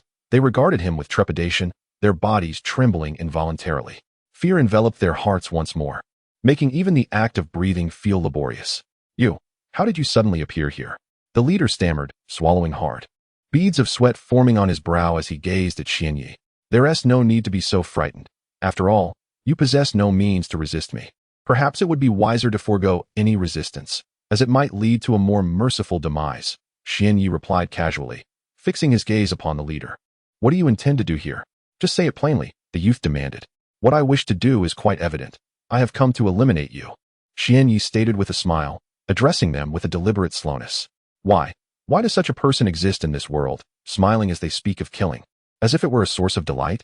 The leader, gripped by fear, found himself unable to voice the turmoil within. Why do you seek our demise? Did I not swear to cease causing disturbances at that noodle shop? Why must it come to this? He exclaimed, his voice rising in anger at Xianyi's intentions. Do you truly believe that? Xianyi chuckled, gazing intently at the youth, his tone low and probing. What do you mean by that? What are you implying? The leader retorted, confusion etched across his face. Are you genuinely oblivious, or are you merely feigning ignorance? Do you believe that swearing an oath will absolve you of your past actions? I find that hard to believe, Xianyi remarked, observing the startled expression of the leader, who maintained a facade of composure. I have sworn an oath, and I shall honor it. I will not falter, the leader asserted with fervor. He was gripped by fear. He could not fathom how this child could unveil his innermost thoughts, yet he was determined not to succumb to death so soon. Is what you say true? Xianyi inquired with a smile, gazing intently into the eyes of the leading youth, his malevolent aura seemingly becoming increasingly uncontrollable. The white mark on his forehead appeared somewhat dimmer, as if it had lost a fraction of its brilliance.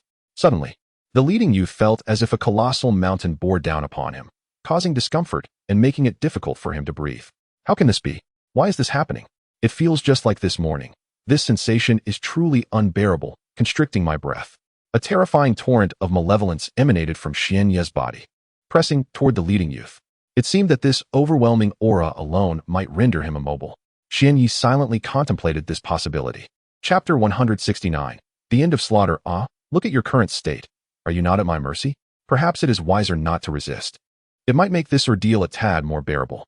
Xianyi gazed at the 5 individuals, now slumped on the ground, drained of strength, their faces pale. Yet, despite their dire condition, they clutched their silver iron rods tightly, their eyes reflecting both fear and determination as they fixed their gaze upon Xianyi. Alas, it seems I have been overly naive. Convincing you to relinquish your resistance appears implausible. Thus, I shall expedite your journey to the next realm. With a resigned shake of his head, Xianyi retrieved a dark shuriken from the pocket of his white robe. He raised the weapon towards them, a faint smile gracing his lips. Upon seeing the shuriken, the 5 individuals grew visibly tense, their grip on the iron rods tightening. Could it be that there is truly no hope for mercy? Must we face our demise? The leader among them, still clinging to a flicker of hope, contemplated persuading Xianyi to spare their lives. Unfortunately, such a thought would remain a mere fantasy. His life was destined to end today. Xianyi regarded him silently, offering no answer, merely lifting the shuriken and charging toward the group. His speed was remarkable, yet it could not rival the swiftness of the wind or the rapidity of sound. To the 5, Xianyi's form morphed into a swift, white blur, his velocity rendering him nearly invisible to their eyes, leaving only the faintest trace of movement. A sinister aura began to envelop him, the white tiger fang upon his forehead dimming as his eyes gradually shifted to a crimson hue. The temperature in the air plummeted, feeding the growing dread within the 5, as fear and despair took root in their minds. I will die if this continues. I must escape. The leader's eyes reflected a glimmer of confusion. He was at a loss for what to do. Death loomed closer, compelling him to make a rapid decision, to flee or to resist. The outcome hinged upon the strength of one's resolve. Perhaps, fleeing is my only option. Fighting back would leave me with no chance of survival. In an instant, the glimmer of resistance faded from his eyes, replaced entirely by terror. Just as Xian Yi closed in on them, he unhesitatingly turned to flee, discarding the silver iron rod as he deemed it a burden that would hinder his escape. Unfortunately for him, his opponent was Xian Yi, whose speed was such that he would easily outmatch him, leaving no opportunity for escape whatsoever. As he chose to flee, "I shall take your life. For you are their leader, and descending first may not be so bad after all." Xian Yi spoke with a cruel smile, gripping the obsidian shuriken tightly as he pursued the man. "No, I do not wish to die yet." "I do not want to die?" the man exclaimed, his speed suddenly doubling. But this did not alter the inevitable outcome. A sickening sound echoed as flesh met shuriken, and the voice of the leading youth abruptly ceased. He was dead and could utter no more words. Coming to a halt, Xian Yi returned to the position of the other three, his expression icy as he regarded them. "You must understand the outcome that awaits you. It would be wise to abandon your futile resistance," he declared with a mocking smile. Yet, they seemed deaf to his words, unwilling to relinquish their struggle for survival. "Alas, it appears I have been rather naive. This world reveres the strong. There is no need for further discourse. It is time to extinguish their lives," Xian Yi murmured softly, a self-deprecating smile flickering at the corner of his lips, mocking his own naivety. The weapon in his hand remained that same dark shuriken, sturdy and sharp, making the task of dealing with the remaining for a mere trifle.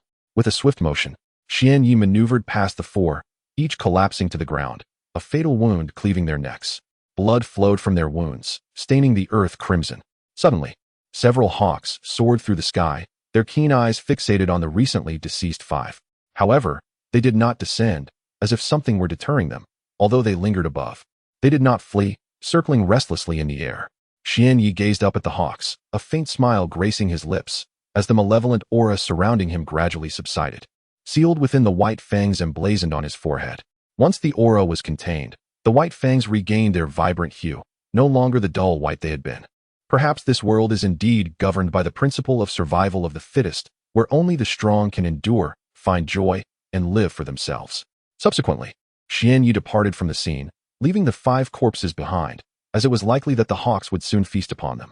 Upon returning to the heart of the town, Xian Yi surveyed his surroundings, a trace of confusion in his gaze, uncertain of what to do next or where to direct his aspirations. With no compelling reason to remain in this town, I decided to venture forth, to wander and immerse myself in the splendor of the world, while also seizing the opportunity to hone my skills and strengthen my abilities. Perhaps such a lifestyle would prove quite delightful. Xian Yi lifted his gaze towards the horizon, a smile inadvertently gracing his lips, as if reminiscing about a joyful memory.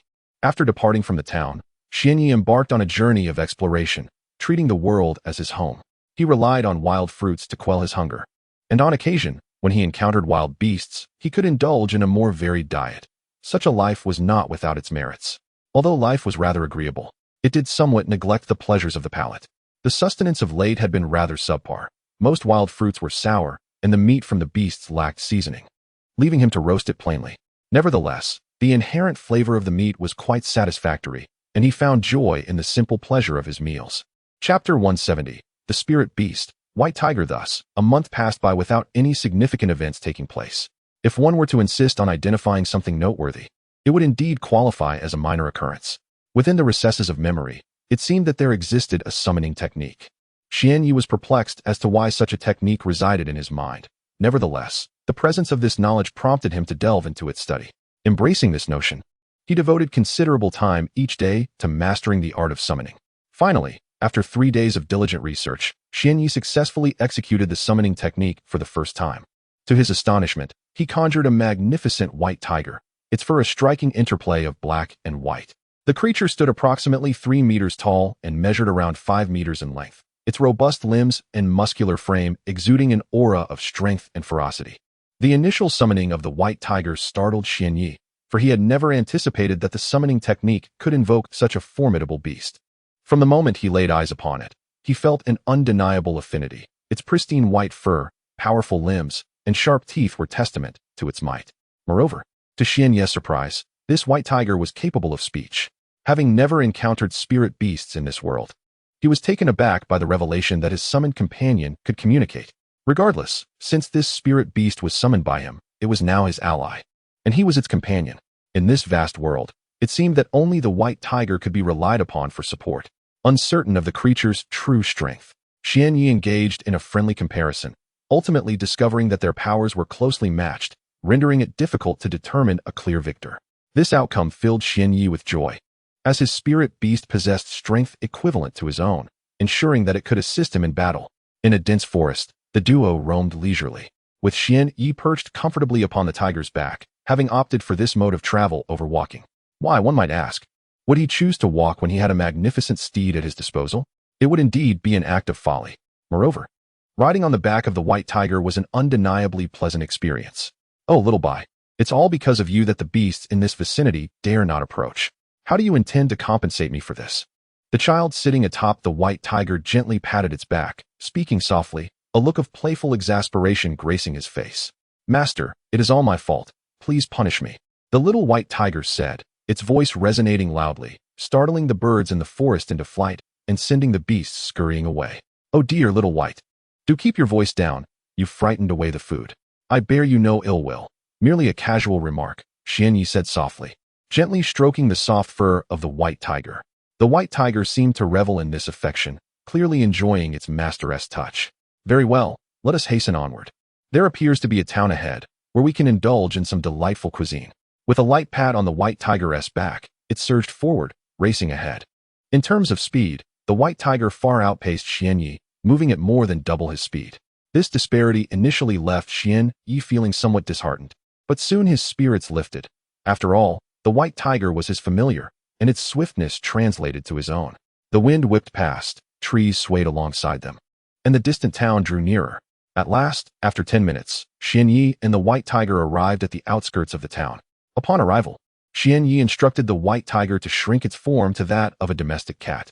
This ability to alter its size seemed to be an innate feature of the white tiger, present from the moment of its emergence.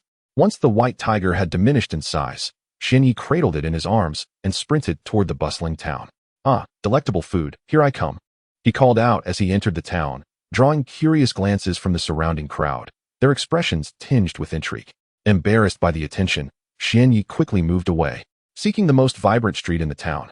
True to its reputation, the town was alive with people, with bustling shops and countless stalls.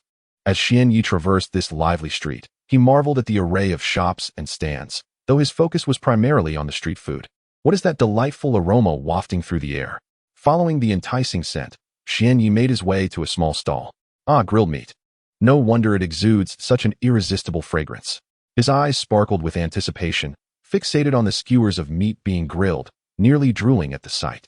The white tiger in his arms was equally captivated, its gaze glued to the grilled delicacies, drool escaping its mouth. Hey there, young one. Are you interested in purchasing my grilled meat? I assure you, it's both affordable and delicious. How about a few skewers? The stall owner called out, eager to secure a sale. Just as Xianyi was about to express his desire to purchase, he suddenly recalled the absence of any silver coins on his person. Without money, would he not be indulging in a free meal? Such an act was beyond his principles. Thus, with a heavy heart, he gritted his teeth and swallowed hard, departing from the modest stall. The white tiger nestled in his arms. Upon sensing its master's intent to leave, let out a series of plaintive cries, as if reluctant to part ways and yearning for a taste of the grilled skewers. This was, after all, a conversation Xianyi had previously had with the white tiger. Upon arriving in the town, silence was to be maintained. Consequently, the tiger could only make a few futile sounds. After leaving the small stall, Xianyi retreated to a secluded corner and spoke a few words to his little companion. Oh, little boy, look at me. I truly have no money, so I cannot buy the meat skewers. I am sincerely sorry. He gazed at the white tiger in his arms, feigning an expression of regret, yet inside, he felt not a shred of remorse. Chapter 171, The Stolen Coin Purse Master. But I am so hungry. I really want to eat something, perhaps roasted meat. The white tiger nestled in Xianyi's arms spoke with a hint of grievance, its eyes glistening as if tears were on the verge of spilling. Observing the pitiful expression of the white tiger, Xianyi felt a twinge of helplessness, uncertain of how to console his little glutton. All right, you see, I am feeling quite famished myself, and I haven't eaten anything either. Just bear with me for a moment, and soon I shall take you to indulge in some delicious food, perhaps some meat. How does that sound? Xianyi comforted the white tiger, adopting a tone akin to that of soothing a child. Really, master? Can we truly go for roasted meat later? Of course. When have I ever deceived you, little boy? Xianyi replied with enthusiasm. The white tiger's face brightened with anticipation for the forthcoming feast, yearning for the delicacies ahead. Yet, A pang of guilt struck Xianyi. Perhaps he should not have so readily promised little Bai, for he had not a single coin to his name. How could he procure something delectable to eat? As he gazed at the white tiger nestled in his arms, a wave of frustration washed over him. However, he quickly composed himself. Indulging in despair would not resolve his predicament. Instead, he needed to contemplate how to acquire some funds. Xianyi silently ruminated on various means to obtain silver coins. He found himself lamenting the absence of bandits and rogues during this period. Their absence rendered him penniless, leaving him without even the means to afford a meal. Where can I possibly find some money now? This is truly vexing, he thought, scratching his head in irritation. Master, when can we eat something delicious? When can we have some meat? The white tiger inquired once more, reigniting Xianyi's previously suppressed annoyance. All right, little Bai, let us first find some money. And then I will take you to eat something delightful, perhaps some meat. But, master, where shall we find money? The white tiger raised its adorable little head, gazing at its master. Do not worry about that for now, little Bai. You will discover the answer soon enough. Yes, let us go. We must find some money. And then we can enjoy some delicious food and meat. The white tiger's eyes sparkled with excitement as it extended a tiny paw, pointing ahead. Oh, I find myself at a loss, uncertain of where to venture next. Perhaps I shall meander through this town, for in wandering, I might uncover a means to earn some coin. Thus, I began to stroll aimlessly, exploring every corner and crevice. To be frank, this town is quite expansive, abundant with culinary delights and diversions. Establishments such as brothels, casinos, and hot springs abound. A leisurely exploration seemed to be a prudent choice. Wait, it appears I have stumbled upon a brilliant idea for making money. Suddenly, I halted on the most bustling street, captivated by a raucous establishment, boldly labeled casino. I observed for a while, noting several burly men stationed at the entrance, seemingly tasked with discerning who possessed the right to enter and who did not. Gradually, I approached the casino, and to my surprise, the men made no effort to impede my entry, perhaps swayed by the sight of my expensive-looking, finely crafted white robe, which suggested I was capable of indulging in their offerings. Upon entering the casino, I was taken aback by the cacophony of voices. Gamblers, with flushed faces, fervently shouted phrases like big, and small, while others called out leopard. A strange sense of familiarity washed over me, as if I had visited such a place before. Squinting, I observed the gamblers and the staff, a sense of recognition stirring within me.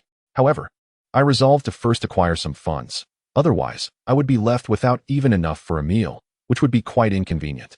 Though these thoughts lingered in my mind, my body pressed onward, gravitating towards a slightly portly middle-aged man. As I drew near, I deliberately bumped into him, simultaneously reaching for his money pouch secured at his waist, swiftly pilfering it. My apologies. I truly did not see you there. I'm so sorry, I exclaimed, lowering my gaze and repeatedly apologizing, my eyes betraying a mix of fear and trepidation, even managing to squeeze out a few tears to convey my distress. Oh, never mind, you little rascal. You ought to pay more attention when walking. Not everyone is as forgiving as I am, the portly man replied, his heart softening at my pitiful demeanor. He chose not to pursue the matter further, considering he had suffered no real loss. Thank you, kind sir. I shall take my leave immediately, I exclaimed gratefully, swiftly darting away from the middle-aged man. It seems my heart remains rather tender. Even after being jostled, he chose not to hold me accountable. The somewhat portly middle-aged man stood rooted to the spot, gazing at the tiny figure that had darted away in an instant, a smile creeping across his face. Let us see if granting clemency to an impulsive little rascal today might herald a shift in fortune. Just as this rotund gentleman approached the gaming table, intent on placing his wager, his expression suddenly drained of color, his hands began to tremble, and he erupted into a loud scream. The surrounding gamblers turned their heads, casting curious and bemused glances at the man who was wailing, finding the scene both peculiar and somewhat amusing. Little brat, do not let me lay eyes on you again. Should our paths cross once more, I shall flay your skin and roast your flesh. Of course, by this time, Xianyi had already departed from the casino. Stepping onto the street to unveil the wallet he had just pilfered, he opened it and meticulously counted the silver coins within. Chapter 172, Senju Tsunade. Quite impressive. I never expected that this purse contained as much as 5,000 taels of silver. It is indeed a substantial sum. Xianyi placed the silver back into the purse and, with a buoyant step, gradually made his way towards the next gambling house. Upon entering the establishment, Xianyi had already resolved to pilfer a portion of the operating funds. After all, regardless of how adept his gambling skills might be, without capital, he would be unable to engage in gambling or amass substantial wealth. Master, Now that we have money, shouldn't we indulge in some delightful food, perhaps some meat? In his arms, the white tiger lifted its head, blinking its large eyes and inquiring in an endearing manner that nearly melted Xianye's heart. Ah, little bai. Although we have acquired a modest sum of money, it is insufficient for a lavish feast or ample meat. We still need to earn more before we can treat ourselves. Xianye whispered to the white tiger, gently stroking its soft, black and white fur. Woo woo woo, I understand, master. Let us go earn money. Let us strike it rich. The black and white furred tiger squinted its eyes in delight, appearing utterly content, regardless of whether it truly comprehended the situation. It understood that its master would find a solution. In truth, when selecting his target for thievery, Xianye had carefully surveyed the surroundings and scrutinized the individuals present before making his decision. He could never bring himself to steal from the impoverished. However, taking from the affluent was a different matter altogether. Just like the individual he had just observed, plump in stature, adorned in high-end attire, and bedecked with numerous valuable ornaments, his wealth was evident, prompting Xianye to act without hesitation. Having searched for a short while, he quickly discovered another gambling house along this bustling street. The town was replete with houses, and the streets were teeming with visitors. Thus, several gambling establishments were in operation. Why not gamble at the first casino? Why seek another? The reason was simple. Having stolen money, why remain in the same place and gamble? That would only invite trouble upon himself. He was not foolish. Upon entering the new gambling house, he found that its exterior was considerably more opulent than the previous one. Inside, after surveying the surroundings, he noted that its scale was also significantly larger. It appears that this casino is rather impressive, significantly larger than the previous one, exuding an air of sophistication and elegance. Upon reaching the central area of the casino, I casually approached a gaming table, observing a throng of gamblers surrounding it. Xianye felt a slight headache, as it seemed he had to push his way through the crowd. Clutching the white tiger in his arms, he maneuvered through the sea of bodies until he reached the table. Upon inspecting the gaming table, Xianye discerned that the rules of gambling had undergone some alterations. The wager was no longer simply on high or low, but rather on specific numbers, accurate digits. Naturally, the odds of winning under such conditions were exceedingly low, and the other gamblers were not entirely foolish. Hence, the casino had ramped up the payout multiplier to an enticing level. A successful bet would yield a five-fold return, a figure that could easily incite fervor among the players. As Xianye lingered at the table, he noticed that the most fervent gambler was a mature woman, possessing an exceptionally beautiful visage and exuding a captivating charm. Adorning her neck was a necklace that appeared to be made of crystal, distinct from the one around his own neck. A diamond-shaped mark adorned her forehead. It seemed she was caught in the throes of gambling fever. Pulling up her long sleeves to lay all her silver coins on the table, her lips curling into curses, clearly dissatisfied with her previous losses. Behind her stood a youthful maiden, whose innocent countenance suggested a pure disposition. She reached out, grasping the gambling woman's hand tightly, seemingly attempting to dissuade her from her reckless actions. Princess Tsunade, this is our last bit of silver. We cannot gamble any further, the young woman implored, her voice a hushed whisper, as if fearing that the woman might indeed lose everything. Shizune, do you truly believe I will lose? Allow me to show you how I will win this round. I shall reclaim everything we've lost. The woman, her eyes aflame with determination, retorted loudly, before yanking her hands free from Shizune's grasp and betting all her coins on the table. After placing her wager, she settled into her chair, fixating intently on the covered bowl. Oh dear, it seems I may once again find myself sleeping outside tonight, and our lives will be fraught with hardship, Shizune lamented, covering her face, her eyes betraying a sense of helplessness. Nevertheless, her words did not sway the resolute Tsunade, who remained fixated on the covered bowl, convinced that this time fortune would smile upon her, allowing her to reclaim all that she had previously lost. Why do the names Tsunade and Shizune evoke a sense of familiarity within me? Could it be that I know them? Xianye stood before the gambling table. A look of perplexity etched on his face, occasionally shifting his gaze towards them. Surely not. If I were acquainted with them, they would also recognize me. How could they fail to identify me while I stand at this table? It must be an illusion, merely a figment of my imagination. As he pondered this, the attendant at the table promptly revealed the contents before him, unveiling 3 dice that summed to 11. Indeed, I had anticipated that Princess Tsunade would inevitably lose this round. Hardship looms ahead once more. The young woman named Shizune wore an expression of grievance, her delicate face glistening with unshed tears, seemingly overwhelmed by the uncertainty of her impending circumstances and the injustices she faced. After all, in this world, can one truly lead a good life without money? Certainly not. Chapter 173. Casino experience. Though it is often said that wealth is not omnipotent, it is equally true that without money, one cannot achieve much at all. Xian Yi finds the latter statement to be more accurate, for in this world, to live comfortably and enjoy life, one must possess a modicum of wealth. Regardless of the source of one's funds, having money undeniably facilitates many endeavors. Alas, the young girl named Jing Yin remained rooted in place, her eyes clouded with confusion and a sense of injustice, pondering the arduous days that lay ahead after losing all her money. The staff at the gaming table did not cease their operations simply because one individual had lost everything. The casino was filled with countless gamblers, and there was no need to halt proceedings for the misfortune of a single person. Before the table, the dealer once again retrieved the dice and began to shake them before the crowd. A hush fell over the room, as the gamblers, their eyes ablaze with fervor, fixated intently on the dice within the container. However, unlike the others, Xian Yi did not stare fixedly at the dice. Instead, he quietly channeled his chakra, directing it toward the container. What is happening? Why can't my chakra penetrate the container? It appears unremarkable, entirely black, seemingly crafted from some peculiar type of wood. Could it be that this pitch-black container possesses the ability to thwart my chakra's probing? Otherwise, how could I explain its inability to penetrate? Xian Yi pondered silently, coming to understand the reason for the existence of casinos in this world. No wonder gambling establishments thrive here. It is due to the presence of such containers. Otherwise, if a random ninja were to appear, wouldn't the casino face inevitable ruin?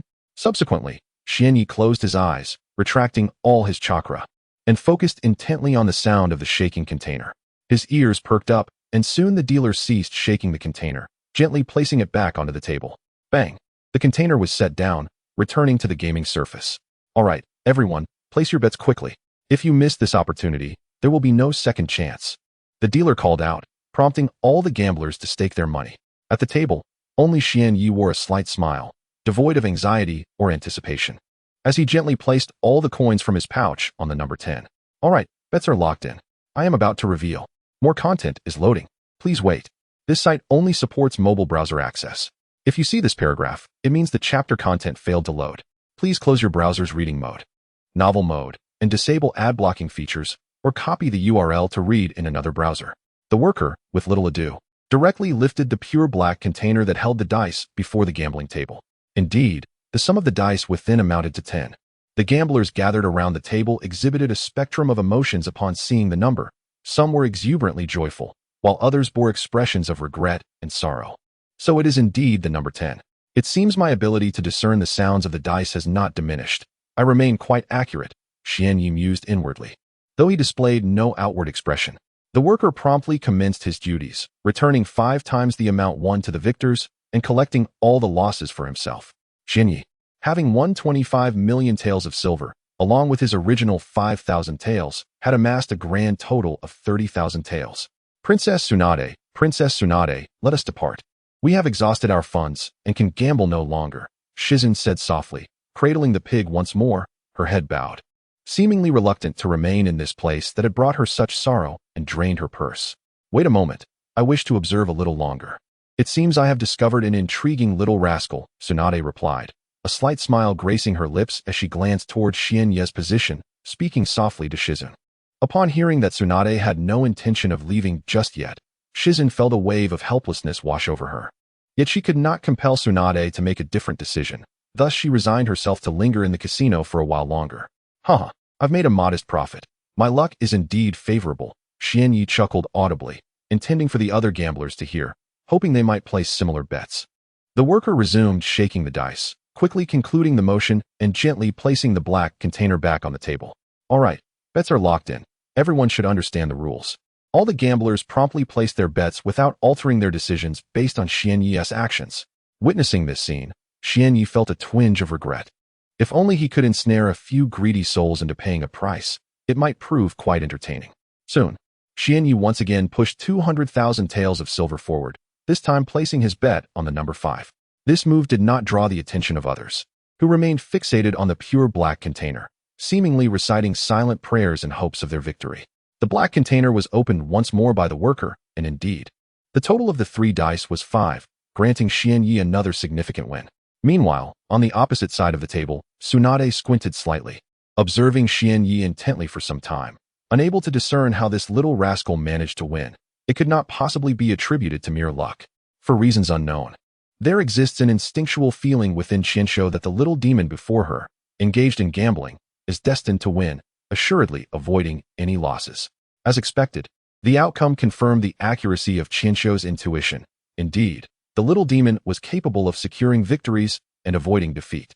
In the third round, the little demon wagered 50,000 taels of silver and emerged victorious once more. In the fourth round, numerous gamblers followed suit, placing their bets alongside the little demon, only to face losses. However, the little demon's stake was modest, amounting to merely about 1/10 of his total. In the fifth round, the little demon accrued significant winnings again. The sixth round saw many still following his lead, yet the outcome resulted in losses. Ultimately, in the seventh round, the little demon bet all his silver, with no one daring to follow his lead, resulting in a remarkable victory and a substantial windfall. Chapter 174. The grand shopping adventure. Konoha Tsunade observed the entire process keenly, forming a rather disparaging opinion of the young lad, truly a miser.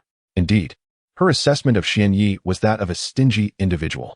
In the gambling den, he possessed a surefire method to win, yet chose not to share this knowledge with others, relishing in his winnings alone. This, in her eyes, epitomized stinginess. Had Xianyi been privy to Tsunade's thoughts, he would have certainly retorted, questioning the notion that not sharing winnings constituted stinginess. If that indeed was the case, then he would gladly embrace the label of miser. So be it.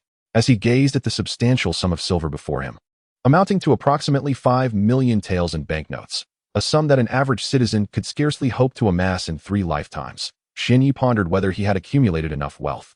Continuing to play might invite unwelcome complications. It seemed prudent to depart sooner rather than later. Having already secured over 500,000 taels, he was assured of financial stability for quite some time. Observing the attendant standing before him, beads of sweat forming on his brow, Xianyi deemed it sufficient and rose to leave the casino. Just as he was about to exit, Tsunade addressed Shizune, who stood behind her at the gambling table, stating, "Shizune, it is about time for us to make our exit." Naturally, Shizune voiced no objections to Tsunade's decision.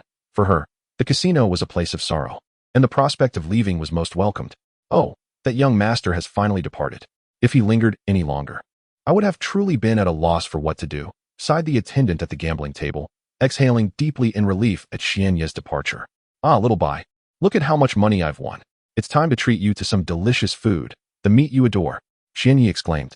At the mention of food, the white tiger in his arms perked up, brimming with excitement, as if eager to indulge in a lavish feast. Upon leaving the casino, Xianyi did not rush to procure food. Instead, he first sought a clothing store along the street. Having worn his current attire for several days, he felt a pressing need for a change. Although he had washed it, the discomfort lingered, particularly in his heart. This town was not small, and numerous clothing shops dotted the landscape. After strolling a few paces along the street, he soon discovered a reasonably sized store. With newfound wealth came a buoyant spirit. He strode confidently into the shop, chest out and head held high. "Owner, where are you? Come out quickly, let us do business." A middle-aged gentleman emerged from the store, his figure somewhat portly and stature slightly below average, though he stood a tad taller than Xianyi. His face was adorned with a rough stubble. Upon noticing a customer had arrived, he promptly stepped out to attend to them, only to find that the visitor was merely a child, one even shorter than himself. The owner's initial thoughts were filled with bemusement, wondering how someone even smaller than him had come to his shop and whether the child possessed the means to purchase clothing. However, after a brief observation, a realization dawned upon him. This young lad could undoubtedly afford the garments in his store. Even if he lacked money, it was likely that his family was quite affluent. The mere aura of a person often reveals their capabilities. "Ah, it appears we have a little guest. What sort of clothing do you seek, young one? Do share your preferences, and I shall assist you in selecting." The jovial, portly shopkeeper chuckled, addressing Xianyi. What do I want?" Xianyi pondered for a moment before arriving at a decision. "I would like a white outfit, one that is stylish, striking, and exudes an air of dominance." Upon hearing this request, the middle-aged proprietor swiftly guided Xianyi to a section of the store dedicated entirely to white garments. The selection was impressive, yet to find something truly eye-catching would require careful consideration. "This one looks good, and this one as well, and this one too. I will take all of these," Xianyi declared, pointing to several pieces of clothing. In total, he selected 5 items that stood out as the finest in that section. Truly exquisite. "Very well, since you have taken a liking to these garments, I shall wrap them up for you to take home," the somewhat overweight shopkeeper replied, bending slightly with a smile that radiated goodwill towards Xianyi. In response, Xianyi did not reciprocate with a cold demeanor. After all, courtesy begets courtesy. I will take these 5 pieces, please wrap them quickly. Money is not an issue. I have plenty on hand, Xianyi assured him. Hearing this, the shopkeeper beamed with delight, hastening his movements. Xianyi returned to the front counter, awaiting the shopkeeper's preparations. Before long, the jovial proprietor reappeared with the 5 garments in tow, cheerfully announcing, the total for these 5 pieces comes to 30,000 taels of silver, young guest. What do you think? Xianyi uttered not a word, but rather pulled from his pocket a small portion of banknotes, revealing to his surprise a note worth 100,000 taels of silver, which he presented to the proprietor, awaiting his change. Ah, what a generous guest. I do admire patrons like you who are so magnanimous and do not haggle, the rotund shopkeeper exclaimed. Xianyi merely smiled at the corpulent man, choosing to remain silent. The shopkeeper, astute as he was, sensed that this young customer seemed eager to depart, thus he promptly prepared the change. Having received his money, Xianyi gathered the 5 garments and exited the establishment. Upon returning to the bustling street, he glanced at the 5 cherished pieces of clothing in his hands and realized he had no place to store them. Consequently, he sought out a shop selling travel bags and procured one specifically for the purpose of carrying his belongings. Once his purchase was complete, just as he intended to indulge in some snacks, Xianyi suddenly recalled that he lacked any ninja tools. Therefore, he made his way to a ninja equipment store to acquire a set of tools. Chapter 175. The initial appearance of Tsunade. After finally resolving all the trivial matters, Xianyi returned to the bustling street, which was still lined with numerous stalls selling an array of delectable snacks. Xiaobai, let us procure some delicious food, perhaps some meat, Xianyi murmured to the white tiger nestled in his arms. As he spoke, he placed a recently acquired set of ninja tools into his pocket, ensuring he had enough supplies on hand. Otherwise, unforeseen circumstances might arise, complicating matters further. Upon returning to the street, Xianyi felt an overwhelming sense of joy. Though a hint of hunger gnawed at him, the possession of money now afforded him the liberty to indulge in whatever his heart desired. What a delightful prospect! Strolling leisurely along the street, Xianyi first sought out stalls offering snacks, for his stomach demanded attention. Unbeknownst to him, 2 women trailed quietly behind. One was notably voluptuous, while the other cradled a pristine pig. Both possessed strikingly beautiful faces. Tsunade-sama, why are we following that little brat? What is the reasoning behind this? Ino glanced at her companion, Tsunade Senju, her eyes reflecting a mix of confusion and resignation. Ino was perplexed as to why Tsunade was intent on shadowing the seemingly unremarkable boy. The only distinguishing feature he had displayed was a minor victory at the gambling table. Yet it was evident that luck could not be relied upon consistently. Resigned to her fate, Ino acknowledged that Tsunade acted on her whims, and as a mere subordinate. She could neither sway her thoughts nor oppose her decisions. She could only follow in silence. Hush, Ino, keep your voice down. We must not let that little brat notice our presence, Tsunade whispered from her concealed corner, her gaze fixed intently on Xianyi, ever vigilant of any chance he might turn around. Ah well, it seems I shall simply follow Tsunade-sama. No point in voicing my thoughts, for they would bear little weight. Ino mused to herself as she trailed behind Tsunade, taking a few steps now and then. Skewers. Over here, skewers. Let me squeeze in, Xianyi exclaimed, suddenly captivated by the mouth-watering aroma of grilled meat wafting through the air. Following the scent, he spotted a stall selling meat skewers. With great effort, he finally managed to navigate through the throng of people, arriving at the front of the stall, where the vendor awaited him. A low growl resonated as the white tiger nestled in my embrace, fixed its gaze intently on the skewers of meat before the stall.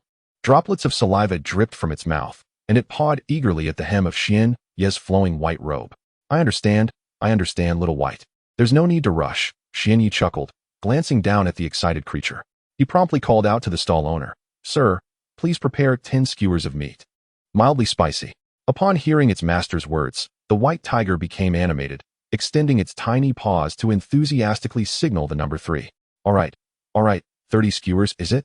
Such a glutton, Xianyi replied, his eyes gleaming with affection as he stroked the soft fur of the white tiger.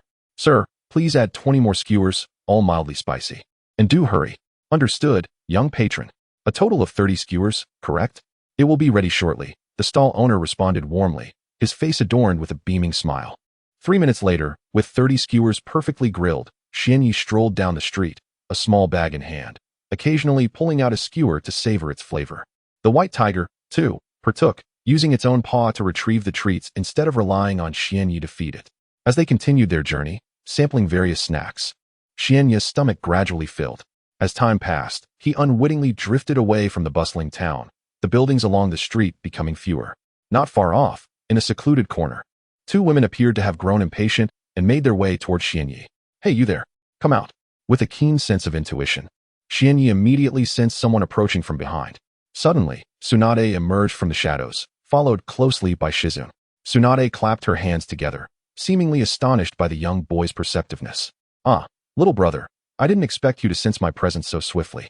Quite impressive." As the two women approached Xianyi, he stood tense, fixating his gaze upon them with a readiness to draw his kunai from his pocket at any moment, prepared to flee if necessary.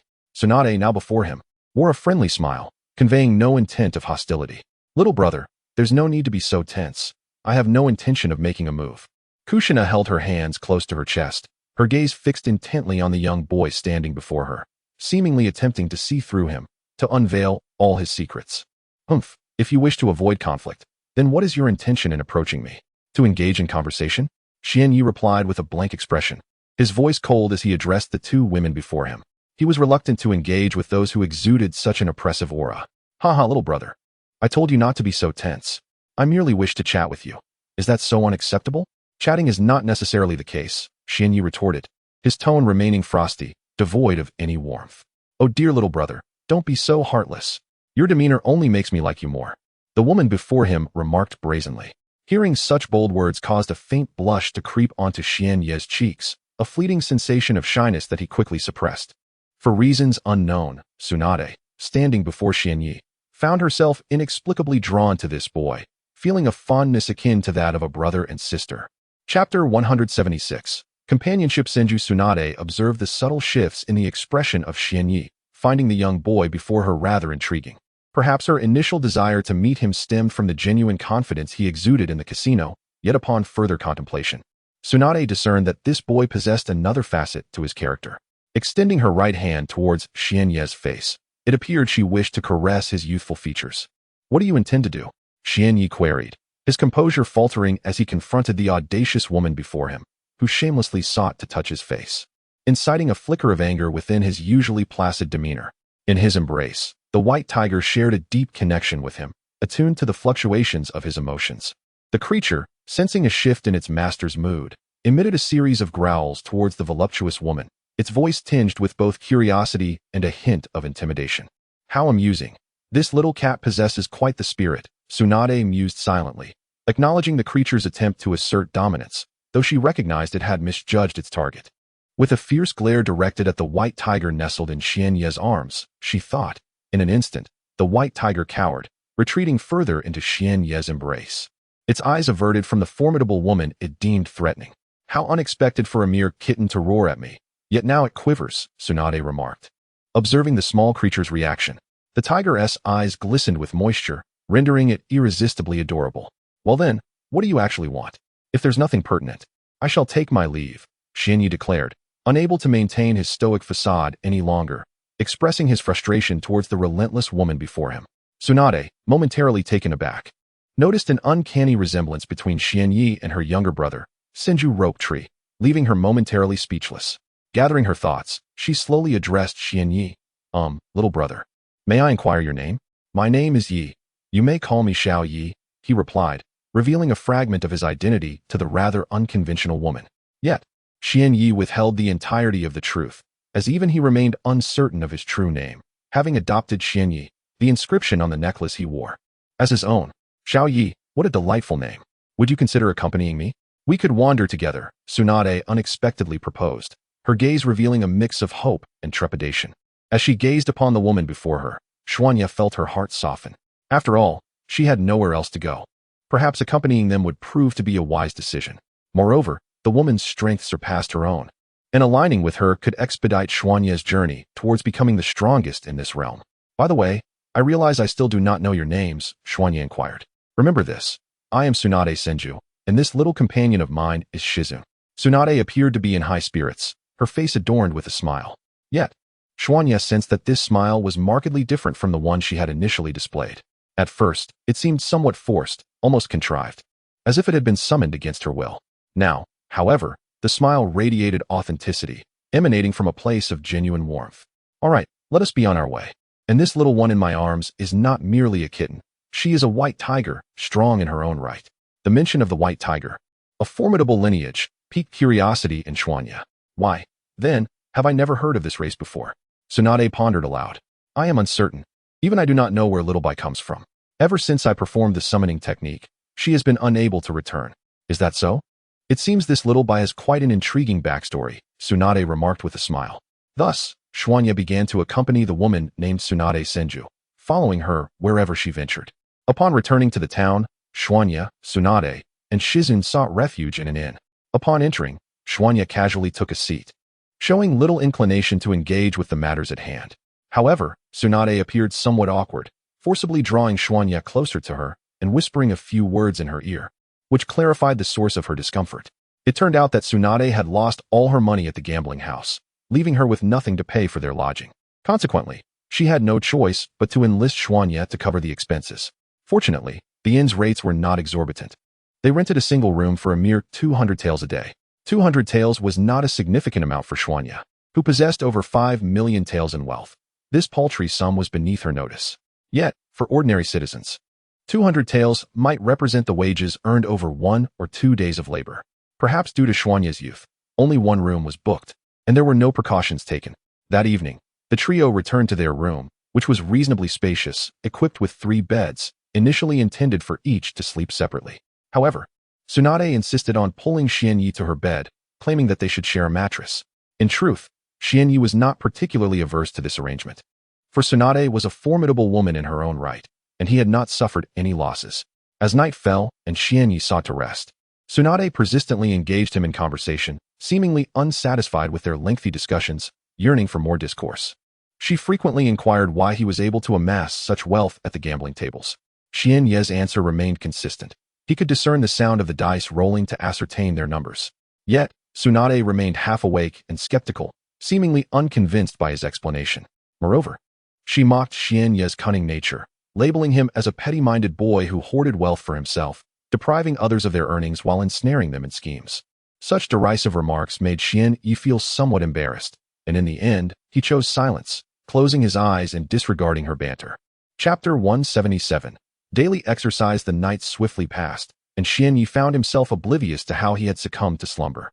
Throughout that night, Tsunade, the woman with a penchant for chatter, incessantly sought his company, her voice a constant presence even when he feigned sleep. As dawn broke, the chirping of birds outside heralded the arrival of a new day, their melodies welcoming the morning light. Xianyi, somewhat dazed, opened his eyes to find himself the sole occupant awake. Tsunade and Shizun remained ensconced in their dreams, their expressions serene, suggesting they were enjoying a peaceful slumber. After splashing cold water on his face, Xianyi reveled in the refreshing chill that seemed to invigorate him, perhaps a gift of the early morning air. Stepping outside, he found the courtyard deserted, likely due to the early hour, as others had yet to rise. Nevertheless, he resolved to seize the moment for a bit of physical training. Observing the empty yard, Xianyi approached, shedding his white outer garment to reveal a well-toned physique. Though he may have appeared somewhat frail in attire, beneath it lay a robust form. He pondered how this early rising habit had taken root. Perhaps it was a byproduct of living alone for so long, or a remnant of a past routine.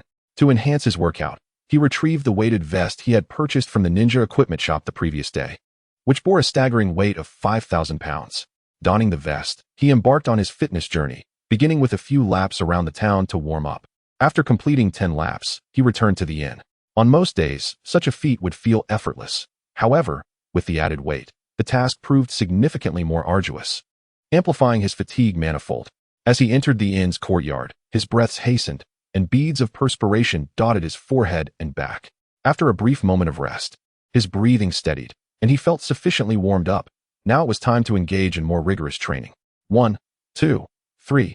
Xianyi lowered himself to the ground, supporting his weight with his hands, executing exceptionally precise push-ups.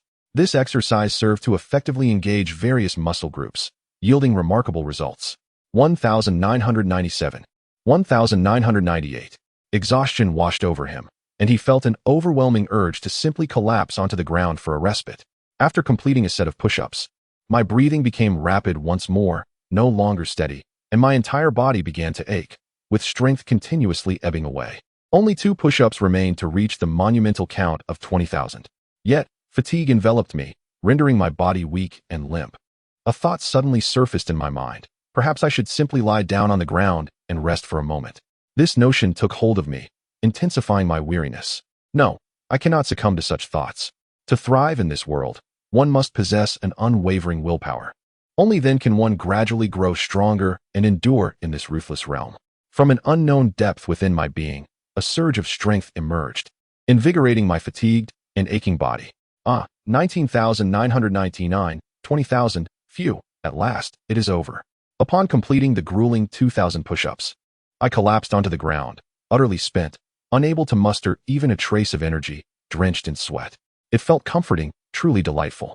Although the push-ups were somewhat torturous and challenging, upon completion, I felt transformed, revitalized. After lying on the ground for approximately 3 minutes, a flicker of strength returned, allowing me to rise once more. In a corner of the courtyard, Tsunade stood not far from me, a faint smile gracing her lips as she observed me. Humph. She bears a striking resemblance to that fellow, Dai. They both possess an indomitable spirit and a hint of cunning, steadfast in their convictions. Tsunade lifted her gaze to the boundless sky, her heart tranquil. Having this little one by my side may indeed make the days ahead quite intriguing, she mused, a smile blossoming on her face. When did she arrive here? I suddenly noticed Tsunade standing in the courtyard, unaware of when she had taken her place there. It seemed her strength surpassed mine, perhaps significantly so. Rising to my feet, I approached her with a smile, inquiring, "When did you get up? I had no idea you were here." "Oh, you little rascal, are you so impolite? Call me sister," Tsunade feigned annoyance, playfully flicking my forehead with her right hand. This intimate gesture caused my cheeks to flush, and I found myself wanting to evade it, yet I was unable to escape, as if ensnared in place. No matter how I tried to dodge, I would inevitably be flicked. Sister? Perhaps that would not be so bad after all, I thought to myself. Having wandered alone for some time, I felt a tinge of loneliness. Gaining an elder sister could indeed be a delightful prospect. Sister, sister, I stammered, struggling to articulate the words, as it was my first attempt, making it somewhat difficult to pronounce. Perhaps with a few more tries, it would roll off my tongue more easily. Loading more content. Please wait. This site only supports mobile browser access. If you see this paragraph, it indicates that the chapter content has failed to load. Please disable your browser's reading mode, immersive mode, novel mode, and ad blocking features, or copy the URL to read in another browser. Sister, may I inquire about your current strength? After a moment's hesitation, Xianyi articulated this question, for it was the matter he yearned to know most at present. Oh, you wish to know my strength? I assure you, I am quite formidable. You will discover it in due time, replied Tsunade with a smile. However, she refrained from explicitly stating her power, which left Xianyi feeling somewhat unsettled and frustrated, as the knowledge he sought remained elusive. I'm fine. If you choose not to disclose it, then I shan't care to know. Chapter 178. The Machinations of a Cunning Mind. By the way, where is Shizune? Xianyi searched the courtyard for a while, but found no trace of Shizune. Could it be that she is still asleep, yet to awaken? That little girl, indeed a lazy pig. Tsunade squinted her eyes, casting a glance into the room, and sighed with mild exasperation. How could she be so lazy?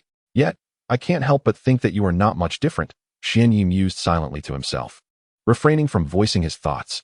Thus, the two engaged in light conversation in the courtyard, while Xianyi resumed his training after a brief rest. Time slipped away swiftly, and 2 hours passed in the blink of an eye. Suddenly, the door to the room swung open, and a young woman emerged, her hair somewhat disheveled. From her eyes, it was evident that she had enjoyed a restful slumber the night before. Shizune, you have finally risen, Tsunade said with a smile, teasingly.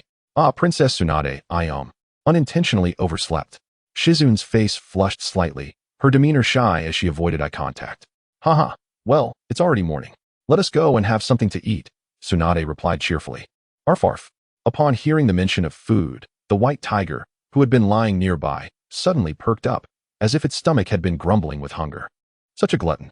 All right, let us go eat, Xianyi remarked, casting a fond yet exasperated glance at the white tiger lying not far from him. Well, I am a bit hungry myself, so let us head out for a meal.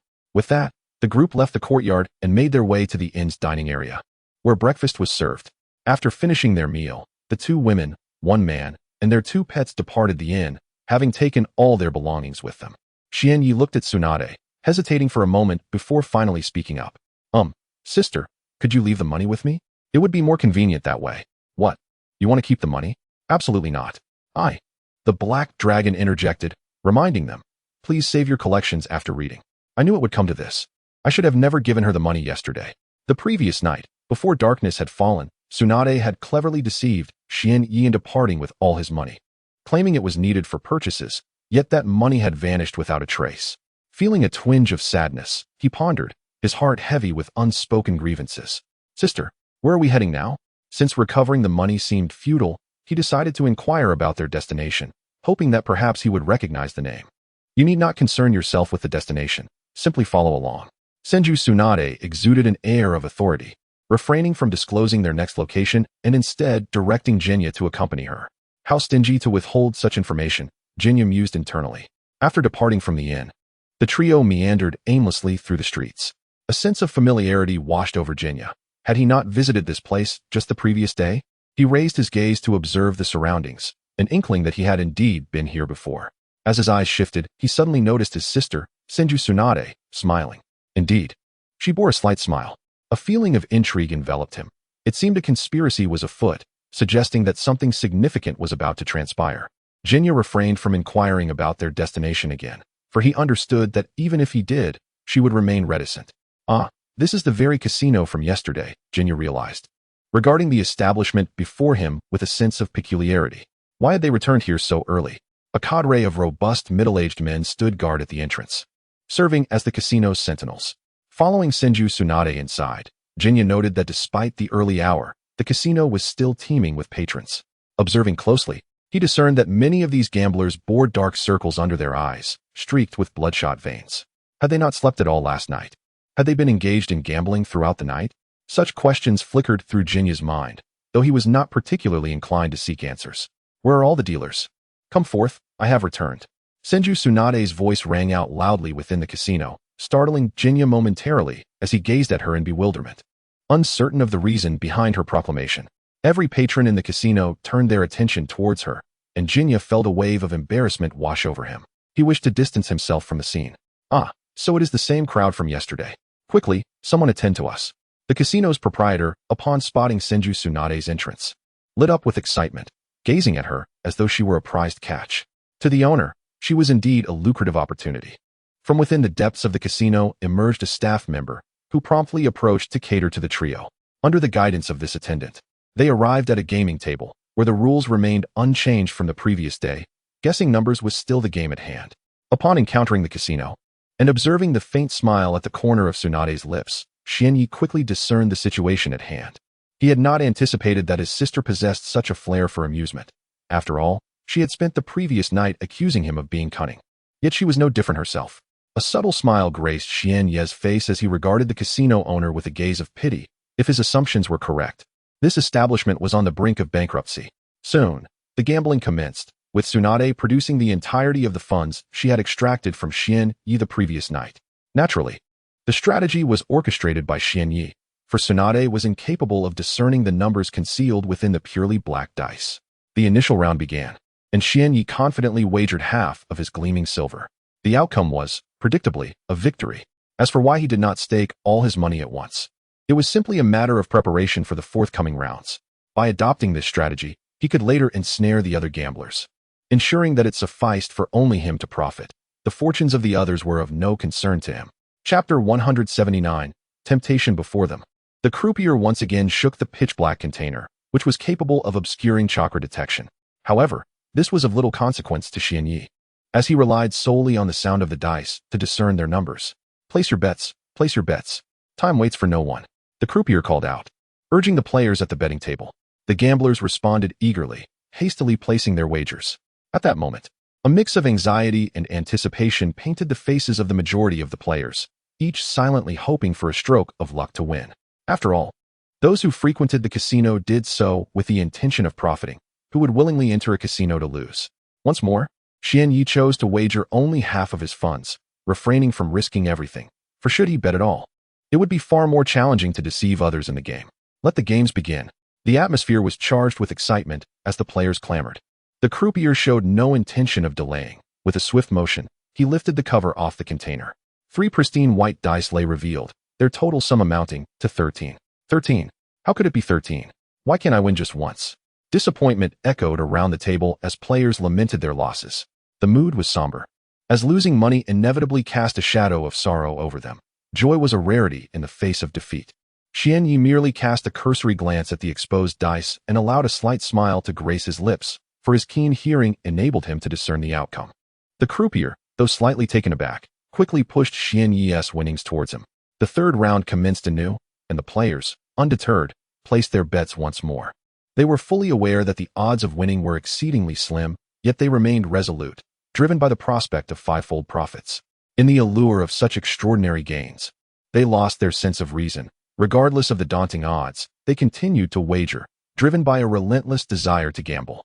However, the inevitable outcome loomed. The casino would prosper, reaping substantial profits. As the third round neared its conclusion, the black container was lifted once more. To everyone's astonishment, the sum of the dice totaled 3, a result no one anticipated. The gamblers could hardly believe their eyes, unable to accept that the dice could yield such an unfavorable outcome as 3. These are 3 dice, not just one. Yet, astonishingly, they rolled a 3. This revelation is truly remarkable. Though they are reluctant to believe it, the outcome is undeniable, laid bare before their eyes, compelling them to accept it. The 3 dice on the table seemed to mock them, drawing them back into the harsh reality. Oh no, I've lost again. Why can't I win just once? Why? Oh why? Did it have to be a 3 this time? At the gambling table, many players have already faced bankruptcy, and those who have lost inevitably depart the casino, making way for new gamblers eager to take their place. Suddenly, one gambler notices that someone has actually won this round, and astonishingly, it is a child. This is simply unbelievable. Wait a minute, didn't he win the previous 2 rounds as well? Is he exceptionally skilled, winning every time? Among the gamblers, a few are struck by the notion that this child's gambling prowess is extraordinary, ensuring victory with every bet. If that is the case, then perhaps in the next round, I shall place my bet alongside him, to discover whether it is truly skill or mere fortune that guides him. However, such thoughts reside only in the minds of a select few. Not everyone shares this perspective. As the 4th round commences, it is once again time to place bets. The majority of gamblers swiftly wager their desired amounts, while only a small number linger, waiting for the child to make his move, hoping to follow suit and perhaps secure a win themselves. Listening intently to the sound of the dice shaking, Xianyi feels an unwavering confidence. This time, it will undoubtedly be 12. Without a hint of hesitation, he pushes half of his money forward, placing it on the number 12, his face radiating assurance. Although this is but a small faction, it nonetheless captures the attention of others, who wonder who this child is and why so many choose to follow his lead. With such questions swirling in their minds, they begin to inquire among those nearby, seeking answers. Soon, those unaware of the situation understand why the gamblers are inclined to follow the child's bets. Yet, the question remains, is this child truly so accurate? Can he really win every time? Once they grasp this, another question arises in their minds, one they are eager to answer, and that answer lies within the current game.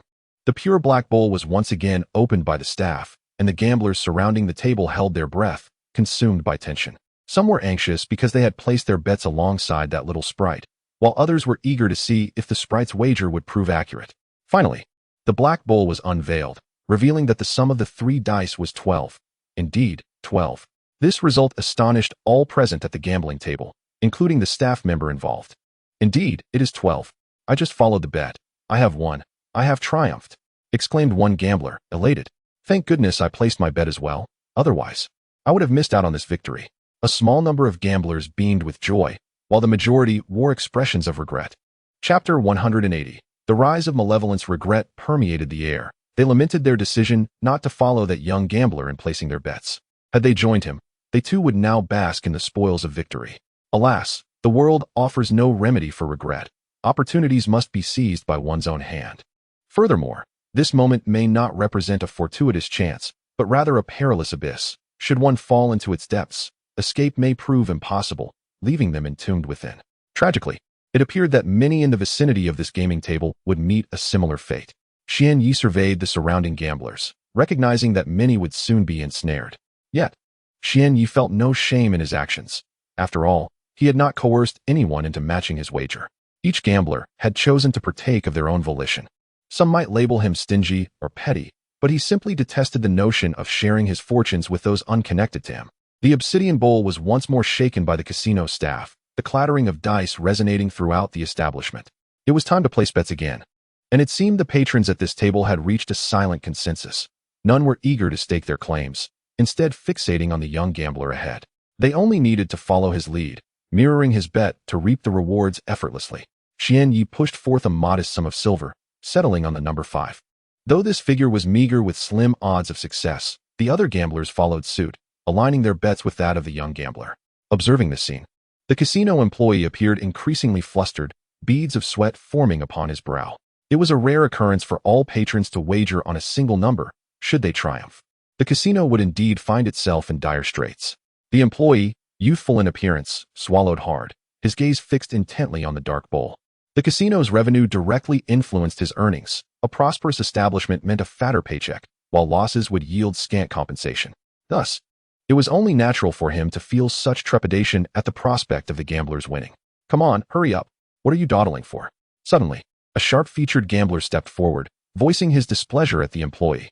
The others readily joined in, eager to voice their grievances. Reluctantly, the employee lifted the black bowl, revealing the outcome. The total of the 3 dice amounted to 9. This left all the gamblers utterly astounded. Their eyes widened in disbelief as they rubbed them vigorously, convinced they were merely seeing things. Yet, the reality remained unchanged. The number was still 9. In that moment, a cacophony erupted among the gamblers. Their eyes bloodshot as they rolled up their sleeves and clenched their fists tightly, fixating intently on the figure of Xian Yi, as if they wished to unleash their frustration upon him. Naturally, the staff member present offered little resistance to such tumult, for he understood that preventing such occurrences was beyond his control. Should he attempt to defend the young lad, he might suffer a severe beating himself. In his mind, the most prudent solution was for the boy to receive a thrashing, thereby placating the irate gamblers and preventing their wrath from spilling into the casino itself. Although there were guards within the establishment, the gamblers posed no immediate threat, thus the guards remained absent. Youngster, what do you suggest we do now?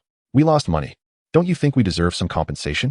Suddenly, a few burly men emerged from the throng of gamblers, their heads shaved clean, perhaps believing that their baldness accentuated their imposing presence.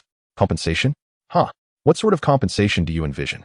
Just as Xian Yi was about to respond, Tsunade Senju stepped forward, her tone icy and laced with impatience. It seems we have 2 lovely ladies here. Since you're speaking on behalf of this boy, you must be in cahoots with him. In that case, let us have you 2 charming ladies accompany us for a while as compensation.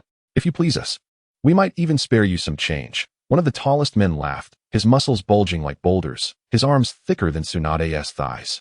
Indeed, as long as you 2 delightful ladies entertain us for a time, we'll forego any notion of compensation, chimed in another, as the others roared with laughter, their contempt evident in their leering gazes. Disgusting, utterly repugnant. Tsunade glared at the men, her hands subtly clenching in secrecy, a surge of fury igniting within her. They dared to provoke me. They would soon learn the consequences of their folly. Suddenly, the temperature in the casino plummeted, a palpable chill enveloping the air, as a formidable aura began to manifest. Unbeknownst to anyone, the pale hue of the white fong on Xian Yi's forehead faded once more, and an ominous energy radiated from him uncontrollably. The surrounding gamblers fell silent. Even the previously boisterous men ceased their chatter, their mouths shutting in stunned disbelief. Fear incessantly breeds within the hearts of the people in such circumstances, as if some unseen force is pressing down upon them, rendering them breathless. At that moment, Xian Yi shifted, advancing towards the group of burly men, his gaze cold and unwavering, his expression remarkably placid. I did not quite catch what you just said. Please repeat it, he commanded, his eyes unknowingly beginning to take on a crimson hue. The burly men, paralyzed by trepidation, dared not even stir, convinced that a mere movement would lead to their imminent demise. Do you dare to say it again? If you possess the audacity, utter it once more before me. Although Xian Yi's voice was barely above a whisper, every individual present heard it with utmost clarity, as if it carried an overwhelming weight that stifled any response. Chapter 181. The boss appears ahead. The previously boisterous group of robust men had fallen silent, their voices extinguished by an overwhelming sense of trepidation. It seemed that the mere act of speaking could summon dire consequences. What do you intend to do? One among them managed to utter, swallowing hard. His gaze averted from Xian Yi. What I desire is inconsequential. It is your desires that matter, is it not? Did you not proclaim that compensation was in order? Why the sudden silence now?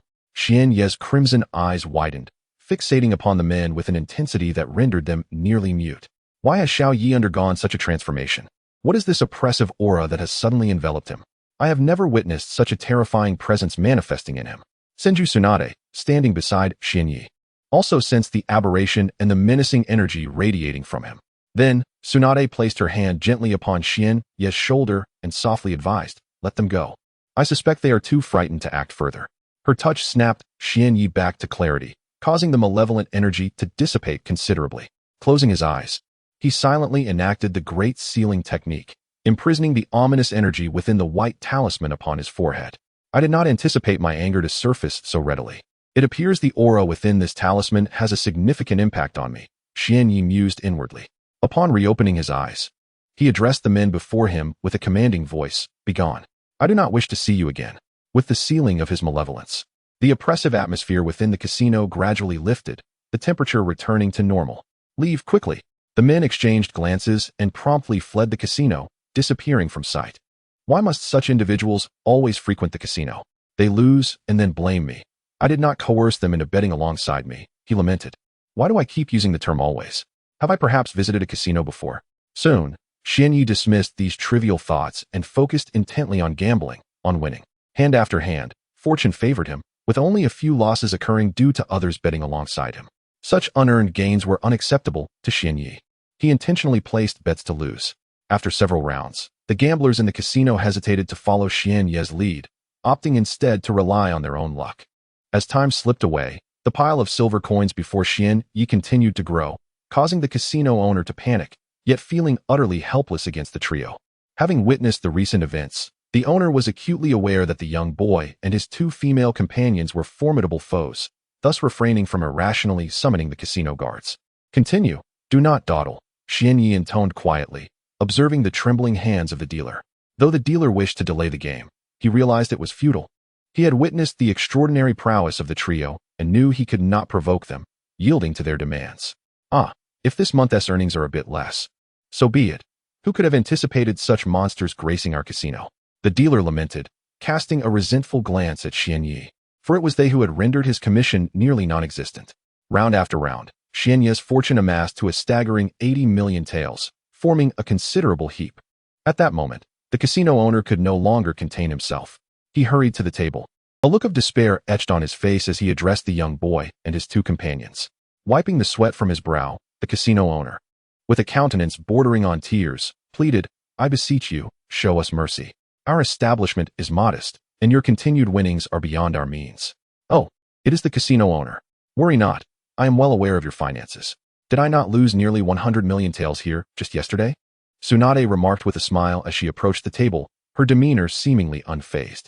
"Good heavens, my sister lost 100 million taels here yesterday. I never imagined she could lose so much," Xianyi mused internally. Despite Tsunade's cheerful appearance, the casino owner perceived her smile as sinister, akin to that of a fiend in the depths of hell, threatening to claim his very soul. "Truly, if you continue to win like this, my casino will face ruin, and I may even be unable to pay my staff. I implore you, have mercy and spare us." "Oh, is that so?" Tsunade feigned contemplation upon hearing the owner's words. A glimmer of hope emerged on the owner's face as he anticipated their departure from his establishment. "Let us play one more round. Should we win again, we shall take our leave. What say you, dear owner?" Tsunade proposed with a smile. No, please. Just bring forth 400 million taels as a token of respect for these esteemed guests, a little pocket money for them," the owner hurriedly replied. Upon hearing that Xianyi and his companions desired to engage in another round, the proprietor promptly summoned an associate to fetch the funds, deeming further gambling unnecessary. After all, there was little distinction in the outcome. Even if they were to wager, that little rascal could never lose. Since victory was assured, it would be more generous to simply grant them 400 million. The individual did not keep Xianyi and his companions waiting long, swiftly emerging from the casino with 400 million in silver notes, placing them upon the gambling table. "Esteemed guests, the money has now been provided to you. Might I suggest that you consider departing from my establishment? My casino is truly devoid of funds, and should you continue to play, I fear it will face closure," lamented the casino owner, his face a mask of despair as he addressed Xianyi. "Very well, since you are so perceptive, we shall refrain from further play," replied Thousand Hands Tsunade, engaging in conversation with the proprietor. However, Xianyi's attention was not on their dialogue, but rather fixed upon the substantial pile of silver notes. "Money. An abundance of it. All mine. These riches belong to me." At that moment, Xianyi's eyes sparkled with greed, nearly drooling at the sight of the wealth before him. As if compelled by an uncontrollable urge, his hands instinctively reached toward the pile of silver notes.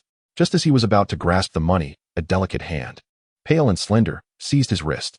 Following the arm upward, he discovered it was Tsunade's hand that held him captive, rendering his own hands immobile. Why is my sister so incredibly strong? This is utterly absurd, he mused inwardly, momentarily distracted from the pressing matter at hand. This money was rightfully his. So why was it being withheld? He lifted his gaze, eyes wide with indignation, glaring at Tsunade with a smoldering intensity that suggested he might erupt in flames. Oh, my dear little brother, I am fully aware that this money is yours, but as your sister, I shall take it upon myself to safeguard it for you. I fear it may be lost if left in your possession, Tsunade shamelessly proclaimed, her smile devoid of any embarrassment, as if her claim were entirely justified. Oh, what do you mean by safeguarding? I do not require your assistance in that regard. Though these thoughts swirled in Xian Ye's mind, he refrained from voicing them, knowing full well that such words might provoke a fierce reprimand from his formidable sister. Through their time together, he had come to understand her strength. While he could not ascertain its full extent, it was clear that she could effortlessly dominate someone of his rank. Thus, Xian Yi could only follow Tsunade with a sense of helplessness and despondency, slowly departing from the casino. A suitcase was in his hand, and with his head bowed, he trailed behind Tsunade and Shizune, exuding an aura of utter desolation. Oh, my little brother, don't be like this. Don't wear such a forlorn expression, Tsunade remarked as she turned to him, her hand gently stroking his silky long hair. Despite her reassurances, Xian Yi remained listless, his demeanor still marred by gloom. For Tsunade's words felt as empty as silence itself. Moreover, she claimed that it mattered not where the money was stored. Yet he pondered why it could not reside with him, but instead in her possession. As these thoughts swirled in his mind, an irritable sensation welled up within him. Yet he found no outlet for his frustration, forcing him to stifle it internally. Suddenly, his gaze fell upon the suitcase in his grip, and his expression shifted to one of agitation. Speaking of that suitcase incited his ire, Tsunade possessed a spatial scroll designed for storage. Yet when he proposed placing his suitcase within it, she had vehemently opposed the idea. How miserly, he mumbled softly, you keep the money, yet refused to accommodate my suitcase in the scroll. After voicing his thoughts, he glanced ahead at Tsunade, relieved to find no sign of discontent upon her face. What a situation this is. I've gained an elder sister, yet little did I expect to encounter such a miserly one. Never mind, I shall not dwell on it. He resignedly thought, trailing behind Tsunade with a woeful expression. As Tsunade wandered along the street, she frequently stopped at roadside stalls to purchase skewers, grilled squid, and meatballs. Of course, there was also a share for Shiro, who had since been cradled by his sister, exhibiting a look of pure bliss, a true traitor. Fortunately, Xian Yi managed to indulge in some of the street food himself. Were he deprived of even that, madness would surely follow. An hour later, Xian Yi found himself seated in a clothing store, the largest establishment in the town, sprawling over 1,000 square meters with an abundance of garments. He sat idly on a chair, his gaze vacant as he watched the two women selecting outfits. Approximately an hour ago, he had arrived at the store with his sister and her little attendant, yet the two had been engrossed in choosing clothes for nearly an eternity. Why can they take so long to choose? He lamented inwardly, his expression reflecting utter disillusionment as he and Shiro observed the two women, still brimming with enthusiasm. After an extended period of waiting, Xian Yi could no longer contain herself and approached Tsunade, inquiring whether it was time to leave. Have we truly been here for such a long duration? It feels as though we have only just arrived. Upon hearing Tsunade's response, Xian Yi felt disinclined to continue the conversation and returned to her previous spot, closing her eyes to rejuvenate. Eventually, after an indeterminate passage of time, Tsunade's voice broke through the silence. Xiao Yi, I've purchased the clothes, let us depart. Hearing those words nearly brought tears to Xian Ye's eyes. Finally, the shopping was complete. As they returned to the street, Xian Yi observed the two ahead of her, perplexed by how it took them so long to procure a single outfit. She decided it was best not to dwell on such thoughts, as they only served to cause her a headache. With a resigned expression, she silently trailed behind them. Uncertain of their next destination, Xian Yi could only follow quietly, pondering whether they were merely wandering aimlessly, unaware of their upcoming stop. After several hours of aimless wandering through the streets and acquiring numerous items, including a few supplementary tools, they finally departed the town at dusk. Anticipating this outcome, Xian Yi had purchased several sleeping bags, though 3 would suffice. The others were merely for backup. As night descended and the moonlight filtered through the trees, it was obstructed by the forest, casting only fragmented beams upon the ground. The nocturnal forest was enveloped in profound silence, save for the occasional chirping of insects. However, the trio understood the peril that lurked in the night. One misstep could lead to fatal consequences. Thus, although they attempted to sleep, it was but a light slumber, as they remained vigilant against any unforeseen threats. Chapter 183. Compensation. The night swiftly faded away, almost imperceptibly, as the sky gradually brightened once more. A few birds flitted about, chirping merrily, seemingly heralding the arrival of a new day. It was early morning, the air slightly crisp, with occasional gentle breezes that swept by, rousing one from the clutches of slumber. With a yawn, Xuanya opened his eyes. The world appeared somewhat hazy at first, but as he extended his right hand to rub his eyes, clarity began to return. He had enjoyed a comfortable sleep the night before, undisturbed by any lurking beasts in the forest. Everything felt quite splendid. Rising to his feet, he engaged in some light exercise nearby to warm his body and fortify his physique. Lately, he had a sense that a breakthrough was imminent. His chakra seemed to have reached a critical threshold, and it would not be long before it surged significantly, likely elevating him to the level of a chunin. Standing still, Xuanya pondered for a moment, his spirits gradually lifting with the thought of his chakra's impending advancement. The prospect of such a breakthrough was indeed exhilarating. Once his chakra ascended to the level of a chunin, his combat prowess would undoubtedly increase by at least threefold compared to his current capabilities. Lowering his head, he contemplated quietly for a while. Afterward, he wandered aimlessly nearby, hoping to find a pool of water to cleanse himself. After a brief search, he discovered a stream not far from his location, its waters crystal clear, revealing the pebbles at the bottom. As he squinted, Xuanya suddenly noticed ripples in the water and began to investigate their source. To his surprise, the stream teemed with fish. Xuanya's eyes widened as he observed the moving black fish, momentarily captivated. It seems fortune favors me. He chuckled, watching the dark-hued fish with delight. Without hesitation, he removed his shoes and leaped into the stream to catch some fish. After an engaging struggle that lasted about 10 minutes, he emerged victorious, clutching 10 sizable black fish, each roughly the size of an adult's 2 hands. I shall eat 5, and the other 5 will be for my sister and her little companion, along with Xiaobai. Yes, that shall suffice. He returned to the spot where he had previously slept, though he chose to keep a respectful distance from them. After all, to cook the fish would require a fire, which would produce smoke. Thus, it was prudent to maintain a safe distance to avoid disturbing them with the smoke. In the midst of the forest, I casually gathered a cluster of broken branches to construct a rudimentary rack. After cleaning the fish, I unleashed flames through my chakra to roast them. The enticing sizzle echoed as nearly all 10 fish were cooked to perfection. Xuanya gazed at the golden, tantalizing fish, unable to suppress a gulp of saliva. Just as he reached for a skewer adorned with fish, a voice piped up beside him. Master, master. Xiaobai wants to eat too. Turning his head, Xuanya beheld the white tiger beside him, its large, watery eyes wide with anticipation, prompting him to hand over 2 fish. Delicious, delicious. If only I had purchased some seasoning in town, perhaps the flavor of these fish could have ascended to even greater heights. He mused, feeling slightly unsatisfied and contemplating taking 4 more fish, leaving 2 for the others, reasoning that the women wouldn't consume that much. 2 should suffice. As he indulged in this pleasant thought, Xuanya extended his right hand forward, but found nothing. Wait, there should still be 3 more fish on skewers. How could I not grab a single one? Confusion crept into his mind. He lifted his gaze to the makeshift rack, only to discover it entirely bare, no fish in sight. What on earth is happening? Where have all my fish gone? Stunned, Xuanya felt the weight of this sudden loss. He had painstakingly caught 10 fish that morning, yet had only consumed 2, with Xiaobai devouring another 2. The rest had vanished without a trace. Disappointment clouded his eyes as he stared at the smooth earth beneath him. Suddenly, the sound of munching reached his ears. In an instant, he looked up, following the noise to find Tsunade and Shizun standing there. While their presence was inconsequential, the sight of them holding the very fish he had worked so hard to procure was paramount, especially as Tsunade clutched 4 of them. Tsunade noticed Xuanya's gaze and offered him a slight smile before returning to her feast. After savoring her meal, she stretched her body and remarked, Xiaoyi, your grilled fish is quite delightful. I find it very enjoyable. You may be enjoying it, but my fish have all disappeared, and I am not pleased. Xuanya shot her a resentful look, his silence conveying his feelings. Don't be so stingy. It's just a few fish I took, she replied, attempting to placate him. All right. Sister will bring you something as compensation. At the mention of compensation, Xuanya's eyes brightened. for he understood the caliber of this sister's prowess. Thus, whatever she produced would likely be of considerable value.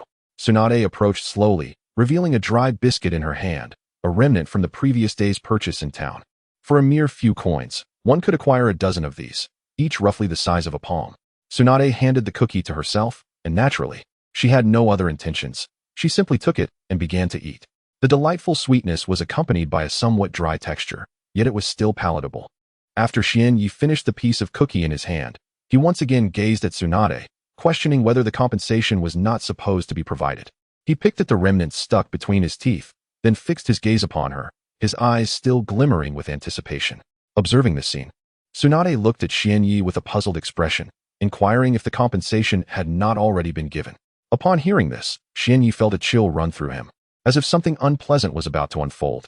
"You don't mean to say that the compensation is merely that wretched cookie, do you?" he asked, his face tightening with anxiety as he looked at Tsunade, seemingly hoping to elicit a denial from her. "Indeed, it is that cookie. I felt a bit guilty for consuming your grilled fish this morning, so I offered you a cookie instead. Is that not sufficient?" Tsunade replied, smiling innocently at Xianyi. Chapter 184. The battle with Tsunade. I knew it. I knew it would be like this. Xianyi felt a profound sense of despair, unable to find the right words to convey his thoughts to his sister. "Never mind, let's put this matter aside. I won't hold you accountable for eating my fish. But there is one thing I wish to discuss with you," Xianyi said earnestly. "If you have something to say, just speak up." "There's no need to beat around the bush," Tsunade replied with a casual demeanor.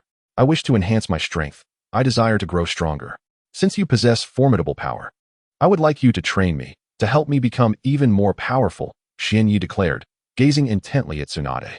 Tsunade remained silent for a moment, scrutinizing Xianyi. "Why do you want to grow stronger?" she asked with utmost seriousness. "There is no particular reason. I simply yearn to become stronger, to elevate my own abilities." The two exchanged glances, and soon Tsunade broke into a smile. "Very well, my dear little Xianyi, if you wish to enhance your strength and seek my assistance, you must be prepared. My training is not a trivial matter. Without immense willpower, one cannot persevere." Upon hearing Tsunade's words, Xianyi smiled brightly, filled with simple joy. "I understand. I will persist and not give up halfway." "Really? For now, let us refrain from such grand declarations. Accept my training first," Tsunade chuckled, her gaze towards Xianyi tinged with skepticism. "All right, since you are to undergo my training, I should first familiarize myself with your strength. Only by understanding your abilities can I effectively train you," Tsunade remarked, gently rolling her neck as she addressed Xianyi. "All right, prepare yourself. I am about to make my move," Xianyi warned. "Enough with the chatter. If we are to fight, let us do so directly.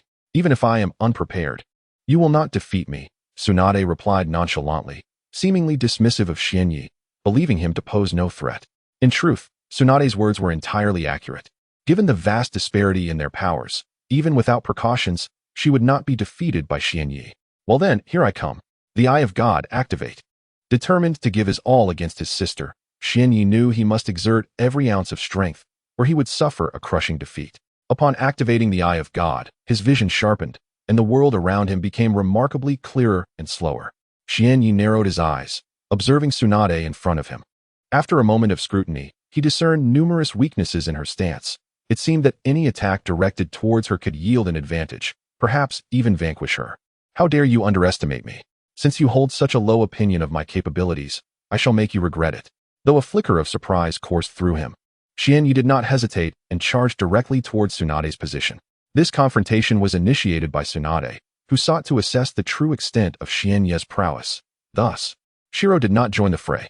At that moment, Shiro stood nearby alongside Shizune, witnessing the unfolding battle. "Let us engage in physical combat first. I'll refrain from using shuriken and chakra for now," Xianyi contemplated, raising his fist and advancing forward. As he drew nearer, Tsunade finally made her move. She merely lifted a slender hand, forming a fist that she directed towards Xianyi.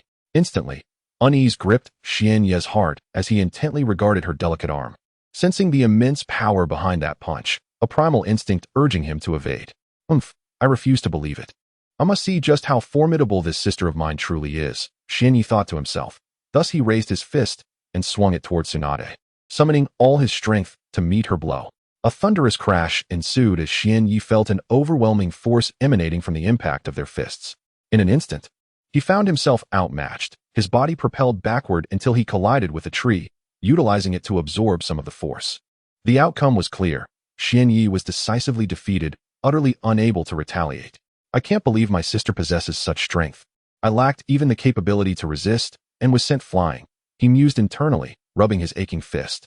Ah, Xiao Yi, judging by this, your strength is quite commendable. My earlier punch hardly inflicted any significant damage upon you, Tsunade remarked with a smile, gaining a newfound appreciation for Xian Yi's abilities. However, did you know that I exerted less than a fraction of my full power? Xian Yi stood in stunned silence after Tsunade's revelation. Although he was aware of his sister's formidable strength, he had never fathomed it to be so extraordinary. That he could unleash all his might, yet be sent flying by her mere fraction of power, was truly terrifying. Despite these thoughts swirling in his mind, he concealed his astonishment. If that is the case, I shall unleash my full potential now, withholding nothing, he resolved, calling upon a portion of his chakra, preparing to employ his ninjutsu. As the chakra circulated, a gentle breeze gradually enveloped Xuanya, a wind that could not be deemed weak. Wind release, half-moon slash. This technique, classified as a non-hand-seal ninjutsu, could be executed with remarkable speed. Observing the active wind attribute chakra around, it was evident that this was indeed a wind-based jutsu. However, its potency remained uncertain. At this moment, Tsunade reigned in her casual demeanor, casting a glance at Xuanya's face, which now bore a hint of admiration. In an instant, a crescent-shaped slash materialized before Xuanya, hurtling towards Tsunade with astonishing swiftness. Standing a short distance away, Tsunade's expression grew solemn upon witnessing this strike, although it quickly faded. It appeared that this non-hand-seal ninjutsu was of A-rank caliber. Regrettably, it was executed by a novice. Had it been performed by an elite jonin, it might have posed a genuine threat, but alas, Xuanya was not among their ranks. Chapter 185, Perilous Situation. Soon, the crescent-shaped slash approached Tsunade. However, Tsunade did not employ any ninjutsu for defense. Instead, she extended her right hand, forming a fist.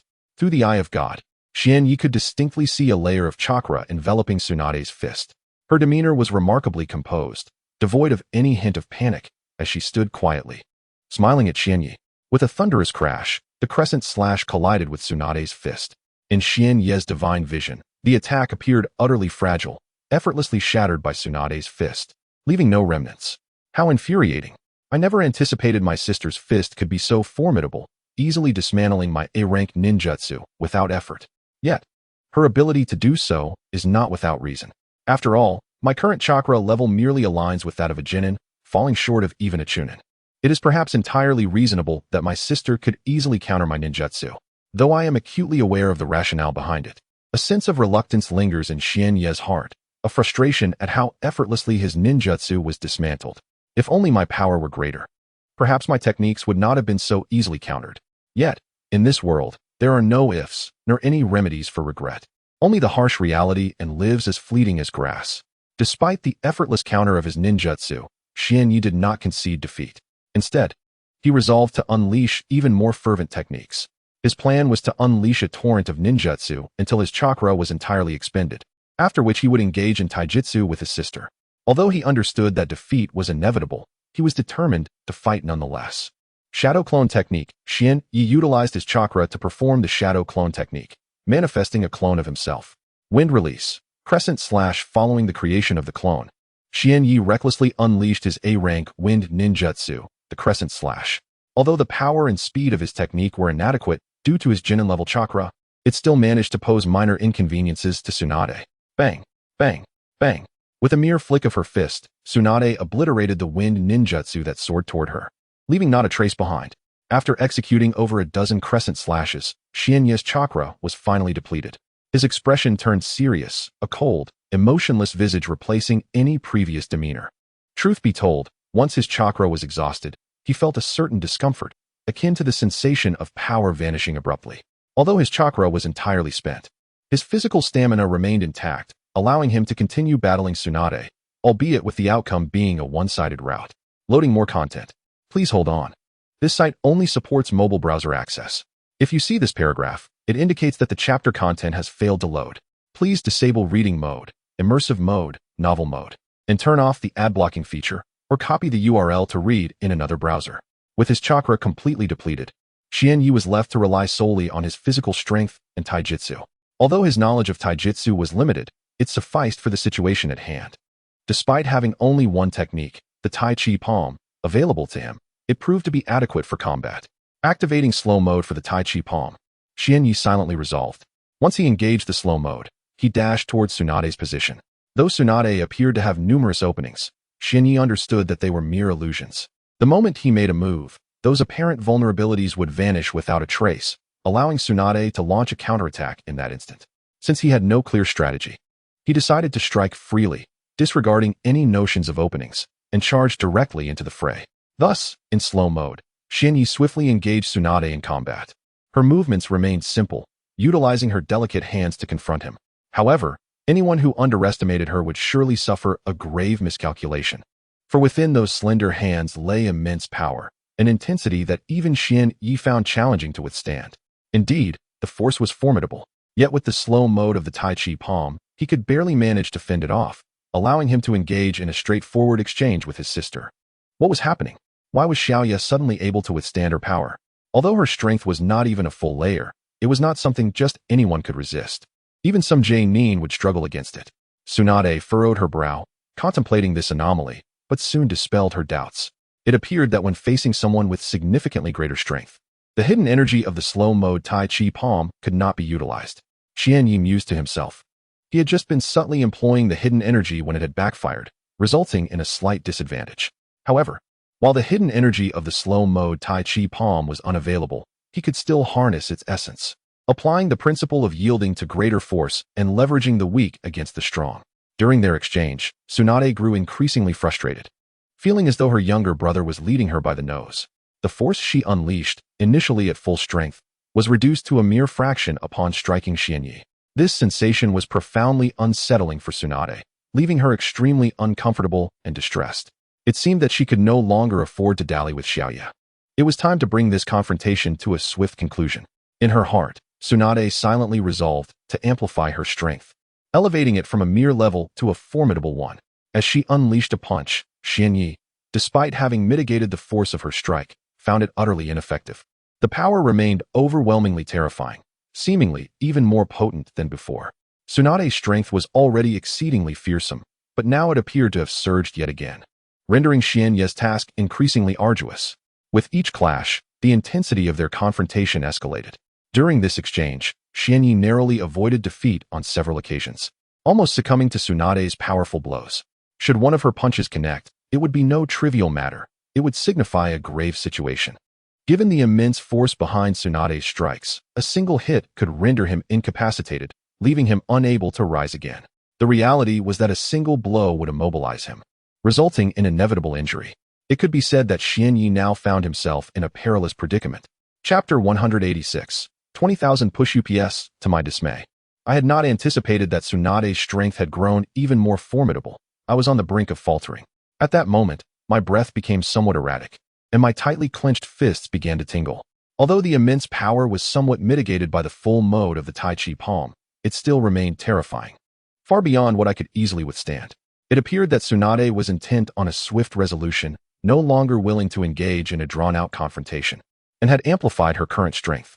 The full mode of the Tai Chi palm could no longer contend with her, so I resolved to switch to the fast mode of the Tai Chi palm and test its efficacy. Once I transitioned to the fast mode, my speed of attack increased several-fold. Although the ability to diminish power vanished, the velocity and force of my strikes were enhanced, accompanied by the capacity to seal her chakra points. With a surprised glance, Tsunade observed me, her expression revealing her astonishment at my enhanced speed and strength. However, she mused that if this was all I had to offer, it would still prove futile. Unbeknownst to Tsunade, I was now precariously perched on the edge of a cliff. Having abandoned the full mode of the Tai Chi palm, my defensive capabilities were significantly diminished. A single strike from her would likely spell my end. The battle persisted, with Tsunade maintaining the upper hand. Should she choose, she could swiftly conclude our skirmish. Suddenly, she charged at me with remarkable speed. Yet under the gaze of the divine eye, I could still discern her trajectory. She elegantly raised her slender right hand, enveloped in a layer of chakra. And in my eyes, that fist posed a tremendous threat. A single hit would surely assure my defeat. Although Tsunade's speed was astonishing, it was not entirely impossible to evade. In an instant, her delicate hand surged toward me, its velocity accelerating, rendering even my divine eye somewhat incapable of tracking its path. The wind howled, effortlessly parting before her fist, which hurtled toward me at a blistering pace. I widened my eyes, managing to discern the trajectory of her fist, yet my body felt uncontrollable. Evading this blow seemed impossible. The speed was overwhelming. Perhaps my reflexes were simply inadequate. As her slender hand approached, I closed my eyes, resigning myself to the inevitable. After all, this was merely my sister testing my strength. Suddenly, a fierce gust of wind struck my face, imbued with formidable force, causing pain akin to a blade scraping my skin. Unbeknownst to me, several scratches appeared on my visage, crimson blood oozing forth. Suddenly, Xian Yi felt a warmth enveloping his face, and with that warmth, the pain gradually dissipated. Upon opening his eyes, he was met with the flawless visage of his esteemed elder sister, Tsunade. Her captivating eyes sparkled with allure, framed by elegantly arched brows, and she donned a loose-fitting robe that revealed a hint of her fair skin, complemented by her cascading, silky golden hair. Tsunade unveiled the most beautiful aspects of femininity before Xian Yi, leaving him momentarily entranced. "Hey, little knight, what are you staring at?" Tsunade teased, her tone devoid of reproach as she gently tapped his forehead with her finger, a subtle smile gracing her lips. "Well, little knight, I have a fair understanding of your abilities now. I never anticipated that despite your low chakra level and moderate physical strength, you could exhibit such prowess. Quite impressive." "Heh, of course," Xian Yi replied with a grin, clearly reveling in her praise. "However, you must consider this carefully. Are you truly prepared to undertake my training? You should know that the process will be exceedingly arduous. Are you certain about this?" Tsunade's smile faded, replaced by a serious expression. "I am well aware of the difficulties in enhancing one's strength. No one desires an easy path to power. I can endure hardship and am unafraid of it. So, Tsunade sister, do not worry. I can withstand it," Xian Yi responded earnestly. "Very well, if that is the case, I shall assist you in improving your strength. However, do not complain halfway through. Even if you do, I will not grant you respite easily," Tsunade remarked with a playful smile. Yet, due to the complete depletion of Xian Yi's chakra and stamina, they would have to pause for a while before commencing his training. Sitting on the ground, Xian Yi closed his eyes to rest for about 10 minutes when he was abruptly called by Tsunade. "Little knight, get up quickly. Do not just sit there like a corpse," she said with a slight smile. "What? We are starting so soon?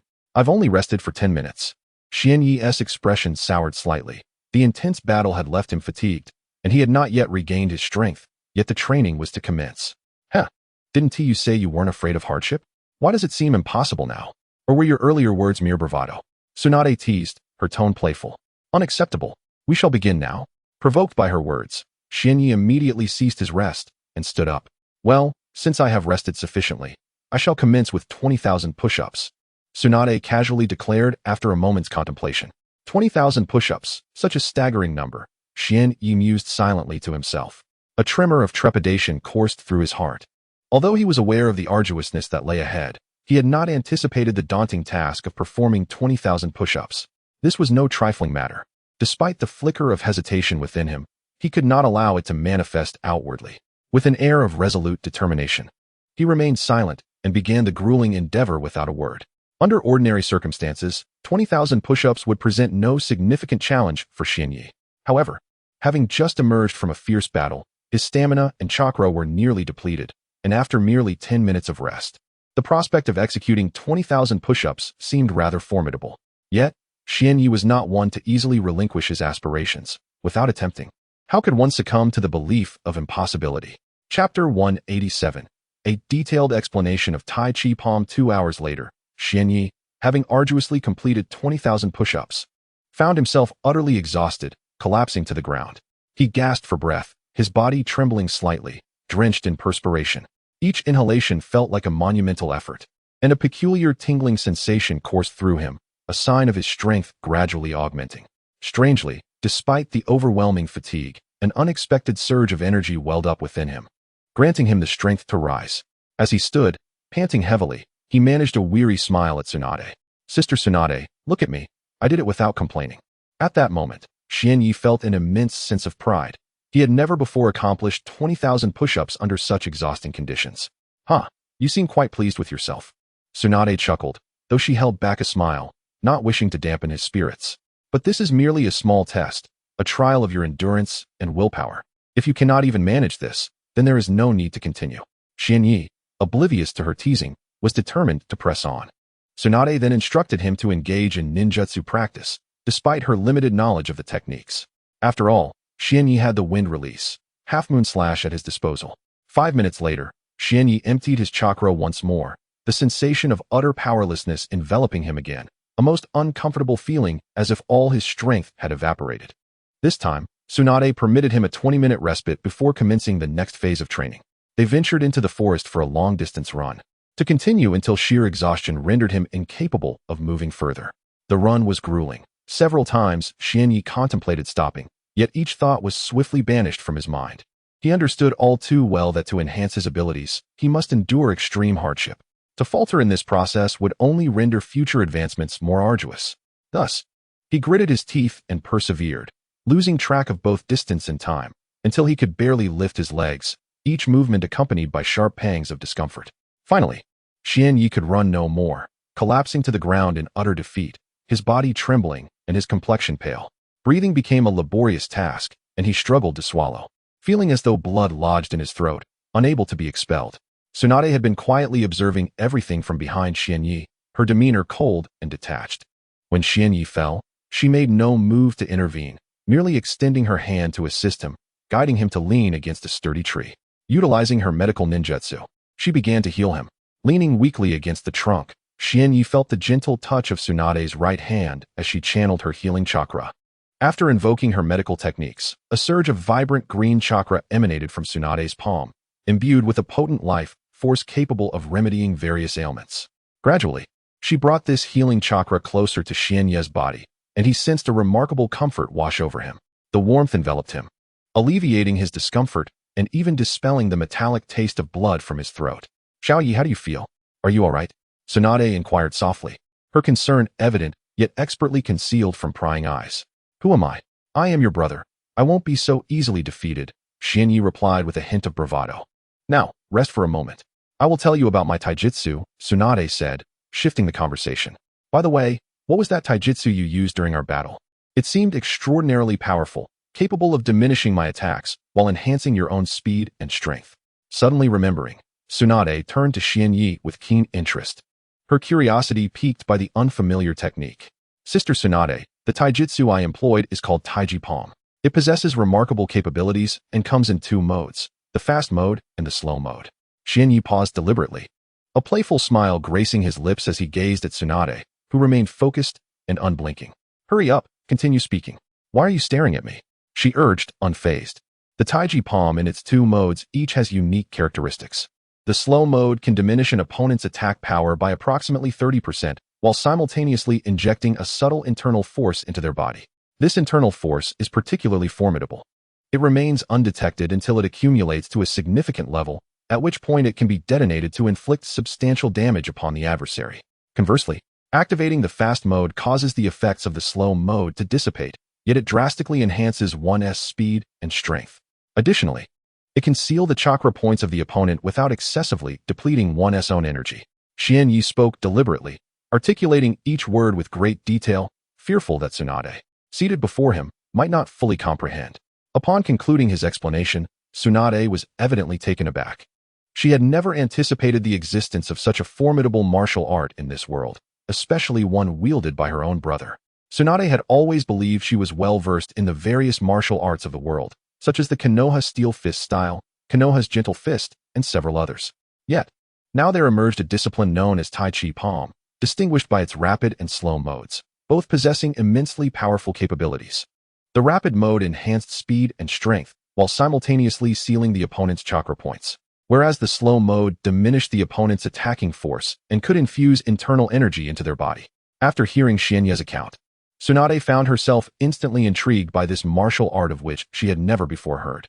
Chapter 188. The 2 modes of Tai Chi Palm. Observing his newly acquainted sister's avid interest in the martial art, Xianyi began to elucidate some fundamental aspects of Tai Chi Palm. After all, embarking on the journey of mastering a martial discipline, particularly one that is entirely unfamiliar, necessitates starting from the most elementary concepts. Otherwise, comprehension would elude her. Time flowed swiftly, and before long, an hour had elapsed. After speaking continuously for this duration, Xianyi found his throat parched and somewhat uncomfortable. Yet, Witnessing Tsunade's rapt attention and enthusiasm made his efforts seem worthwhile, alleviating some of his discomfort.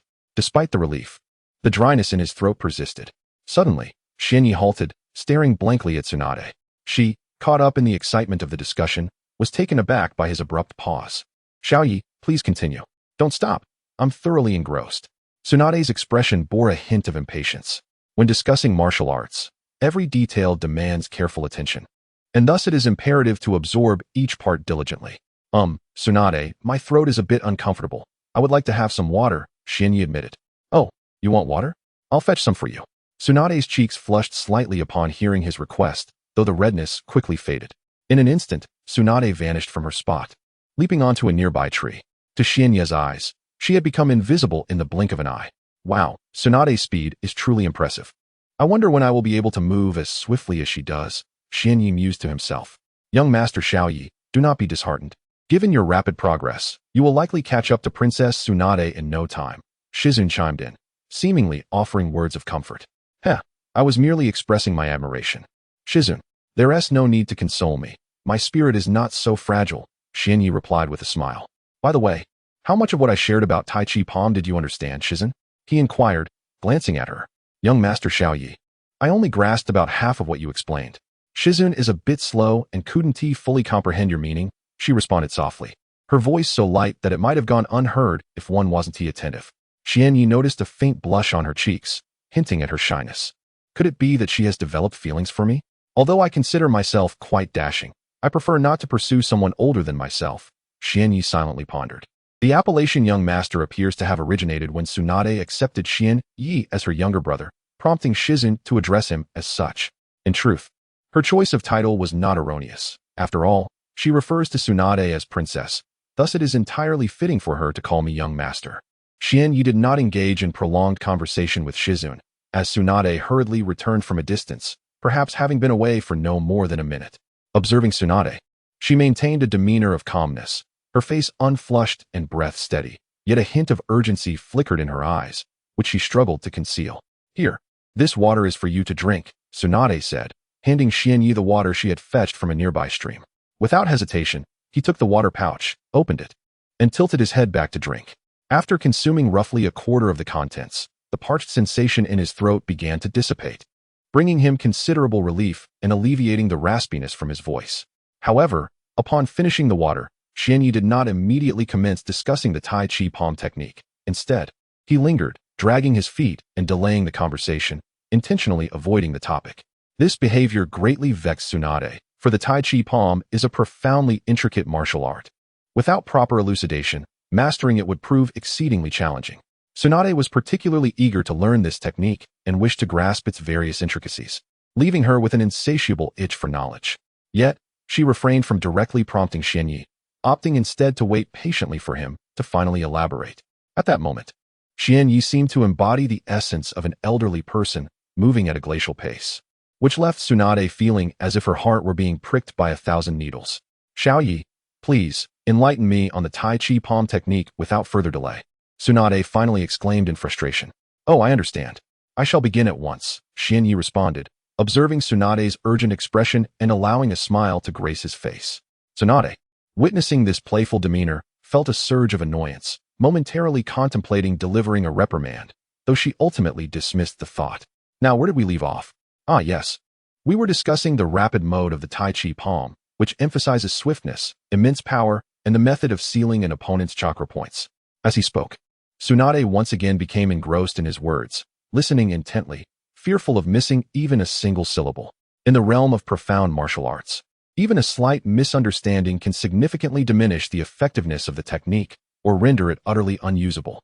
Thus, when confronted with such intricate disciplines, anyone would earnestly engage in attentive listening. Having elucidated the rapid mode of the Tai Chi Palm, I shall now discuss its slow mode. The essence of the slow mode lies in utilizing force against force, diminishing the opponent's strength, and mastering the subtle art of internal energy penetrating the adversary's body. These are crucial elements.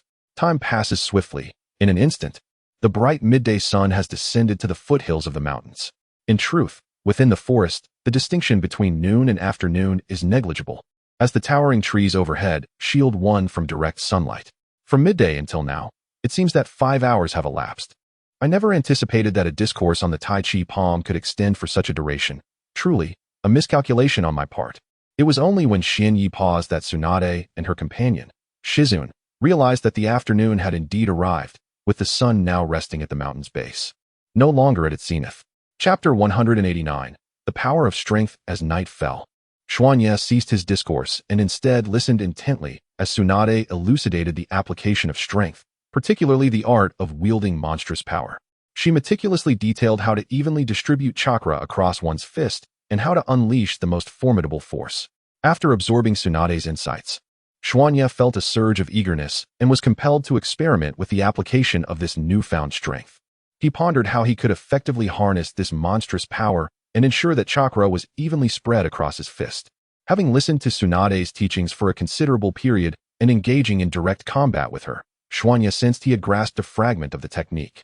An inkling of inspiration regarding the use of monstrous strength. With this thought in mind, he resolved to waste no further time and commenced his inaugural attempt at utilizing this power. As it was his first endeavor, his movements appeared somewhat clumsy, and the chakra on his fist was not evenly distributed. With a determined stance, Xuanye struck a nearby large tree, which towered at approximately 10 meters and boasted a thick trunk. Upon delivering his blow infused with monstrous power, the tree merely swayed slightly, without fracturing. Observing this outcome, disappointment etched across Xuanye's face. He felt dissatisfied with the force of his punch. Although he had not exerted his full strength, the fact that his empowered strike did not sever the tree left him disheartened. It appeared that his mastery of monstrous strength was lacking. It did not truly embody the essence of such power. What should I do now? Xuanye ruminated silently. Unbeknownst to him, Tsunade had witnessed the entire episode from a nearby vantage point. She approached Xuanye and remarked, "While you have successfully manifested monstrous strength, the chakra on your fist was not evenly distributed, and its density was insufficient to unleash the true might of monstrous power." Turning at the sound of her voice, Xuanye noticed Tsunade standing beside him, a revelation that took him by surprise, especially in the chilly night air. Perhaps he had become too engrossed in his study of monstrous strength to notice her presence. "Then, Tsunade, what should I do now to truly harness the power of monstrous strength?" Xuanye asked her softly, his gaze a blend of determination and uncertainty. His fervent desire to enhance his abilities burned brightly within him, and his yearning to thoroughly comprehend monstrous strength intensified. "If I can master this power, my prowess will undoubtedly escalate," Xuanye mused. "Xiaoye, there is no need for you to be overly anxious. Mastering the art of monstrous strength is not a simple endeavor. However, since you are so eager to understand and swiftly enhance your abilities, I shall share some insights with you. Yet, merely relying on my words may not suffice, and you might find it difficult to grasp the concepts. Therefore, come closer and observe how I wield this extraordinary power. This should provide you with greater clarity." Upon hearing Tsunade's words, Xuanye promptly approached her, his eyes wide open, intently studying her delicate, pale hands. Tsunade, noticing Xuanye's presence, began to explain the techniques of harnessing monstrous strength while personally demonstrating the methods. To ensure Xuanye could comprehend clearly, she deliberately slowed her pace, articulating each step with care. The night swiftly passed as Tsunade elaborated for an extended period and showcased her techniques multiple times before retiring for the evening. However, Xuanye did not immediately succumb to slumber. Instead, he leaped onto a sturdy tree branch, perched above, and closed his eyes to ponder quietly.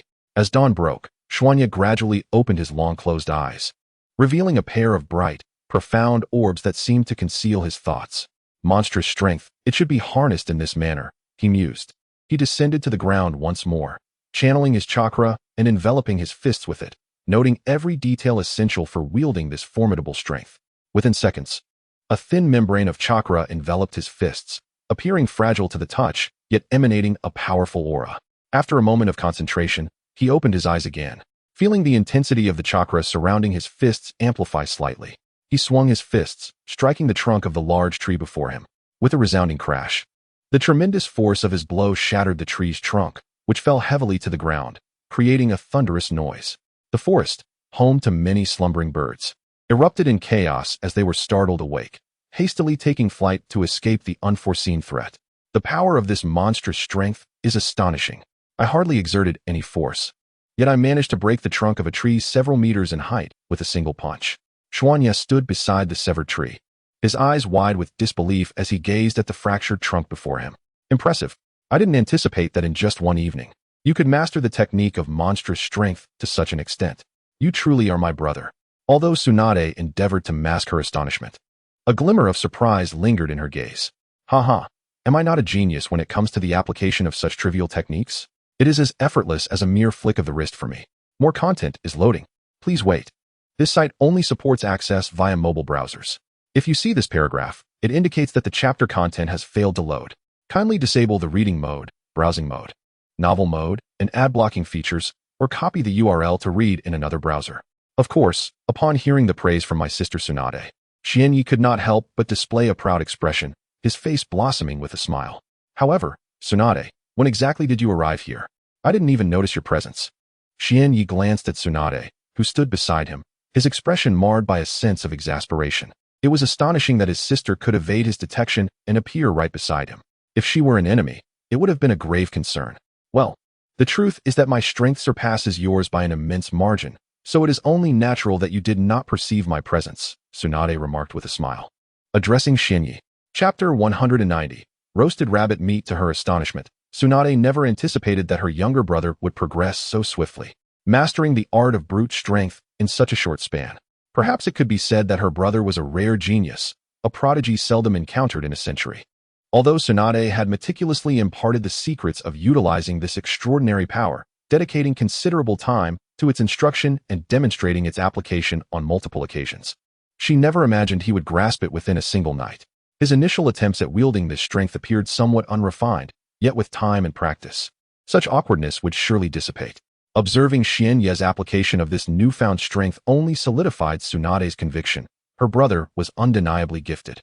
Nonetheless, despite his genius, excessive praise was unwarranted. She feared that should he become arrogant, his future endeavors would be fraught with difficulties. While you have tapped into this power, there remain numerous areas for improvement, such as the fluidity of your movements and the density of your chakra distribution. Do not deceive yourself into thinking you are exceptional. There are many who far surpass you in this world, Tsunade stated, her expression shifting to one of sternness. This was her way of expressing concern. She wished for him to avoid the pitfalls of hubris. Just as Tsunade concluded her admonition, Shizune approached, cradling a piglet in her arms, accompanied by a white-furred tiger. Upon reaching Xianye's side, she announced, "Breakfast is ready, Princess Tsunade and young Master Xianyi. Please enjoy your meal." Xianyi pondered whether the breakfast consisted of the provisions gathered from their last visit to that town. Following Shizune, he was greeted by a black pot simmering with a brown broth, flecks of meat bobbing atop the liquid, likely dried beef purchased during their previous excursion. In addition to the pot, a cloth spread on the ground bore several biscuits. Witnessing this, Xianye's lips twitched involuntarily.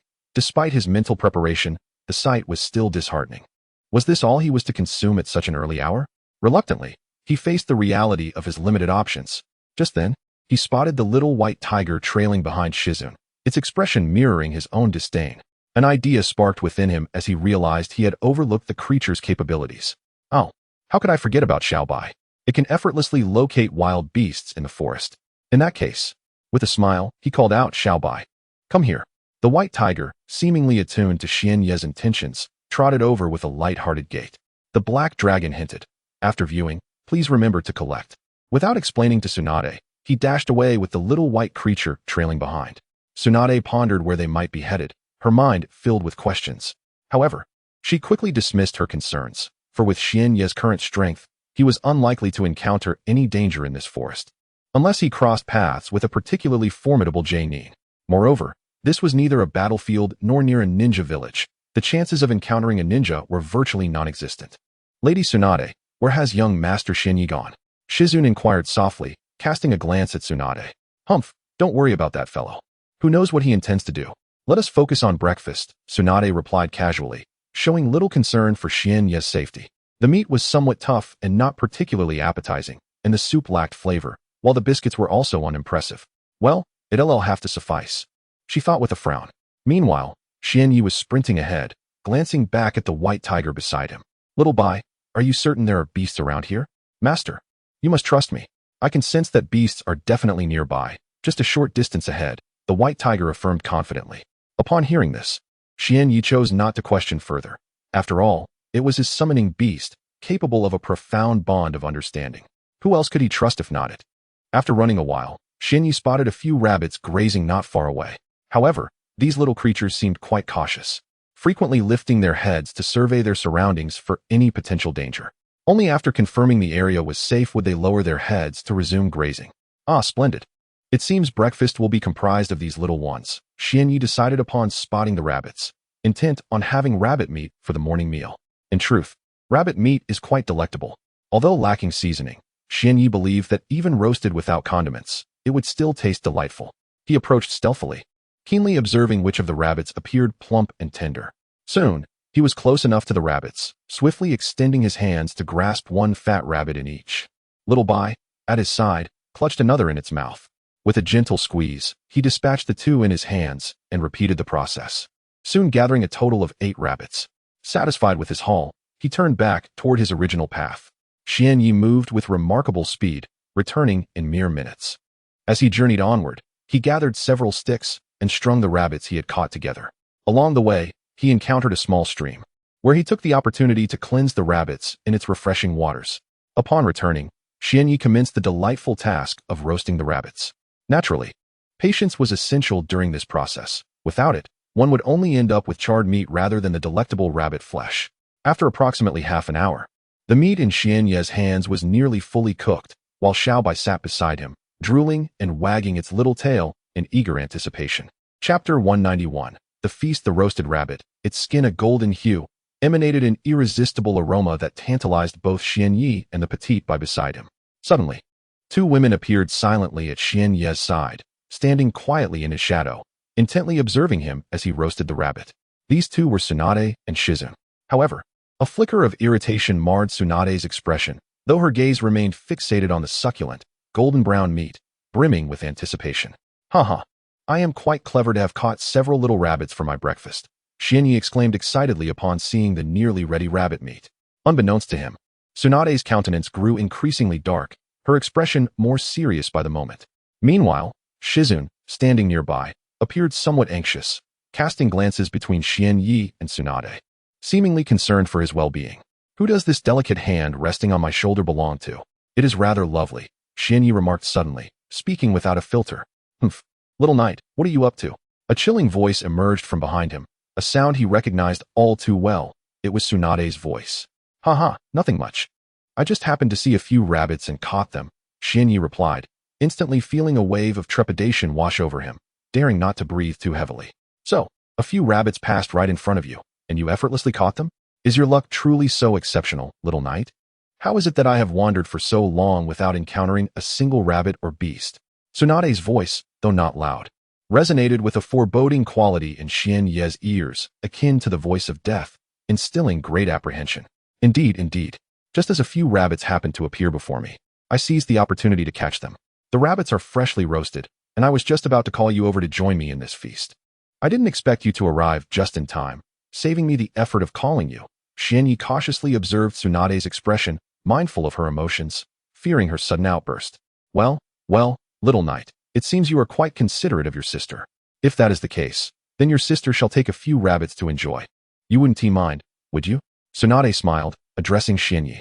Seeing Tsunade's expression at that moment left Xinyi somewhat bewildered, unsure of how to respond. Shouldn't he be receiving a lecture from his sister Tsunade? Yet, to his surprise, nothing of the sort occurred, and Tsunade spoke to him in a gentle and amiable manner.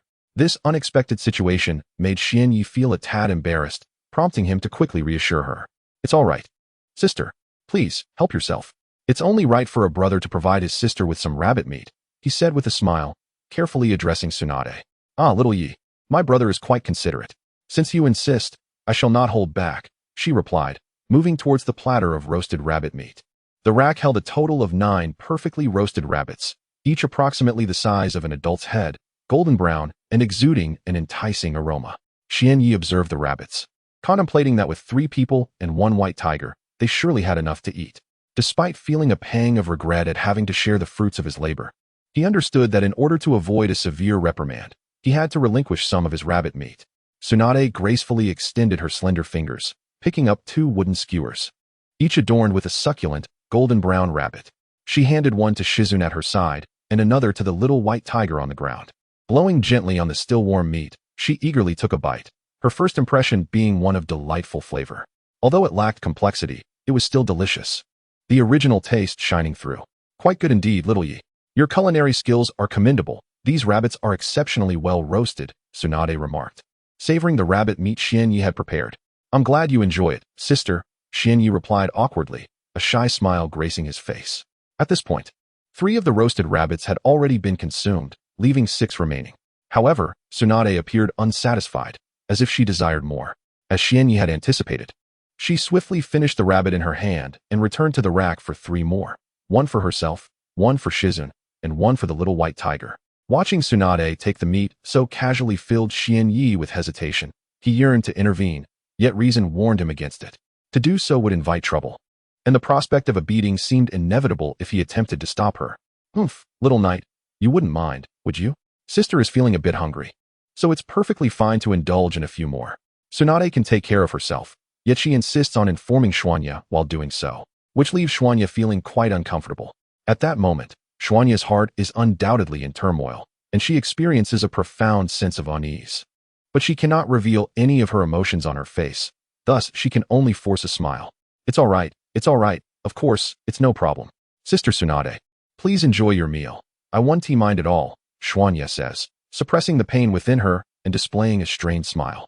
Tsunade's grin appears to grow even brighter, her joy radiating genuinely. She seems to sense the discomfort and reluctance within Xuanya and finally bursts into a soft, delightful laugh. Her laughter is enchanting, exuding the allure of a mature woman. Seeing this, Xuanya momentarily loses herself, captivated by the sight. Little knight, don't you think your sister is beautiful? Tsunade whispers.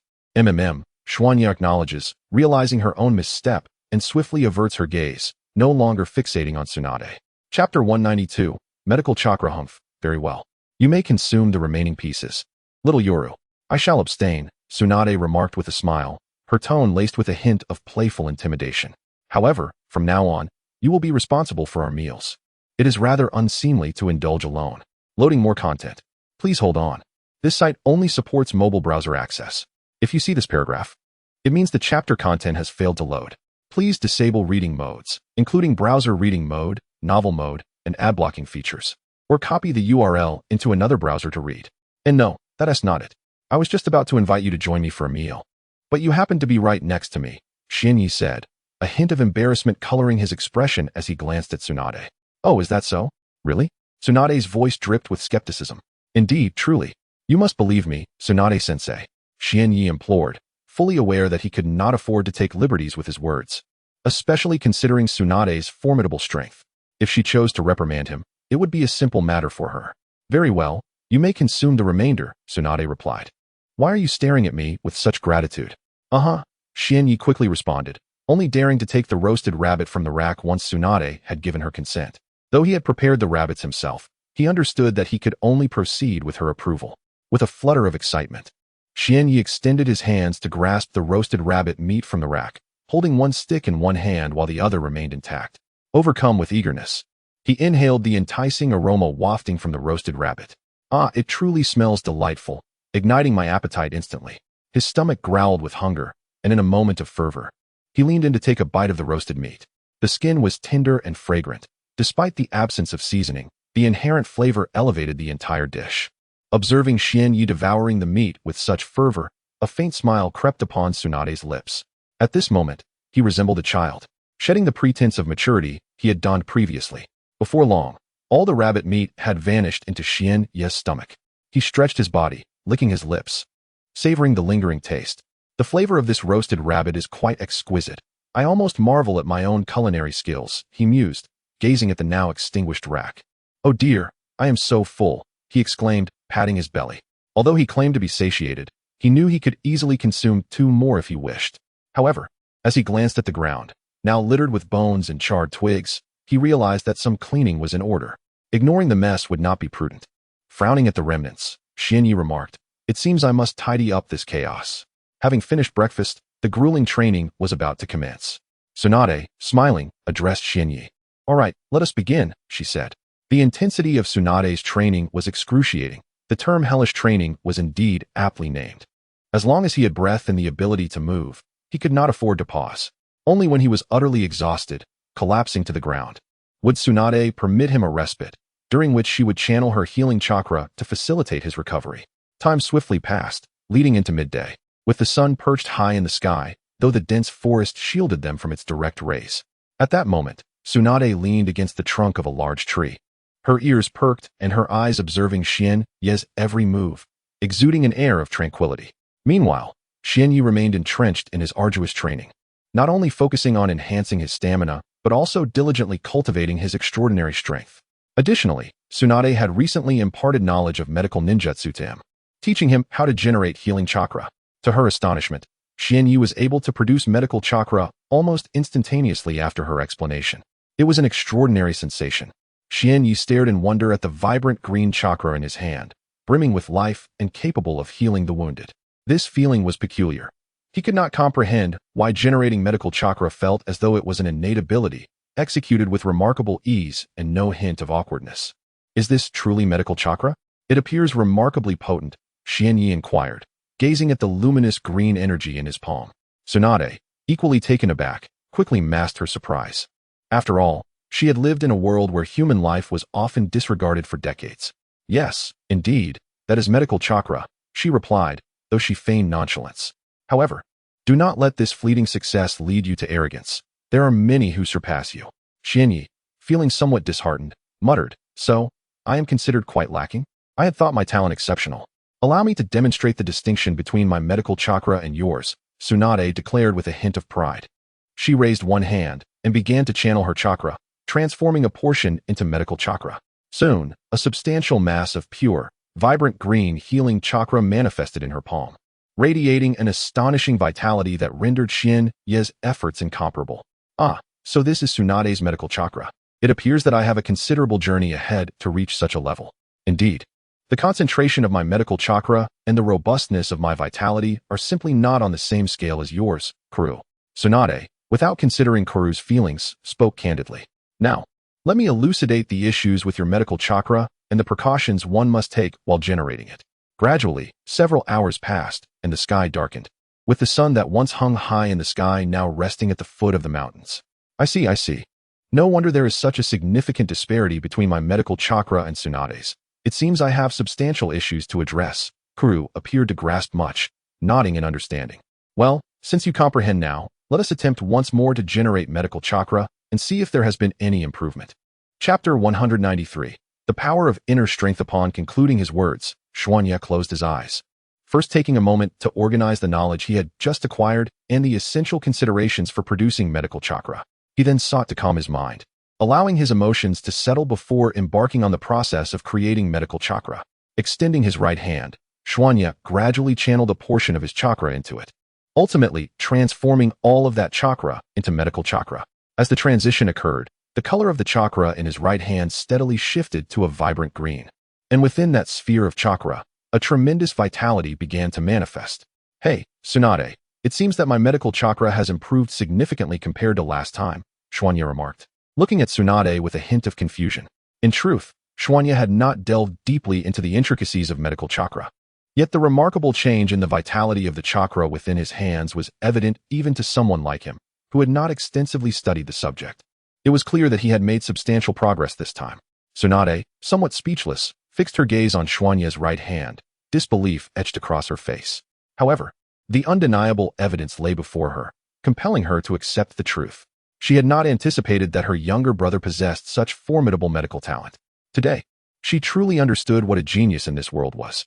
Indeed, your progress is commendable, but it could be even more pronounced.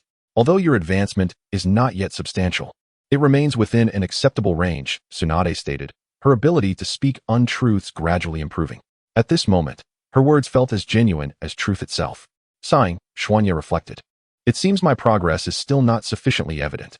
Perhaps my talent is lacking. If only I could improve further. Tsunade's face twitched in exasperation. She was on the verge of losing her composure. Xuanya, do you truly believe your talent is inadequate? With such evident progress, how can you remain unsatisfied? Do you have any idea how long it took me to produce medical chakra when I first learned medical ninjutsu? Tsunade raged inwardly. Ah, it's all right, Xuanya. You have worked hard. While your talent may not be exceptional, diligence can compensate for shortcomings. With just a little more effort, you can bridge the gap of talent. Tsunade reassured him, though her heart had grown numb to her own words. which now felt devoid of emotion. Yes, I will continue to strive diligently, Xuanya affirmed. In the evening, it was the designated time for Xianyi, Tsunade, and Shizun to delve into the intricacies of the formidable technique known as Tai Chi Palm. This day was no exception. The scope of Tai Chi Palm is indeed vast, and the methods of its application are exceedingly complex. Had it not been for the system inscribing the techniques directly into Xianye's mind, he would have found himself grappling with the learning process as laboriously as Tsunade and Shizun did. During one of Xianye's explanations, Tsunade, unable to contain her curiosity, inquired about the origins of this technique, expressing her disbelief that she had never encountered it before. Xianyi responded that he had developed the technique himself. Due to his amnesia, he was unaware that it had been implanted in his consciousness by the system, believing instead that it was the fruit of his own research. Tsunade, upon hearing his assertion, harbored no doubts. After all, as a veteran of the ninja world, it was improbable that any technique would elude her knowledge. Thus, she accepted that Tai Chi Palm was indeed Xianye's invention, especially given his remarkable intellect that allowed him to master medical ninjutsu and immense strength with such ease. Tai Chi Palm is neither overly difficult nor exceptionally simple. Its complexity hinges on the practitioner's application. The essence of Tai Chi Palm lies in two pivotal forms, the rapid mode and the full mode. Mastery of these two aspects essentially equates to mastering the technique itself. Acknowledging their lack of understanding, Xianyi proposed to demonstrate the technique personally, believing that this would facilitate their comprehension of Tai Chi Palm. He then moved to a spacious area, slightly crouching as he executed a peculiar motion that, upon prolonged observation, revealed an enigmatic quality. This was the slow mode of Tai Chi Palm, which emphasizes the principle of using slowness to counteract speed, harnessing the opponent's force against them. Alongside the application of subtle energy techniques, elements that are crucial to its effectiveness. Facing a sturdy tree, Xianyi unleashed the full mode of Tai Chi Palm, showcasing its potency to the two women. While the slow mode advocates a seemingly languid approach, the term slow does not imply a lack of speed in execution. Rather, it creates an illusion of slowness, while the actual strikes are delivered with remarkable swiftness. As he attacked the tree, Tsunade observed a fascinating phenomenon regarding the slow aspect of the full mode. Although Xianye's movements appeared deliberate, the sound produced upon impact with the bark was instantaneous. The application of subtle energy, however, presents a challenge, necessitating the conversion of chakra through muscular exertion to manifest this energy, ultimately delivering it into the adversary's body. Though this process may seem straightforward in description, it is fraught with difficulty in practice, requiring numerous attempts before achieving even moderate success, Xianyi explained slowly. At this moment, he had struck the great tree 5 times, and the hidden force had already penetrated deep into its core. Detonate, murmured Xuanya. Subsequently, the tree erupted in an explosion. This was not a fragmentation into pieces, but rather a complete disintegration into dust, leaving nothing behind with the whisper of the wind. Behold the formidable power of the Tai Chi Palm's hidden force in its full mode. As you can see, it is immensely powerful. Witnessing the tree's obliteration, Tsunade and the silent Ino beside her stood in astonishment, their mouths agape, unable to fathom the sight of the pulverized tree, their hearts gripped by profound shock. They were acutely aware that Xuanya had not exerted significant strength, yet this hidden force had inflicted such tremendous damage, truly remarkable. The thought of what might occur if he unleashed his full power, or if he were to inject more hidden force into an adversary before detonating it, was something Tsunade and Ino could scarcely bear to imagine. Chapter 194. Sealing acupoints, however, this hidden strength possesses a significant limitation. It cannot penetrate the bodies of ninjas whose power vastly exceeds one's own. In truth, this issue is not truly a problem at all. When faced with ninjas of such overwhelming strength, engaging the enemy becomes unnecessary. One can simply await their fate or flee. Xianyi spoke slowly. Xiaoyi, this is hardly a concern. If we encounter ninjas far superior in strength, what need is there for hidden power? Escaping would be deemed a stroke of great fortune. Tsunade remarked with a smile. Indeed, Tsunade, you are correct. If one encounters a ninja of significantly greater power, there is no point in confrontation. Merely managing to escape would indeed be a blessing, Xianyi echoed with a smile. Now that I have demonstrated the slow mode of the Tai Chi Palm, allow me to showcase the fast mode for your observation. With that, Xianyi once again assumed a perplexing stance, indescribable yet impressive in its essence. Swish, swish, swish. He directed his energy towards a towering tree, for within this forest, there was an abundance of trees, alleviating any concerns regarding collateral damage. Boom, boom, boom. In an instant, His movements became exceedingly swift. The fast mode of the Tai Chi palm contrasted starkly with the slow mode. The latter emphasizes the principle of overcoming speed with slowness. Not in terms of actual speed, but rather in the appearance of motion. In stark contrast, the fast mode of the Tai Chi palm embodies rapid execution, each strike imbued with immense power. Furthermore, this fast mode significantly amplifies both speed and strength, the extent of which varies depending on the practitioner's skill. Currently, Xianye's enhancement hovers around threefold, mirroring the reduction in power characteristic of the slow mode. Watch closely, Tsunade and the others, as I demonstrate the fast mode of the Tai Chi palm. With this declaration, Xianye accelerated his strikes once more.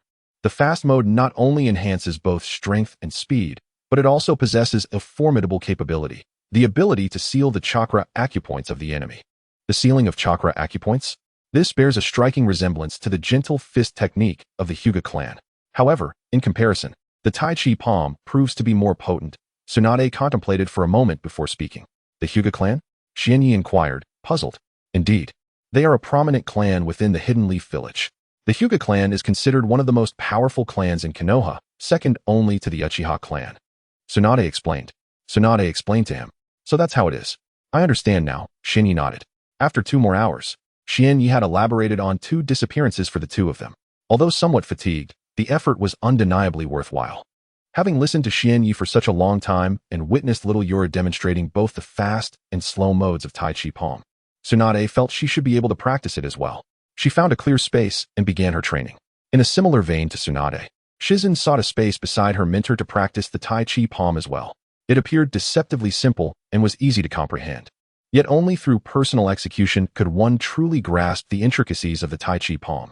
Merely mastering the initial posture proved to be quite challenging, not to mention the myriad of peculiar stances associated with it.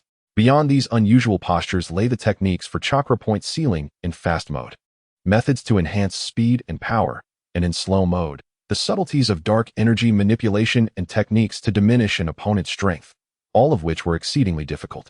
Despite the challenges in achieving the correct postures, Tsunade, having absorbed Xianye's lengthy explanations and witnessed his demonstrations, was able to awkwardly mimic the Tai Chi palm stances alongside Shizen. Their attempts appeared quite unusual and clumsy, starkly contrasting with Xianye's graceful execution. Yet, within their awkwardness, a formidable aura emerged, imbued with an ancient essence that suggested the potential for extraordinary power. As they fumbled through the various stances, they began to feel a semblance of the Tai Chi palm, albeit still marked by their lack of fluidity. Soon, they paused and turned to Xianye. Well, how should I put this?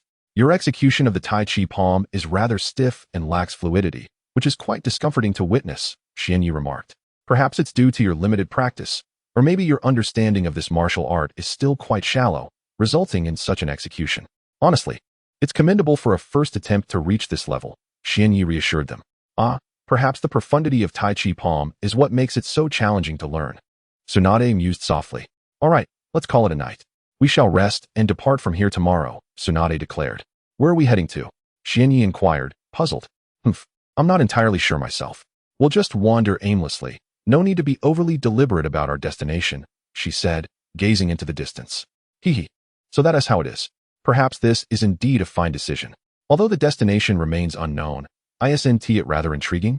Xianye thought to himself. With that, Xianye and his companions commenced their rest. Naturally, he took it upon himself to prepare dinner, having ventured out with Xiao Bai to catch a few wild beasts. After a simple preparation and roasting, they transformed their catch into the evening's meal. The night was radiant, with a crescent moon suspended in the sky, accompanied by a multitude of twinkling stars that dazzled with their brilliance and beauty. Unbeknownst to him, Xianye found himself gazing upward, captivated by the celestial panorama. The expanse of the starry sky was truly enchanting, with the crescent moon and scattered stars adorning the boundless heavens, a sight of extraordinary beauty. As Xianye marveled at the scene above, he couldn't help but express his awe. It was at that moment that Tsunade noticed something amiss with Xianye. Observing him fixated on the sky, she too, with curiosity, lifted her gaze. Chapter 195. Hellish Training. As Tsunade lifted her gaze, she was met with a vast expanse of starry sky, devoid of anything else. Xiaoya, what are you looking at? Why aren't you asleep? Tsunade questioned, somewhat perplexed by his actions. What am I looking at? Sister Tsunade, don't you find this starry sky truly beautiful? Xianyi did not respond to the reason for his wakefulness, but instead shared his current sentiments with Tsunade. The starry sky is indeed beautiful. Tsunade looked up once more. Still confronted by the boundless night sky, which held only a crescent moon and a smattering of twinkling stars. Is this starry sky really beautiful? Tsunade struggled to grasp Xianyi's thoughts, unable to comprehend why he would describe such a monotonous sight as beautiful. Yes, it's beautiful. I like it very much, came Xianyi's straightforward reply. Hee, if you like it, then gaze upon it for a while longer. But remember to sleep early, otherwise, you might find it difficult to rise in the morning. I understand. Sister Tsunade, you should go to sleep first. I'll head to bed shortly, Xianyi responded. For reasons unknown, he simply found the starry sky enchanting. Gazing up at it in the stillness of the night felt quite delightful. The night passed swiftly, and daybreak arrived once again. Xianyi was the first to rise, perhaps accustomed to waking early after many days of doing so. The morning air remained crisp, with droplets of dew clinging to the leaves. Occasionally, birds flitted across the sky, and everything was enveloped in a serene silence. Xianyi sought a relatively open space to commence his early morning exercises. After an indeterminate duration, Tsunade and Shizun awakened. Noticing their wakefulness, Xianyi ceased his training and approached them. Naturally, Xianyi was tasked with preparing breakfast, as there was no room for negotiation. If he did not prepare the meal, they would be left with mere biscuits and dried goods, which Xianyi had no desire to consume. After breakfast, the trio departed from the location they had occupied for approximately 3 days, meandering through the forest. The true extent of the forest remained uncertain, as Xianyi and his companions wandered for an entire afternoon without finding an exit. Nonetheless, during their time in the forest, Xianyi was also engaged in Tsunade's rigorous training. In the midday hours, after finishing their meal, they resumed their hellish training. Tsunade's training regimen was indeed relentless. Brutally intense, no mercy was given. Even if injuries were sustained, it mattered little, for she was a medical ninja capable of healing wounds. Among these experiences, Xianyi vividly recalls the excruciating training focused on enhancing his evasion capabilities. This particular exercise involved Tsunade relentlessly pursuing Xianyi, who was prohibited from retaliating and could only evade her strikes. For several consecutive days, Xianyi found himself under the relentless care of Tsunade's fists. This was indeed a tormenting ordeal for him, as enduring a barrage of attacks without the means to counter was profoundly distressing. In truth, even if he were permitted to retaliate, it would bear little significance. Given Tsunade's formidable strength, it was merely a demonstration of the training's purpose. She emphasized the paramount importance of evasion abilities in combat, asserting that if one were engaged in a battle where every attack landed on the opponent while the opponent failed to land a single blow, the outcome would be glaringly apparent. Thus commenced Xianyi's arduous training journey, marked by the inability to counterattack and being relentlessly pursued by Tsunade, a truly agonizing experience. Tsunade's punches were no jest. Each strike was imbued with tremendous force. A single hit from her could inflict injury, and although she refrained from unleashing her full power, the impact of her blows was still formidable. Fortunately, as a medical ninja skilled in healing chakra, Tsunade's presence alleviated Xianyi's concerns regarding injury. Not only was he untroubled, but he also seized the opportunity to refine his own healing chakra, employing it to mend his wounds. In Tsunade's words, this was akin to killing 2 birds with 1 stone. Despite the nature of the training, Tsunade remained unwaveringly serious, ensuring that she would not hold back. Whenever an opportunity arose to strike Xianyi, she did not flinch. She justified her approach, asserting that enduring hardship would compel him to strive harder to evade, thereby accelerating his growth and skill. In addition to evasion, she dedicated these days to training him in impact resistance and reaction speed, which complemented each other seamlessly. Xianyi found himself grappling with a tinge of regret, uncertain whether it was wise to allow Tsunade to train him.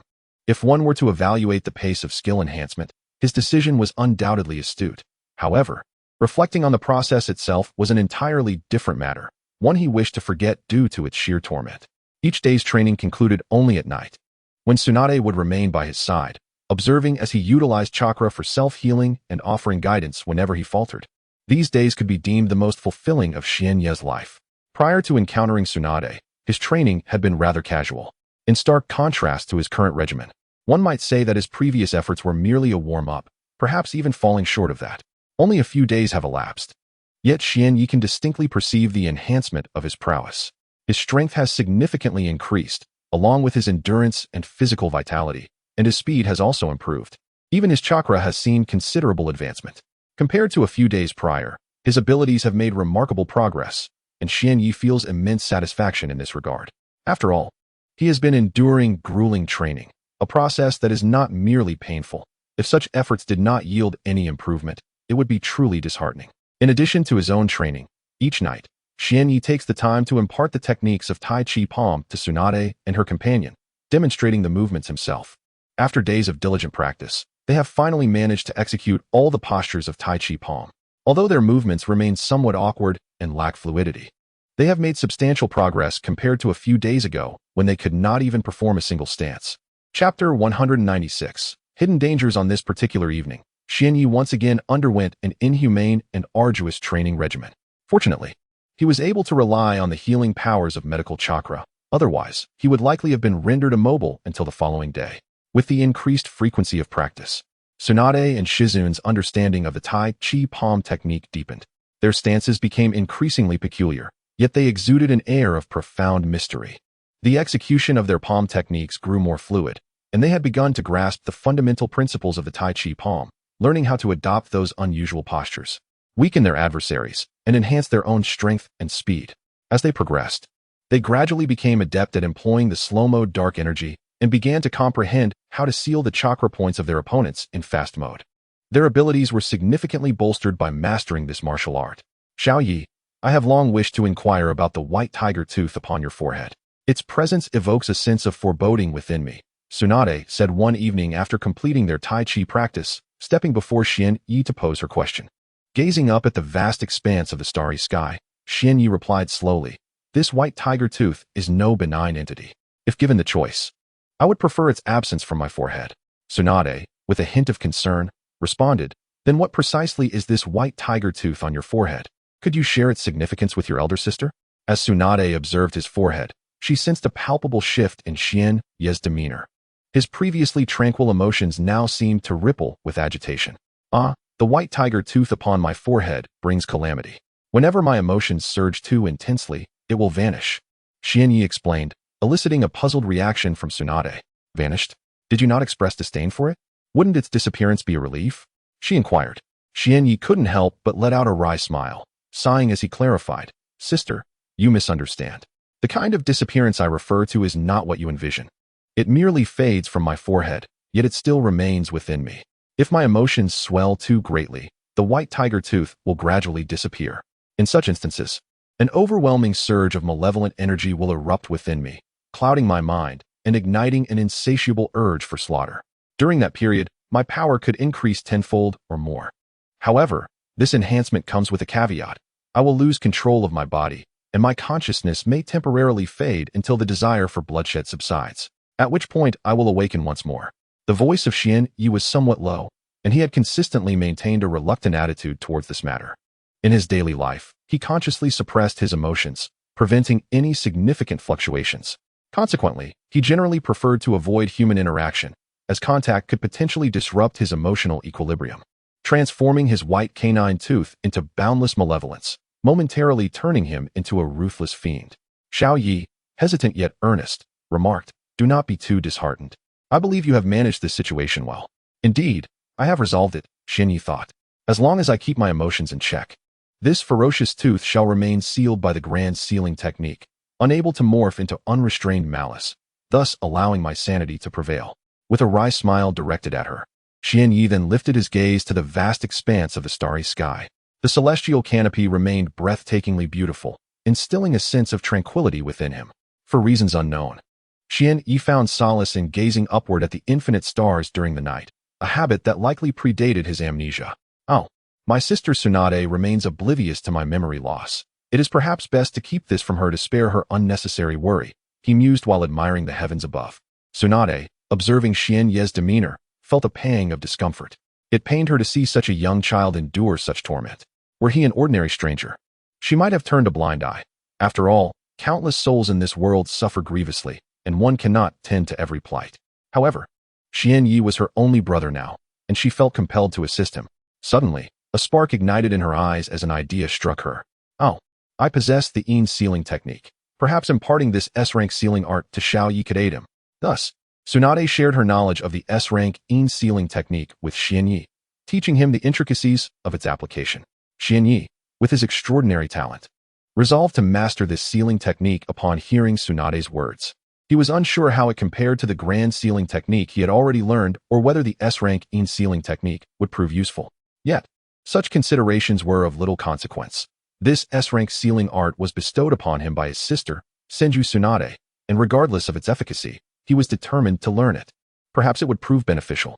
With this newfound understanding of the In sealing technique, Xianyi settled quietly on the ground, closing his eyes and remaining still, pondering the various aspects of the technique. Yes, the In sealing technique should be like this, and this, and this. Yes, precisely so. After familiarizing himself with the technique in his mind and mentally simulating its execution, he slowly opened his eyes, feeling confident that he had nearly mastered it. After familiarizing himself with the shadow sealing technique in his mind and mentally demonstrating its operational process, Xuanya finally opened his eyes. An hour had elapsed, and it is understandable that mastering a technique of at least S rank would require such time. Throughout this period, Tsunade remained steadfastly by Xuanya's side, not moving an inch. It was only when Xuanya opened his eyes that he stood up and asked, "Xiaoyi, have you successfully learned the shadow sealing technique?" Chapter 197. In sealing Konoha. Tsunade observed that Xianyi had merely closed his eyes for an hour before reopening them, a flicker of surprise crossing her mind. However, her extensive experience in battle allowed her to suppress her astonishment, though a hint of concern lingered on her face. "I believe I have nearly mastered it. Now I just need to perform the In sealing technique," Xianyi replied softly. Despite his uncertainty regarding the efficacy of this sealing technique or the transformation it might invoke, he remained hopeful that the outcome would not be adverse. Even if it bore no effect, he was confident it wouldn't yield negative results. "Rest assured, little Yi. You can focus on your technique while I remain here to safeguard you. There is no need for concern regarding any dangers," Tsunade assured him with unwavering certainty. She had resolved that, regardless of the threats that might arise during this time, she would protect her younger brother, allowing him the tranquility necessary to execute the S-rank In sealing technique. Xianyi nodded in acknowledgement to Tsunade and settled onto the ground, initiating the flow of chakra within him, aligning it with the S-rank In sealing technique's requirements. With his eyes closed, he devoted all his concentration to circulating his chakra, disregarding the external world, trusting in his sister's ability to shield him from any potential threats. Initially, the process seemed straightforward, merely requiring the circulation of chakra within himself. Yet, as he progressed, the difficulty gradually escalated. Once he directed a portion of his chakra to his forehead, he began the steps of performing the In sealing, meticulously guiding the chakra in accordance with the technique's flow. Although challenges arose during the process, they did not deter Xianyi. Rather, they tightened his focus momentarily before dissipating. Gradually, beads of sweat formed on his forehead, a testament to the increasing strain of the endeavor. Truly, the S-rank In sealing technique is formidable. Its complexity is significant, yet still manageable for me, Xianyi contemplated. Before long, the In sealing concluded, and Xianyi opened his eyes, releasing a breath he hadn't realized he was holding. The tension that had gripped him began to ease. He took a moment to attune himself to his body, particularly the white fong on his forehead, eager to discern any changes that had occurred due to the application of the In sealing technique. The intensity of the seal seems to have significantly strengthened, no longer as lax as it once was. Suddenly, Xianyi sensed a difference. Compared to before, the current outcome was remarkably improved. Taking out a mirror to examine himself, he noticed some changes on his forehead. The white tiger tooth appeared to be ensnared, enveloped by a diamond-shaped mark. It seems that this particular sealing technique, In sealing, possesses quite a commendable utility, perhaps even some special functions. Upon further inspection of the white tiger tooth on his forehead, Xianyi discovered that the sealing strength was now several times greater than before, rendering emotional fluctuations less likely to impact the white tiger tooth. The enhancement in sealing power appeared to be due to the presence of the diamond-shaped mark, which amplified the sealing effect exponentially. Now, even with slight emotional changes, he remained unconcerned, as they would not affect the state of the white tiger tooth.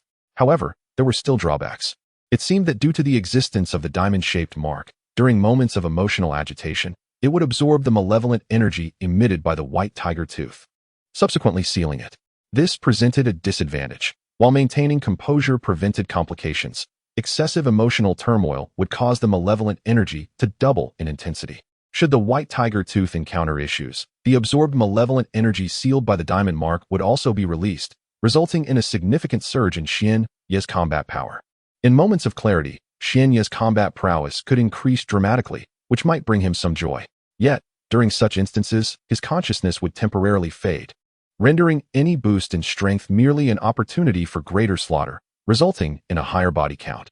Xiaoyi, has the Yin sealing technique proven effective? Tsunade inquired upon noticing Xian Ye's eyes opening and the diamond-shaped mark adorning his forehead, which confined the white tiger tooth. She hesitated to ascertain the effectiveness of this S-rank sealing technique, despite observing the changes on Xian Ye's forehead. Thank you, Sister Tsunade. The S-rank Yin sealing technique has indeed enhanced the sealing power of my white tiger tooth significantly. It has been extremely helpful, Xian Yi replied with a smile. What thanks are necessary? Xiaoyi, you are my brother. Is it not natural for a sister to assist her brother? Tsunade responded, mirroring his joy. However, Xian Yi hesitated before finally expressing, nevertheless, it does have its downsides. He explained the drawbacks of the diamond mark to Tsunade, who listened in silence. Whether my decision to grant you this S-rank Yin sealing technique is correct or erroneous remains uncertain, Tsunade concluded with a touch of self-deprecation. It is quite all right, Tsunade. In truth, I believe the advantages of this situation outweigh the drawbacks. After employing the Yin sealing technique, although the consequences of an eventual outburst could be dire, as long as it does not occur, all shall remain well. Most importantly, I no longer need to deliberately suppress the emotions within me. I can express my anger freely without constraint. Thus, I perceive the benefits to be far greater. While there are indeed disadvantages, even if an outburst were to transpire, what then? Xian Yi remains unperturbed, for even in pessimism, the outcome would remain unchanged, so it is far better to live joyfully each day. For reasons unknown. Upon seeing Xian Yi, Tsunade felt a pang of sorrow, a sensation she had not experienced in quite some time. Subsequently, she smiled. This feeling was rather pleasant. Time flew by unnoticed, and 3 years had passed in the blink of an eye. At this point, Xian Yi was already 9 years old, his stature significantly taller, and his physique much more robust. Over these 3 years, Xian Yi had undergone grueling training, and if his body had not transformed, there would indeed be a problem. During this period, Xian Yi's progress was remarkable. His strength was incomparable to what it had been 3 years prior. If one were to make a comparison, it could be said that Xian Yi's current abilities surpassed those of 3 years ago by at least 5-fold. His chakra level had ascended to that of a chunin, while its intensity reached that of a jonin.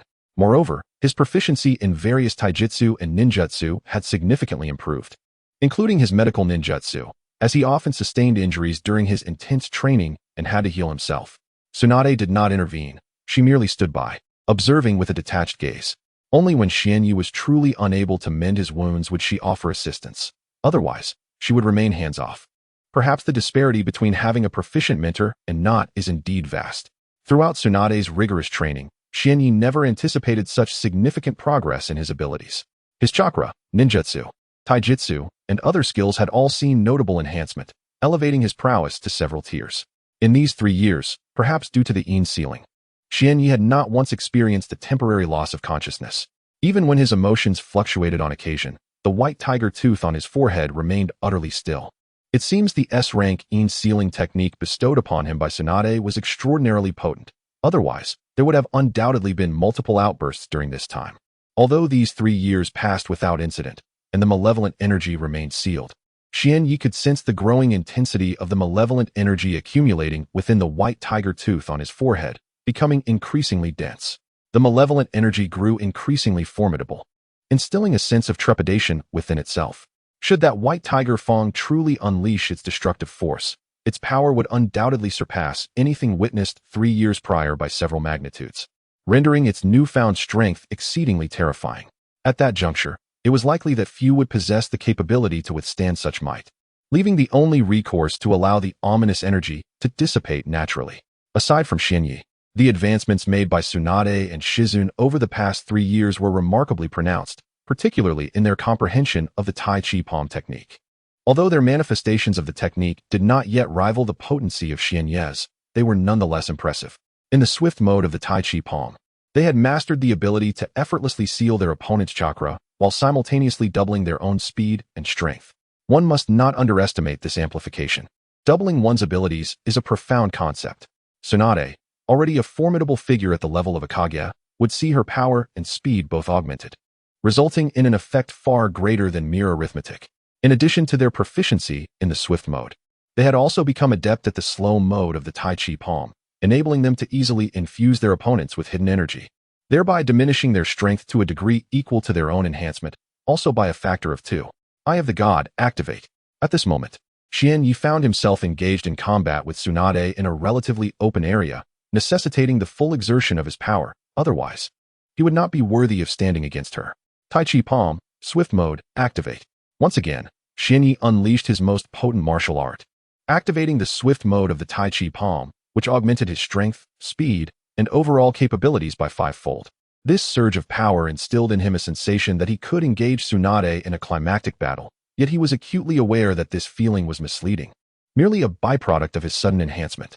The reason for not activating the slow mode of the Tai Chi Palm was that he could not effectively channel the hidden energy into Tsunade's body. Thus, the swift mode might prove more advantageous. Regardless, having practiced the Tai Chi Palm to its current level, he could effortlessly transition between forms during combat, switching to swift mode when desired or reverting to slow mode at will. Oh, so you've activated the swift mode of the Tai Chi Palm. It appears your strength has indeed increased 5-fold, Tsunade remarked with a smile as she observed Xianyi. However, even so, it remains insufficient. The battle was rather straightforward. Xianyi retrieved several shuriken from his pockets, flinging them all towards Tsunade's position. Though they possessed formidable power and traveled swiftly, in the presence of Tsunade, these diminutive shuriken were of little concern. With a simple leap, Tsunade evaded the projectiles, which then struck the ground, raising a cloud of dust. Xiaoyi, is your offense merely limited to these few kunai? There is no way you can overcome me, Tsunade remarked with a subtle smile. Of course not. I am aware that those kunai are insufficient to contend with you, Sister Tsunade. Thus, I have prepared my next assault to engage you. In an instant, another version of Xuanya appeared behind Tsunade, launching a powerful punch that sliced through the air with a fierce whistle, demonstrating the undeniable strength behind the blow. Before long, the Xuanya confronting Tsunade vanished. Ah, so it is the shadow clone technique, creating a clone to obscure my vision. Quite clever indeed. However, relying solely on this remains futile. Tsunade swiftly countered Xuanya's attack with a slight movement of her body, evading the strike not only with agility, but also retaliating with a forceful slap. Alas, my speed is still too sluggish for Sister Tsunade. Otherwise, that last strike would have undoubtedly connected. Now feeling somewhat distressed, Xuanya realized that this battle was less a contest and more a unilateral thrashing at the hands of Tsunade. Despite Xuanya's evident improvement in strength, the reality of their confrontation remained one of overwhelming domination by Tsunade, effortlessly overpowering him. Chapter 199. The Progress of Power in a Swift Motion. Xuanya collided directly with a grand tree, causing it to sway vigorously. However, the tremors subsided quickly, and a cascade of leaves descended from the branches, fluttering down like emerald snowflakes, creating a picturesque scene. Although Tsunade did not exert her full strength, employing only a fraction of her capabilities, it was more than sufficient to overwhelm Xuanya, as demonstrated in this encounter. The outcome of this confrontation was unmistakably in Tsunade's favor, concluding with remarkable ease. It could be said that she expended minimal effort to secure her victory. Xiaoya, while your strength has noticeably improved over these 3 years, you still lack the prowess to challenge me, Tsunade remarked playfully, a hint of a smile gracing her lips as she teased Xuanya. Xuanya, rising from the ground and brushing off the dust that clung to his face, hesitated before responding. That's not, he began, but upon seeing Tsunade's peculiar smile, he swallowed his words. In truth, this battle had not been instigated by Xuanya. It was entirely Tsunade's doing. Xuanya possessed a keen understanding of his own abilities. Despite the significant enhancement in his skills over the past 3 years, his chakra having ascended to the level of a chunin and his strength to that of a jounin, he realized that engaging Tsunade at such a level would be an exercise in futility. Aware that he stood no chance against her, he had no desire to subject himself to further humiliation. Sister Tsunade, your strength remains formidable. Before you, I am but an inconsequential opponent, Xuanya expressed with a tone of reverence. The past 3 years had been arduous for Xuanya, filled with relentless training. He had endured countless beatings from Tsunade, the exact number of which he could no longer recall. Of course, you ought to remember who I am, your Sister Tsunade. If my strength were inferior to yours, how could I ever navigate the ninja world or establish my place within it? Tsunade replied, her satisfaction evident as a proud smile illuminated her face. Yes, you are my sister, and you are indeed impressive, Xuanya chuckled in response. The grueling training regimen had become somewhat less daunting for Xuanya, although it could not be said that it had no effect. Rather, its impact had diminished considerably. If one wishes to enhance their prowess, then the intensity of training must once again escalate. The current hellish regimen is no longer sufficient to satisfy the exponential growth of Xianye's strength. With closed eyes, he endeavored to attune himself to the chakra coursing within him, which had significantly multiplied compared to 3 years prior. However, each time he delved into the depths of his chakra, the turbulent energy sealed upon his forehead would evoke an unsettling discomfort within him. This ferocity was overwhelming, bordering on unbearable for Xianye. Though this power remained bound, he was uncertain when it might erupt. It need not explode multiple times. A single outburst could turn his surroundings into a river of blood, leaving naught but lifeless corpses in its wake. The thought of completely eradicating the menace residing on his brow was a tantalizing dream, yet he found himself powerless to achieve it, uncertain if it would ever be resolved. As these thoughts clouded his mind, his spirits waned. Xiaoyi, do not dwell on it too much. Even if you do, that white fong upon your forehead shall not vanish, Tsunade reassured him, having noticed his unease. Yes, Tsunade-san, I understand. While I wish to avoid excessive worry, the mere thought of it stirs my concern, Xianye replied, his tone tinged with melancholy, perhaps stemming from the apprehension regarding the immense malevolence within him. Indeed, Xianye's distress was not unfounded. Should the formidable malevolence within him ever erupt, he would find himself unable to control his own body. Although his power would surge dramatically, what good would it be if he could not harness it? An uncontrollable spike in strength would only amplify his destructive capacity, making it exceedingly difficult for anyone in the ninja world to withstand him. Over the past 3 years, Xianye had gradually learned to calm his tumultuous emotions, striving to attain a tranquility akin to still waters. After a minute of meditation, he felt his spirits begin to lift, no longer burdened by despair. Throughout this time, Tsunade had tirelessly aided him, seeking ways to contain the overwhelming malevolence, yet to little avail. He had attempted numerous sealing techniques, but none proved effective, all falling short compared to the might of the S-rank sealing art, in sealing. During these 3 years, his spirit beast, Xiaobai, had remained steadfastly by his side, an unyielding presence in the ninja world. The exact circumstances of this companionship eluded him, yet the thought of having Xiaobai alongside him was a comforting notion. Over the years, Xiaobai's strength had also undergone a remarkable transformation, ascending from the rank of Chunin to that of Jonin, surpassing even most elite Jonin in prowess. Having battled alongside the novice, I find that my current prowess only allows me to contend with them on equal footing. If victory were the goal, the opportunity remains elusive. Defeat, however, would not be catastrophic, for we are evenly matched, each unable to outmaneuver the other. Notably, the girl, Shizune, who follows my sister, has attained the strength of an elite Chunin, yet still falls short of the rank of Jonin. However, underestimating her would come at a cost. After 3 years of mastering the Tai Chi palm of Xianye, Shizune has nearly perfected her skills. Manipulating dark energy and sealing her opponent's chakra points poses no challenge for her, and she has effectively doubled her capacity to amplify or diminish her adversary's strength. With her current abilities, even some of the weaker special Jonin would find themselves bested by her. Chapter 200.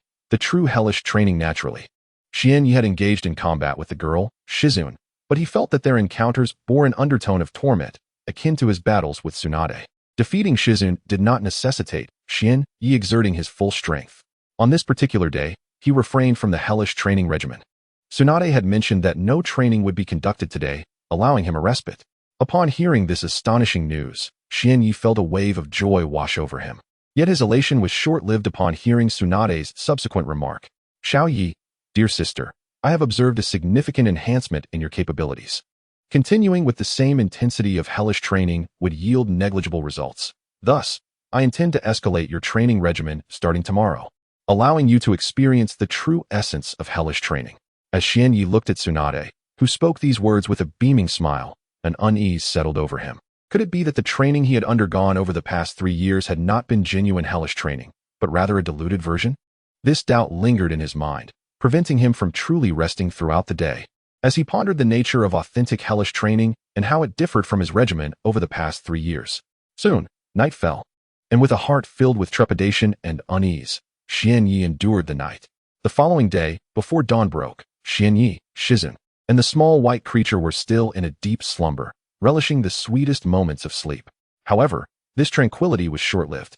In the midst of their slumber, Xianye was abruptly roused by Tsunade, who forcibly pulled him from his dreams, an action that left him quite displeased. Being awakened in such a manner, especially when one is in the midst of the most blissful sleep, is bound to irk anyone. While it was customary for him to rise early for hellish training, he had never experienced being awakened at such an hour, when dawn had yet to break and he was still enveloped in the sweetest embrace of sleep. Though he was reluctant to rise, there was little he could do. During the hellish training of the past 3 years, he had occasionally attempted to linger in bed, only to be roused by his sister Tsunade with her affectionate fists, rubbing his eyes with a sense of reluctance.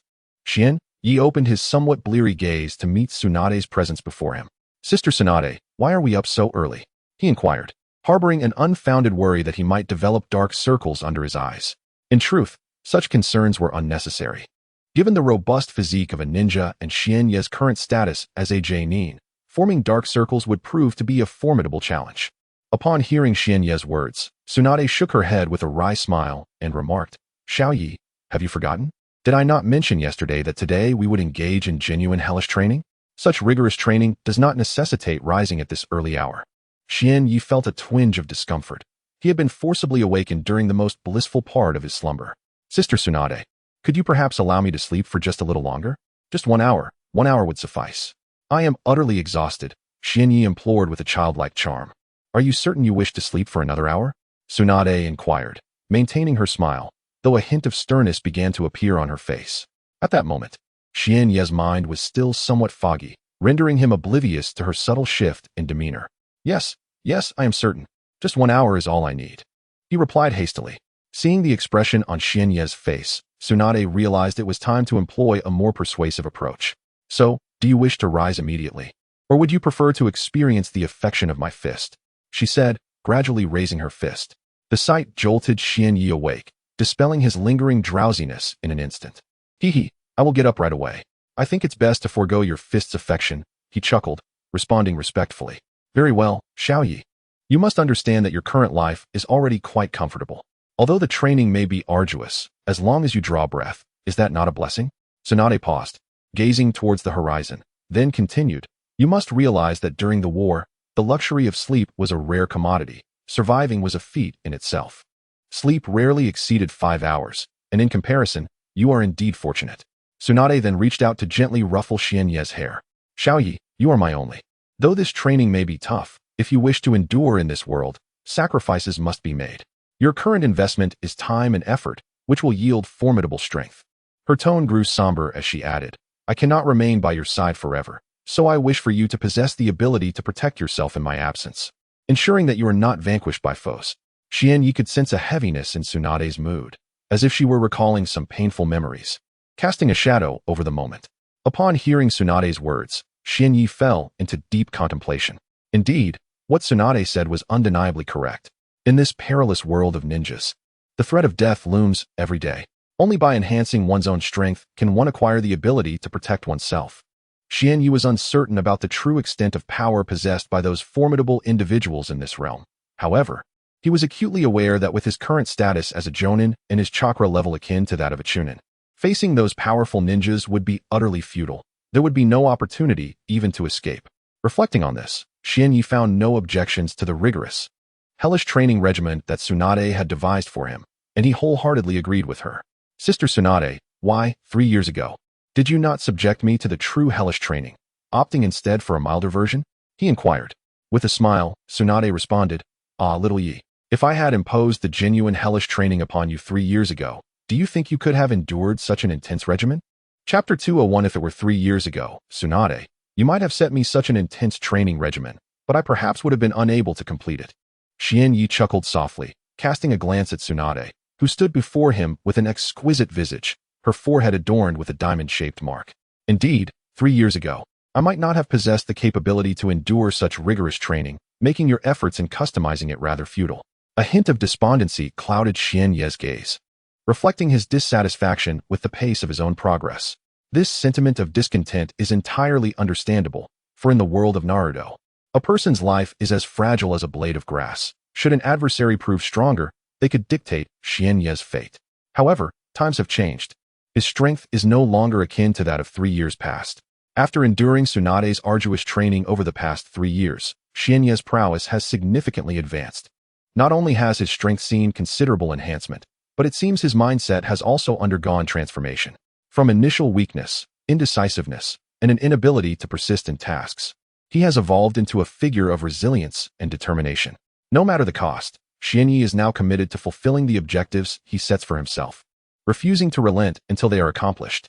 If he encounters insurmountable obstacles, he will persistently grapple with them, knowing that resolution brings solace. Xiaoyi, while I could not impose rigorous, hellish training upon you 3 years ago, your body has undergone substantial transformation through this period. Thus, I shall now commence your true hellish training. This time, the intensity will far exceed what you endured in your youth. It will be profoundly grueling, with the demands of this training multiplied several times over compared to my earlier sessions with you. Xiaoyi, are you certain you can endure it? If you feel you cannot, it would be wise to withdraw now rather than faltering midway once we begin. If you believe you can persevere, then let us commence. Every word Tsunade uttered was laced with gravity, her expression exceedingly stern. Within her heart, a flicker of concern ignited. She thought, Xiaoyi, I harbor great hopes for you. Do not make a decision that would lead to my disappointment. Upon hearing Tsunade's definition of the past 3 years training as light, Xianye's heart ignited with astonishment. What does she mean by light? Was the inferno of training I endured merely classified as such in her eyes? If that is the case, how excruciatingly demanding must the true hellish training be? At this moment, Xianyi dared not let his thoughts wander. He feared that indulging in fantasies would lead to trepidation, retreat, and ultimately, the loss of courage. I have resolutely decided that in this world, where lives are as fragile as mere blades of grass, I must enhance my own strength, enabling myself to possess the means of survival. Tsunade, I have long since made up my mind. I am determined to undertake the grueling hellish training you devised for me. I genuinely desire to acquire the power to protect myself in a world where people are as vulnerable as blank sheets of paper. Xianye's gaze was steadfast, devoid of any hint of retreat. In the face of this fundamental challenge, he exhibited no signs of wanting to back down. Despite his aversion to such intense training, he was willing to endure it as long as it meant a rapid enhancement of his abilities. Observing Xianye's expression, Tsunade felt a surge of genuine happiness for him. Very well, since you've made up your mind, let us commence the true hellish training, she declared. Upon hearing this, Xianyi felt a twinge of discomfort within, perhaps a blend of anticipation and fear for the grueling ordeal that lay ahead, training that was exponentially more rigorous than what Tsunade had endured in her youth, soon to unveil its mysterious facade. As the content continued to load, a message appeared. This site only supports mobile browsers. If you see this paragraph, it indicates that the chapter content has failed to load. Please disable reading mode, novel mode, and ad blockers, or copy the URL to another browser. Thus, Xianyi embarked on his arduous journey of genuine hellish training. He was taken aback when Tsunade produced a weighted suit of 20,000 kilograms, insisting that he wear it. Faced with such a daunting scenario, Xianyi felt as though his days of ease were drawing to a close and challenging times were imminent. A weighted suit of 20,000 kilograms was no trivial matter. While he had trained with weighted attire over the past 3 years, those weights had never exceeded 10,000 kilograms. The sudden introduction of a 20,000 kilogram suit caught him off guard, leaving him no chance to react. Perhaps Tsunade had intended it this way, denying him any opportunity for contemplation. Once he donned the 20,000 kilogram suit, he found himself able to move, albeit with great difficulty, as if he were bearing the weight of an immense mountain upon his shoulders. This oppressive burden rendered him nearly speechless, and the agony was beyond articulation. Xianyi had willingly accepted this hellish training. Having consented, he resolved to endure whatever suffering the process entailed. The most outrageous aspect was that, after rousing him from slumber before dawn to commence the training, Tsunade had the audacity to retire to her own rest after outlining the regimen. Indeed, he himself returned to slumber, which stirred a wave of discontent within Xuanye's heart. Though he felt a profound sense of discomfort and an overwhelming desire to join in restful repose, such musings proved futile. Having pledged to Tsunade to undertake rigorous, hellish training, Xuanye resolved to eschew any shortcuts, resolutely adhering to the path laid before him. In this realm, the enhancement of one's prowess demands unwavering dedication to rigorous training. Only through enduring such arduous and excruciating trials can one hope to achieve even a modicum of strength. This is the reality of existence here. To elevate oneself, one must be prepared to pay a significant toll. For Xuanye, the price of swiftly advancing his abilities is steeped in suffering and adversity. It is only by persevering through such tribulations that he may once again soar to new heights of power. Chapter 202. Training the path to enhancing one's own strength is invariably fraught with suffering and difficulty. Xian Yi first donned a weighted suit that weighed an astounding 20,000 kilograms, the immense weight pressing down upon him, making it feel as though he could scarcely breathe. However, after a brief moment of adjustment, he found himself capable of acclimatizing to the burden of the suit. In truth, the suit, despite its considerable weight, did not appear excessively cumbersome. Its design bore a striking resemblance to ordinary clothing, albeit crafted from a special type of iron, giving it a somewhat blocky appearance. Yet, this aesthetic left Xian Yi feeling somewhat disdainful, as he perceived the suit's appearance as rather unrefined and unbecoming, ill-suited for his own taste. Nevertheless, in pursuit of enhancing his abilities, he reluctantly set aside his reservations about its unappealing look, recognizing the suit's extraordinary weight and the significant training benefits it promised. Thus, it was impossible for him to forego wearing this 20,000 kilogram weighted suit. Once adorned in the suit, and with Tsunade having returned to her slumber, Xian Yi resolved to commence the first task she had assigned him, to run 20,000 meters through the forest while encumbered by the heavy suit. For a ninja, 20,000 meters was not an insurmountable distance. It was not particularly daunting for him either. However, now clad in the weighty suit, the thought of running even 1,000 meters seemed daunting, likely leaving him breathless. Contemplating this, Xian Yi's expression darkened, and a flicker of doubt crept into his heart, tempting him to retreat. Yet, these unrealistic thoughts were soon cast aside, for this rigorous training regimen had been devised by his sister, Tsunade. If she had formulated such a plan, it was undoubtedly grounded in reason. She would not have done so without just cause. Xian Yi harbored unwavering faith in his sister, believing that she possessed a profound understanding of his current physical capabilities and strength, which informed her decision to impose this grueling training on him. Though the temptation to slack off loomed large in his mind, Xian Yi resolved that since he had committed to enhancing his prowess in this perilous world, there could be no allowance for laziness, not even a modicum. Gritting his teeth, he decided to run. After all, 20,000 meters was merely a distance to be traversed. Thus, Xian Yi embarked on his endeavor to run 20,000 meters clad in the weighted suit. During the course of his run, thoughts of surrender and the desire to pause for respite flitted through his mind repeatedly. Yet despite these fleeting notions, he persevered, refusing to halt his progress. He was acutely aware that in this world, to receive a reward, one must first make sacrifices, if he wished to rapidly enhance his own strength. The price would be a grueling and arduous training regimen akin to hell. Exhausted, he felt as though his legs were no longer his own, burdened by an unimaginable weight of 20,000 kilograms. The fatigue was overwhelming. Yet, he resolutely refused to concede, urging himself to endure just a little longer, to push through until he had traversed the full 20,000 meters. Thus, two conflicting thoughts battled within him, clashing repeatedly, neither prevailing in this internal struggle. Nevertheless, under this relentless mindset, Xian Yi ultimately succeeded in completing a long-distance run of 20,000 meters while encumbered by the heavy load. Upon finishing, he collapsed onto the ground, panting heavily, utterly drained, akin to a dog sprawled out on the earth. The training persisted for some time, and soon the hours drifted by, with dawn gradually breaking. Around 7 o'clock, Tsunade and Shizune awoke, having taken little by to hunt for wild beasts. Their efforts bore fruit as they successfully captured a wild boar. In this forest, catching a wild boar was quite an accomplishment, as the flavor of wild boar meat was quite delectable, enough to satisfy several individuals, perhaps even leaving leftovers.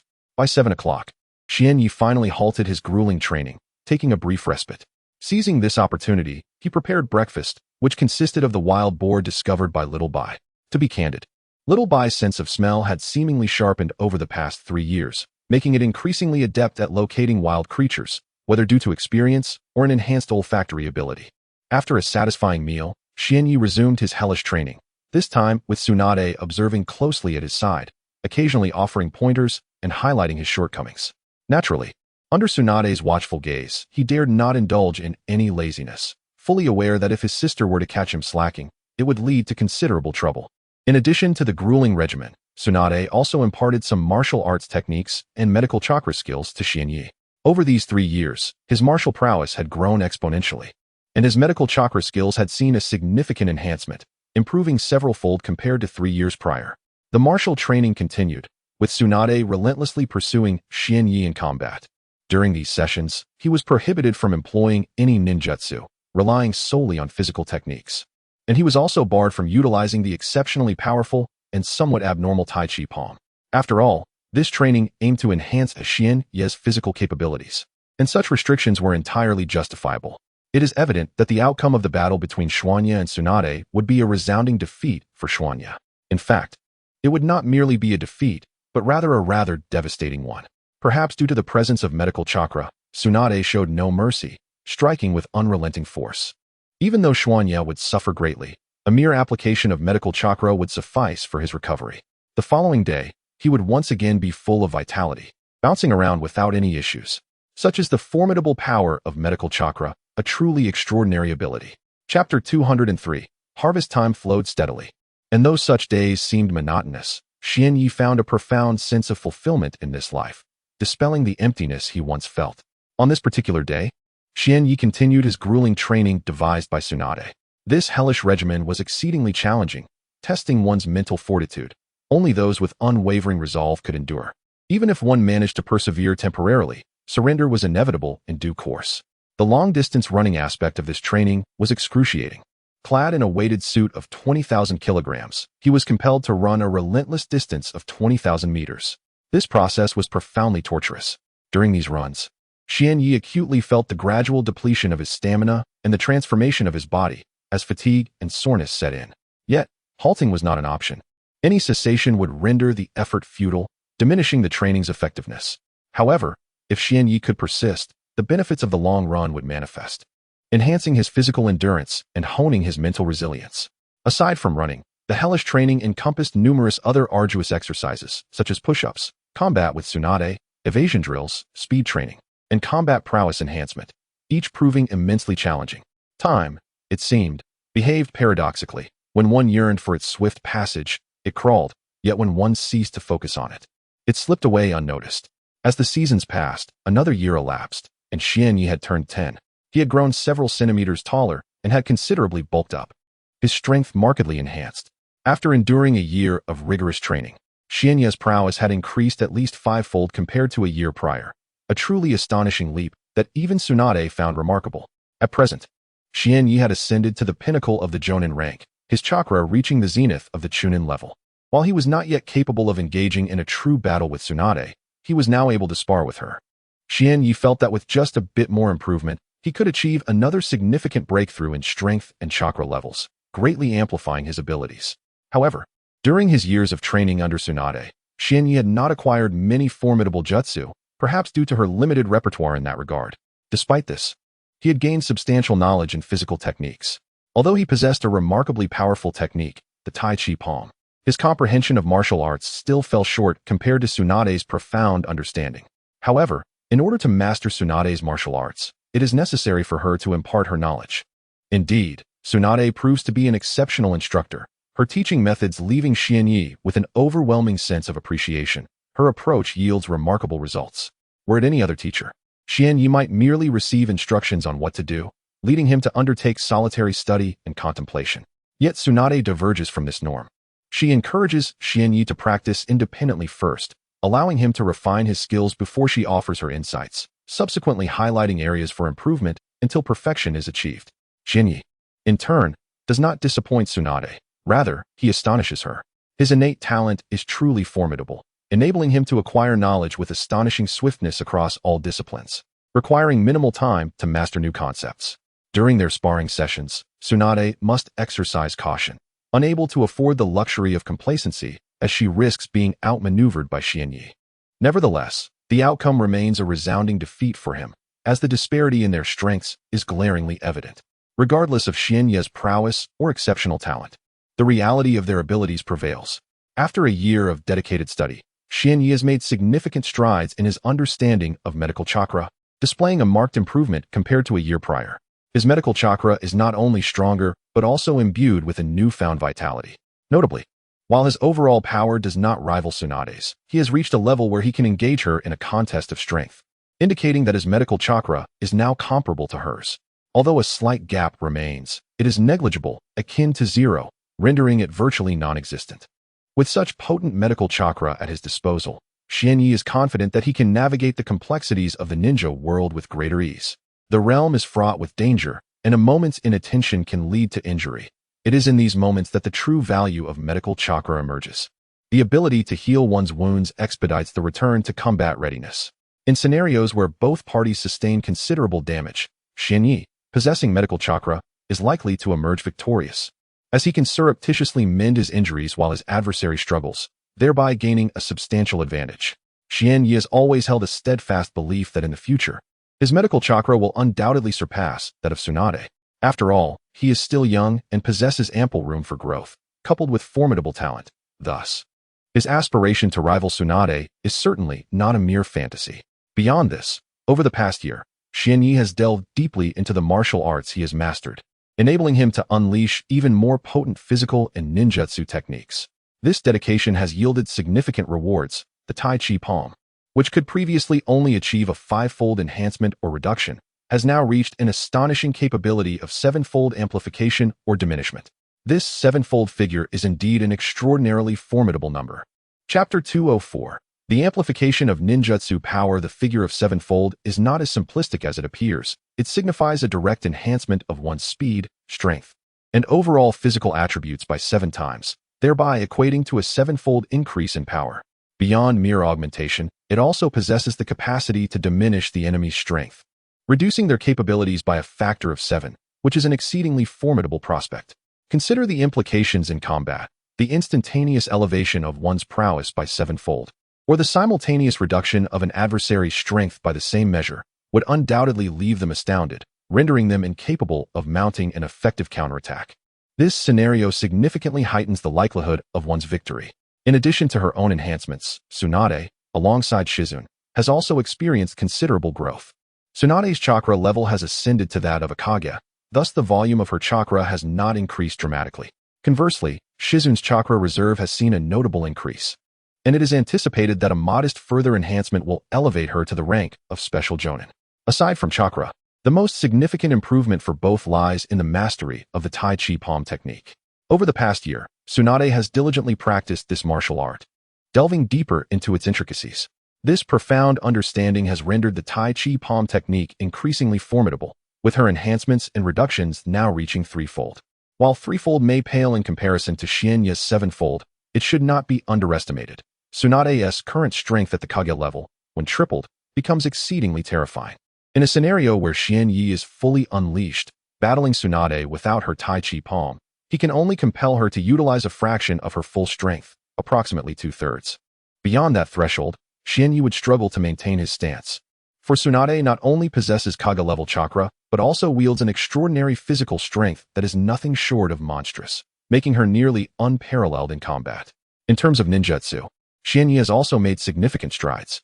The power of his A-rank, no-hand seal technique, the half-moon slash, has dramatically surpassed its prior capabilities.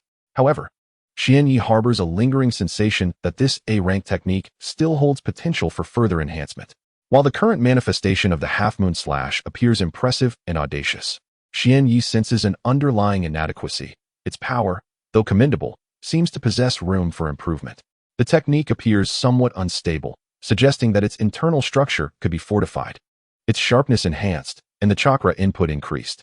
With such refinements, it is conceivable that the power of this technique could be significantly augmented, perhaps even elevating it from an A-rank to an S-rank ninjutsu. In the stillness of his mind, Xuanya pondered for a moment before stepping into a more open area. He closed his eyes and attuned himself to the state of chakra within his body. At this moment, the quantity of chakra he possessed was considerable, surpassing that of ordinary high-ranking shinobi by several, even dozens of times. After sensing the chakra within, Xuanya discreetly channeled a portion of it, allowing the chakra to flow in accordance with the technique of the A-rank, no-hand seal ninjutsu, half-moon slash. Before long, Xuanya's body was enveloped in a swirling mass of wind attribute chakra, which continued to intensify and thicken. Not only was Xuanya undergoing this transformation, but the forest around him seemed to awaken as gentle breezes began to stir, gradually increasing in strength. Wind release, half-moon slash, he silently intoned in his mind. In an instant, this A-rank no-hand seal ninjutsu was unleashed, unleashing a tempestuous gale that swept through the area, lifting the dust that had settled on the ground into the air. In that moment, it felt as if a ferocious sandstorm had descended upon the scene, radiating immense power. At the very heart of this maelstrom stood Xuanya, where a crescent-shaped blade of wind materialized before him, glinting menacingly with lethal intent. Even a high-ranking shinobi would feel trepidation at the sight of this formidable crescent wind blade, for its power was undeniably overwhelming. A moment's carelessness could lead to being severed in twain. Xuanya carefully scrutinized the crescent wind blade before him, noting its razor-sharp edge and destructive force, which promised unparalleled might. It seemed that this wind blade was significantly stronger than those he had conjured in the past. However, to truly gauge its potency, he needed to unleash it and witness the extent of the devastation it could wreak. With this thought in mind, Xuanya deftly commanded the crescent wind blade to release its destructive potential. In an instant, the blade shot forth, its speed astonishingly swift. Even Xuanya marveled at its velocity. Recognizing that one might easily miss the trajectory of the crescent wind blade if not paying close attention, for it was simply too fast. Moreover, its speed was not the sole indicator of its strength. The sheer force behind it was equally formidable. Under Xuanya's mental guidance, the crescent wind blade raced towards its target with breathtaking speed, creating a sense of urgency and anticipation. Boom, boom, boom. In a heartbeat, the crescent wind blade surged forth, obliterating everything in its path as if they were mere paper, rendering them powerless against its relentless advance, toppling them effortlessly beneath its might. This situation persisted for several moments, during which the vast expanse of trees before Xian Yi was cleaved by a crescent-shaped blade of wind. They fell in orderly rows upon the ground, presenting a sight of considerable grandeur. At this moment, Xian Yi felt a tinge of astonishment. The might of this crescent-shaped wind blade was unexpectedly formidable, far beyond his expectations. The power of this crescent-shaped wind blade had surpassed that of the previous A-grade formless ninjutsu, the crescent slash. However, despite its impressive force, it still fell short of achieving the potency of S-grade ninjutsu. Chapter 205. Unsuccessful endeavors. Although Xian Yi's unmarked A-level ninjutsu, specifically the wind release, half-moon slash, has not yet been transformed into the unmarked S-level ninjutsu, its potency has significantly escalated compared to its previous form. Alas, it seems I have still not succeeded in elevating this unmarked A-level ninjutsu to the heights of an unmarked S-level technique. The challenge appears to be rather formidable. Upon realizing his circumstances, Xian Yi found himself lamenting, deeply disheartened by his inability to transcend the unmarked A-level wind release, half-moon slash, into an S-level technique. Perhaps the difficulty is indeed insurmountable, for if it were not, unmarked ninjutsu would not be so scarce in the ninja world. At this juncture, unmarked ninjutsu is exceedingly rare, with the most formidable among them likely being the unmarked A-level technique known as wind release, Rasengan. When one speaks earnestly of the might of the unmarked A-level ninjutsu, wind release, Rasengan, its power is no mere exaggeration, it is genuinely formidable. This particular technique is believed to have been conceived by the fourth Hokage, Minato Namikaze, and its potency is beyond the imagination of the average individual. In addition to this unmarked A-level ninjutsu, wind release, Rasengan, it appears that the legendary sage Jiraiya, one of the three great ninjas of Konoha, also possesses this technique. Furthermore, the later hero, Naruto Uzumaki, learned this unmarked A-level ninjutsu from Jiraiya as well. Within the realm of ninjutsu, the prowess of the unmarked A-level wind release, Rasengan, is indisputable. After all, unmarked ninjutsu is a rarity, and those that possess substantial power are even fewer. The unmarked A-level ninjutsu, wind release, Rasengan, is renowned throughout the ninja world. Despite its seemingly innocuous appearance as a mere swirling sphere, this small, rotating sphere, brimming with ferocious wind chakra, may not seem imposing at first glance. However, underestimating the power of this unmarked A-level ninjutsu would lead to dire consequences for anyone who dares to do so.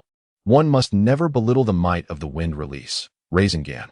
Although it manifests as a humble sphere, within it lies tremendous strength, fueled by an incredibly volatile chakra, capable of wreaking unparalleled destruction. When discussing the A-rank ninjutsu without hand signs, the wind release, spiraling sphere, one cannot help but be astonished by its destructive power. This particular technique, classified as A-rank, possesses an immense capacity for devastation, capable of inflicting significant damage upon adversaries. What accounts for such formidable might? The classification of this ninjutsu as A-rank signifies its foundational strength, rendering its potency undeniably formidable and fearsome. Moreover, the destructive capacity of the wind release, spiraling sphere largely relies on its rotational motion. It is only through this rotation that its terrifying power is manifested. Were it not for this crucial aspect, the technique might only achieve a B-rank level of effectiveness, or potentially even fall short of that. However, it is inconceivable that anyone would attempt to employ this A-rank ninjutsu without allowing it to spin, for such folly would have long led to their demise. In a world where life is exceedingly fragile, only the cold-blooded and powerful can endure, while the Na'vi gradually perish. Although today I did not succeed in transforming my A-rank ninjutsu into an S-rank technique, I find this outcome satisfactory enough. Not everything must culminate in completion. The enhancement of this ninjutsu's power is already a significant achievement. It is not imperative to elevate this A-rank technique to the status of S-rank. In the realm of ninjutsu, S-rank techniques are scarce, and considering that I have already mastered an A-rank technique, the challenge of upgrading it to S-rank becomes substantially greater, requiring considerable time and practice. 3 days have since passed, and I find myself engaged in combat with Tsunade, striving to enhance my battle capabilities. Yet, I can distinctly sense that Tsunade is preoccupied with something during our skirmish, her focus not fully present. Typically, in our encounters, I find myself at the mercy of her overwhelming strength. Despite my own considerable power, I still recognize my shortcomings in comparison to her. Currently, my abilities have reached the level of a jonin, with my chakra now at the chunin level. I feel as though I have reached a critical juncture, having not experienced a further enhancement in some time. I have a lingering sense that with just a slight increase in strength, I could attain the rank of an elite jonin, with my chakra also elevating to that of an elite chunin. Due to Tsunade's lack of focus during our battle, I find it easier to maintain my stance, unlike the usual strenuous encounters. Let us pause for today, Kuru. We shall conclude our practice here, Tsunade states. Her gaze imbued with myriad emotions, a blend of reluctance and unwavering determination. Though Tsunade was not entirely in her prime, she was more than capable of holding her ground against Xianyi, who endured several blows in the process. Upon hearing Tsunade's words, Xianyi ceased his movements, refraining from further combat. Ouch, that stings, he thought, acknowledging that Tsunade had not held back. He converted his chakra into healing chakra, discreetly tending to his injuries. Fortunately, his proficiency in medical chakra was commendable.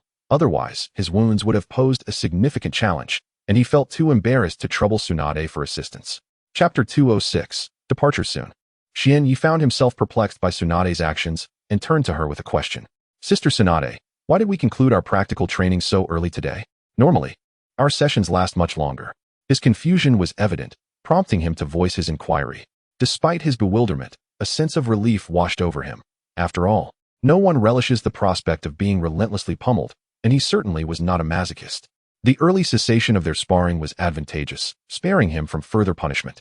Suddenly, Xianyi noticed a serious expression on Tsunade's face, prompting him to refrain from further inquiries. He merely maintained a slight smile, awaiting her response. Standing nearby, Shizune also sensed Tsunade's unusual demeanor and approached her. Princess Tsunade, do you seem troubled today? You appear somewhat off, she remarked. Even the little white creature noticed, letting out a few cries towards Tsunade. It's just that I'm feeling a bit under the weather. However, it's nothing to worry about. I will adjust soon enough, Tsunade replied, her gaze dimming slightly before she forced a smile. Xianyi pondered over Tsunade's discomfort, but chose not to directly inquire, feeling it might be inappropriate to pry into her feelings. It's nothing. Please don't worry about me. It's just that I feel a bit uneasy. It's not a significant issue. It's merely that Xiao Yi will be leaving us soon, which makes me feel a little sad. Leaving? Why must young Master Xianyi depart? Shizune's eyes reflected a hint of reluctance as she asked. Why must I leave? Even I am uncertain about the reasons behind my departure, Xianyi mused, grappling with the confusion surrounding Tsunade's statement. Though questions swirled in his mind about why Tsunade mentioned his impending departure, he refrained from voicing them.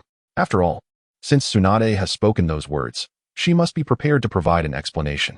If she chooses not to elaborate, it signifies her reluctance to discuss the matter, and in that case, Xianyi should not feel compelled to inquire further. At this moment, Tsunade's emotions are understandable. After all, Xianyi has been with her and Shizune for several years, and the thought of sending him away now elicits profound reluctance. Moreover, I believe Xianyi has already developed considerable strength, advancing at an astonishing pace that I could never have anticipated. He has mastered nearly everything I could impart, leaving me with little left to teach. Thus, it seems that the time for him to depart has come. Although my heart is heavy with sorrow and I dread the thought of parting with him, such feelings are of no consequence. Xianyi's growth must continue, and under my tutelage, he can no longer enhance his abilities. Therefore, I feel it is necessary for him to leave and explore new avenues of learning. By doing so, he can further his strength and evolve into an even more formidable being. With greater power, he will be better equipped to navigate the challenges that this world presents. It is often fraught with various crises, and the only means to confront such adversities is through the rapid enhancement of one's abilities. Only then can one truly survive. Tsunade's voice carries a somber tone, her face reflecting an expression filled with reluctance. Despite her internal conflict, this course of action is imperative. If she wishes for Xianyi to advance swiftly, he must part ways with her. Do I truly have to leave? Has this day arrived so soon?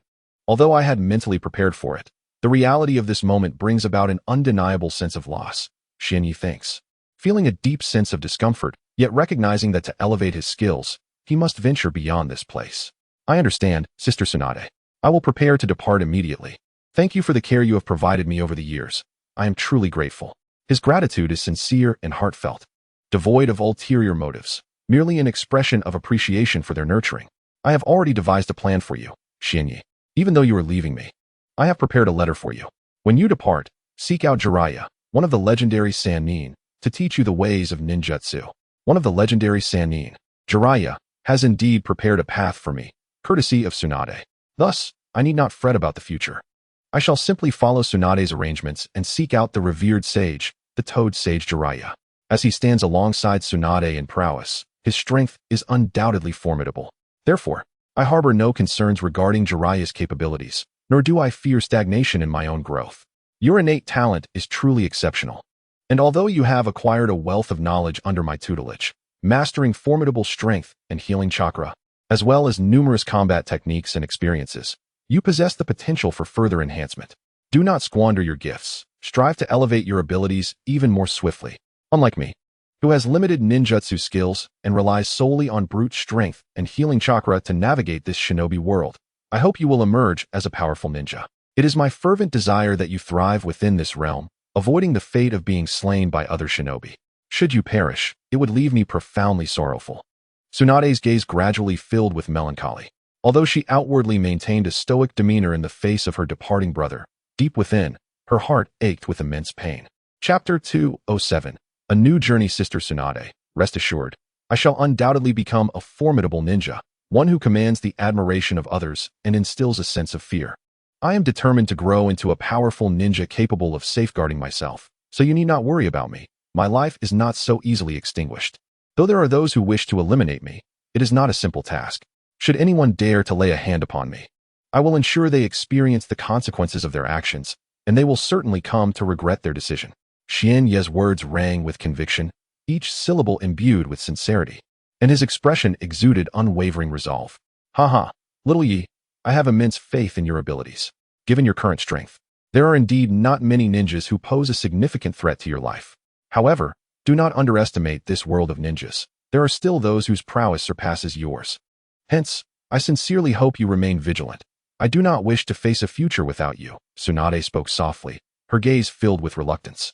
Yet, she refrained from urging Xianyi to stay, for she understood that in this realm, strength is the ultimate currency. Only by becoming powerful can one truly become a formidable ninja, capable of surviving against stronger foes and protecting oneself and those dear to them.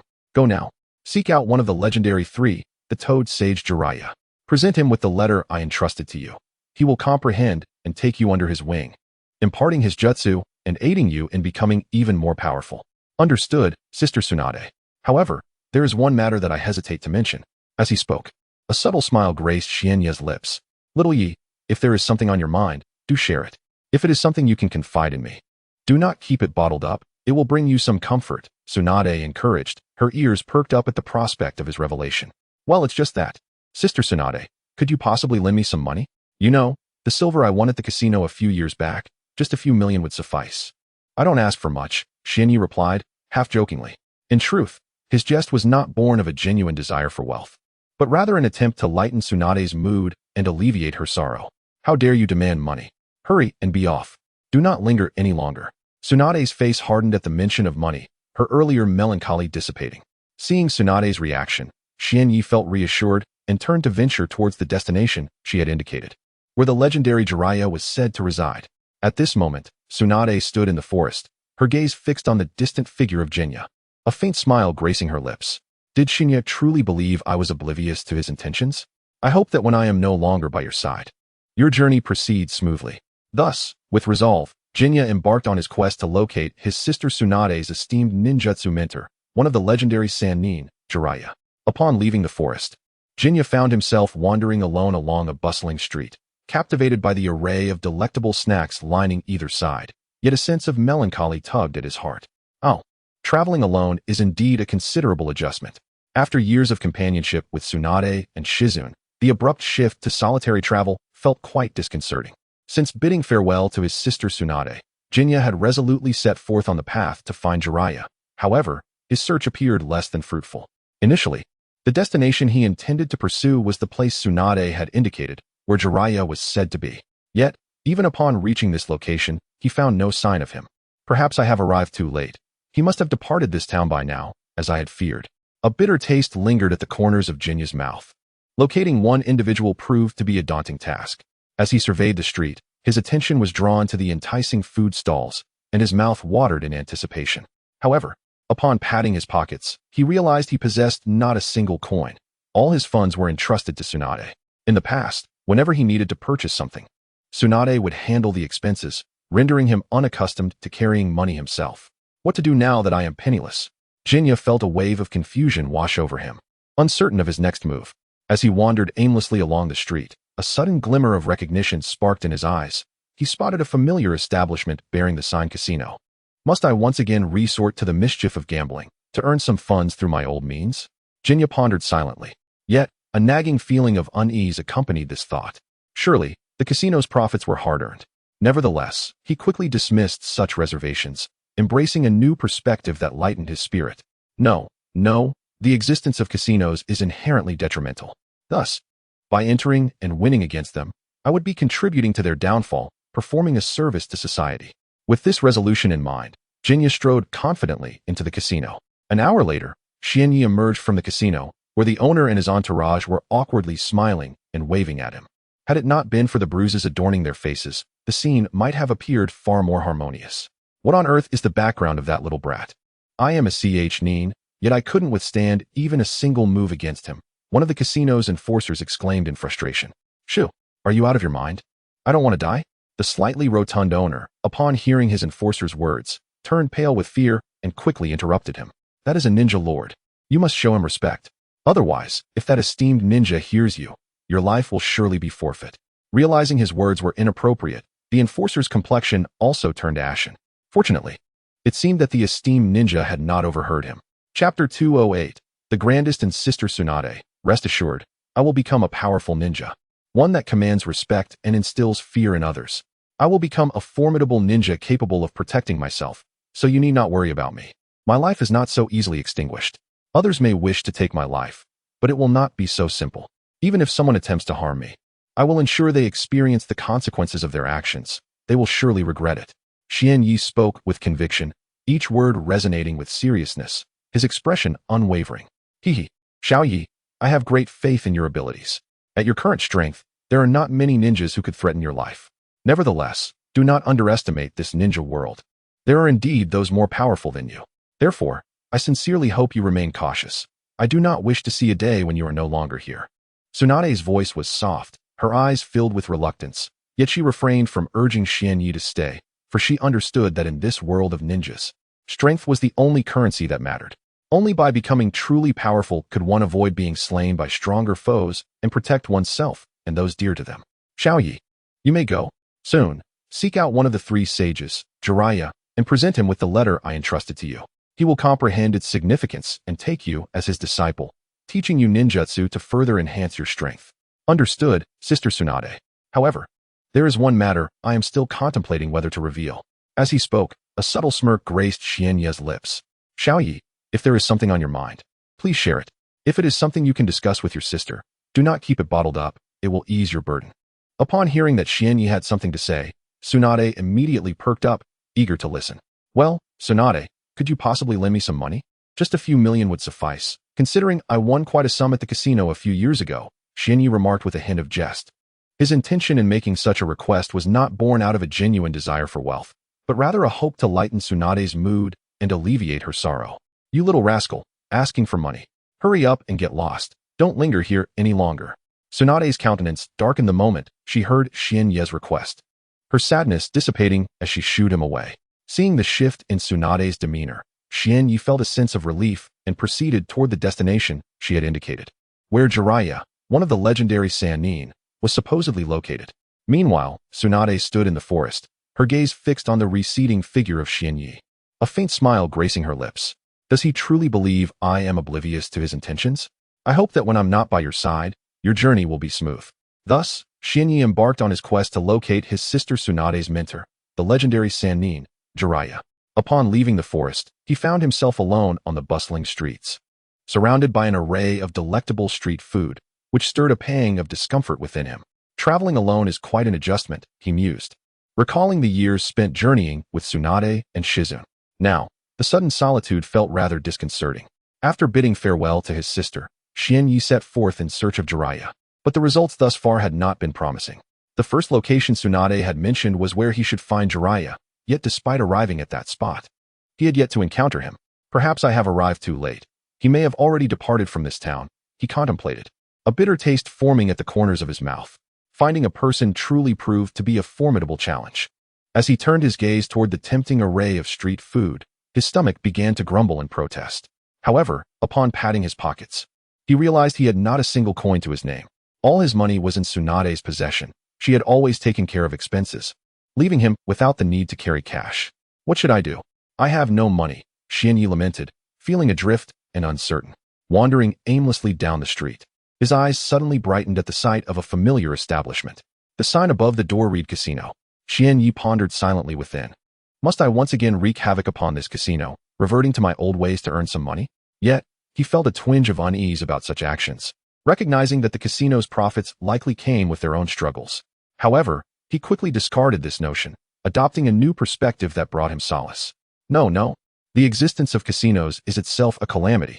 By entering and claiming their money, leading to their downfall, I would be eradicating this blight.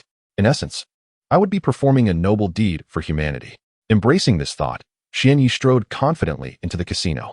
An hour later, he emerged, the casino's owner and his entourage of henchmen feebly waving at him with forced smiles.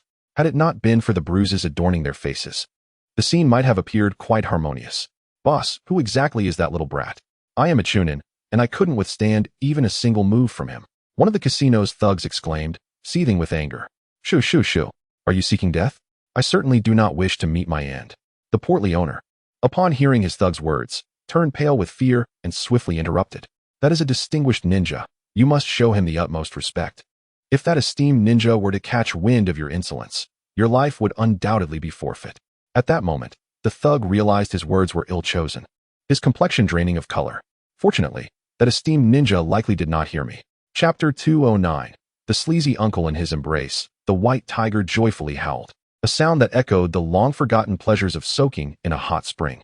It had been ages since Xianyi had indulged in such a luxury. The last time was likely 2 years prior, a memory he cherished dearly. However, fate smiled upon him, for the inn before him offered exquisite hot spring services. Since the establishment catered to its guests with such delightful amenities, he deemed it a splendid opportunity to luxuriate in the warmth of the springs. Upon arriving at the hot spring service center, Xianyi was pleasantly surprised by its vastness. Many patrons were already reveling in the soothing waters, their faces adorned with expressions of pure bliss, a testament to the comfort they experienced. Without a moment's hesitation, Xianyi plunged into the water. Splash! The water erupted in a cascade of droplets, enveloped in a veil of white mist that danced in the air. Xianyi submerged himself into the warm embrace of the springs. The comfort was truly unparalleled. Like the others, he wore a look of sheer enjoyment, appreciating the excellent service the inn provided. Of course, the white tiger nestled in his arms joined him in this delightful retreat, floating atop him with its adorable eyes half closed, savoring the soothing sensations the hot spring offered. Suddenly, a soft murmur broke through the serene ambience. A voice that was almost imperceptible. Had it not been for Xianyi's keen ears, he might have missed it entirely. Who is speaking? That voice. It seems rather sleazy, he mused, immediately forming a mental image of the voice's owner, certainly a man of dubious character. That voice sounds distinctly masculine, perhaps an older gentleman. He thought, curiosity piqued. He sought to glimpse this man and discern his appearance, turning in the direction from whence the voice came. To his surprise, the source was not within the hot spring, but rather outside. The position he occupied was directly facing the women's hot spring area. What could he be doing? Why did it feel as though his gaze was lecherous? Xianyi scrutinized the man closely. He was maintaining a rather lascivious demeanor, adorned with a shiny, oiled forehead protector, wild white hair cascading about him, dressed in loose garments, and wooden sandals adorning his feet. Strange, this man bears a striking resemblance to the legendary Jiraiya, one of the Sannin, as described by Tsunade. Could it be? Xianyi found himself perplexed. Jiraiya, one of the legendary Sannin, was not supposed to be such a sleazy figure, yet the man's appearance matched Tsunade's description to a T. Who was this man truly? Xianyi remained bewildered, grappling with the uncertainty of the identity of the man lurking nearby, peering at the women in the hot spring. The material is rather intriguing, indeed, quite commendable. The figure is voluptuous, complemented by those long, slender, and fair legs, exuding an air of temptation. Nearby, an older gentleman crouches, discreetly observing. As he produces a pen from his hand and begins to jot down notes in a notebook, seemingly engaged in some form of written expression. Suddenly, this man notices the gaze of Xianyi, who has been fixated upon him. Upon realizing he is being watched, the man turns his attention to Xianyi. His gaze is sharp and carries an air of indifference. However, upon discerning that Xianyi is merely a child, he swiftly diverts his focus back to his notes. After luxuriating in the hot springs for approximately 2 hours, Xianyi felt thoroughly rejuvenated. Nevertheless, he did not approach the man, as deep down, he believed that this lecherous figure could not possibly be Jiraiya, the legendary Sannin, renowned alongside Tsunade. The hot springs were conveniently close to Xianyi's lodging, and the walk back did not require much time. As night deepened, the moonlight cascaded gracefully over the land, enveloping the surroundings in an ethereal calm. Despite not encountering Jiraiya, one of the legendary Sannin, Xianyi pondered where he might find him in the future. He sighed softly, gazing at the crescent moon in the sky, feeling his earlier melancholy gradually dissipate. At that moment, from the shadows of a corner, emerged the very man Xianyi had observed at the hot springs, the lecherous older gentleman. He approached slowly from behind. "Hey, kid, do you need something from me?" Jiraiya asked, his demeanor nonchalant as he regarded Xianyi. The suddenness of his voice startled Xianyi, causing beads of cold sweat to form on his forehead. Someone had silently approached him from behind, unnoticed. Had it been an enemy, he would have been in grave peril. Fortunately, it was not an adversary, as no immediate attack was forthcoming. Turning around, Xianyi was met once more with the sight of the same lecherous figure, the one who had been peering into the women's hot spring area. "I'm looking for you," Xianyi replied, utterly perplexed, as he could not recall ever seeking out this man, aside from perhaps a few glances during the latter's inappropriate spying. "Didn't you say you were searching for Jiraiya, one of the legendary Sannin?" Jiraiya inquired with a smile. "Yes, I am indeed seeking Jiraiya, one of the legendary Sannin. But what connection does a lecherous old man like you have with him?" Xianyi retorted disdainfully, scrutinizing the man before him. While he recognized that this individual possessed considerable strength, he sensed no hostility or malice directed toward himself, thus feeling at ease and speaking more casually. Upon hearing such words from the child before him, Jiraiya's expression darkened, and a visible twitch ran across his facial muscles. "Little brat, do you not feel it appropriate to show some respect towards your senior?" Jiraiya's words were tinged with a hint of indignation. Respect for a lecherous old man? For a pervert who spies on girls in the hot springs? That hardly qualifies as respect, Xianyi retorted. Upon hearing this, Jiraiya's mood plummeted further, and a flicker of anger ignited within him. Who is this child, speaking so audaciously? If I do not teach him a lesson today, he might truly believe that I, Jiraiya, the legendary sage of the three ninjas, am easily trifled with. With this thought, a smile crept across Jiraiya's lips, and his gaze towards Xianyi shifted significantly. Chapter 210. The Battle with Jiraiya. Little brat, since you are so impolite, allow your uncle to teach you the true meaning of respecting your elders, Jiraiya declared. As he spoke, a surge of chakra erupted from him, increasing in intensity, his eyes glimmering with a desire for battle. Xianyi observed the transformation of the seemingly benign uncle into a formidable ninja, his aura exuding an overwhelming presence. The magnitude of his chakra was at least several times, if not dozens of times, greater than Xianyi's own. "Hey, who exactly are you? You don't even introduce yourself before claiming you will teach me a lesson," Xianyi thought, feeling somewhat disgruntled about the unexpected confrontation with this lecherous uncle. "Who am I? Haven't you been searching for me? How could you not know who I am?" Jiraiya replied, grinning at Xianyi's bewilderment. "I've been looking for you. You can't be." Xianyi suddenly contemplated a possibility in his mind.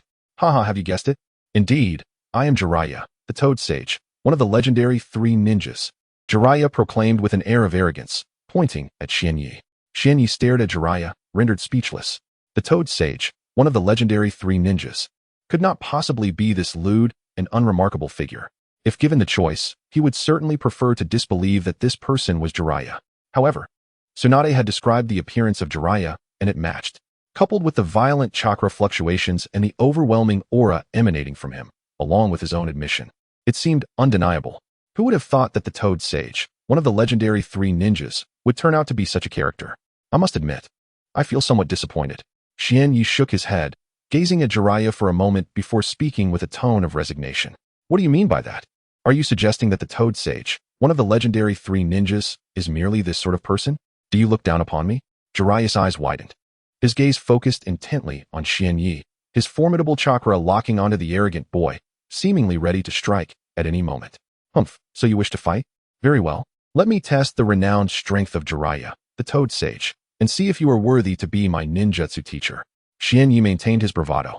Even though he could sense the ferocious chakra emanating from Jiraiya, he refused to yield in spirit. The young one, your tone is indeed rather arrogant. Allow me, as your senior, to test whether you possess the audacity to back it up. Jiraiya narrowed his eyes slightly and began forming hand seals. How swift! The speed at which he formed the seals was astonishing. Before Xian Yi's eyes, Jiraiya's hands appeared to transform into mere phantoms, making it difficult to keep pace with his rhythm. I never anticipated that such a seemingly lecherous old man could execute hand seals with such rapidity, surpassing even the speed I share with Tsunade. Currently, Xian Yi had only a limited repertoire of jutsu at his disposal, 2 techniques that required no hand seals, 1 defensive technique, the Golden Bell Shield, and 1 offensive technique, the Half Moon Slash. Naturally, physical techniques required no hand seals either, which is why Xian Yi did not place particular emphasis on the speed of seal formation. Water Release, Water Dragon Bullet. Upon the completion of the hand seals, a massive sphere of water materialized before Jiraiya, hurtling towards Xian Yi with remarkable speed. Observing the rapidly advancing Water Dragon Bullet, Xian Yi narrowed his gaze and reacted promptly. Eye of the Gods, activate. Once he activated the Eye of the Gods, a chill ran through Xian Yi's eyes, and the movements of the external world slowed down. The Water Dragon Bullet, now hurtling towards him, appeared to move at a significantly reduced pace. Humph, the speed and power of the Water Dragon Bullet are indeed formidable. It's no wonder you are one of the legendary Sannin, Jiraiya. However, such an attack alone cannot defeat me. With a faint smile, he shifted his body slightly, easily evading the colossal water sphere. With a resounding crash, the water sphere struck the ground, resulting in a powerful explosion that created a crater approximately 2 meters in radius. Lecherous old man, your little water sphere packs quite a punch. However, if that is all you've got, defeating me will not be so simple. Xian Yi remarked with a grin. Is that so? I had no intention of defeating you outright. This was merely a warm-up, Jiraiya replied, moving his body slightly before turning his gaze back to Xian Yi. Since you wish for me to employ a more formidable jutsu, I shall oblige. In an instant, Jiraiya vanished from his original position, approaching Xian Yi at an astonishing speed. Such swiftness. However, with the Eye of the Gods activated, this velocity was not insurmountable. Xian Yi assumed an unusual stance, the initial posture of the Tai Chi Palm. Tai Chi Palm, fast mode, activate. Instantly, Xian Yi's speed and power surged 7-fold. This remarkable enhancement bolstering his confidence immensely. Soon, Jiraiya stood directly before him, launching a powerful punch that combined both speed and might. Although he had not utilized any jutsu, the sheer force of this punch was sufficient to surpass many techniques. Strength amplification, Xian Yi silently chanted in his mind, and a thin layer of chakra enveloped his fist, further augmenting his strength, though this increase was modest, at approximately 3 times. The art of brute strength, while capable of enhancing a ninja's combat prowess by augmenting their physical power, offers only a modest increase, merely 3-fold. Furthermore, this enhancement is limited solely to strength, with no corresponding improvements in speed or reflexes. In contrast, the Tai Chi Palm, particularly in its rapid mode, provides a comprehensive enhancement to the practitioner. It elevates not only strength but also speed and reflexes, and the degree of enhancement is notably significant, with Xian Yi currently experiencing a 7-fold increase. Moreover, Xian Yi's practice of the Tai Chi Palm has yet to reach its zenith, indicating that there remains potential for further advancement in its mastery, suggesting that the enhancement has not yet peaked and can still be elevated further. Chapter 211. The letter. At this moment, Xian Yi's combat prowess had increased several-fold, and his confidence soared in tandem with the surge of power coursing through him. He summoned all his strength to meet Jiraiya's formidable fist head-on. The moment their fists collided, 2 immense forces clashed, relentlessly assaulting each other. Despite undergoing a tremendous amplification, sevenfold enhancement from Tai Chi Palm and threefold from the Mighty Fist, he still found himself outmatched by Jiraiya's fists. Xianyi staggered back a few steps, attempting to alleviate the impact of the overwhelming force. Such incredible strength, truly deserving of the reputation alongside Tsunade, one of the legendary Sannin, the frog sage Jiraiya. A smile unconsciously crept across Xianye's face. He felt immense joy at the prospect of remaining by such a powerful teacher's side to learn ninjutsu. Jiraiya's gaze sharpened as he scrutinized Xianye's fists, a flicker of confusion dancing in his mind. Mighty Fist? How could this little brat possess such strength? Unable to contain his curiosity, Jiraiya inquired, "Hey, kid, who taught you the Mighty Fist? Who else in this ninja world wields the Mighty Fist?" Xianyi retorted with a chuckle. "Could it be Tsunade? Why would she teach you the Mighty Fist?" Jiraiya pressed further. "Because I am the brother she has chosen. If she doesn't teach me, who else would she?" Xianyi replied nonchalantly. "She also sent me to find you, to be my ninjutsu teacher." "Teach you? How can I trust a little brat like you? What makes you think I should believe your words?" Jiraiya narrowed his eyes, speaking softly. At this point, Jiraiya seemed reluctant to engage further, and seeing the rather dubious older man before him, Xianyi was equally disinclined to strike first. "Need proof?" Xianyi pulled a letter from his pocket and handed it to Jiraiya. "Here is the evidence. Take a look for yourself." As Jiraiya accepted the letter, he scrutinized it closely and, indeed, recognized Tsunade's handwriting. Upon reading its contents, a sly grin spread across Jiraiya's face, his gaze shifting back to Xianyi, which sent shivers down the latter's spine. "Hey, kid, your name is Yi, right?" Jiraiya asked. "Yes, I am Yi. But why do you look at me with such a lecherous expression?" "It makes me quite uncomfortable," Xianyi responded, his face reflecting disdain, clearly disinterested and lingering in Jiraiya's presence. "Well, how should I put this?" Jiraiya hesitated for a moment before continuing. "Tsunade mentioned that you are quite wealthy, a real tycoon. One cannot quite call oneself affluent, yet I possess a certain proficiency in gambling whenever I desire to win. Defeat is an impossibility," Xianyi proclaimed with a hint of pride on his visage. Regarding the realm of gambling, Xianyi harbored immense self-assurance. As long as he was resolute in his intent to prevail, loss was unequivocally out of the question. Moreover, within the confines of the town, he would never encounter a shortage of funds. Whenever he found himself in want of money, a mere stroll through the casino would yield a bountiful return. "Then I assume you are presently in possession of a considerable fortune?" Jiraiya's eyes sparkled with intrigue as he gazed at Xianyi. "Well, it's not an overwhelming amount. I currently have merely 100 million taels in silver notes, nothing extravagant." Although Xianyi was puzzled by Jiraiya's inquiry, he responded nonetheless. 100 million? The gleam in Jiraiya's eyes intensified. "Ahem, my dear Xianyi, as your teacher, I find myself in a rather unfortunate predicament. I am out of funds. Shouldn't you be inclined to assist your teacher?" As he spoke, Jiraiya's expression grew increasingly mischievous. "What do you mean by assist?" Xianyi was perplexed, unable to comprehend how one of the legendary Sannin, the Toad Sage, could behave in such a manner. "Simply put, you ought to show some filial respect to your teacher by providing him with some funds for his expenses. In return, I shall impart to you any ninjutsu you wish to learn. How does that sound?" Jiraiya hastily proposed. "Is it customary for a teacher to solicit money from a student?" Xianyi found himself speechless, beginning to grasp the nature of the Toad Sage, Jiraiya. Despite Jiraiya's formidable prowess, indeed, he was exceptionally strong. Xianyi wondered why he possessed such a lecherous demeanor. It seemed he would have to learn ninjutsu from such an unsavory character. At that moment, Xianyi thought of his elder sister, Tsunade Senju, and couldn't he help but reflect, "My sister Tsunade is far superior to this lecherous old man. She is much more reliable." Subsequently, Xianyi casually retrieved a stack of silver notes from his pocket, each note valued at 10,000 taels, the thickness suggesting he possessed around 1,000,000 taels. Upon revealing these notes, Jiraiya's eyes gleamed with avarice, fixated on the money, his grin growing more lascivious. "Oh, young Xianyi, you truly are generous," Jiraiya exclaimed with glee, swiftly pocketing the stack of silver notes. "When shall we commence our ninjutsu training, you lecherous old man?"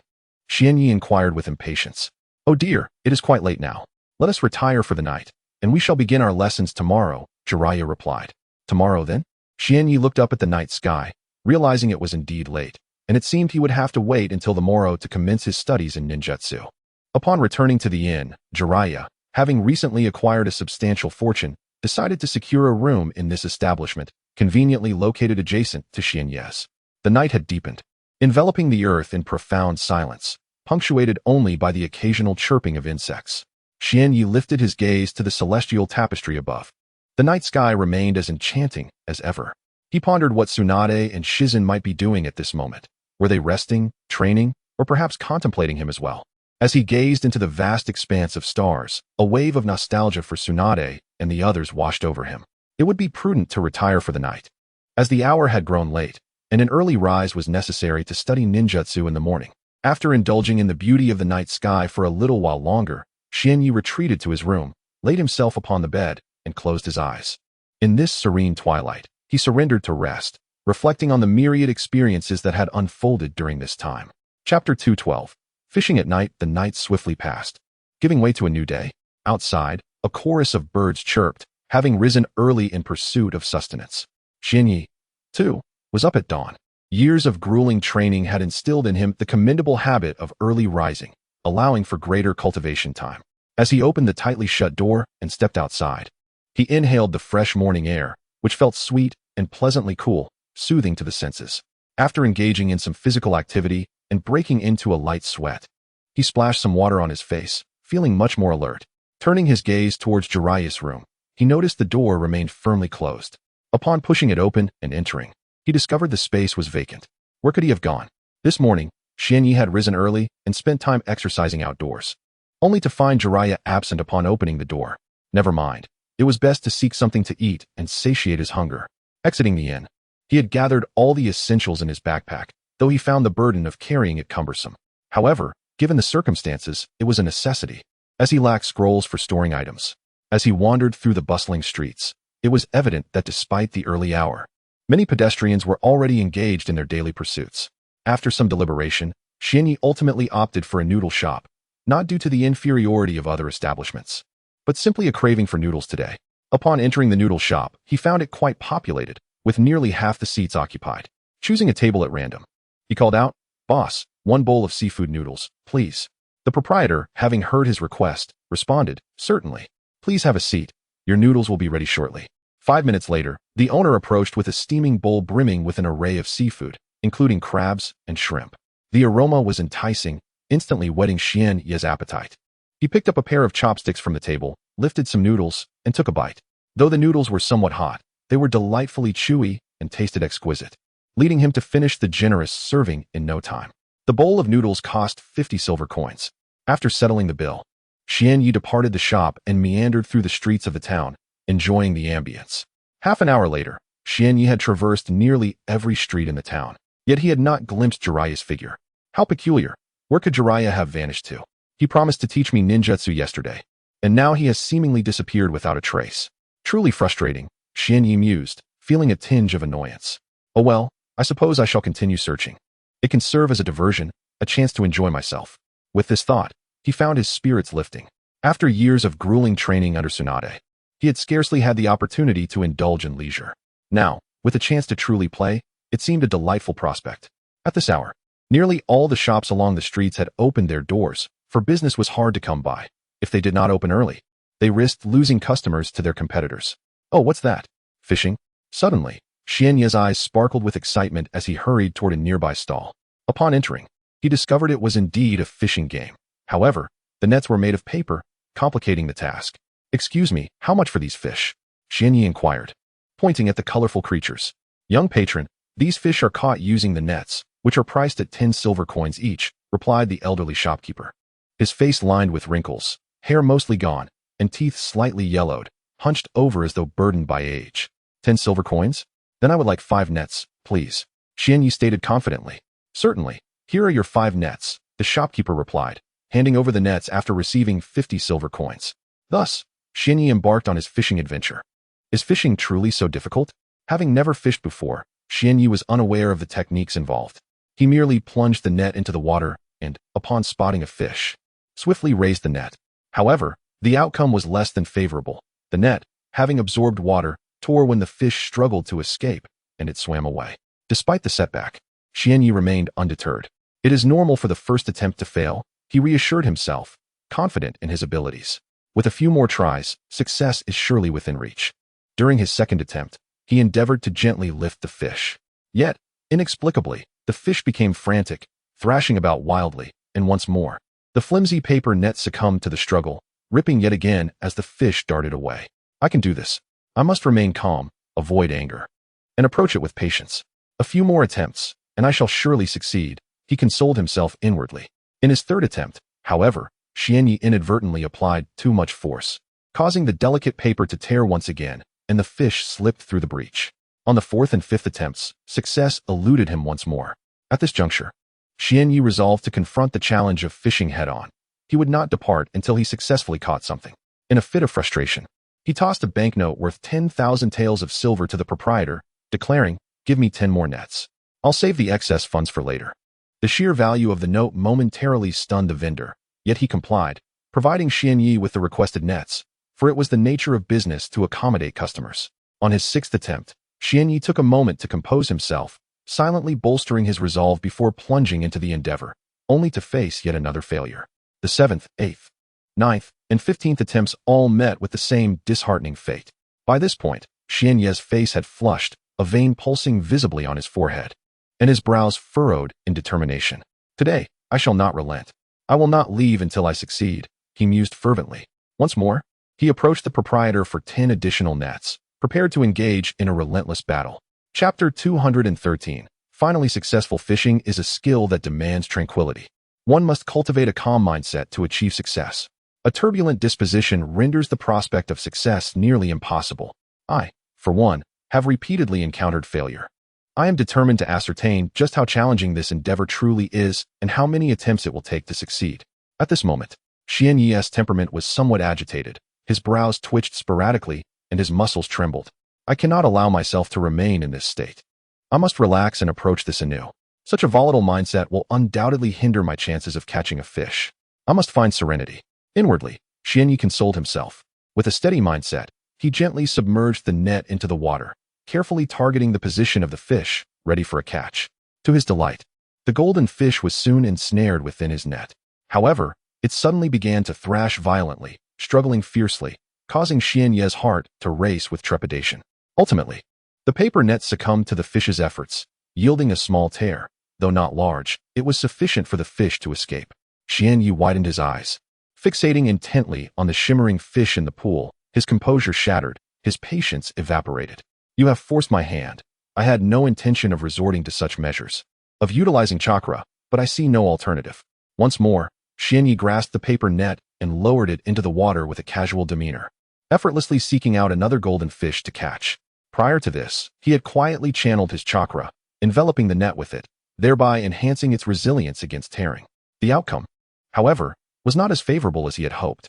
Midway through the catch, the net developed another tear, a consequence of Xianyi's inability to properly control his chakra. It seems I am at an impasse. The paper net fails to yield results, and even with chakra enhancing it, I remain unsuccessful. With this thought, Xianyi once again seized the net, focusing all his attention on mastering his chakra, ensuring it adhered firmly to the paper net, impervious to the fish's escape. Once again, failure ensued. Though the results were markedly improved, his control over the chakra had significantly strengthened.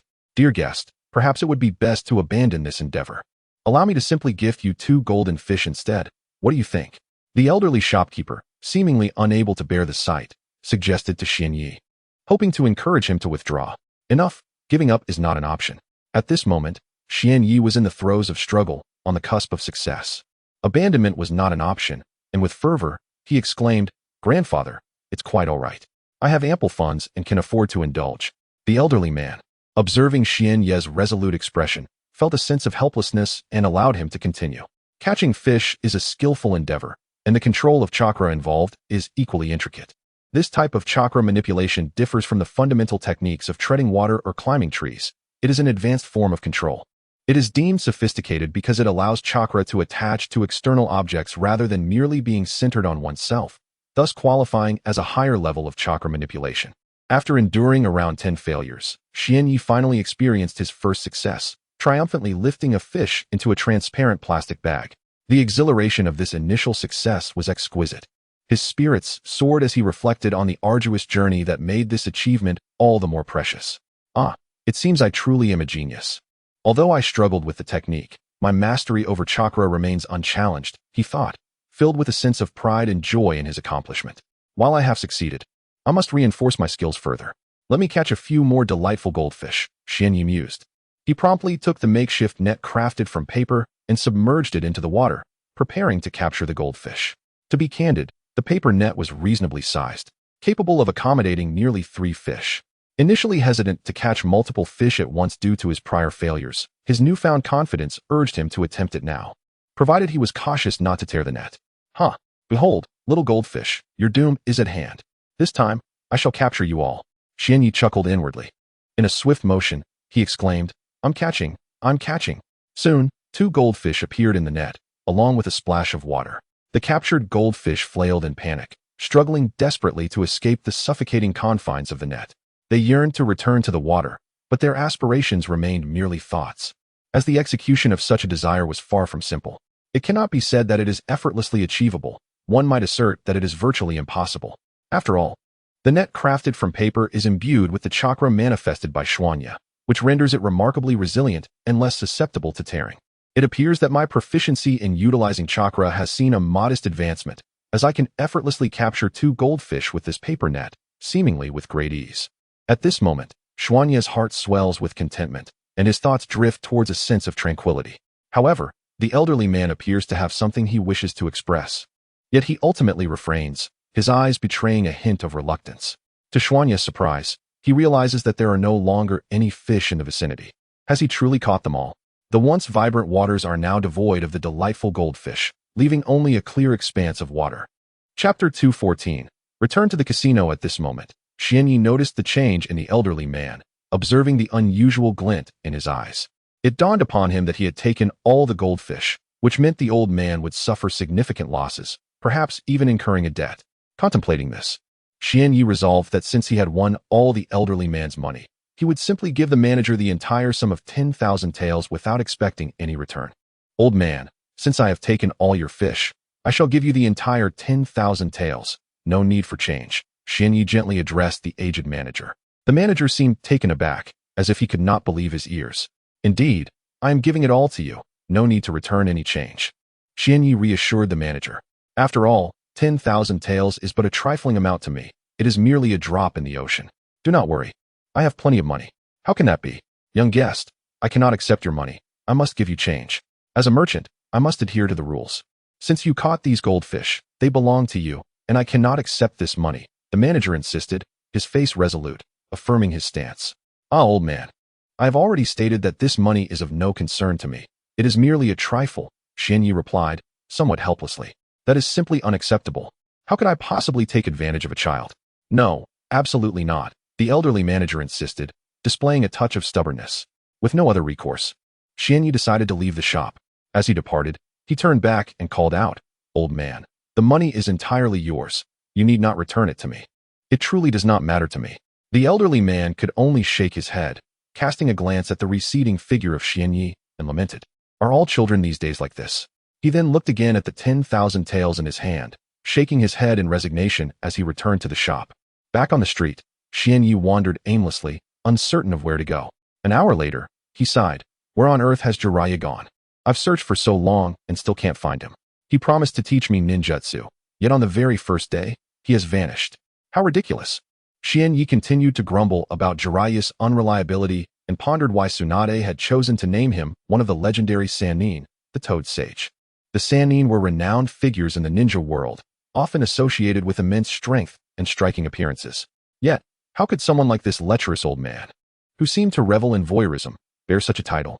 Regarding this trio of Sannin, Xianyi felt a certain disinterest. However, since his sister Tsunade had summoned him to seek the teachings of that lecherous old man, it would not be unwise to accompany him for a time. Yet, the most pressing issue at hand was the whereabouts of Jiraiya, the slimy old man who was one of the Sannin. Xianyi paused on the street, pondering deeply. I had given him over 1,000,000 ryo yesterday. Could it be that he has gone off to indulge himself? As this thought crossed his mind, Xianyi was convinced it must be true. If he were not off enjoying himself, he would not have asked me for money. But where could he have gone? That posed yet another significant dilemma. Lacking any leads, Xianyi resorted to aimless wandering. His first choice was to visit the casino, as he had nothing else to occupy his time. Perhaps he might even encounter that lecherous old man there. After a short walk, he soon found himself outside the casino. 2 burly men stood guard at the entrance, seemingly either bouncers or sentinels of the establishment. Xianyi couldn't help but notice a recurring theme in the casinos he had visited. They all seemed to have a similar setup, with several robust men stationed at the doors and a number of enforcers within. Upon further reflection, he deemed this arrangement quite sensible. After all, within the casino thronged numerous gamblers who, when caught up in the fervor of losing, might resort to violence. Thus, the presence of bouncers was essential to maintain order. Oh, indeed, this casino appeared quite grand, spacious enough to rank among the top 3 he had ever seen, suggesting substantial wealth. Xianyi mused to himself. Upon entering, he found the casino abuzz with noise, and he felt no surprise. After all, what kind of casino would it be if it were not filled with a cacophony of sounds? The gamblers within were plentiful, each with bloodshot eyes, a common trait that rendered their gazes somewhat unnerving. Xianyi casually selected a gambling table, extracting a substantial stack of money from his backpack. Each note was of considerable value, the smallest being 10,000 Rio, with larger denominations of 100,000 and a maximum of 1 million Rio. The casino staff, upon seeing Xianyi and the impressive pile of notes before him, were instantly filled with excitement, perceiving him as yet another lucrative target ripe for exploitation. Time swiftly passed, and half an hour later, Xianyi transferred the mountain of silver notes from the gambling table into his own storage scroll, a smile gracing his lips as he strolled out of the casino. In the casinos, each of the enforcers bore visible scars. Some had swollen eyes resembling those of a panda, others sported crooked arms, seemingly broken, while a few crouched, clutching their bellies, their faces etched with agony. However, they shared a singular sentiment, a fervent desire for Xianyi to depart from the establishment, as they likely wished never to encounter him again in their lifetimes. As Xianyi exited the casino, he turned to cast a glance back at them, letting out a resigned sigh, muttering, "Why is it that the people in casinos always seem to require a good thrashing to behave?" The enforcers, upon meeting Xianyi's gaze, were taken aback, their bodies trembling in fear. Chapter 215, Spiral Sphere Boss. Do you think that cursed star will return? A casino enforcer gazed at the receding figure of Xianyi, shielding his injured eye, and whispered cautiously. Hearing this, the casino owner shot him a fierce glare. What nonsense are you spouting? Do you wish for him to return to our establishment? Do you think our casino can afford to lose money? We can only hope he never sets foot here again. Besides, that esteemed individual is a ninja. Do ninjas linger in one place indefinitely? Do not utter such foolishness. Yes, you are right, boss. That esteemed ninja surely will not come back, the flustered enforcer hastily agreed. On the street, Xianyi held a storage scroll, gently stowing it away. I never anticipated that I would inadvertently earn 100 million Rio again. Perhaps in this shinobi world, it is only I who can profit so easily, he mused inwardly. What do you think, Xiaobai? Woo, woo, woo. The joyful white tiger in his arms responded eagerly. Sigh, where has that lecherous Jiraiya run off to? At least he is one of the legendary 3 of Konoha. I never thought he would be so unreliable, Xianyi reflected, his gaze wandering aimlessly along the street. An hour passed, and Lin Tian was now holding an array of street delicacies, lingering in a clothing store, contemplating which attire to choose. After observing for a while, Xianyi realized he favored white garments. Other colors simply did not appeal to him. White it is, then. About 10 minutes later, having placed all the purchased clothing into the storage scroll, he paid and exited the shop. The storage scroll was indeed quite convenient. One could purchase items and store them away without concern for space. How delightful, Xianyi thought with a smile. Soon noon arrived. Yet Xianyi had still not located anyone, so he sauntered aimlessly through the town. Xiaoyi, what are you up to? Suddenly, a familiar voice rang out beside him. Xianyi instinctively turned his head, his eyes widening in surprise. It was none other than the lecherous Jiraiya. Jiraiya, where have you been? The moment Xianyi spotted him, his countenance darkened, and he exclaimed through gritted teeth. Ahaha. Well, I just went out to have some fun this morning. See, I'm back now. Jiraiya seemed unperturbed by Xianyi's expression, casually digging in his ear with his right hand. Sigh, Xiaoya, please do not act this way. I merely ventured out for materials this morning, so do not be angry, do not be angry. Jiraiya said in a casual manner. Do you have any idea how long I searched for you this morning? Didn't you promise to teach me ninjutsu? Yet here you are, vanishing without a trace. Truly impressive.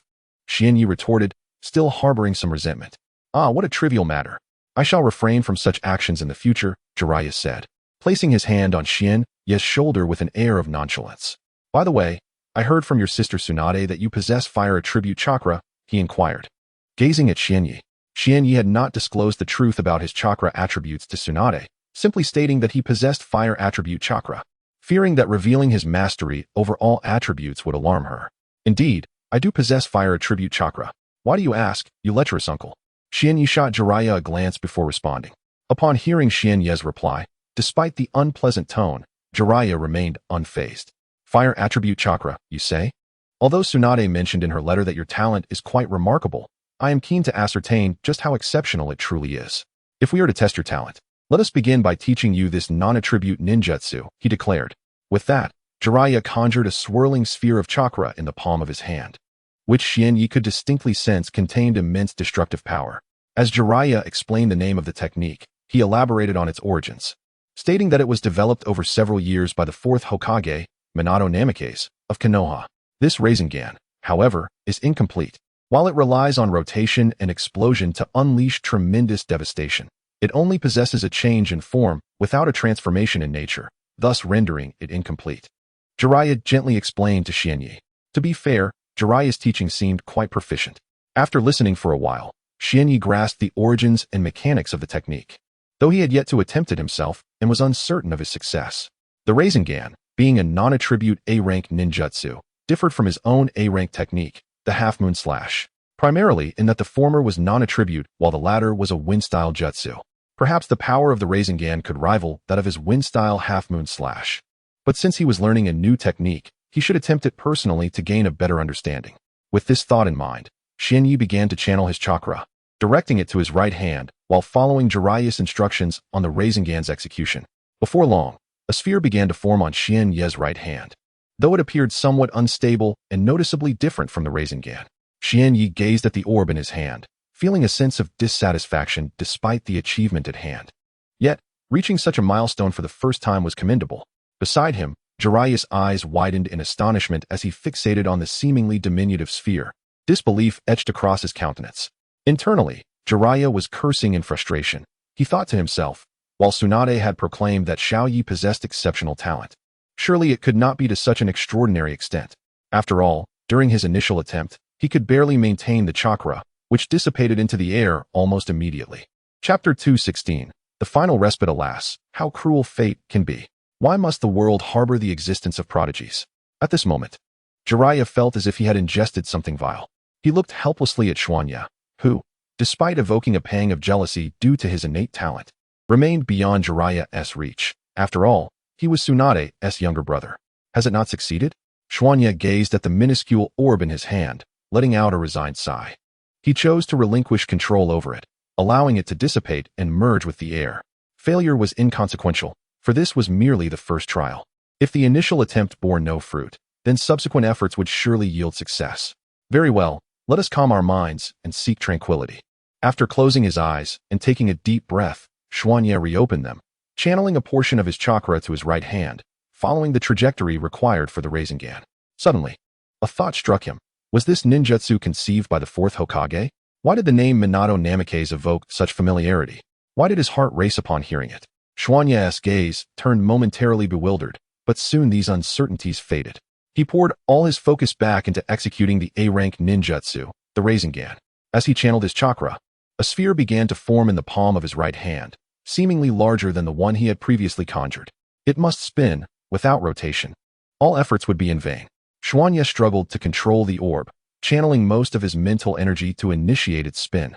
3 seconds, 5 seconds, 10 seconds, half a minute. At last, the sphere began to exhibit the faintest of rotations, so subtle that one might overlook it without careful scrutiny. At that moment, witnessing the orb's movement, Jiraiya felt a sense of numbness wash over him. Xuanya's talent was simply extraordinary.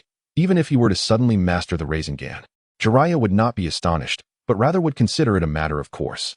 After nearly 20 minutes, Xuanya's hand now cradled a sphere larger than his palm, continuously spinning, radiating an unmistakable aura of formidable destructive power. I did it. I have finally succeeded. Xuanya wiped a bead of perspiration from his brow, a smile breaking across his face as he addressed Jiraiya. Hey, pervy sage, what do you think of my Rasengan? His tone carried a hint of pride. Yet Jiraiya remained oblivious to his bravado. Jiraiya's expression remained utterly unchanged as he slightly parted his lips to speak. Your usage of the Rasengan is passable at best. However, it pales in comparison to my own. It seems your control over it is still lacking, and your execution is rather cumbersome. The flow of chakra is not as swift as it should be, and these are areas that require further training. His tone was somewhat numb. Is my Rasengan not sufficient? Am I still too weak in mastering it?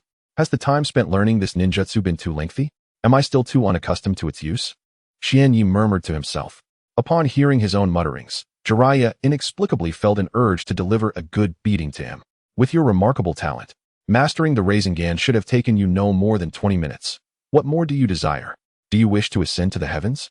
Yet, despite these thoughts, he refrained from voicing them. Nevertheless, the ninjutsu you executed is fraught with issues and requires significant improvement. Yes, I will, Xianyi replied, addressing the lecherous elder. The name of the fourth Hokage, Minato Namikaze, stirred something within him, quickening his heartbeat and enhancing the flow of his blood. Was he perhaps an extraordinarily significant figure in his life? At that moment, Xianyi pondered over the name that had touched him deeply, reflecting on it meticulously in his mind, though he could not derive any further insights. From this point on, I must strive harder. Learning ninjutsu under Jiraiya, one of the legendary Sannin, demands utmost dedication. Indeed, I shall, he affirmed. Thus began Xian Ye's days of learning ninjutsu under Jiraiya. Though Jiraiya was astonished by Xian Ye's talent on the first day, teaching a student in the realm of ninjas was hardly a formidable task for such a prominent figure. All right, little Yi, take a good rest today. Tomorrow, we shall embark on rigorous training. My version of hellish training will be no easier than Tsunade's. Jiraiya said with a subtle smile, one that sent a shiver down Xian Ye's spine. Xian Yi gazed at Jiraiya's grin, unable to muster a smile of his own. He vividly recalled his time with Tsunade. It was hard to believe that he had barely escaped her clutches only to face yet another round of hellish training. Truly, there would be no respite. He resigned himself to the fact that he would have to endure difficult days ahead, and he sighed. I might as well make the most of today to rest. After Jiraiya finished speaking, he departed alone, leaving Xianyi to speculate about his destination, assuming he was likely off to gather materials. Well, it matters little where he has gone. With that level of strength, finding me would be a trivial endeavor. Xianyi mused inwardly. Such a comfortable moment seems to pass particularly swiftly. The sky once again begins to dim, and Xianyi returns to the hotel offering hot spring services. He walks towards the hot spring service center, reveling in the exquisite sensation of soaking in the springs. Suddenly, that lecherous figure reappears in Xianyi's sight. Alas, he is clearly a prominent figure within the ninja world. Who would have imagined he engages in such activities daily? If discovered, it would be quite embarrassing. However, given his strength, he is unlikely to be caught. Escaping would be a trivial matter for someone of his caliber. Chapter 217. The training begins. Time passes swiftly, and yet another day of rest has flown by. Early the next morning, Jiraiya entered Xian Ye's room to rouse him from slumber. Upon hearing Jiraiya's voice, Xianyi realized that his arduous days were about to commence. Struggling to open his eyes, he crawled out of bed and, still dazed, looked at Jiraiya and said, "Perverted uncle, what time is it? Why are we up so early?" Although Xianyi had endured hellish training while with Tsunade, he still relished the thought of staying in bed a little longer. "Get up quickly. It's already past 4 o'clock. This is the perfect time for intense training," Jiraiya replied with a smile. "Oh, it's only 4 o'clock," Xianyi sighed in resignation. Yet, in pursuit of greater strength, he forced himself to rise. Departing from the inn, they made their way to a forest not far from the town. Presumably because Jiraiya believed training amidst nature would be more beneficial. The intensity of his training was comparable to that of Tsunade, although Jiraiya claimed his hellish regimen was even more grueling, a goal that seemed nearly unattainable. At 4 in the morning, they arrived at the forest, where the morning air remained refreshingly cool, with droplets of dew clinging to the leaves, embodying the essence of the early hour. At this time, the forest was enveloped in tranquility. The saying goes that the early bird catches the worm, yet not even the birds had awakened, underscoring how early it truly was. With dawn just breaking, the first training exercise was a morning run around the forest. Although this was not the practice of ninjutsu, enhancing one's physical condition was imperative for a ninja, for strength of body is a cornerstone of a ninja's prowess. Despite the morning run, Jiraiya had no intention of allowing Xianyi an easy time. He promptly equipped him with a heavy-weighted vest. Once donned, Xianyi felt significantly burdened. Even walking became a challenge. "Perverted uncle, isn't this weighted vest a bit too heavy?" Xianyi glanced at Jiraiya and inquired. "Ha ha ha. How could it be too heavy? This weight is perfectly suited for you. Trust my judgment. I am Jiraiya, one of the legendary 3 Sannin, after all. My insight is impeccable," Jiraiya confidently asserted. Hearing Jiraiya's unwavering self-assurance left Xianyi speechless, rendering him at a loss for words. Xianyi was not one to engage in verbose dialogue. Since this was a task assigned by Jiraiya, he decided to commence his morning run without hesitation. After all, it could only serve to enhance his physical condition, which was undoubtedly beneficial. The morning run lasted for an extended duration, spanning from 4 o'clock to nearly 7. Almost 3 hours in total. In truth, it was quite manageable. Although the intensity of the training left Xian Yi physically exhausted, it remained within the realm of tolerability. Upon concluding his run, he naturally sought to address the sweat that clung to him, opting to return to the inn for a refreshing dip in the hot springs. By this time, morning had fully arrived, the temperature no longer as frigid as it had been at 4 o'clock, and the sky had brightened considerably with the passage of time. After indulging in the hot springs, Xian Yi joined Jiraiya for breakfast at the inn, which offered a service to facilitate their morning meal. In addition to the morning run, Xian Yi engaged in sparring practice with Jiraiya, along with personal training in ninjutsu to become more adept in its application. However, the experience of battling Jiraiya differed somewhat from his encounters with Tsunade. In combat with Jiraiya, he was permitted to employ both ninjutsu and taijutsu, utilizing any skills he had at his disposal. Conversely, during his bouts with Tsunade, she restricted him to taijutsu alone, forbidding the use of any ninjutsu. Through his fights with Jiraiya, Xian Yi discovered that, in addition to ninjutsu and taijutsu, he could also employ genjutsu, which indeed proved to be a significant disadvantage for him. During their sparring sessions, Jiraiya exhibited an unrestrained approach, showing no mercy. Whenever Xian Yi revealed even the slightest opening, he would be met with a harsh response, resulting in bruises and welts that were merely the beginning of his misfortune. Xian Yi speculated that perhaps Tsunade's letter had mentioned his proficiency with medical chakra, prompting Jiraiya, that lecherous uncle, to unleash his full strength without restraint. While fighting, Jiraiya also employed various hidden weapons, such as shuriken and kunai, which were fundamental tools, often mistaken for mere weapons due to their frequent visibility. How am I doing? My strength is commendable, is it not? Jiraiya's face was alight with pride as he observed Xian Yi, seemingly amused by his plight. Humph, I acknowledge your strength, but I believe your lecherous nature is beyond redemption, Xian Yi retorted with a scoff. Subsequently, he channeled the chakra within him, transforming it into medical chakra, which he then utilized to heal the injuries on his body, bruises on his face, hands, and elsewhere. The moment the medical chakra made contact with his wounds, Xian Yi felt a warm sensation envelop him, profoundly soothing. The pain from the bruises seemed to vanish, and with it, the marks themselves faded away. Must you be so forceful? Your strikes are quite painful, and yet you claim to be Jiraiya, one of the legendary Sannin. Surely you could exercise some control over your strength, Xian Yi expressed with a hint of indignation. Do you not possess healing chakra? Judging by your current condition, you appear to be in relatively good shape.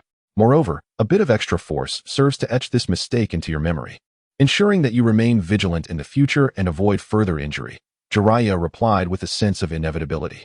Xian Yi chose not to retort, for he understood the rationale behind Jiraiya's actions. They were ultimately for his own benefit and were indeed quite justified. In the midst of their sparring, the worst consequence of an error was merely discomfort. However, in a true confrontation with an adversary, a mistake could very well cost one their life. When it comes to healing chakra, it is truly remarkable. Its efficacy is unparalleled. A wounded area treated with healing chakra can restore itself completely, leaving no trace or pain behind. Chapter 218. Jiraiya's request. After engaging in a practical session with Jiraiya for nearly 2 hours, the remainder of the time was devoted to Xian Yi's exploration of ninjutsu.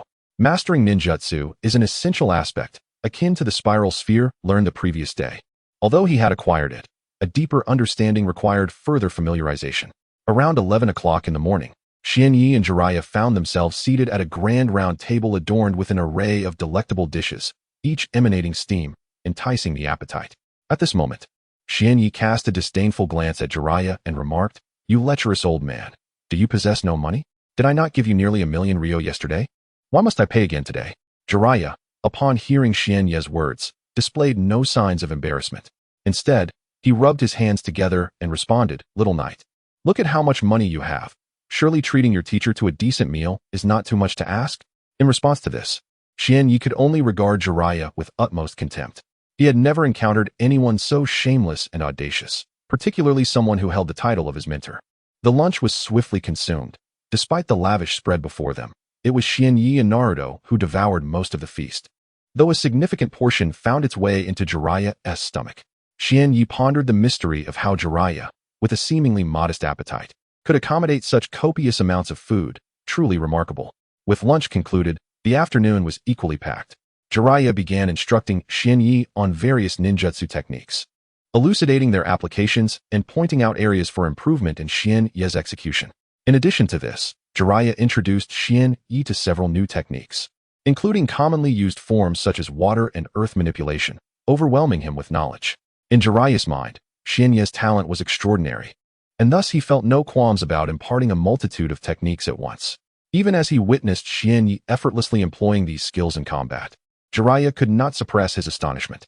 "Ah, Tsunade, where did you find such an extraordinary?" Jiraiya mused, gazing skyward, his thoughts drifting in wonder. Despite these reflections, Jiraiya remained steadfast in his commitment to teaching Xianyi, sharing all he knew about ninjutsu without reservation. He was particularly intrigued by the peculiar taijutsu Xianyi had demonstrated that morning, but opted to wait until the evening to discuss it further. As the midday hours slipped away during Xuanye's intense training, time seemed to fly by. At this moment, his mind brimmed with various ninjutsu taught by Jiraiya. Although much of this ninjutsu was foreign to him, Xuanye was confident that he would soon master these techniques. As night gradually descended, his training came to a halt. Reflecting on the day's endeavors, Xuanye felt a profound sense of fulfillment, sensing a slight enhancement in his abilities, whether in physical prowess, chakra capacity, or understanding of ninjutsu. After completing a run at the hot springs, Xuanye returned to his room, eager to delve deeper into the knowledge residing in his mind. Suddenly, a figure entered through the door. Upon raising his gaze, Xuanye's expression shifted to one of surprise. "What brings you here, perverted old man?" The newcomer was, of course, Jiraiya, and Xuanye was indeed taken aback by his presence at such an hour, as Jiraiya usually reveled in leisure outside at this time. It appeared that Jiraiya had something on his mind, yet struggled to articulate it. Noticing his hesitation, Xuanye inquired, "Is there something you need from me? Has the hellish training not concluded? Aren't you typically out enjoying yourself at this hour?" Xuanye's words rendered Jiraiya somewhat awkward, prompting a sheepish smile to ease the tension. After a moment of contemplation, he asked, "Xuanye, what exactly was that peculiar taijutsu you employed this morning?" Xuanye paused briefly before comprehending his mentor's inquiry. "The technique I used is called Tai Chi Palm, a remarkably powerful form of taijutsu. It is divided into two modes, slow mode and fast mode. In slow mode, Tai Chi Palm can weaken an opponent's strength, while in fast mode, it enhances one's own abilities across the board, though chakra enhancement is not included." He explained with enthusiasm. "What is this Tai Chi Palm?" "I've never heard of it," Jiraiya replied, his face reflecting confusion. Despite being a renowned figure within the ninja world, he was astonished to learn of a technique he was previously unaware of. However, after Xuanye's explanation, he gained a preliminary understanding of Tai Chi Palm. Moreover, Xuanye elaborated, in slow mode, it can execute practical dark energy, while in fast mode, it can seal an opponent's chakra points. The sealing power is immensely potent, and its effectiveness and duration depend on one's comprehension of Tai Chi Palm. At this revelation, Jiraiya appeared increasingly astonished, grappling with the implications of dark energy sealing chakra points. Though he was unaware of the true nature of this mysterious force, he possessed a profound understanding of the art of sealing chakra points. In the realm of ninjas, only the gentle fist of the Hyuga clan could effectively seal an opponent's chakra pathways. However, now he was witnessing the Tai Chi Palm seemingly perform the same feat. Xianyi could easily discern the incredulity etched on Jiraiya's face, and, with a faint smile, mused that he had ample time at his disposal. Therefore, he decided to demonstrate the Tai Chi Palm for the rather lecherous uncle to observe. With this thought in mind, he gracefully assumed the initial posture of the Tai Chi Palm in slow motion, casually selecting an object within the room. He infused the slow-motion Tai Chi Palm's subtle energy into it, delivering several strikes before finally ceasing, casting a knowing smile at Jiraiya. Although Jiraiya was puzzled, he could perceive the profound intricacies of the martial technique that Xianyi had just employed, yet he remained unable to grasp its true potency. Chapter 219. The excited Jiraiya after channeling the dark energy, Xuanye stood to the side, a smile gracing his face as he observed Jiraiya. "What is the matter?" Jiraiya, noticing Xuanye's expression, felt a wave of confusion wash over him. "Hee, perverted old man, just wait and see. Soon you shall witness a miraculous moment." As soon as Xuanye finished speaking, he silently recited in his heart, "Dark energy, detonate." Boom. A tremendous sound reverberated throughout the room, startling Jiraiya, who stood before Xuanye. A powerful aura suddenly erupted around him. "Calm down, perverted old man. There's nothing to worry about. The explosion just now was due to me channeling dark energy into it, causing it to detonate," Xuanye reassured him. After a brief pause, he added, "So, what do you think of this power?" Jiraiya's lips twitched as he gazed at Xuanya's triumphant expression and reluctantly replied, "Your dark energy indeed possesses significant power. Sealing chakra points. I'm sure you are aware that the Hyuga clan's gentle fist can also seal an opponent's chakra points," Xuanya remarked with a smile. "By your account, the Tai Chi palm technique is quite formidable." Jiraiya pondered for a moment before responding gravely. "Indeed," Xuanya said, momentarily taken aback by Jiraiya's words. He then looked at him seriously and stated, "Teacher, I sense you have yet to fully grasp the true strength of this martial art." Upon hearing Xuanya address him as teacher, Jiraiya was momentarily stunned, contemplating, when did this kid start showing such respect to his seniors? This isn't like him. However, Jiraiya chose not to interrupt and allowed Xuanya to continue. The true strength of the Tai Chi palm technique lies not only in its dark energy and the ability to seal an opponent's chakra, but also in its capacity to enhance one's physical attributes in swift mode and to diminish an opponent's strength in full mode. Upon hearing this explanation, Jiraiya's pupils slightly contracted, realizing he had underestimated the technique. So it can enhance one's physical attributes and weaken an opponent's strength? Jiraiya inquired seriously, contemplating for a moment before asking, to what extent can the Tai Chi palm enhance one's attributes? Is it fourfold, sevenfold, or merely doubled? And how much can it weaken an opponent's strength? Is it equivalent to the enhancement or something different? Xuanya was momentarily taken aback by Jiraiya's questions. Perhaps I have overestimated it. Is it fourfold, threefold, or merely twofold? He mused. Even a twofold enhancement is commendable, although such enhancements may be imperceptible at lower power levels. They can yield remarkable results in the hands of a strong practitioner like me, Jiraiya remarked slowly. Hearing the numbers fourfold, threefold, and twofold, Xuanya felt a wave of exasperation wash over him, left speechless. Do you truly look down upon this martial art? Surely you underestimate the Tai Chi palm as well, Xianyi said, shaking his head helplessly while glancing at Jiraiya ahead. What, is it not more than 4 times? At that moment, Jiraiya's eyes widened in astonishment. His mouth agape. Seeing this expression on Jiraiya's face, Xianyi felt that if he did not speak up, Jiraiya might never fathom it. Let me put it this way. Currently, the Tai Chi palm can bestow upon me a 7-fold enhancement of my physical attributes, not merely in strength, but across all facets, including speed and reflexes. The Tai Chi palm in its full mode is equally formidable. It can diminish an opponent's strength 7-fold, affecting not just their physical power, but also their chakra and all other forms of energy. What 7-fold? At this revelation, Jiraiya stood dumbfounded, grappling with the sheer magnitude of such enhancement and debilitation. In the ninja world, achieving even a 2-fold augmentation is considered astonishing. Yet here was Xianyi claiming to obtain a 7-fold boost. In this realm, the most potent enhancement seems to be Tsunade's monstrous strength, which allows her a 3-fold increase. Though merely 3-fold, it is still immensely powerful. However, Xianyi asserts that he can attain a 7-fold augmentation across all physical attributes through the Tai Chi palm. This is nothing short of extraordinary. Even if we disregard the 7-fold enhancement, the mere fact of being able to weaken an opponent's power by 7 times is already incredibly abnormal. In the ninja world, there appears to be no other martial or ninjutsu capable of diminishing an adversary's strength and chakra. Yet, this Tai Chi palm manages to achieve just that. Truly remarkable. Noticing Jiraiya's astonished expression, Xianyi began to feel a sense of pride. With the intent to provoke him further, he added, Sister Tsunade has also learned this martial art. She can now achieve 3-fold augmentation and debilitation. This news left Jiraiya in a prolonged state of disbelief. Tsunade has mastered this martial art and can now attain 3-fold enhancement and debilitation? Then, can you teach me this martial art, Xianyi? He asked quietly. Xianyi, sensing his hesitation from Jiraiya's expression, casually replied, Oh, it's just a trivial matter. Sure, it's not something that needs to be kept secret. Upon truly hearing Xuanya's response, a look of unrestrained joy illuminated Jiraiya's face. He had not anticipated Xuanya's prompt agreement. Yet, although I am willing to entrust this to you, the rather unscrupulous uncle, Xuanya deliberately paused mid-sentence.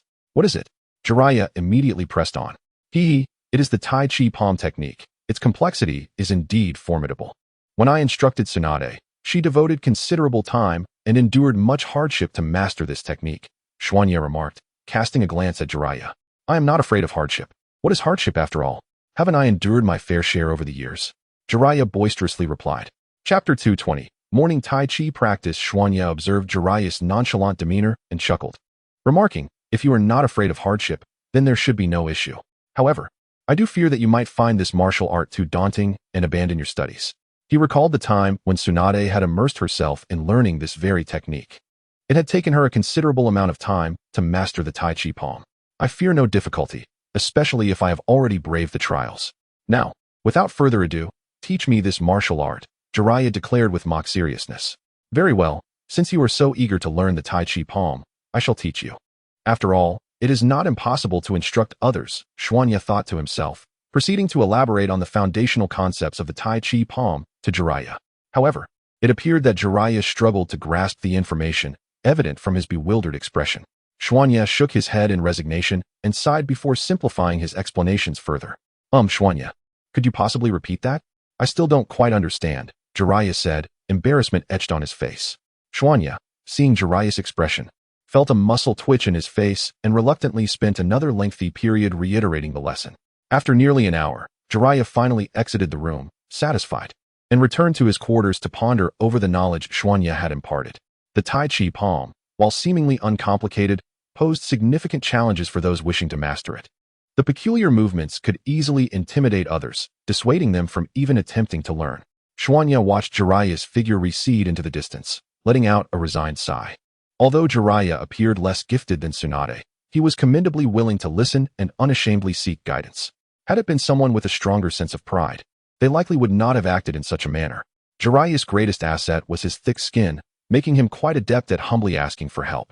Upon returning to his room, Jiraiya did not immediately succumb to slumber. Instead, he sat on his bed, closed his eyes, and meticulously recalled Xuanya's teachings. The Tai Chi palm was indeed challenging. Though he had memorized everything, comprehending it fully would require considerable time, and utilizing this technique would necessitate further study. After much contemplation, Jiraiya slowly opened his eyes and spoke softly. In Xuanya's room, he lifted his gaze to the distant void, his eyes somewhat vacant, lost in thought. Sister Tsunade, after traveling together all these years, I find it quite unsettling not being by your side these past few days, Xuanya mused with a smile.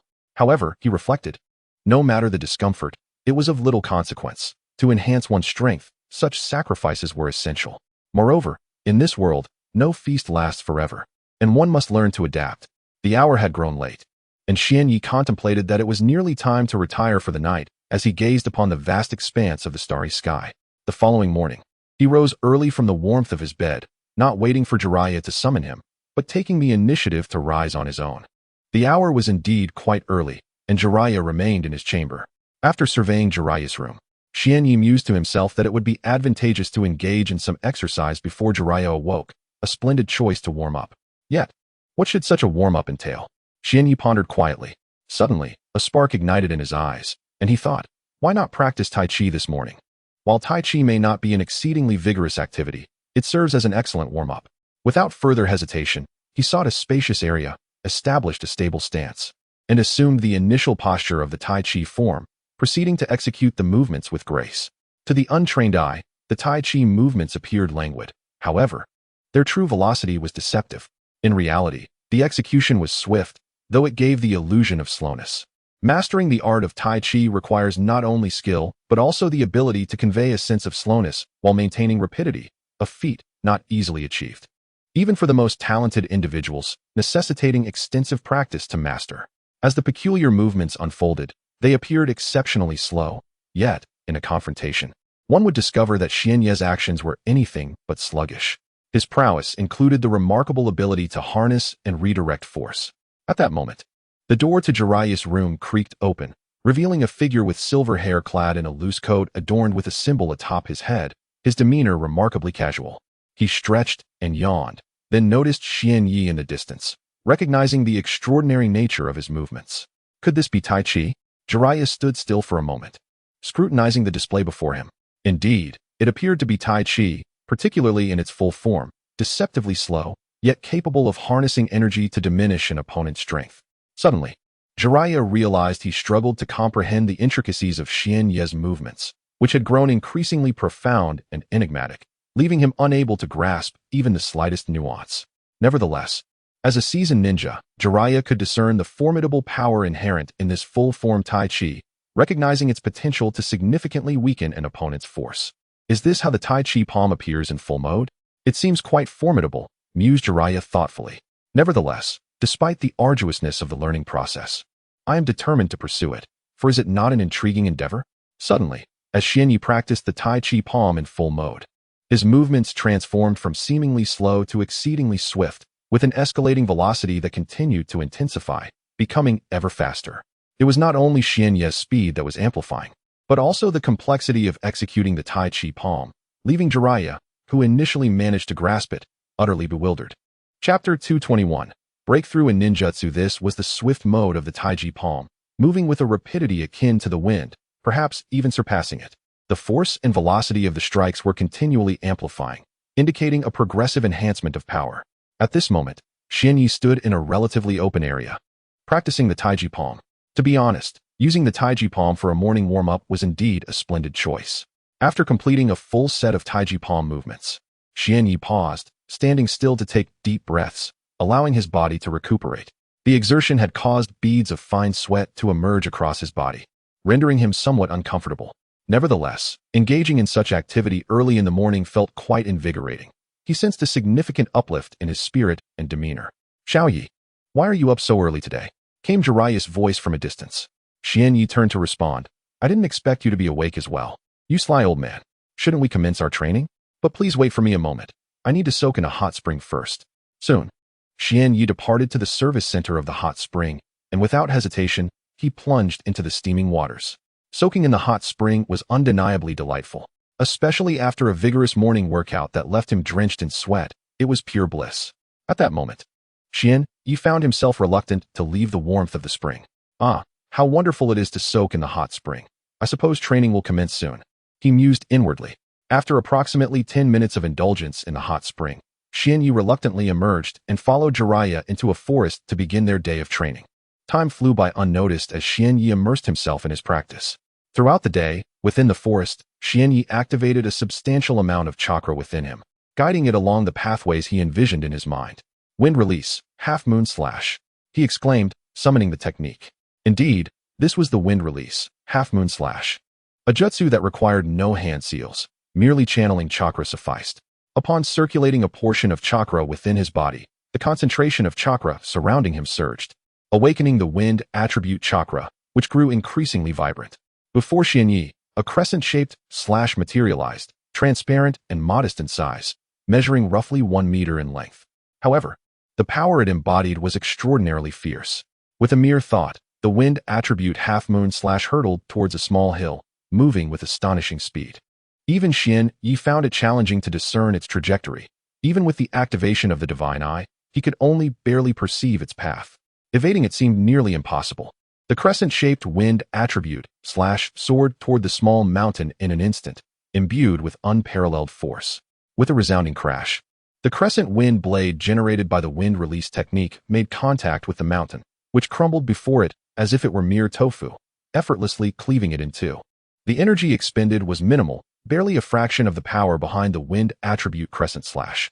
Xianyi approached the mountain, examining the area where the wind attribute slash had severed it, even extending his hand to touch the smooth cut.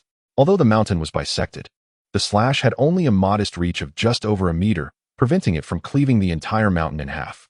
Standing before the mountain for an extended period, Xianyi's gaze became somewhat distant, but soon regained its brilliance. He sighed softly. After 3 long years, he had finally amplified the power of the nameless ninja technique, the wind release crescent slash, by several dozen times. Although its size and destructive capacity had diminished, its cutting ability remained formidable, capable of rendering a mountain defenseless in mere seconds. At that moment, Jiraiya approached, addressing Xianyi. "Xiaoyi, it seems your ninjutsu has made considerable progress. How about a spar to test your new technique?" The new technique was indeed a significant evolution from the previous wind release crescent slash. In terms of potency, this new crescent slash far surpassed its predecessor from 3 years ago, with cutting ability enhanced by several hundredfold. Given this, perhaps it deserves a new name, Xianyi mused. "Let us call it wind release death slice." That name is indeed quite imposing. "From now on, it shall be known as wind release death slice," he affirmed. "Hey, perverted old man, would you care to test this nameless ninja technique? Its power is exceedingly formidable. If one is not careful, it could prove fatal." Xianyi's expression grew serious, his voice deepening. Jiraiya, confident in his abilities, recalled the recent display of the wind release death slice, which had not caused significant harm. merely showcasing enhanced cutting power. Let us give it a try. If you can manage to make me perish, then it's worth testing. At this juncture, Jiraiya's combat prowess was also on the rise, and after 3 years of grueling training, Xianye's strength had surged explosively under Jiraiya's rigorous regimen. Originally, Xianye possessed the chakra level of a genin. However, at this moment, his chakra level has ascended to that of an elite genin. A year prior, he had already transcended the strength of a genin, achieving the elite genin rank. Although he has remained at this level for 2 years, it does not imply a complete stagnation in his development, as his physical fitness has continued to improve in various aspects. Furthermore, Xianye's prolonged practice of the Tai Chi palm over the past 3 years has yielded significant advancements. Initially, his Tai Chi palm augmented his physical attributes 7-fold while simultaneously diminishing his opponent's strength by the same degree. Now, after 3 years of relentless dedication and consistent training, the enhancement and reduction offered by his Tai Chi palm have escalated to a remarkable 10-fold. Chapter 222. The battle 3 years hence. During his practice of the Tai Chi palm, Xianye made an intriguing discovery. The further one progressed with the Tai Chi palm, the more challenging it became to enhance its effectiveness. Now, with a 10-fold increase and decrease in his abilities, Xianye felt that the advancement of the Tai Chi palm had slowed considerably.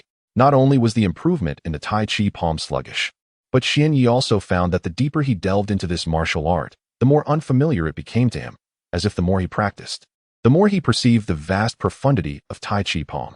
Are we really going to engage in a battle? If you lose, it would be quite embarrassing for you, wouldn't it? The legendary Sannin, Jiraiya, losing to a mere child, Xianye remarked, suppressing his amusement. Am I destined to lose? Jiraiya replied, somewhat agitated. Have I not yet fought? How can I be certain of defeat?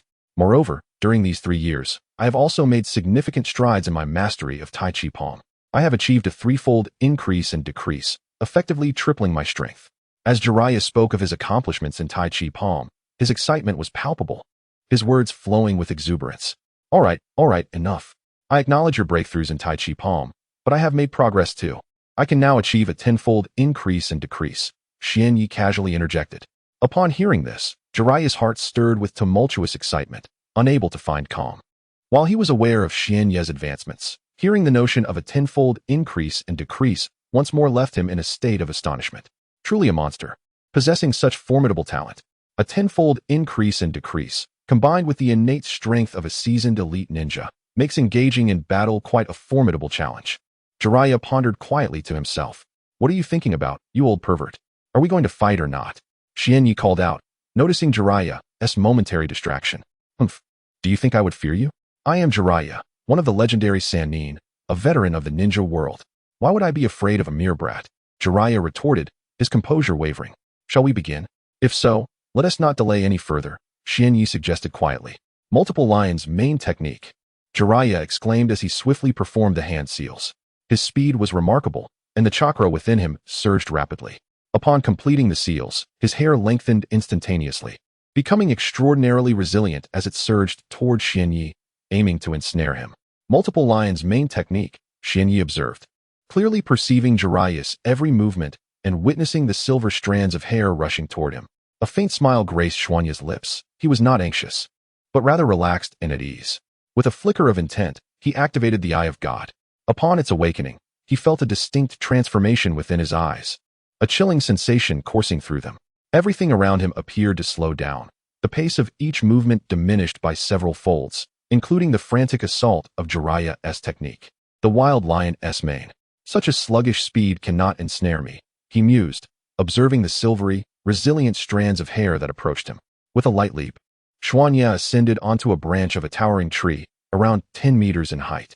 Hey, perverse old man, do you truly believe such a simplistic jutsu can bind me? If that is your assumption, then you are sorely mistaken. Standing atop the sturdy branch, he gazed down at Jiraiya, who was stationed below. Suddenly, Xuanye's eyes narrowed. Something seemed amiss as he scrutinized the figure of Jiraiya.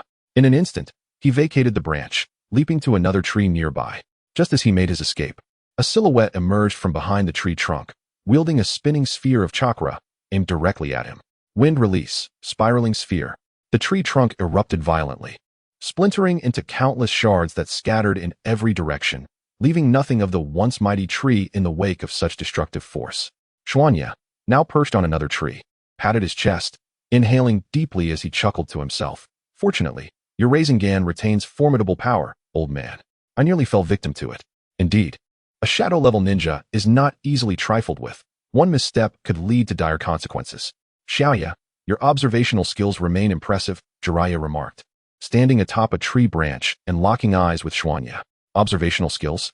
Xuanya merely smiled in response, remaining silent. It was not that his powers of observation were extraordinary. Rather, through 3 years of honing the Eye of God, he had undergone a transformation that allowed him to discern the differences between shadow clones and the original. To him, the shadow clones appeared merely as humanoid constructs of chakra, rendering them ineffectual against him. Wind release, half-moon slash. Xuanya decided to reciprocate Jiraiya's attack, opting for a less potent technique to initiate their exchange. The wind attribute chakra within him gradually awakened, and a gentle gust began to swirl around his body. Once the chakra within him completed its circulation, a crescent-shaped slash, several meters in length, manifested before him. This slash possessed formidable destructive power and cutting capability. Even someone of Jiraiya's caliber, a shadow-level powerhouse, would find himself easily cleaved if he failed to defend against it. In an instant, that crescent-shaped slash hurtled towards the trunk of a massive tree where Jiraiya stood, propelled by tremendous force and remarkable speed. As it soared forth, it carried with it an overwhelming might. Jiraiya's expression turned grave as he beheld the oncoming wind-style crescent slash, realizing that he had perhaps underestimated his opponent. Chapter 223. The battle persists to my astonishment. Uchiha refrained from employing the newly modified formless ninjutsu, instead opting for the original A-rank formless ninjutsu. Was I underestimated? Or was there another reason? Jiraiya observed the approaching wind release, crescent slash, a crescent-shaped strike that hurtled towards him with remarkable speed, accompanied by tremendous destructive power and formidable cutting ability. Uchiha, do not underestimate me. I am Jiraiya, one of the legendary Sannin of the ninja world. As Jiraiya's words echoed, his hands began to weave through a rapid series of hand seals. Being at the level of a Kage, his speed was extraordinary. However, within the divine gaze of Jinya, it appeared unremarkable and easily discernible. Ninjutsu, Needle of the Earth God. Upon completing his hand seals, Jiraiya's chakra surged in accordance with his intentions, causing his previously short silver hair to grow instantaneously. In that fleeting moment, the long silver locks enveloped him entirely, leaving no strand exposed. As Jinya witnessed Jiraiya's ninjutsu, a slight smile graced his lips. If it was indeed the Needle of the Earth God, then the wind release, crescent slash, would be incapable of breaching it. He would need to devise alternative strategies. The crescent-shaped strike arrived in an instant, appearing before Jiraiya and crashing violently against his steel-like silver hair. Despite the strike's immense destructive force and cutting prowess, it failed to damage the resilient locks. Boom. The collision produced a thunderous sound, with the overwhelming force swiftly neutralized by Jiraiya's impenetrable hair, leaving no remnants behind. Jiraiya lowered his head to inspect his silver tresses, noticing a few strands had indeed been severed, with minor damage evident on a small portion. I did not anticipate that Uchiha had matured to such an extent. The wind release, crescent slash, though merely an A-rank formless ninjutsu, showcased formidable power in Uchiha's hands. It was clear that he should not be underestimated. Although Jiraiya's prowess was that of a Kage, Jinya was no slouch either, possessing chakra and physical strength that had attained the level of an elite jonin. If Jiraiya were to make even a slight miscalculation, he might find himself in dire straits. Moreover, Jiraiya was acutely aware that Uchiha's strength extended beyond what was readily apparent. His true capabilities surpassed mere chakra and elite jonin levels, for he had yet to unleash a formidable body technique known as Tai Chi Palm. Since mastering Tai Chi Palm, Jiraiya had gained considerable insight into its formidable nature and was well aware of its tremendous potential. He has dedicated 3 years to mastering the art of Tai Chi Palm, and with its application, he can achieve a threefold enhancement and reduction of power. Such a threefold amplification is an extraordinary concept, representing an almost monstrous increase and decrease in capabilities. This amplification transcends mere physical strength. Although it does not augment chakra, it enhances physical power, cognitive reaction times, and agility, thereby improving all aspects of physical fitness. As for the reduction, it is even more formidable. Jiraiya, after 3 years of practicing Tai Chi Palm, remains perplexed as to why, when employing it in slow mode, he can diminish the force of his opponent's attacks.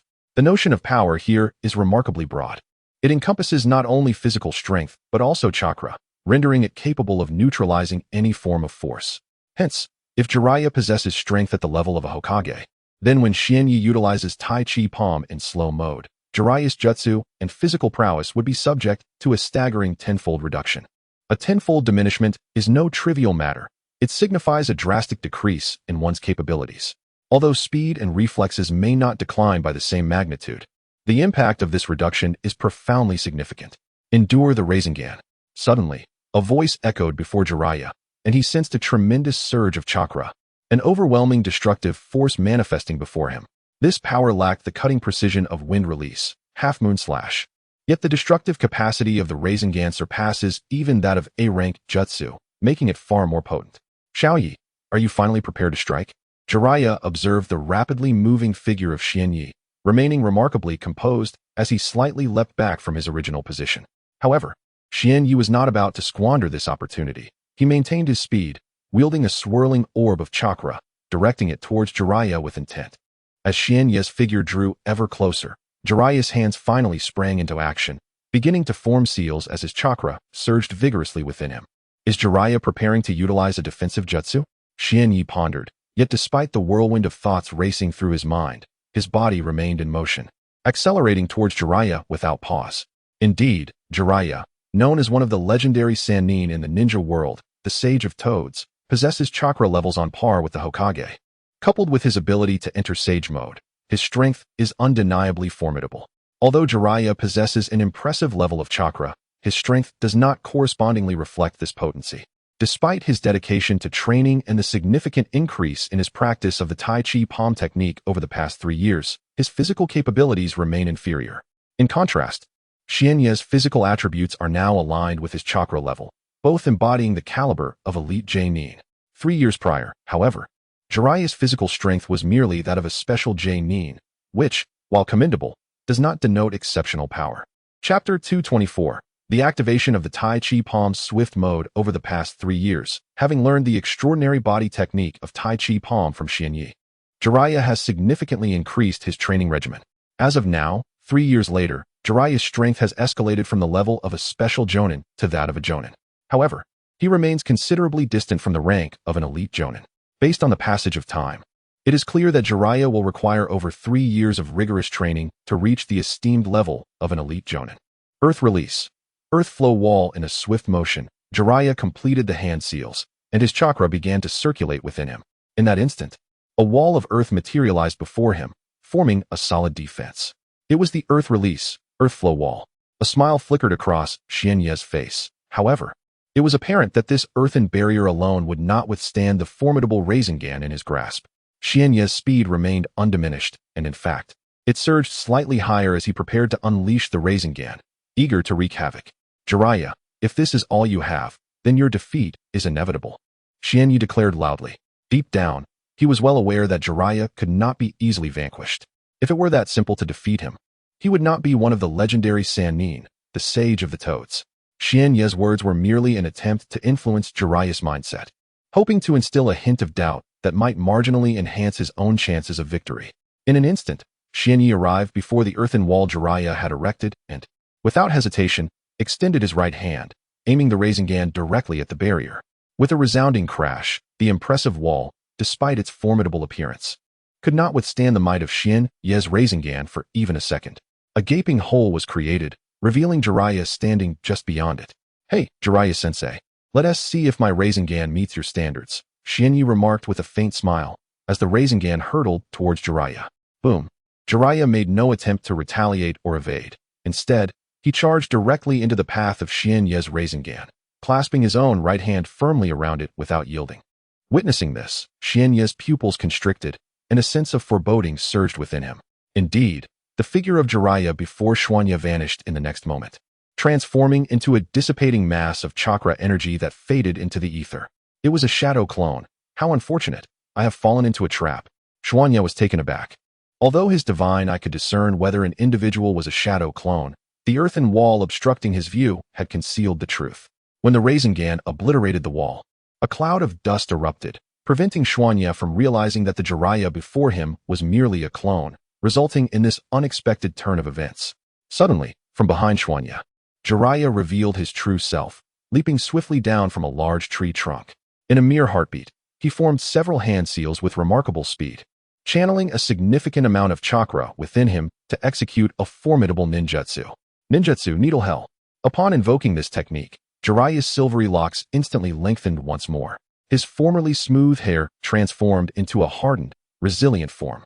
Strands of hair glimmering with a chilling light surged toward Xuanya with alarming speed. In that instant, every pore on Xuanya's body opened, flooding him with an unprecedented sense of peril. The ninjutsu Needle Hell possesses two distinct modes: a defensive mode that causes one's hair to elongate and harden like steel, enveloping the user and rendering them impervious to enemy attacks, and an offensive mode, as demonstrated by Jiraiya, where the hair extends and gains formidable hardness. Given the fine nature of the hair, this technique boasts tremendous penetrating capability. Should Xuanya be struck by this jutsu, while it may not lead to immediate death, the injuries sustained could indeed result in his defeat, especially considering he faced Jiraiya, one of the legendary Sannin, the Toad Sage. Thus, any injury would signify Xuanya's loss in this confrontation. It appeared there was no other recourse. He could only resort to the Tai Chi palm technique. Xuanya, resigned, gazed at Jiraiya and the glimmering silver hair hurtling towards him, letting out a sigh. In that instant, he activated the Tai Chi palm, employing its rapid mode. If he did not initiate this mode, he would undoubtedly be struck by the silvery hair and suffer injury, thereby nullifying the rationale for utilizing the Tai Chi palm. With his eyes closed, Xuanya sensed the surge of power within him, his speed and cognitive response enhancing tenfold in an instant. Moreover, due to the extraordinary nature of the Tai Chi palm, this enhancement was devoid of temporal constraints and did not consume any physical stamina or chakra, solidifying its reputation as a miraculous technique. Upon reopening his eyes, Xuanya beheld the silver hair now perilously close to him. Yet, he remained unperturbed, his gaze imbued with tranquility. Upon activating the Tai Chi palm, Xian Yi acquired an immensely formidable power, a force that inherently bestowed upon him an overwhelming sense of autonomy. Such a ninjutsu could be effortlessly evaded by him. Subsequently, Xian Yi slightly bent his body, his gaze fixated solely on the silver-haired figure before him, Jiraiya. In an instant, Xian Yi unleashed a velocity tenfold his own, a speed so astonishing that evading the ninjutsu posed no challenge whatsoever.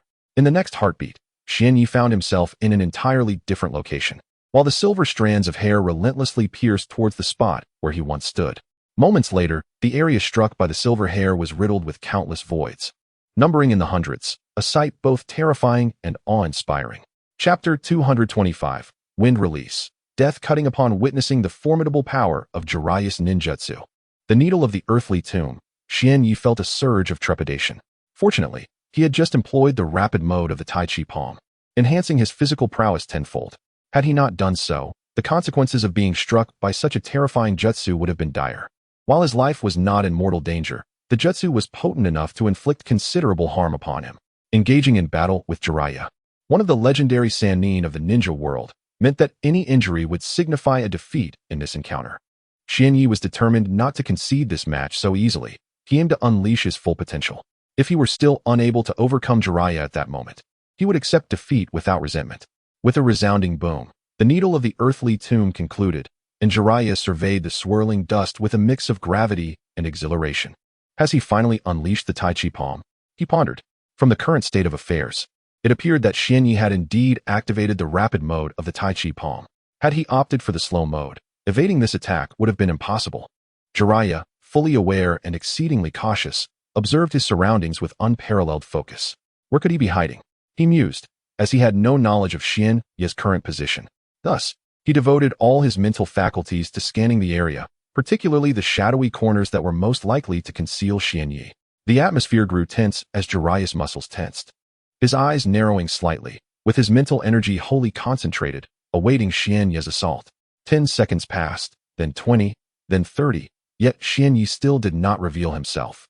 The longer the wait, the more vigilant Jiraiya became. Xian Yi's patience is quite remarkable. I didn't expect him to remain hidden for 30 seconds. It seems I cannot underestimate him. With Xian Yi having activated the Tai Chi palm, his power had surged immensely, compounded by the triple amplification of his monstrous strength, yielding a total enhancement of 13 times. A direct hit from such power would undoubtedly tilt the scales of victory in this battle. Tai Chi palm, rapid mode, activate. Jiraiya declared, initiating the rapid mode of his Tai Chi palm. Although he could only achieve a threefold amplification at present, it was more than sufficient. This enhancement significantly augmented Jiraiya's reflexes and speed, instilling him with confidence in facing Xianyi and countering his rapid mode Tai Chi palm. After all, Jiraiya's true strength was at the level of a Kage, a status that, while only a tier above that of an elite genin, represented a vast chasm of difference in capability. However, under the tremendous amplification of 13 times his power, the disparity between the shadow level and the elite jonin was not as pronounced as one might expect, allowing for a formidable confrontation. In a dimly lit corner, Xuanya stood below, gazing at Jiraiya in the distance, a subtle smile gracing his lips. Master Jiraiya, it seems you have also activated the swift mode of the Tai Chi palm. My initiation of this rapid technique must have exerted considerable pressure on you, prompting you to follow suit. Yet, the current predicament of Master Jiraiya is far from optimistic. The advantage lies with me in the shadows while you remain exposed.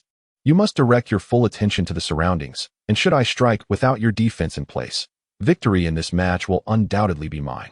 The smile on Xuanya's face grew ever more pronounced, his gaze fixated on Jiraiya in the distance. After a brief moment, Xuanya contemplated that it was nearly time to make his move. Prolonging this encounter served little purpose. He began to channel a portion of his chakra, refraining from forming seals, as he intended to employ a technique without hand signs. This time, instead of the wind release, Half Moon Slash, he would utilize its recently refined upgrade, Wind Release, Death Cut. Having previously wielded this technique, Xuanya knew its dimensions were considerably smaller than that of the Half Moon Slash, yet its potency exceeded that of its predecessor by far, with its cutting capability enhanced exponentially.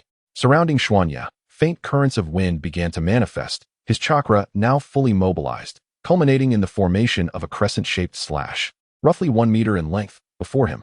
Despite its modest size, underestimating the power and cutting ability of this attack would lead to severe consequences for any who dared to do so, leaving them incapable of seeing the light of day again. The crescent slash hovered steadily above his right hand, exuding a potent destructive force and an ominous aura of death. As the perilous energy emanated from the crescent slash, Xuanya looked at it with a smile before shifting his gaze back to Jiraiya. He then moved his right hand backward, unleashing the crescent slash with all his might towards Jiraiya's position. The wind release, Death Cut generated a crescent slash that moved with astonishing speed, surpassing the velocity of the Half Moon Slash by several multiples. Even with the activation of his divine eye, Xuanya could scarcely discern its trajectory, relying solely on instinct to acknowledge the danger ahead. Master Jiraiya, this crescent slash is a gift from your student of 3 years. Should you be unable to defend against it, I will halt its advance and allow it to dissipate from this world. Naturally, the victor of this contest shall be me. Should you possess the fortitude to withstand my assault, otherwise, we may continue our struggle. However, one must remain cautious of the formidable power of the wind release, deadly cutting technique, Master Jiraiya. One would not wish to sustain an injury through carelessness. Xianyi chuckled softly, contemplating in silence. He gazed ahead at Jiraiya, who remained, as before, utterly unresponsive, seemingly oblivious to the crescent-shaped slash generated by the wind release, deadly cutting technique. Chapter 226, The Terrifying Power Jiraiya-sensei. If you cannot withstand this, then the victory of this match shall be mine, Xianyi declared, his gaze fixed upon the crescent-shaped slash conjured by the wind release, Death Cut, which hurtled toward Jiraiya at an imperceptible speed. In the distance, Jiraiya remained vigilant, scrutinizing his surroundings for any signs of movement. A sense of unease began to settle within him, an ominous premonition that something dreadful was about to transpire. As this feeling intensified, his alertness heightened. He focused intently on his environment, ready to retaliate at the slightest indication of danger. Suddenly, Jiraiya's eyes widened in alarm as he perceived an object approaching him with the swiftness of lightning, a perilous threat that rendered his life in jeopardy. What could it be? Was it a jutsu employed by Xiaya? Confusion enveloped him as he concentrated on the source of this foreboding energy, swiftly forming hand seals and channeling his chakra into a frenzy. There was no opportunity to evade this imminent threat. Its velocity was staggering, and it seemed to have locked onto him. Even if he wished to escape, time was not on his side. To retreat now would only expose his vulnerabilities to this danger, a course of action Jiraiya resolutely refused to entertain. Earth Release, Earth Flow Wall. In an instant, Jiraiya conjured multiple layers of earthen walls before him, erecting a barrier against the encroaching crisis. However, he sensed that this would not suffice. The looming threat demanded an augmentation of his defensive capabilities. With renewed determination, Jiraiya began to weave hand seals once more. invoking the shadow clone technique to create 2 clones of himself. He intended for his duplicates to employ ninjutsu in unison, fortifying his defenses against the impending calamity. He was eager to ascertain the true potency of this technique. Swish. The wind release, death cut, gaining momentum, surged forth with an increasingly frenzied velocity as it traversed the distance, ultimately confronting Jiraiya with its formidable slicing power and suffocating presence. Could this crescent-shaped slash be a new ninjutsu developed by Xiaoya? Jiraiya pondered, reflecting on their 3 years together. He was well aware of Xian Ye's endeavors in the art of ninjutsu, though it seemed that success had eluded him thus far. However, the emergence of this new ninjutsu has led Jiraiya to realize that Xian Ye's research on this technique must have been successful. Its power amplified several-fold compared to the previous one. It appears that this crescent-shaped slash is not to be trifled with. The initial earthen walls cannot withstand its onslaught. Fortunately, I had prepared in advance, dispatching 2 shadow clones to momentarily obstruct its advance, granting me precious time to evade. Jiraiya's hands moved rapidly to form seals, aware that he could no longer afford to take his time. The urgency of the situation demanded haste. Otherwise, the crescent-shaped slash would breach his defenses in an instant. A second later, Jiraiya was ready, the formation of seals ceasing as he completed the flow of chakra within him, now merely awaiting the impending strike of the crescent-shaped slash. With a thunderous crash, dust erupted in the air. The crescent-shaped slash approached with alarming speed, reaching the first earthen wall. However, the wall failed to provide any defense. It did not hinder the passage of time, nor diminish the velocity of the slash. In the face of such lethal cutting power, the wall crumbled like fragile paper, disintegrating instantly.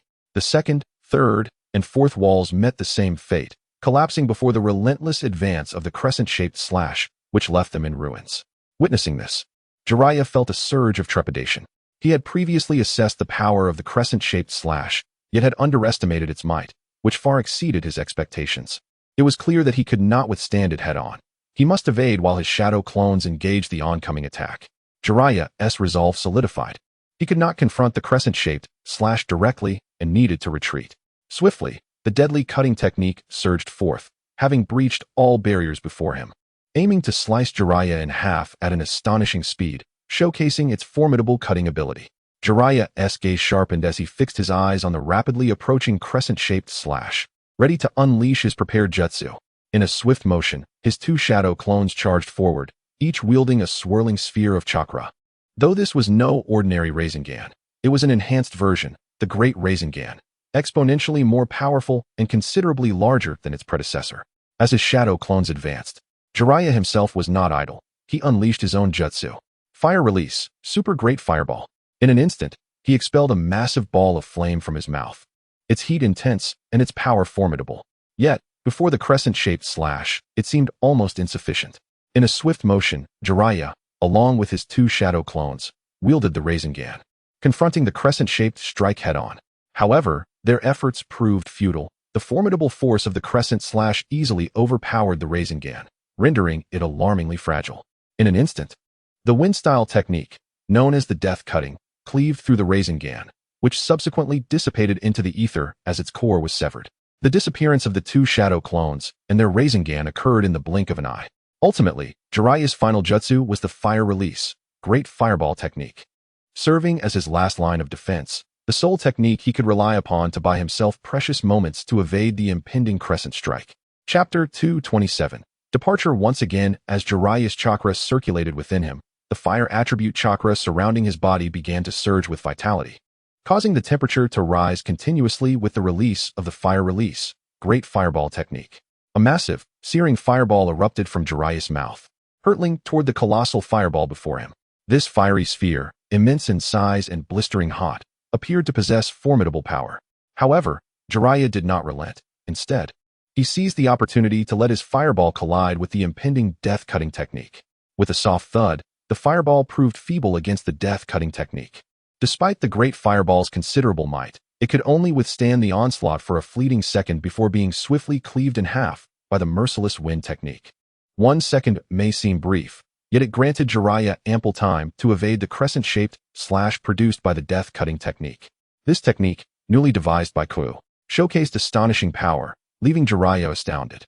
He watched helplessly as his various techniques struggled to halt the advance of the death-cutting. managing only to delay it for mere seconds before being obliterated.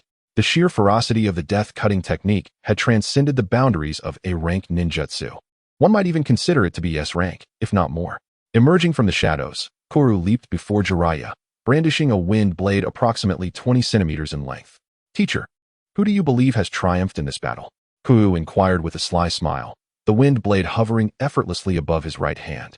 Although this wind blade was merely a diluted version of the death-cutting technique, its power and cutting ability remained formidable.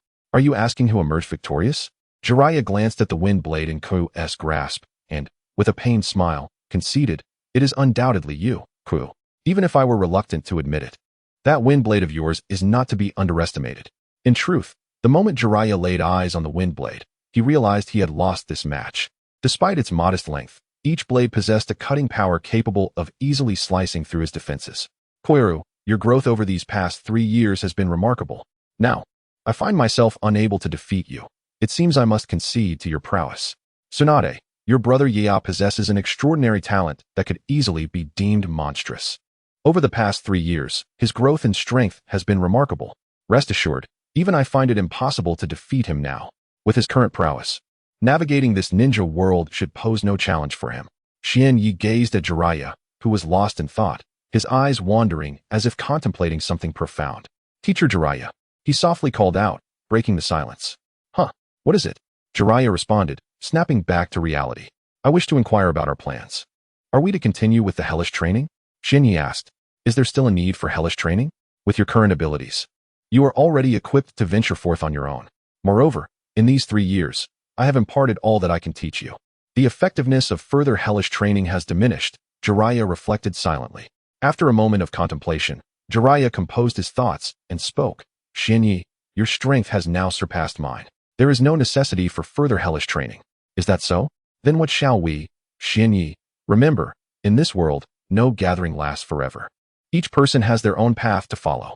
You have learned all I can teach during your 3 years by my side, and with your current strength, making your way in the ninja world will not be an arduous task," Jiraiya stated, placing a reassuring hand on Xian Yi's shoulder, his tone somewhat heavy. "Is it really time to leave?" Xian Yi pondered, feeling an uncomfortable weight in his heart.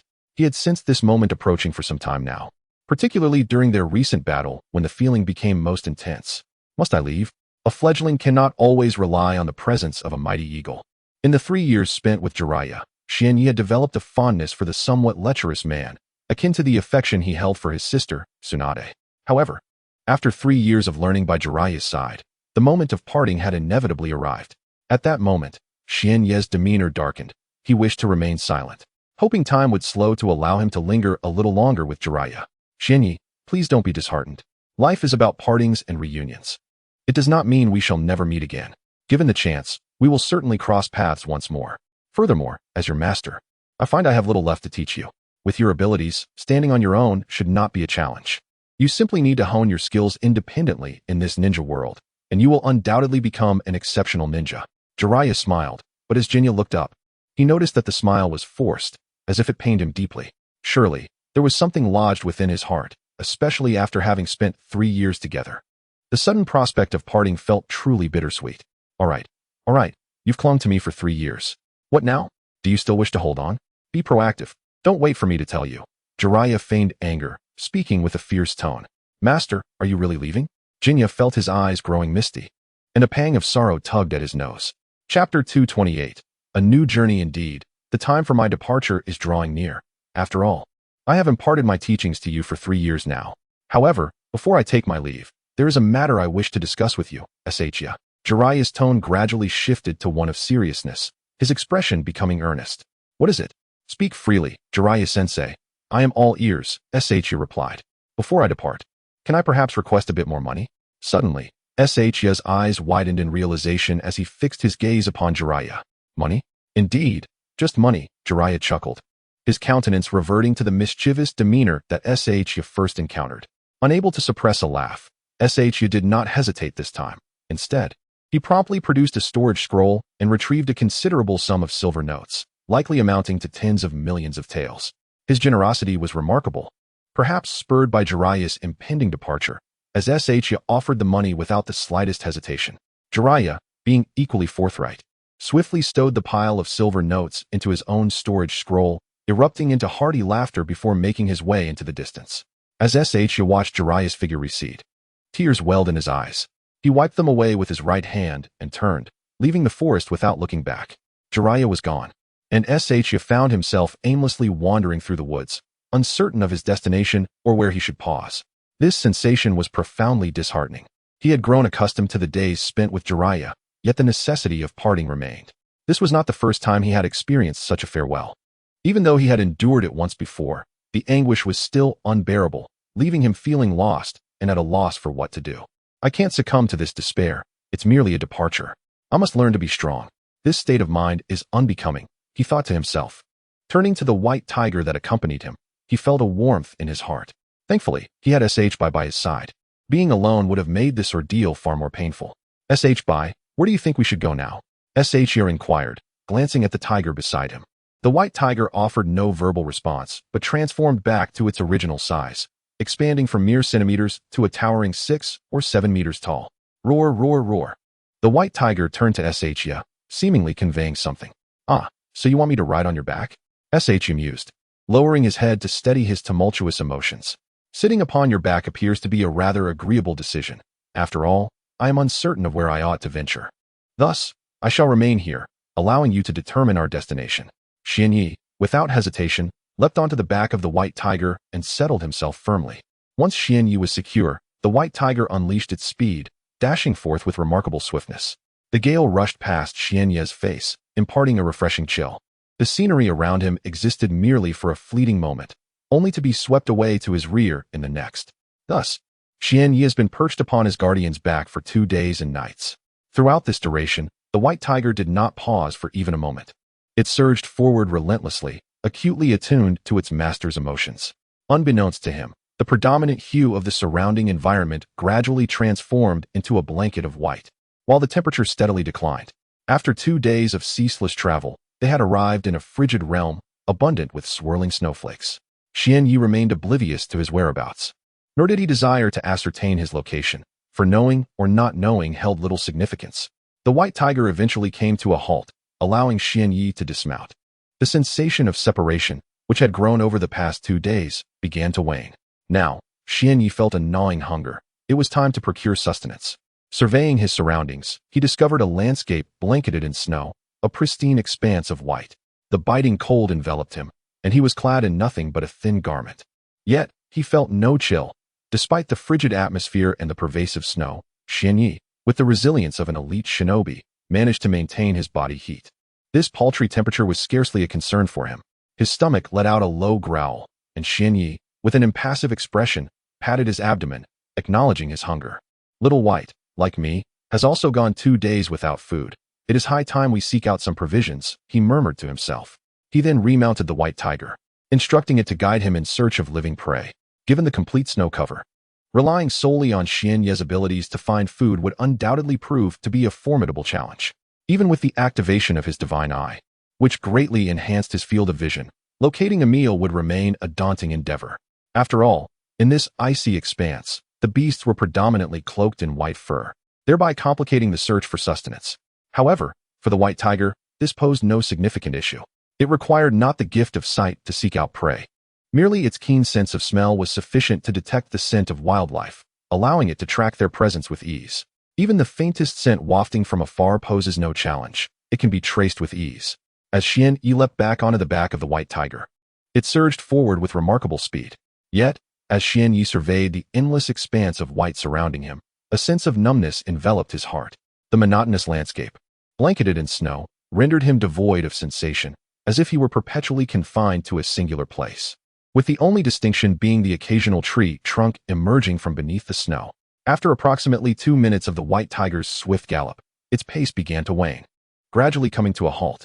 In that moment, Xianyi's gaze fell upon a distant flicker of white movement ahead. A smile graced his lips. It seemed that food had been located, yet the act of capturing it remained to be accomplished, a task that promised to be uncomplicated. Chapter 229. In the frigid snow, Xianyi gazed ahead at several snow hares, a smile involuntarily gracing his lips. Ah, snow hares. How unfortunate for you that your carelessness allowed me to spot you. Alas, my stomach is quite famished, and it appears you shall serve to satiate my hunger, for indeed, my appetite is far more precious than your existence." With stealthy grace, Xianyi descended from the back of the white tiger, his hands weaving intricate seals as he channeled a portion of his chakra. In an instant, several shadow clones materialized beside him. Upon exchanging glances, they surged forth towards the location of the snow hares with remarkable speed, merging seamlessly with the snowy landscape. Clad in white, Xianyi moved so swiftly that he appeared nearly invisible to any onlookers. The shadow clones reached their target in an instant, each deftly subduing a snow hare, gripping its ears firmly, leaving the creatures with no chance of escape. Beside him, the white-furred tiger stirred with excitement, its eyes sparkling with anticipation at the prospect of a meal soon to be within reach. "Well, little Bai, it seems you are quite hungry as well. Let us hasten to prepare these snow hares. Soon enough, we shall fill our bellies," Xianyi remarked, gently stroking the head of the white tiger beside him. "Oh, how soft and warm," he mused, as the tiger displayed a look of contentment, reveling in the affection from its master, which brought it comfort and reassurance. A biting cold wind gusted past Xianyi, chilling the air, yet he felt little discomfort from the frigid temperature. After approximately 10 minutes of meticulous work, plucking feathers, skinning, and cleaning, the 10 snow hares lay before him, devoid of any fur. "Quite impressive indeed. It seems my skills are rather commendable," Xianyi observed, nodding in satisfaction at the neatly prepared hares. The white tiger, impatient, let out a series of urgent cries. "What is the rush, little Bai? Patience is a virtue. If you desire delectable morsels, we must take the time to prepare them properly. Otherwise, can one truly enjoy the fruits of our labor?" Xianyi gently coaxed the eager beast. The white tiger, in agreement with its master's words, suppressed its own cravings, understanding that to savor truly exquisite fare, one must endure the wait.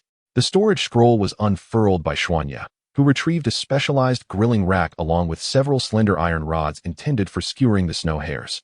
These items had been procured during his 3 years of companionship with Jiraiya, collected during his leisure moments for future use. After all, when capturing animals for roasting, there was often no time to gather firewood, which was a laborious task, especially when one could not remain in the forest indefinitely. With everything arranged, Xuanya set up the grilling rack and expertly threaded the snow hares onto the long, slender skewers, 2 hairs per rod. Once organized, he rose to his feet, exhaling softly, his gaze sparkling with excitement as he looked upon the grill, feeling a sense of amusement at this new endeavor. It was his first attempt at grilling, and he wondered whether he might inadvertently char the rabbits. Seating himself before the iron frame, Xuanya placed all the skewers upon the rack and extended his right hand, ready to cook the hares to perfection. Being surrounded by the icy wilderness and unfamiliar with his surroundings, he had no choice but to summon flames, channeling chakra to create a fire that would thoroughly roast each hare. An hour passed as Xuanya sat amidst the snow, flames flickering from his hand. The heat not overly intense, as it was meant for cooking rather than combat. Gradually, the surface of the hares took on a golden hue, and a delectable aroma wafted into the air. "Ah, splendid," Xuanya thought, glancing at the beautifully roasted snow hare meat, a swell of pride blossoming within him. Despite a long hiatus from cooking, his skills had not dulled. He was still capable of crafting delicious fare. Beside him, a towering white tiger, standing 6 or 7 meters tall, was restlessly vocalizing, drool dripping thickly from its mouth. Now, little Bai, do not be so impatient. Remember, haste does not yield tender tofu." Xuanya turned to the creature, stroking its soft, warm fur as he spoke gently. The white tiger squinted its eyes, calming its anxious demeanor. After approximately 10 more minutes, Xuanya surveyed the skewers, now completely transformed into a golden color, and once again retrieved several items from the storage scroll: salt, chili, seasonings, and flavor enhancers. Carefully, he sprinkled these seasonings over the succulent hare meat, readying it for the final touch. Once the seasonings were sprinkled, the aroma emanating from the snow rabbit meat became even more intense, and the exterior of the rabbit appeared more golden and crispy, seemingly more delectable. After carefully stowing away the seasonings back into the storage scroll, Xianyi gazed at the 10 whole rabbit carcasses before him, unable to suppress a swallow. In truth, he had been starving for 2 days, having spent all that time on the back of the white tiger without consuming anything or stepping down to explore. Now that the 10 snow rabbits were finally roasted to perfection, Xianyi found it increasingly difficult to resist his hunger. Taking a few steps closer, he grasped several iron rods from the roasting rack, licking his lips in anticipation before taking a bite. Instantly, his eyes widened, and the expression on his face seemed to freeze. There was no other reason for this reaction, except that the roasted rabbit meat was simply exquisite. Chapter 230. The essence of blood. The snow hare's flesh, exquisitely tender and crisp, bursts with flavor upon the first bite, releasing rich juices that dance upon the palate. Perfection, indeed. The taste of this snow hare is simply divine. After savoring a mouthful, Xian Yi closed his eyes to fully appreciate the experience, fully aware of the presence of the white tiger beside him. Upon reopening his eyes, he tossed the remaining 4 iron rods from the rack to the white tiger, which eagerly received them into its mouth. After a moment of chewing, it regurgitated the rods, and with a satisfied squint of its feline eyes, it affectionately rubbed its belly, appearing irresistibly charming. Can one truly savor the essence of the meal when consumed so swiftly? Xian Yi mused with a gentle smile, observing the imposing figure of the white tiger. However, his attention soon shifted back to the 2 snow hares in his hands, as he immersed himself in their exquisite flavors. In truth, 2 hares were more than sufficient for Xian Yi. They provided a delightful sense of fullness, a sensation he cherished above all. If one were to indulge excessively, the discomfort of overindulgence would ensue, a feeling he found quite disagreeable. After finishing the 2 hares, Xian Yi licked his lips and tidied the iron rack before conjuring water with his chakra to wash the rack and rods, subsequently storing them away for future use. Once cleaned, he summoned flames, this time with enhanced temperature and destructive power, to incinerate the remnants of bone. In an instant, the bones before him were reduced to ash, and the snow melted into a puddle of water as the flames subsided. Little White, let us be off. We've dined sufficiently and might as well wander, for there are no other destinations at present. Xian Yi's voice took on a somber tone. He had only recently parted ways with Jiraiya, and the solitude of traveling alone was still an uneasy adjustment. Awoo, awoo. The white tiger emitted a few low growls, seemingly attempting to console Xian Yi. Fear not. I am well. How could I allow my spirits to dwindle merely due to departing from my master Jiraiya? I am a formidable ninja now, and such trivial matters shall not defeat me. With that, a smile graced Xian Yi's face as he leapt onto the back of the white tiger, stroking its back. Come, let us go. With a steady pace, the white tiger sprinted forward, its usual speed easily surpassing that of an elite ninja. The endless expanse of pure white snow lay before Xian Yi, as if this desolate place bore little semblance of life. The unbroken blanket of snow appeared before him, only to vanish in an instant behind him. Perched atop the majestic white tiger, he found solace in the creature's warmth. He squinted, resting against the tiger's back, savoring the softness of its fur, choosing to avert his gaze from the front, for he knew that beyond lay nothing but an ocean of white or the stark silhouette of a barren tree, devoid of anything else. The comfort of lying upon the white tiger was profound. Despite the relentless cold wind that whipped past him, even grazing his face, he felt little chill. Why dwell on the biting cold when one could bask in the warmth? Xian Yi gently stroked the tiger's dense, long fur, akin to reclining upon a cozy bed, enveloped in warmth and comfort. Uncertain of how long the white tiger had been running, Xian Yi slowly opened his eyes, astonished to find he had fallen asleep during this delightful interlude, lulled by the creature's soothing movements and the weight of his own burdens. Suddenly, his eyes sharpened as he caught a whiff of something distinct, the unmistakable scent of blood. A flicker of crimson gleamed in his gaze, quickly dissipating. This aroma, rich and potent, stirred a sensitivity within him. Even from a considerable distance, he could trace its origin. The scent wafted from afar, suggesting a grim tale of lives lost. Xian Yi's gaze turned contemplative as he stared into the distance, his thoughts obscured. He then gently patted the back of the white tiger, gesturing toward a specific direction. Little White, run that way swiftly. His voice, still deep, bore a tremor, hinting at a surge of excitement. With a sharp howl, the white tiger acknowledged him and surged forward in the indicated direction, its speed multiplying exponentially, so rapid that Xian Yi struggled to keep his eyes open. Over the past 3 years, the white tiger had ascended to the rank of elite shinobi, and its swiftness had become its forte. Even with all his might, he could not keep pace, not even by activating the fast mode of Tai Chi Palm, which augmented his speed tenfold, could he match the tiger's velocity. Leaving him far behind, the bond between the white tiger and Xian Yi was profound, even without explicit direction. The tiger instinctively discerned the path that Xian Yi wished to pursue. As the white tiger galloped forth, Xian Yi could sense the increasingly potent scent of blood in the air, as though he were drawing near to the source of its eerie essence. Time flowed onward, and Xian Yi narrowed his eyes, fixating on the direction from whence the sanguine aroma wafted. He yearned to comprehend, with an insatiable curiosity, the origin of this bloodied scent. For he was certain it belonged to a human. There was no mistaking the essence of human blood. With a decisive thought, He activated the divine eye, channeling chakra within him to quietly invoke the ninja technique, significantly enhancing his field of vision. Now, he could perceive distant horizons with clarity. Soon, a dark speck materialized before Xian Yi's gaze, and upon beholding it, a flicker of excitement ignited within his eyes.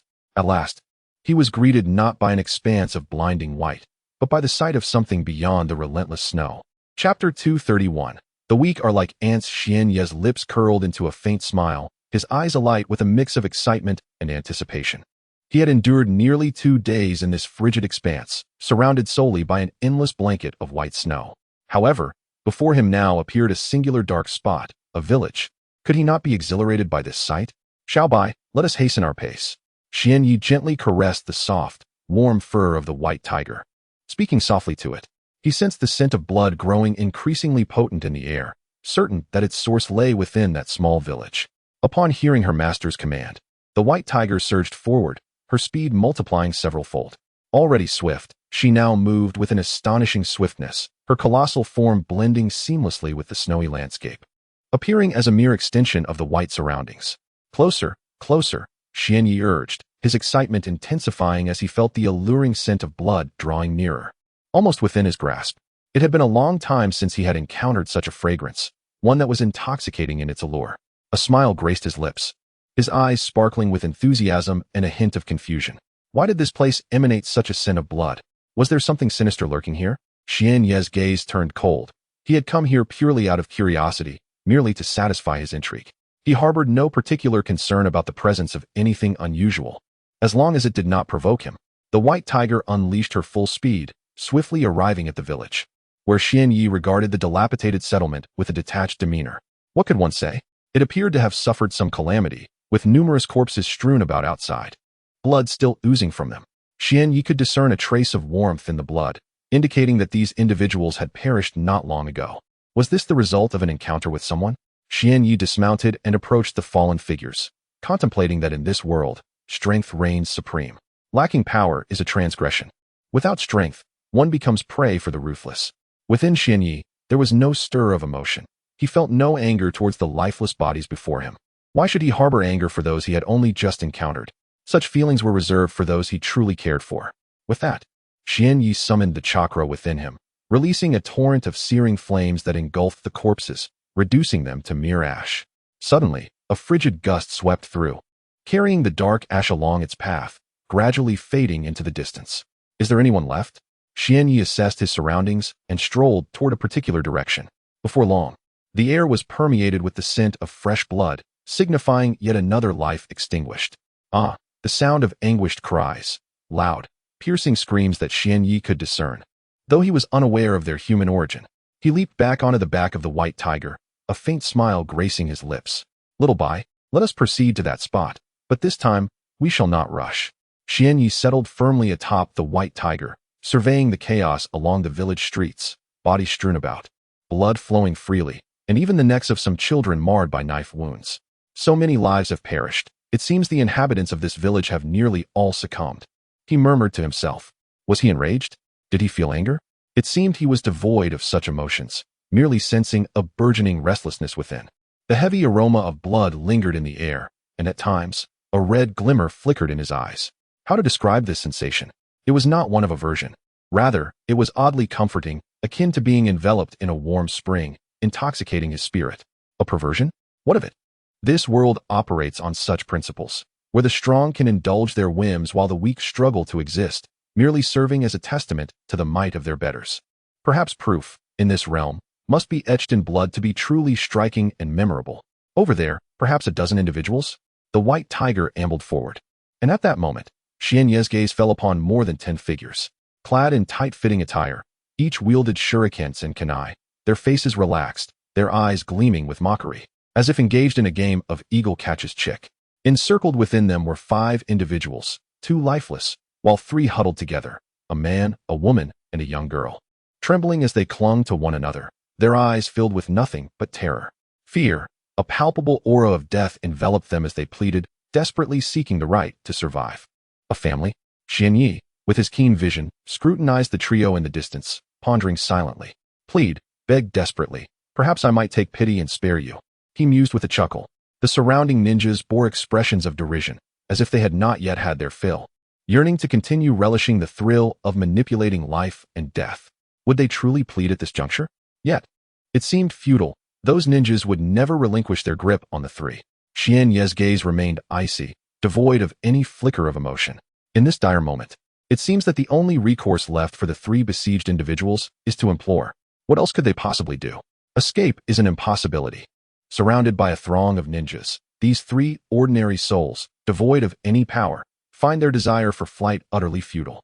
Without a moment's hesitation, a man and a woman kneel upon the ground, crawling towards the assembled ninjas with their hands and knees, pleading fervently. Yet their supplication is not for their own sake, but rather for the little girl behind them, as they beseech the merciless and cold-hearted ninjas to spare her life. The man feels that their pleas are insufficient. He reaches out, attempting to grasp the pant leg of one of the ninjas, desperately seeking to cling to them in his entreaty.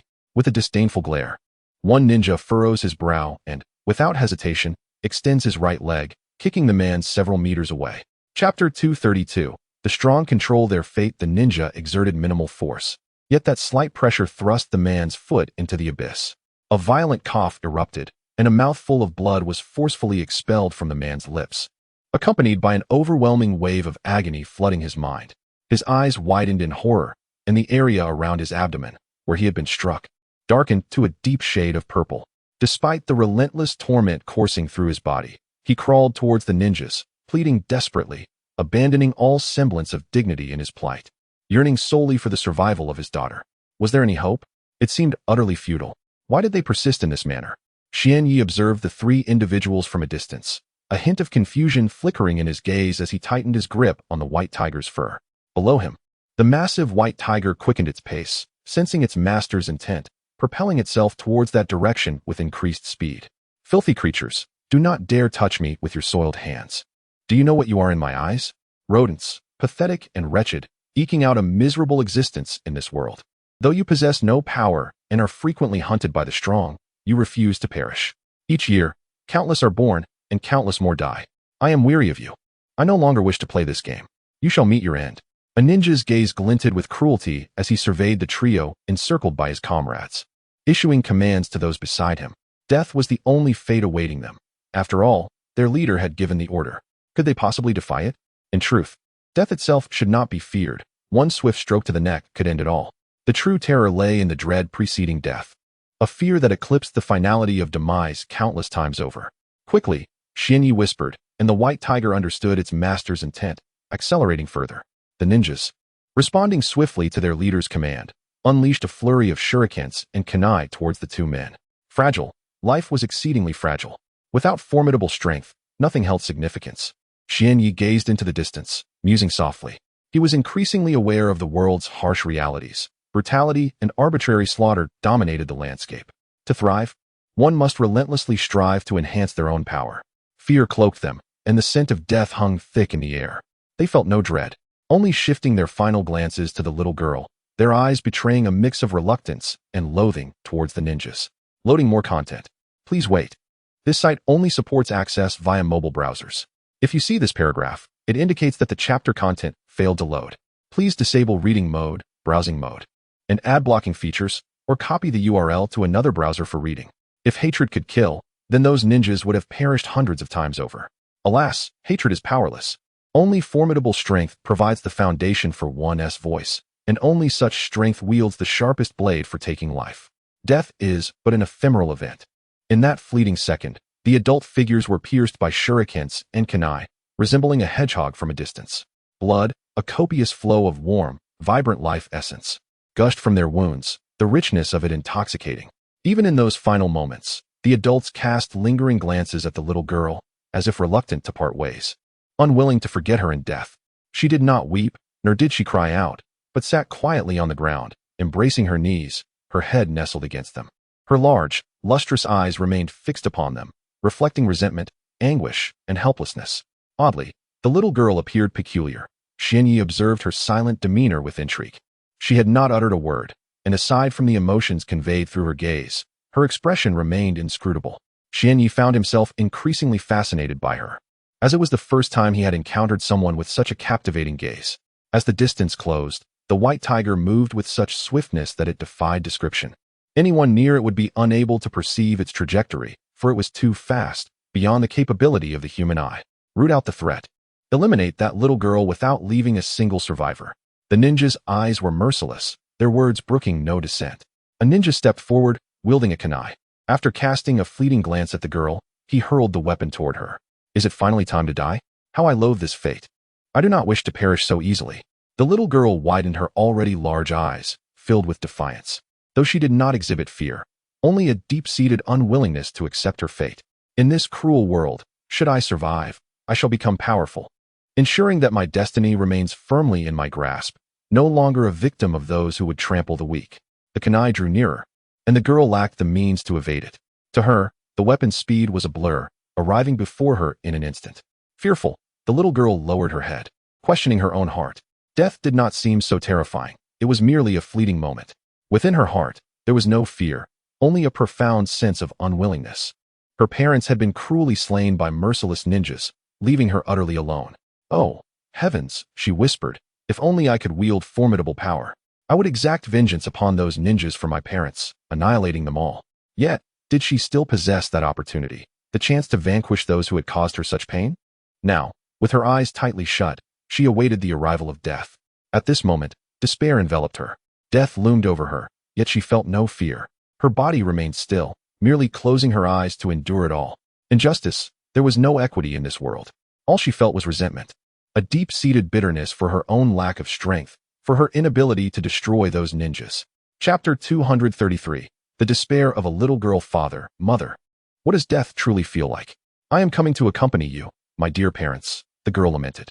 Despite her reluctance, she sensed there were no alternatives left. If it were possible, I wish to have the opportunity to slay those ninjas. Just grant me that chance, and I would be willing to do anything. With her eyes wide open, the girl cast a final, resentful glance at the ninjas before her, her voice low yet imbued with an eerie determination. I have etched your faces into my memory. If it is true that one can transform into a ghost after death, I shall haunt you relentlessly until you meet your demise. Though her voice was soft, it sent chills down the spines of all present. Her gaze instilled a sense of fear within them. How audacious for a mere child to speak so defiantly. The leading ninja sneered, narrowing his eyes at her. But you will have no chance. You are destined to perish here, and I have never believed in the existence of spirits in this world. He laughed heartily, as if mocking the girl's ignorance and naivety. An overwhelming wave of resentment radiated from her. Though unafraid of death, she yearned to exact vengeance upon the ninjas before her, to avenge her parents' blood. How intriguing. I find your spirit quite appealing, murmured Xianyi, closing his eyes to absorb the emotion emanating from her. Endless resentment. You are remarkable, indeed. I am drawn to the essence you exude, to the intensity of your gaze. With that, Xianyi leaped from the back of the white tiger and approached the girl with astonishing speed, a mere white streak merging with the wind. I have taken an interest in you. I shall not allow you to perish so easily. Your life will be mine. His curiosity piqued. Xianyi regarded the girl with newfound fascination. The shuriken hurtled toward her head with unrelenting force, yet she neither dodged nor possessed the ability to evade. If things continued this way, her skull would surely be shattered, and she would meet her inevitable end. Yet, would it truly unfold in such a manner? Merely because Xianyi was intrigued by her, she would not meet her demise so simply. In the blink of an eye, he was at her side, extending his right hand to seize the incoming shuriken mid-flight. How weak, he remarked, examining the dark shuriken in his grasp, shaking his head in disappointment. Perhaps this is to be expected. These ninjas lack substantial power. If this shuriken bore great might, that would indeed be a peculiar occurrence. Ultimately, the girl did not perish. Xianyi had captured the shuriken, and she remained alive. She appeared quite young, likely around 10 years of age. From a distance, she initially went unnoticed. But upon closer inspection, one could discern her unexpectedly charming features. Fair skin, large, glistening eyes, and a youthful face yet to blossom. It was evident that she would undoubtedly grow into a beauty in the future. Clad in coarse, homespun garments, her family did not seem affluent. However, her visage suggested that she was well-fed. The ninja leader perceived something peculiar. The little girl, who should have perished, was inexplicably alive. Before him stood a young man, approximately 1.60 meters, with black hair and a somewhat juvenile countenance. Had it been only this, it would not have aroused his suspicion. Yet the most bizarre aspect was that the boy held a kunai in his grasp. Squinting, He recognized the weapon as one previously thrown by his own ninjas. Typically, thrown kunai possessed considerable force, not easily caught by anyone. Yet this young boy had effortlessly seized it, now toying with it in his hand. A sense of dread enveloped him, for he sensed a profound aura of danger emanating from the boy. It was clear that this child was no ordinary adversary, but rather a potential threat to his very existence. Hearing the ninja's inquiry, Xianyi remained silent, not even sparing a glance at him. Instead, directing his attention to the little girl beside him. "You are quite intriguing," he remarked. The girl trembled slightly, a manifestation of her innocence. After all, she was merely a child, untouched by the brutality of bloodshed, now confronted with the specter of death. Though unafraid, a certain tension coursed through her. What does it truly feel like to face death? The girl pondered this question repeatedly, yet she found no answers. Death had always seemed distant and unattainable. But now it loomed ominously close, just a heartbeat away. Was she afraid? She had questioned herself countless times, and this time, she arrived at a conclusion. She was not terrified of death itself. To her, it felt like a fleeting moment. For her, death was not a source of fear, merely a sense of reluctance. She was unwilling to perish without seeking vengeance for her parents. She yearned to avenge them, to eliminate those ninjas. Yet, to achieve this, she required immense power, a strength she currently lacked. Memorizing the faces of her enemies, she closed her eyes, awaiting the inevitable arrival of death. However, after a brief wait, no pain manifested upon her. Have I already departed from this world? Perhaps I was struck down in an instant by a formidable force, rendering me devoid of any pain. The little girl pondered, contemplating the possibility that she might soon reunite with her father and mother. "You are quite intriguing," a voice, resonating with a haunting allure, penetrated her ears, infiltrating her mind. "Am I not dead yet? Whose voice is this?" The little girl opened her glistening eyes, a hint of bewilderment lingering within them. Upon awakening, she beheld only a young man, a boy whose face bore a mischievous grin. The term boy perhaps suited him better. Did he save me? The little girl was remarkably perceptive, possessing a keen ability to observe her surroundings. In his hand, the boy clutched a dark kunai, which seemed eerily reminiscent of the weapon that had been hurled toward her. Chapter 234. Intrigued, the little girl's eyes widened in astonishment. The unfolding events had far surpassed her expectations. She was on the brink of facing death, yet the appearance of this man before her had thwarted her demise. Why? Why did he choose to save me? Her heart brimmed with perplexity, as she could not fathom any reason for the man's intervention. Why? Xianyi smiled gently at the girl and softly replied, "Why indeed? I have already mentioned that you are quite intriguing, and I would prefer not to see you perish so easily." "What does intriguing mean?" the girl inquired, clearly bewildered by the term. "Are you not afraid of death?" she asked, casting a glance at the group of ninjas surrounding her. "Death?" Xianyi's smile widened. "Why would I fear death? Who among us truly wishes for death? If given a choice, who would not cling to life? Indeed, as one nears certain demise, one might entertain thoughts of fearlessness towards death. But once a glimmer of hope for survival emerges, individuals invariably grasp onto that hope with tenacity. I fear death as well. But those mere ninjas will not allow me to perish so easily. They are simply too weak." As these words left his lips, an overwhelming aura erupted from Xianyi, a palpable malevolence manifesting around him. This malevolence, while potent, did not signify the unsealing of the white tiger fang upon his forehead. It merely stemmed from the innate power he possessed. A sense of dread and death enveloped the land in an instant, immobilizing the ninjas encircling the little girl. They dared not breathe, as if the slightest movement would herald their doom. The leader of the ninjas stared in horror, his eyes wide with terror as the sensation of death crept into his heart, an uncomfortable realization akin to a knife poised at their throats. Any movement could unleash that blade, spilling their warm blood onto the ground. The disparity was staggering. The chasm between Xianyi and the ninjas was insurmountable. There was no comparison to be made, for even the strongest among them was merely a special genin, their leader. The rest were predominantly genin or lower-ranked ninjas. Though their collective power might have seemed formidable, they were up against Xianyi, a being capable of defeating even formidable foes with ease. How unfortunate, they must have thought, pondering their misfortune in this moment. Yet, this world has always been thus. The weak stand before the strong like mere ants. And to extinguish their lives is but a flick of a finger. A formidable aura enveloped the surroundings, and the little girl could sense the chilling terror it exuded. Could he be one of the legendary ninjas? A thought flickered in her mind. Do you desire vengeance? Do you wish to slay them? Xianyi crouched down, gently caressing the smoothness of the girl's delicate face, gazing into her eyes as he spoke. Vengeance. Do I possess the opportunity for retribution? Do I have the strength to eliminate them? Upon hearing the word vengeance, a glimmer of light sparkled in the girl's eyes. But it quickly faded as she buried her head between her knees, her gaze dimming. I am weak. I lack the power to kill them. Can you assist me in avenging my parents? Can you help me slay them? She lifted her head, her wide, watery eyes reflecting a mix of anxiety and hope. Her small hands tightly clenched together.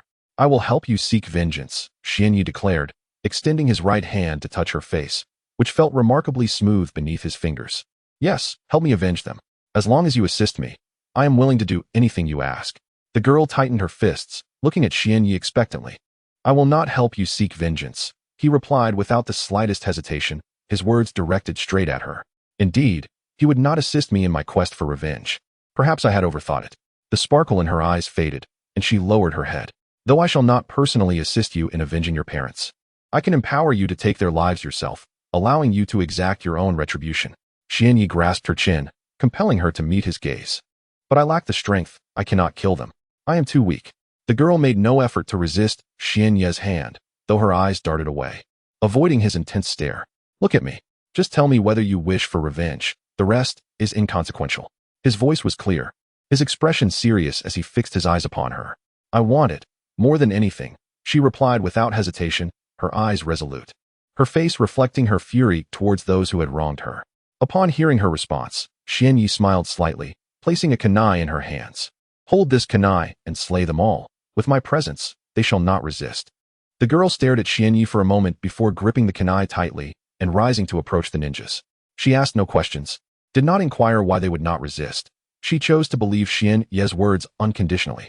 After all, he had saved her life. And so she opted for unwavering faith in him. The girl's face bore no expression as she sprinted towards the ninjas at the swiftest pace she could muster. How intriguing.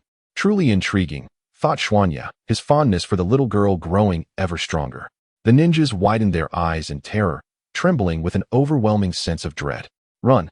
That single word echoed in their minds, for they yearned to escape this place.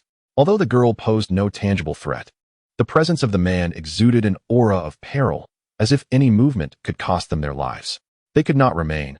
They had to flee, for if they delayed any longer, death would surely ensue. The ninjas quickly rose, forcing themselves to suppress their fear and attempt to flee into the distance. Yet, just as they sought to muster their strength, an overwhelming weakness engulfed them, and their bodies trembled even more violently. Did you ever consider my opinion before deciding to run? Chapter 235. The death of the ninja. The ominous aura emanating from Xianyi intensified dramatically, overwhelming the ninjas with a palpable sense of dread. Fear surged within them. Their bodies trembled, and their minds quaked incessantly. The presence of a fearsome, dark dragon loomed ominously, urging the onlookers to save their appreciation for later. Paralyzed by terror, they found themselves unable to move, as if their bodies had succumbed to an uncontrollable force. The desire for vengeance ignited within them. They knew that to avenge their parents, they must take matters into their own hands, or else the specter of their loved ones' deaths would linger eternally in this world. Xianyi's words penetrated the little girl's ears with crystal clarity, guiding her understanding of what needed to be done. The atmosphere shifted dramatically. Once a mere victim, she now stood poised to extinguish the lives of those who had wronged her. Her hands trembled slightly as she gripped the kunai, yet she did not falter, her gaze unwavering and resolute. Revenge consumed her thoughts. She was driven by a singular purpose, to avenge her father and mother, to send those ninjas to the depths of hell. The potency of hatred was indeed formidable. It could empower a girl, untouched by bloodshed, to wield a weapon with lethal intent. As Xianyi observed the transformation of the little girl before him, his thoughts echoed with a chilling resolve. I will kill you all. You deserve nothing less than death. The girl's eyes began to redden, her trembling intensifying as she advanced towards the ninjas, raising her kunai with renewed determination. Don't come any closer. Panic etched across the faces of the ninjas, who now feared the once feeble girl they could have easily dispatched. Everything had changed. Xianyi's intervention had rewritten the narrative. For the girl who should have perished beneath the kunai was now poised to strike. He intercepted her lethal intent, channeling the dark energy within him to suppress the ninjas, rendering them incapable of even the slightest movement. They yearned to flee, but Xianyi would not grant them that reprieve. The malevolent energy radiating from him held them in a vice-like grip. The girl approached the cluster of ninjas, her vengeful gaze fixed upon them. Without hesitation, she raised the kunai, aiming directly for their throats, a harbinger of the reckoning they had long evaded. The kunai in her hand was extraordinarily sharp, effortlessly piercing the throat of a ninja and creating a gaping wound from which a torrent of blood gushed forth, splattering everything nearby with a vivid crimson hue. No, please. No. The ninja's eyes widened in horror, the intense agony allowing him to momentarily break free from the oppressive aura of Xuanya. He reached out desperately, trying to stem the flow of blood from his neck, but his efforts were in vain. Blood continued to pour from the gaping hole, and in an instant, his gaze began to lose focus as his body collapsed to the ground, his hands falling limply at his sides. Thus, he succumbed to death. The fear among the surrounding ninjas intensified as they witnessed their comrade fall so abruptly. Cries for mercy, shouts, and wails filled the air as they implored the little girl to spare them. They struggled frantically, attempting to escape, but their efforts were futile. They remained trapped, facing the inevitability of death that loomed ever closer. The little girl stood there, a smile gracing her lips, her face stained with blood. The kunai in her hand now drenched in the crimson fluid, taking on a strikingly vivid hue. She approached the next ninja, mechanically lifting the kunai and aiming for his throat, striking with precision. In this manner, yet another ninja departed from this world, felled by a seemingly powerless little girl. In any other circumstance, they would have found it inconceivable that they could perish at the hands of such a child. Yet, here they were, with a fallen comrade beside them. As ninjas, they prided themselves on their strength, yet they could only watch helplessly as death claimed their companion. The specter of mortality enveloping them. Fear and dread festered within, and though they could only display their terror upon their faces, there was little else they could do.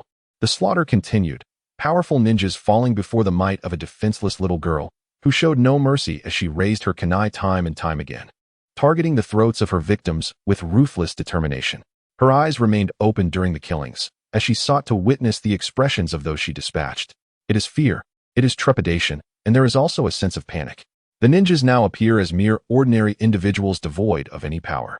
When death looms over them, they too experience fear, they too are engulfed in terror. One by one, the ninjas collapse to the ground, powerless to resist the terrifying aura that surrounds them.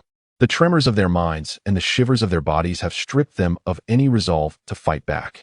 The thought of escape lingers in their hearts. Yet that dreadful aura envelopes them mercilessly, rendering them immobile, with nothing left but the anticipation of death's arrival. As the blade descends, the little girl's gaze has turned numb, and her hands begin to lose their sensation. Is the act of killing truly like this? It seems not too difficult to accept, akin to crushing an ant, devoid of any emotion. Kill, kill, kill. Her actions persist unceasingly. The kunai in her grasp serving as the instrument of demise for those ninjas. Blood flows across the land, transforming the once pristine white snow into a vivid crimson. A palpable scent of blood saturating the atmosphere. Chapter 236. Your life belongs to me in the end. All the ninjas were slain by her with a dark kunai. The crimson blood staining the earth, leaving no one alive. Were they all dead? This little girl, possessing a charming disposition, caught Xianye's attention as he observed her with a quiet smile. Dead. All of them are dead. She lifted her gaze towards the sky. Father, mother, I have avenged you. But why do I feel nothing while taking lives? Has my blood turned cold? Or perhaps I have become indifferent to this world? Standing alone on the blood-soaked ground, her expression was blank, lost in thought. At that moment, Xianye approached her, gently patting her head. Have they all been killed? Is your revenge fulfilled? Feeling the warmth of his hand on her head, her previous confusion dissipated. Yes, they have all been killed. My parents' vengeance has been exacted.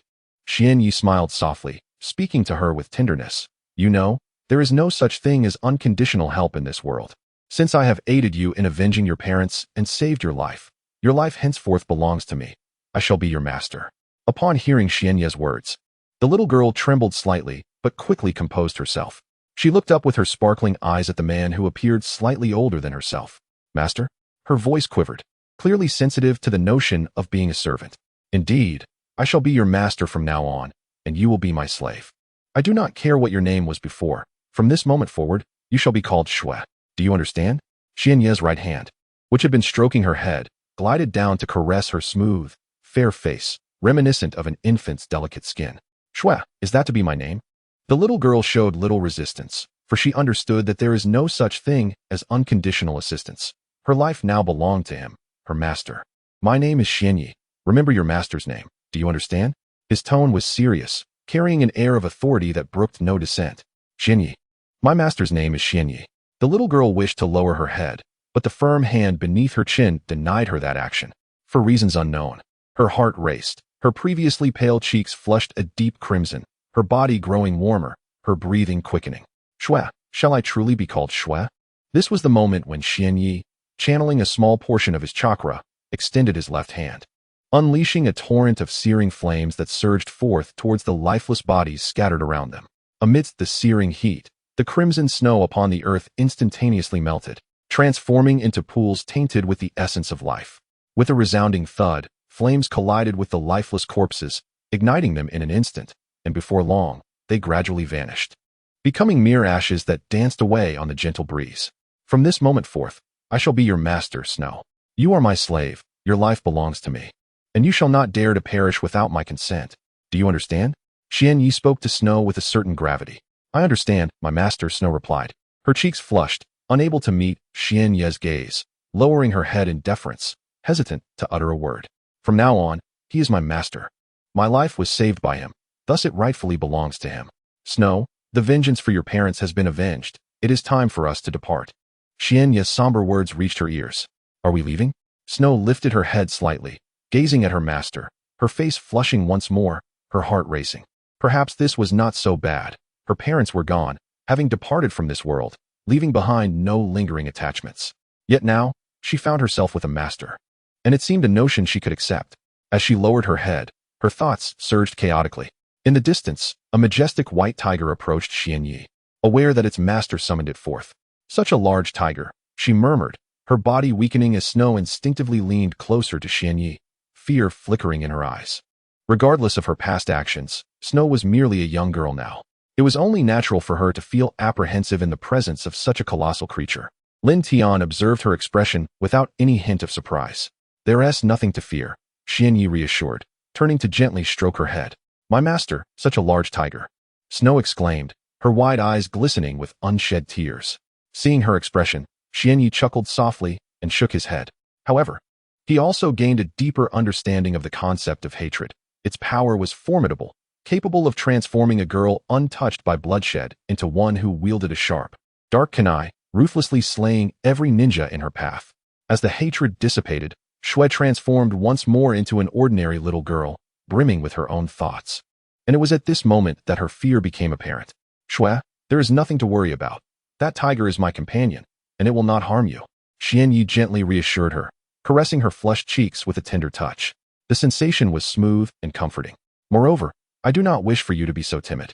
Your fear is something I cannot abide, Xianyi casually remarked. The mention of disapproval unsettled Shui, causing a flicker of panic to cross her eyes. Though she quickly suppressed it, she forcefully quelled her terror in the presence of the imposing and seemingly ferocious white tiger.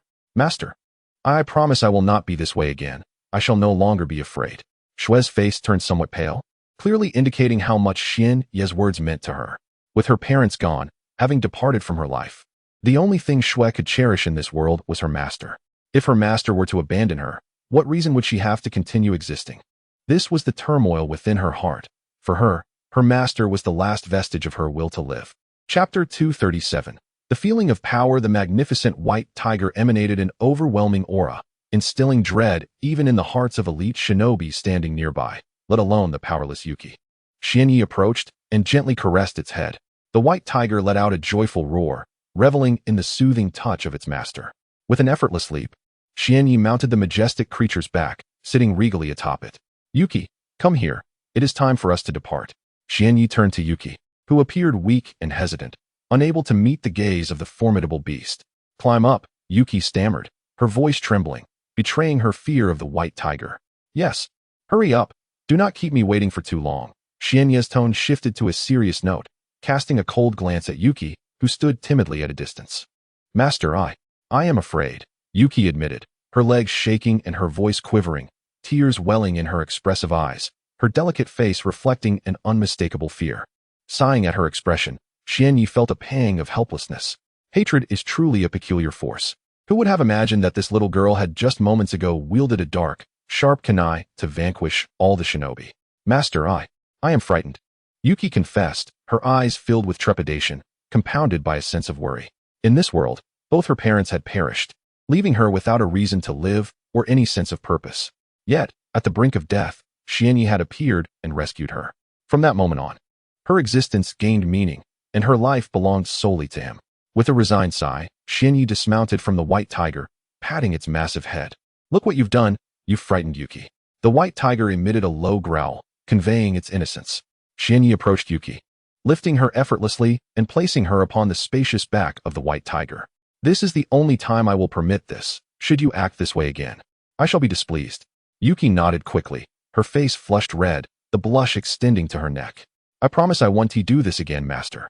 "Please don't be angry." Yuki spoke softly, her melodious voice soothing, bringing comfort to the heart. "Yuki, remember this. The world operates on the principle of survival of the fittest. If you allow fear to consume you, you will forever remain weak, never able to ascend to strength. Do you wish to perpetually exist as a weakling in this cruel world?" Xianyi's words carried a weighty gravity. Yet they were undeniably true. In this realm, the strong dominate the weak, and it is the individuals who must adapt to the world, rather than the world accommodating them. Snow tightened her fists, instinctively responding to Xianyi's statement. I do not wish to live my life as a weakling any longer. I refuse to let others dictate my fate." Her voice grew louder, her emotions intensifying. As she listened to her masteress' words, memories of her parents flooded her mind, reminding her of their tragic demise. Perhaps lacking power is indeed a fundamental sin. Without strength, one can merely survive in this world. And once one attracts the attention of the powerful, their life is practically forfeit. "Snow, are you certain? Are you resolute in your desire to become strong?" Xianyi gently patted her head, his tone soft yet audible. "Master, I am certain. I aspire to be a formidable force. I no longer wish to be toyed with by the powerful." Snow's gaze grew resolute, her expression one of unwavering determination. This time, she was earnest. After experiencing the death of her parents, she had come to realize that in this world, lacking strength is a grave transgression. Only by acquiring formidable power can one cease to be controlled. It is through wielding significant strength that she could aid her master and prove herself as a valuable individual. "Snow, I comprehend your intent. Henceforth, I shall train you, guiding you to become a powerful being, to possess great strength. However, attaining such power is no trivial endeavor. I hope you will endure the training without complaint and persist through the challenges ahead." Xianyi's voice softened further, as he harbored plans to ensure Snow persevered, even when the training became unbearable. For it is through experiencing the agony of training that one can truly grow into a powerful entity and escape the shackles of weakness. As time slipped away, the once bright sky began to dim, heralding the arrival of evening. A luminous crescent moon hung in the sky, casting a breathtaking beauty over the snow-covered landscape. Two figures stood amidst the glistening snow, a man and a woman, both enveloped in the moon's pristine glow. The man tilted his head back to gaze at the moon, addressing the little girl beside him. "Snow, do you know? The moon is truly beautiful. It illuminates the dark night and calms the restless heart." Snow, upon hearing her master's words, lifted her petite head to behold the crescent moon in the distance. "Is the moon truly beautiful?" she mused. She did not share this sentiment. The cool, pale moon seemed unremarkable to her, lacking any allure that captivated her spirit. However, the master has a fondness for the moon, and that alone suffices. Whatever the master cherishes, Snow will also come to adore. The moon, it seems, possesses a certain charm. Does it not? "Master, what does it feel like to wield power?" Suddenly, Snow approached Xianyi and settled beside him, leaning her somewhat frail form against his. "More content is loading. Please wait. This site only supports mobile browsers. If you see this paragraph, it indicates that the chapter content failed to load. Please disable reading mode, immersive mode, and ad blocking features in your browser, or copy the URL to another browser for reading." What does it feel like to wield power? In response to Snow's inquiry, Xianyi smiled. The sensation of wielding power is magnificent. It is an intoxicating force that envelopes one, making it difficult to extricate oneself. Yet, this is of little consequence. Even if one becomes enraptured by that wondrous feeling of power, it matters not. In a world where life is as fragile as a blank sheet of paper, lacking power constitutes the gravest sin. Without strength, one's existence is subject to the whims of others. Thus, one must possess power. Even if lost in its allure, it is of no concern. For possessing formidable strength is all that truly matters. Chapter 238, The Training of Snow. However, there is one crucial point that you must remember. Suddenly, Xianyi shifted the tone of his words, and his expression gradually became solemn. "Master, what is so important?" Snow inquired with a hint of confusion. "While power is indeed significant in this world, and it is perfectly acceptable to revel in the exquisite sensation of strength, there is one thing you must bear in mind. The foremost purpose of our power is to protect those we cherish. If you cannot fulfill this fundamental duty, then it is better not to wield power at all. It is preferable to remain a weakling, merely surviving in this cruel world. Xianyi extended his hand, embracing Snow, who leaned against him. To protect those we cherish? As Snow lay in Xianye's arms, her face flushed, her body grew warm, and her heartbeat quickened at that moment. The only person I care about in this world is my master. My parents have long since passed away. It was you who saved me when I was on the brink of descending into hell. Therefore, my life belongs to you. Her gaze was resolute. She had made up her mind to train diligently to become a powerful warrior, determined to use her acquired strength to protect her master. However, perhaps Snow would never achieve this goal in her lifetime, as Xianye's immense power rendered her protection unnecessary. It felt incredibly comforting to be nestled in her master's embrace. He radiated warmth, and lying against him shielded her from the cold. Even surrounded by ice and snow, she felt no chill. Snow, training begins tomorrow. I will personally guide you to become a formidable warrior. Therefore, even if you feel exhausted or wish to rest, as long as I do not permit it, you must continue. Xianye's words were stern, allowing for no dissent. Training begins tomorrow? A sense of anticipation welled within her. She was eager to grasp powerful abilities, to possess the strength to assist her master. Snow lifted her head slightly, gazing at the pristine crescent moon in the distance, which appeared to shine even more beautifully. The night swiftly passed, with Xianyi remaining seated in the snow without movement, until morning arrived. Snow, it's time to rise. We must commence your training. He nudged the slumbering Snow in his arms. It was still early, and the air was frigid, yet Snow had curled up in Xianye's embrace, her delicate face serene.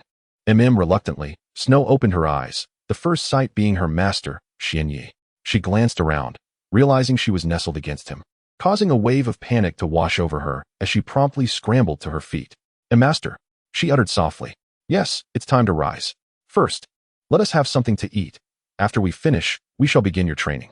Xianyi retrieved some food from his storage scroll and offered it to Snow.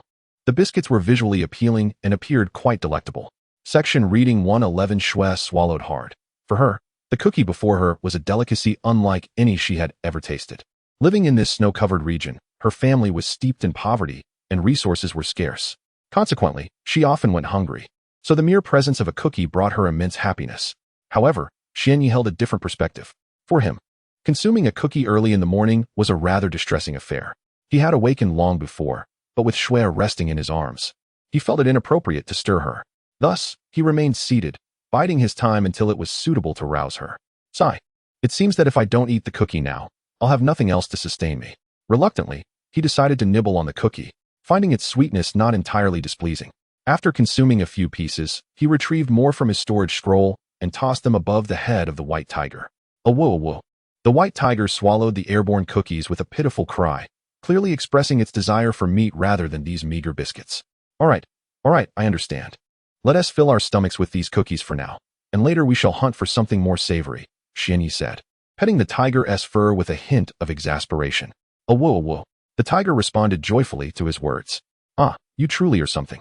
Meanwhile, Shui was thoroughly enjoying her cookies, quickly finishing the one in her hand. Yet, it seemed she was still not quite satisfied, as she stood dazedly by Xianye's side, her hunger lingering unspoken. Xianyi had trained others before, under Tsunade and Jiraiya. He had learned the nuances of teaching and guiding one's cultivation. Shui, put on this weighted vest, he instructed, retrieving a 20-kilogram vest from his storage scroll and tossing it at her feet. Shui had never encountered such a vest, but upon hearing its name, she grasped its purpose intuitively. Yes, I understand, master. She said little more, crouching to lift the vest from the ground. How heavy. It's truly burdensome. On her first attempt, she struggled to lift the vest, but after gathering her strength, she succeeded in donning it. The expression on her face revealed her discomfort. The sudden addition of the 20-kilogram vest was overwhelming. Yet, Xianyi did not permit her to remove it. He spoke to her in a cold tone. Shui, you will train in this weighted vest today. Your first exercise will be running. Running is indeed the finest method for enhancing physical endurance and overall strength. You are to run in circles here, and only when I command you to stop may you cease. Otherwise, no matter how fatigued you become, you must not halt. Understood? The words of Xianyi bore a certain gravity, disregarding Shui's opinions and thoughts, as he directly issued his instructions to her. I understand, master. Shui replied with some difficulty. In truth, donning the 20-kilogram weighted suit was already a considerable strain for her. She had never engaged in training, and her physical strength was quite limited. Wearing such a heavy suit pushed her to her utmost limits. Chapter 239. The polar bear in the snow. Shue's delicate visage betrayed a resolute demeanor. To her, Xian Ye's words were absolute, unassailable truths. Very well, let us commence. I shall take my leave for a moment. Do not indulge in idleness while I am away. Should I discover any slothful behavior on your part, you shall witness the consequences of your negligence. Xian Ye's voice bore a weightier tone. I understand, master. I shall not be lazy. I will adhere strictly to your directives, enduring any hardship and fatigue that may arise. Shui replied earnestly. Nodding in acknowledgement, Xian Yi mounted the back of the white tiger and ventured into the distance. Master, have you departed for some purpose? Shui soon shook her head, seeking clarity of thought. Such musings were not suited for the present. Her focus must be on training, as commanded by her master. With a weight of 20 kilograms strapped to her body, Shui began to run in circles at the designated spot. It was arduous and exhausting. Yet she resolutely pressed on, refusing to yield to fatigue. Her master had emphasized the importance of diligence during training. Laziness was simply not an option, for it would surely displease him. He had also imparted that only through relentless effort could one aspire to become a formidable force. Without such commitment, the mastery of great power would remain elusive. I yearn to wield formidable strength. I wish to assist my master and no longer be a feeble burden. In that moment, Shui silently resolved to dedicate herself wholeheartedly to her training, regardless of the challenges that lay ahead, striving to meet or even surpass her master's expectations. Meanwhile, Xian Yi found himself ensconced in a world blanketed in pristine white, devoid of any discernible life, save for the endless chill that surrounded him. Yet, this cold had no bearing on his well-being. Xiaobai, are you certain there are prey nearby? You have been searching for quite some time without success, Xian Yi remarked, scanning the desolate landscape for any signs of life. There is indeed, master. The prey is not far off, just ahead. We shall reach it shortly, the white tiger responded, lowering its head slightly, its voice imbued with a hint of discontent at Xian Ye's skepticism. Ah, I could never doubt your instincts. Wouldn't you agree? Xian Yi said, bemused, as he affectionately patted the tiger's head. But truly, is the prey ahead? Why can I not perceive it? Despite his unwavering trust in the white tiger's words, the absence of any visible life stirred a sense of irritation within him. Eternal Eye, activate, he commanded, channeling a portion of his chakra to his eyes, unlocking the power of the ninjutsu known as the Eternal Eye. A gentle, refreshing chill filled Xuanye's gaze, causing his field of vision to expand exponentially in an instant, revealing hidden elements that had previously eluded him. Not far ahead, he perceived a green aura, cleverly concealed within the snowy expanse. A smile crept across his lips as he recognized the source. Ah, little one, so you have taken refuge in the snow. However, this creature was not quite as diminutive as he initially thought. In comparison to the protectors, its size appeared significantly smaller. It was a bear, its fur a pristine white. Xuanye pondered the reasons behind its peculiar choice to bury itself in the snow, motionless, as if lifeless. Is this bear hibernating? He speculated. Yet, he quickly dismissed the idea, reasoning that a hibernating bear would seek out a cave for shelter rather than bury itself in the snow. Xuanye chuckled, not dwelling too long on this enigma, as he surmised that the bear's days were numbered. Soon enough, it would transform into a substantial, delectable source of nourishment. He gazed at the bear, towering between 3 and 4 meters, and nodded in approval, a smile gracing his features. What a fortunate outing. This foolish bear will suffice, sparing me the need to hunt for other prey. Just this one will provide ample sustenance. He envisioned roasting the bear, contemplating how it would also nourish Shui, whose emaciated frame seemed to consist solely of bones, stirring a twinge of compassion within him. Xiaobai, swiftly capture that foolish bear and bring it back for roasting. Soon, we shall feast on savory meat, he instructed, perched upon the back of the white tiger. With an excited howl, the white tiger surged forward, rapidly closing the distance to the buried bear. As Xuanye dismounted and approached the creature, he was surprised to observe its evident trepidation. Activating his divine eye, he noted that the snow-covered white bear trembled involuntarily, seemingly frightened by his presence. Unexpectedly, this bear is quite sensitive, he mused, considering that it might sense the immense power coursing through him, or perhaps the faint aura of menace he exuded, instilling fear within its heart. Yet, such fear was futile. Escape was no longer an option. Do not struggle. Simply accept your fate as my sustenance, Xuanye chuckled, extending his right hand into the snow and extracting the bear from its frigid resting place. The massive creature, caught in his grasp, thrashed violently as it realized its impending doom, its desperate resistance a testament to its instinct for survival. However, The meager strength of the polar bear was utterly insignificant in the eyes of Xianyi. With a composed demeanor that betrayed no hint of panic, he exerted a modicum of force and forcefully slammed the polar bear into the ground blanketed by snow and ice. The impact produced a series of resounding crashes, and as the bear was struck repeatedly, its resistance waned progressively, diminishing until it could scarcely lift its own limbs. Glancing at the bear in his grasp, Xianyi sighed with a touch of exasperation, remarking that it was truly futile to resist. Escape was utterly impossible, yet it persisted in its ineffectual struggles. Chapter 240. Training concluded as the young man hoisted the colossal white bear onto his shoulder. He gracefully leaped onto the back of the white tiger and affectionately patted its head, saying, "Little Bai, let us return along the original path." With a resounding howl, the white tiger acknowledged him and took off at an astonishing speed. On the snow-covered ground, a magnificent white tiger, towering approximately 5 meters, sprinted with vigor, carrying a youthful man on its back. The man's face bore a certain childlike innocence, albeit one that was gradually fading with the passage of time. Perched on his shoulder was an imposing 3-meter-tall white bear, which lay motionless, its eyes glazed over, devoid of life. The sight of this man and his 2 beasts amidst the snowy expanse was undeniably peculiar.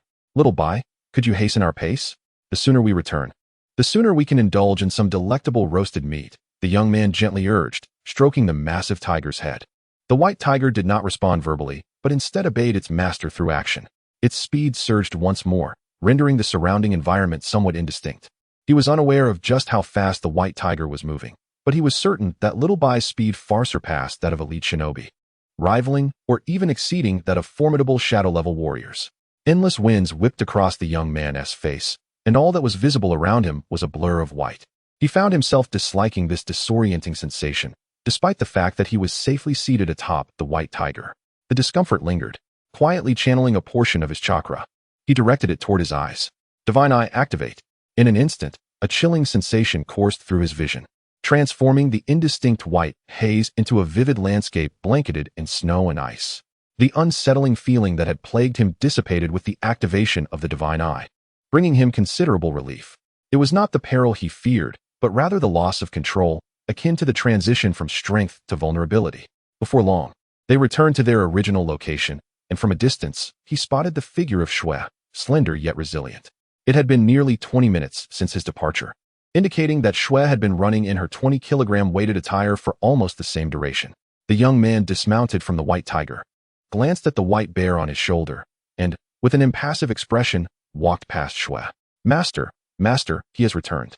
The moment Su saw Xianyi, her eyes sparkled with excitement, yet she did not halt her pace.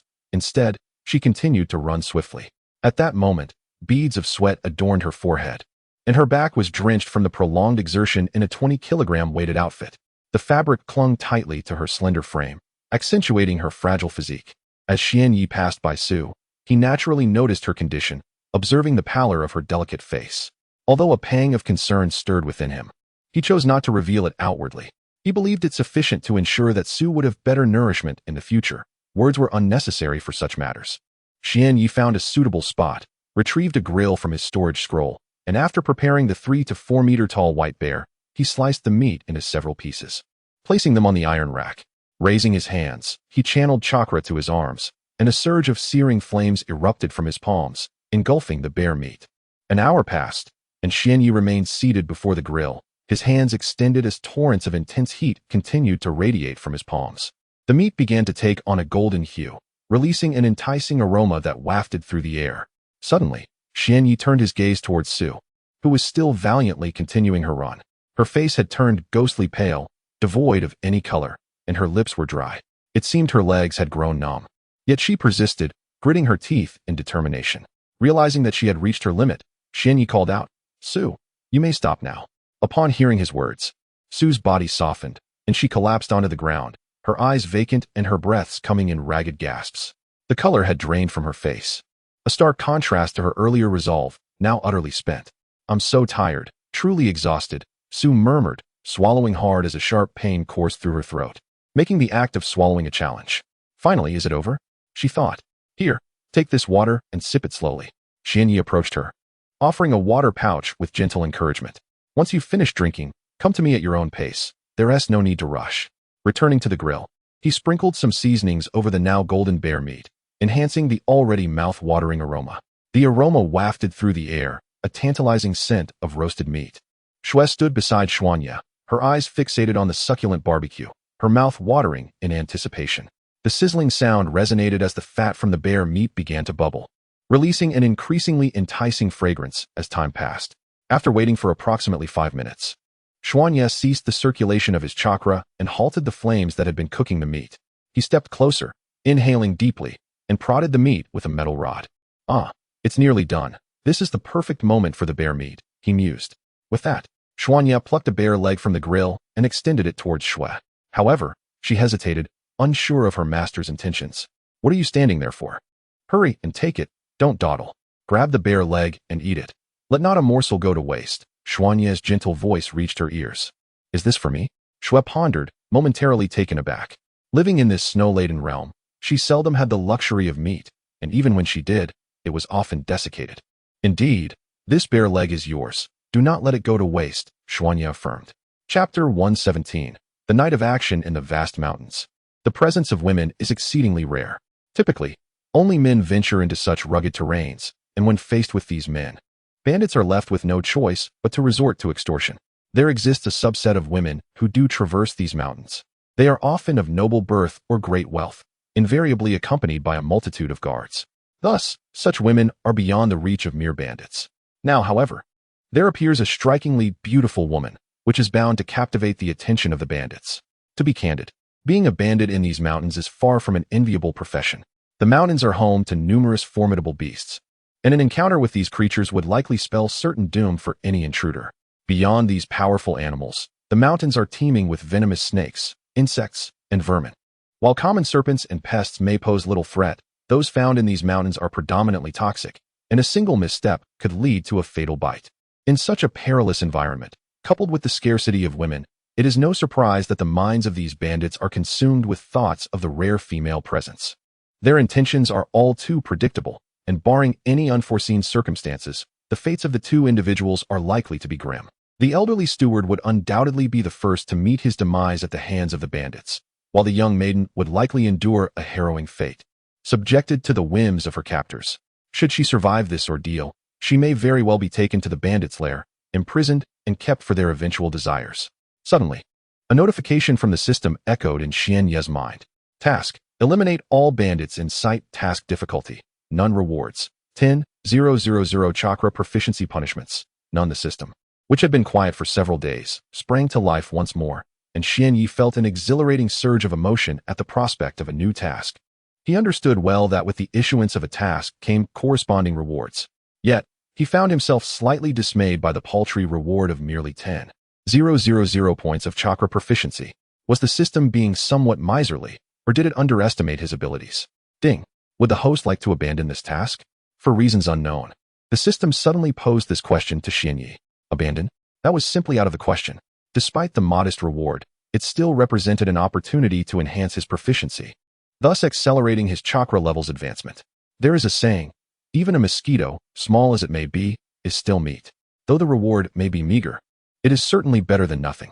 Having stated that the condition for completing this task is to eliminate all the bandits before me, it is not that I hold these brigands in disdain, nor do I look down upon you. Rather, in my eyes, you are all mere refuse. Judging by the capabilities of these bandits, it is likely that a casual punch would render them lifeless. Since the system has issued the task, I shall simultaneously rescue those two unfortunate souls. Was it not mentioned that the woman is a member of the esteemed Wang family, supposedly affluent in wealth? If so, after rescuing them, I shall escort them back and, on the way, request some financial compensation from their family. Currently, I am uncertain of my destination. Escorting them home shall serve as a form of experience. In truth, I have never been a benevolent individual. When it comes to those who bear no relation to me, I can merely observe their plight without intervening, even finding amusement in the tragic demise of such individuals when I possess the power to act. This is simply because we reside in the world of Naruto, where strength reigns supreme and human lives are as inconsequential as weeds. For those connected to me, however, should they find themselves in peril, I would not stand idly by. I would place myself at the forefront, willing to sacrifice my life to protect them without a hint of regret. After dispatching the 5 guards, the bandits hurriedly approached the woman, their eyes glistening with malicious delight at her pitiful state. Suddenly, The bandit leader's gaze darkened with a glimmer of bloodlust. For there remained an old man who was still alive. His existence would undoubtedly disrupt their revelry. So it was imperative to eliminate this old man before savoring my delicate beauty. Lost in these thoughts, the bandit leader erupted into laughter, raising his massive blade and advancing towards the frail, despondent old steward, bringing down all his strength in a lethal strike. All the bandits present anticipated the old steward's imminent demise, as did the woman who sat helplessly on the ground. As the blade descended rapidly, it appeared to the old steward that in mere moments, the gleaming edge would sever his neck. In despair, he closed his eyes, having relinquished all hope of survival. However, to me, the speed of that blade's descent seemed agonizingly slow, as if time had been stretched infinitely. Having resolved to save the two individuals, I would not allow either of them to perish. Thus, I unleashed a formidable surge of power, equivalent to that of a Chunin level, enhanced fourfold by the divine martial arts technique. Under such an increase in momentum, Xian Ye's speed became exceedingly swift, his figure transforming into a blurred trace. And in the blink of an eye, he had arrived beside the mountain bandit leader. At that moment, the leader's blade had yet to descend upon the throat of the aged steward. A faint smile graced Xian Ye's lips as he deftly retrieved a shuriken from his pocket, casually grasping it in his right hand before directing it towards the bandit leader's formidable sword. Suddenly, a cacophony of clashing weapons erupted, an unbearable and piercing sound that filled the air. As the bandit leader regained his composure, a tremendous force reverberated through his hand, nearly causing him to lose grip on his massive sword. A dull pain throbbed in his palm, hinting at a trickle of blood. Peering forward to discern who had dared to obstruct him, he was taken aback to find a child standing before him, clad in a flowing white garment. The child possessed a head of short black hair and eyes that radiated depth, composure, and tranquility.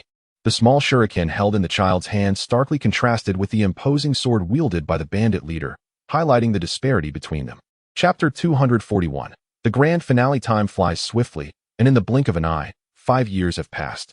On this day at noon, a young man stands amidst a verdant meadow adorned with towering trees that reach heights of several dozen meters. The once scorched sun is now rendered mild and gentle, shielded from the ground by the majestic foliage. The young man's eyes are a deep, obsidian hue, hinting at profound thoughts that remain inscrutable, while his angular face bears the weight of life's experiences. Before him, a gentle babbling brook flows, its crystal-clear waters revealing a lively tapestry of fish and shrimp frolicking within. This young man is none other than Kazekage Xianyi, who has been absent from the Hidden Leaf Village for over a decade. He reflects on the years gone by, a wave of nostalgia washing over him. Xianyi raises his gaze to the horizon, his dark eyes momentarily glistening with moisture, as he ponders the well-being of his father, mother, and younger brother. With a deep breath, he suppresses the melancholic emotions stirring within him and gradually makes his way toward the village of Konoha. Upon his return, Xianyi is struck by a harrowing revelation. His biological parents, the revered Minato Namikaze and Kushina Uzumaki, have tragically passed away, victims of Danzo's sinister machinations.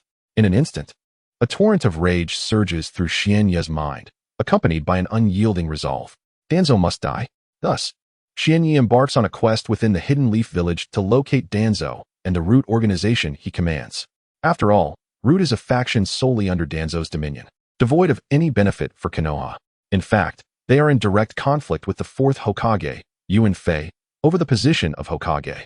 Therefore, for myriad reasons, both Danzo and Root no longer deserve to exist within Konoha. My presence alone suffices. After approximately an hour of searching, Xianyi discovers Danzo's whereabouts and brutally ends his life, methodically striking him down. Suddenly, a graceful figure appears beside him. It is Yuki, who has matured over the years. She possesses a fair, smooth complexion and large, expressive eyes. Her physique, honed by relentless training, is devoid of any excess. "Yuki, have you found Naruto?" he inquires. "Yes, I have," she replies softly, lowering her head as she approaches Xianyi. The approach of snow brings with it a delightful fragrance that gradually calms the previously agitated spirit. "Well, I understand.